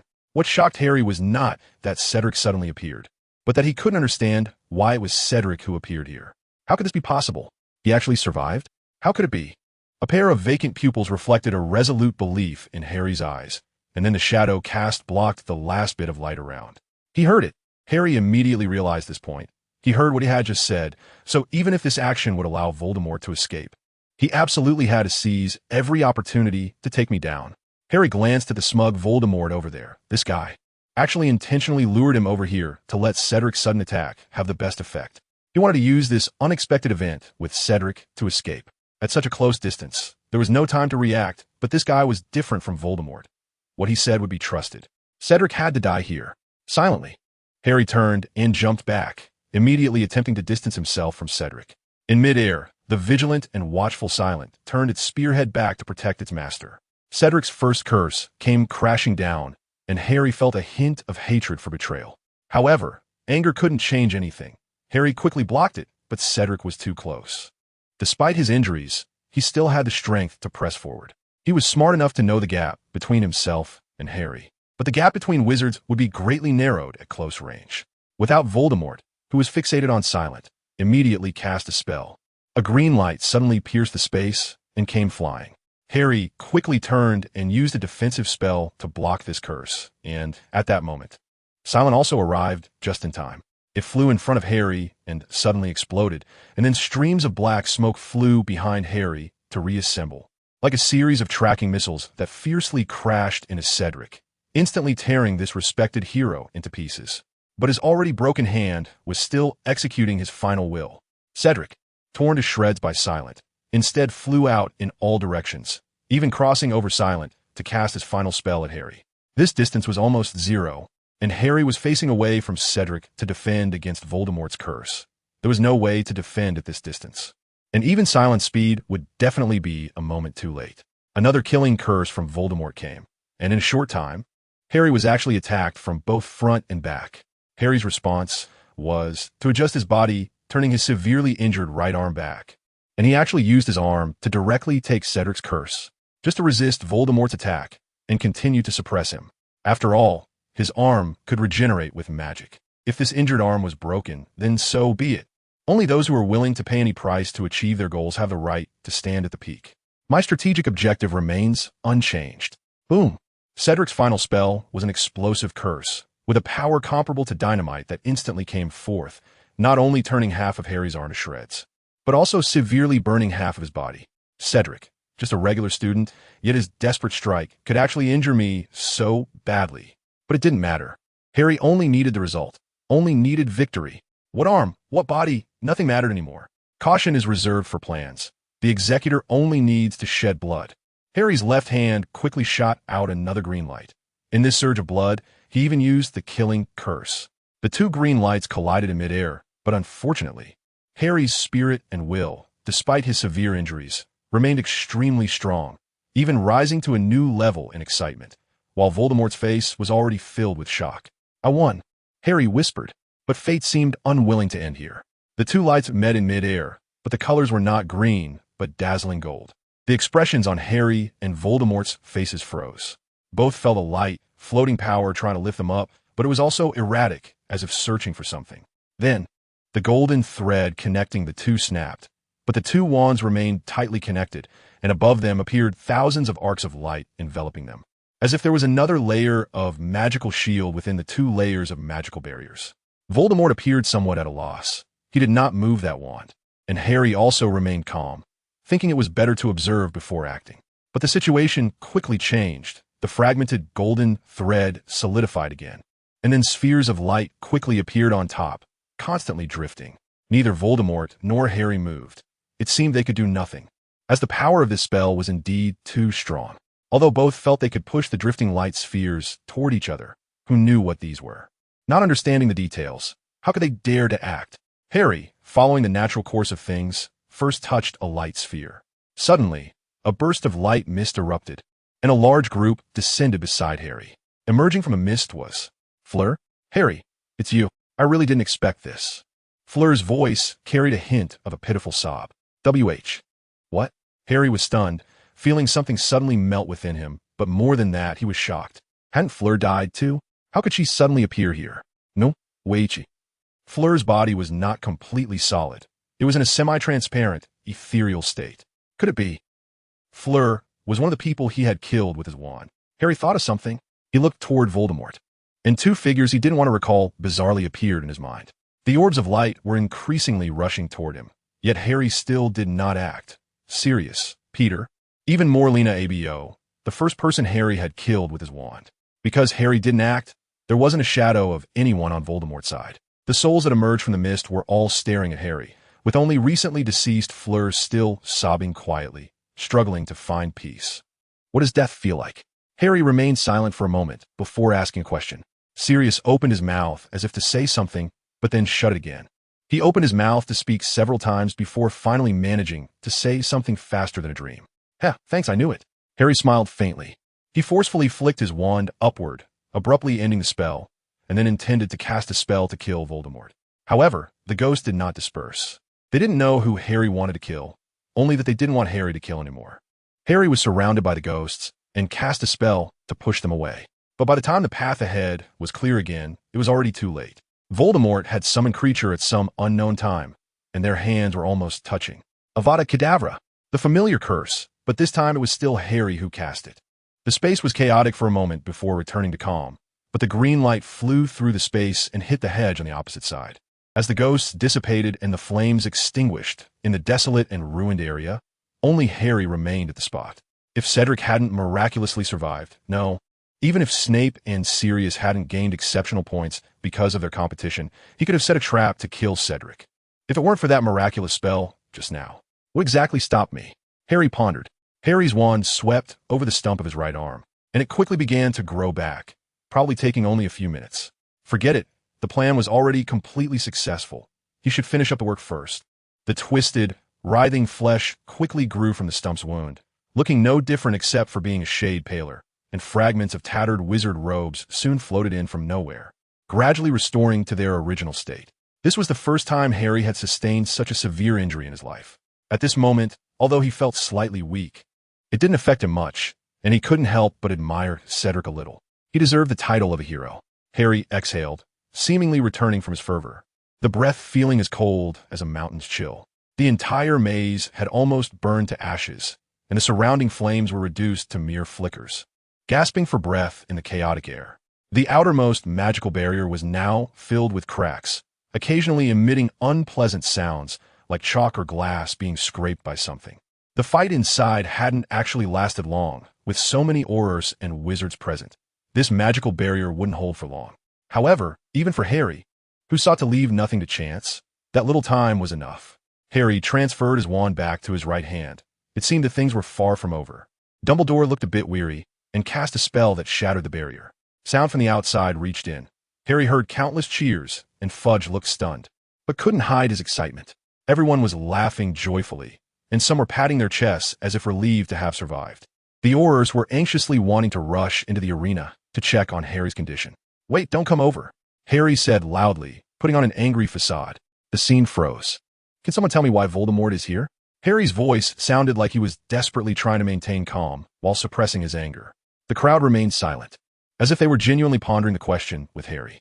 Is this really the so-called safest place in the world? Is this Hogwarts? Is this the Ministry of Magic's security measure? Harry continued speaking loudly, and the audience around him seemed to have long forgotten that they were there for the Triwizard Tournament. And the central stage had unknowingly turned into a podium. I saw a barely surviving Voldemort when I was in my first year at this school. The crowd below began to stir slightly. And in my third year, Voldemort even completed his resurrection ceremony right in front of me at this school. Is this really the safest place in the world? Harry reiterated, and the murmurs in the crowd grew louder. Voldemort can come and go as he pleases. Fudge's smile froze on his face. He sensed a dangerous atmosphere and attempted to interrupt Harry's speech. Harry, this time it truly was our oversight. Please follow the Aurors to check for injuries, and we'll Do you know how many lives were lost at the Quidditch World Cup final almost a year ago? A memorial service that didn't even have proper security afterward. Over 200 key figures died, and the entire memorial service was forced to end. And now, nearly 100,000 people gathered here. Yet Voldemort himself easily shows up at the center of the venue. Is this what you call oversight? Harry's words became increasingly furious and agitated, and the audience felt the same. Some emotional individuals stood up and shouted angrily. The series of incidents during the Quidditch World Cup final had evidently become a sore spot for millions of families, a sore spot for the entire Wizarding Society. Not to mention, this latest incident was also extremely serious. The anger and passion that Harry stirred up even made people forget that Voldemort was a name that shouldn't be mentioned. May I ask, what were you doing while I was battling Voldemort just now? What was the Ministry of Magic doing while I was stopping Voldemort's resurrection at the edge of the Forbidden Forest? Harry's performance was truly remarkable. His voice tinged with a hint of lament and disappointment. Many students and parents began glaring angrily at the ministry officials on the podium and the surrounding aurors. No matter how tight the security seemed, it didn't help at all. It couldn't guarantee the safety of any wizard. They couldn't even supply the ingredients for potions or even a meal. What use is this Ministry of Magic? Harry's series of questions left everyone from the Ministry of Magic speechless. The people in the audience began to respond more and more excitedly to Harry, their long-suppressed grievances and anger toward the Ministry of Magic finally venting out with Harry's increasingly impassioned questioning. On the other hand, Voldemort's people could come and go in various situations, while your people are constantly restricted by various rules and regulations. Who is the Ministry of Magic really helping? The people of the wizarding world or Voldemort? Fudge's expression grew increasingly grim. Harry paused for a moment, as if he were exhausted, seemingly stifled and powerless under this dark era. His charisma and speech might not match that of his teacher, but his performance's intensity and emotional impact were truly overwhelming. I announced my withdrawal from Hogwarts School of Witchcraft and Wizardry to establish my own organization, and from now on, I refuse to bear any obligations or rights bestowed by the Ministry of Magic, nor will I rely on the protection provided by the Ministry, Harry declared in a resounding voice.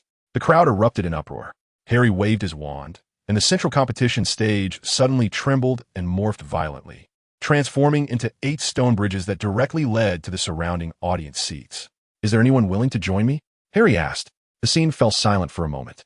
From the Gryffindor side, a figure walked down without any hesitation, slowly and steadily crossing the stone bridge towards Harry. Ginny? What are you doing? Come back. The members of the Weasley family beside Ginny were stunned, seemingly unable to believe that she would be the first to move so resolutely, not even considering that Ginny would leave them. Shall we go together? However, Ginny simply turned her head back suddenly, smiling as she posed a question, then turned back to continue her determined walk towards Harry. What? Ginny, don't be silly. Mrs. Weasley couldn't sit still, hastily rising to forcibly pull Ginny back, but she was held by the shoulder. No, ma'am, your child is in the right. A voice came from behind, pulling Mrs.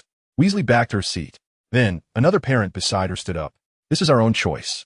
Subsequently, the entire family of that household actually walked towards the stone bridge.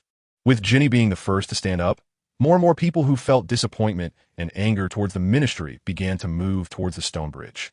Some were parents, some were children, and some entire families joined in, as more and more people made their own choices after their reflections. The Slytherin side almost entirely left their seats, and soon only a large number of empty spots remained, with very few individuals not stepping onto that path of no return. The number of empty seats in Gryffindor was second. This was the house that Harry belonged to, and their trust and affection for Harry were unmatched by the other houses. The people in this house genuinely believed that the path Harry chose was the correct one. Next was Ravenclaw, where knowledge seekers had a similarly strong affinity for Harry, and they were adept at making their decisions through calm reflection. What they saw before them made it absolutely clear that Harry was right, no matter how one thought about it. Surprisingly, more students from Durmstrang and Beauxbatons turned towards Harry than from Hufflepuff. Harry's display of unrestrained elegance and etiquette at school was a lethal attraction for students from these two schools. Finally, Hufflepuff had only a handful of individuals step onto the stone bridge. Harry didn't have high hopes for this house. After all, their motto was loyalty and a slight acceptance of the status quo. Even though Harry had greatly helped their studies, it was not enough to make them betray their loyalty. The Aurors dared not act recklessly because there were no orders, and those who could command the Aurors also did not dare to act prematurely, as they were at an absolute disadvantage, both mentally and physically. The number of those who chose to abandon the ministry far outnumbered the Aurors. When everyone gathered at the arena, Harry took one last deep look at the school that had opened up his magical path, a final deep look at Dumbledore, and then silently performed a standard bow towards the direction of Hogwarts Castle. He then turned around, waved his wand, and the nearly extinguished flames on the ground instantly transformed into a sea of vibrant green fire, engulfing all who had joined him, before disappearing from this place of public attention. Dumbledore! Trelawney burst into Dumbledore's office, shouting anxiously and knocking over various ornaments. What is it? Dumbledore replied with slight impatience. He really had no time to deal with this eccentric divination professor. Harry had been missing from the ministry's site for over 12 hours, along with his tens of thousands of followers, which was nothing short of a disaster. I saw it, Dumbledore, a terrible prophecy, a never-before-seen terrible prophecy. Professor Trelawney's tone even carried a hint of tears, the tears swirling in her eyes appearing so clear against her magnifying glasses. She clung to Dumbledore's desk. What did you see? Dumbledore paused. Trelawney's prophecies were often surprisingly accurate at times, especially during such a sensitive period. Dumbledore could not ignore this. A white horse, Dumbledore. I saw a knight on a white horse. No, not just that. It seemed like riding a horse, but the lower half was completely fused with the horse's back. Dumbledore. That signifies the apocalypse. Trelawney shouted. Before that, there were towers collapsing, six-winged crows flying out, and snakes with red eyes and wings. And, wait, slow down, slow down. Dumbledore stood up, slowly comforting her. I hope you can elaborate on what they mean, Trelawney. Dumbledore. Trelawney suddenly stepped forward and grasped Dumbledore's wizard robes, even more agitated than when she had been previously dismissed. You must stop him, Harry Potter. You must stop Harry Potter. By any means or methods. Dumbledore, I have never seen such a prophecy, but I know what it means. This world will collapse and be destroyed because of it. He is born of evil, the end of life, the dark savior, a demon yearning for the ordinary, an eternal emperor of shadows, a false god creating a new world. A collection of evil. Boom! In the empty church, the deep bell toll echoed, resonating in the darkness. Outside the church, the colorful stained glass depicted a scene of flying snow. Although Europe was already on summer vacation, some places still felt like winter. At the very center, in front of the largest stained glass window, was a classic depiction of Jesus' passion. One really wonders why people love their Lord's statue of suffering so much. Or is it that people cherish not the Lord, but merely the happiness that the Lord brings? The sunlight faintly shines in from behind the statue, and the Tyndall effect transforms the scarce light in the dark church into an incredibly sacred beam, as if behind the statue is a divine and dreamlike paradise. Demons arise from the colorless galaxy, and angels, unrecognized by the Lord, bear sins that do not belong to them. A soaring soprano rises at the end of the bell toll, singing loudly, like a nun in a monastery spreading the gospel of the Lord. Her melodious voice rippling through the darkness. The gentle melody seems to carry a hint of sadness, accompanied by the magnificent orchestration of cello and violin as the first bell toll opens the song. The crisp sound of footsteps echoes at the end of the song, standing out against the empty church's reverberation. A figure slowly emerges from the darkest corner of the church, opposite the statue of the Passion, dressed in a wide black robe that makes him seem to rise from the shadows. The bell tolls once more. Look at the suffering people on the ground. What sins have they committed? The ethereal female voice continues to chant, reverberating again and again. The dark figure slowly approaches the statue of the Passion amidst the song. The bell tolls persistently, its deep voice rhythmically sounding. Human nature is inherently evil. Desires cannot be severed, seeking to dominate everything with supreme authority. As the song continues, the dark figure walks past the last row of church seats, where the Malfoy father and son are seated on the right side. Correspondingly, the stained glass window on the right side of their seats depicts a figure in a black robe beside a golden scale, seemingly balancing a pure white puppet on one side, while the other side, laden with gold coins, hangs down as if weighted down with 1,000 pounds. One of that person's hands tightly grips more gold coins, some spilling through his fingers. He stands atop a mountain of gold behind him. A demonic shadow flickers in and out of view. Abandoned children wander helplessly in the wilderness.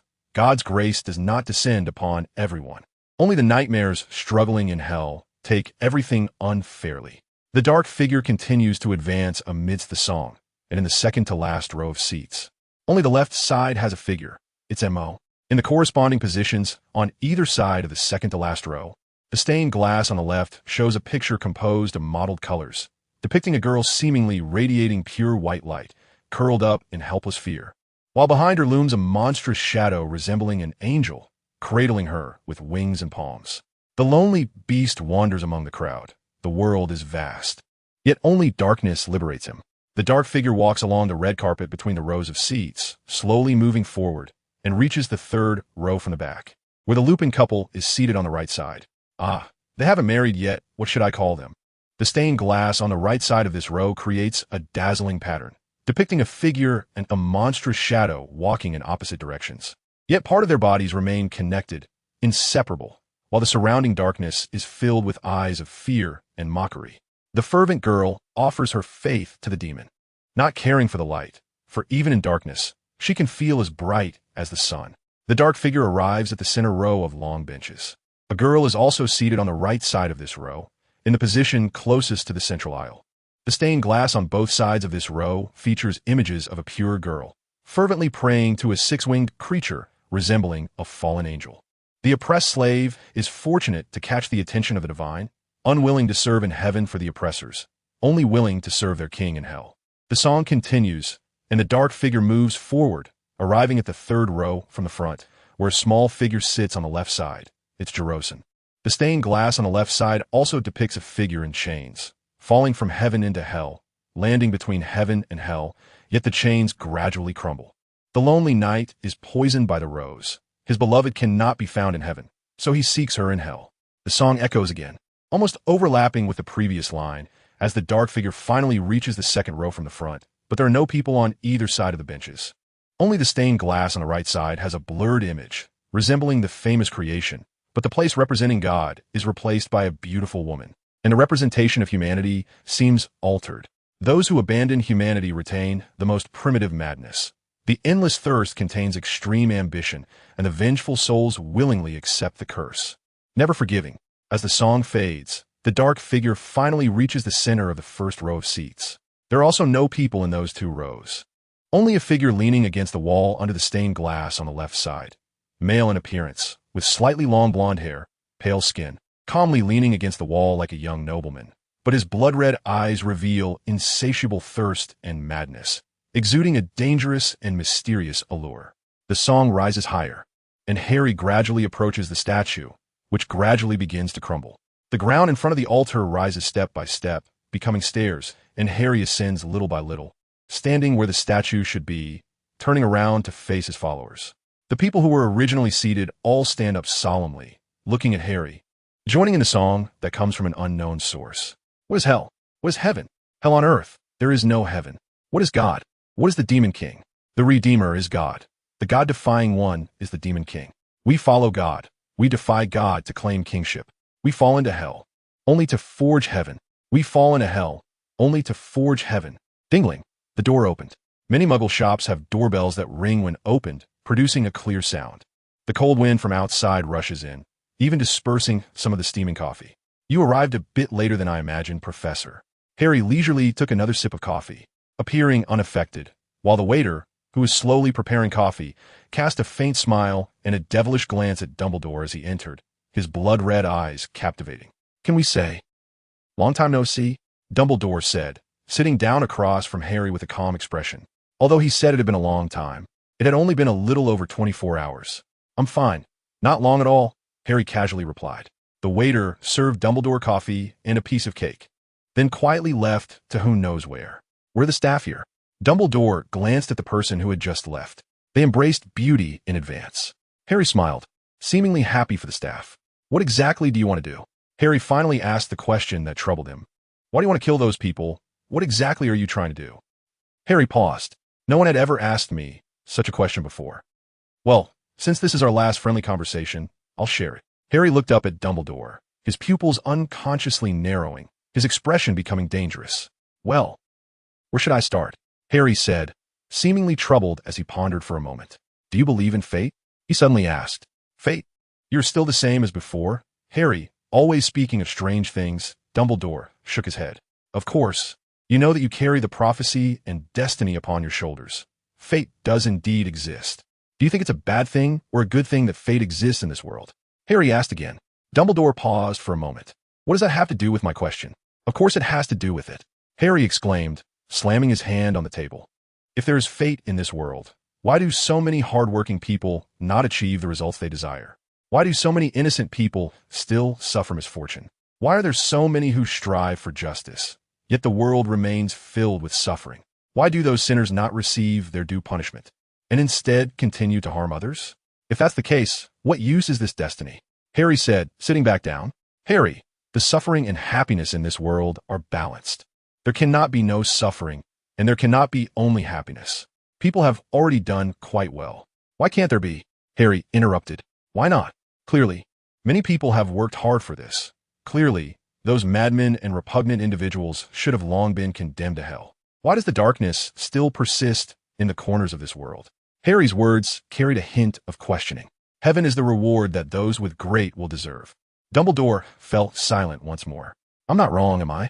Professor Dumbledore, would you dare say that this world is one without evil and filled with goodness? Even without Voldemort and me. So all that you're doing can change this?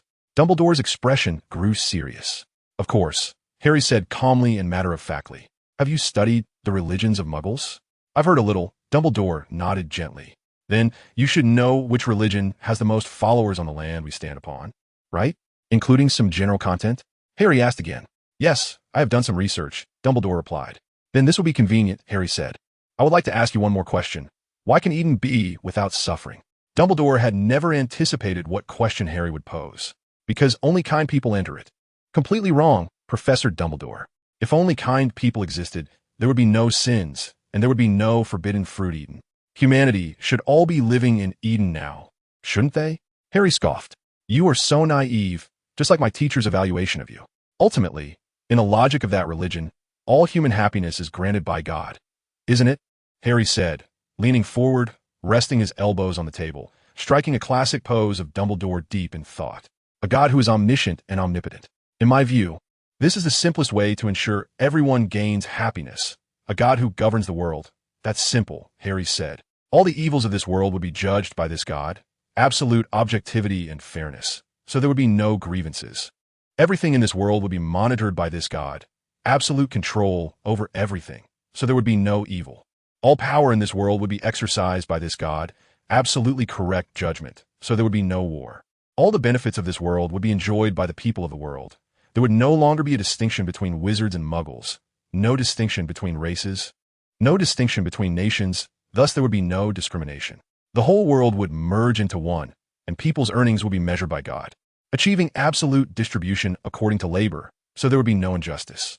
Everyone would only need to complete their assigned tasks regularly, not even needing to think about the future, because the path of the world would be decided by God.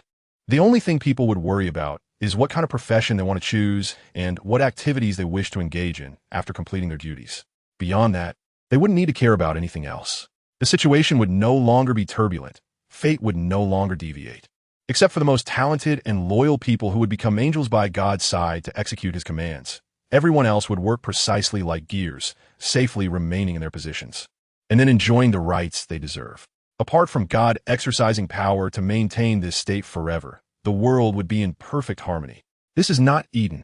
This is dictatorship. Dumbledore stood up, rebuking him. Dictatorship does not mean tyranny, Harry said calmly, and Dumbledore fell silent again. Dictatorship has never been a bad thing. Only tyrants and foolish rulers are bad. Many monarchs in the feudal-era Muggle kingdoms can attest to my point, Harry said quietly. The best system in this world is an immortal wise ruler ruling endlessly over a feudal kingdom. Muggles certainly cannot achieve this, but can't wizards' magic accomplish it? Professor Dumbledore, our world has many ways to achieve immortality, Harry said slowly. If this immortal god were like Riddle, this world would turn into hell. But what if it isn't? This world needs a god, Professor Dumbledore. One who can understand human nature, yet make decisions with absolute objectivity and calmness. One who is kind-hearted and steadfast in righteousness, but will never be constrained by worldly matters. One who is selfless and willing to dedicate himself, yet will not compromise on the interests of the world. Grant him eternal life. Give him the power to rule the world, and then make this world a better place. I dare not say that I am that qualified person, nor have I ever intended to be that god, even if I am now shaping myself into a godlike figure to gain enough support. Although I am indeed one of the earliest to see this point and could become the savior of this world, I can assure you that my heart is absolutely devoid of any desire. Even if I have a penchant for killing, I've always known that this fatal flaw prevents me from truly ascending to godhood. I am too obsessed with using death to lead people to a true paradise. But I guarantee that in achieving this dream, I have no ulterior motives. So I believe I at least have the qualification to lay the most important cornerstone for the great cause of eternal happiness for humanity, to unify the entire world, seize the power of the divine, and then I can slowly search for that truly qualified deity. Dumbledore fell completely silent, utterly stunned by Harry's thoughts. This idea was simply too. Fate is beautiful, but it is also cruel. The difference lies in the fact that fate can be changed. As long as something is not eternal, there will always be uncertainty, and no one can know whether that uncertainty will lead to good or bad outcomes. Therefore, what I must do is replace fate, control fate, ensure that the state of the world remains eternally unchanged, eliminate all uncertainties, and prevent the world from falling into a long night. Let everything people can strive for become a one-way race. A simple mechanism where hard work and talent will absolutely yield positive rewards. People's futures are not fixed. The paths chosen in life cannot be interfered with by the divine, but the waterways they navigate are fixed. Thus, there will be no hurricanes or fog blocking the waterways, and I will not become an obstacle on others' paths, allowing people to attain happiness. And the future of the world will be decided by the divine. The world will continue to develop and progress, with the only change being the presence of a driver steering the direction of this vehicle, preventing chaos caused by many people vying for the steering wheel. The entire world will thus gain liberation and freedom, henceforth traveling only on smooth roads. From a micro perspective, all uncertainties are stifled. Everyone is regulated on what they can and cannot do, and thus everyone can achieve freedom, stability, and excitement within the prescribed limits. Meanwhile, others will never deviate from this path to disturb the lives of others. From a macro perspective, this world will no longer fall apart. Therefore, it can steadily progress. And the future of the world will not collapse because of this. Is such a world not good? Dumbledore pondered, not knowing when he had sat down again. You are indeed correct. Your dream can indeed provide a beautiful future for people. But the question is, can this really be realized? Moreover, why must you accomplish it in this way? Harry sarcastically raised the corner of his mouth. As long as there is a method to achieve eternal life, my dream can definitely be fulfilled. The only difference is the order of events. Even if I do not achieve this ideal, eventually someone will step forward to realize it in the long river of time. And once this goal is achieved, it will be eternal. As for why it must be done this way, do you think that group of mediocrities in this world could possibly understand my thoughts? Even if they did understand, would they be willing to relinquish their rights for the sake of the whole world? Harry's eyes revealed disdain. And if I had proposed this idea earlier, would you have paid special attention to me out of caution that I might forcibly implement this ideal? If you had paid special attention to me, would I really have had the opportunity to accomplish it? I am an idealist, but I'm even more focused on realizing ideals through reality. So, by saying this, does that make all your actions justified? Dumbledore replied, the goal does not equal the process. So on what basis do you demand that people sacrifice for your ideals? Sacrifice? What have I made people sacrifice? Harry tilted his head slightly, somewhat puzzled. You killed. Dumbledore was about to say, but suddenly stopped, as if he had thought of something. Sigh. It's really pointless to say this. When will you understand the beauty of death? Everything I do is merely to build a paradise in this world. And to prevent those people from blocking my path, I sent them to a true paradise. Although the lack of natural death deprived them of a small part of life experience and diminished some of the beauty of this death. In the face of my grand goal, this is negligible, right? If necessary, after I achieve my goal, when I look for someone suitable for the divine seat, I can take some benefits from the guilty and give them to their families who have yet to embrace death or build them a grand tomb as compensation. Although life experiences are difficult to measure in monetary terms, this is indeed a desperate measure, especially since the sacrifices they made are not too great. So far, I have not imposed eternal life curses on anyone, and my plan does not really require anyone to make such a huge sacrifice, except for that voluntarily enduring God. If I really must apologize, it should be to the one who ascends to divinity. If he truly expresses anger toward me, I am willing to bear the punishment of eternal life to make amends for the harm I have caused. Dumbledore fell silent once more. Harry's uniqueness was not only in his talents, but also in his extremely bizarre values. Therefore, in Harry's view, He was completing an extremely great cause without making anyone's sacrifice. According to this set of criteria, my actions would instead make me the villain, as I am essentially preventing this world from becoming a paradise. All right, Professor Dumbledore. The coffee has gone cold. Let's end our conversation here for today. I still have many things to do. Harry stood up, took out a silver lighter from somewhere, lit it, and casually threw it on the shop floor, instantly engulfing the entire shop in flames as he walked toward the door. Professor Dumbledore, we may meet again as adversaries. Farewell for today, and there will be plenty of time in the future. Harry turned and smiled, then vanished in a twist of space. We have already searched through most of Europe, but those taken by Harry Potter still cannot be found. At a large conference table, 7 ministers of magic sat in a circle, discussing how to handle the Harry Potter incident. What does he really want? One minister asked. Who knows? He even quit the Ministry of Magic. This has never happened since the ministry was established, another minister angrily replied. I don't think he would take any extreme actions. Fudge wiped the cold sweat from his forehead and still wanted to focus on Voldemort first. Minister. An English aura rushed in. Something went wrong. Ollie Burstead, a member of the famous Sacred 28 family, graduated from Slytherin House at Hogwarts School of Witchcraft and Wizardry, and is currently employed at the Berlin headquarters of the German Ministry of Magic. He holds a decent position due to his family connections and is considered a successful figure in the wizarding world. The only downside to this position is that it can be quite stressful during certain periods, such as now, with the threat of Voldemort, the impact of the Harry Potter incident, and the disintegration of the ministry itself. This leaves people like him, who have desk jobs in the ministry, feeling anxious and troubled. Even more frustrating is that his once proud family has recently experienced a slight decline, which he absolutely cannot tolerate. What's worse is that he doesn't know the reason. Although he is considered a high-ranking official in the ministry, family matters are completely out of his reach. However, given his family status and achievements, he is merely a pawn in the chess game of pure-blood families. Worrying about it wouldn't help. The only thing that could cause a pure-blood family to suffer losses is another pure-blood family, or perhaps a suddenly emerging Dark Lord. Ollie shook his head, as if trying to shake off the complex thoughts, grabbed his belongings, and prepared to leave the ministry. Although the ministry is underground, he had a few crystal balls in hand that allowed him to see the outside scene.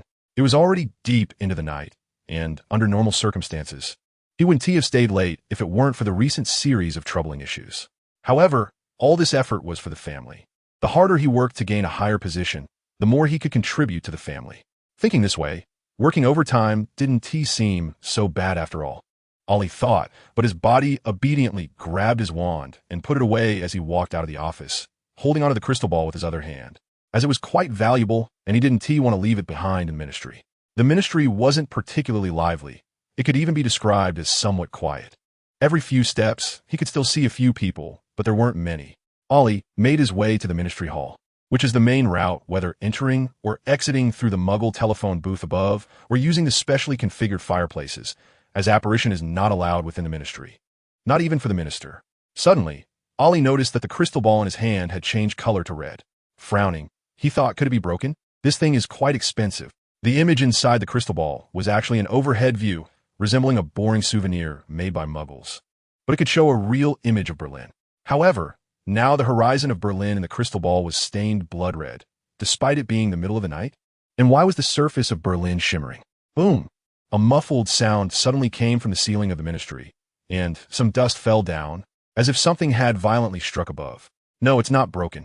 Ollie immediately made a judgment, his expression turning serious as he muttered to himself that he needed to hurry. Ollie quickened his pace toward the designated fireplace.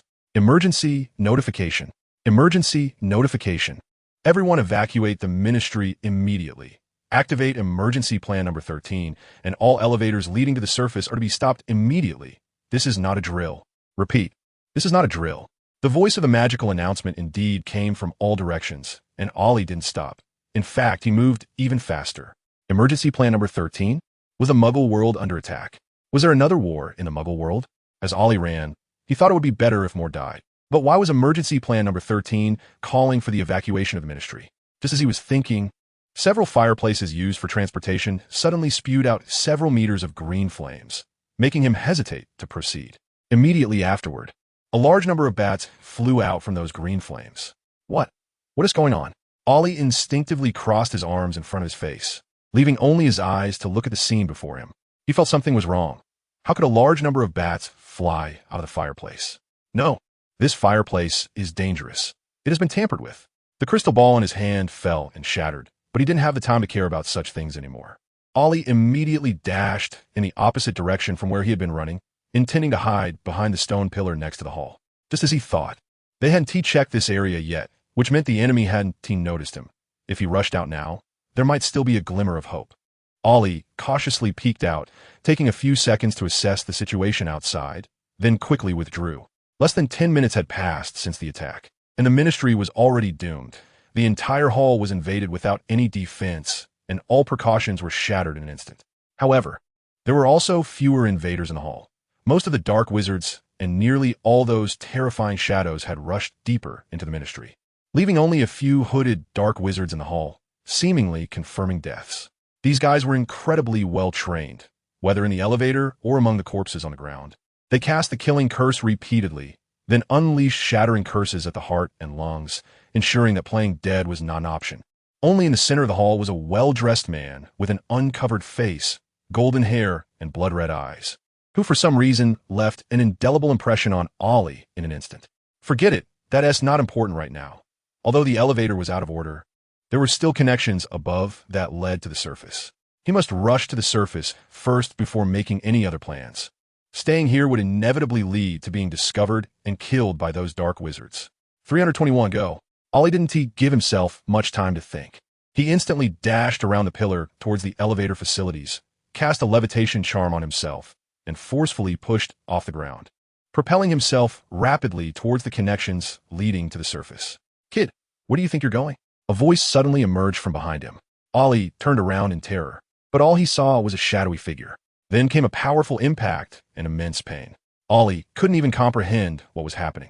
He had already fallen to the ground from midair, unsure of how many ribs he had broken. His left arm had lost all sensation, and only the area around his left shoulder was filled with intense numbness and pain. His wand was long gone, and he struggled on the ground, desperately trying to regain some sense of rationality from his daze. He leaned sideways and attempted to touch his left hand with his right. What? How? He realized he wasn't touching anything. Turning his head, he was met with a huge severed stump where his left shoulder used to be. Ah! He screamed, a mix of fear and pain. TSK, TSK, TSK. What a disappointment. I thought I had encountered someone strong enough to play with for a while. A foot stepped into Ollie's view, followed by a light sigh of disappointment. Looking up from that foot, a face was once again deeply imprinted in his mind, filling him with terror. Golden hair fell over one eye, while the other glimmered with a blood-red, ominous light, coldly staring at him with a hint of boredom. The figure, resembling a man, was dressed in a black trench coat, one hand tucked into its pocket, while the other held his severed arm. Strangely, that arm no longer bled, but had withered, looking like dry wood. A male, not physically active, fond of meat and rarely eating vegetables, often working overtime lately, relying on coffee to stave off drowsiness, frequently staying up late, yet forced to rise early, maintaining a regular but unhealthy lifestyle with average bodily functions, preliminarily judged to have no spouse, living a wealthy life, a pure-blood wizard. That was the only merit he had. The figure spoke in a cold, emotionless tone. You, what are you? What are you? Ollie was panicking, inching backward, trying with all his might to distance himself from this monster, which seemed to eerily match his daily routine. Boring. The figure casually tossed the severed arm aside, speaking with disdain and regret. Clearly has a bit of brain, yet ends up being a coward. The man-like figure stepped closer to Ollie, completely shrouded in shadow. You. Ollie couldn't even articulate his words, using his last bit of strength to inch backward, desperate to escape from that figure. Don't come near me. He screamed, turning to crawl away. But immediately, there was only the clear sound of flesh tearing, and in the blink of an eye, no one could see what had happened. Yet blood was already smeared all over the ground. Wait, a dark wizard rushed over. What happened? The golden-haired man turned back, seemingly annoyed at being interrupted. Gulp. The rushing dark wizard froze in place, swallowing hard. That, he is a member of the Bester family. You should know that. We better not kill anyone from the 28 families. The dark wizard's voice gradually weakened. I've already ruined him, and you tell me not to kill? The golden-haired man looked somewhat irritated, and at his feet, Ollie was left with only the upper half of his body and a severed arm. He wondered what that Harry Potter guy would do with this bunch of idiots. Since this guy was one of the 28 families, Why hadn't they notified him to evacuate?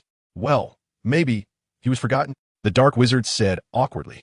This guy was a junior in the family and relatively independent, so his whole family was forgotten. A bunch of fools. The golden-haired man coldly stared at the Dark Wizard, who took 2 steps back, looking somewhat scared. Take him down for treatment. Just keep him alive. The golden-haired man ordered another Dark Wizard nearby, casually waving his hand, then leaned closer to speak with the wizard. The wizard's face was drenched in cold sweat, constantly retreating slightly, wanting to say something but too scared to actually back away or speak up.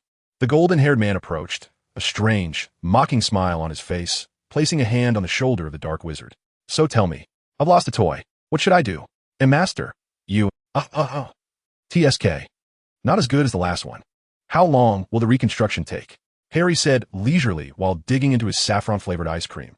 Leaving Hogwarts didn't make him feel sad at all. Instead, it made him feel relaxed because at least he didn't have to put on a facade anymore. The fastest would take a few months, Ginny replied. So that means half a year?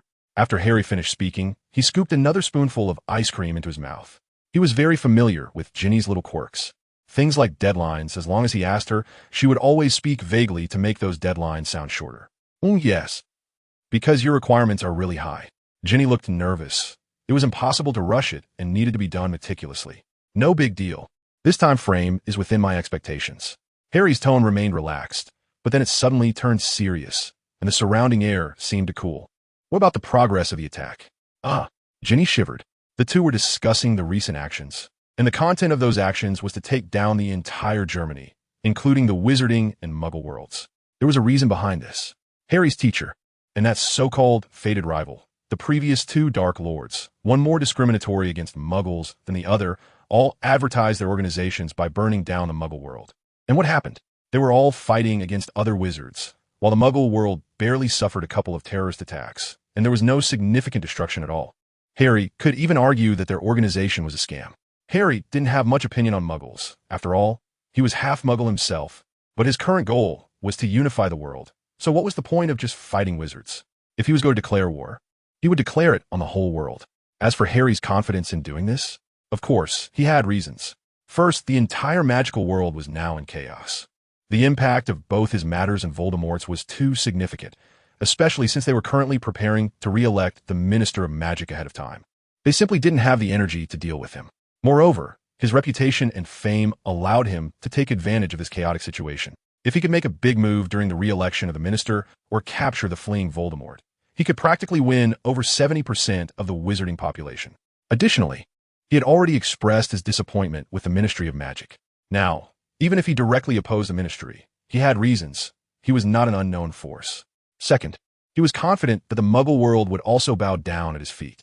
If Harry were to say, both his teacher and Voldemort were incredibly foolish, playing with deceptive marketing, yet when it came to actually conquering others with tangible results, they fell silent. The wizarding world might be a bit better. After all, magic is idealistic, and wizards generally have a strong will. As long as they believe something is right, they will pursue it.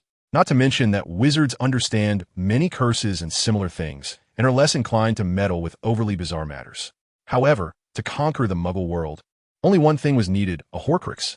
How many mortals in this world can resist the temptation of immortality? Although the idea of immortality is cruel, Harry would not force anyone to live forever. It's all self-inflicted by these fools. In a magical world, Harry wants to become a god, which requires him to painstakingly build an image, cunningly gain fame, undermine the government, and divide the people. But in the Muggle world, Harry only needs to raise his hand and declare that he can help people achieve immortality, and then have someone who has already achieved immortality run around among the audience, shoot himself in the temple twice, and then dance away unharmed. He can then wait for thousands of Muggles to flock to him, while a few wealthy individuals set up a religion for him. Noble emotions are always just exceptions, temporary, and merely a side theme under a materialistic worldview. Miracles that turn the tide through faith are scarce in this world. Such wishful thinking is fraught with uncertainty. Only interests are the eternal theme. Only the vast web of interests woven from the biological instinct to seek benefits and avoid harm can accurately govern everything, ensuring the world remains stable, thus directing cold interest towards happiness and goodness. This is why Harry does all of this. Of course, Harry also pays tribute to idealists. In fact, Harry himself is an idealist. And now, while Harry leisurely enjoys ice cream in some corner of the world, Germany has nearly succumbed completely. The mobility and flexibility of wizards are like the difference between an elephant and a mosquito compared to muggles. Yet the destructive power an individual wizard can unleash completely crushes muggles. Muggles have no magical barriers to shield against apparition, which means any wizard under Harry's command can easily break into any military stronghold in Muggle countries. In fact, through the restricted section of Hogwarts, Grindelwald, and Voldemort, Harry has mastered the creation of Horcruxes and can naturally help others create them. He has already secretly formed a power among Muggles. There aren't many top-notch talents, but there are still some insiders from various countries. At least obtaining some important intelligence is not a problem. The allure of Horcruxes brings a shocking level of infiltration. Harry cannot understand why anyone would fervently pursue such things. For wizards with sufficient intelligence, declaring war on Muggles is simply a dimensional strike. A single wizard can apparate into a military base's armory and unleash a fiendfire spell, destroying the entire base along with its troops, with at most a few stragglers escaping, which is hardly worth mentioning. The same goes for the political strongholds in cities and entire countries. A single disillusionment charm can allow someone to apparate in and cast a few Avada Kedavra spells to wipe out the political scene across Germany. Then Harry can just call on some people to clean up Germany's Ministry of Magic and police stations, casually finding a few teams of Muggles to stand on the streets of major cities with guns, and while running around shooting into the sky, they can also take out a few homeless people. A few Dementors floating overhead can let Muggles know that this is no ordinary armed force. At dawn, a broadcast can announce the change of government, and entire cities can be taken over effortlessly. In a single night, Berlin changed hands, and within 3 days, Germany underwent a regime change. By the dawn of the 4th day, the wizards under Harry had already begun dismantling the existing buildings in Berlin's core area to construct magical fortresses. As for other cities outside Berlin, they were all directly demolished. The wizards usually hide in the Muggle world. Who knows if there might be a bunch of Aurors hiding inside? So they might as well just flatten everything. Muggles in the cities can run if they want. Those who don't want can be thoroughly screened and then transported to Berlin using the portkey and the Floo powder to live there. Any street corners where trouble might arise have long been set up with shadows, ready to spring out and take care of any issues. Essentially, everyone is to be slaughtered. As for Berlin, it's all about expansion. After all, building houses for Muggles doesn't require using magical materials or casting spells on buildings. A few professional wizards can construct a large number of houses in just a few hours, with an absurdly high efficiency, ensuring that there will never be a situation where there are no houses to live in. Harry arranged everything meticulously, and the entire organization erupted with terrifying operational capacity, attacking cities like a machine and then perfectly handling everything, before everyone in both the Muggle and Wizarding worlds could react. The stronghold country of another student of the First Dark Lord had already returned to that era. Fudge, how is the search for the Chelan going? A voice like a roaring lion echoed from outside the door of the Department of Magical Law Enforcement, a deep and hoarse sound that made those who heard it feel as if they had been bombarded. This was Rufus Scrimgeour, the current head of the Auror office at the British Ministry of Magic and a strong contender for the next Minister of Magic, likely to be the next minister. So much has happened during Fudge's tenure. He has taken on too much blame, and neither the public in the Wizarding world nor the current situation itself can support him any longer. As for why they need to find the Chelan, this is a tradition in the Wizarding world. First, select a few candidates, and then find a young Chelan, a magical creature from China. The Chelan holds a status in China akin to that of the unicorn in the West. It is said to be powerful and possesses the magical ability to see into the hearts of beings. There is an ancient legend in China that a Chelan will only appear for a true king. If there is no king, it will not come. It is said that the Chelan chooses worthy individuals as its master, and it will only choose once in a lifetime. Only those with the purest hearts will be acknowledged by the Chelan. As for this tradition at the Ministry of Magic, to put it bluntly, it doesn't matter whether you are worthy or not. I will just drag you out, and you can figure out for yourself to find the purest candidate to kneel. After all, the Chelan is just a tool beast that the British Ministry of Magic uses once every 7 years. Once this little Chelan kneels, it will be sent back. And as for making it recognize a master, oh, that's hardly a big deal, right? It just means it can only kneel to one person in its lifetime. Kneeling won't kill it, so what's the harm? Using others as tools and sacrificing the rights of others to achieve one's own goals is a long-standing tradition among British gentlemen.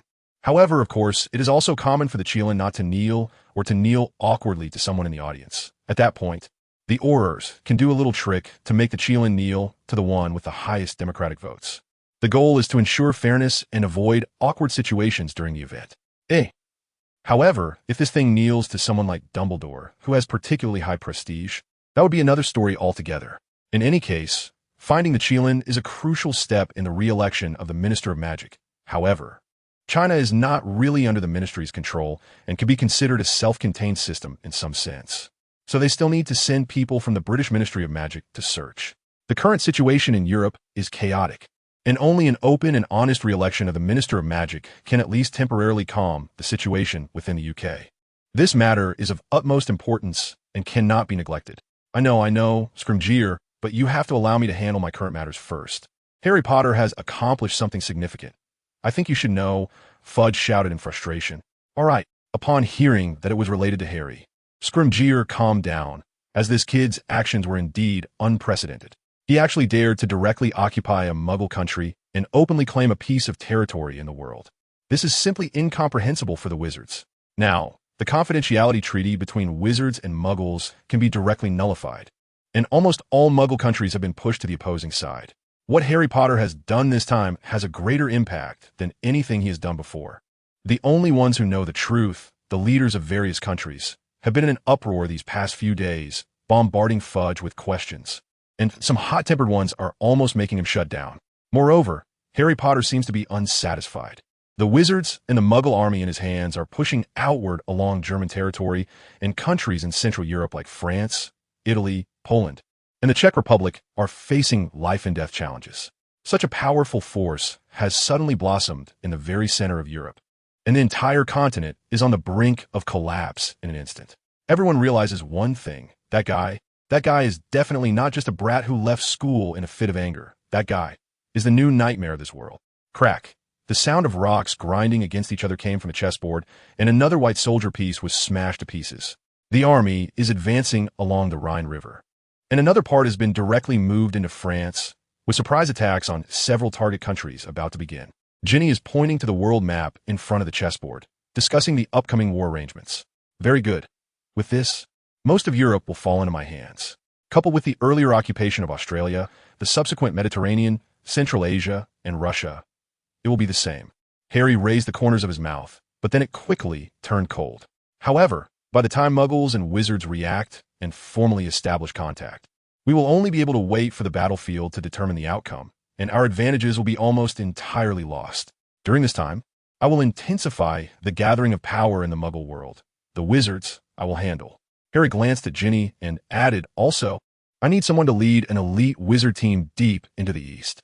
The Ministry of Magic will definitely go to China to look for the Chilean next, and I need this team to intercept the Ministry's people. The longer it takes to find this Chilean, the better. Harry scanned the room filled with people. Ginny looked eager, seemingly wanting to volunteer, while Lupin and Tonks were huddled silently in a corner. Emoen sat quietly on the sofa, and a blond man was lazily lying on another long sofa, playing with a human skull. Meanwhile, several of Harry's subordinates were outside, managing territory and commanding the army. Nocturne, you go. Harry picked up a Black Knight piece, but the horse's head was now a bat. Oh, didn't you say to find a person? I'm not a person. I haven't been a person for hundreds of years. The blond man in dark red clothing looked very reluctant, waving his hand with no intention of moving. Hey, as long as you don't get discovered, you're allowed to kill freely. Is that all right? Harry said somewhat helplessly, putting the knight piece back in its original position. And when he looked up at Nocturne again, there was not even a shadow left. What a bloodthirsty guy. Clack, clack, clack. It was summer, yet a thick layer of frost had formed on the glass of the airport at midnight. Muggle things are indeed inconvenient. It took so long to get here, such a waste of my time, Nocturne said as he strode forward. The dark airport was empty. The night shift staff had mysteriously vanished, and through the thick frost, several ghost-like shadows could be seen drifting outside. As the shadows passed by, the frost thickened a bit more. Even the lenses of the surrounding cameras were covered in thick white frost, and Nocturne walked out of the airport's main entrance openly. Although the taste of the prey here is indeed a bit more novel, Nocturne muttered to himself, I've lived over 500 years and have never been to the east. I actually get to experience something for the first time. When Harry arranged for this guy to come here, He took the Muggle route because the Ministry of Magic was also closely monitoring the East. Using wizard methods might get them discovered. After all, this is not Europe, where neither the Ministry nor Harry has much influence, so caution is necessary. XSBN, Shenangjia, Juzigu, XC Alpine Coniferous Forest. Do so many areas need to be monitored? Nocturne pulled out a piece of sheepskin parchment, thoughtfully looking at the text on it. This is indeed a troublesome job. The Emperor, the Pope, and the High Priest group should keep an eye on Shenangjia. The Lovers, the Hermit, and the Grim Reaper group should go to Juzigu, and the others can watch XSBN and the Coniferous Forest. The Magician group will be fine. I'll find a temporary base. The Dementors and the Shadows will follow me. The earliest we can start is 3 days later. Done. Nocturne's casual tone suddenly turned extremely cold, mechanically issuing orders. Just after finishing speaking, a group of shadows flew out behind him, and one could clearly see the terrifying blood-red eyes on each shadow, which then quickly disappeared into the dark night. It's my first time in the East. I wonder what kind of prey I will find. It's really exciting. His tone returned to a mocking, eerie tone, sending chills down one's spine. Dumbledore, I asked you one last time. Will you send someone or not? Fudge shouted loudly while tapping his wand on the floor. Fudge, they are still just children. You should know that neither Voldemort nor Harry wants the reselection to go smoothly. They will certainly have arrangements to intercept. Sending them on such a mission is just a blatant death sentence, isn't it? Dumbledore argued without giving an inch. But now there is no one left in the Ministry of Magic. If you don't send someone, no one can help me. I can at most send 2 small teams of Aurors. And you know how tense the situation is here. Poland has already fallen, and France is close behind. The next could be the UK. What do you want me to do? Fudge shouted. If I can't even step down safely, you might as well just kill me and let that old lion take over. That way, I can rest easy. I tell you, whether I have the ability to solve the current situation or not, as long as I'm still in this position, the situation cannot improve. Anyway, I won't be minister much longer. Do whatever you want with the wizarding world. Fudge began to cough violently. It seemed that the lung capacity of his overweight body had run out some time ago. Being able to shout such a long speech was entirely supported by anger and anxiety. Dumbledore was silent for a while, striking his classic thinking pose and sitting for quite a long time before finally saying, "All right, Fudge, fine. It seems I can only help you this time. How many forces can be sent to China?" Dumbledore asked. Sigh. Fudge let out a long sigh. Karkaroff absolutely refuses to help. Now I can't even get in touch with him. He must be hiding. Those batons will only send 9 people, but I'm grateful for that. I've asked many other magic schools, and together they've squeezed out about 20. Now it's up to you, Dumbledore. Your students have the strongest overall strength. I have great hopes for you. How many can you provide? Fudge looked back at Dumbledore. Dumbledore hesitated for a moment. I will make a request to the 4 houses. Everything depends on the willingness of the students who stay at the school and their parents. Additionally, I will recommend a few individuals to you, but it still depends on their own willingness and their family's opinions. Autumn Zhang is a transfer student from China and is familiar with the customs there, so he can be considered. Furthermore, the Weasley family's twin brothers, Percy and Ron, who are currently studying at Hogwarts, are also good candidates. They were close to Harry before and should be able to guess a bit about Harry's arrangements. Miss Hermione Granger is the same. Dumbledore paused, as if thinking about something. There is also Mr. Seamus from Gryffindor and Mr. Longbottom. If they are willing, they can accompany as well. Lastly, I think Miss Luna would also be willing. A glimmer of silver flickered in Dumbledore's eyes, as if his heart was filled with complex emotions. Oh, Merlin's beard. Thank you, Dumbledore, thank you. Fudge seemed to finally feel a bit relieved, letting out a long breath. Everything will go smoothly, right? This wand is made of ebony, dragon heartstring, 13.5 inches long. Ollivander nervously took out a wand box and introduced it to a shadow. Suddenly, the wand box trembled, and the wand inside shot out violently, the lid of the box flipping open. The black wand with a hint of brown darted into the shadows like a fish in a stream. Bang! A spark shot out from the shadows, scattering a shower of sparks, and suddenly a red light flashed from the shadows, illuminating half of a figure's face. No, I can't get used to it. And it didn't choose me. A voice came from Ollivander. Please pick another one for me, okay? Harry's figure slowly emerged from the shadows, and the wand that had just flown out and the lid of the wand box slowly floated back. That wand is the most suitable for you. Holly Phoenix Feather, 11 inches. There will be no wand better suited for you in this world, Ollivander said. That wand chose you, and fate has also led you to choose that wand. But now there are 2 wands whose cores come from the same phoenix. One is mine, and the other is with Voldemort. Harry took a few quick steps forward, swiftly arriving in front of Ollivander, who staggered back in fear. Whenever these two wands meet, a special spell known as the priori incantatem is automatically triggered, which means that as long as I continue to use my own wand, I can never completely defeat Voldemort. Harry threw a spell book onto Ollivander's wooden desk. The open page recording the existence of the priori incantatem. This is my destined opponent, though I am reluctant to admit it. I must personally eliminate him to rise to the next level. A strange light flickered in Harry's eyes. So, I need a new wand that is powerful enough and compatible with me. What is wrong? Mr. Ollivander, I'm currently speaking to you calmly. Harry waited for a moment, seeing that Ollivander was still somewhat frightened and dazed. He reminded him, and no, it's nothing. Ollivander seemed to suddenly wake up, mumbling something, then took down another wand box. How about this one? You would 11.5 inches with a phoenix feather core. No, I don't have a phoenix feather. What if it's from Foxtail? Harry waved his hand to refuse. Let me look again. Ollivander silently turned to look at the wall of wands behind him, seemingly about to continue searching. Forget it. No need to look, Mr. Ollivander. Harry sighed. It seems that an ordinary wand can't be found that suits me. However, Harry's tone shifted. Have you heard the rumors about the Elder Wand? What? I haven't heard of it. I'm not sure. Ollivander's fear seemed to resurface. He clearly wasn't good at lying and seriously denied it 3 times. No. Please don't misunderstand. Harry looked at Ollivander, seemingly finding him quite amusing, and unexpectedly smiled. I know the rumors about the Elder Wand, and I know who currently possesses it, but I'm not interested in the Elder Wand because I am waiting to challenge its current holder. Without the Elder Wand, it wouldn't be challenging enough. What I mean is, there should be other wands with special ownership conditions like the Elder Wand, right? The Elder Wand proves its owner's qualifications by defeating the previous owner. Are there any other wands like that? Not wands choosing wizards, but wizards conquering wands. Ollivander paused, seemingly unsure how to respond. Don't lie to me. You previously sold a wand like this to an Asian person, a 12-inch wand made of sandalwood. That SY specifically came to seek an opportunity that belongs to me. Harry said, taking out a small rectangular piece of sandalwood and placing it on Ollivander's wooden desk, gently pushing it toward him, claiming it was from the same tree as that wand. You found this? Ollivander was clearly surprised by this maneuver. Harry, seeing that he had achieved the desired effect, looked very satisfied and magically moved a wooden chair to sit opposite the wooden desk. But that's the uniqueness of Chinese wands. You probably don't know that, right? The raw materials used to make wands in the East and West are quite different. The West tends to use unicorn hair, dragon heartstrings, and phoenix feathers, while the East prefers using Qilin hair, dragon heartstrings, Chinese dragons, and phoenix feathers.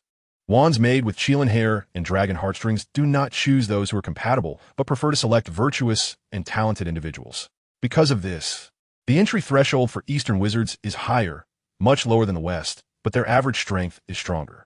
As for phoenix feather wands that are the same as those in the West, Eastern wand makers will also use special precious woods from the East to deliberately achieve the effect of the wand, choosing virtuous individuals. However, you also know that the compatibility of a wand is greatly related to a person's mental state and destiny. As you said, your faithful focus is in the West, so it might not be very suitable for using an Eastern wand.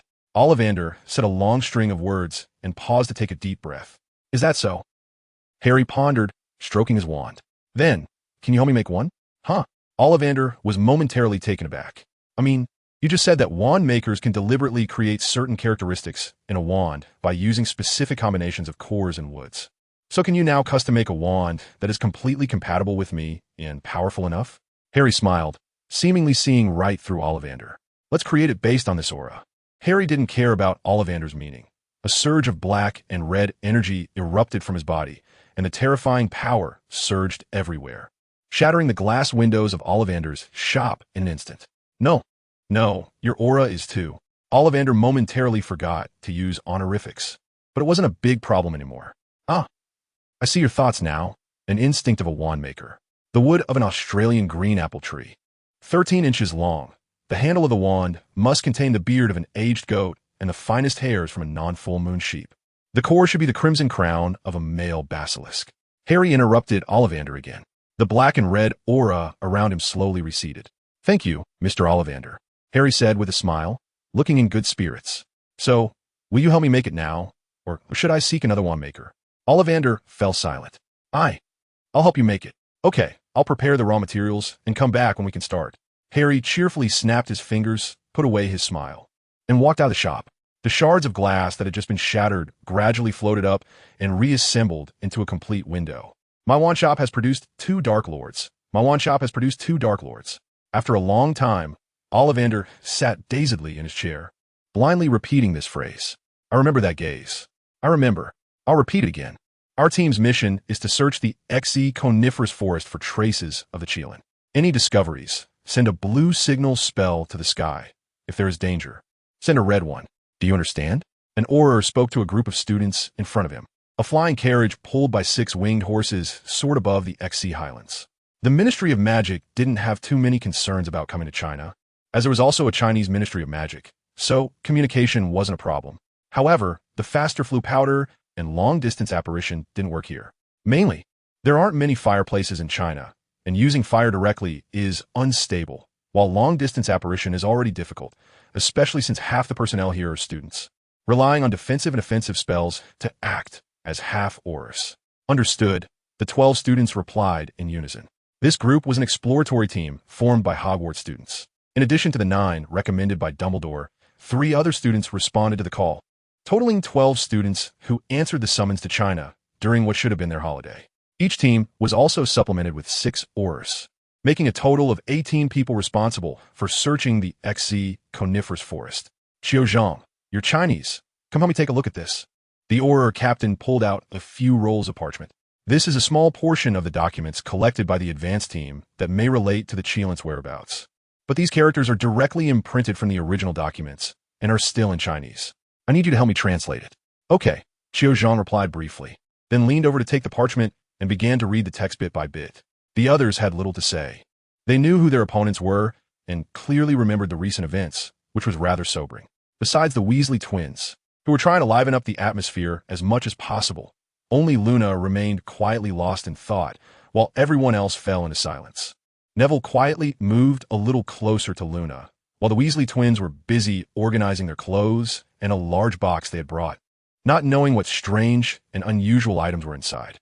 Ron and Hermione sat together in the same posture, propping their hands on the chairs, their hands close together. Seamus and Percy sat nearby, but they had nothing to say, simply sitting together. The other 3 students huddled together. Their relationships weren't particularly close, but they were pushed together because everyone else was busy with their own things or staring blankly. The strange atmosphere in the other spots drove them together. Dumbledore contributed many of his own little gadgets to ensure the safety of his students. Although this trip was still very dangerous, it wasn't a death sentence. But it was definitely not an easy task. These students had probably seen the battlefield in advance. The carriage quickly stopped in a deserted area surrounded by vast coniferous forests. Parking in a clearing in the dense woods, with mountains rising and giant trees growing all around. Rest for one night, then start the mission, the Auror captain said with a wave of his wand. The 12 students nodded. The Auror captain seemed satisfied. At least dealing with this group of high achievers wasn't like babysitting. By now it was nearing dusk, and everyone quickly set up tents and a campfire with magic to prepare for the night. This was deep within the coniferous forest, a place buried under many natural barriers and magical forces, where magical creatures were not uncommon, let alone the potential enemies. It wasn't particularly safe. The first half of the night was the responsibility of the 3 responding students and 2 of the 6 Aurors. Hermione tossed and turned for a long time before slowly falling asleep. The only ones in her tent were Luna and Qiuzhang. Qiuzhang seemed to have also turned for a long time before falling into a light sleep, while Luna was sleeping soundly. Hermione originally slept lightly, but gradually fell into a deep slumber. She had a dream, but it wasn't a pleasant one. She dreamed that Harry Potter grew a face as terrifying as Voldemort's and killed Ron, slowly approaching Hermione with a terrifying roar of sorrow. Hermione! Hermione! Wake up! With a sudden gasp, Hermione screamed and sat straight up in bed, bumping into Luna's head, who was calling her. Luna let out a muffled grunt and fell to the ground, startling Qiuzhang, who had also woken up. Sorry, Luna, Hermione said, after a moment of pause. Noticing Luna sitting on the ground, she hurriedly got out of bed and, along with Qiuzhang, helped her up. What happened? Hermione inquired. You were really uncomfortable, twitching in bed. That's why we hurried to wake you up, Qiuzhang said. And I just had the same thing. I had a nightmare too, Luna added. It was Luna who woke me up, Qiuzhang said. How strange. Hermione frowned. Indeed, something's off. I've hardly ever had nightmares, Luna calmly nodded, her eyes showing a hint of confusion. I want to go outside and take a look. I feel something is wrong, Zhang said seriously. Hopefully, it's nothing. Hermione made a shushing gesture, signaling the two to follow her outside with simple hand signs. Zhang and Luna understood and quietly followed Hermione out of the tent. Outside, it was eerily quiet, completely dark, and there were no sounds at all.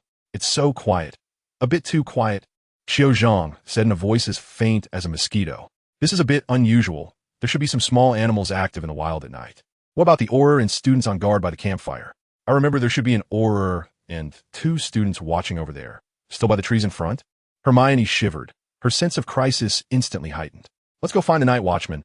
I have a bad feeling. Luna said. Okay, they should be on that side keeping watch. Let's be careful and not split up, Hermione replied, grabbing onto Cho Chang's hand and leading the way toward the side of the boys and girls' tents that was away from the campfire.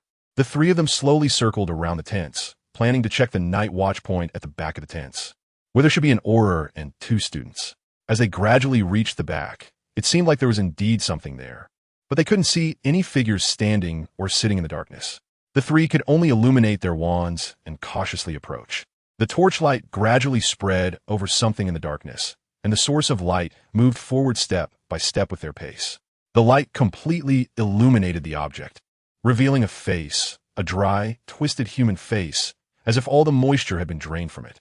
It was as terrifying as a piece of dried human skin twisted into a rag. A scream rang out behind Cho Chang and Hermione, and the 2 immediately turned around to see a shadowy figure pouncing on Luna, leaving a gaping wound on her back. Crush it! Down! 2 loud shouts accompanied flashes of light, sending the pitch-black figure flying away, tearing off a large chunk of flesh from Luna's back. Hermione quickly pulled Luna over, while Cho Chang stared fixedly at the shadow that had been knocked away. What kind of monster is that? It looked like a mountain of flesh made up of thousands of eyes, with eyes of various sizes densely clustered together, forming a grotesque mass of flesh. Only a few spots remained without eyes, from which several differently shaped claws emerged. This thing is Abai, a dark magical creature from the Huaxia region, said to be the transformation of beings that died prematurely. Anything living nearby would suffer severe mental effects. Close your eyes. Don't look at it. Cho Chang was the first to close her eyes, and the other 2 quickly followed suit. The bulging mass of flesh's numerous eyes spun around, locking onto the 3 of them.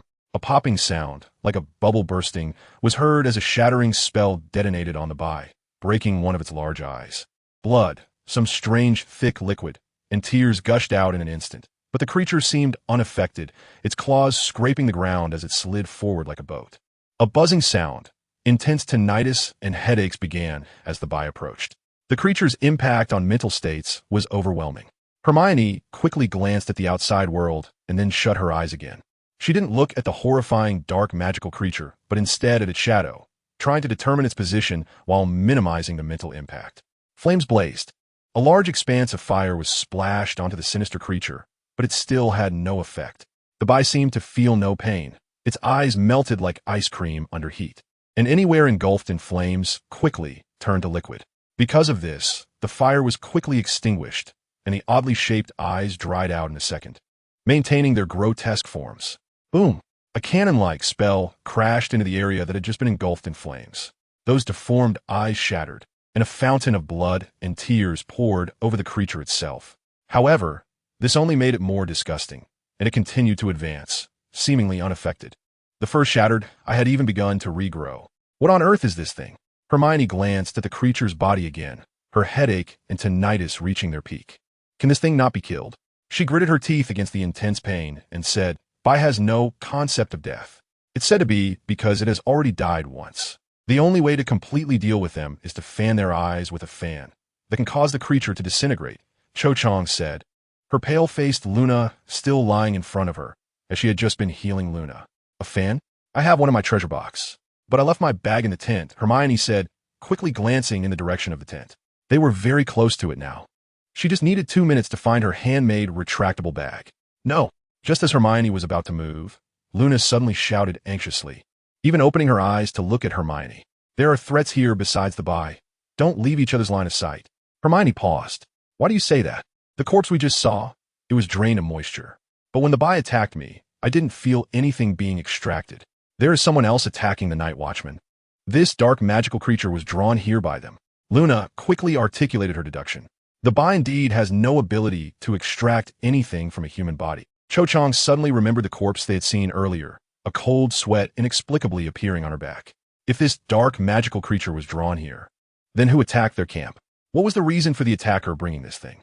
There was no time to think further. The bloated, sluggish, dark magical creature had crawled close to Hermione, its claws frantically scraping the ground. Its speed of sliding along the ground gradually increasing as it prepared to pounce on Hermione in the same classic posture it had used to attack Luna. At that moment, a figure inexplicably appeared behind Hermione, catching everyone off guard, as if the figure had been following Hermione all along. Like a beast's roar before an attack. The shadow behind Hermione let out an eerie hiss, seemingly filled with a hint of frustrated anger at a failed plan. Every hair on Hermione's body stood on in the moment the ghostly figure appeared, a chilling sensation freezing her blood and piercing her soul, stimulating every cell in her body. Boom!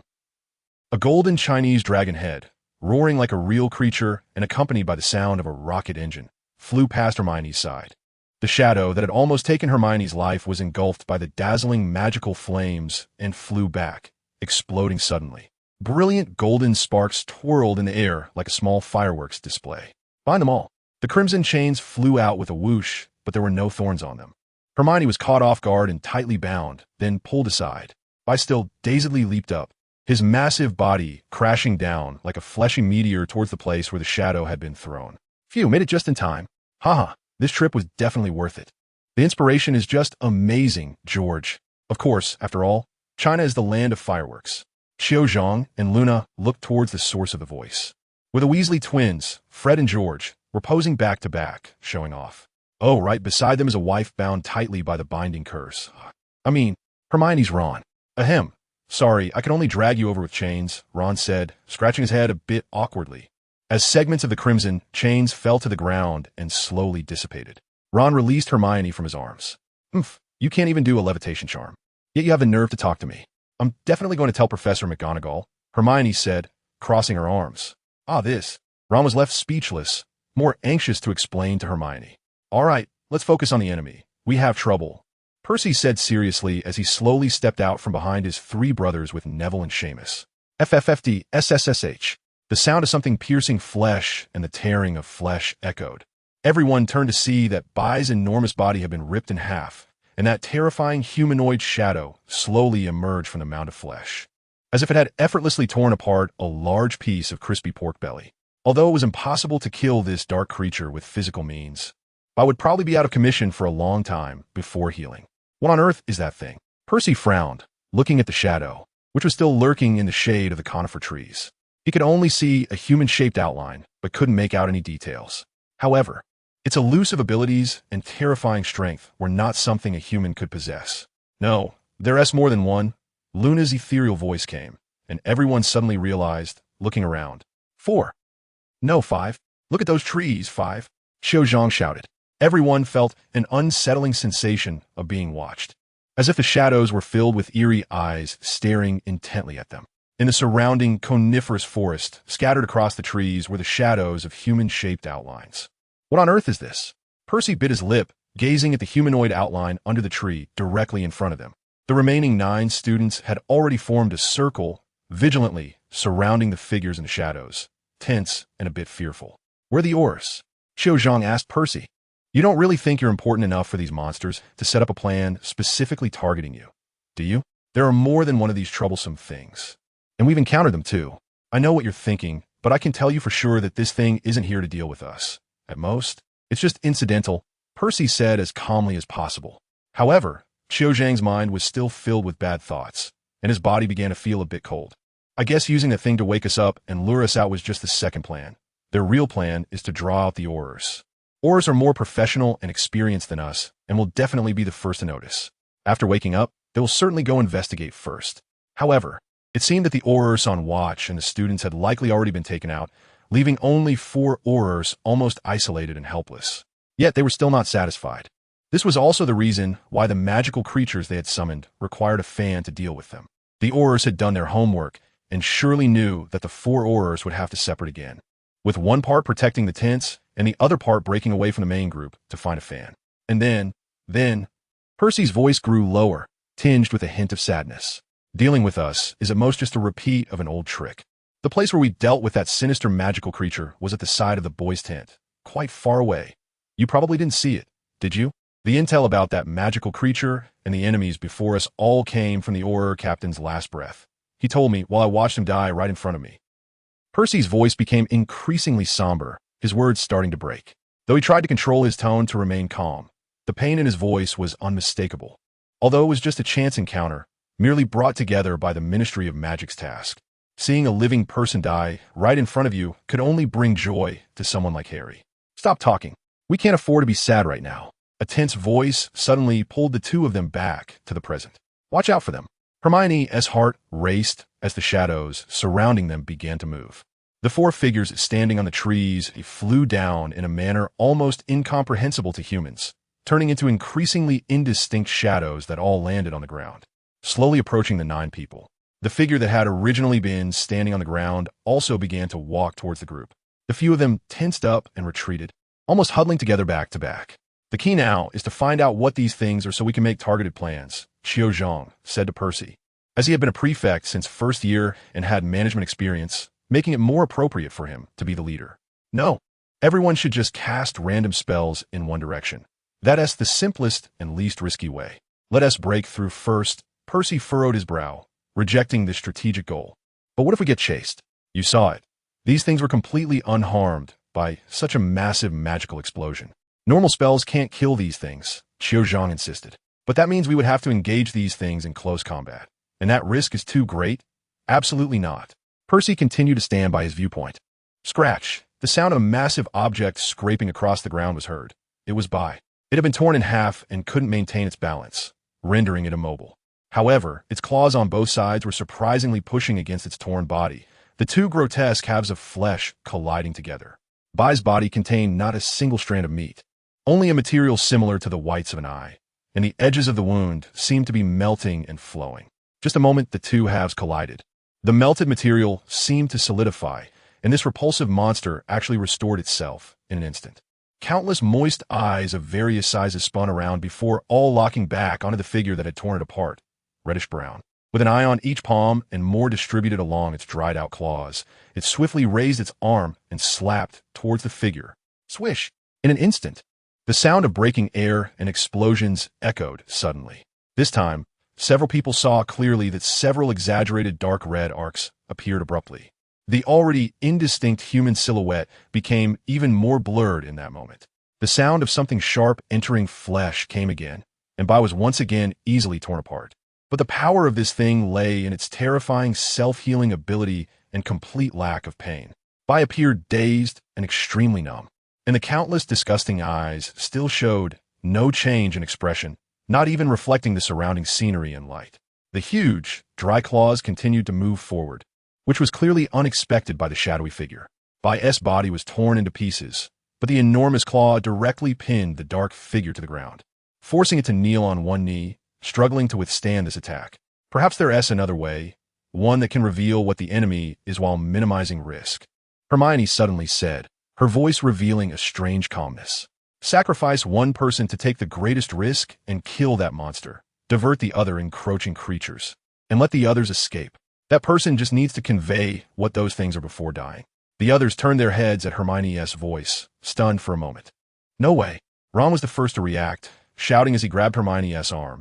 But it was useless. Hermione could apparate. With a sound like a whip cracking against the top, the arm Ron had been holding suddenly twisted into a strange shape and was pulled away. He felt a sudden emptiness in his hand, and the remaining 8 heard only one phrase echoing in their ears. Stop Harry. That's the most important thing. If you encounter him in the future, help me ask him why he did all this. Hermione. Ron almost screamed, but the dark figure pinned by the dry giant claw had twisted into a grotesque shape, for which another figure flew out. Flames roared. The raging fire surged forward like a rushing river, catching the black figure half kneeling on the ground under the giant claw off guard. As the firelight ignited, Hermione finally saw the face of the thing at such a close distance, but it wore a black trench coat, black pants, black leather boots, and black fingerless gloves, with a black mask resembling a face mask covering its face. Its neck and below were tightly wrapped, revealing not an inch of skin except for the fingers, which were extremely pale and even emitted a strange cold light. Only the eyes, an extremely terrifying crimson color, shone in the darkness, as if a demon struggling out of hell was hatefully staring at everything in front of it. Hermione merely made eye contact for a second, and the roaring flames around her seemed to turn into the wails of countless ghosts. But aside from that, this really was a person. There were no sharp fangs or twisted, mad features. Could it be? The exaggerated dark red arc appeared again, and this time Hermione saw more clearly that it was attacking with its claws. Its speed was almost beyond the realm of biology. The fingers that looked normal transformed into pale claws in an instant, and when it swung out, a dark red shadow inexplicably appeared behind it. The claws swept back, almost effortlessly severing Bai's giant claw as if cutting a piece of cake, and then another arm pulled the severed claw and directly flung it forward. The flames all struck the flying claw, not affecting that thing in the slightest. Vampires. They're vampires, Hermione shouted loudly, conveying this extremely important information. The 4 vampires over there also became anxious, no longer cautiously maintaining their encirclement, but instead charging at the remaining 8 students at high speed. Thunderous explosions. Hermione cast a blasting spell to blow apart the flying claw, followed by 2 more spells. But the shadow of the vampire moved like a ghost, easily dodging those 2 spells and appearing in front of Hermione. Monster! Hermione's face turned pale as she whispered. Then, just as the vampire was about to encompass Hermione within its attack range, a series of crimson thorny chains suddenly broke through the ground, flames spreading along them, creating a fiery storm as they danced. It was Hermione. She pointed her wand downwards, pinning the binding spell to the ground, and then igniting it with the flames just created. Everything within that range would be bound and then burned to ashes. She wanted to use herself as bait to lure the vampire into the trap. But the vampire showed no intention of stopping, the fiery chains flailing around. One chain wrapping around the vampire's arm, while another struck like a long whip against the vampire's chest, leaving a deep charred wound. It violently tore the iron chain apart. Hermione shot off another binding spell, but it was easily dodged, and the remaining chains were shredded into pieces by its claws. The iron chain that had been entangled around its hand was violently thrown aside, snapping an entire pine tree, sending numerous branches covered in flames flying off. Hermione's body twisted, and she apparated again, appearing behind the vampire, wanting to attack with a spell. But the vampire's speed was too fast. The exaggerated dark red arc appeared once more, and Hermione's left arm along with her shoulder was ripped off, her body hitting the ground like a badminton shuttlecock. Hermione groaned involuntarily, the unbearable intense pain nearly clouding her mind. She felt a cold wave of despair reach from her heart to her brain. The gap in combat strength was too great. Far too great. Each of these vampires was stronger than a werewolf. The last time they subdued Professor Lupin, it took all 5 of them plus Hagrid, and they barely managed with Professor McGonagall's help. Now, they 9 students were facing 5 vampires. It was simply impossible. She didn't even know how she managed to crawl up without awareness. Hermione weakly knelt up, lowering her head, using her right hand holding the wand to cover the wound on her other severed arm, silently sobbing. She slightly raised her head, only to see the shadows and light intertwining over there, probably the other 4 vampires battling the other students. "Are you crazy? Run! Run!" Hermione screamed madly, her hoarse voice shouting, knowing that if this continued, everyone would die. "It's useless. You're already dead." The vampire slowly walked in front of the kneeling Hermione, removing its mask. "Even if you run, you can't escape the vampire's speed. It will only end in a hunt." It looked hungry. Hermione's lowered head suddenly lifted, 2 streaks of tears running down her cheeks, her sharp gaze shining with determination, reflecting the face of the vampire who had removed its mask. "Even if we all perish, I will at least take one down with me." A jet of thick fluid flew towards her. Oh no. The vampire suddenly felt something was off. Thinking that the girl had already lost hope and relaxed, its tension suddenly returned. Its once attractive face abruptly revealed 2 fangs, becoming grotesque and terrifying, as it rushed towards Hermione, wanting to finish her off quickly. But Hermione used her legs to push against the ground, moving sideways a distance with her knee. The vampire, in its haste, missed its grasp, and just then, the thick fluid Hermione summoned from behind came flying in. A large amount of pus flew from where Hermione had just dodged, soaking the vampire's entire body and filling its mouth with the disgusting fluid. Back to normal. Hermione pointed her wand at the thick liquid, and the disgusting pus immediately grasped the vampire and flew toward the body of Bai, which had not yet recovered. The dismembered body of this dark magical creature was immediately restored to its original form, and the vampire was thrown into Bai's body as well. In an instant, this grotesque creature became a living prison. It was the last resort, a gamble. Hermione gritted her teeth and rushed toward Bai. This soft and strange cage couldn't hold the vampire for long. The real monster was struggling to break free from Bai's body, with only a translucent layer of eyes left to escape the cage. Suddenly, a weak airflow appeared, not much, but Bai's eyes, which had always seemed dazed and ignorant, widened in surprise. It was Hermione. She had made a simple fan from a fallen pine branch and the tattered cloth from her severed arm. As long as Bai was fanned by the wind from the fan, it would decompose. Bai's eyes still did not reflect any light, but there was an inexplicable cheerfulness in its expression. The clustered eyes began to detach and swiftly flew into the air, waving their tentacle-like optic nerves like squids swimming in the currents, before vanishing into the void after a short distance. Puff! The vampire tore through Bai's body, half of its upper body exposed to the air. But this time, the one screaming was not Hermione, but the vampire. Hermione had made the right bet. Bai would also decompose the things inside itself. At that moment, countless eyes sprouted all over the vampire's body, on its arms, face, neck, and even on the recently exposed right side of its back and chest, as well as on its tongue and inside its mouth, all covered with pus-filled protrusions. Some of these eyes, just like those on Bai, flew away, leaving semicircular blood holes on the vampire's body. The other areas that had stuck to Bai's juices were continuously giving birth to new eyes. The vampire was frantically struggling and howling, one exposed claw madly clawing at the ground in an attempt to escape the body of the dark magical creature. But it was futile. During the decomposition, the vampire's body was gradually merging with the countless eyes and then dissipating into the air.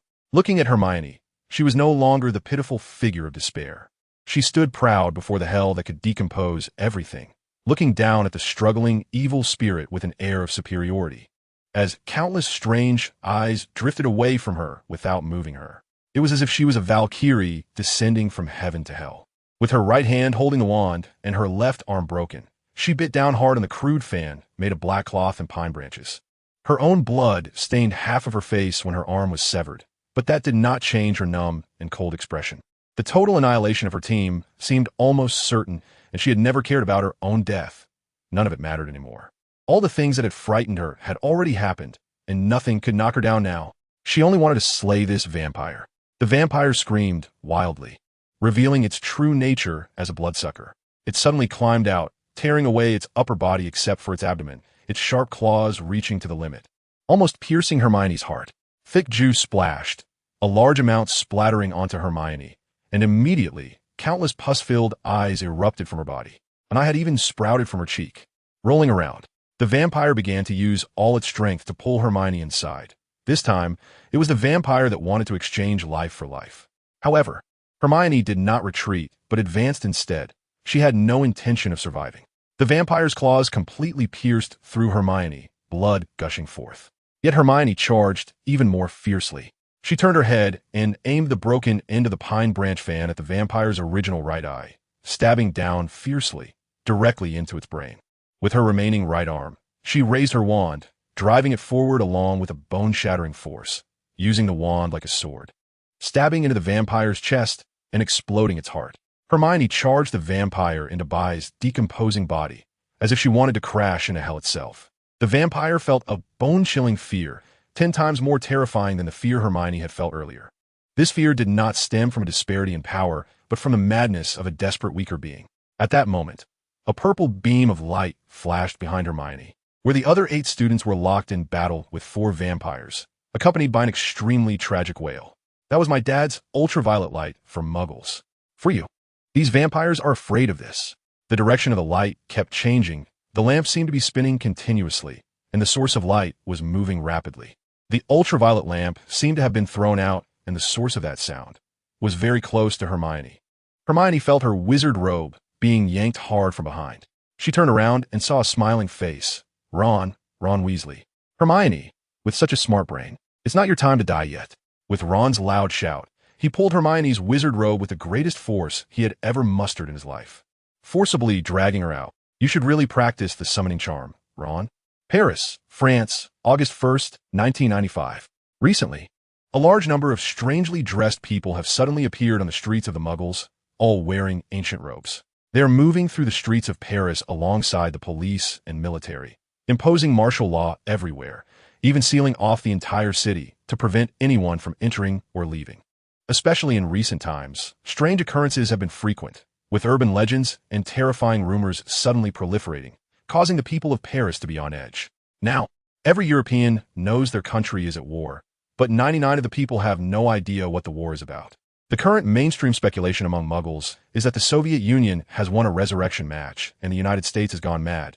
But of course, only a couple of permanent member countries truly understand the troubles they are facing, which they also find tricky. At 8:30 a.m. on August 1st, 1995, with the sunrise, the attack on France officially began, organized by Harry Potter, codenamed Hell. There are 16 hours left until Paris falls, and 17 hours until France surrenders. Around 8:30 in Paris, the sun had just risen, still dawn, and under the light of the rising sun, a large number of long feathers suddenly appeared in the sky. These were not the short feathers from birds, but extremely long feathers resembling the tail feathers of a phoenix, stretching as if they could reach the heavens. At least a dozen feet wide, pure and flawless. A total of 12 such feathers floated from an unknown ground into the sky, drifting in the blue sky like beautiful ribbons entwined around the sun, casting shadows under the sunlight, as if 12 wings were enveloping all of Paris.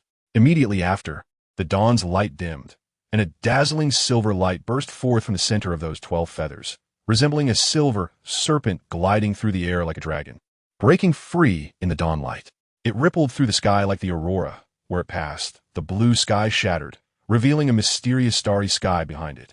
After breaking free, the silver serpent moved freely in the sky like a living creature, eventually entangling itself among those 12 feathers, as if lazily resting like a snake on a tree. The scene behind the feathers had transformed from dawn to a starry sky. Those 12 long feathers seemed to envelop Paris, as if embracing the starry sky. This breathtaking scene looked like a dream, as if a deity was personally revealing heaven to the world. However, the large number of police, soldiers, and wizards gathered in the city had no time to appreciate this beautiful sight. They stared at the silver serpent with great apprehension, for this was no miracle. The silver serpent, entwined among the 12 feathers, was the mark of Harry Potter. Moreover, the sky was not the only thing breaking. The enormous magical defenses set up by the wizards were also being shattered. The extremely secretive, vast magical dome that had enveloped the entire sky of Paris was torn apart with the appearance of the silver serpent.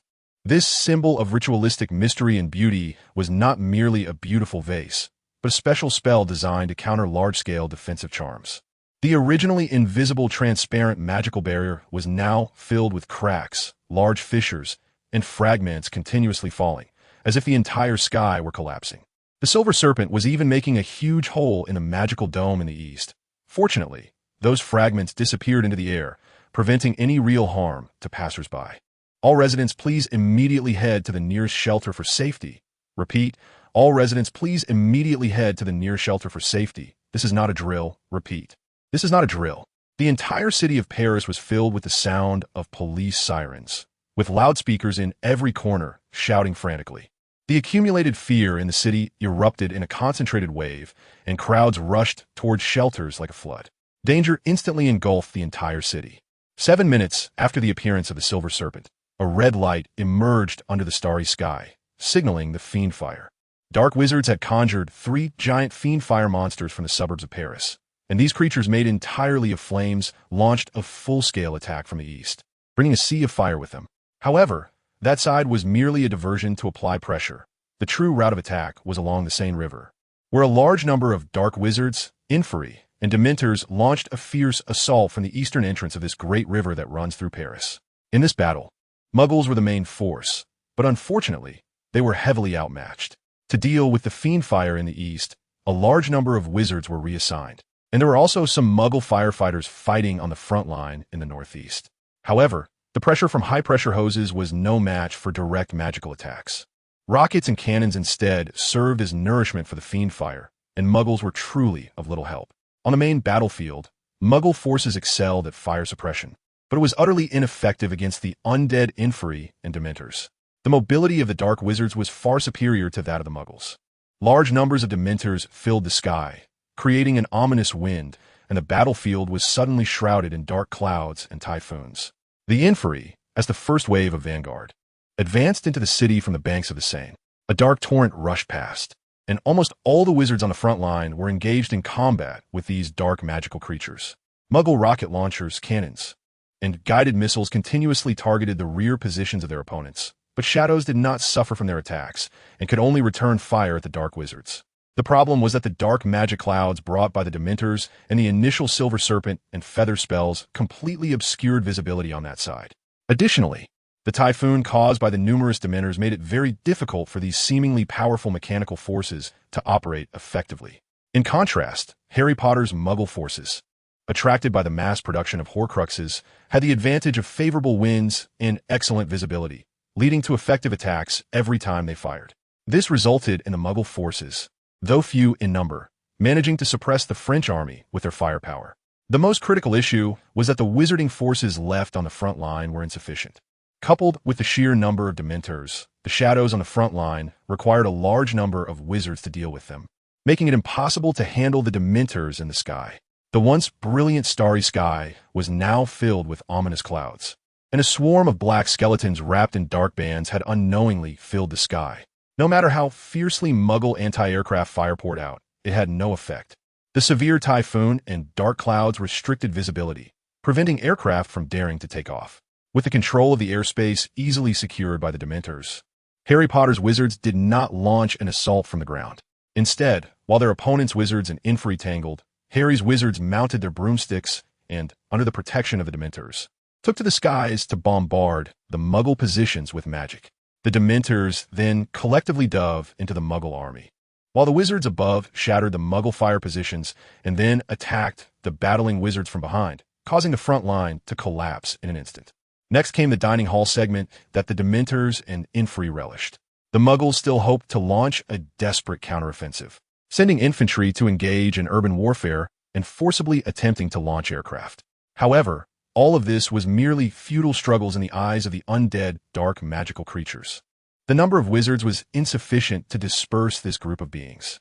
After dealing with the fiend fire, the wizards quickly returned to defend, engaging the enemy in the streets and alleys.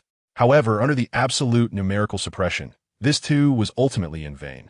The Paris front held out for only 6 hours, and it took 10 hours to find other shelters, calm the populace, and deal with the guerrilla wizards, resulting in a total of 16 hours for Paris to fall and be completely occupied. 1 hour later, the French leadership and the Minister of Magic formally submitted an unconditional surrender agreement to Harry Potter on the outskirts of Paris. The entirety of France had fallen under Harry Potter's control. A low, mournful wail echoed through the skies of Paris, accompanied by the shimmering silver serpent. The hellish operation had been over for an hour, and the ever-hungry shadows had licked clean all the blood in the city, greedily inhaling the bloody air and searching for decaying corpses. The population of Paris was mostly confined to shelters, with only a very small number still wandering the city. The rest had all been driven into their homes, either becoming entertainment for the Dementors or simply being eliminated. The entire street was cleared. Dawn had long turned into the darkness of deep night. The feathers in the air had already withered, and the starry scene slowly dissipated. Yet the still-present silver serpent obscured the light of the Milky Way, making the city that had just experienced war appear both dreamlike and dark. On a chaotic street, only one shadow stealthily sought to escape, peering out from behind a massive building's ruins and then quickly running to slip into a narrow alley. However, a chaos suddenly erupted above that shadow, and another figure lunged out, directly pinning that shadow to the ground. "Well done." A voice that seemed to have sprung from within Kakloff's mind said, offering a plain compliment. "Thanks for the compliment," came the indifferent response in Parseltongue. Harry Potter, I was just too eager to win back then. I really didn't mean to kill you. I'm sorry you." The figure that had been pinned down spoke anxiously. "Did I say you had to kill me?" A figure walking from behind the two interrupted Kakloff with a calm statement. He fell silent. "I can see your thoughts. Don't think about running away or sneaking an attack," Harry said leisurely as he circled around to Kakloff's front, pointing behind the pinned Kakloff. He turned to look, only to see that the figure, which had originally appeared to be a woman, was now completely black and seemed to be slowly melting, having turned into an Inferius without him realizing it. Just as Kakloff turned back, the tangible figure instantaneously melted away like ice cream. collapsing into an invisible shadow that firmly pinned Kakloff to the ground. No, don't. The black shadow flowed downward, enveloping Kakloff's mouth and nose. You will need at least 10 more minutes to be completely digested by this thing. I have plenty of time to ask you. Now, you answer my questions, and when you answer, I will let it free your mouth and nose. If you answer correctly, I will forgive your previous offenses. Do you understand? Harry looked down at the pinned Kakloff, and the shadow released Kakloff's mouth and nose, revealing that all the sweat on his face had vanished. Understand. Kakloff quickly nodded vigorously. However, after he answered, his head was again forcefully pressed to the ground, the shadow nearly covering his entire face. Now, tell me where there are traces of ancient magic, Harry said, and Kakloff was finally allowed to speak. Ancient magic? Kakarov was a bit confused. Ancient and powerful schools like Durmstrang usually have traces, clues, or documents related to ancient magic. For instance, Hogwarts itself was shaped by powerful ancient magic. However, after I took control of Durmstrang, I found no relevant literature, which is abnormal. But you should know something, right? The shadow on Kakarov tightened around him, and he let out a scream as his bones cracked. Harry was seeking the power of ancient magic. After all, he couldn't keep using his life force with Murmury, as it was indeed dangerous. Yet, without Murmury, he couldn't reach Dumbledore's level of power at this moment. Even with his vast talent and immense magical power, it wasn't enough to support him in gaining such strength at a young age. However, Harry had already started his plan, and he didn't have time to accumulate experience using ordinary spells. He had to learn to master more advanced and stable powers. Although many ancient magics are quite dangerous, they are at least within the caster's controllable range. Harry disliked any risks. Murmury was merely a safety measure to ensure he had the capability to defeat all enemies, while ancient magic could elevate his usual self to the peak. I really don't know. I haven't obtained any relevant documents from Durmstrang. Kakarov seemed to want to shout his pain out loud. You must know something. You are not a new headmaster on your first day in office. Harry's expression didn't change much, but he frowned in disgust. Kakarov looked like he was struggling to think, but his face had already turned pale with fear. Forget it. Harry waved his hand and turned to leave, the shadow slowly starting to cover Kakarov. Ancient nations. Any ancient nation will do. Egypt, China, or Babylon. Go check the documents about these in Durmstrang. Kakarov shouted. Harry turned back to look at Kakarov. Egypt, the ancient royal magic of Egypt, the sun magic, is ancient magic, and their court wizards.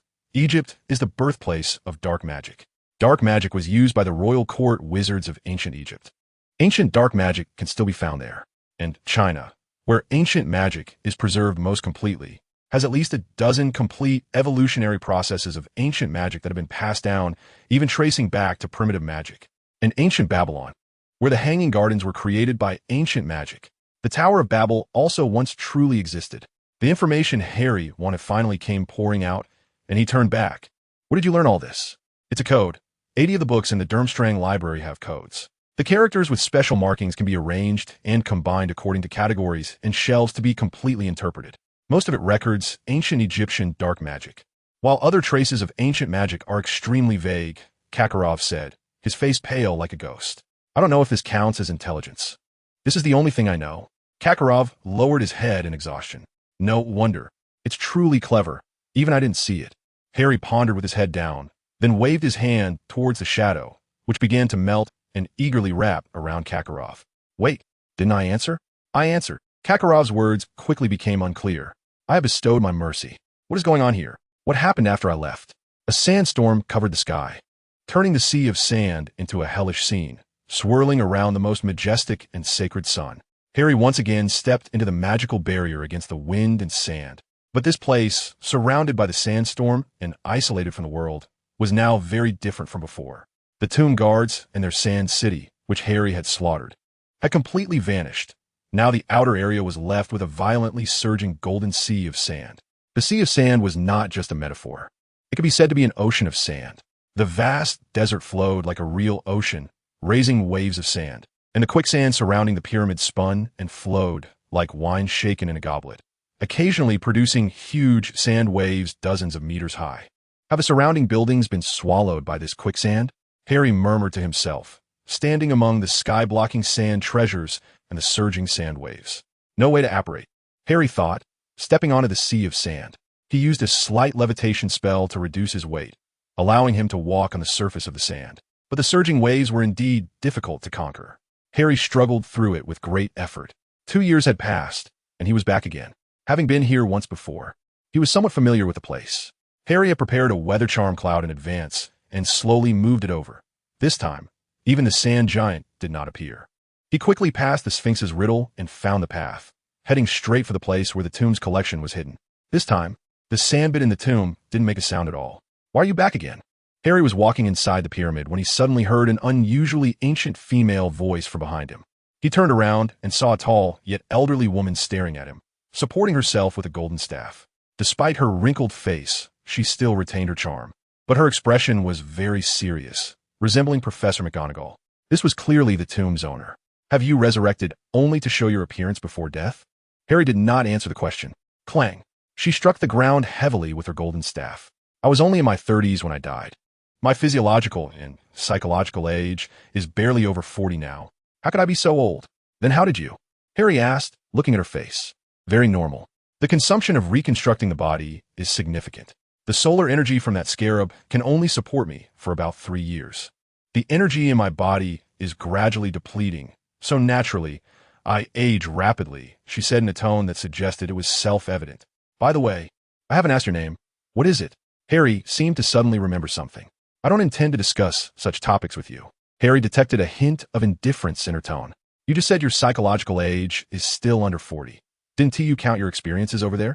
Harry asked. "Over there? Kid, I've never died," she scoffed, looking at Harry with a contemptuous gaze. "My soul has always been preserved in the mummy, safely in the coffin. All mummies are like this unless destroyed." "Oh, you mean to say that all the mummies in the pyramid can be revived as long as those scarab gems bite them? To be precise, it's resurrection. They aren't dead. There are no real spells in this world that can revive the dead." The tomb owner tapped the ground again with her golden staff. "And you haven't answered my question. What are you back for?" The tomb owner looked at Harry with caution. "I've recently become very interested in ancient magic." Harry slightly bowed, as if expressing an apology. Clang! The golden journal was lifted high and then slammed down heavily, instantly transforming into a golden spear. As the staff struck down, a dazzling golden light burst forth like the sun. In an instant, the elderly man transformed into a valiant and enchanting beauty. For those living in the era of Harry Potter, ancient magic was nothing but the magic from the era of the tomb owner, right? Harry flicked his sleeve, revealing his new wand, and released a silent, dark aura immediately. Not daring to hesitate for a moment, the black and gold energies intertwined in mid-air, standing oppositely to each other. "Our wisdom cannot be shared with outsiders. This is the glory of my empire, and the power of the sun cannot be bestowed upon mortals." The tomb owner's attitude was very resolute. "I have no intention of dabbling in solar magic. I am merely interested in your royal court sorcery." Harry's tone remained cold and distant, but slightly softened. The tomb owner's momentum immediately weakened by half, and her attitude softened a bit. "Those are sorceries that only a very few wizards and nobles are qualified to learn. What makes you think you have that qualification? I have yet to learn, but can still compete with you." "What do you say?" Harry smiled slightly. "Someone like you, who comes to rob others' tombs, actually doesn't he want to forcibly seize all my treasures?" The tomb owner also laughed sarcastically. Although her magic had not yet returned, the wrinkles on her face had increased. "It's just that I don't want to stir up trouble and take on risks. The situation outside is very chaotic, and there are more important matters that need my attention." Harry sensed the tomb owner's softened attitude and hurriedly retracted his dark aura, which had burned away a week of his lifespan in just that short time.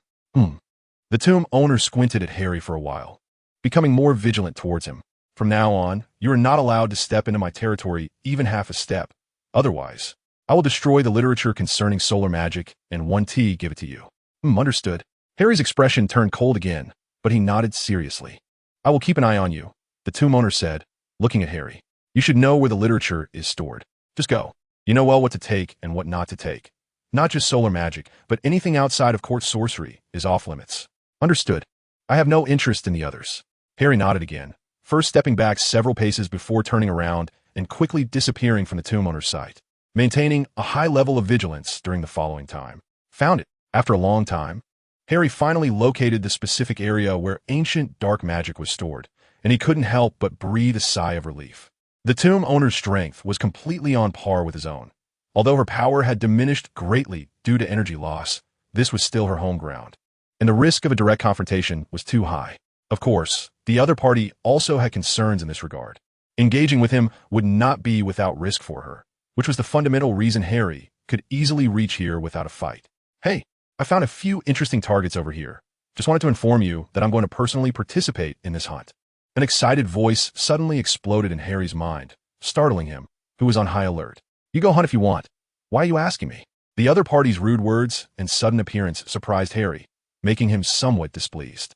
Didn't you say I had to inform you before I moved if there were Hogwarts people? The voice of Nosferatu sounded somewhat speechless. Oh, Hogwarts people? Harry was somewhat surprised. Has Hogwarts also sent people to your side?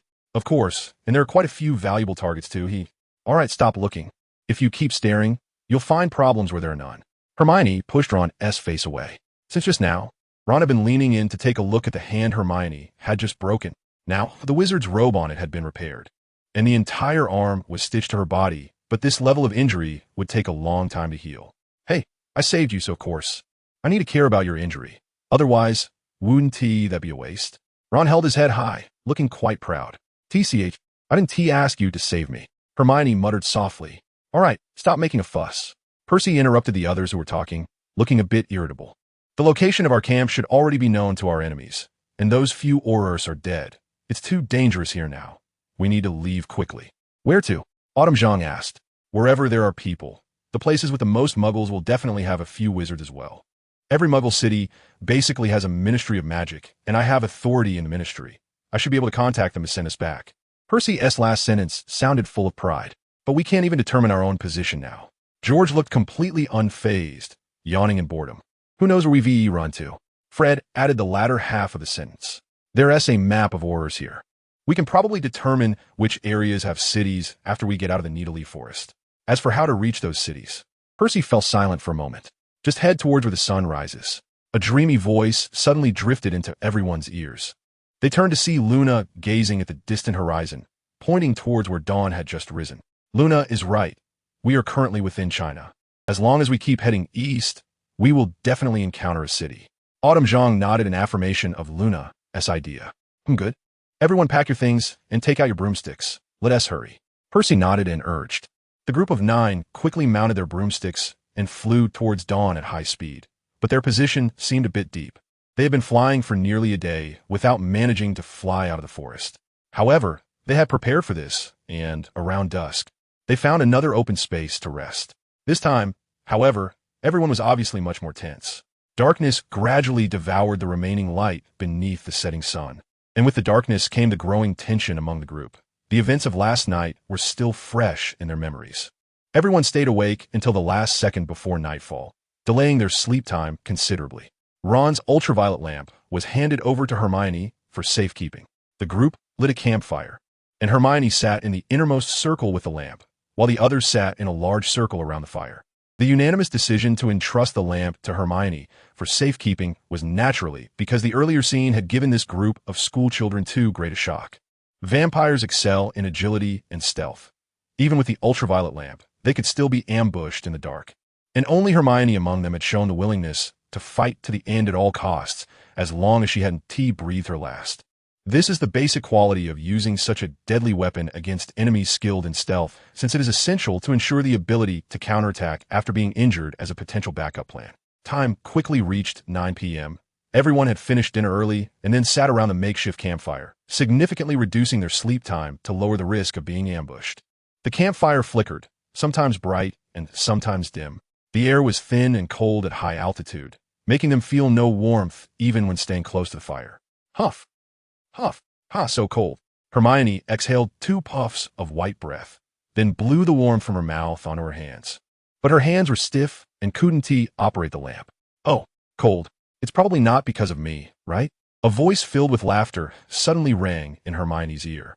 She could even feel someone seemingly blowing in her ear, the extreme cold making her head throb violently for a moment, as if she had suddenly plunged her entire head into icy water. Who? Hermione exclaimed, turning around abruptly. Ron, who was behind Hermione, jumped in surprise. What's wrong, Hermione? Didn't you see anything just now? Hermione asked, looking bewildered. Something just whispered in my ear. The people around Hermione exchanged glances. No, I didn't see anything, said Cho Chang. It'd get a lot colder just now. By the way, didn't we hear a bat screech earlier? Luna, still looking dazed, added, don't you think? The fire has been flickering a bit unsteadily since just now, Ron said. Clack. Just as Ron spoke, the pile of wood forming the campfire suddenly collapsed, startling everyone. Something's not right. Percy stood up. I underestimated you kids. Being this cautious. Percy immediately heard that voice, and the hairs on his body stood on end. Poof! In the next second, before Percy could react, a pale claw suddenly burst through his chest, gripping a still-beating heart. The 5 claws dug deep into the heart, and Percy's heart soon withered into a dark brown. Desiccated specimen. Percy! Hermione screamed, while Cho Chang, a senior, had already thrown herself into action. The dessert before dinner was quite nice, huh? You really are a bunch of treasures. Ha ha! Percy fell down with an expression of disbelief, revealing a black shadow behind him that they were all too familiar with, a vampire. The shadow had evaded the attack, and Ron, still immersed in disbelief, couldn't he believe his brother had died so easily. But he instinctively unleashed several spells towards the shadow. The shadow seemed to draw A's in the air, effortlessly dodging the barrage of spells, with only its blood-red eyes leaving traces in the night sky. In the next second, it was already in front of Ron. Smack! The sound of a switch being pressed echoed, and a purple beam of light shot out, hitting the shadow in front of Ron, but the shadow vanished without a trace. Hermione realized something. Just as she turned her head, the shadow's claw had already reached her, slamming her back and tearing a massive wound from her side to her face. The ultraviolet lamp flew out as well. The shadow stopped, revealing its form under the campfire. It raised its claw high, tilted its head back, and opened its mouth, blood slowly dripping from its claws. As it touched its tongue, it vanished without a trace, seeming intoxicated by the taste of blood. It maintained that intoxicated and fascinated expression, tilting its head oddly at the others. Let me introduce myself. I am Nosferatu, the vampire of Rome. A chill wind blew in from somewhere, chilling everyone to the bone. The campfire flickered violently, looking like it was about to extinguish. Hermione, who had been knocked to the ground by a claw, dragged her bloodied body backward, the already huge gash growing larger, with blood gushing out more and more. TSK, can you just stay still? Why are you running around? Nosferatu adjusted its head, looking somewhat displeased with Hermione's wasteful behavior. Luna quickly rushed to Percy's side, futilely casting healing spells. However, other than restoring Percy's body, it was completely ineffective. Shatter. Obliterate. Collapse. Ron shouted madly, casting spells that immediately turned into a barrage. A realistic lion's roar came from behind, and a thunderous explosion flew past. Nosferatu walked forward slowly, and the spells flying towards it exploded one by one for no apparent reason. Then, something transparent suddenly shattered in the air, falling like glass shards. Boom! The blast spell exploded in front of Nosferatu, shattering a piece of whatever that transparent thing was. How is this possible? It's completely ineffective. What kind of magical defense is this? Cho Chang grabbed the others, pulling them back. Get away. Get away from that thing. A wizard's robe flew in. Then she raised her hand, aiming at Hermione, trying to use the summoning charm to bring Hermione back with the robe. But to her surprise, half of Hermione's robe instantly turned to dust, revealing the muggle clothing underneath. What is happening? Cho Chang looked at her wand in confusion. Percy! Luna suddenly shouted from behind. Everyone turned to look, only to see Luna helplessly holding a severed arm, which belonged to Percy. Yet, despite the body still having blood, the arm was torn off without a drop of blood flowing, and frost had already formed on the exposed skin. Did you not notice that the temperature has been a bit low since just now? Fred said, shivering, turning his head. Even the fireworks won't ignite, he said, holding a firework tube that had already frosted over. Nosferatu passed by Hermione, and suddenly, a massive red object bulged out from the huge wound that pierced through Hermione's upper body. It was ice. Blood had frozen into ice. Don't tell me you thought vampires were just slightly quicker humans. Nosferatu continued to laugh, slowly approaching, with a hint of cat-and-mouse amusement in its smile. Ice. It's ice. So that's how it is. It freezes the moisture in the air for defense. We can't see it because it's glass ice, completely transparent, with no bubbles, making it impossible to see in the dark. Realized it? Too late. Nosferatu suddenly charged forward. While a nearly transparent layer of icy mist had already sealed off everyone's escape route, and more icy mist was slowly pressing forward in front of Nosferatu. A gust of wind howled through the air as a large number of Dementors emerged from the surrounding forest, causing the temperature to drop several degrees instantly. Flames roared. Cho Chang immediately cast a fire spell, flames swirling around to slightly dispel the cold. Everyone cast fire spells. Quick! More flames immediately shot out, blocking Nosferatu's path. Guardian of the Soul. The Weasley twins stood in the center, raising their wands high, as two magpies flew together, spreading pure light and dispersing the Dementors hovering in the air. But Nosferatu easily bypassed the heavy firewall in front of it, thick frost spreading from the ground, extinguishing the flames. Ah! The scream that sounded like a vengeful spirit exploded in everyone's ears, and everyone immediately felt all the hair on their skin stand on end, covered by a layer of glistening ice shards. The shadow. Nosferatu ignored the others and lunged at the central twins, intending to interrupt the Guardian spell. Outside the Guardian's range, countless shadows and Dementors were stirring, and a large number of shadows began to take advantage of the two magpies being preoccupied with the Dementors to charge into the fire circle. Watch out! George and Fred shouted in unison, pushing each other aside. Nosferatu missed its target and used its control over cold air to raise an ice wall to block several spells from Ron.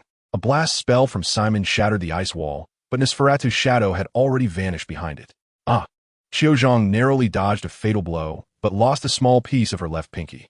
Nosferatu disappeared like a black lightning bolt, and a wave of delayed magic nearly struck Xiaozhong.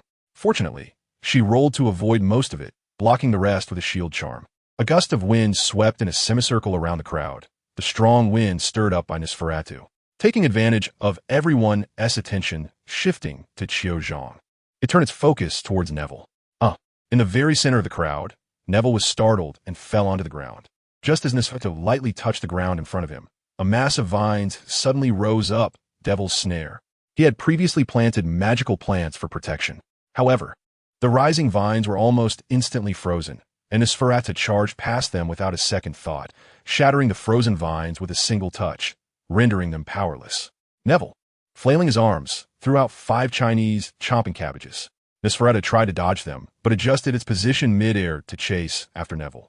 It had no choice but to smash 3 of them, but in the process of attacking the 4th, it accidentally cut itself, leaving a wound on its hand. Not wanting to take further risks, it relied on its speed to circle behind Neville. Realizing too late that it was about to turn, a stream of blood suddenly shot out, splattering across his eyes. It had squeezed blood from the wound to blind Neville, who now couldn't see anything and had no chance to counterattack. Got you. Nosferatu declared its kill in advance. A loud dragon roar suddenly erupted, deafening all the creatures present, as if every cell in their bodies was trembling.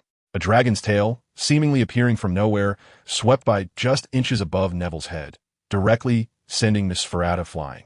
From the dense forest behind, a majestic dragon head emerged, its loud roar echoing, signaling that the struggle between the two sides had disturbed this creature's rest. Run! Quick run! There was no time to dawdle. The group in the center of the flames was utterly stunned, but it was Ron's shout that jolted them back to reality. The two magpies forged a path ahead, and the shadows retreated. Ron rushed out and used a binding spell to pull the severely injured Hermione back, and the group fled in disarray deeper into the forest.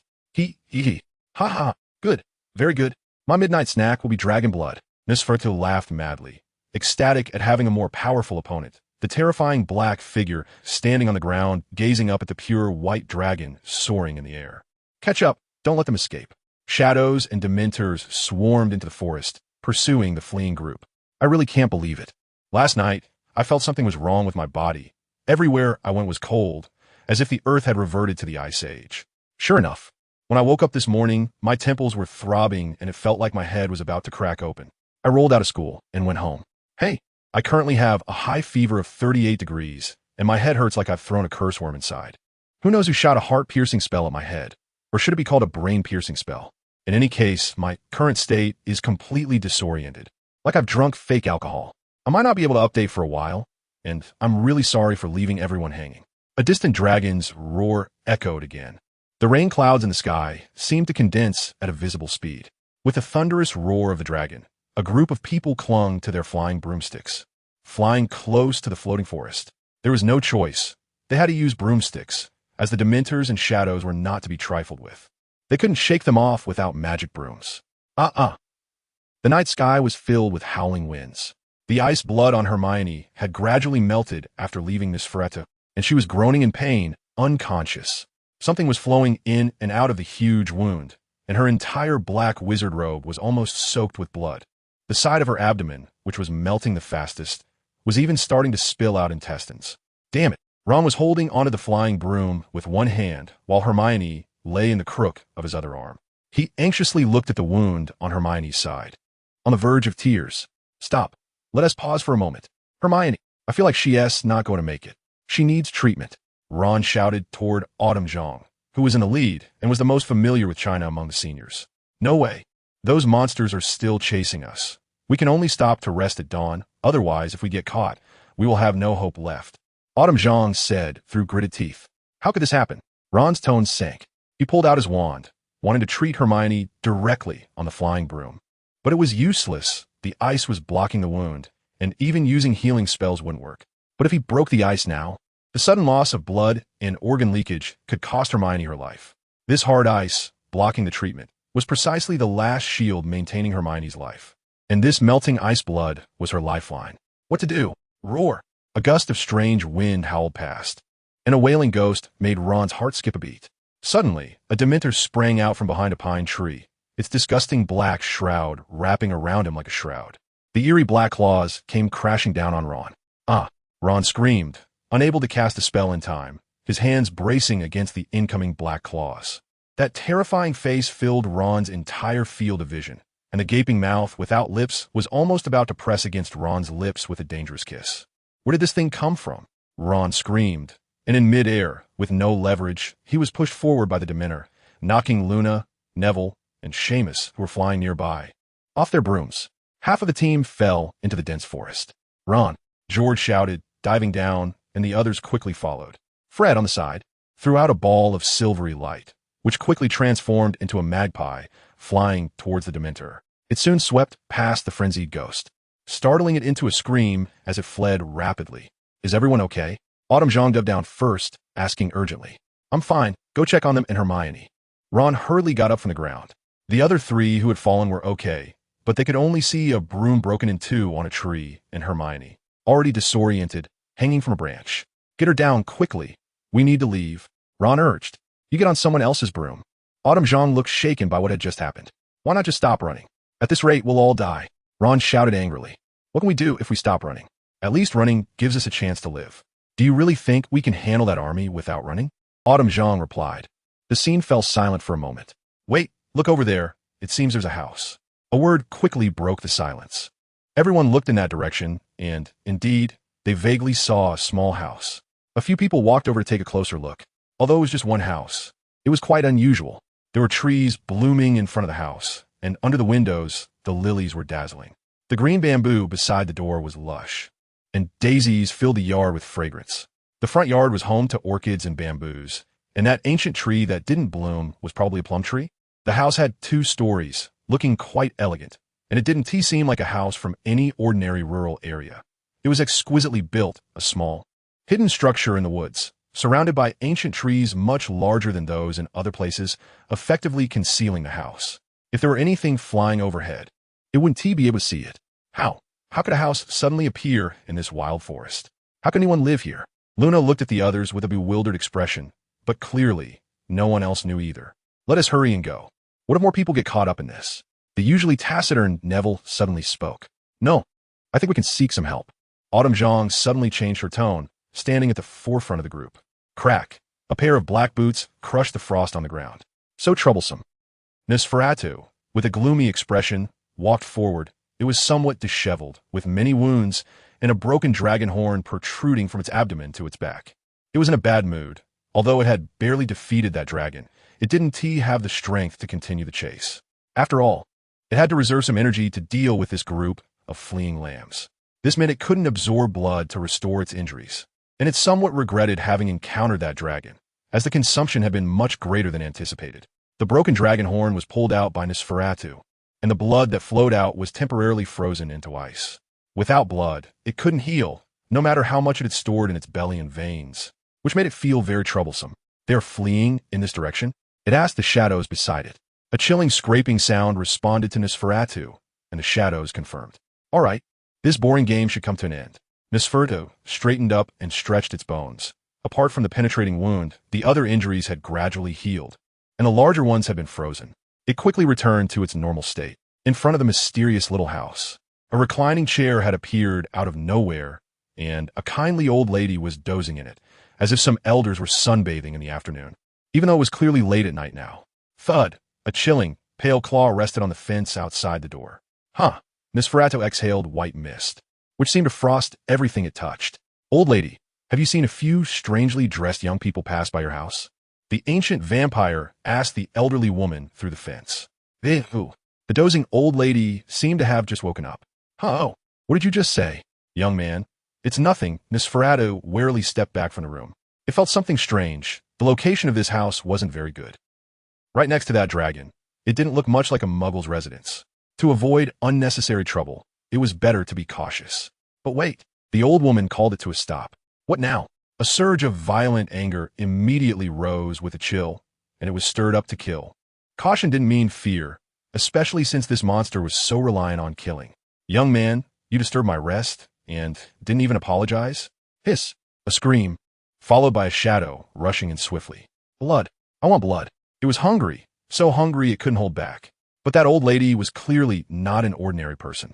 Thick tree roots suddenly spread from the ground and pinned the rushing shadow down. I smell them, old thing. They are here. Where are they? Nosferatu finally discerned the direction of the bloody scent as it charged into the yard. The injured prey was right there.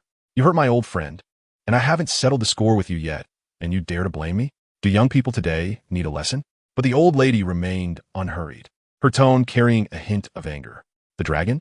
Nosferatu said, and the roots that had trapped it twisted oddly. Then they were ripped apart, revealing a pair of huge blood-red flesh wings, with 3 sharp claws gripping the roots tightly. The old lady said nothing more, but a wooden cane appeared in her hand at some point. She had already gotten up from the recliner and stood up, smashing the cane down hard, causing a large area of golden flames to ignite immediately. But the flames did not harm the orchids and bamboos in the yard at all. They instead rushed directly towards Nosferatu like a descending tiger. Oof. Nosferatu looked quite displeased, probably because vampires dislike bright light. It closed its wings and braced itself against a wave of fire, then waved the flames away and charged towards the old lady against the fire.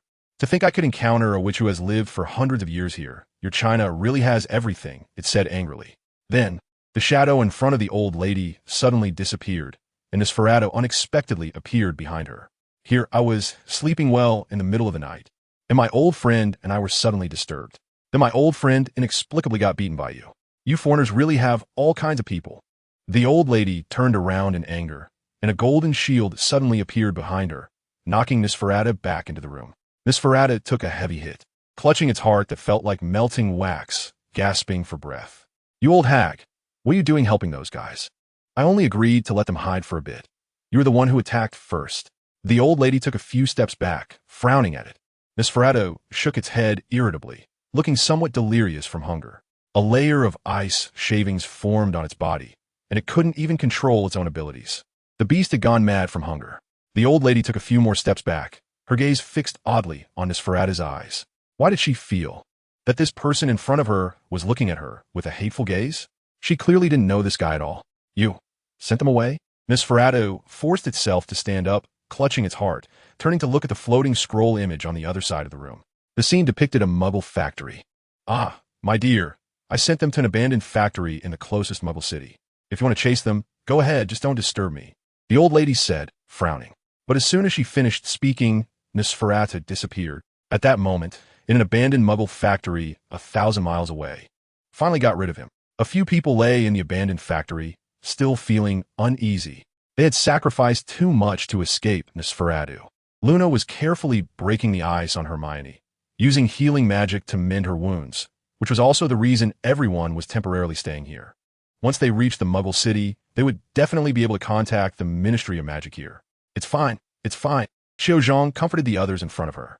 Even though they had escaped, the atmosphere was still somewhat heavy. Percy had sacrificed himself. Their mission was incomplete, and the other 3 students and Aurors had all fallen in that forest. This was clearly not a victory, and just behind them, the wall began to strangely shift. Whoosh! A gust of wind, carrying a strong smell of blood, suddenly erupted. and the dilapidated wall floated like a scroll, revealing broken blood wings that blocked the gentle and elusive moonlight. With a piercing claw into flesh, splattered blood obscured everyone's vision, and the moon in the sky seemed to turn into a blood moon. Ah! The terrified scream finally broke free, and it was Qiu Zhang's. A claw suddenly extended from the wall behind her, directly piercing into her body and firmly hooking on her scapula. With a pair of gigantic wings, Nosferatu emerged from the wall, its slightly unbalanced body supported by powerful wings on the ground. The wings and the claws on them resembled a giant's arm. The scene froze for a moment, as if time stood still, or perhaps everything happened so suddenly that everyone's senses slowed down countless times in that instant. Wizard robes fly. The next second, everything resumed movement. Luna cast a levitation spell in the crowd, the wizard robe wrapping around Qiu Zhang and pulling her away from Nosferatu. A massive tearing sound roared like a beast, and an entire piece of Qiu Zhang's scapula was ripped away. But now she didn't even have the strength to scream. Yet, there was not a drop of blood flowing from Qiu Zhang's back. Instead, countless dust particles flew out. She flew into the crowd like a soulless puppet, and the large hole opened in her back revealed what looked like dry, wooden puppet-like materials. In just that one moment, a small part of Qiu Zhang's back had been drained, even mummified. Hiss! Nosferatu's skin was as pale as a corpse that had been soaked in water for a month, disgusting enough to reflect light. It let out a furious roar, and its massive wings flapped, sweeping everyone in front of it away. People screamed, scattering like leaves in the wind, all being blown into the workshop below, with a few even crashing through walls and falling into other rooms. Nosferatu knelt on one knee, its wings behind it propped on the ground, gasping weakly. Its injuries were healing rapidly, but its skin grew even paler. The blood it had drawn earlier was not enough, far from enough. The injuries had barely healed, and it had exhausted a lot of energy, leaving it very weak. To be forced to this point here, I really am unlucky, Nosferatu thought, forcing itself to stand. You little brats, you forced me to get serious. The Holy Roman Empire declares war on you. Nosferatu stood up, raising its massive wings that obscured the sky, roaring with rage and hatred at the dark workshop before it. Qiu Zhang. Qiu. Luna looked at the suffering Cho Chang in her arms with a face full of sadness. She had just barely managed to heal Hermione, and now Cho was on the brink of death again. The others were not faring much better. With scattered injuries all over their bodies, almost everyone had at least a dozen wounds. The Weasley twins alone had broken 3 bones combined. Just gathering themselves again under the watchful eye of Nosferatu had taken a considerable effort. The moment of relief they felt upon escaping was now replaced with a fear and despair that felt like falling into an abyss. They each used healing magic to tend to their own wounds, and the others quickly recovered to a level where they could support the fight. But Cho's injuries could only be barely stabilized by Luna. Such severe wounds were only marginally better than a fatal blow, even in a perfectly safe environment. Luna had no confidence she could heal Cho, let alone in their current situation. Let's hurry and go. I can treat Cho on the way, otherwise she will. Luna said as she hurriedly picked up Cho in a princess carry, urging everyone to escape quickly. But Hermione placed a hand on her shoulder, pressing her down. Find a safe place and treat Cho here. But that monster will catch up. Is there really a safe place here? Luna, shaking off her usual daze, insisted, looking very worried about everyone's safety. Do you think not running will change anything? Hermione replied, appearing more resolute. It must have just fought 2 battles. It's at its weakest now. Let us fight it here, kill it here. Otherwise, once it gets out to fill its belly, we'll really have no chance. Luna nervously bit her lip, glancing around at the others for help. We still have plenty of fireworks. Causing a ruckus here wouldn't be bad. The Weasley twins looked invigorated. I don't know, Seamus said, looking around at the others in confusion. It's only 3 hours until dawn. We just need to hold out a little longer, Ron said. Humph. Huh. Hermione took a deep breath and exhaled long. Right here, we'll break that guy's wings. Recently, we have a very important English exam, and as someone who struggles with English, I really have no confidence. I must study hard this week. Once the exam is over, I'll catch up on the updates. I owe multiple updates together on the weekend. Suddenly realizing that I had taken several days off recently, I apologize. But I was sick and stayed home for a week, and I really haven't learned anything lately. If I don't catch up on my studies, I'll fail. Creak. The huge claws on the wings easily left marks on the iron door frame. Just a light scratch had already distorted the edge of the door. Huh. Nosferatu gasped a few breaths. Although he wasn't gasping after every few steps, he was extremely weak from hunger, his mind filled with the scent of blood, making it hard to maintain rational combat. This is also the downside of being a vampire. Vampires are merely beasts clad in a near-human guise. And beasts are always like this. Calm and quiet when their bellies are full and in safety, but once hunger and injury strike, they become uncontrollably mad. Just like werewolves, vampires are in fact transformed from humans. Monsters created by dark wizards who sought power or immortality through dark magic. Vampires can indeed surpass ordinary wizards with a bit of practice, which is undeniable, and they have not lost the ability to use dark magic. They simply do not use it because it is usually unnecessary. But the price is becoming a monster that is forever thirsty.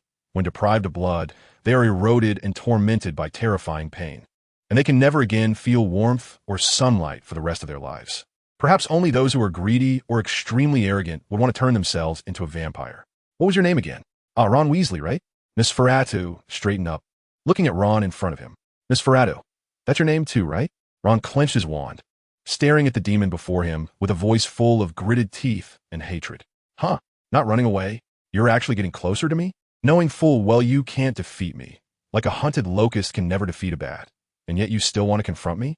With a gaze filled with a thirst for blood mixed with hatred, the dual emotions of rage and ecstasy were hidden beneath the seemingly frivolous calm of Nosferatu's eyes. If I don't face you, how can I deal with you? Ron slightly lowered his head, his eyes becoming sharper. Is that so? Fool. Then why not get a little closer? Nosferatu couldn't hold back anymore. With a flap of its wings, it shot out like an arrow, creating a sonic boom in the air, like thunder striking the ground. Suddenly, the darkness around the workshop lit up, like a galaxy hanging in the night sky. But as it flew in, it felt like the Milky Way was crashing down. Dozens of spells suddenly flew from the corners above the workshop, heading straight for Nosferatu. Nosferatu's feet hit the ground, forcibly stopping its body.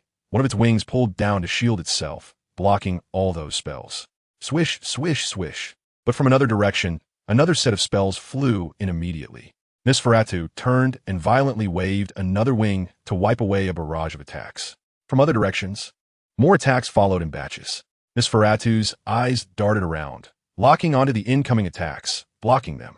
The last wave of spells was also knocked away by its arm, but one still left a scar on its shoulder. TSK. Nosferatu cursed under its breath. So that is how it is. Crossfires set up in various corners?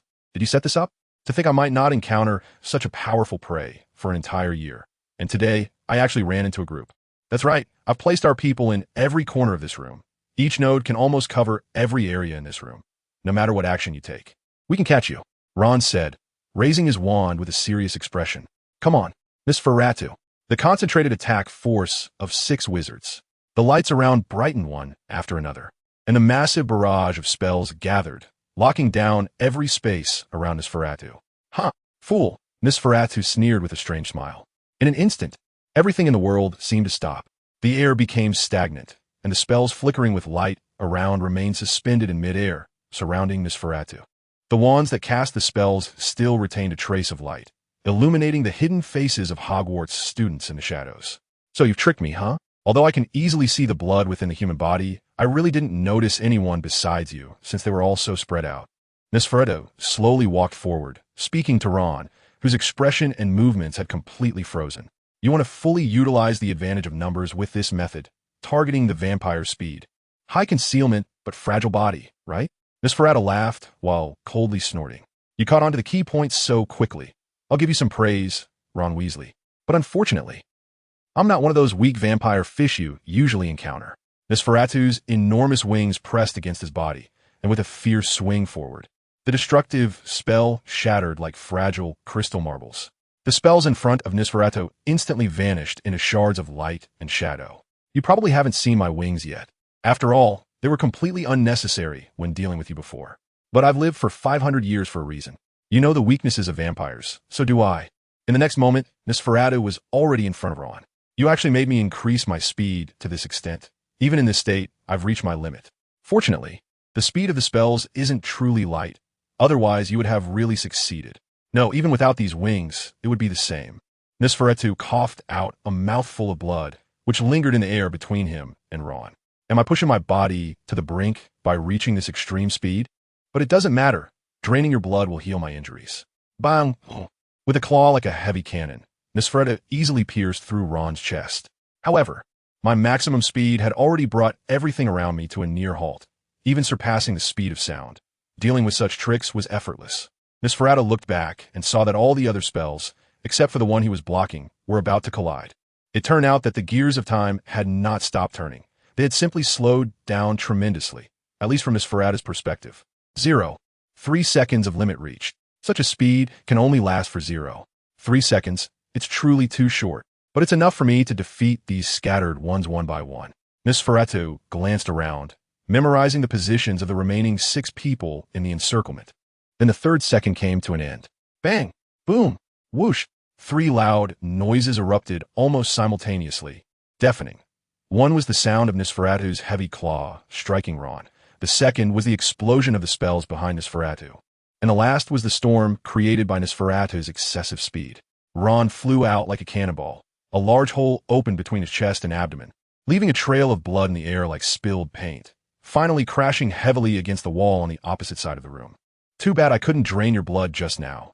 My claws would have turned you into mush in an instant, Nosferatu sneered. Cough, cough. Ron coughed up a large clot of blood. Did you never think about why I was pierced while the other 5 had no reaction? Ron's voice was like a broken windbag, but still clear and resolute. Boom! A giant fire pillar suddenly broke through the wall on Nosferatu's right side, crashing into him. Your speed can't last forever. Even if you attack me at the same speed as before, you can't unleash another burst of speed afterwards. You fell into my trap. Ron, ignoring his own bleeding body, roared at Nosferatu. Hermione can use herself as bait to create traps. I can do the same. This is the Muggles' territory, Muggle factories. Behind that wall is their natural gas storage. How about this? A valve opens, releasing natural gas paired with roaring flames. Nosferatu. A high-pitched scream echoed through the night sky. The flames continued to burn wildly, and the vampire's pale skin began to twist and deform, as if melting and being distorted by something. His blood flowed out, emitting a rolling white smoke like dry ice, spreading everywhere and freezing everything it touched. The flames on Nosferatu's body gradually subsided, and the other 5, unharmed, hurriedly cast flames to suppress the chill emanating from Nosferatu. Little ones, let me tell you something, Nosferatu said, his wings tightly closed, standing firm against the wave of flames.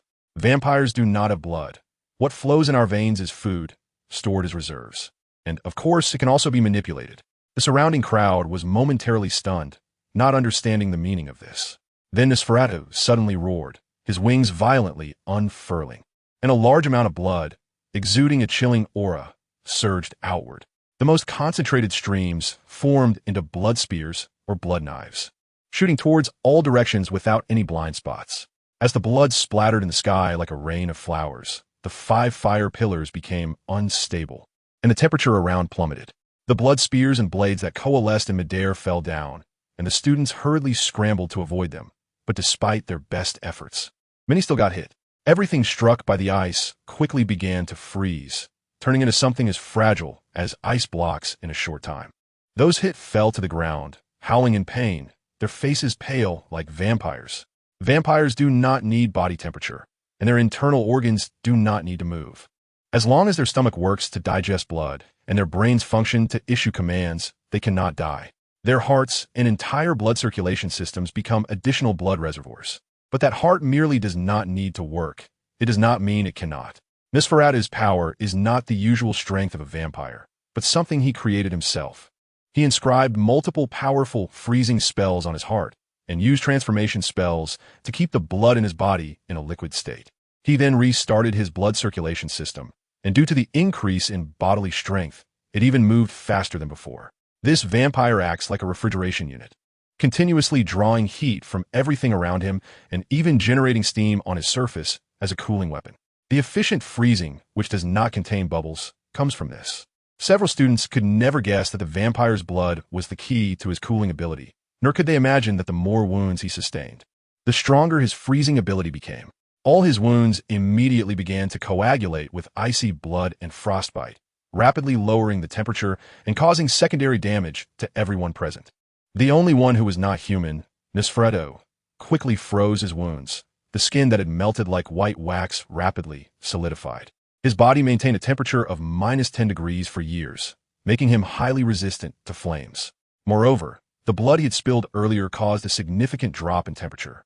Although that moment drained his energy, it did not greatly impact his combat strength in the short term. He almost instantly regained his composure and staggered towards Ron. Ron gritted his teeth and struggled to crawl towards the large hole exposed by the collapsed wall, using all his strength to drag his blood-soaked chest towards the back, leaving a wide blood trail on the ground. I will not let you go. I will not let you all go. You're all guilty. You all deserve to die. Nosferatu looked somewhat deranged, whether due to hunger or pain. It roared madly, its already half-burned face twisted even more grotesquely with anger and hatred. At that moment, it crawled forward on the ground using its giant claws and limbs from its wings. Its body inexplicably grew larger and more terrifying as it struggled to squeeze into the large hole created by Ron. The space around them started to fill with buildings and debris, making it difficult for Nosferatu to advance. Yet, the long claws on its wings still reached out towards Ron, who was desperately hiding in the gaps of objects. This world should have disappeared long ago. It should never have existed. Why don't you go die? It cursed frantically, and Ron could see that the monster's soul was completely dominated by the desire for destruction.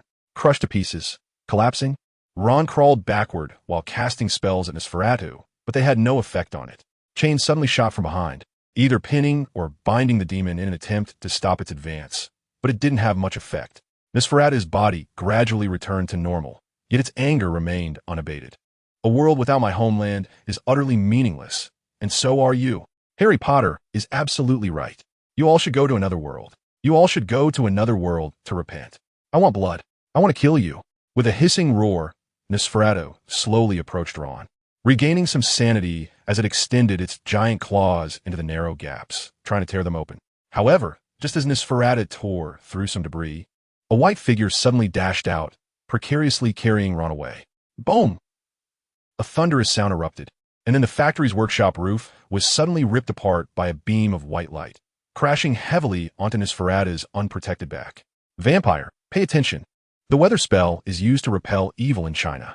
A weak yet powerful female voice rang out, accompanied by thunderous echoes. It was Qiu Zhang. Although her face was still pale, she stood firmly on the iron frame above the workshop, looking down at the blood demon. A bolt of lightning struck towards Qiu Zhang, but it was not aimed at harming her. She raised her wand to the sky and deftly caught the lightning with it, then quickly directed her wand at Nosferatu, causing a thunderous lightning strike to hit its back once again. For the first time, it screamed in agony, a wretched wail like something from hell, revealing its fear of thunder. Several spells struck it again, and the 5 fallen figures behind stood up once more, unyielding. Nosferatu shrieked and wildly flapped its wings, deflecting all spells, and then crashed heavily to the ground. It then knelt on one knee, extending 2 fingers to wipe up some of Ron's blood smeared on the ground, and brought it to its mouth. This tiny bit of blood did not alleviate its weakness and hunger much, but it at least met the standard for healing. Ron's blood stimulated the vampire's body, allowing it to use the last bit of blood stored within to heal the wound on its back caused by the lightning.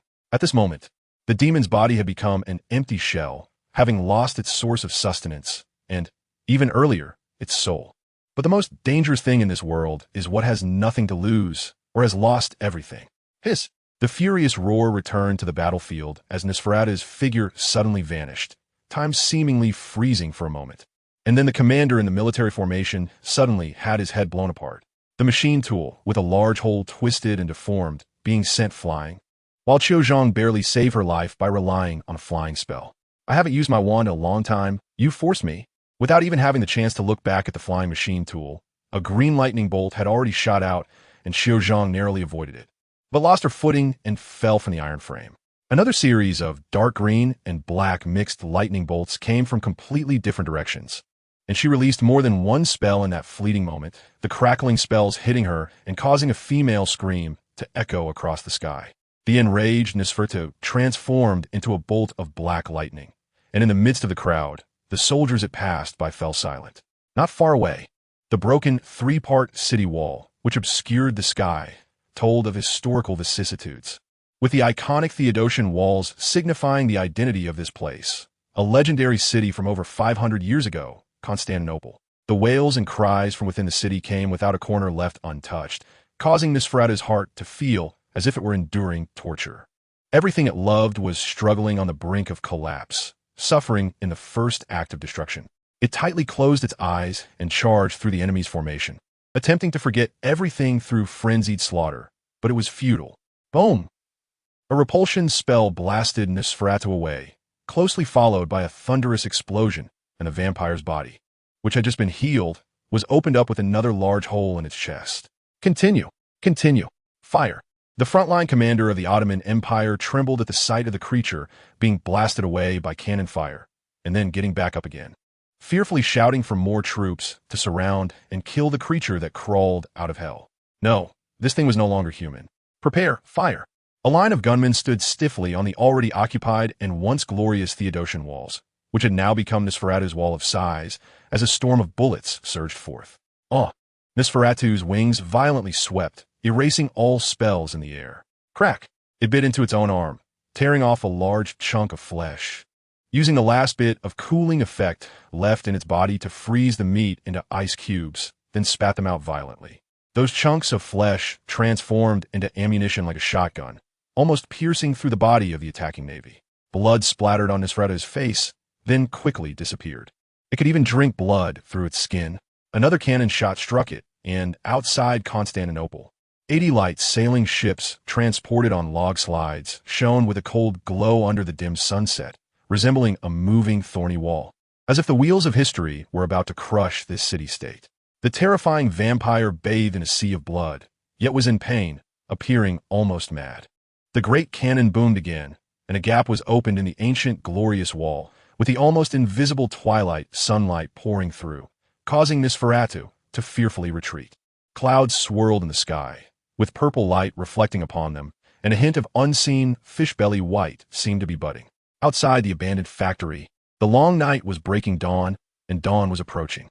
The clouds in the sky swirled, the purple light reflecting upon them, and a hint of gold, like the sun setting over the mountains, seemed to wither and decay.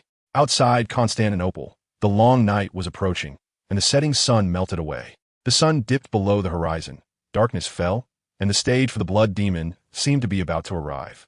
But the mad demon knelt powerless before the setting sun, howling towards the sky, filled with passionate defiance, its unwilling roar seemingly connecting heaven and hell. Why? I have given everything for my country, even willing to forsake being human, willing to become this inhuman form. What more do I have to do? What should I do? Tell me, God, what else should I do? The city wall collapsed, and the city that had stood for countless years fell with a thunderous crash at that moment. Everyone was a traitor. Everyone had betrayed my sacred homeland. I will not forgive you, absolutely not forgive. This meaningless world, go die. Boom! A firework shaped like a lion's head crashed down hard, but still did not hit that black lightning. No, the fireworks are almost gone, George exclaimed as he cast several spells, while in his other hand he held a long tube that continuously spewed flames. Be careful, Fred suddenly shouted, and the shadow of Nosferatu, which was already difficult to see, suddenly vanished, reappearing a moment later right behind Hermione. Clash! Blood-red traces narrowly grazed a few inches from Hermione's head, and the entire iron bridge where Hermione stood was directly severed, rapidly falling down, while a strange black shadow above flapped its wings and dove down. Crack! Several bolts of lightning pierced through like spears, and a large area of thunderlight covered Hermione's crouching head. But this had little effect. The black lightning swiftly maneuvered through the gaps in the lightning, and in the next second, Hermione's figure instantly shattered, turning into bloodied fragments. Boom! The iron bridge crashed to the ground, kicking up a cloud of dust. Don't worry, I'm Euphine. Hermione had anticipated what her companions would say. Her voice came from above, sounding very calm, as a figure that had clung to the broken edge of the iron bridge suddenly appeared out of thin air. Below, only a small pool of blood remained on the iron bridge. The figure of Hermione that had just fallen with the bridge was actually a small puddle of blood that had been transfigured. Vampires cannot distinguish colors, like many animals.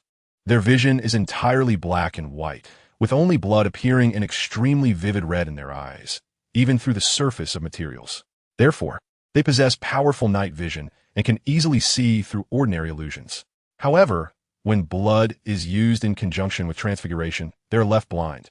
The blood on the bridge vanished in the next second, allowing Nosferatu to recover a bit of its injuries, but having lost its stored blood, the recovery was pitifully small.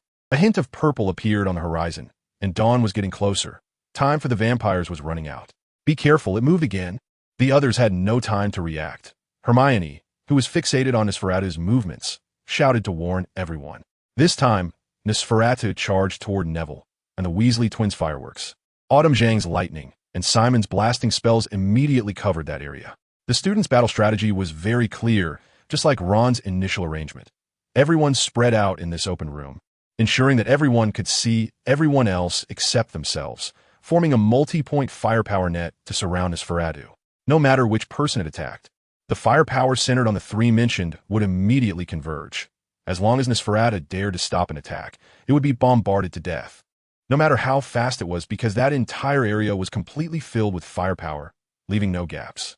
After all, although vampires are as strong as monsters, and everyone present felt that it could possibly take on Dumbledore alone, it ultimately had serious weaknesses. Just as the black lightning was about to reach Neville, it suddenly forked, splitting into two streams like real lightning. One continued toward Neville, while the other lunged at Hermione, who had just begun to climb onto the broken iron bridge. The speed of those two black shadows was so fast that it was impossible to see what they were. My side is a piece of clothing. Go help Hermione. Neville, usually a bit dull, suddenly had extremely clear thoughts at this moment. Seeing that the black shadow lunging toward him was just Nosferatu's coat, he immediately shouted out. Realizing that this direction was merely a feint, Nosferatu had thrown its coat at high speed to create a false impression. Hermione, be careful. Autumn Zhang anxiously unleashed a large area of lightning, covering Hermione's vicinity, and she rushed a few steps toward that direction. In the next second, Nosferatu vanished without a trace. It suddenly appeared in front of Autumn Zhang, lunging at her, but behind it, two green bolts of lightning and countless blood-ice spikes were spreading above Hermione's head. It hadn't used that puddle of blood to recover from injuries. Instead, it was reserved as ammunition. The direction toward Neville was merely a feint. While all the attacks aimed at Hermione and Autumn Zhang were genuine, Autumn Zhang alone could not handle Nosferatu's close-range ambush. But the two killing curses hovering above Hermione's head were also real threats that one person could not withstand. This move would undoubtedly kill one of them, or worse. There was no time to react. Autumn Zhang glanced deeply at Hermione's direction. Whoosh! A violent hurricane swept through from beneath the green lightning and ice spikes, carrying away the target of those attacks. The sharp claws pierced through the fragile flesh of humans, and the calm and wise Autumn Zhang was torn in half. Having learned from previous lessons, it would leave no chance for healing this time. It reveled in the sensation, closing its eyes to the sky, feeling the blood splattered on itself, the bloody and sweet aroma rekindling its sense of pleasure. Nosferatu enjoyed killing. Rather, vampires were born for slaughter, but did not kill merely for blood, or rather not just for blood. It enjoyed killing and loved to toy with its prey like a cat before the kill, feeling the pain of its prey, for only then could the hatred in its heart be alleviated. Autumn, almost embedded into the wall by the violent storm. Hermione was the first to realize what had happened. She disregarded her nearly broken body and cried out in sorrow and pain for Autumn Zhang's name. Boom! However, the matter was not over. A previously unseen, terrifying lightning pillar fell from the sky, crashing heavily onto Nosferatu, as if divine punishment struck the malevolent spirit. The anguished howl instantly interrupting Nosferatu's ecstasy. This is the opportunity. Now is the time. Kill it. Autumn Zhang's final words echoed from the spell. This earth-shattering thunderbolt spell, along with the perfect opportunity it provided for everyone else, became Autumn Zhang's last testament. The ice spikes hit the ground, and Hermione, filled with pain and fury, stood up fiercely, the first to madly unleash spells toward that direction, with no time left for sadness. Kill! She could only shout one word to remind her companions, and the others quickly grasped the situation, unleashing all the attacks they could muster toward that direction. It had just reached its maximum speed, and now it was heavily injured and paralyzed by lightning. In that instant, it seemed unable to move. Countless spells enveloped it completely. However, this time it could no longer escape at that terrifying speed. I'll send you down to meet Autumn. The bloodied wings of Nosferatu trembled as it struggled to lift itself. Its twisted limbs supported its body, with flesh resembling tattered clothing, revealing patches of sickly pale skin devoid of blood, almost exposing its skeleton. Around it, shattered blood-red fragments detached from the bloodless Nosferatu's body and began to melt away. It barely managed to unleash a large-scale ice spike using the blood it had just received from Xiaozhang, pushing back the joint assault of the students. They were so focused on attacking that they neglected their defense, resulting in most of them sustaining significant injuries. However, this desperate act also inflicted unprecedented damage on Nosferatu, a blow it hadn't experienced in 500 years. If it were human, such a wound would have been enough to kill it 800 times over. It began to lose mobility. With half of its body nearly paralyzed, its tissue burnt. Nosferatu looked around. Those vile little brats had hidden behind cover, using the techniques they had previously learned to conjure a large number of clones with blood and transformation spells, intending to confuse its movements. Fear and anger surged through its nerves, leaving it somewhat at a loss. The only certainty was that it needed blood, just as it had at the beginning. Whether for healing or filling its stomach, it required a large amount of blood. Dawn was rising rapidly from the horizon, and a glimmer of light appeared in the sky. The increasing brightness caused its exposed pale flesh to become agitated, as if it were burning, a painful torment that made it increasingly restless. Isa! It let out a long breath, then screamed, tearing open its own chest. A large expanse of white, icy mist reappeared. The bloodless Nosferatu could no longer channel the cold to its surface, but the heart within its chest remained icy. It arched its back as if trying to spill the heart from its chest, pouring out the cold air and white mist, gradually enveloping the surroundings in white fog until nothing was visible. Oh no! Hermione couldn't sit still anymore, being the first to peek out. To be safe. Several of her transformation clones also darted out, synchronously saying the same thing as Hermione. She looked around. Nosferatu had indeed vanished.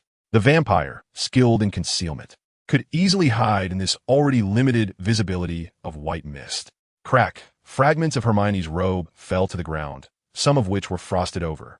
The mist didn't last long and quickly dissipated, but the scene fell silent. Nosferatu had disappeared. What happened? Several Freds emerged, asking in unison, "Where's that ghostly shadow?" Several George appeared, finishing the sentence. Soon after, others joined with their transformation clones, all looking around. "We need to find him quickly, otherwise, if he gets out and drinks human blood, all our sacrifices will be in vain." Hermione appeared very anxious. "But he can't possibly get out from here, can he? Dawn is almost here, and the only source of blood in this abandoned place is us. If he goes out and faints, it's just waiting to die," exclaimed Seamus in surprise. "Then why is he hiding in this factory?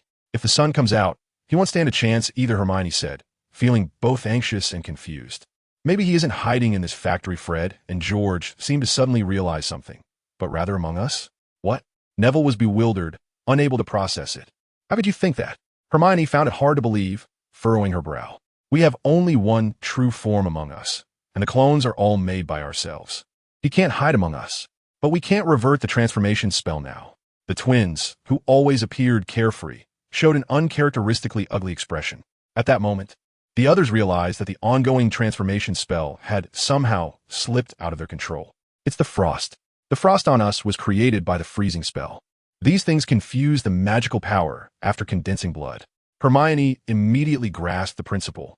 "Then that guy also used a transformation spell to take our appearance and blend into the crowd?" Seamus's voice sounded somewhat fearful. "It's okay. I'll use fire to get rid of the frost." Hermione immediately sprang into action, but this time no other clones repeated the action. "What are you doing?" Another Hermione screamed, pointing her wand at the Hermione who was conjuring flames.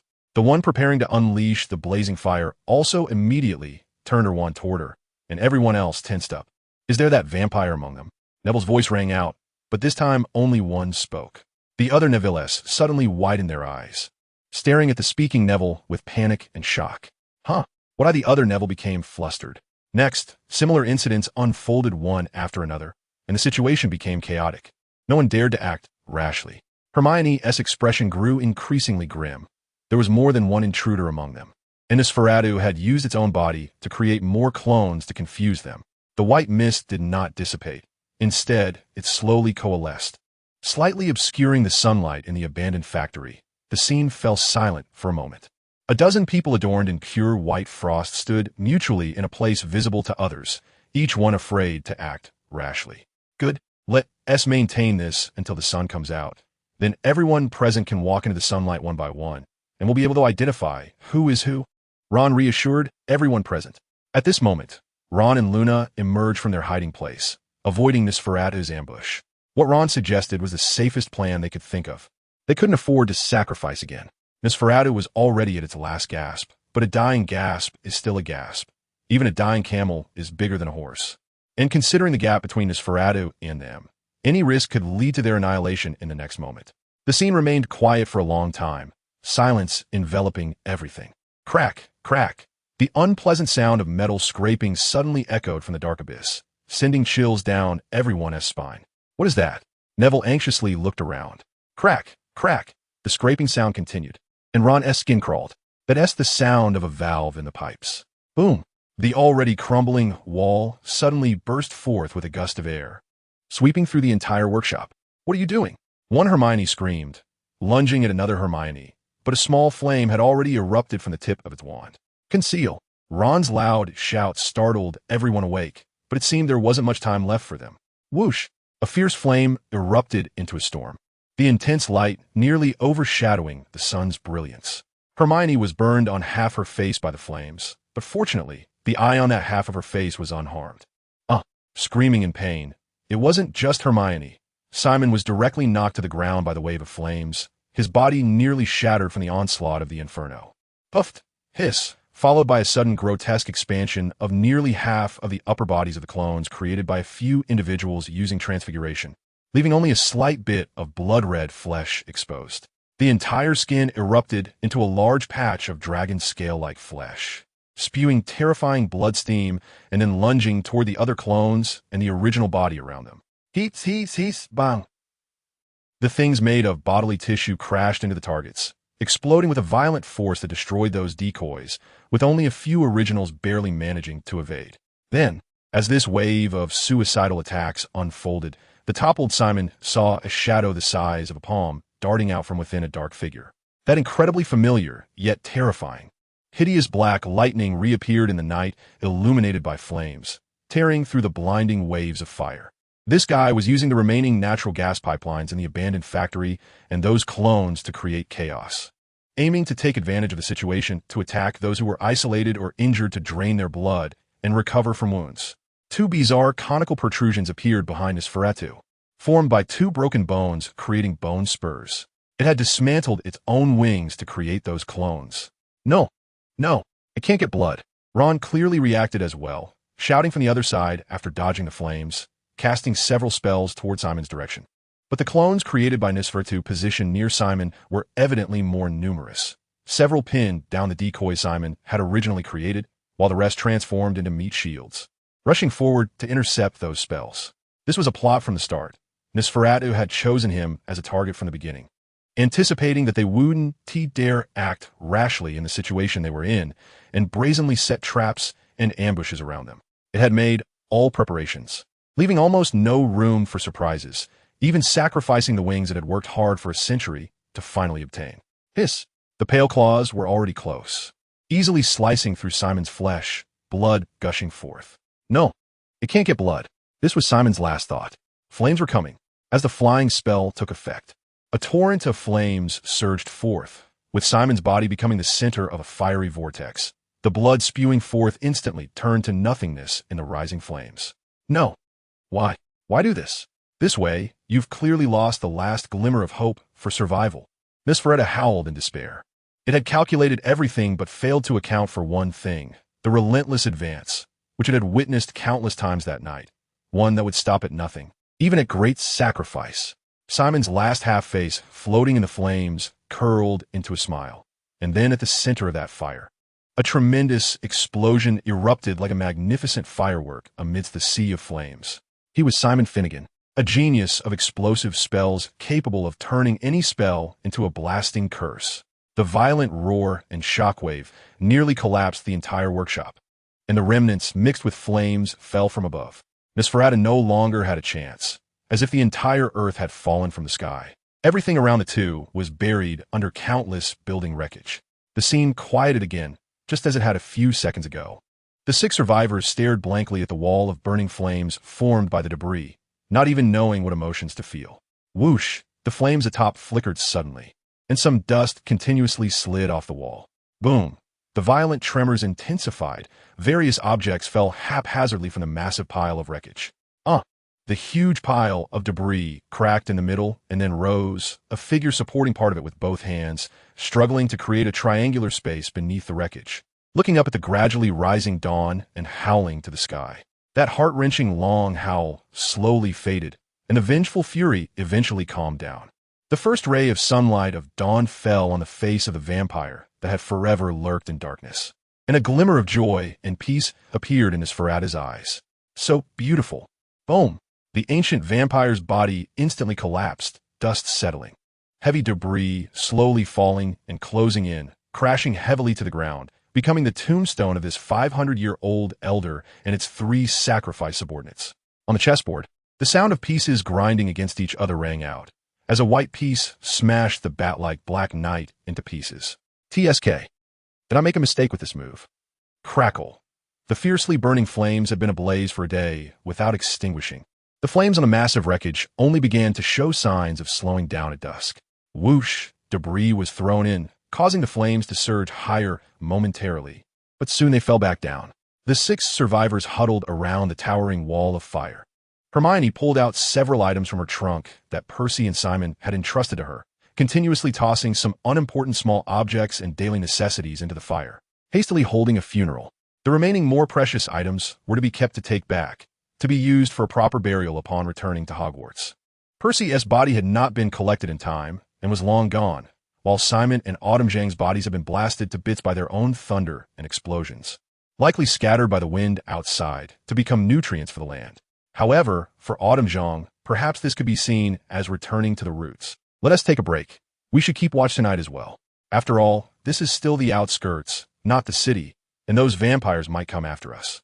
Ron's voice was exhausted. He had almost grown from child into a leader overnight, and the cost of such growth, probably no one would want to bear. Tomorrow at dawn, we'll disguise ourselves and head into the Muggle City to contact the local Ministry of Magic. The brightness of the flames diminished a bit more. The fiery clouds at dusk also weakened, although the sky was still blood-red at this moment. It was precisely this intertwining of darkness and blood-red that sent a shiver down many of those remaining. The pain of loss was truly terrifying. It seems. Many left last night. A chilling voice inexplicably emerged from the crowd, causing everyone present to feel as if they had swallowed an ice cube.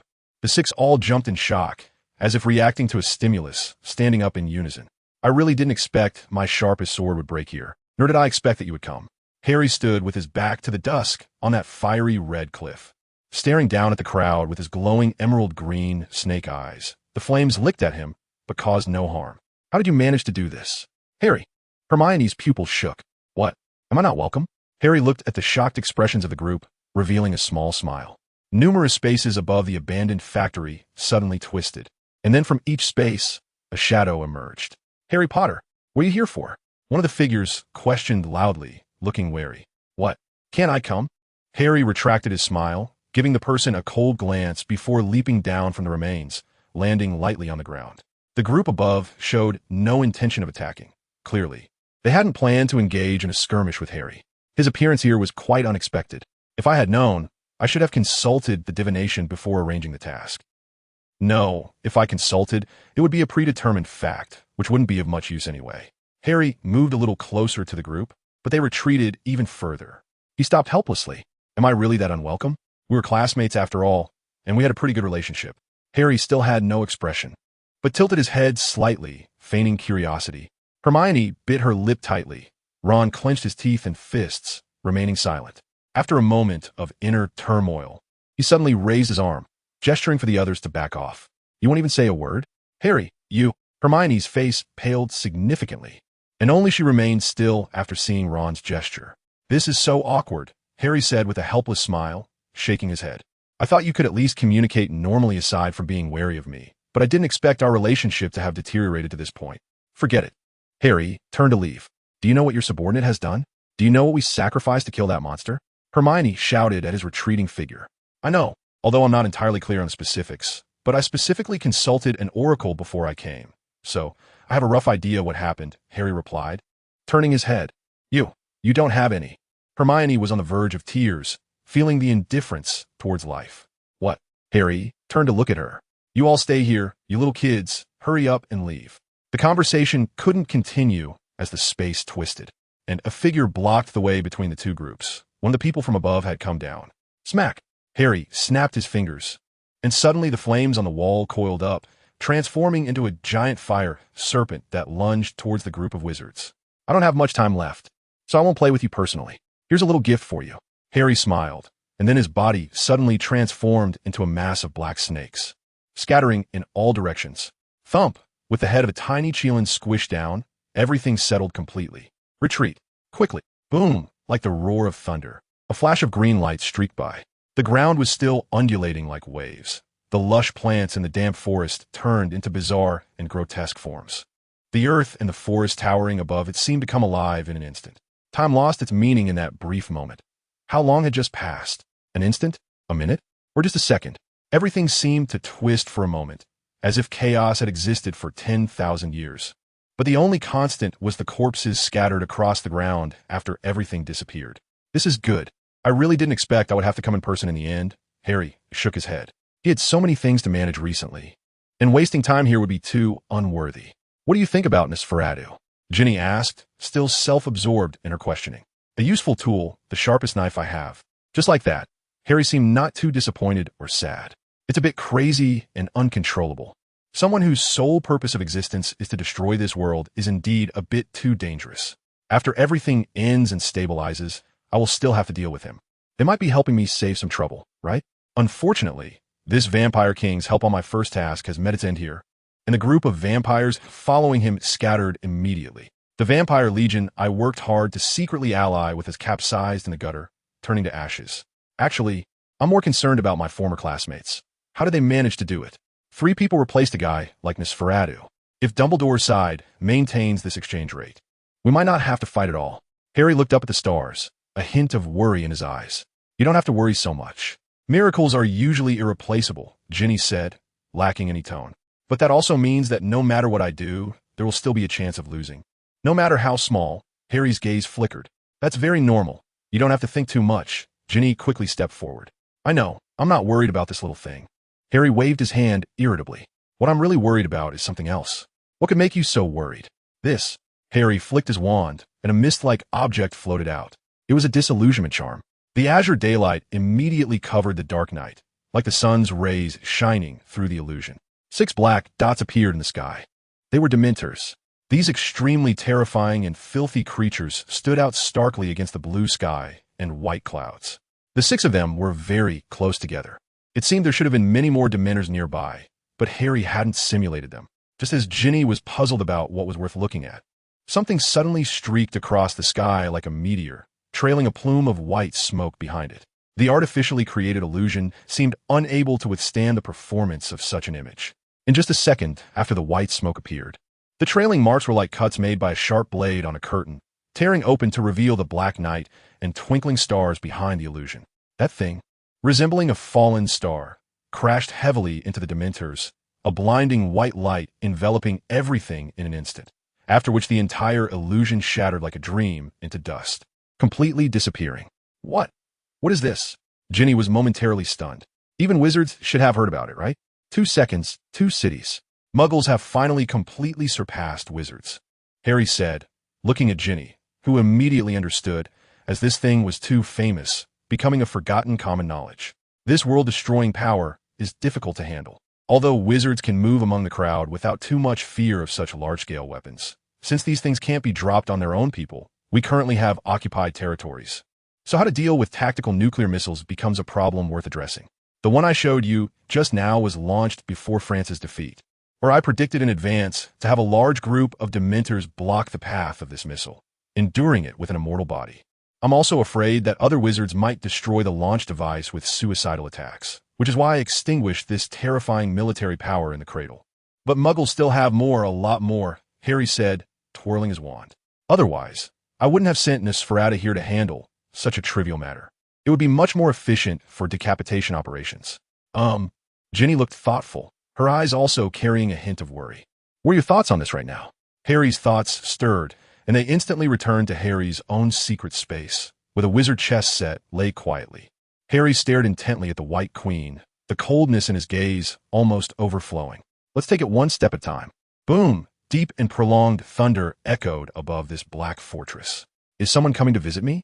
Interesting. The wizarding world has been quite fascinating lately. Bang! Powerful magic erupted from the top of the tower, instantly blasting a large hole in the most special cell of the entire prison. However, This surprisingly did not alert the prison guards. Aside from the thunder and the patter of heavy rain, the world remained strangely quiet. On the dark ground, a shadow wrapped tightly in a heavy black cloak suddenly appeared inexplicably, as if rising from the earth. "Well, I think it's Mr. Tom Riddle calling. What do you want from me?" Grindelwald looked at the former disciple of Dumbledore in front of him, who still held the title of the Second Dark Lord, which disgusted him. His elegant tone inevitably carried a hint of sarcasm. "The elixir of life," Voldemort said very straightforwardly. Hearing this answer, Grindelwald was momentarily taken aback. After all, high-level wizards usually spoke in circles. "Oomph. Ha ha ha." Grindelwald seemed to have thought of something and couldn't help but laugh, the sound getting louder and more carefree. "Old man, what are you laughing at?" Voldemort, for some reason, felt irritated by this inexplicable laughter. "It's nothing. I just suddenly thought that I really do sound like an old man now. So fussy, even not used to speaking directly anymore. It was much better when I was younger." Grindelwald's eyes unfocused as he looked at the sky. "TSK. Hurry up and give me the elixir of life." Voldemort felt that Grindelwald seemed to take him lightly, which made him even angrier. He, the Second Dark Lord, who had plundered everything he desired, found that neither Harry Potter nor Grindelwald regarded him as a person. "Heh, well, let's see if you have the ability." Grindelwald's black eyes shone with a long-lost brilliance, and with a wave of his wand, he donned a black robe. "You're so old, and still think you can defeat me?" Voldemort chuckled darkly. "Are you sure I'm old?"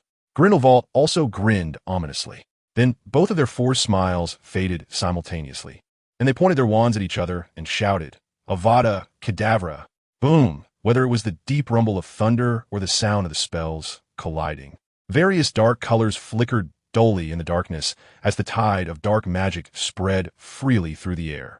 The tower, standing on the cliff, crumbled nearly halfway. Yet no one came to interrupt their duel. "Ha ha! You're not as good as me, kid." Grindelwald sidestepped the killing curse, counterattacking with a dark blue strange spell that Voldemort also dodged. "You really dare to think that by splitting your soul into so many pieces, you still have your former strength? You're old, so shut your mouth." Voldemort retorted rudely, a green lightning bolt shot from his wand, hitting Grindelwald. But suddenly, a dead snake fell from Grindelwald's black robe, and then Grindelwald's body instantly melted and dissolved into a wave of black.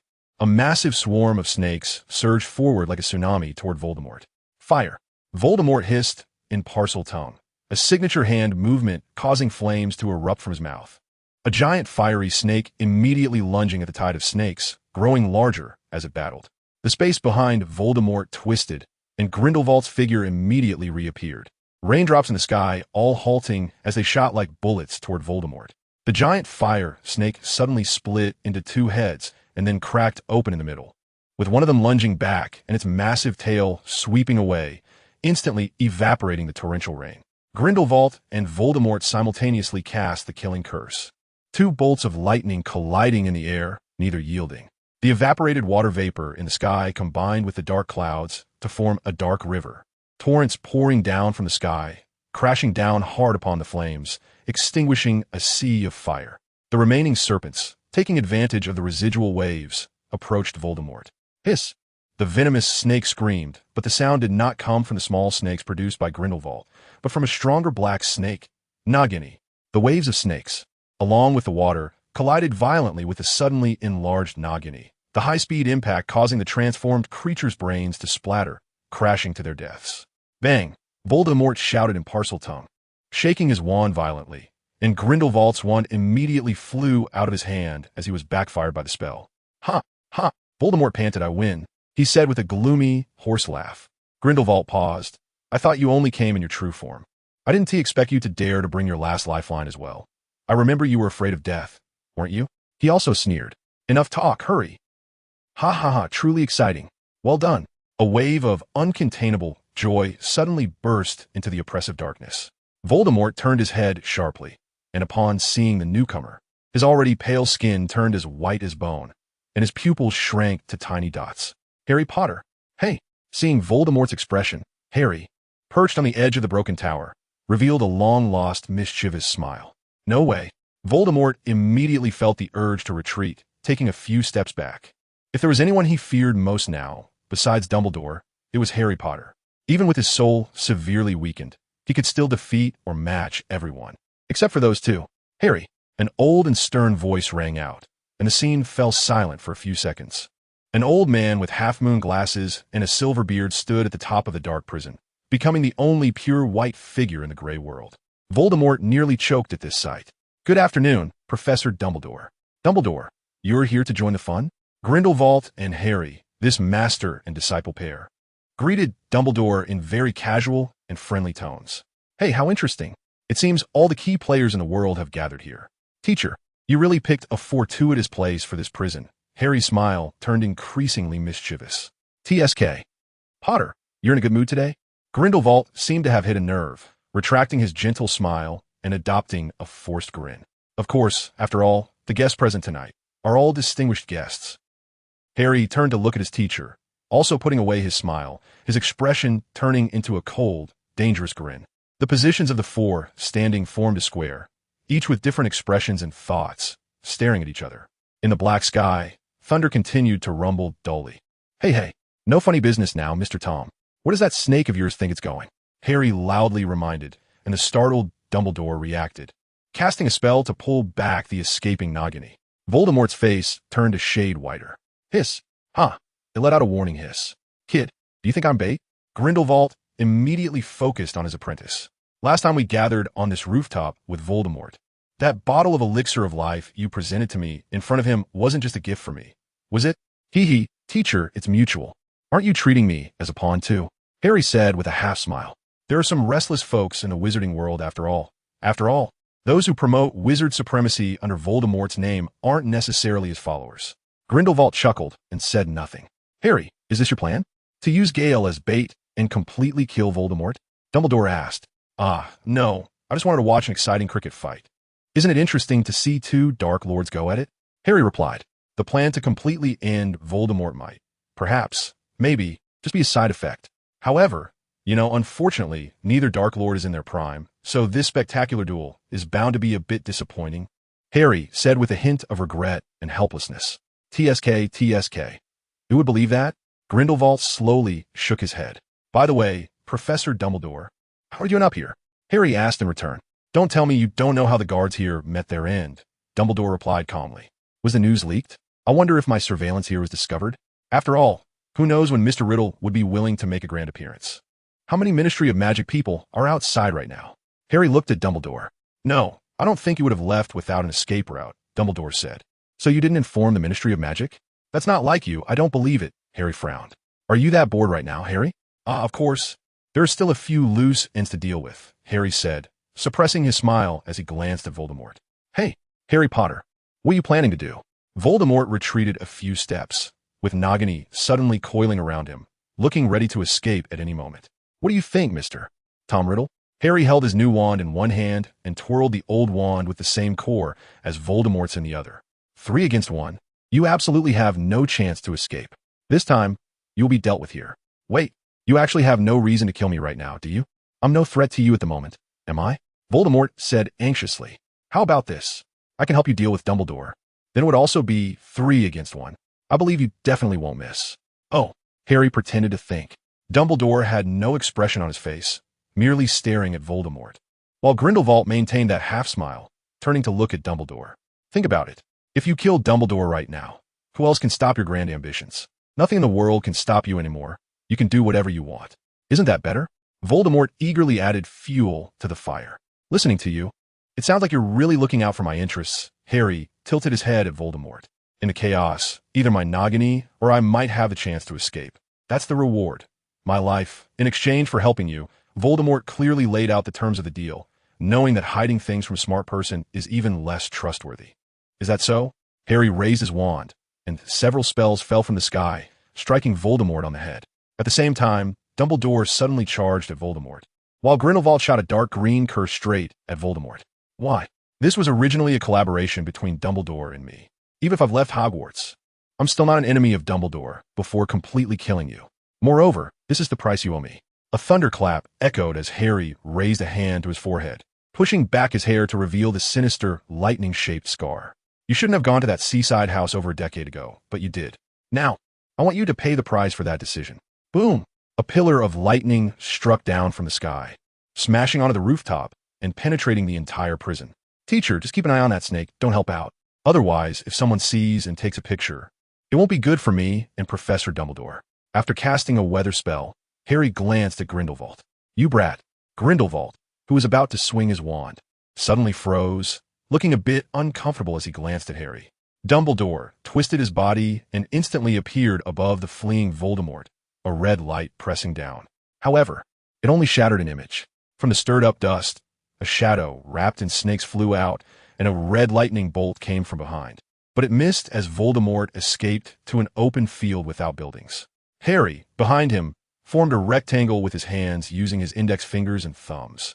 Posing for a photo, then quickly switched to the proper grip on his wand, raising it high before slamming it down. Just like before, a bolt of lightning struck hard at Voldemort's head, filling the air with a burnt smell. Dumbledore seemed to hear something breaking, and Voldemort burst out again, apparently using some strong defensive spell.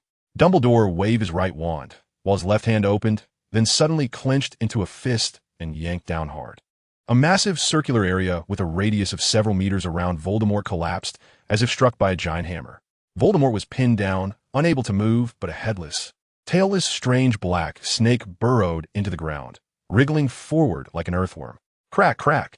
The earth suddenly split open, fragile under some powerful force, breaking into chunks like tofu, flying into the sky.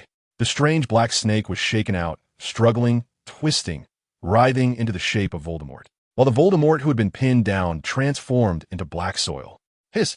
Voldemort roared in Parseltongue, with several snakes of varying sizes slithering away from the surrounding land, one of them seemingly carrying a pale, bloody piece of flesh in its mouth.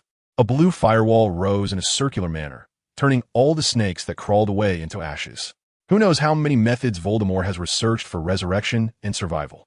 To truly kill him, it's best to ensure that not even a piece of flesh escapes. However, of course, if he really knew how to regain life with just a piece of flesh or a drop of blood, Voldemort would probably become an unyielding demon. So the most important thing is to keep Nagini from escaping and to cast a killing curse on Voldemort's true body to completely expel his soul. He has already split his soul 7 times, and it's impossible for him to split it further. Nagini dared not approach Grindelwald's blue flames, helplessly hissing as she was trapped in the flames. Voldemort climbed quickly like a beast, trying to escape, and Harry released the control of the spell, letting the earth that had flown into the sky fall back down. Voldemort's body was buried alive inside, and immediately afterward, Harry created a massive spherical magical shield to completely control the area where Voldemort was located. Dumbledore rushed into the shield, ready to deliver the final blow, but then green lightning crossed in front of him. If Dumbledore had charged in a bit faster, he would have had to rely on defense to block this attack. Harry, what are you doing? Dumbledore turned and asked sternly, knowing that Harry's intentions couldn't be that simple. Hey, don't rush, Professor Dumbledore. We have plenty of time to play, Harry said with a cold smile. Dumbledore immediately apparat out of the area covered by the magical shield, watching Harry warily. Voldemort emerged from the ground, and, at that moment, everything outside was cut off. Only the two of them remained inside the shield. The intense blue barrier suddenly shattered, and a violent shockwave ravaged the surroundings like a storm, snapping every frail tree in the vicinity. The terrifying sound of a booming resonance nearly shattered the eardrums of everyone present. A massive amount of magical power was released into the air, breaking through the canopy formed by sunlight and the atmosphere, revealing a dark and eerie starry sky even among the clouds. Look there! Sounds came from a corner of the night, and many aurors had appeared around them without anyone noticing. Harry didn't clear out the aurors from Nimengard. Dumbledore's eyes showed a hint of shock. Why? This doesn't make sense. Harry smirked. The actors were already in position. The play had begun long ago, and the audience had finally arrived. However, they could finally see the grand performance he wanted them to witness. Voldemort unleashed the most powerful spell he had ever cast in a desperate final attempt. A green beam of light cutting through the trajectory of fate, aimed at his fated enemy, Harry Potter. A flash of orange light flickered from Harry's wrist. But this time, it was directional. The basilisk that Riddle had once tried to use was now staring fixedly at Riddle with its murderous eyes. Voldemort's body froze, though it was only momentarily, because he still had 1 Horcrux left, but that was enough. Boom! Strange dark red runes exploded from his body, and the powerful killing curse that had erupted suddenly seemed like a wisp of smoke in that moment. It was the curse that Harry had cast before the tournament. Voldemort had taken so long to resolve almost all of the restrictions left on him, except for this one that required the basilisk's gaze to activate, the most secretive one. The effect caused by the basilisk's eyes, and this curse was precisely the double insurance Harry had set for this situation. Avada Kedavra. The green light surged forward, easily overpowering the dark red light Voldemort had released. Just as the dark red light dissipated, green light exploded from his body. He stared fixedly at Harry, as if wanting to say something, but he couldn't make a sound. He looked to the sky, wanting to shout loudly, but only produced a sound like that of a broken wind instrument. His gray, pale skin turned into true black-gray ashes, falling from that body that had long been between life and death, losing its vitality, drifting into the sky, and then being carried into the soil by the breeze. This drama, which had failed to finish before, finally came to an end at this moment. Whoosh! A strong wind blew, scattering the ashes of Voldemort's body, most of which fell into the soil. Dumbledore stood still, gazing at that spot, standing in a daze for a long time. Don't be sad, Professor Dumbledore. He hasn't died yet. Harry pointed at the circle of blue flames. Harry suddenly waved his wand. Aside from the area where the three stood, the rest of the ground suddenly liquefied into a viscous substance, like seawater or mud, surging towards the audience. The attacked Aurors hurriedly retreated. So they wouldn't hear the conversation among the three of them next. To ordinary people, these three should have started fighting upon meeting. And if they were seen calmly talking or even cooperating, it wouldn't be good for any of them. Although it was just a minor influence, Harry was very cautious about such trivial matters. After all, major plans are always under Harry's control, but who knows what those small details might lead to. I feel sad because he hasn't died yet, Dumbledore said. The student I taught turned himself into an almost immortal monster. That is the most sorrowful part. After saying this, Dumbledore walked towards the fire circle with his wand raised, ready to completely end his student. Professor Dumbledore, that wouldn't be good, would it? Harry quickly jumped in front of Dumbledore. What's wrong? Dumbledore frowned. Hey, Mr. Riddle doesn't want to die, does he? Let us fulfill his request. Harry leaped back, standing in front of the firewall, smiling lightly. Aren't you the one who wants him dead the most? Dumbledore's magic flared, casting a protective spell around himself, and Harry's words made him a little alert. I've changed my mind. What's wrong with that? Harry's body flashed several times, surprising Dumbledore. Why? Why the sudden change of heart? Dumbledore took 2 steps to the side. You don't need to worry about that. Harry also took 2 steps to the side, still facing Dumbledore. You want to torture him? Dumbledore suddenly thought of this possibility. What are you talking about? How could I possibly commit such an evil act? Harry's eyes flickered, and for the first time his cold, icy gaze was rare to hold hatred and malice. I understand now. Dumbledore stepped back 2 paces, and Harry relaxed. Indeed, Voldemort's soul had been completely shattered, and his body was reduced to dust. The last remnant of his existence in time was the fragment of his soul within Nagini. But this also meant that even though his body had turned to ashes, he could still feel pain. Even if his body had become separated fragments, he could still feel the excruciating pain of every piece being torn apart, the bone-chilling cold that each exposed fragment endured as the cold wind blew, and the fear and despair of being acutely aware yet unable to do anything. Even the sensation of being completely mixed with the mud after an unknown amount of time, absorbed by a great tree as nutrients and merging with it, or being swallowed by a burrowing eel and then expelled again, he could still feel all of this. In other words, as long as Nagini existed for even a single day, he would endlessly endure this heart-wrenching pain. Only in this way could Harry feel satisfied. He wanted to make this crazed demon, who desperately sought survival, unable to seek death. Although Dumbledore felt this was somewhat too cruel, perhaps it was an evil punishment that could not even exist in hell for Voldemort, he deemed it unnecessary to fall out with Harry over this matter. So he said no more. Thank you for your understanding, Harry said, genuinely smiling for a moment, which surprised Dumbledore, who turned his head away. Harry turned towards the firewall. Grindelwald extinguished the flames, but Nagini did not escape. Instead, it lay on the ground, almost delirious, struggling and convulsing, sharing in the intense pain of Voldemort's soul at this moment, and was completely unable to move. Harry picked up the snake and tucked it into his sleeve. Jerison knew how to handle it, so this was not something he needed to worry about. The dark clouds in the sky thickened, and a bolt of lightning struck down, seemingly separating Harry and Dumbledore, one black and one white, with their backs to each other. Goodbye, Professor Dumbledore. Harry turned to glance at Dumbledore. Do you like this title? I might not call you that anymore. He did not truly mean the issue of titles. I quite like it, Harry. But you may find it hard to really call me that, Dumbledore's figure said as it transformed into a beam of white light and shot into the sky, disappearing. Humph. Harry turned his head back, chuckling softly, "Goodbye, Professor Dumbledore." Huff, huff. The heavy breathing of the winged horses in high-speed motion echoed, occasionally punctuated by a loud neigh. A massive carriage, pulled by 8 winged horses, soared over a stormy cloud, attempting to hide itself. Humph. The Chelan occupying most of the space in the carriage let out an uneasy long whine, struggling with the severe shaking of the storm and the discomfort of being a land animal that had never been in the sky. "Come on, hold on a bit longer. It will be over soon," said the Auror guarding the carriage, who was from Hufflepuff at Hogwarts, feeling a bit sorry for the restless magical beast. "I hope we aren't discovered," said another Auror across from him, looking out the carriage window with concern. "We won't. With so many decoys, it will be very difficult for them to find us," the first Auror sighed, leaving unsaid the thought. Even if they failed, there were other teams.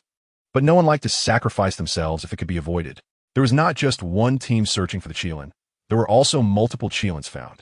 After the vampires led by Nosferatu dispersed, the Ministry of Magic's quest to find the Chelan lost its resistance. Aside from the first Chelan found in Harry Potter's hands, 9 other Chelans were located by 9 different teams from 9 different directions and routes, secretly returned to England. As long as one of them reached the destination, the ministerial election could proceed smoothly, and they would essentially be victorious. Additionally, the ministry had dispatched 72 fake teams to confuse the enemy, totaling 81 teams. Each team consisted of 2 Aurors guarding the Chelan and 1 Auror operating the carriage, starting for various regions in China and returning to England. This is why the ministry could hardly muster a few teams to enter China to catch the Chelan. They'd spent a lot to ensure that the captured Chelans would definitely reach England. After all, exploring a strange land was too risky. If they spent a fortune and ended up with nothing, that would be disastrous. However, simply transporting them was something they could spare no expense on, making it almost impossible to stop. After all, there would always be people willing to undertake such adventurous tasks, as these jobs, while extremely risky, could make someone rich overnight. The first batch might be students, the second batch could be adventurers, and the third might just be bounty hunters. Each recruitment would likely be very difficult, but those truly daring enough to challenge the heights would undoubtedly be endless.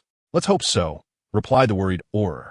Thunder rumbled, rolling closer, as dark clouds swirled around the carriage like thick black fog, rendering visibility nearly impossible except for the occasional flash of lightning. "You say." The worried Auror seemed to sense something and turned to the Auror, soothing the Chelan. "Want to say something?" Boom! In the next moment, the rear of the carriage was smashed by a giant object, instantly turning to debris that vanished into the clouds, and the worried Auror disappeared into the pitch-black sea of clouds without finishing what he wanted to say. Below them was a vast ocean, where rotting flesh and wooden carriage fragments fell in, leaving not a trace behind. Roar! A fierce roar nearly shattered the sky as the attacker stabilized their flight posture behind and closed in. The Auror, who had just been calming the Chelan, stared in shock, and after a moment, his eyes suddenly reddened at a visibly rapid pace, whether from fear or sadness, or perhaps both. He fixed his gaze on the spot where his companion had just been speaking to him, and beyond that direction lay the dragon head of the culprit that had taken his companion. This Auror abandoned the Chelan, which was trembling from extreme anxiety, and stared in that direction, almost opening his mouth, but ultimately holding back, finally uttering, "Team 27 is under attack. The attacker is the Norwegian Ridgeback, Black Dragon King Norbert, raised by Harry Potter." This voice traveled through the sound amplification charm to other transport teams thousands of miles away, thickening the gloom in the hearts of other Aurors carrying out their tasks. "Understood. Good luck, sir." Soon after, the sound amplification charm network connecting all teams was immediately severed at this node to prevent any potential tracking that could reveal information about other teams. The 27th team, carrying a precious Chelan, became a pawn. "Good luck to you too, sir," the Auror said, watching the swirling dragon flames that resembled a burning cloud, uttering his last words, which the other teams could no longer hear. In the next moment, the erupting fireball tore through the carriage in the wind, turning everything within to ashes, falling into the depths of the sea that would never be remembered. The pure white, robust Pegasi screeched and scattered like frightened moths, and even the figure of Norbert, the instigator of it all, vanished into the black clouds, having also hunted down a Pegasus for a snack. Thunder continued to rumble, and it seemed as if nothing had happened within the black clouds. Whoosh! 4 oars flew rapidly through the air, producing the sound of objects slicing through the air at high speed. No abnormalities observed from 12 o'clock to 3 o'clock, the team leader said, his words carried by the sound amplification charm to the surface. On the ground, the overall coordinator from the London side responded. Next to him, a Pegasus carriage landed smoothly, transporting a massive cage, which contained a precious sacred beast, the Qilin. This was the last Qilin to arrive. Of the 9 prepared, 6 had made it, which was significantly more than the Ministry of Magic had anticipated. Although the losses were heavy, this somewhat alleviated their embarrassment during negotiations with the Chinese Ministry of Magic. After all, it wasn't particularly pleasant for the British Ministry of Magic to take 9 Qilins by default. While they had agreed, it didn't make anyone happy, and naturally, this didn't earn the British side any goodwill in diplomatic matters.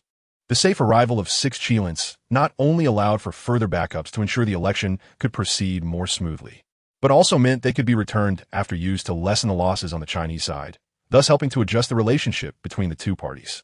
The captain's side, after continuous work for so long, they finally had a chance to catch their breath, whether for the oarers or the ministry itself.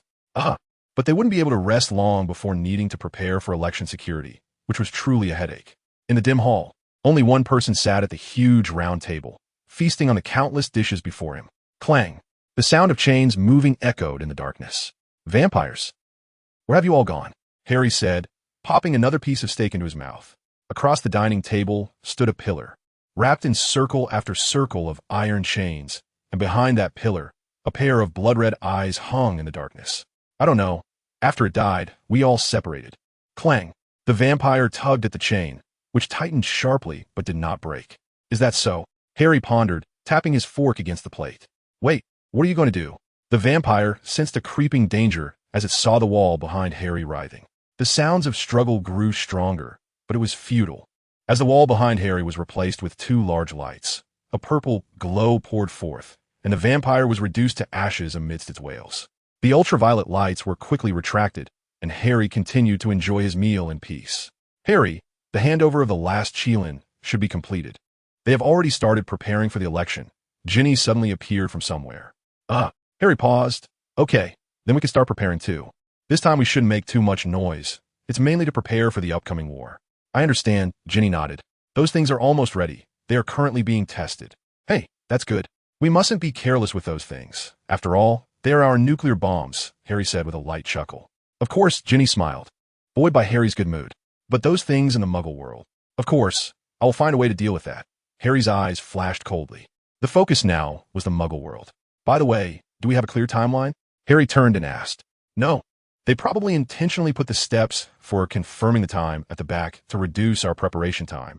Ginny shook her head. I see. Then Fudge probably has some idea in mind too. It's fine.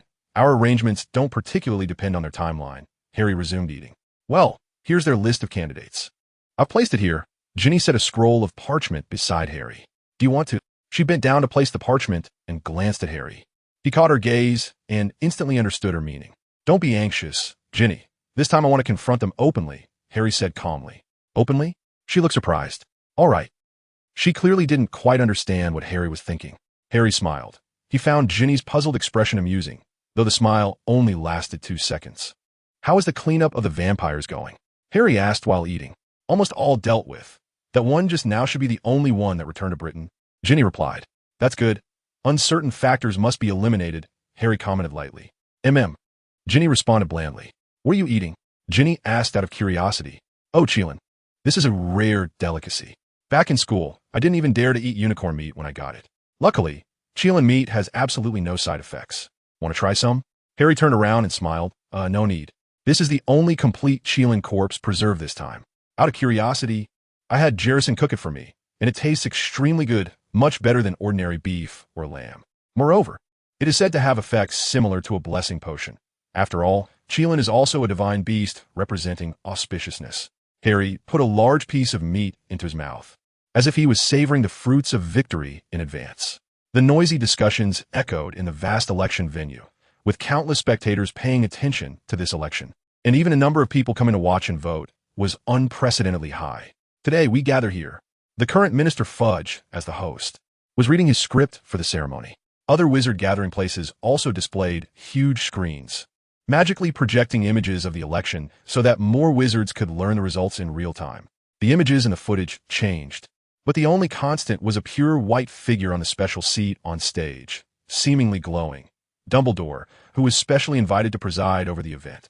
Although the news of Voldemort's defeat by Harry Potter sent shockwaves throughout the wizarding world, it had only fermented to this extent in a few days.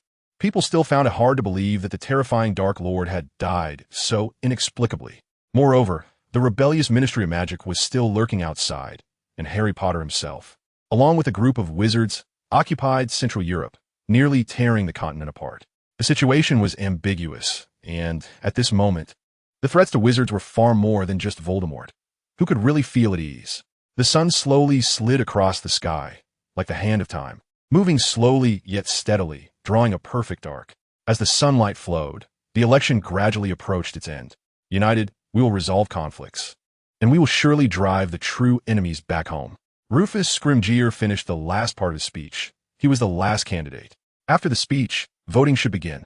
However, at this moment, voting seemed meaningless, as people were even unwilling to believe in their own votes, preferring instead to trust the Qilin. Qilin was not necessarily needed in every election, but almost every election had to be prepared for it, especially in times of constant strife.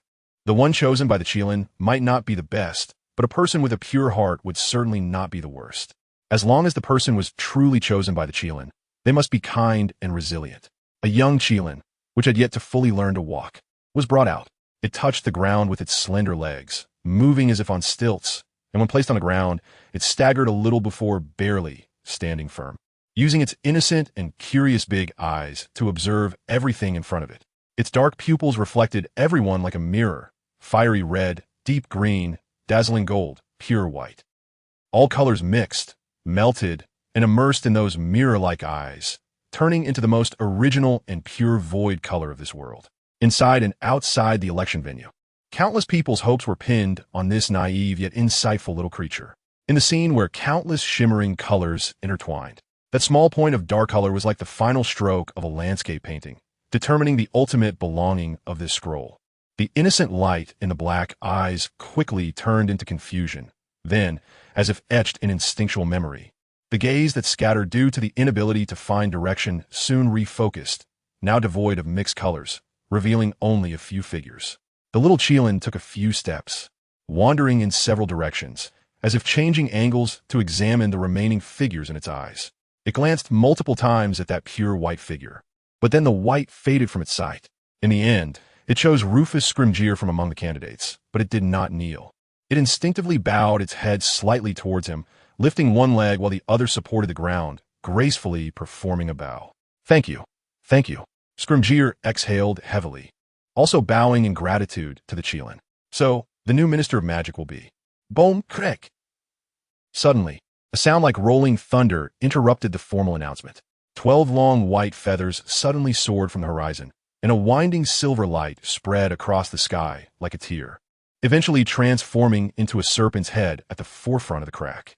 The situation instantly became somewhat chaotic. Dumbledore and all the Aurors immediately went on alert. The audience's uproar erupted almost simultaneously, filled with surprise, anticipation, fear, anger, joy. Various complex emotions and viewpoints intertwined, causing turmoil among the crowd. Huai, Wan, Yi, Teng. Luing, a senior political figure on stage, suddenly rushed forward, her skin peeling away like a shedding snake, transforming into a blank face. Her luxurious attire changing into a dark green robe with a train several dozen feet long. She quickly chanted one strange character after another in a hissing language, like an evil ancient priest conducting a terrifying sacrificial ritual. As she walked forward, she suddenly leaped into the air. Before the crowd could react, she soared into the sky, her raised wand flashing with dazzling light, and the surrounding space rippled like water, undulating rhythmically. Zuowen Jia Shou Ling Shi Jiao. The hissing voice reached the final stage, as she shouted the last incantation in a high-pitched tone.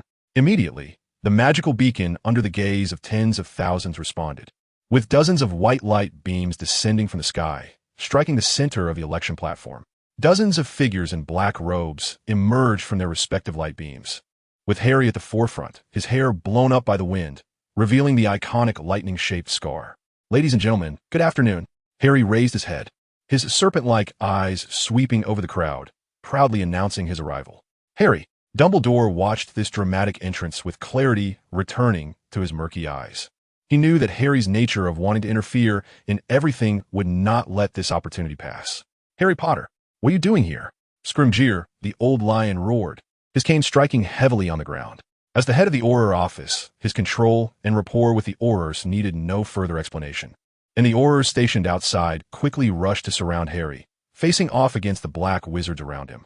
At this moment, the sky was torn apart, as if it had been split in two by a massive rift, with an endless sea of stars dominating the center, even blocking out the sunlight. A gigantic silver serpent dominated the sky, as if invading the atmosphere like a galaxy. What? Not welcoming a guest from afar? Harry stood under the stars, smiling coldly at the roaring lion, having racked his brain to come up with this spectacular entrance as a gift. Against the backdrop of the dark starry sky, 12 long white feathers seemed to extend from Harry's back, resembling cold angels descending from the cosmos. "Oomph." Scrimgeour snorted coldly, glaring at Harry. "What? You think you can barge into the Minister of Magic election site and have a reason? Although it is well known that Germany, France, and a number of Central European countries have been invaded, Harry has never truly shown his face on the battlefield. A series of confrontations have left all parties aware of the situation, yet unable to openly discuss it. Therefore, the only law Harry has violated is barging into the ministerial election venue. That really does offend Harry." With a smile, Emo, dressed in a long dark green robe, slowly descended from the air, while Dumbledore brushed aside Scrimgeour and stood in front of Harry. "Harry, what brings you here?" Dumbledore said succinctly, holding his old wand forward, maintaining an aggressive posture while also clearly threatening Harry, indicating that he should not be there at that moment. Harry's expression hardened. "What else would I be doing on this stage?" "Naturally, I am here to run for minister." A wave of astonishment swept through the crowd. Everyone was taken aback. "You have no qualifications to run. You're not even a candidate." Fudge immediately interjected. "Not a candidate?"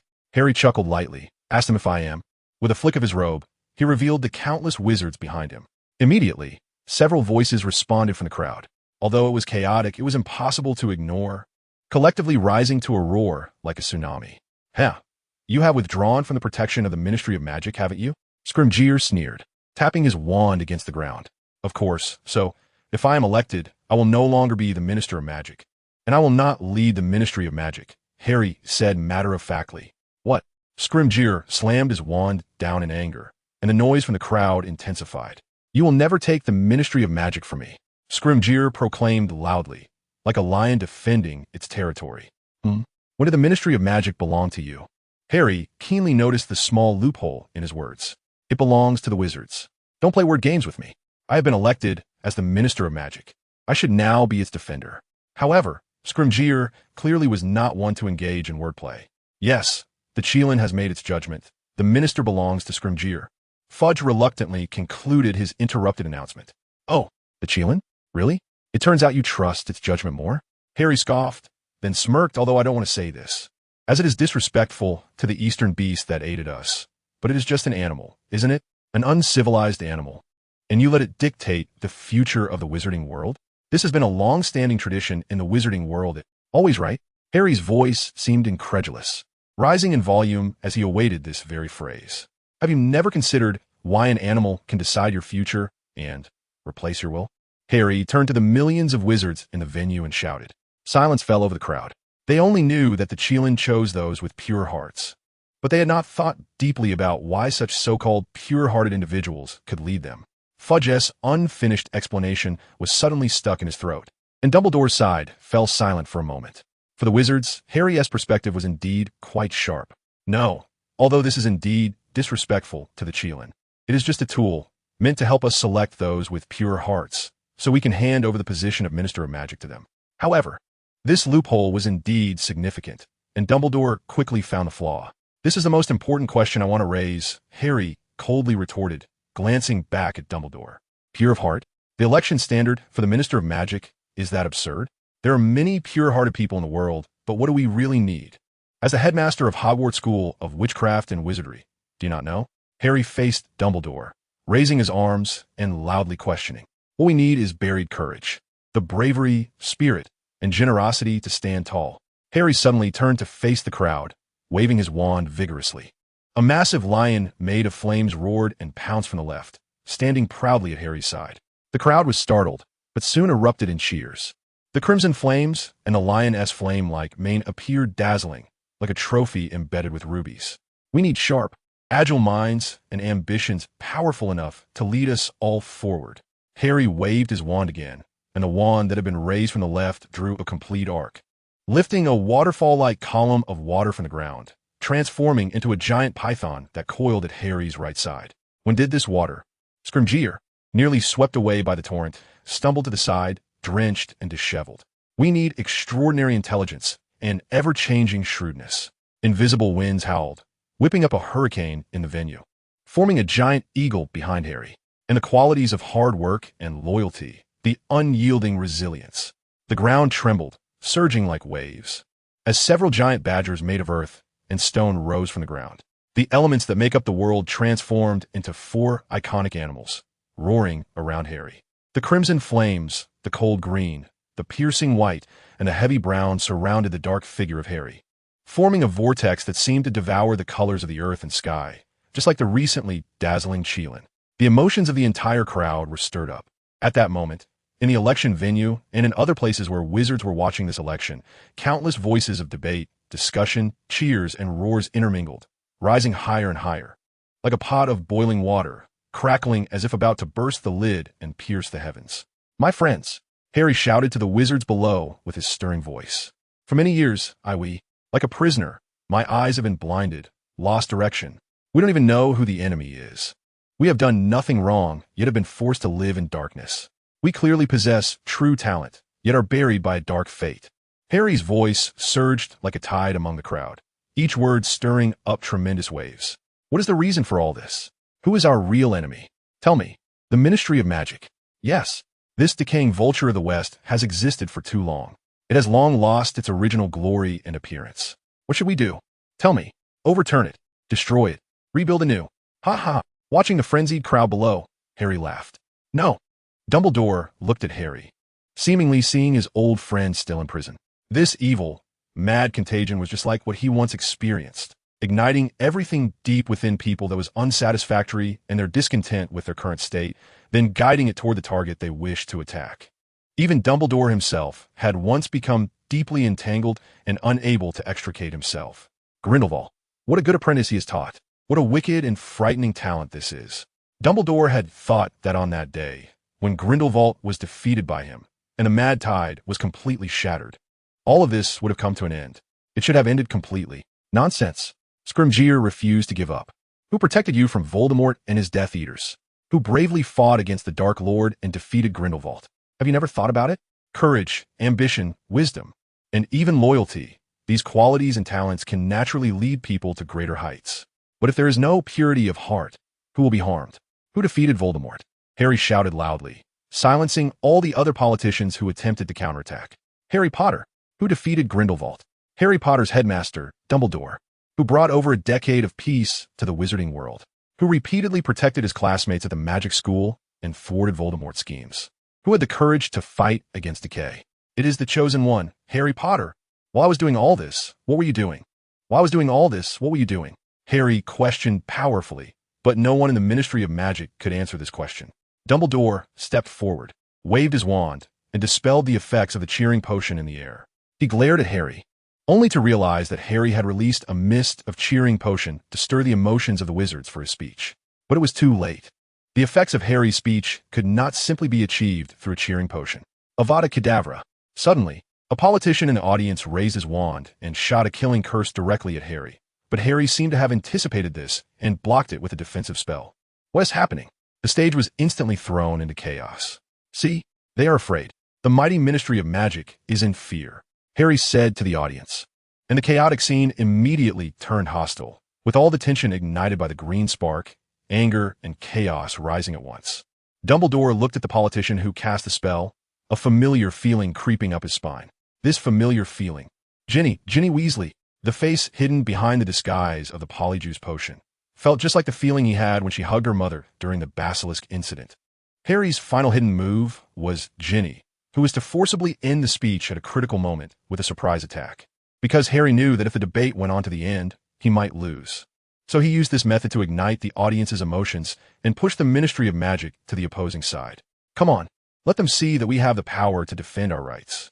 Harry turned around, raised his arms as if welcoming the rising sun, with snakes, lions, eagles, and badgers crashing forward like a tide, a flood breaking through a dam, flames erupting like a volcano, winds howling like a typhoon, and the earth surging like a mudslide. Dumbledore raised his hand, and white light poured out to suppress the oncoming elemental feast. But what was truly terrifying was not Harry's outburst, but the real tsunami of wizards surging behind Harry, countless spells of various colors raining down.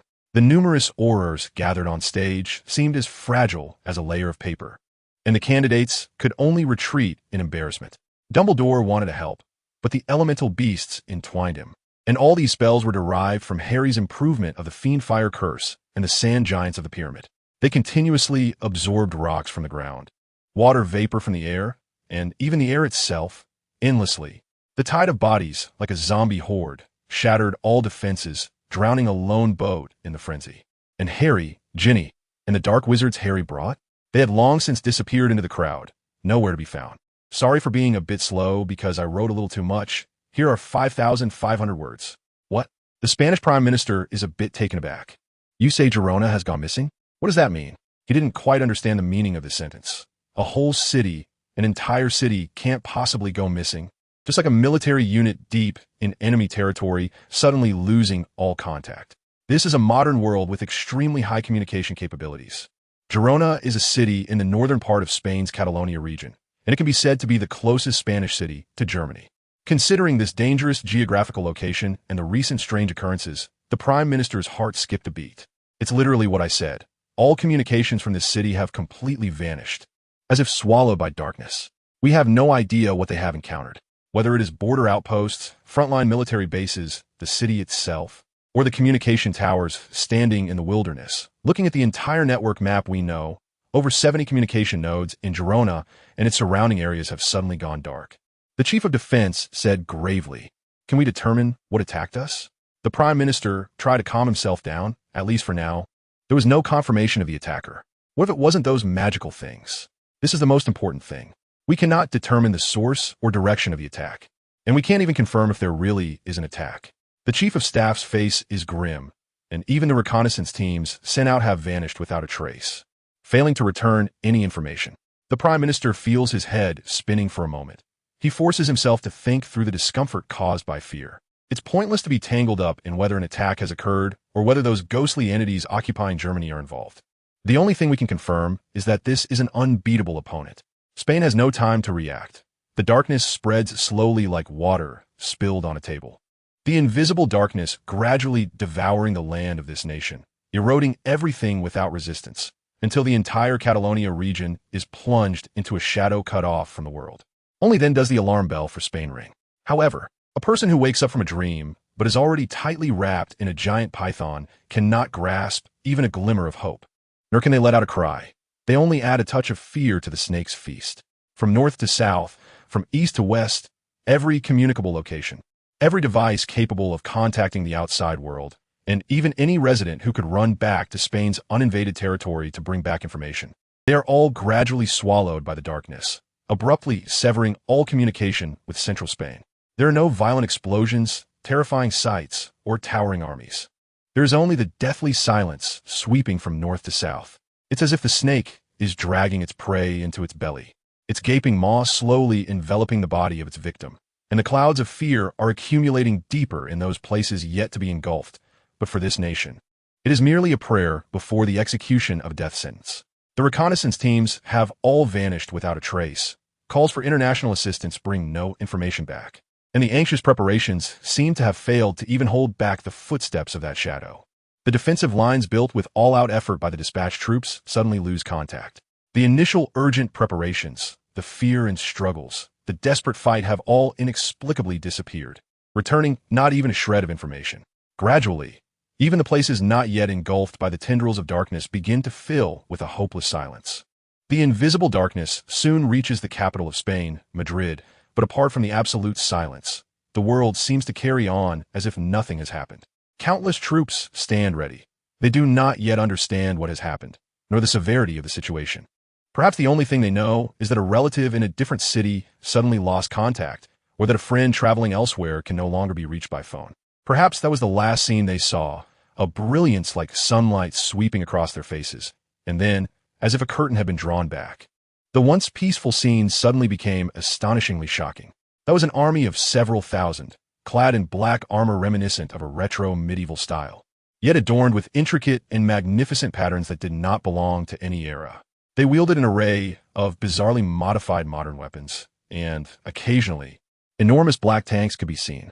In the sky, black skeletons were wrapped in strips of black fabric, as if the bandages of mummies had been replaced with black, or as if adorned with luxurious black veils.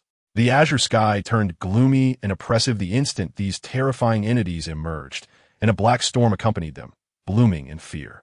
At the center of the pure Black Legion stood a colossal steel creature, a massive monster seemingly composed of countless chaotic metal implements, walking like a gorilla.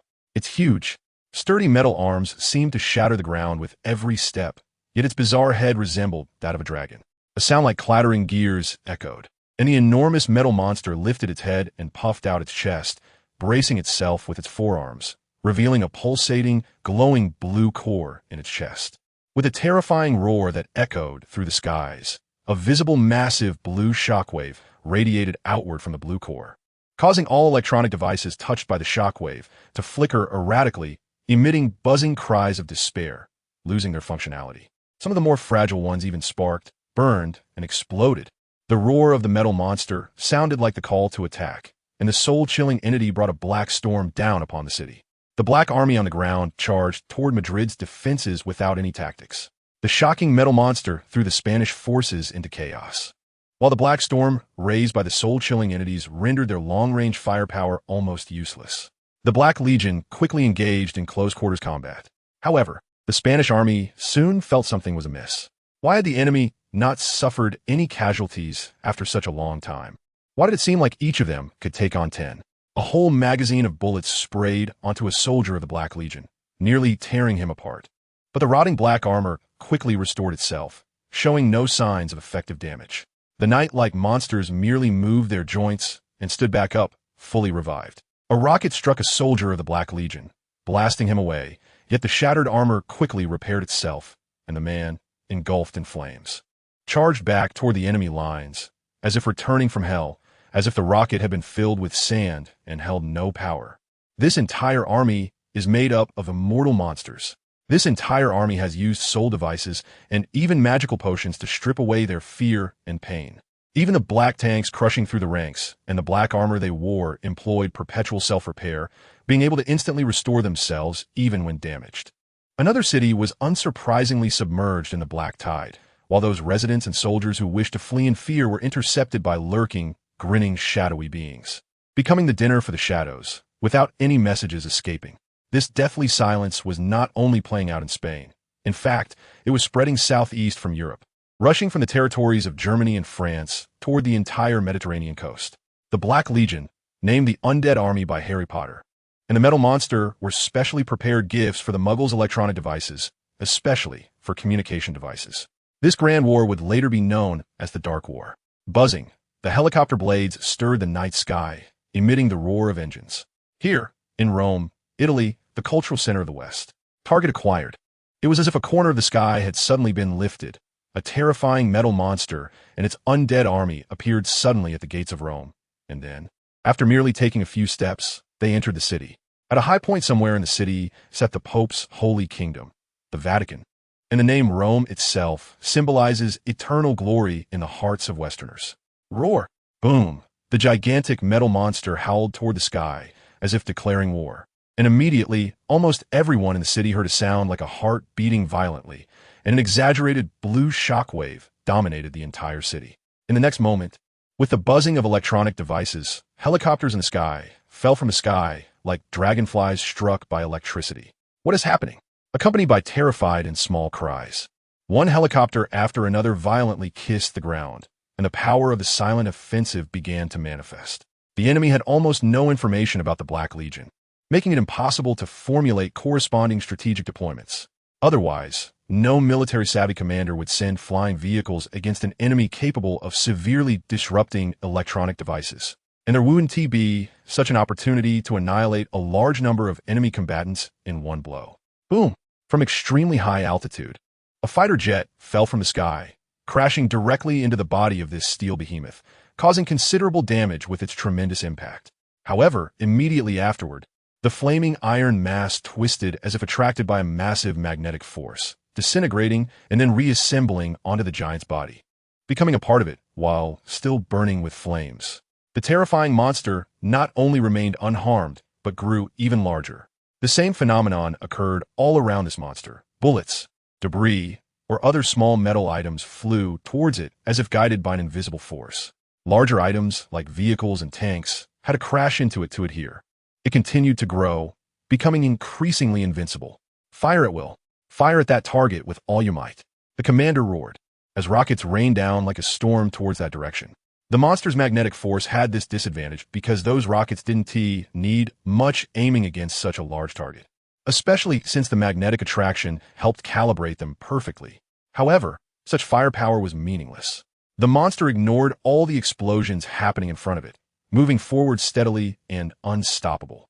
Surrounding it was a vast army of undead, clad in iron armor, their firearms loaded with metal bullets, yet they were completely unaffected by this magnetic force. It seemed they possessed a power that shielded them from this influence. The giant beast and the undead army were mutually covering each other as they advanced, like an unyielding wall across the world, like a cart plowing through a field of straw. The only noise in the world seemed to come from that enormous monster. The undead soldiers were silent during their attacks and charges. They appeared to be eternally silent, not making a sound, like a group of cold, killing machines. Creaking, crunching, twisted and deformed metal parts squeaked, playing the symphony of war. Listen clearly, do not touch Vatican City and the Colosseum. The influence of that metal beast has even affected the magical communications on the undead side. The unstable signals crackled, reminiscent of the sounds from an old television broadcasting in black and white. The Black Knight's costume, innovatively designed with a retro style, was adorned with a dark green cloak, belonging to the commander of this undead army. He answered the commands from the communication device succinctly and powerfully. This was a secret command post outside the city of Rome, serving as the command center for this battle. In the dark space, it felt as if water would condense. Several high-ranking undead resembling Black Knights stood in the hall, deploying battle strategies. Can we activate that thing? The chief commander asked the communication device. What? No. If we use that, the silent offensive will be ineffective. You should know this. Don't ask me such useless questions, came the firm refusal from the other side. But if many places in Rome cannot be attacked, my army will be crippled. If this continues, the battle could turn into a tug of war, which would also undermine the silent offensive tactics, the commander replied dully.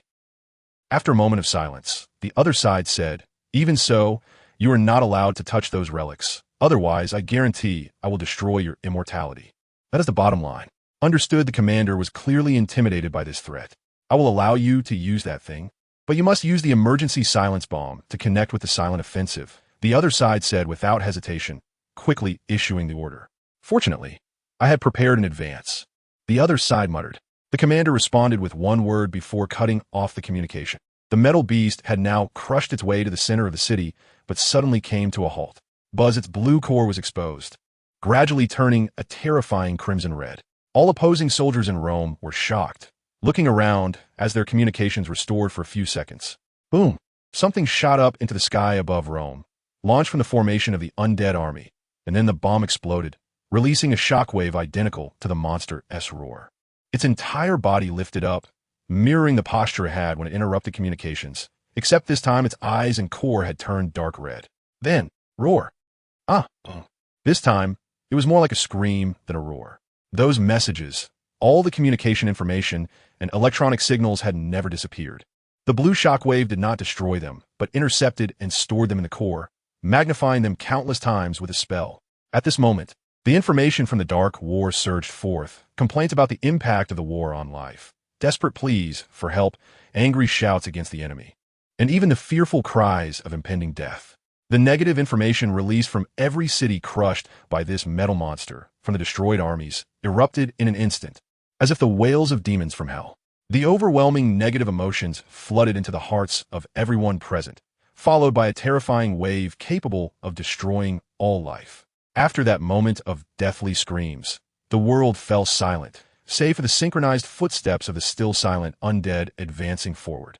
The squeaking of twisted metal parts on the metal beast, and the haunting, unconscious wails from the sky. They silently stepped over the corpses of the enemy, over ancient historical relics, over shelters filled with the bodies of complete residents, over everything lifeless in the city. This was a nuclear strike aimed at all living beings. Except for this group of undead monsters, everything else was dead. The spell that ends all spells. A dozen wizards gathered to unleash a weakened version of the spell that had not been seen in decades. The ultimate spell of the white wizards had now become the first ray of light piercing through the darkness. The dazzling crimson-golden light spread across the earth like the aurora, severing a modern city in half. That light soared into the sky, transforming into a magical great wall to protect the people, also blocking the spreading fear, the lightless darkness, and the soundless silence. Roar! The metal beast howled to the sky, its furious roar carrying a spectacular blue shockwave crashing violently against the auroral light wall, like surging waves pounding against a cliff. And the powerful spell that suffered the impact responded with flames. Fiery magic rose within the crimson golden light, extinguishing the dark blue surging waves, and then, as the light spread, it rebounded towards a monster, the massive waves of fire advancing like that wall, flowing into every crevice of the city. Roar! The deep dark blue gradually transformed into a dangerous dark red, but before it could release that deadly scream, it was swallowed by magic, letting out a final painful wail. Any place touched by this wave of fire extinguished all other spells except for the crimson golden flames. The spells driving the steel behemoth and the magnetic link lost all efficacy, and its massive body immediately collapsed into a pile of twisted, unrecognizable parts, scrap metal. The flames and smoke that covered half the city were dispersed, replaced by the tidal wave of light composed of magic. The ground bats, hiding in the shadows as magical creatures, were all burned by this spell of termination, struggling on the ground while letting out painful cries. The Black Legion, whose bodies had suffered countless injuries and whose life force had long since dried up, also fell to the ground one after another. Their human forms were maintained by the black knight-like armor they wore, and the spells that sustained this armor were continuously activated, repairing it back to its original state. Otherwise, the armor, which had been shattered countless times by gunfire, would have long turned into a pile of irreparable scrap. With these spells losing efficacy, the armor naturally became a heap of scattered parts, and the bodies inside transformed into a pile of shriveled porcelain fragments, even if they were still alive. What's going on? Soldiers hiding around the city streets peered out from their trenches and cover in fear, not yet knowing what had just happened. Soon, this city of darkness and fear quickly became excited, followed by brief cheers. They had won, or rather, they thought they had won. SSS. A unique and strange hissing sound spread throughout the city along the streets, a cold wave flowing in from outside the city, like water flowing through a ditch. Hiss. Hiss, hiss, hiss, SSS. The eerie sounds changed syllables as the snake-like voice chanted a spell. The complex black armor trembled, and the undead legion stood up again as if they had never fallen. The ignorant and arrogant brief celebration turned into a horror scene. Victory seemed like an illusion, a small joke played by fate amidst despair and oppression, reminiscent of a chilling detail left at the end of some movies. This thrilling and dramatic O. Henry-style ending left Harry very satisfied. With the silent offensive broken, it was unexpected to encounter such a crisis twice on this Italian land, one of which had even allowed the enemy to seize the commander of the undead army, who placed his hands together on his knight's sword and propped it on the ground like holding a staff to support himself. You really have a nerve to say that. Harry looked back at him. This is an act of God. No army under any commander can resist a nuclear bomb suddenly produced by the enemy, and the strange spell is the same, the commander said in a calm tone. Moreover, I am a commander of a modern army. My job is to direct my troops to inflict effective damage on the enemy, but I do not understand your wizard matters. What is that terrifying light? You don't have to worry about that. The spellcaster on the opposite side is likely a capable individual. I too am surprised that there are still people in the world who can unleash spells that end all spells. Harry gazed toward the opposite direction. Although it must be dozens of wizards casting together, more than the number of spellcasters my teacher encountered back in the day, it's still quite exaggerated. After all, when Grindelwald encountered them. The one leading the spell casting was Nicholas Flamel, and the Philosopher's Stone in Harry's hand came from him. Here, take this in the future. If you encounter such situations when I am not present, you can use it temporarily to restore your troops' combat effectiveness. I will take care of restoring the bodies of your soldiers that have been ravaged once the battle here is over, including the armor. Harry handed the commander a spellbook. The cover inscribed with strange dark green magical runes on a gear that was constantly turning slowly, making rhythmic clattering sounds. As long as you open this book and turn to page 130, the spell will activate automatically. It's a one-time use, so take good care of it. All right. The cold Black Knight took the book but found that Harry was still tightly gripping it. He looked up at Harry, only to see those snake-like eyes staring intently at him. Remember, as long as the Horcrux is not destroyed, your army is invincible. Don't let me down. After saying this, he released his grip, and the air inexplicably rippled with distorted waves. Soon, Harry disappeared from the knight's sight. How is the situation? Nicholas Dumbledore asked the long unseen face in the fireplace. Not good, Dumbledore, very bad. He's gone mad. Your student is absolutely insane. Nicholas's face, even composed of flames, visibly showed distress. That entire Muggle army is made up of Horcrux-bearing undead. Does he know what he is doing? Not even your spell that ends all spells could stop his army? A military that abuses Horcruxes like this should require spells to maintain their physical condition. Dumbledore struck a classic thinking pose, his expression serious. No, your student should be present. He should be in the command post in the rear. My spell did indeed restrain that army, but he cast an extremely powerful spell that reactivated the spells attached to the armor. Nicholas sighed. Albus, what exactly have you taught him? Dumbledore fell silent for a moment, realizing that it was indeed impossible to completely eradicate the fundamental issue. As far as I know, Harry had created 7 super Horcruxes, which he referred to as death boxes, each corresponding to an army and containing the soul fragments of everyone in that army. We have to destroy them. After saying this, he leaned back in his chair, exhausted, closing his eyes for a moment. He hadn't expected that everything not going according to his plan would so smoothly crush Voldemort. Yet in the end, it had produced an even more terrifying monster. Moreover, now, they still had to find Horcruxes, just like before, 7 of them. Fate certainly played a cruel joke on him. Germany, Berlin. It had been quite some time since the seemingly inexplicable attack had taken place, almost a year. The reconstruction work here had been completed rather well. It had transformed from the capital of Germany into a chilling black fortress. The entire city was uneven, with the tallest and largest building in the center resembling a massive mountain-like stronghold, almost occupying the entire city center of what was once Berlin.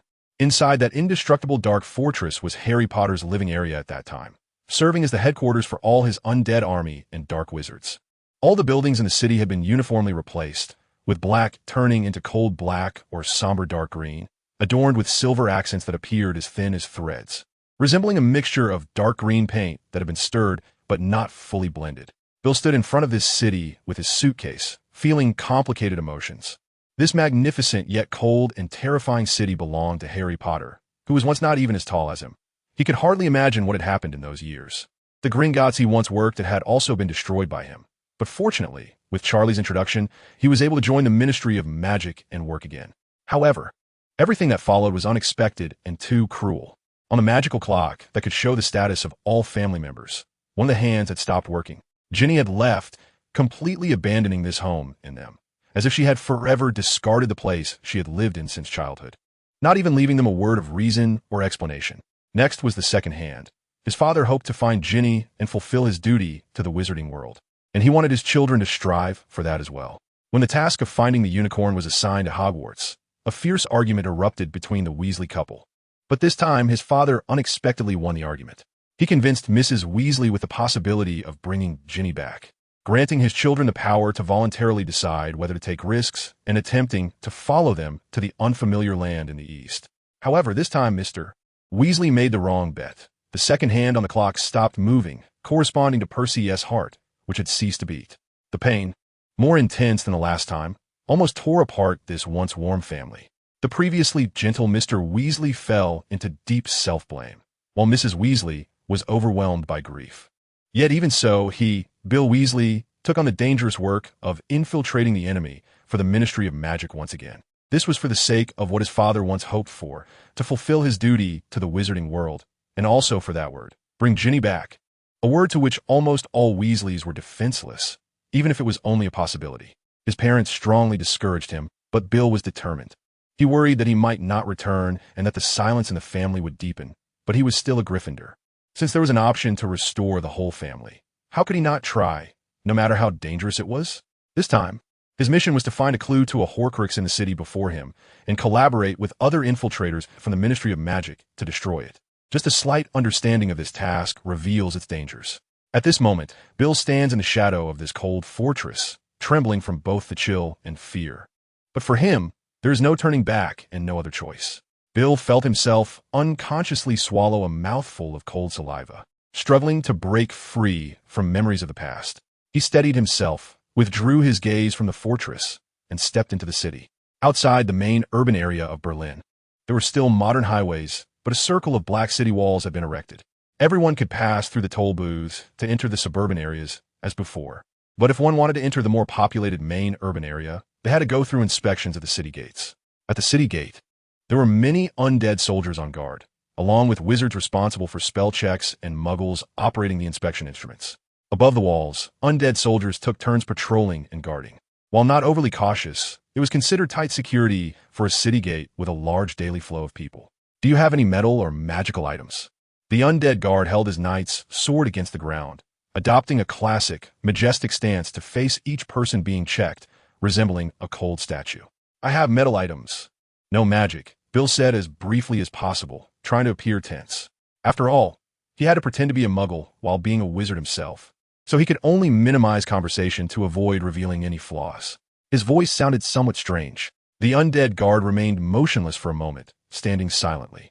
Bill's feigned tension became real as a flash of an image appeared in his mind. The sorrowful faces of his parents when they lost Percy.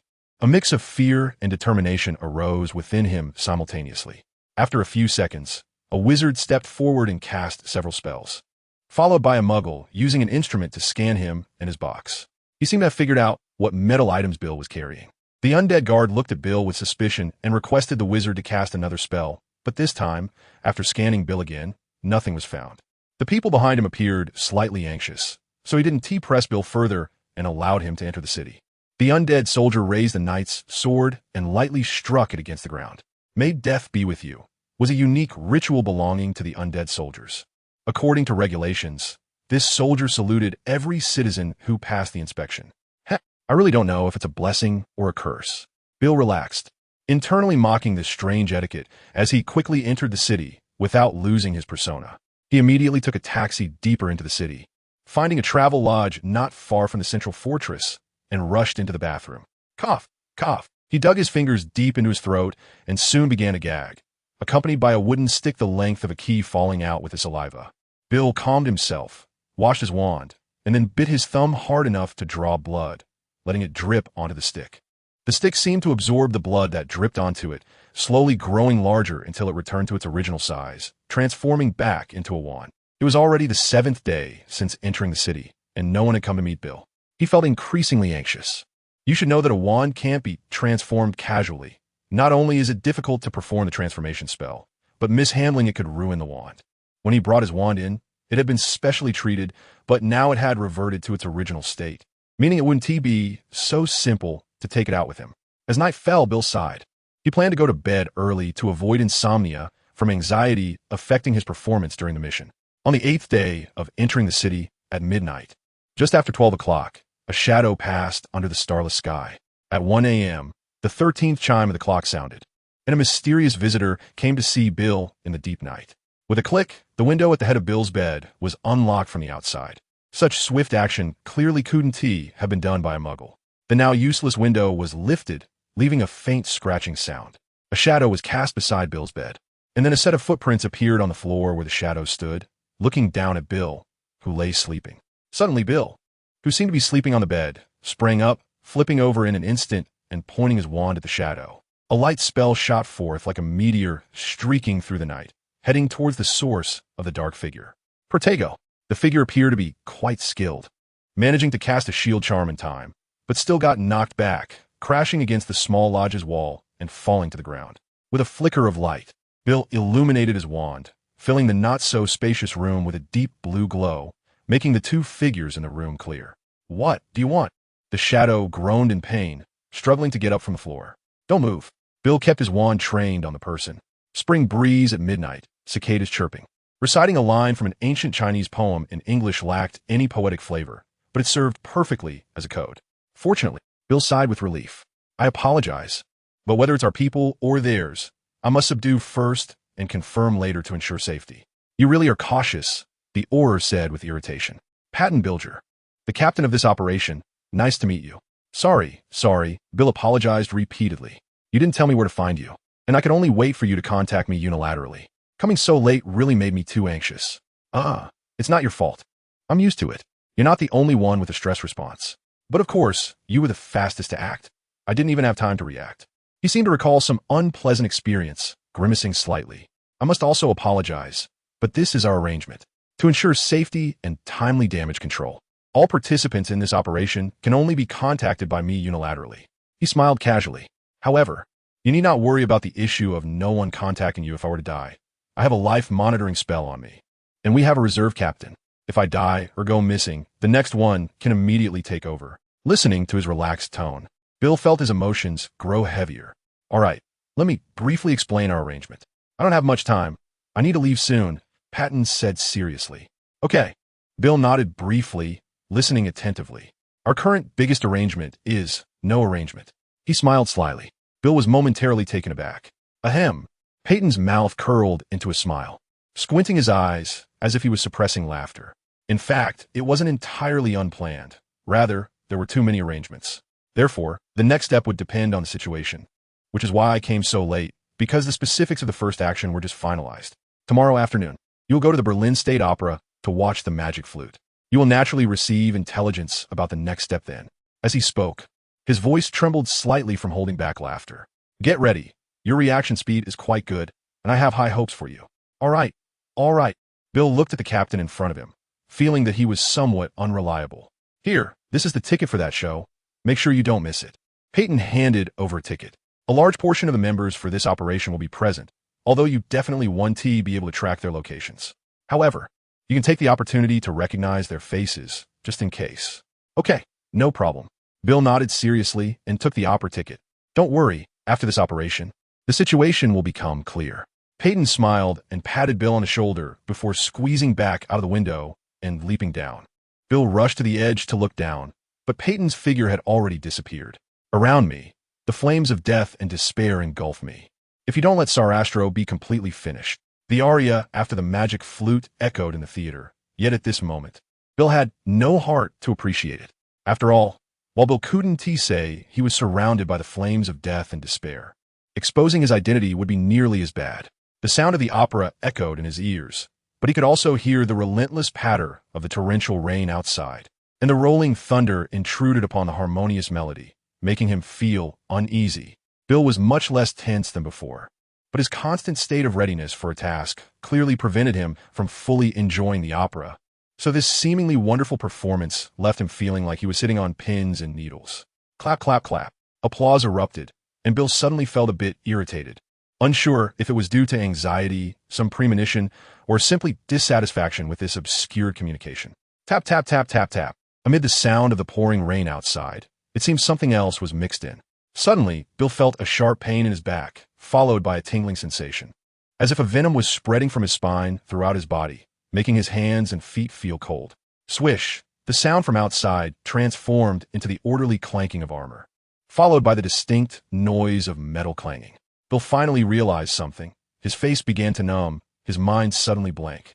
He finally understood the source of his unease, irritation, and fear. Stop! A voice, as if chanting an incantation, dominated the entire hall, violently interrupting the opera.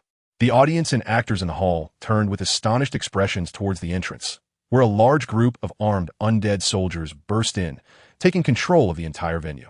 There are enemy spies here. Please cooperate with the inspection.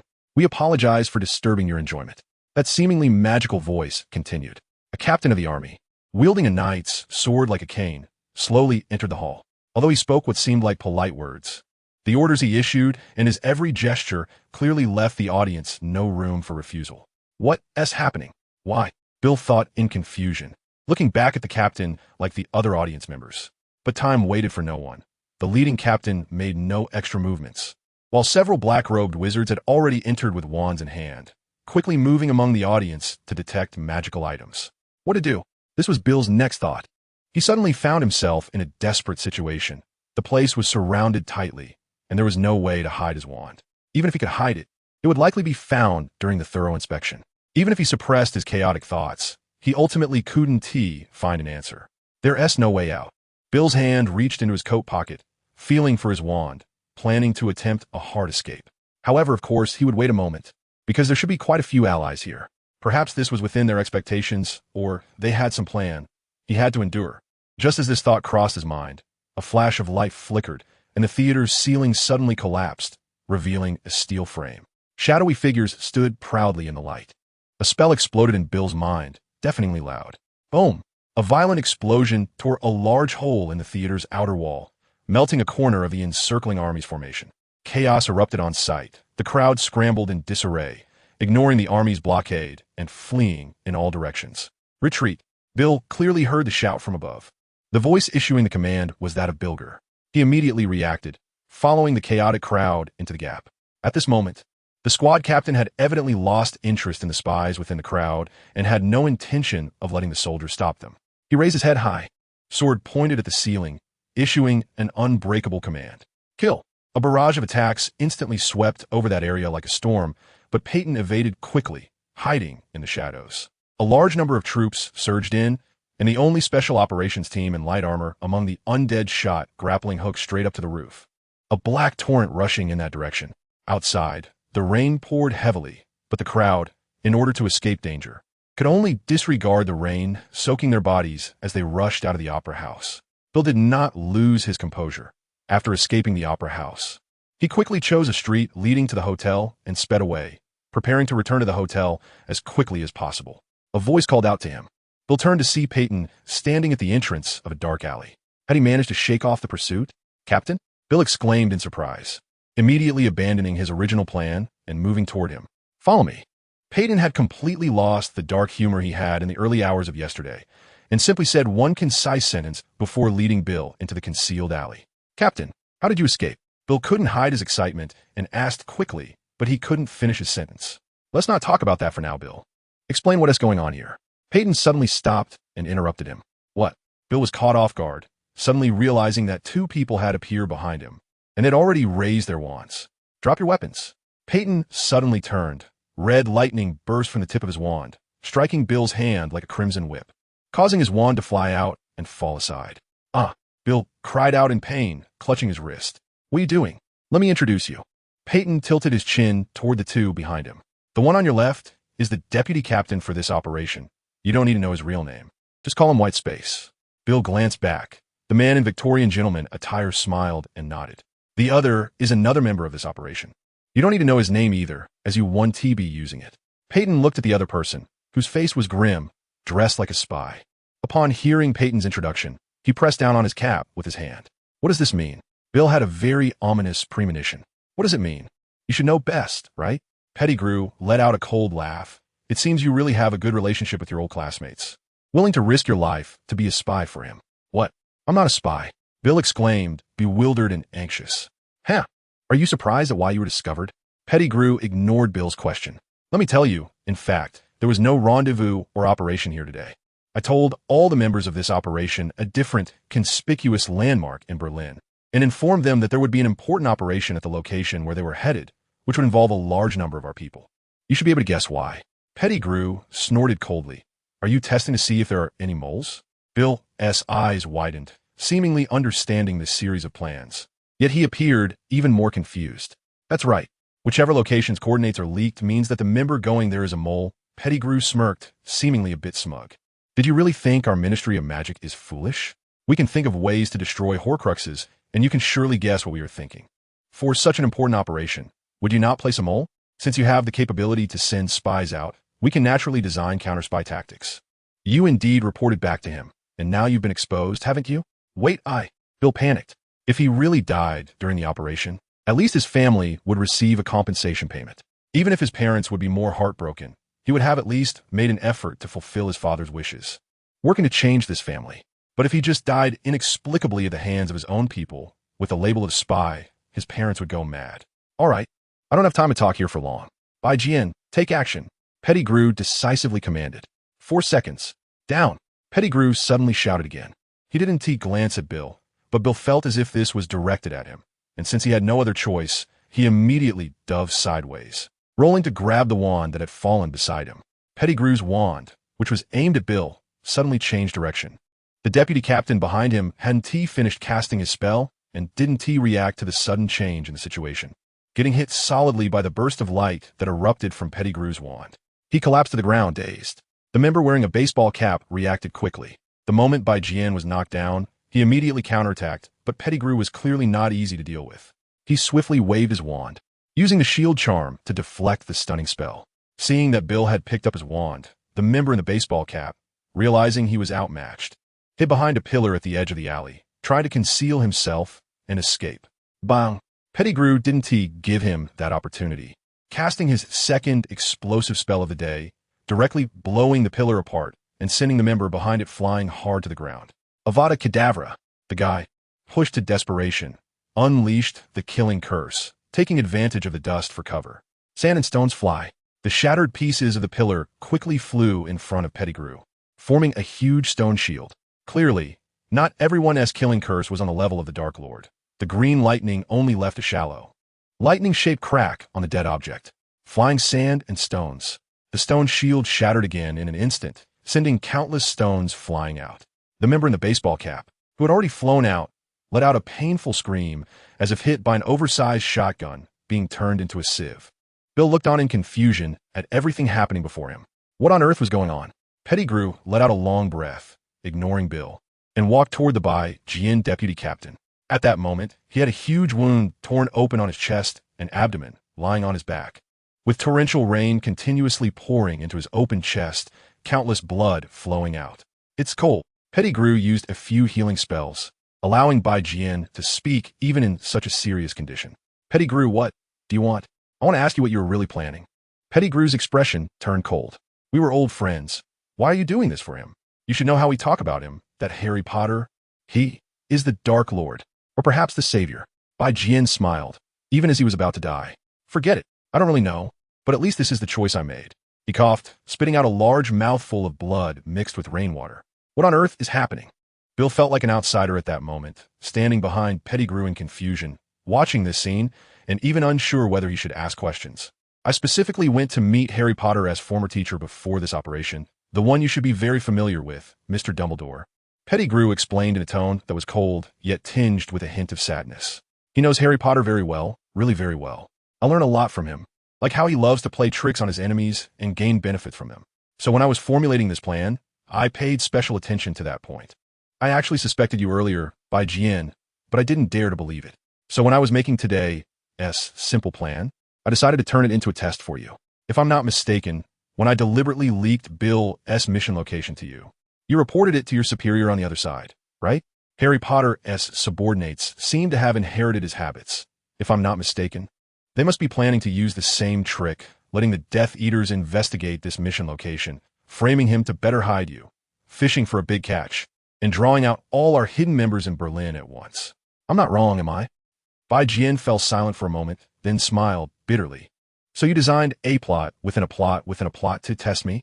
Yes, I've been closely monitoring every move of Bill Weasley since he received his mission. I can guarantee he has absolutely no chance to leak any information. The only other person who knows this location besides him and me is you. The atmosphere in the heavy rain is very oppressive. If the undead army really comes here, it means it's you. Moreover, the many undead just now could have easily led to my demise without support, yet they let me go without a fight, which makes me more certain than ever. I didn't expect you to suspect me. To be honest, I'm very sorry. Peyton Bai Jian still smiled bitterly. I'm sorry too. He looked at the wound on his old friend's chest and couldn't feel happy at all. Cough, cough. Blood began to frequently spill from Bai Jian's mouth, and his pupils were already somewhat unfocused. He didn't have much time left. He took a deep breath, as if trying to adapt to everything. One last thing, let us bring this to an end. He half squatted down, closed his eyes, clearly reluctant to use this forbidden spell against his old friend, but he had to. Bai Jian was already on the brink of death, and under the spell's torment. His pupils could no longer focus. I beg you, help me one last time. I know you can hear me. Are there any moles on my team? If so, who are they? Peyton buried his head deeply, not daring to look at his old friend, speaking in a very light tone. Bai Jian's unfocused eyes widened. But he smiled once again, not a bitter smile of helplessness, but a true smile, like the one he would give to a friend. May the Grim Reaper be with you. He left behind his last words, and then his life faded away in the stormy night, in these final moments of life. He did not deceive his friend again, nor did he betray the path he believed in. Peyton stood up in silence, while Bill stared at him blankly, speechless. Leave here immediately. The undead army will be coming after us. Don't use magic. He left behind the order, then stumbled into the dark alley. Creak! The wooden door of the antique shop creaked. In the dusk, this old shop exuded a unique charm, like the ancient aura emanating from the unique would buried deep underground. Welcome. I didn't expect a wealthy gentleman to take an interest in my old shop. The owner, standing behind the counter, didn't even look at the person, busy polishing his monocle, and casually picked it up to blow it. What do you need? The 8th eyeball of the 8-eyed giant spider, preferably to be stuffed into the vanishing cabinet. Oh, the antique shop owner paused and looked at the visitor. This person was dressed in a black coat, wearing a scarf in the still chilly but slightly warming early spring air, with a wide-brimmed black hat similar to a cowboy hat, held low with his hand. I'm sorry, sir, I don't have a vanishing cabinet here, nor do I know which one is the 8th eyeball of the 8-eyed giant spider. The owner put down his monocle and squinted his eyes. I believe you do, Baron Pound. Bill lifted his lowered head, revealing a bright young face. Oof. Baron Pound smiled slightly, surprised at how young he was. I thought the one coming to meet me would be an old orer. Please do not look down on young people, sir. Sometimes new things are more worthy of collection than old antiques. Bill retorted, sitting down in front of the counter. Yeah, I admit I'm somewhat out of touch with the times. Baron Pound also sat down to listen. Do you need my help? Yes. Bill pushed a gold galleon over. You can quote any price, but we hope to learn about some matters related to Harry Potter from you. After all, as a pure-blooded old aristocrat, your family ties are still relatively close to those families, right? Pound fell silent for a moment. No, it has nothing to do with the price. I can't do it. Why? Bill frowned. Because this is about that Dark Lord. I don't want to stir up trouble. Pound leaned back his chair and spread his hands. Huh, I can't believe you would refuse for such a reason. I remember you seem to have supported Grindelwald, right? Or was it your family? Bill mocked Pound with a smile. What? Afraid of the Dark Lord's retribution? You weren't afraid of the Ministry of Magic when you supported him? Of course, he answered with a smile. Why should I be afraid? If the Dark Lord has already risen, a few supporters are naturally not a concern for the Ministry of Magic. And if he hasn't risen yet, how would the Ministry of Magic know he is the Dark Lord? Don't forget how long this regime has existed. There are many who are dissatisfied and want to overthrow it, but they usually hide in the shadows. Who knows how many of them could potentially become the Dark Lord? If the Ministry of Magic really investigates one by one, it would probably be endless. So you nobles can comfortably invest in those who want to overthrow the Ministry of Magic? Bill thought of something, and his expression darkened. Of course, as long as they have contact with us, capable or wealthy people, we will invest a little bit, since we have plenty of wealth. We won't miss this little bit. Pound said matter-of-factly. As long as we try not to provoke these dangerous individuals, that's easy to do. After all, we are good at socializing. Why? Do you want the Ministry of Magic to be dismantled? What benefit does that bring to you? Bill had clearly forgotten the mission he came for, although this mission could already be considered a failure. What if? The Baron looked at Bill with disdain. You're also from one of the sacred families, right? You actually need to ask this? What if he succeeds? Do you know how much impact that would have on the interests of the entire wizarding world? Supporters would gain tremendous benefits from it. How much would the suddenly changed situation affect the originally stable businesses? It's unimaginable. But one thing is certain. Those who have invested in this will definitely seize the benefits, regardless of whether it's big or small. At the very least, they will not incur losses. Investing surplus wealth to support these rebels is almost a costless investment for us, so why not do it? As for which targets to invest more in, to truly put down capital, and even show submission to become their vassals, it depends on the qualities and existing powers of the investors themselves. When someone capable of overturning the current situation and willing to actively do so appears, well, it doesn't necessarily have to be aimed at the Ministry of Magic or treaties between wizards and muggles. Just the emergence of someone powerful enough to disrupt the current situation, someone shining like the sun, attracting the attention of all families, and winning their sufficient support and investment, a new Dark Lord would be born. Bill was left speechless. For these families, purely from the perspective of interests, it was indeed a reasonable and wise choice. The Ministry of Magic only provides us with a stable environment, which is enough for us to conduct our business steadily. But even real businessmen occasionally become greedy for exorbitant profits. Moreover, the impact caused by the emergence of a Dark Lord could even destroy stability. The experienced old baron continued. Thus these families, even if they were betting on both sides, dared not refrain from betting. When an interest group centered around the Dark Lord forms, and major investors within it begin to compete for interests on this stage, the families caught in the whirlpool would find themselves unable to resist. At this point, the Dark Lord would officially be formed, as he would begin to represent the common interests of all families. Each individual family would be unable to extricate themselves or oppose this interest group due to the capital they invested and the temptation of enormous vested interests. Under such a tremendous impact of interests, even the era would be shaken by the Dark Lord. This is the underlying logic for the emergence of a Dark Lord in this world. The old baron took a deep breath. So you can see such a young child can also become a Dark Lord, or those Dark Lords need to operate under a highly enticing ideology to form. However, I really don't know how that child managed to gain the support of all families so early. Could it be that he was already plotting betrayal before Hogwarts? Pound said with a sigh of confusion. I really have. Learn a lesson. Bill forced a smile and left the antique shop. Since Berlin was captured by Harry, no matter the season, the nights here are always much longer than the days. The pure round moon in the sky and the occasional twinkling stars have become the most familiar sights for the residents. Bill crouched on a hidden eave, vigilantly surveying the surroundings under the pitch-black night. The bright moonlight offered him little help, but he wasn't in a hurry to use his eyes. What? White died. Shut up. Do you want to die? What if the nearby muggle's here and it accidentally gets back to your team? Don't worry. He just returned to the embrace of death. May the Grim Reaper be with him. A soft female voice spoke in a compassionate tone to a male voice. Sure enough, the tactic of waiting for prey had worked. Bill felt joy in his heart and waved his wand to dispel the amplification charm. He skillfully climbed from the eave to the roof, using his wand to maintain balance as he lightly crossed over low houses, sliding down a pipe from the other side and jumping onto the second-floor balcony. Alohomora! Bill unconsciously softened his tone. The light of the unlocking spell became extremely subtle. But with a click, the glass door lock on the second-floor balcony opened. Bill cautiously opened the door a crack, then hid in the shadows, additionally wrapping himself in an invisibility cloak, quietly waiting. His appearance here today was naturally arranged by Perton. As one of the few members in the team who had truly proven his loyalty in the last mission, Bill was now quite trusted.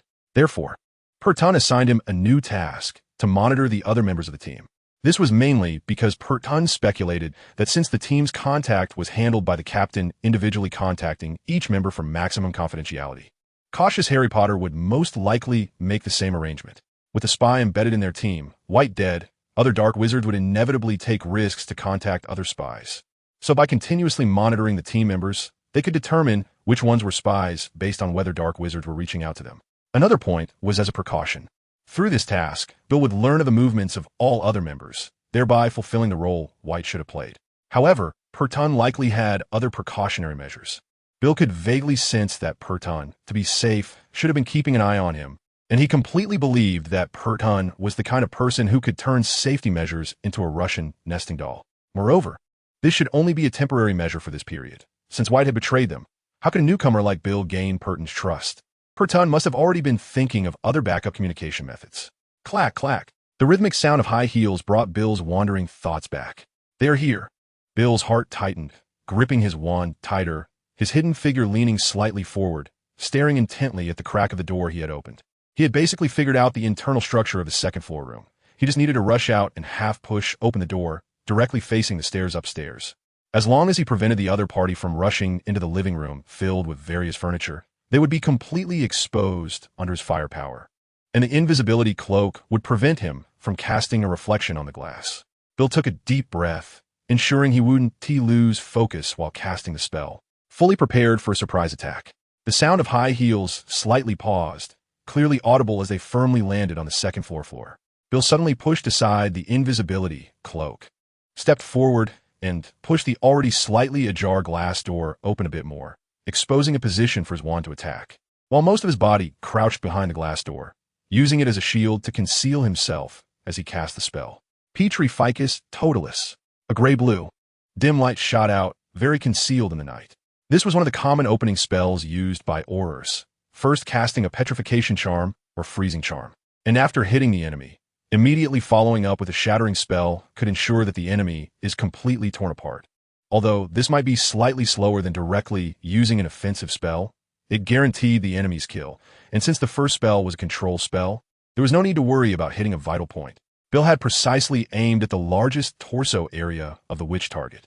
The dim light flew out, but at that moment, Bill saw no figure, only a pair of black high heels placed at the top of the stairs. Tricked. This was Bill's first thought.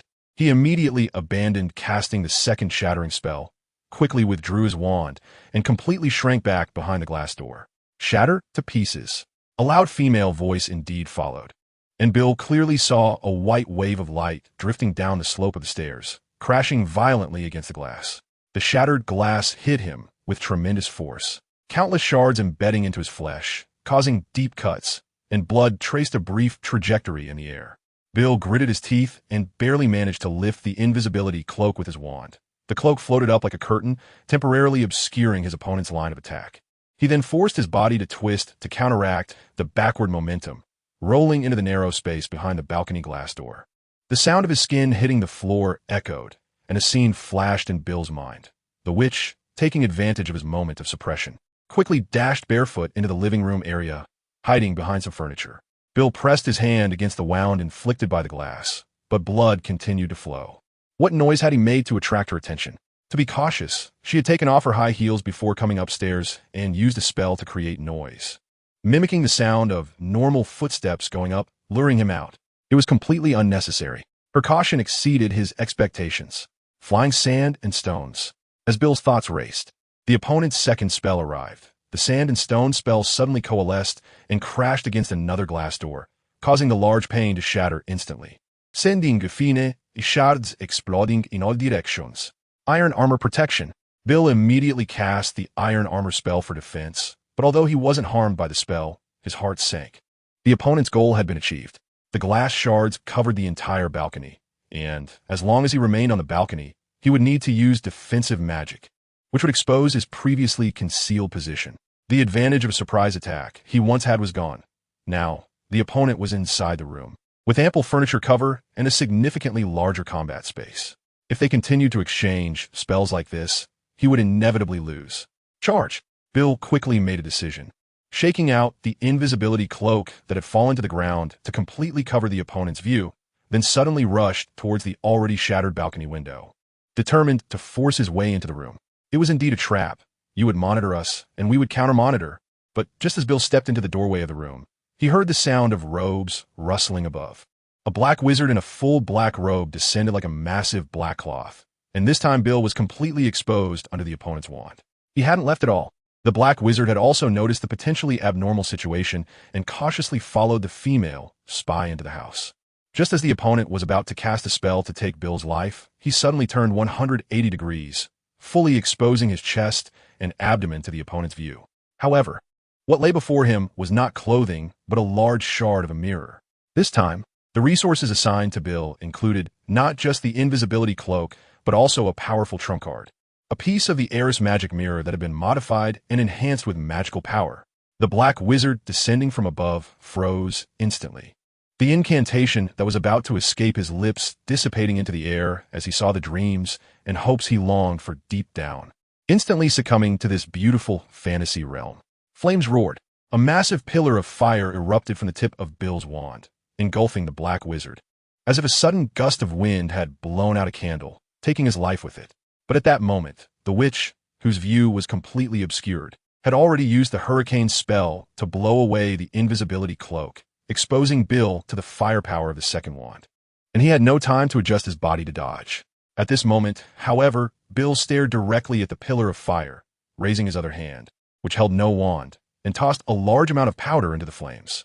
The fire instantly turned a brilliant green, and the shadows within multiplied. Shattered to pieces. Iron armor protection.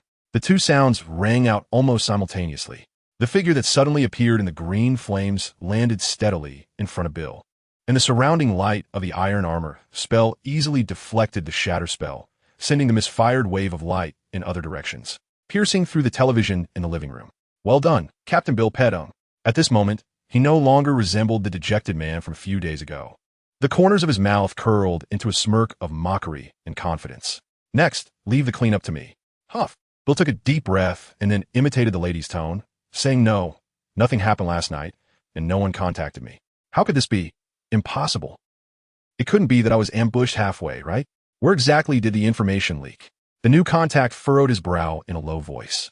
But Bill knew he didn't trust him. Tightening his grip on a small piece of the magic mirror hidden behind his back, Bill steadied himself, adapting to the appearance and voice that the polyjuice potion had given him. So what now? She asked, slightly panicked. Don't rush, Danya, don't rush, the black wizard, wearing a pointed soft hat, replied as if in thought. We leave, retreat back to the fortress, the black wizard said immediately. All right. Bill let out a long breath inwardly, then used the piece of the magic mirror in his hand to cut open the sofa, pressing the shard inside. After that, he wouldn't need to worry about this piece of the mirror. Someone would come to collect it. He vividly remembered the painful look in Patang's eyes when he had pried this small piece from the large one assigned to him before. But the next thing to worry about was not the mirror, but himself. Although he would be smoothly brought back to the fortress to carry out the espionage mission, the danger level of this task went without saying.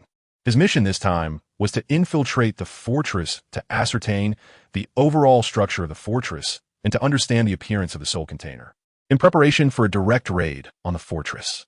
Pedong did not believe he would have the chance to directly infiltrate and destroy the soul container known as the soul box, because it was clear that the soul box stored in the fortress would have the highest levels of confidentiality and protection, aside from a few elite enemies. No one else would even have the chance to see it. But even this was dangerous enough. For instance, being brought back like this, how could he avoid being recognized? Under the moonlight, without starlight, outside the Berlin Wall, a shadow quietly waited for something beneath the wall. What kind of lousy meeting place did you choose? Don't you fear for your life? Do you think the undead patrols don't exist? A disgruntled voice suddenly rang out, and lines rippled through the air as Pedong appeared beneath the invisibility cloak. According to the normal schedule, the next team of night patrols should arrive in just over a minute. I set this alarm to avoid your incessant chatter. You've already delayed me several times because of it, the figure leaning against the wall said, his entire face shrouded in the shadow of the classic pointed soft hat. TSK, timing it so precisely. Are you not afraid of messing up? Pedong snorted coldly, appearing displeased, but he actually understood that for the kind of work they did, a minute was indeed sufficient. Why did you call me? The wizard over there smiled and ignored Pedong's complaints, getting straight to the point to confirm whether they were ready. My people have already infiltrated. As soon as we get the intel, we will act immediately. We absolutely cannot wait. Pedong emphasized the importance in a relaxed tone. What you want is already prepared. As long as you start acting, we can be in position at any time. That person's head lowered even more. Very good. After you go back, do a final confirmation and ensure a perfect withdrawal. Pedong nodded in satisfaction. Understood. Even if you don't say it, I will. The other party smiled in response. Has Harry Potter confirmed the time for the military review? Of course. That's the foundation of everything. Pedong said there's 1 week left. If we don't receive intel after a week, we will have to charge him regardless. Harry Potter going to the front line for the undead army's military review is the only opportunity. You know that. That guy. I'm afraid even that Mr. Dumbledore would have a hard time dealing with it. Harry? Harry, it's time. Today we need to conduct the military review for the Forbidden Army in the city. Ginny's friendly reminder came from outside the door. Okay, thank you, Ginny. I'll be out right away. Just wait for me. Harry was lying in bed, wearing only some close-fitting clothes, focused on reading a book. Hearing the shouts from outside made him feel inexplicably annoyed. I really don't want to go out. If only I could stay inside and finish reading all the books collected from the libraries in France. Harry thought to himself. He hated things like military reviews. The undead army was not a creation he made like the Death Eaters, and he had no feelings for this army. Therefore, this military review felt like a false political show.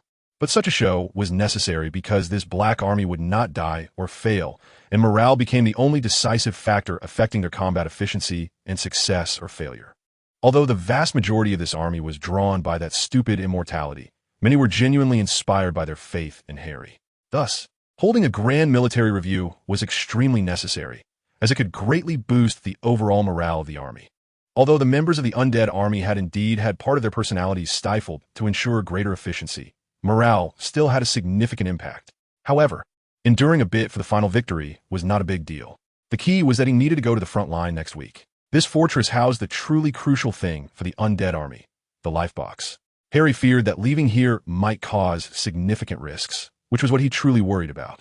However, weighing the pros and cons, the value of the military review outweighed the potential risks of leaving for a day. It all depended on whether his opponent could seize this opportunity next week.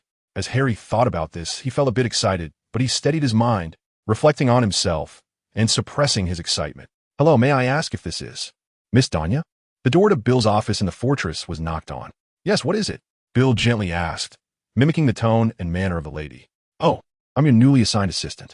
Because you were undercover before, my assignment has only just come through."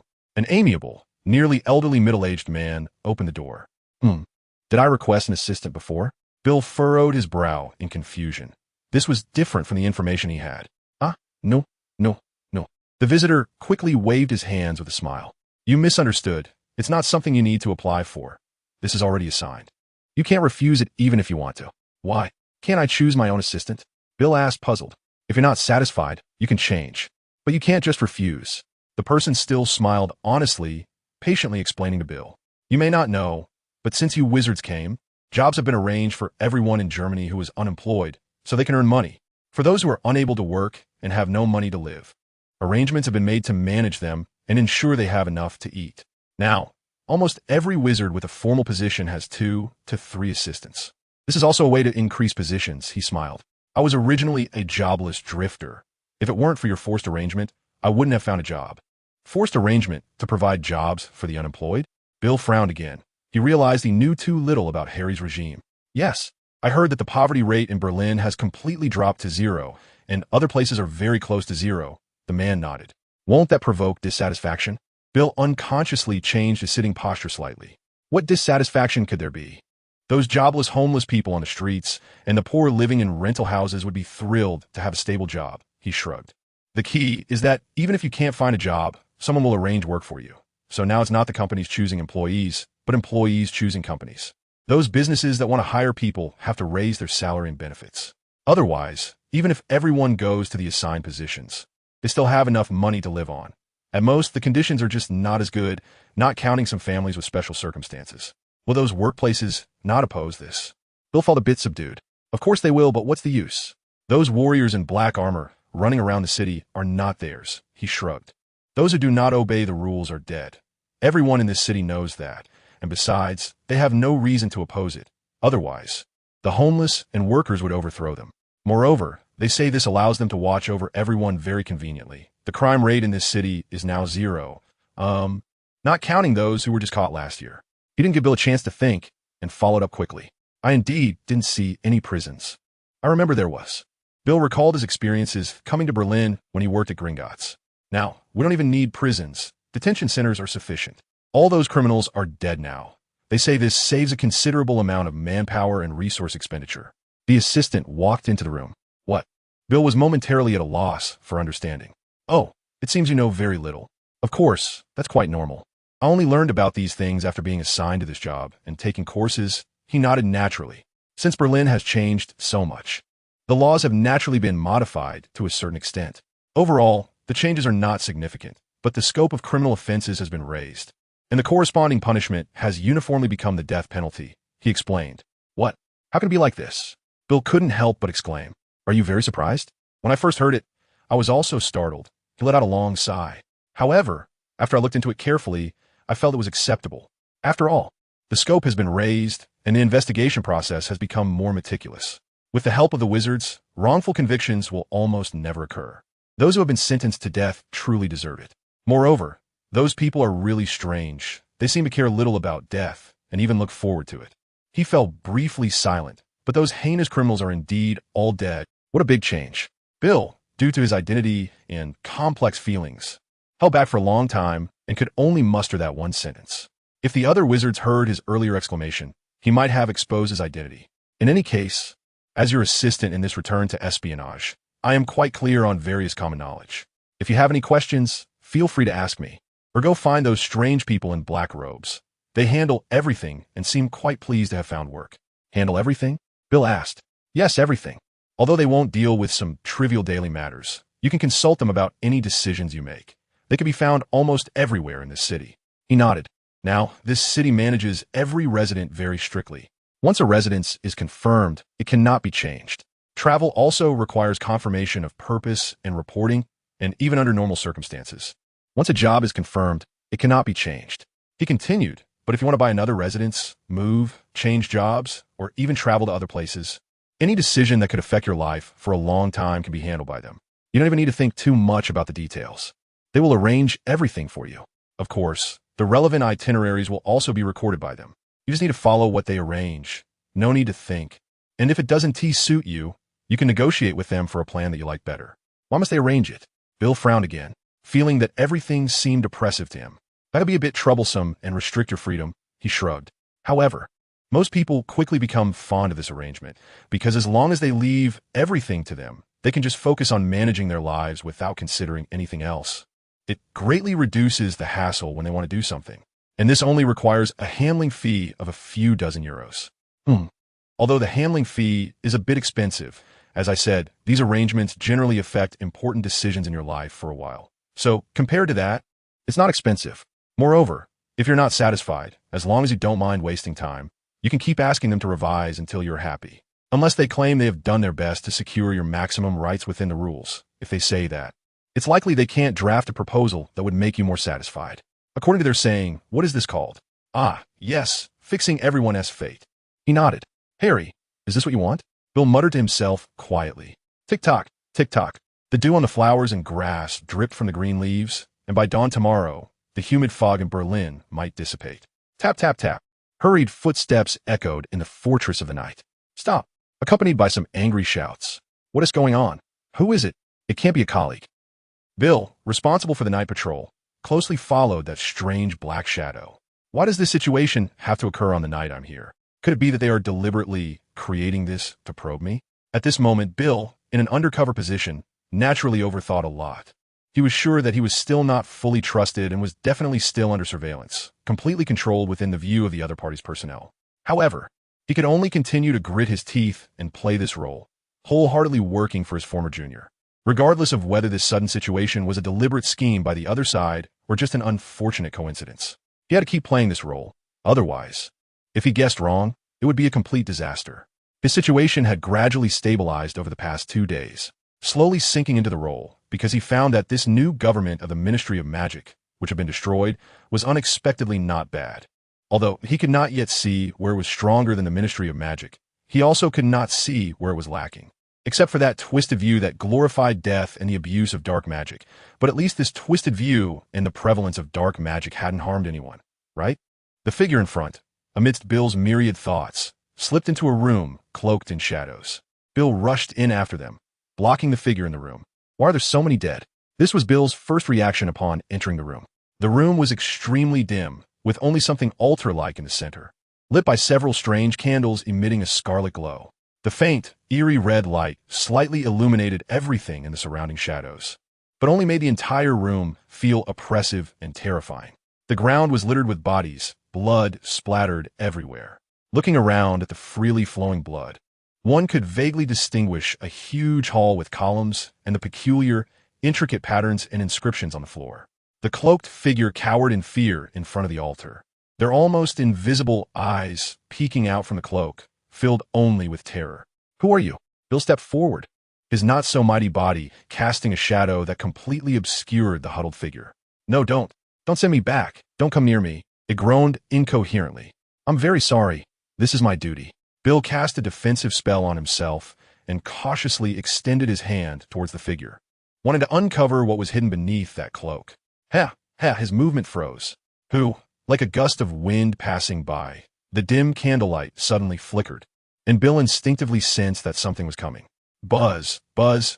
A sound like a massive magnetic disturbance echoed, as if the hellish watchdog was roaring in fury. In an instant, Bill's instinct was triggered, igniting a fear that every carbon-based life form possesses, a deep-seated, bone-chilling terror. For just a moment, he felt as if he had turned to stone, frozen in place. Who dares to touch my naughty little girl? The voice was neither male nor female, filled with magnetism and seduction, as if a true demon wanting to tempt the world. It resonated clearly in Bill's mind. He felt as if something was breathing near his ear, like a succubus trying to lure him into hell, singing dirty and depraved moans, while simultaneously seeming like a vicious dog ready to snap his neck in the next second. Exhaling that sweet, foul-smelling hot breath. Who is it? Bill stepped back hurriedly, timidly questioning, as if the instinctive fear of a predator left him unable to think, his body seemingly no longer belonging to him. No matter how hard he tried to move, it felt like a malfunctioning program that could not respond. Bang! It was as if the entire ground had been struck heavily, and this enormous sound stirred the previously magnetic wave-like noises, transforming them into a short shrill similar to an air raid siren. Immediately after, all the corpses on the ground stood up in unison, in an extremely unnatural manner, like marionettes that had lost control, suddenly being pulled back to their feet. The dim red candlelight began to flicker, resembling an alarm of darkness and sound, while those corpses continued their abnormal movement pattern, suddenly turning their heads to look at Bill, their bodies remaining completely still, even as some heads twisted 180 degrees. In their eyes, noses, and mouths, there was nothing to be seen except for a strange black liquid continuously flowing out, hanging down, except for the corpse closest to Bill, which was that of a female black witch with the same appearance as Bill's current form. She stood up unnaturally with her back to him. This successfully captured Bill's attention, plunging him into an endless fear of the unknown amidst this overwhelming terror, fearing the arrival of a dread more terrifying than the word itself. Creak! The sound of muscles and bones being twisted sharply echoed, and the black witch's head twisted 180 degrees, now facing Bill directly. The face that was once normal human was brutally torn open along the sides of the mouth, transforming into an exaggerated smile-like mouth enlarged countless times, with all the teeth turning into sharp fangs for tearing flesh, the blurred flesh and exposed white teeth forming a hideous grin. What's wrong, warrior? Never seen a real demon before? That seductive and magnetic voice echoed again from the grinning mouth, spraying blood and flesh as it spoke. Hee. Ha ha ha.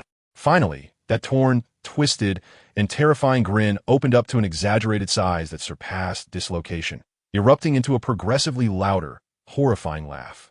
This intense cackling seemed to become a sort of ritualistic chant, and after the laughter, the woman's corpse quickly hunched over as if still alive, vomiting up large amounts of black liquid, just like the other corpses. The liquid, as if alive, gathered on its own, forming an irregular surface that resembled the entrance to a deep pool. At the center of this liquid surface, the witch's body sank down, followed by the flickering blood-red eyes shining from beneath the dark water. Hello there, little one. Time seemed to freeze, not merely as a description of seeming to stop, but truly solidifying. Everything in the world seemed to congeal into a mass at that moment. Bill felt he could not breathe, but he felt as if he were a statue, unable to even twitch a hair, and even his thoughts and heartbeat came to a halt in that instant. Crack! A figure like a giant dragon, its body seemingly composed of shadows, burst forth from within, and Bill felt as if he were a mosquito pinned against the wall, his entire skeleton seeming to turn to dust in an instant. Those blood-red eyes fixed on him, a violent roar erupted from the monster's mouth. That shadowy giant then hurled its head back as if it were a swirling storm, crashing down into the spot it had appeared, contorting and twisting into a vortex, eventually reshaping into a tall, slender humanoid figure over 3 meters high. It had the head of a bird and the body of a human, but with a snake-like tail adorned with feathers, its forked tongue dripping with blood, blood-red eyes glowing on its head, and its body covered in chartreuse feathers. The tall and slender form was as thin as chopsticks compared to its limbs and height, its beak not protruding but closer to a human shape, particularly the lower legs, which were as long and slender as a red-crowned crane. It simply draped itself in a thin layer of azure silk clothing, exposing its shoulders and fully revealing its feather-covered body, as if it were using its feathers to cover itself rather than clothing, or perhaps it had no intention of hiding its body at all. You are. Bang. Bill, who could hardly breathe, struggled to fulfill his duty, but the monster's snake-like tail suddenly elongated, agile and powerful, easily pinning Bill against the wall, rendering him completely unable to speak. A small figure wrapped in a cloak peeked out from the gap in the cloak, seeing the tall, slender monster. Oh, Daddy? How did you know I needed help? I have my ways, dear. That seductive voice felt as if it were calling to its lover. Are you okay, Aurora? It bent down to cup the girl's face. The face being cupped had soft feathers and a beak like a chick, a black beak paired with pure white feathers, with pale long feathers like strands of hair cascading down from the hood. I'm fine, Daddy. The girl's voice sounded tinged with a hint of disappointment. Oh, that's good, that's good. It sighed in relief. Now then, suddenly, it became furious. How dare you harm my daughter? The monster turned, instantly lunging in front of Bill, its powerful claws easily gripping Bill's torso and smashing him against the wall. Wait, Daddy. The girl hurriedly stopped it. It's my own problem. She was just fulfilling her duty. Don't hurt her. What? Oh, Aurora. Here you go again. The monster helplessly covered its eyes with its hand. Why do you always try to take the blame on yourself? Listen, you did nothing wrong. The ones who should pay the price are those disgusting guys who wronged you. No, that's not right. Daddy, please let her go. The girl named Aurora looked at her father with a pleading tone. TSK. It released its grip. All right, remember, you owe my daughter your life now. It was engulfed in a multicolored flame, blue and pink, green and cyan. Even red and black intertwined, like a palette sorting colors or a canvas piled with thick colors. I'm so sorry, Aurora. This reverse summoning spell can only last for a little while. I have to go back. It glanced around at the vibrant flames. But don't worry, that guy's had all his bones crushed by me. He won't be able to cast spells. You can handle her. The flames gradually dissipated from bottom to top. The monster's figure slowly disappearing into the air. The corpses standing under the scarlet candlelight like tombstones then collapsed as if nothing had happened just now, except for a few black footprints resembling those of birds on the ground. Yes, I'm sorry. The girl, perhaps not even considered human, apologized to Bill, then curled up against the altar, burying her face deeply into her legs. It's okay. Bill found himself a bit at a loss for words. Was that your father? What exactly is going on between you two? Yes, that was my father. I don't know if it still counts. Aurora raised her face, speaking sadly. It's all his fault, that Harry Potter. What on earth is going on with you two? Those feathers and beak? Bill carefully asked, seeing that the girl bore him no malice. You think we're monsters, don't you? No, no, no. I'm not even human. Right. But she suddenly erupted in anger, shouting at Bill, I'm sorry, and then suddenly went silent again, even apologizing to Bill. The emotional fluctuations were extremely bizarre, all because of him. All because of that bastard. Aurora's body trembled with agitation. It was that Harry Potter, all because of that Harry Potter. She even swore, saying she heard he had obtained some dark magic technology from Egypt that could merge two species, like humans and bird snakes. My father and I were participants in this experiment because my family, ISNT very happy. My father and I desperately needed to gain a higher position legally from Harry Potter. The girl frantically held her head, confiding in Bill. We did indeed obtain what we wanted, along with terrifying powers far beyond ordinary wizards and the title of demon. Her voice broke with sobs. Here, you see all these other bodies? They are failures, the remnants. This altar is what turned me into something like this. Harry Potter, that bastard. We gained a status and power beyond what we once had from him, but he never told us what side effects this would have. Bill could sense her breakdown from her words. We were all wrong, terribly wrong. Can you feel it? Our emotions have become increasingly extreme. Any prominent feeling has twisted. Her voice lowered. My father has since become depraved. I don't even know how many lovers he has, and he has become very loving towards me, more than before. But he loves me so much that I'm almost not allowed to leave his sight. This hateful transformation ruined everything in my family. Merging humans with magical creatures? Such a thing actually exists? The power of the monsters produced is simply immeasurable. Bill realized something. Your father. Is he a fusion of a human and a bird snake? Bill asked, risking it. Yes. The girl's emotions were somewhat stable at this moment. Well, a stable despair. So, such things. Are there more humans like that? How many? Why didn't I know? Bill continued to question, no longer caring about stabilizing the girl's mood or his own safety. A lot, at least a dozen. I've seen those fused with a venomous tentacula and those fused with a unicorn, as well as a thestral and a grabhorn. The girl murmured almost inaudibly.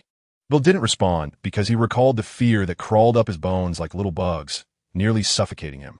If Harry Potter had gone mad enough to create such monsters to increase his leverage, then that leverage was undoubtedly heavy enough to be stuffed into a burlap sack and swung like a meteor hammer to smash his opponent's heads. Fortunately, I have a lot of patrol tasks this week, Bill thought, stealthily turning into a room from the fortress corridor.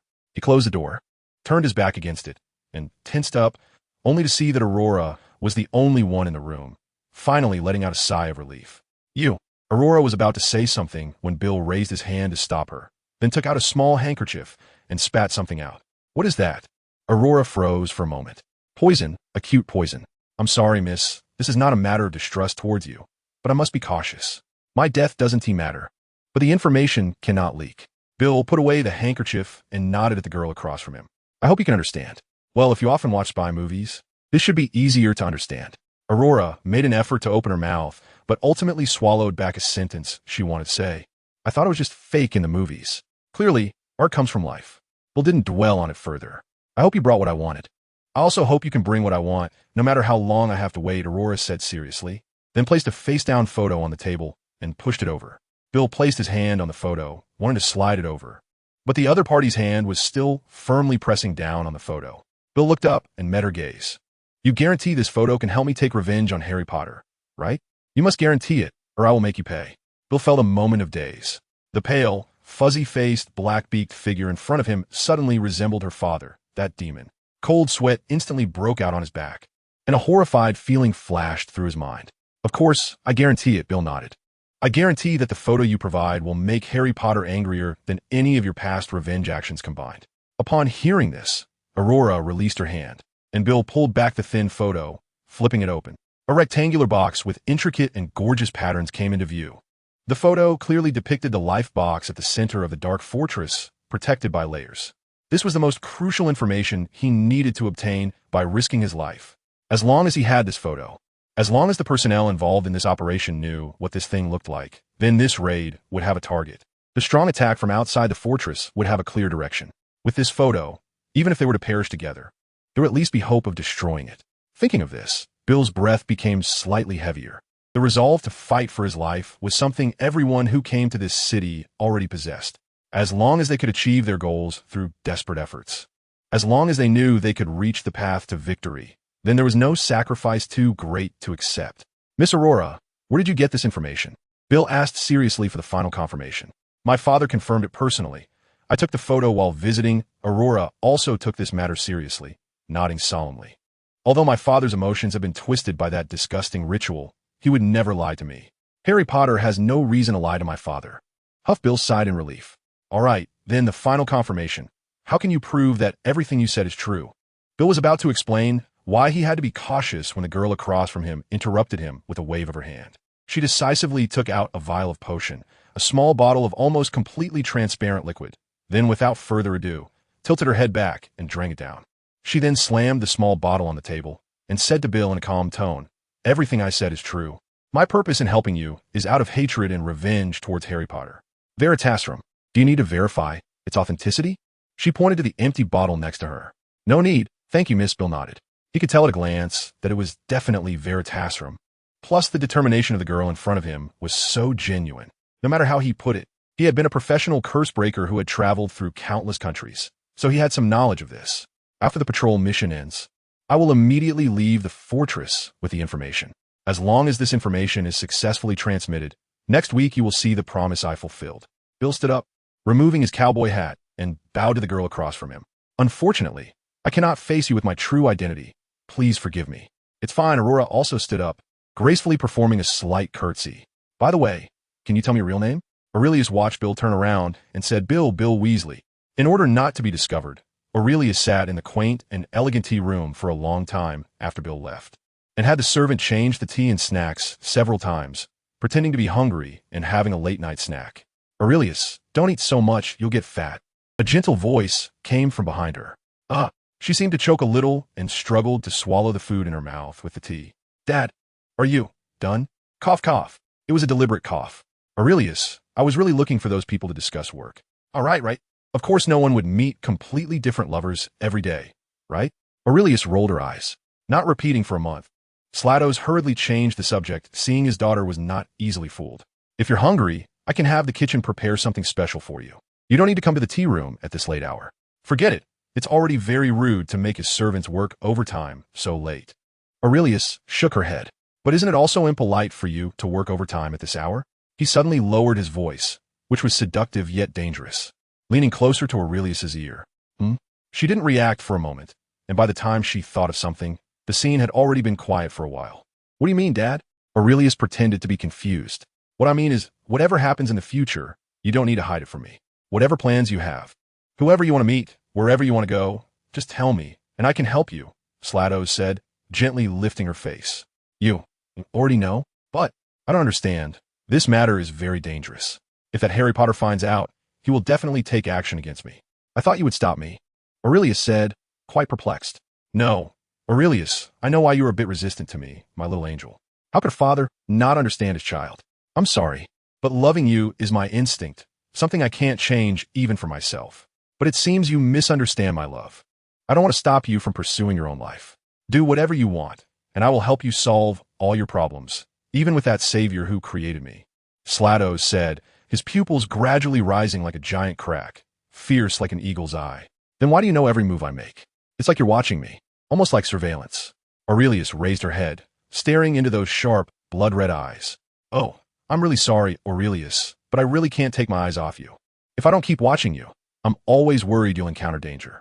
I try to divert my attention after I noticed you disliked it, but just for a second, my mind would conjure up nightmare scenarios where you were in danger. His eyes immediately returned to normal. The terrifying fierceness subsided, leaving only a hint of soft red light. Even when you're pinned down and gasping, Aurelius suddenly smiled mischievously. That. Slatos was momentarily speechless, unsure of what to say. Can you maybe reduce your attention on me a little in the future? Just a little, Aurelius said softly next, as she was well aware this was a side effect of the fusion. I'll try, Slatos could only say. Harry, am I staying at the fortress tomorrow? Ginny sat in front of the vanity, calmly looking at her reflection and the Harry standing behind her. No, you're coming with me to the front lines, Harry said, while helping her comb her hair. If those disgusting reporters from the Ministry of Magic find out that a Dark Lord is helping a subordinate with her hair, there will surely be a lot of comments, Harry thought sarcastically, but his movements became increasingly gentle. However, Harry was not like his teacher Grindelwald, who was selflessly immersed in ideals. He was also human, with emotions and desires. He would admire that wonderful paradise, death, and he hoped someone would understand him, follow him. And sometimes he would even wish for a powerful being to come and destroy him, though he could easily discard these thoughts in front of ideals. Because of this, he was always lonely, and thus he also had a desire not to be lonely anymore. He was now a master of legitimacy. Although he was not at Voldemort's level back in the day, reading small thoughts in people's hearts was still easy for him, so he already knew of Ginny's affection for him. He had no time, nor did he want to bother with those boring romantic feelings. But Ginny was still relatively special to him. She was the only one around him who followed him wholeheartedly without any ulterior motives, not caring whether he was right or wrong. So even if he ignored Ginny's affection, he was still happy to interact with her as friends. After all, they were classmates. And she was the only one who could get his help with some small matters. However, the Ginny sitting in front of the vanity now clearly did not appear as calm as she seemed.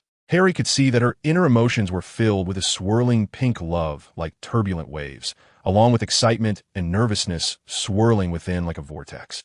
But Harry also did not intend to interfere. What? Harry slightly retracted his attention from observing Ginny's inner thoughts, but still noticed a brief flash of surprise in the waves. Who was watching over this place? Slatos, Harry said calmly, his eyes fixed on the long hair that was black with brown strands. But didn't you say that those demons' extreme emotions are too dangerous and that orders need to be given carefully? Ginny frowned and tilted her head slightly. Are you really at ease letting him guard something so important?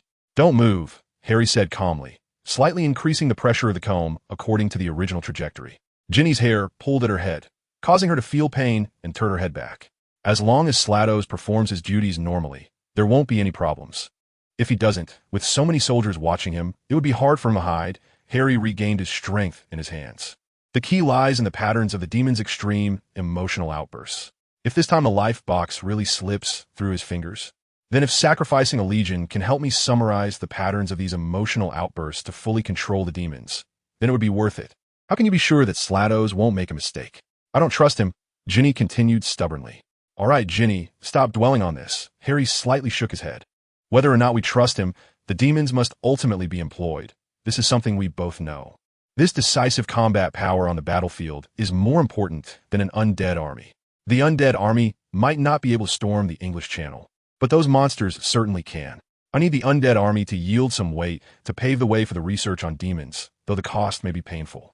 Harry stopped combing Ginny's hair, moving the hand holding the comb over Ginny's shoulder and placing it on the vanity. Only demon-like power can shatter the stars. Even the undead monsters can't shake that white light. Ginny was momentarily speechless, a name popping into her head. So that's it. It's for this. Clang. The comb hit the mirror in front of the vanity, making a small, crisp sound. How is it? My little sparrow, do you like it? Slato smiled as he looked at Eurus in the mirror. You look great, he said. Eurus played with the long white feathers on her head. This is the first time I've styled my hair since I became like this. If long feathers can still be considered hair. Of course they can. Otherwise, I wouldn't be able to style your hair. Slatos chuckled again, smiling broadly in front of his daughter. Eurus let out a sigh. Yeah, she said, appearing a bit dejected. Slatos immediately noticed something was off and gave a dry laugh. Don't worry, you'll soon have a new vanity case to keep any tools you want, he said. A new vanity case? Eurus asked, a bit surprised. Yes, once that black box turns to ruins, Slatos said, his eyes glowing red. Wait, what? Eurus finally understood. You mean that life box? Yes, Slatos said as he applied a magical maintenance powder for feathers on his daughter's face. No, Dad, Eurus understood his implication. Just do your duty. Don't help those people. It'll get you in trouble. But don't you want to take revenge on that Harry Potter? Slatos asked, a bit confused. Yes, but providing them information is enough. You don't need to help them further. The rest is up to them. Eurus shook her head. Slatos accidentally dusted some of the powder onto her beak and quickly grabbed a tissue to wipe it off. I don't want you to get into trouble. Eurus turned and looked at her father with her big eyes. Slatos was taken aback for a moment, then smiled warmly at his daughter. Okay, I promise you. But first, I need to clean this stuff off your face. Come on, don't move, he said, gently holding his daughter's face and carefully wiping the delicate powder off her beak. By the way, why did you sneak out in the middle of the night? To that place you least wanted to go, that pre-site that even I despise, Slatos asked, voicing a question that had puzzled him for a long time. For this, Eurus paused, then pulled out a pocket watch and opened it, revealing a photo of a human family of 3 inside. I accidentally dropped it there. Next time, don't put yourself in danger, okay? Slatos looked at the photo of his former self and could only return a gentle smile to his daughter. Captain, what's the matter? Bill hurriedly arrived at the outer edge of the fortress late at night. Their team's private spell channel had just sounded the highest level emergency alarm. And according to the intelligence, the timing matched exactly with when Harry left the Berlin area, which also coincided with the start of Bill's team's raid. Bill estimated that Harry would definitely anticipate chaos here after his departure from Berlin and probably had already prepared a plan for it. Therefore, this sudden emergency alarm, without any warning, was likely premeditated. The goal was to minimize the influence of any potential spies within the team and to send them into the city to defend against an impending raid. This was mainly because even if the team leader was informed in advance, no one could guarantee that the arrangements wouldn't leak. As long as a few people knew and made plans ahead of time, they could just use the highest level alarm to summon everyone when the time came.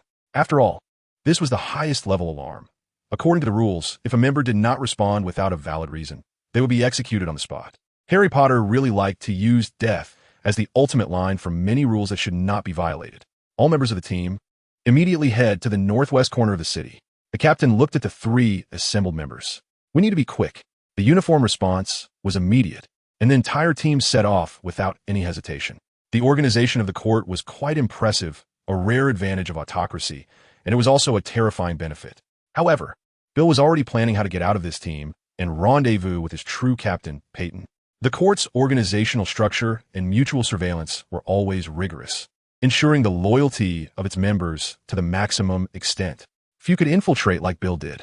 This was thanks to the temporary strain on Harry's front line after the silent offensive failed, leaving Harry's rear without enough time for thorough screening. But why was the mission's destination just a vague term like Northwest Corner? In previous missions, even just patrolling, they would clearly describe the route, which was unusual. Bill's mind raced. He knew that even the smallest detail could reflect something that could lead to his demise. Following this line of thought, the city, according to their way of speaking, the city in Berlin referred only to the buildings inside the wall, meaning it did not include the wall itself, nor was it heading towards the city front. So what was the purpose of this mission?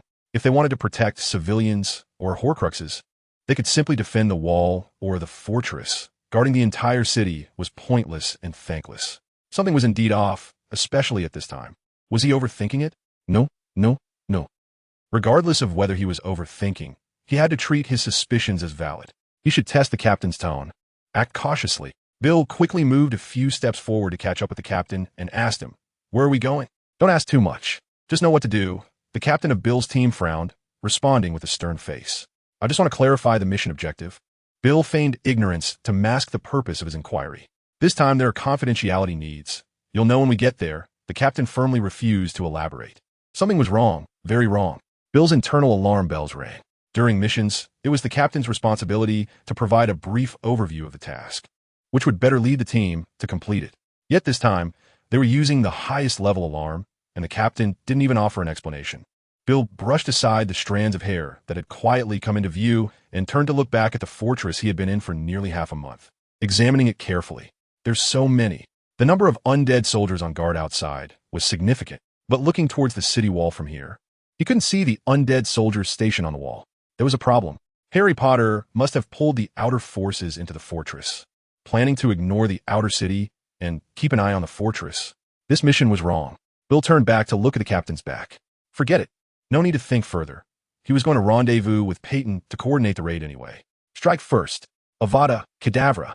In wartime, the unforgivable curse also became forgivable. However, his captain had clearly made thorough preparations. Bill, who was caught off guard by a sudden attack, was convinced that his captain had neither cast a defensive spell nor had the time to do so. But a layer of colorful light erupted after the black lightning struck the figure in the black robe.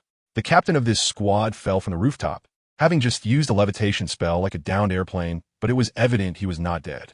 There was indeed a problem. Bill had no time to think or hesitate. He instinctively rolled on the spot. The fastest team member had already reacted, casting a spell that grazed his robe and struck the ground. However, Bill still maintained the advantage. He quickly determined the positions of the other team members based on his previous exploration experience in various environments. Taking advantage of the fact that one team member was still bewildered, he used a soul-stealing curse to control him.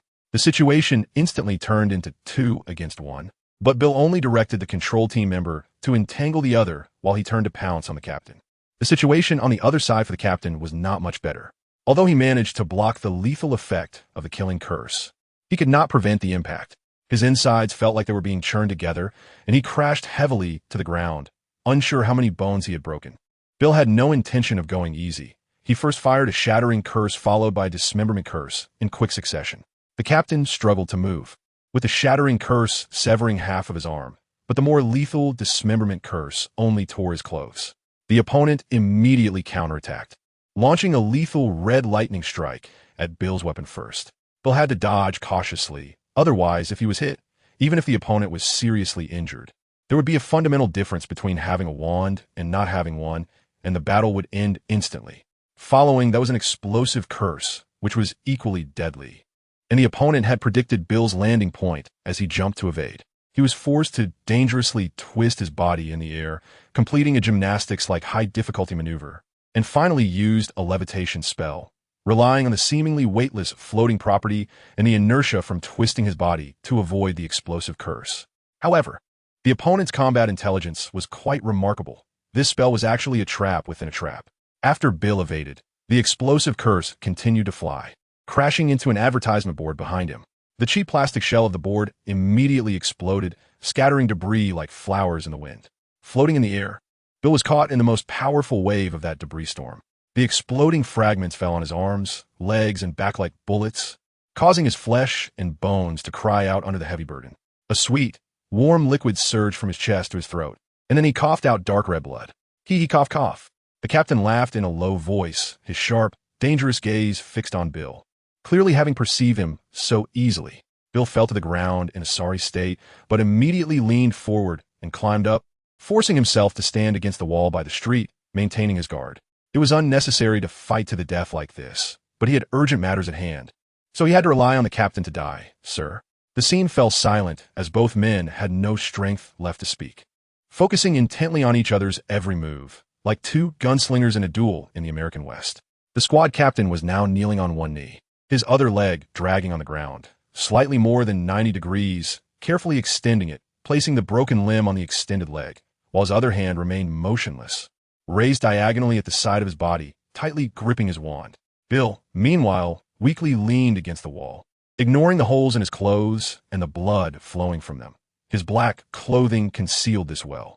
One of his arms was pinned between his body and the wall, while the other hung limply at his side, but the wand held at the end of that arm revealed the lie. In the next moment, both men almost simultaneously struck, raising their wands to point at each other, both shouting out the nightmarish incantation, Avada Kedavra. A flash of green light passed by, and this time, it was only for an instant. Like a gust of wind, Bill's hat was blown off, leaving a lightning-shaped scorch mark on his head, while the figure in the black robe silently collapsed, losing all sound. Bill sensed the team member he had controlled, and a massive fireball and explosion came from behind him. The two perished together in the explosive curse. Bill was just about to exhale, but then he felt a sharp pain on his forehead that was almost enough to drive him insane, accompanied by mad whispers that seemed to be the manifestations of his thoughts. The terrifying voice and the intense pain nearly caused him to lose his sanity. He covered his head and knelt down, clearly feeling the pain spreading like a slow trickle of water, eventually stabilizing. Then, the pain and the maddening voice gradually weakened. Fresh blood flowed down from his forehead. Instinctively and bewilderedly, he raised his arm to wipe it away, only to see his hand covered in blood. On the large shards of a cheap advertisement scattered on the ground, Bill saw his reflection in the dark night, along with a grotesque and clear lightning-shaped wound on his forehead. Truly, it was the most dangerous and unforgiving curse in the world. Even though Bill narrowly tilted his head to avoid it, only losing his hat, the power of that dark curse seeped into his skull through the hat. However, Bill didn't have time to worry about that now. He discreetly pinched out a vial of potion from the smallest fold inside his clothing, which seemed to meld away into something from a Salvador Dali painting as it left the area of seamless elasticity. Without hesitation, Bill tilted his head back and drank it down, and then his body twisted at high speed, his face ballooning back to its original form. He got up from the ground, rising from his kneeling position, and with a magician's flourish, he miraculously produced a small vial of golden potion from his body and downed it again. It was a healing potion, and he would need it tonight. After completing this preliminary preparation, Bill quickly used magic to pull out all the shards of the advertisement he could find on him, then drank another vial of potion, quickly healing his injuries. However, he once again felt an agonizing pain throughout his body, like being eaten by bugs, along with a strange discomfort as if something was stuck inside him. Those were the shards he couldn't remove. But he didn't have time to worry about that now. As a huge commotion erupted at the main gate of the fortress that loomed like a mountain on the horizon, Bill quickly climbed onto a nearby building, standing on the rooftop feeling the frenzied night wind as he gazed at the fortress's massive gate, which was now flashing with intense white light, reflecting a constantly changing array of colorful glimmers like a rainbow. However, Bill had no mood to appreciate this spectacle, as most of those colors were deadly spells, with only a small portion meant to assist in battle. The battle had begun. The enormous fortress, stacked high and seeming as massive as a mountain, had its central gate resembling a colossal crack in the mountains, towering as if it were the entrance to a giant kingdom. It was gigantic, appearing completely black from a distance, like a solid piece of enormous black stone, except for the intricate patterns on the massive door, which was the first impression this fortress gave. In the next moment, one would sense it was like a gigantic monster with life. It silently and coldly observed everything around, while you felt like a worm crawling beneath its feet. Yet at this moment, it was far from silent and solemn. The heavy door had already swung wide open, and around it were countless dazzling lights like fireworks. Standing calmly before the giant door was Slathos. He was dressed in a lavish yet lightweight court outfit, with a tail resembling peacock feathers that seemed to form a cloak. He coldly ignored the battle around him, standing proudly atop all the fighting, doing nothing yet appearing to be the center of this battle, saying nothing yet seeming to lead it. Flames blazed. Patton was the first to lead his team in challenging the demon before them. The red flames surged forward like a train crashing into Slathos, but he merely waved his hand casually, and a torrent of colorful flames rushed out from the side, blocking the fire before Slathos. The fiery spell immediately skipped like pebbles tossed in a stream, bouncing a few times before sinking to the bottom of the river. Pink, blue, black, gold, cyan, and crimson flames intertwined and immediately ignited, enveloping the terrifying demon. As Slathos pushed his arm forward, a sea of fire surged towards Patton. All shields up. Patton quickly raised a thick barrier in front, but it only held back the flames for less than 2 seconds. Just in time, Patton managed to execute a shadow shift, teleporting into the air, leaving only the corner of his coat behind. "Hey, healing potion," Slathos sneered, and the flames of the other 5 colors ceased to suppress him, as the black flame in his hand rapidly expanded. Though the flame appeared to be fire, it had absolutely no temperature.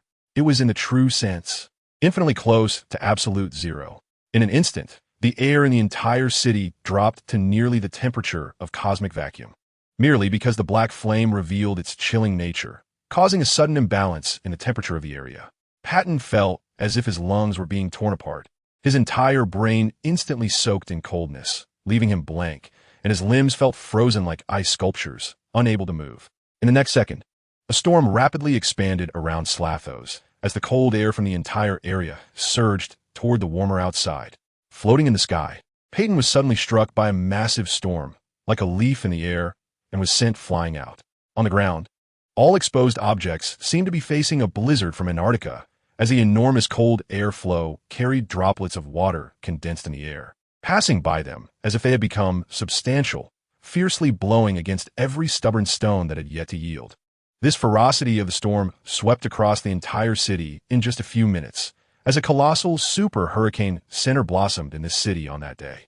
Slathos only revealed the black flame for less than a second before quickly retracting it to prevent further destruction to the city.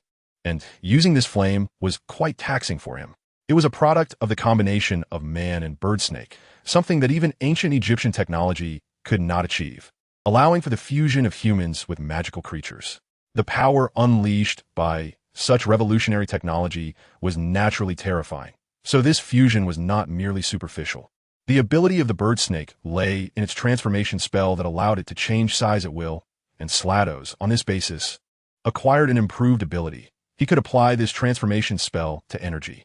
For example, he could freely adjust temperatures, extreme them, or amplify them to terrifying levels using the energy of a certain magical item or spell. In simple terms, Slathos himself with a massive energy release and amplifier. The 6 colored flames once again surged beside the demon, and this time, the scale was so immense that its brilliance was almost blinding.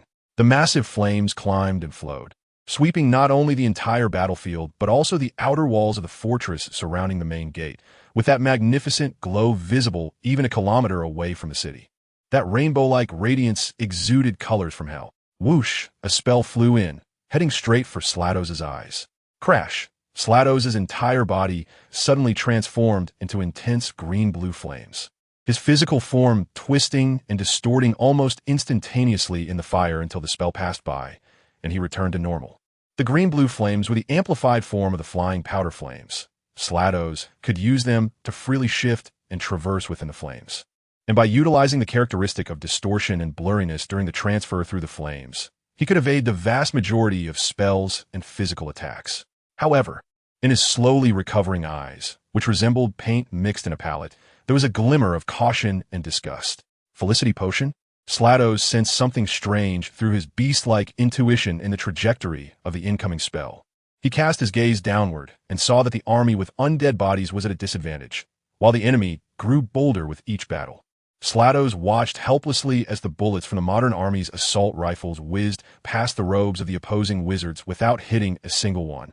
And the enchanted knight swords flashed coldly, but only managed to strike the enemy a few times, with no one able to inflict a fatal wound at all. TSK. Slathos felt the situation was tricky. The power of the Felicity potion was indisputable. They really spent a fortune. Where did the Ministry of Magic get so many potion materials? This pile of stuff was worth at least several million galleons, and considering the cost of lives and training, a single Auror might not even be worth 2 bottles of this potion. Moreover, many elite Aurors from the Ministry who drank this would be unable to touch the stuff again for at least several months. I'll crush you all. Slathos completely disregarded his allies as brilliant golden flames erupted from his hands, and with a wave of his arm, a solar storm surged forth. The flames flowed through the air like water, stirring up a fierce storm and towering waves of golden flames that covered almost every corner directly beneath the main gate. This golden flame was the exact opposite of the quietly burning black flame. It contained a terrifying high temperature akin to that of the sun. The black wizards below, sensing the danger, hurriedly fled, while those who couldn't react in time were engulfed in the solar storm-like flames, their undead bodies shattered, leaving them to await the slow reassembly of their dust-like bodies and shattered armor from the ashes. With the indiscriminate wide-range attack, the entire front of the main gate seemed to be cleared, but soon a bunch of surviving Aurors sprang out from the corners, coming forth like bamboo shoots after rain. Indestructible cockroaches. Slathos wore a disgusted expression. The enemy who had drunk the Felicity potion seemed to have gained a protagonist's halo, each one appearing as if they had become undying, unable to be killed, and their combat abilities could not be resolved. Nor did they suffer magical side effects like those equipped with soul artifacts. 6 spells shot straight toward Slados, arriving at him one after another. With the speed of spellcasting significantly increasing, as they didn't need to aim, those spells flew toward their targets as if they had eyes. The green-blue flames flickered again, and the spells passed through Slados' body without causing any harm. However, if more spells came, it would be difficult for Slados to use his intuition to judge the landing points of the enemy's spells and evade them accordingly. The green-blue flame spread, and Slados' figure flickered as he retreated deeper. The fortress guards from other directions were rushing over, with several hundred black wizards and over 1,000 undead soldiers forming a sufficient defensive line to encircle the enemy. He did not need to risk being focused on by them. 5 or 6 vanguards had already pounced on him, and Slados toyed with them, darting back and forth. The heavy main gate was smashed open by spells, and Slados slipped into the fortress hall. The members of the assault team had no time to pause, charging into the fortress to attack without stopping. Slados stood in the center of the fortress, his hands igniting with pink, blue, and red flames. The blue flames could consume and burn magical power, easily dismantling the opponent's magical defenses or devouring their spells. The pink flames could easily distort physical forms, destroying all physical barriers in their path, while the red flames represented the purest high-temperature flames. The columns of fire, with their 3 colors intertwining, resembled a twisted and bizarre rainbow. Smashed to pieces, shatter into fragments, thunderous explosions, dust and stones flying. For spells followed one after another, all purely offensive spells. But they still could not even harm the demon in the center. They only smashed the surrounding ground into countless flying debris, making it difficult for Slados to see clearly. TSK.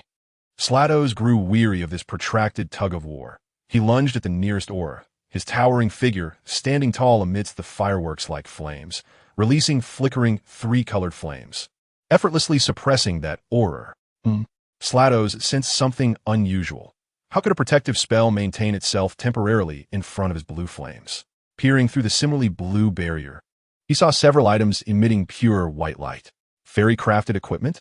Slados was once again shocked by the enemy's preparations, and then he suddenly thought, if they could obtain fairy equipment, why couldn't they harm him? Spell paralysis. The petrification spell. Slados heard the clear incantation shouted by the opponent and instinctively made a judgment. The animal's intuition told it the direction of the attack. Even without using its eyes, it knew where the attack was coming from. It immediately transformed the corresponding part of its body into flames in one shot. No, 2 shots of magic spells came from there. Why does this petrification spell have a tail flame trailing behind it like a comet? Its pupils suddenly constricted, but it was already too late. The fire spell in magic bullet form followed, closely behind the petrification spell, and just as it had passed harmlessly through its chest, it immediately collided in midair, creating a massive firestorm that engulfed Slados. Hiss! The expanding flames covered Slados' entire body in less than a second. Although it had high resistance to such flames, it had just transformed a large part of its body into the enhanced fire of the powder, and the other uncontrolled ionized flames instantly dealt critical damage to its state. A spell hidden within a spell. The 2 aurors on the opposing side coordinated. One used the petrification spell, while the other used the roaring fire of a silent spell to attack it. However, the fire spell was almost seamlessly hidden behind the petrification spell, concealing its brightness and temperature, causing it to misjudge the number and type of the opponent's spells and make an incorrect choice. This was a tactic chosen by the opponent based on its earlier display of flame transformation abilities, exploiting its weakness of being unable to defend against other fire-type spells. These guys were not as simple as it had imagined. Their battle IQ. The opponent had dispatched the absolute elite of the Ministry of Magic, the oldest special combat team among aurors. Slados, whose entire body was completely covered in crimson flames, hurriedly forced itself to end the flame transformation, suppressing the tricolor flames of the other aura, which vanished without a trace, and the bluish-green flames also disappeared completely.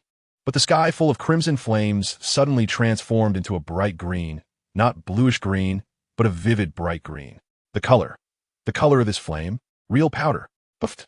A silver-white sword, shining with a holy light, burst forth from Slados' chest. The sword of Gryffindor. Cough, cough. A hint of panic appeared on its owl mask-like face as Slados spat out a mouthful of deep blue blood. Unless it was a true heavy blow, There were not many things in this world that could harm it, and the sword of Gryffindor happened to be one of them, and a leading one at that. Get lost! It roared in a voice like a broken wind box, and the tricolor flames surged violently backward. Its owl-like neck turned a full 180 degrees to see its enemy behind, Patton Bilge. He had teleported back using the powder. With a playful smile still on his face, Bilge withdrew the blade and held it horizontally in front of him, withstanding the first wave of impact. Then, wielding the sword with both hands, he spun it around his head, almost making a full circle around his body, dispersing the flames with the holy light of the shining sword. Whoosh! The elegant bird in court attire lost its composure for the first time. It turned its body and spewed flames. But the flames dodged to the sides under the vertical slash of the sword, failing to harm the opponent at all. The bluish-green flame spread, and Slados flickered backward for the second time, angrily realizing that it had no way to deal with that sword, which could disperse any basic energy that constituted magic. Reinforcements from the Dark Wizards and the undead army had arrived, but the spells directed at the Vanguard Patton in the front were all deflected by that sword, injuring a number of their own people instead. At this moment, it seemed that only the death curse was worth avoiding. Patton, for a time, was like a war god. Take that sword! Slados roared. Patton was only powerful because of his sword of Gryffindor. At most, he was just an elite among Aurors and could not possibly withstand Slados. But the spell shot by the Dark Wizards seemed to have eyes, crashing into the sword of Gryffindor, only to be rebounded back and injure their own masters and companions. The bullets from the assault rifles formed a storm, yet not a single one managed to hit Patton. The well-trained undead army quickly switched their weapons to knight swords, launching a melee attack that was relatively less affected by luck. But those knight swords made of steel shattered like fragile glass upon contact, and their splendid armor resembled damp paper. Burning light and flame surged in Slados' hands, the golden waves extending tendrils that boiled the air and swept through the void, as if igniting the sun in the cold darkness. Even wielding the holy sword, Patton did not dare to contend with this sun-like brilliance, and with the luck brought by the potion, he narrowly escaped the range of those flames. However, his clothes were already scorched with scars, and half of his forearm was burned to near charring, glowing with a deep red light, merely from being stirred by the boiling air. Yet even so, that hand remained firmly gripping the holy sword, as if it had been held by countless hands before, facing everything with courage and determination. Stop! A silent, burning black flame emerged from Slados' other hand, quieter than water and colder than darkness. The flowing black flame was thrust from its hand, colliding with the sword of Gryffindor. The two sides traced arcs of white and black that collided at their midpoint and then intertwined. The scorching red glow on Patton's arm instantly dimmed, then was covered by a new layer of frosty skin. Don't go any further. You will die, Slados earnestly warned as the cold darkness erupted from its hand, repressing Patton once more. Hey, isn't being afraid of death supposed to be the job of you villains? He smiled and slashed forward again with the sword of Gryffindor, dispersing the cold black flames. However, behind the black flames, 3 fireballs of different colors, blue, pink, and red, descended upon Patton like meteors streaking across the night sky, resembling true comets.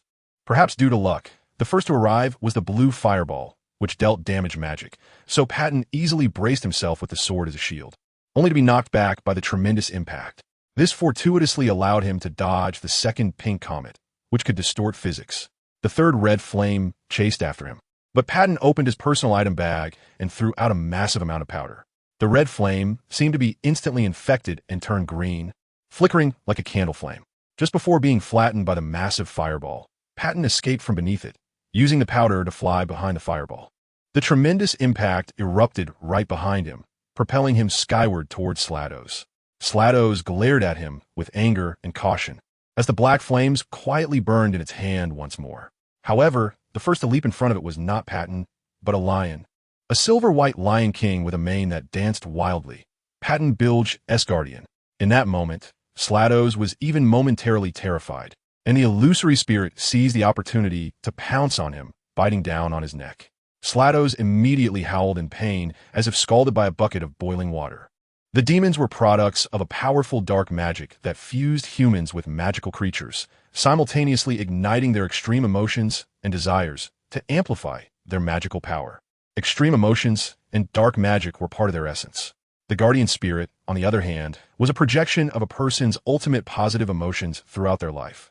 neither dark magic nor extreme, and thus this magic, intended to target the wicked shadows struggling in the gutter, could inflict substantial damage on demons. Get away!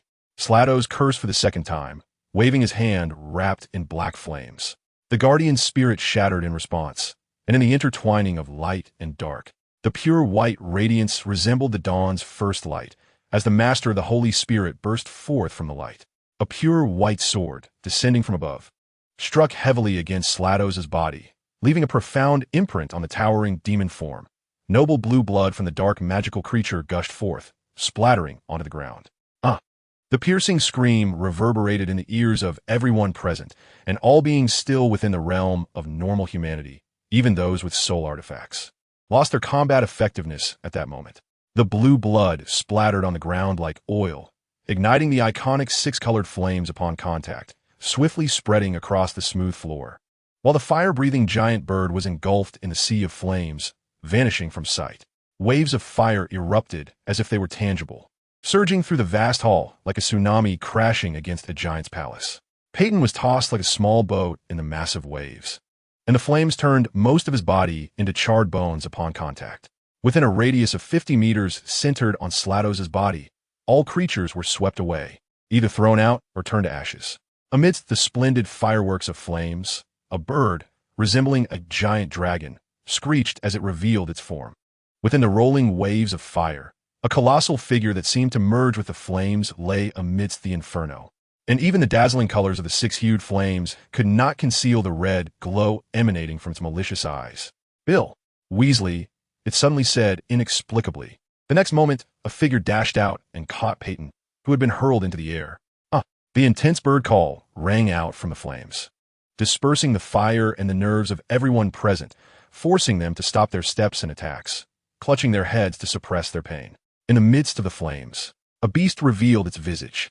Its feathers were composed of green, blue, pink, and red, with the pink concentrated in the tail feathers, wings, and crown.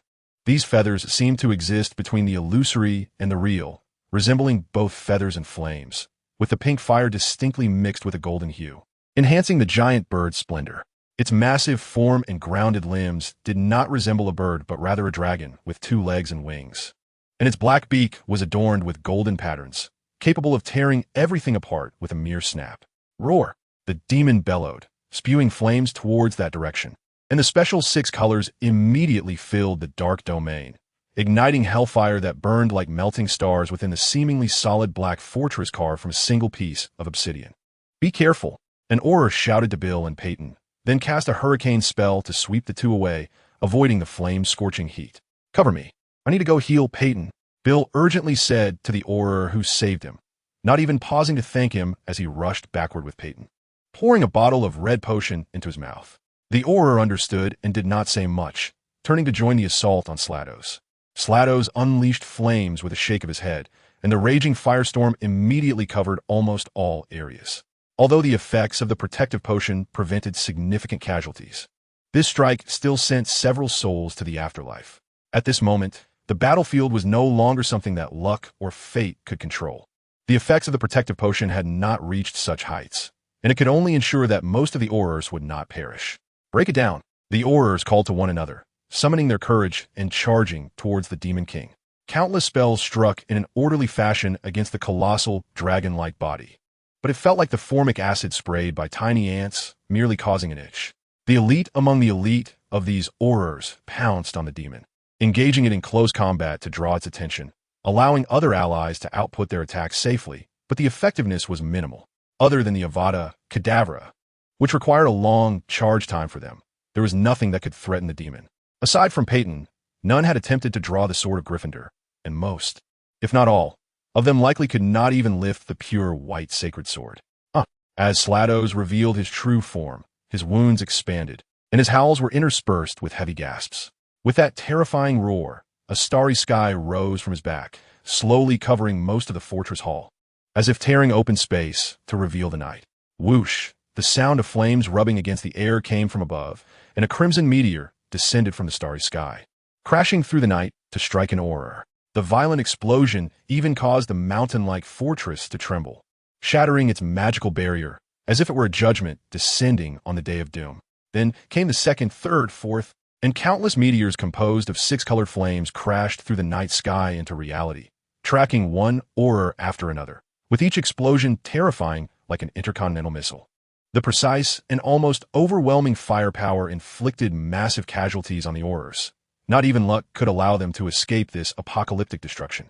The ground was smashed into countless spiderweb-like cracks, with crater-like meteorite pits rising on the surface, and the vast hall, resembling a wilderness, was nearly dismantled. The giant gates, like city gates, shattered, and the walls in front of the main hall were almost broken through. The top of the fortress seemed to replace the sky, and the area where the wall had been smashed through clearly revealed the circular city at the foot of the mountain. Behind them, the tide of the undead army had already arrived, and the steps resembling the Patala Palace leading up to the main hall were now filled with dark wizards, who appeared amidst the night sky that had vanished after the bombardment. Kill them all, Slatos growled lowly. The undead army in front raised their weapons, ready to fire, while on the high steps were hundreds of wands pointing forward. The entire fortress resembled a beacon on a tower, igniting six-colored flames, which had already flowed through the hall, spreading to this massive structure like Mount Tai. At this moment, the Aurors could not even destroy the Horcrux through a surprise attack.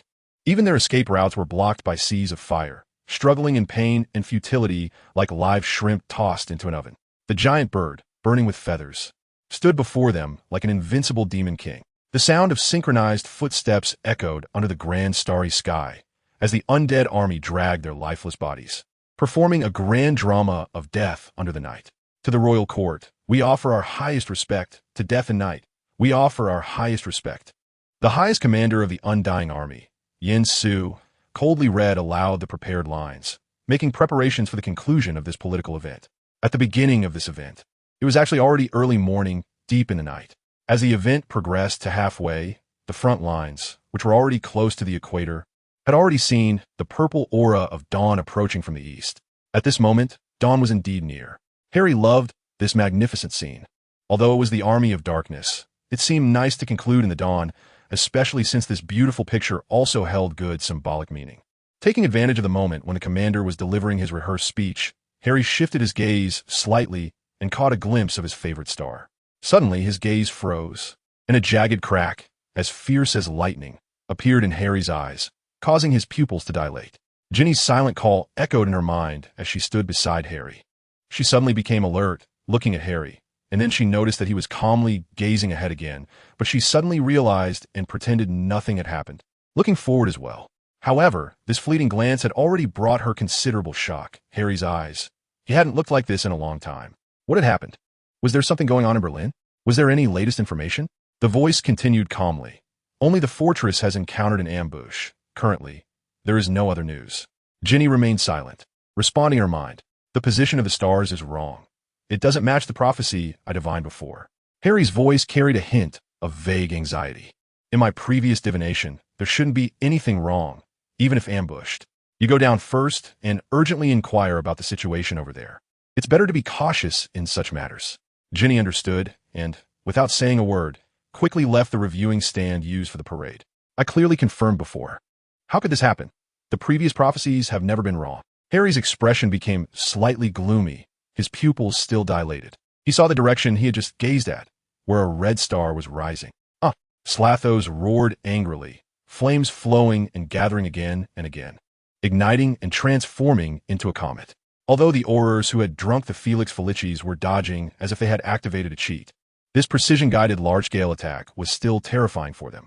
The undying army, which was hiding in the shadows of the night, posed no threat. Those bullets couldn't even hope to touch the Aurors.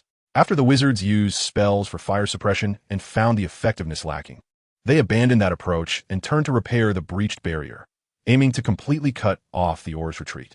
The undying army, relying on their immortality, gradually began to equip themselves with knight swords and charge forward in batches for close combat. Meanwhile, just outside the main gate, a part of the undying army had already completed the reorganization of their armor. Bill and the others were running out of time. Don't worry. Peyton consoled Bill in a half-serious, half-joking tone. Reinforcements should be arriving soon. Reinforcements? Who? Bill momentarily failed to respond. Hey, Peyton chuckled lightly, raising his head to look at Bill. You know him. Whoa. Just as the words fell, a wave of flames suddenly surged from the gate. accompanied by the ashes of the undying army. The heat wave made Peyton's cloak rustle and his black hat tremble. Roar! A furious dragon's roar came from outside the gate, while the wall on the other side was also toppled by the overwhelming flames, turning into rubble and stone. From the hole in the wall, another giant beast threw itself out, crashing toward the terrifying giant bird. Slathos stood up like a human and grabbed the creature with the claws on its wings, turning around and pressing it to the ground. Ukrainian Iron Belly? Slathos looked in astonishment at the giant dragon it had pinned down, spewing forth filthy words engulfed in colorful flames. Roar! The high-pitched dragon's roar sounded again as another massive creature burst out from the main gate, directly landing on Slathos. It was a European protein-eyed dragon. At this moment, Slathos' size was so enormous that it even overwhelmed the giant dragon, allowing the relatively smaller European protein-eyed dragon to easily lie on its back and even scurry around on it. The white, giant dragon stubbornly faced the six-colored flames, especially directing its flames towards Slathos' head, particularly the area around its eyes. Even though the European protein-eyed dragon, known for its ferocity among dragons, unleashed its breath fiercely against Slathos' face, one of Slathos' eyes became temporarily blind, and the intense pain made it let out an angry and desperate howl.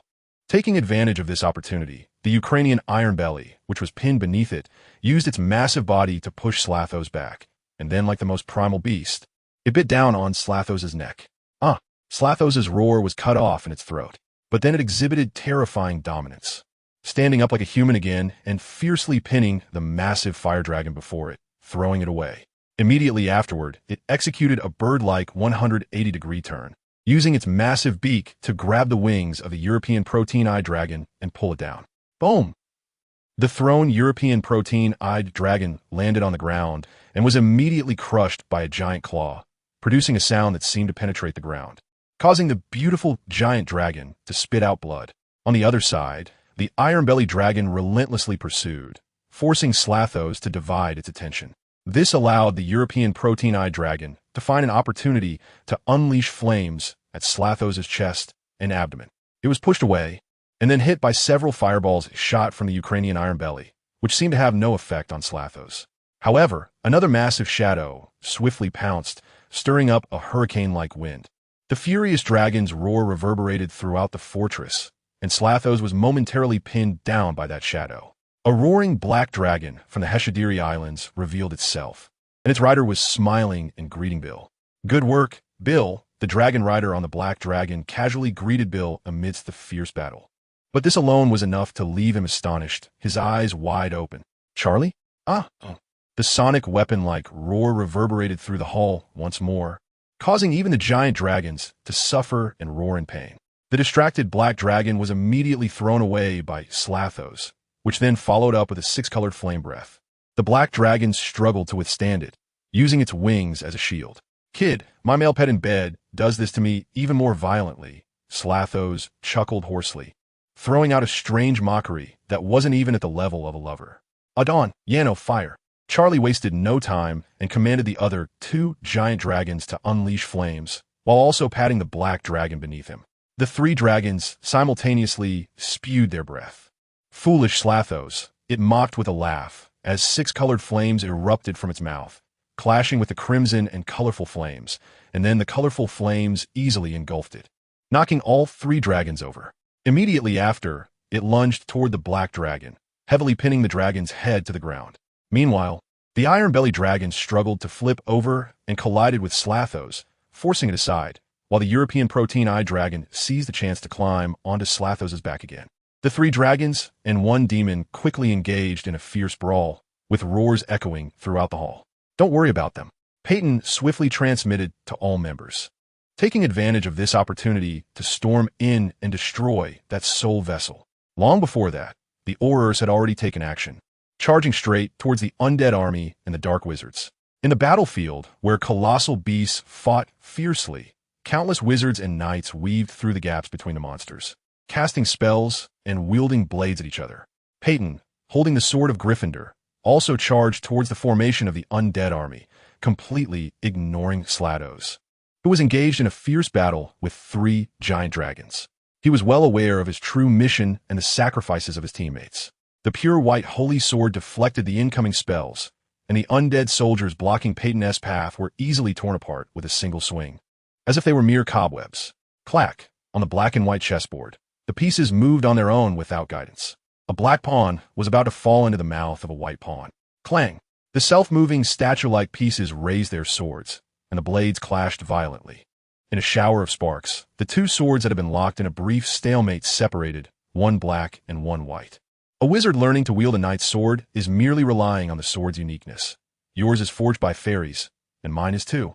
The figure resembling a dark knight turned and swept his sword horizontally, while Peyton raised his blade to block the attack.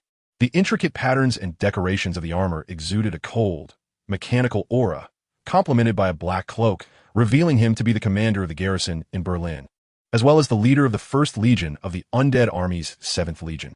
Aren't you also surviving on those filthy fragments of souls? The two engaged in a silent struggle. The scene stalemated for a few seconds. The sword of the hero faced the body of the Demon King. It was fair enough, he said, exerting force to push aside the pitch-black sword. Hey, you might not know this, but the 2nd generation of Dark Lords in our wizarding world used the undead body of a soul vessel. So it's perfectly fine for you to call it the body of the Demon King, Peyton said in a conversational tone while swinging the pure white holy sword down heavily. Clang buzz. The two weapons collided again, the tremendous force creating a wave of tremors felt by everyone in the hall. The ringing sound of the clashing blades echoing for a long time. Huh, do you still want to challenge us immortals? The Dark Knight forcefully pushed the sword of Gryffindor aside, then made a horizontal slash, almost decapitating Peyton. In terms of swordsmanship, Peyton was indeed no match for him. Huh, an immortal body pales in comparison to an immortal soul, but he was a wizard. Unbeknownst to when it started, perhaps even Peyton himself hadn't noticed. A white mist enveloped the two. After narrowly evading an attack, Peyton suddenly vanished into the mist. This trick, are you planning to ambush me, the undead? The warrior of the Black Knight spat out cold mockery, yet his actions grew increasingly cautious. Clack! A sound of cold blades scraping the ground came from behind, while a flash of white light appeared from the front. Clang! The knight turned to block the sword, deflecting a strike from behind. ISN, your culture, quite reverent of death? You want immortality, don't you feel ashamed? It's just that our king reveres the Grim Reaper. Those who serve him do so for immortality, don't they? The knight replied coldly, there's nothing to feel guilty about. Eternal life has been humanity's dream since ancient times, we just achieved it. But when the mist dissipated, the Dark Knight was astonished to find that the weapon before him was a stone statue, a living stone sculpture created by a transfiguration spell. Oh no! He had no time to think, as a red lightning bolt suddenly struck down from behind, knocking the blade from his hand. The knight turned around to see the real Peyton, clad in black robes, charging out from the mist towards him. Without a sword, he threw a powerful punch. The non-human strength enhanced by the armor smashing down, leaving spiderweb-like marks on the ground, but the figure struck was merely an illusion. A gust of wind swept by, and when he regained his senses, Peyton had already reached the stone statue, withdrawing his sword. It turned out the previous figure was yet another illusion spell, but the heavily armored knight no longer had a chance. Peyton drew his sword and turned to deliver a horizontal slash, sweeping through the unprotected neck like autumn leaves falling from trees, and in an instant, the proud knight was decapitated. Slowly wait for your decayed body to recover. I hope you still have the chance to continue your immortality. Peyton didn't waste any time, tipping his hat slightly to his opponent before vanishing back into the mist. Peyton burst out from the mist he had created and saw that the army formation and wizards at the deepest part of the hall were being scattered. Amidst the chaos, several aurors had already plunged into the enemy's ranks, heading straight for the entrance leading into the building from the hall. Roar! Sizzle! The fusion explosion of 6-colored and dark red flames created a dazzling display of sparks, erupting like a scene from the apocalypse, as the colossal beasts collided with each other. And it was clear that even the 3 dragons were being suppressed by Slados. The iron-bellied and protein-eyed dragon was knocked down, and Charlie was thrown off the back of the black dragon, which was then slammed against the wall by Slados. The already precarious building could not withstand the blow, and the wall at the far end of the hall collapsed, along with the fallen wall and the black dragon, crashing down to the ground. The ground instantly caved in, and the sky-like ceiling, along with the upper structure, also came crashing down, creating a scene reminiscent of a cataclysm within this fortress. Everyone fell into the underground section of the fortress like ants soaked in rain-soaked soil. At this moment, Nearly 1/3 of the building had collapsed, and the surrounding walls had almost turned into empty shells. A vast expanse of ruins covered the underground, as if sealing the place into a series of mazes. Peyton, Bill, Charlie, and most of the other Aurors could neither find enemies nor allies. But they had no time to worry about this issue, for when they looked up ahead, they could see the small yet twinkling life box on the high platform, shining like a star. Hiss! The raging flames continued to flow unabated, or rather, they intensified. Even after falling to the lower levels, it was gradually becoming hellish. More Aurors joined the ranks to take down Slatos along with the 3 dragons, effectively suppressing him for the first time. However, their impact was far less significant than anticipated. But now all the Aurors understood one thing. If they wanted to reach that soul vessel, they had to defeat this demon. Meanwhile, after the Dark Wizard's formation was scattered, most had fallen to different parts of the lower levels, making it difficult to regroup, while the undead, being merely robust muggles, had been crushed into mud during the collapse. Even if they possessed soul vessels, they required a long time to recover. This meant that only a portion of Aurors and the 3 dragons were surrounding Slatos, making it the best opportunity to defeat him. An even more ear-piercing scream swept through the surroundings, causing all living beings except Slatos to feel as if countless steel needles were slowly piercing into their brains. Roar! The black dragon was enraged, charging forward against the roar and tackling the demon. The piercing scream abruptly ceased, but the next moment, a 6-colored breath struck the black dragon's chest and abdomen, causing its shining black scales to twist into gold, silver, copper, iron, and even chocolate, which were then instantly melted and vaporized. Before its form even changed, it froze back to its original state in the next second. In just 2 or 3 seconds, the magically protected hard dragon scales were melted away by more than half. The pushback black dragon had to use its massive size and weight to force its way out of the breath's range. Otherwise, its entire body would be dissolved and pierced through. Gah! After pushing aside the black dragon, Slathos let out a short shriek, and the wizards and dragons, who had been readying their spells and breaths, suddenly fell silent. Slathos roared and lunged at the black dragon, forcibly crashing it into a ruin and then slamming it back down onto the ground. Following that, one claw pinned down its right wing, while its enormous beak bit into the right shoulder, preparing to tear the giant dragon's right wing off. Roar! The black dragon let out a mournful cry, but had no room to resist. Several Aurors quickly launched a volley of attacks, which severely disrupted Slathos' attempt to tear off the wing. 2 more dragons, breathing fire, charged in, forcing Slathos to let go of the wing and confront the 2 dragons instead. The monstrous beasts collided violently, erupting in sparks akin to fireworks or explosions. The black dragon soon pounced again, and the 3 giant dragons and the demon quickly became entangled once more, locked in a fierce struggle. After a tremor as massive as an earthquake, the giant dragon and the demon separated, standing firm on opposite sides, both unleashing flames from their mouths, creating a massive fiery storm that engulfed the entire underground space. Amidst the flames, a sharp sword flew out from the storm, spinning and piercing into the demon's temporarily blinded eye due to the dragon's fire. The painful scream shattered the flames. Taking the opportunity, Peyton, enduring the pain from the roar, pounced on Slathos' head and forcefully drove the sword of Gryffindor into its skull. Zatsa! Slathos screamed, swatting at its own eyes with its claws, pulling Peyton out and smashing him to the ground. Although Peyton had largely blocked the attack with the sword, blood still poured from his mouth. Even with such severe injuries, his expression became unusually grave. Even though the sword had pierced Slathos' brain, it still could not kill it. Although the killing curse would certainly work, preparing it took too long for them, and even such a large target could easily dodge. Furthermore, the demon could resist with its special flames. They had to use that thing, even though it couldn't end the fight. It should be enough to buy some time. As Peyton made his determination, he used the sword to slice through the claw, forcing the injured Slathos to retract its claws and step back. Slathos coughed up its azure blood. It could barely hold on. Even though the damage from this swarm of ants was minimal, many ants could still kill an elephant, especially with a few wasps mixed in, and even a few dragons that appeared childlike to it.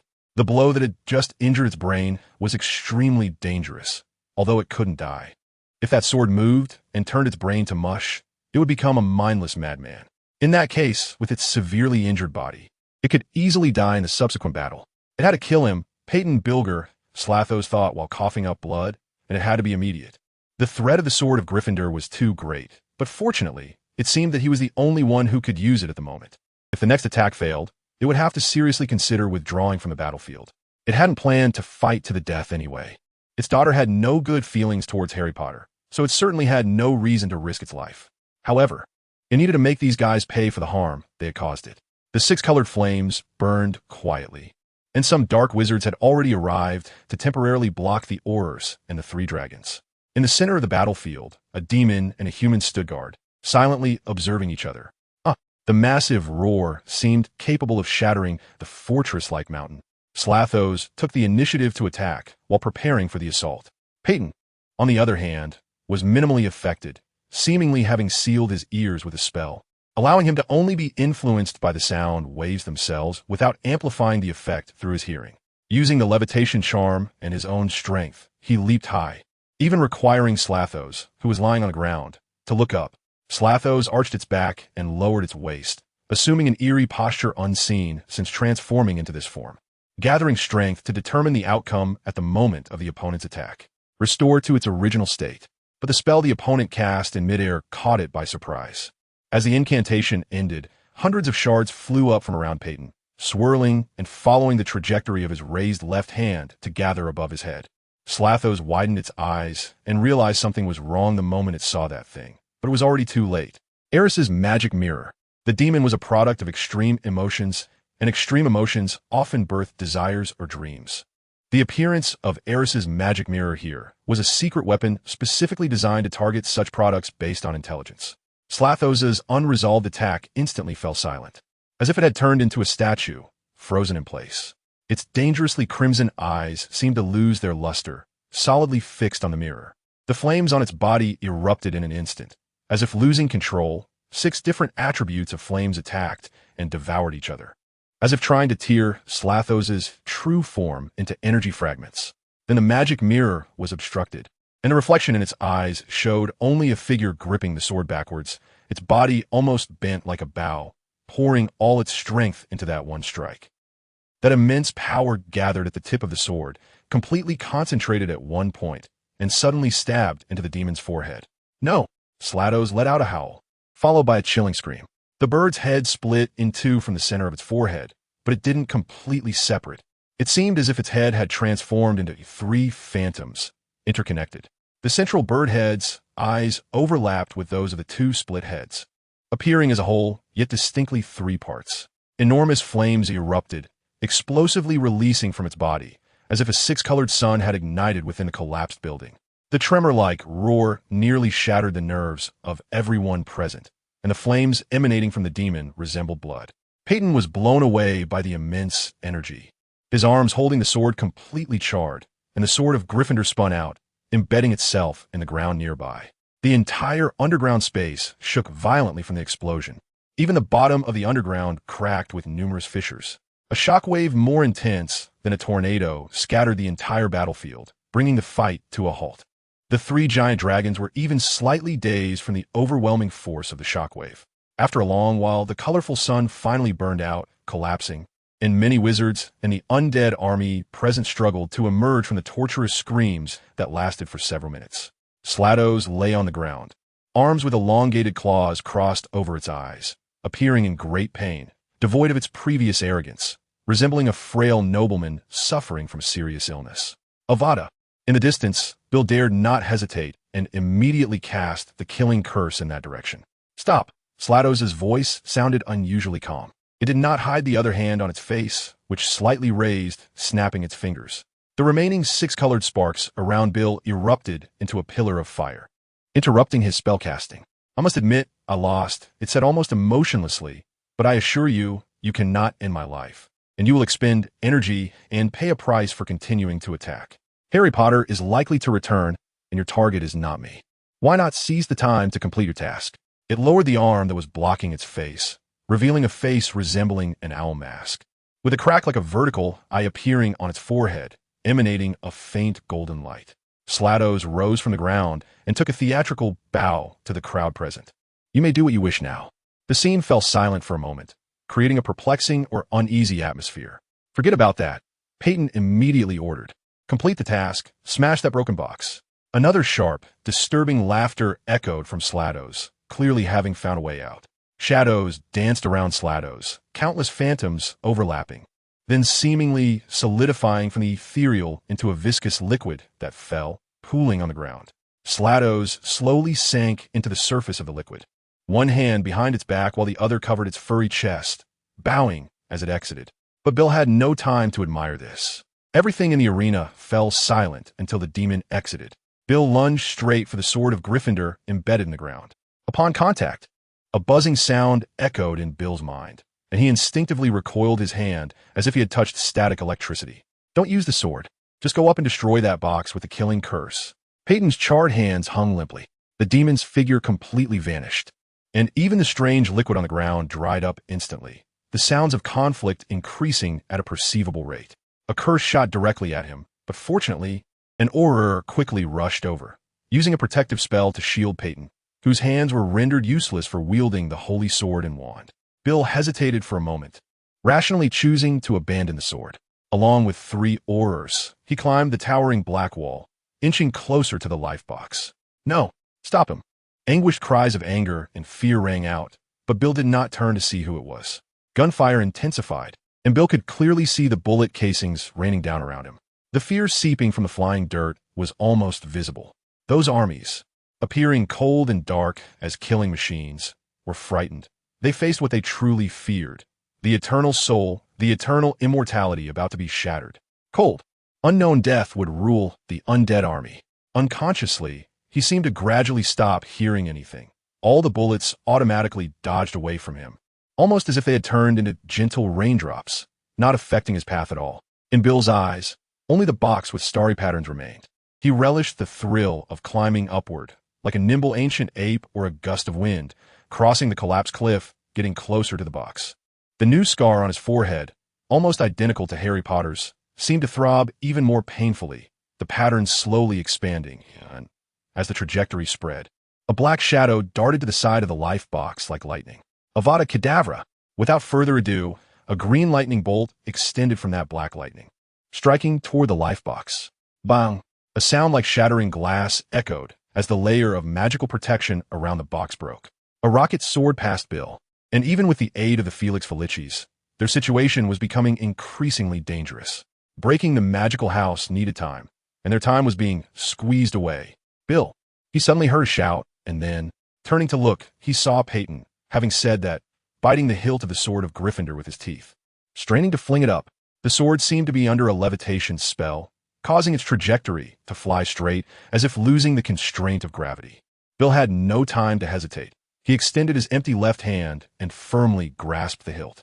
The moment the sword fell into his hand, that static-like sensation returned, causing his palm to tingle. That strange feeling traveled from his palm to his arm, then to his brain and heart. Amidst the sensation of something breaking, the current seemed to transform into a clear stream, and that warm, cool feeling made Bill cast aside all other thoughts, leaving only the courage to do what he wanted. He sheathed his wand, raised the sword with both hands, twisted, and swung down, without hesitation, in one fluid motion. The magical protection merely flickered before turning into shattered sparks. The shining starry patterns dimmed after the final blow, and the exquisitely crafted box was split in half from the center. A scream like that of thousands of tormented souls, filled with unparalleled pain and despair, emanated from the box. A torrent of black mist surged forth, revealing countless twisted, struggling faces wailing in madness, as if a nightmare had invaded reality. Bang! The heavy punch of the black armored warrior shattered a soldier's body like a cannonball. In his other hand, he wielded a heavy machine gun without any regard for recoil, firing like a rapid cannon and unleashing firepower onto the remnants of the enemy's position. This black iron armor was not as resilient as imagined. If the bullets hit a weak point by chance, they could penetrate directly, but that would only create more cracks and holes, having no effect on the immortal soldier. A rocket originally meant for anti-tank purposes whistled in, and although it did not hit the Black Knight directly, it still took away his machine gun, arm, and nearly half of his upper body. But this was useless. The Black Knight, unarmed and single-handed, charged directly toward the enemy-occupied building, crashing through the wall and rushing inside. An enemy, who was frantically pouring firepower at him in fear, was seized by the throat and slammed against the wall, instantly losing all breath. Then, he faced an entire squad's firepower with his bare hands, lunging at one enemy after another, smashing their heads and breaking their weapons, like an adult bullying a child. This building was the last command post of the enemy in the city. Destroying it would collapse the city. And such a military achievement was within easy reach for the immortal soldier who advanced vigorously. He crashed through another door and arrived at the corridor in front of the command room.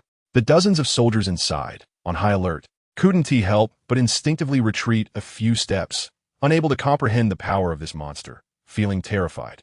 Fire! Fire! The squad commander shouted in panic. A storm of gunfire immediately poured toward him, sparks exploding against the armor, yet the opponent continued to advance forward, unaffected. The Black Knight pierced through the enemy's body, crushed their skulls, and effortlessly separated their flesh with his Black Knight's sword. He walked a bloody path to the commander's door and politely knocked. The commander, feeling desperate inside, tensed up, his mind nearly shutting down. Trembling, he approached the door, took a deep breath, and turned the knob, intending to maintain his last semblance of dignity. However, when he opened the door, all that greeted him was the sound of scattered armor clattering to the ground and choking dust. Amid the wailing screams of the vengeful spirits, the immortal soldiers turned to ashes without even having the time to make a sound, becoming indistinguishable dust mixed with broken armor and debris. The entire defense of Berlin instantly crumbled. The surviving dark wizards were driven out of the fortress by the Aurors. But now they had to flee. As victors, they must escape. Harry Potter was about to return. Quickly, come here. Other Aurors had already begun to leave the fortress along the pre-planned routes, while Bill and Pettigrew mounted the Black Dragon alongside Charlie. 3 giant dragons emerged from the ground, then flew out through the church's opening, diving into the gloomy clouds of the sky, quickly leaving the airspace. Meanwhile, on a thestral carriage speeding toward Berlin from thousands of miles away, Harry Potter gazed out the window. Even the fastest urgent messages had not reached his ears, so he decided to complete the parade ceremony and then arranged to rush back to Berlin at full speed to see the situation for himself. Perhaps he could even corner a few valuable targets. But the most pressing issue was not that. It was why his prophecy had gone wrong. Although he had not yet seen the reality with his own eyes, he was already very certain that his prophecy had definitely missed something. He had learned and employed stargazing, the most accurate form of prophetic ability. Just then, something outside the window caught his attention. A shadow passed through the dark clouds, flapping its wings like a bird, but it was larger than a building. Having raised Norbert for several years, Harry Potter knew all too well what it was, a dragon. Why was there a dragon appearing over Berlin? Boom! Even the driver in front of the carriage didn't react in time, as a massive black smoke crashed through most of the carriage, diving into the pitch-black clouds, vanishing as if water poured into the ocean. The mission was completed well. Pettigrew chuckled, enduring the excruciating pain in his paralyzed hands. Don't mention that, Bill frowned. You should care about your injuries. It feels like you're not as anxious as I am. If we encounter an emergency now, you won't be able to use your wand. Hey, anyway, my task is completed. It doesn't matter if I die before the next task is assigned, he said nonchalantly. Boom. A green lightning bolt struck down from the dark clouds, precisely hitting the figure on the giant dragon, instantly taking away a life from the mortal realm. Ugh. Peyton blankly raised his head. His life had been shattered, and his soul had been stripped away, with only his still intact brain able to function for a few more seconds. He smiled, realizing the effect of the Felix Felicis had worn off. Talp. Harry tapped the surface of the table with his knuckles, his other hand supporting his chin, appearing to be in thought. The situation in Berlin had somewhat surprised him. This was undeniable.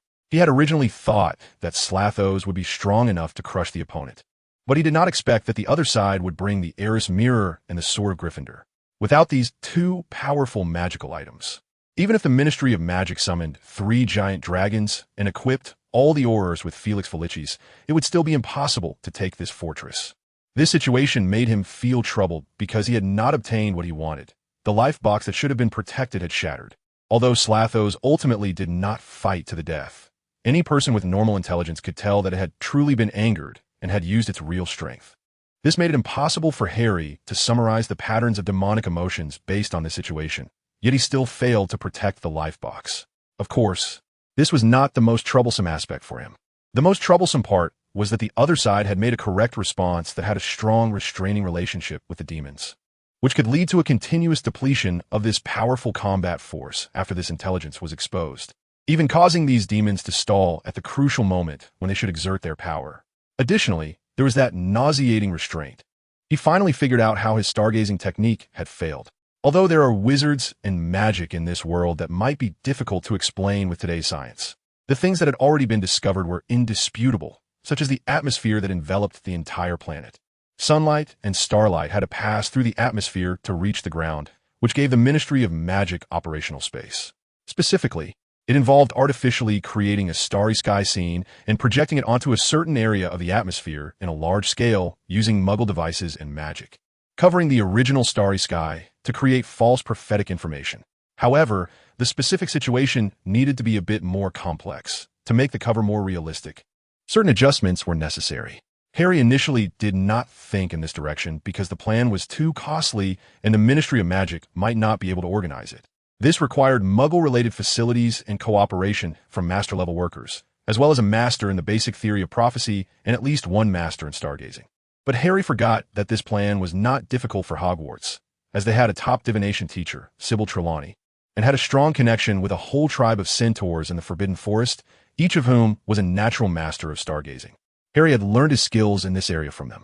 Harry had thought that, due to the incident with Sirius, the relationship between the centaurs and Hogwarts would not be very good. But he overlooked the fact that there had been a historical bond between the centaurs and Hogwarts for at least several hundred years. Although there might be some conflicts due to his temporary plan, it was not enough to lead to a complete rupture. He also did not expect that the Ministry of Magic would use this method to restrain him, nullifying his divination ability, which made him extremely uneasy. After all, powerful abilities were only the foundation of victory. Only with enough information could the probability of victory be effectively guaranteed, and Harry had almost nothing he could truly trust. Divination was an important source of guaranteed information for him. He realized this point probably because he had left the Berlin area to go to the front lines, and the Ministry of Magic's intelligence work had not been done well, unable to determine his approximate area, thus failing to accurately project the stars above him, leading him to compare and discover the problem in the stars. However, even so, he did not dare to use divination again. This time, the misguidance had only cost him a mere Horcrux, but what if there was a next time? He could not determine when the starry sky above him was real and when it was false, and as long as he was misled once more, it could lead to unquantifiable losses. He absolutely would not allow such a thing to happen. Ginny, Harry calmly instructed the shadow beside him, let the 2nd, 4th, and 6th Legions take over the Vanguard town line, advancing steadily, focusing on defense. The 3rd, 5th, and 7th Legions should all retreat, attempting to strike towards the English Channel. Do we really have to do this? Didn't you say this wouldn't yield results? Ginny's voice emerged from the shadow's concealment. Yes, Harry's voice was quiet. We must make a tentative strike. Otherwise, this undead army will be completely reduced to ashes, and the Ministry of Magic is not only targeting a single Horcrux. The rest will also soon fall. Moreover, as Ginny was about to leave silently to relay the order, Harry called her back. The information about the demons has been exposed. Let the test subjects go to the battlefield. This will put a lot of pressure on the soldiers at the front, right? Moreover, those monsters attack almost indiscriminately. The army will likely. Ginny asked again with concern. It doesn't matter. Harry waved his hand. When the sword's edge is rusty, it must be replaced. With a sharper sword, the old one can only be kept as a treasure. Yes. Introduction. No matter what. Harry's eyes are always a clear emerald green, free from any pollution. But what if, one day, those eyes turn into a dark green that symbolizes death? When the savior of the wizarding world becomes the brutal and terrifying Dark Lord, when a kind and brave young lion turns into a sinister and cold serpent.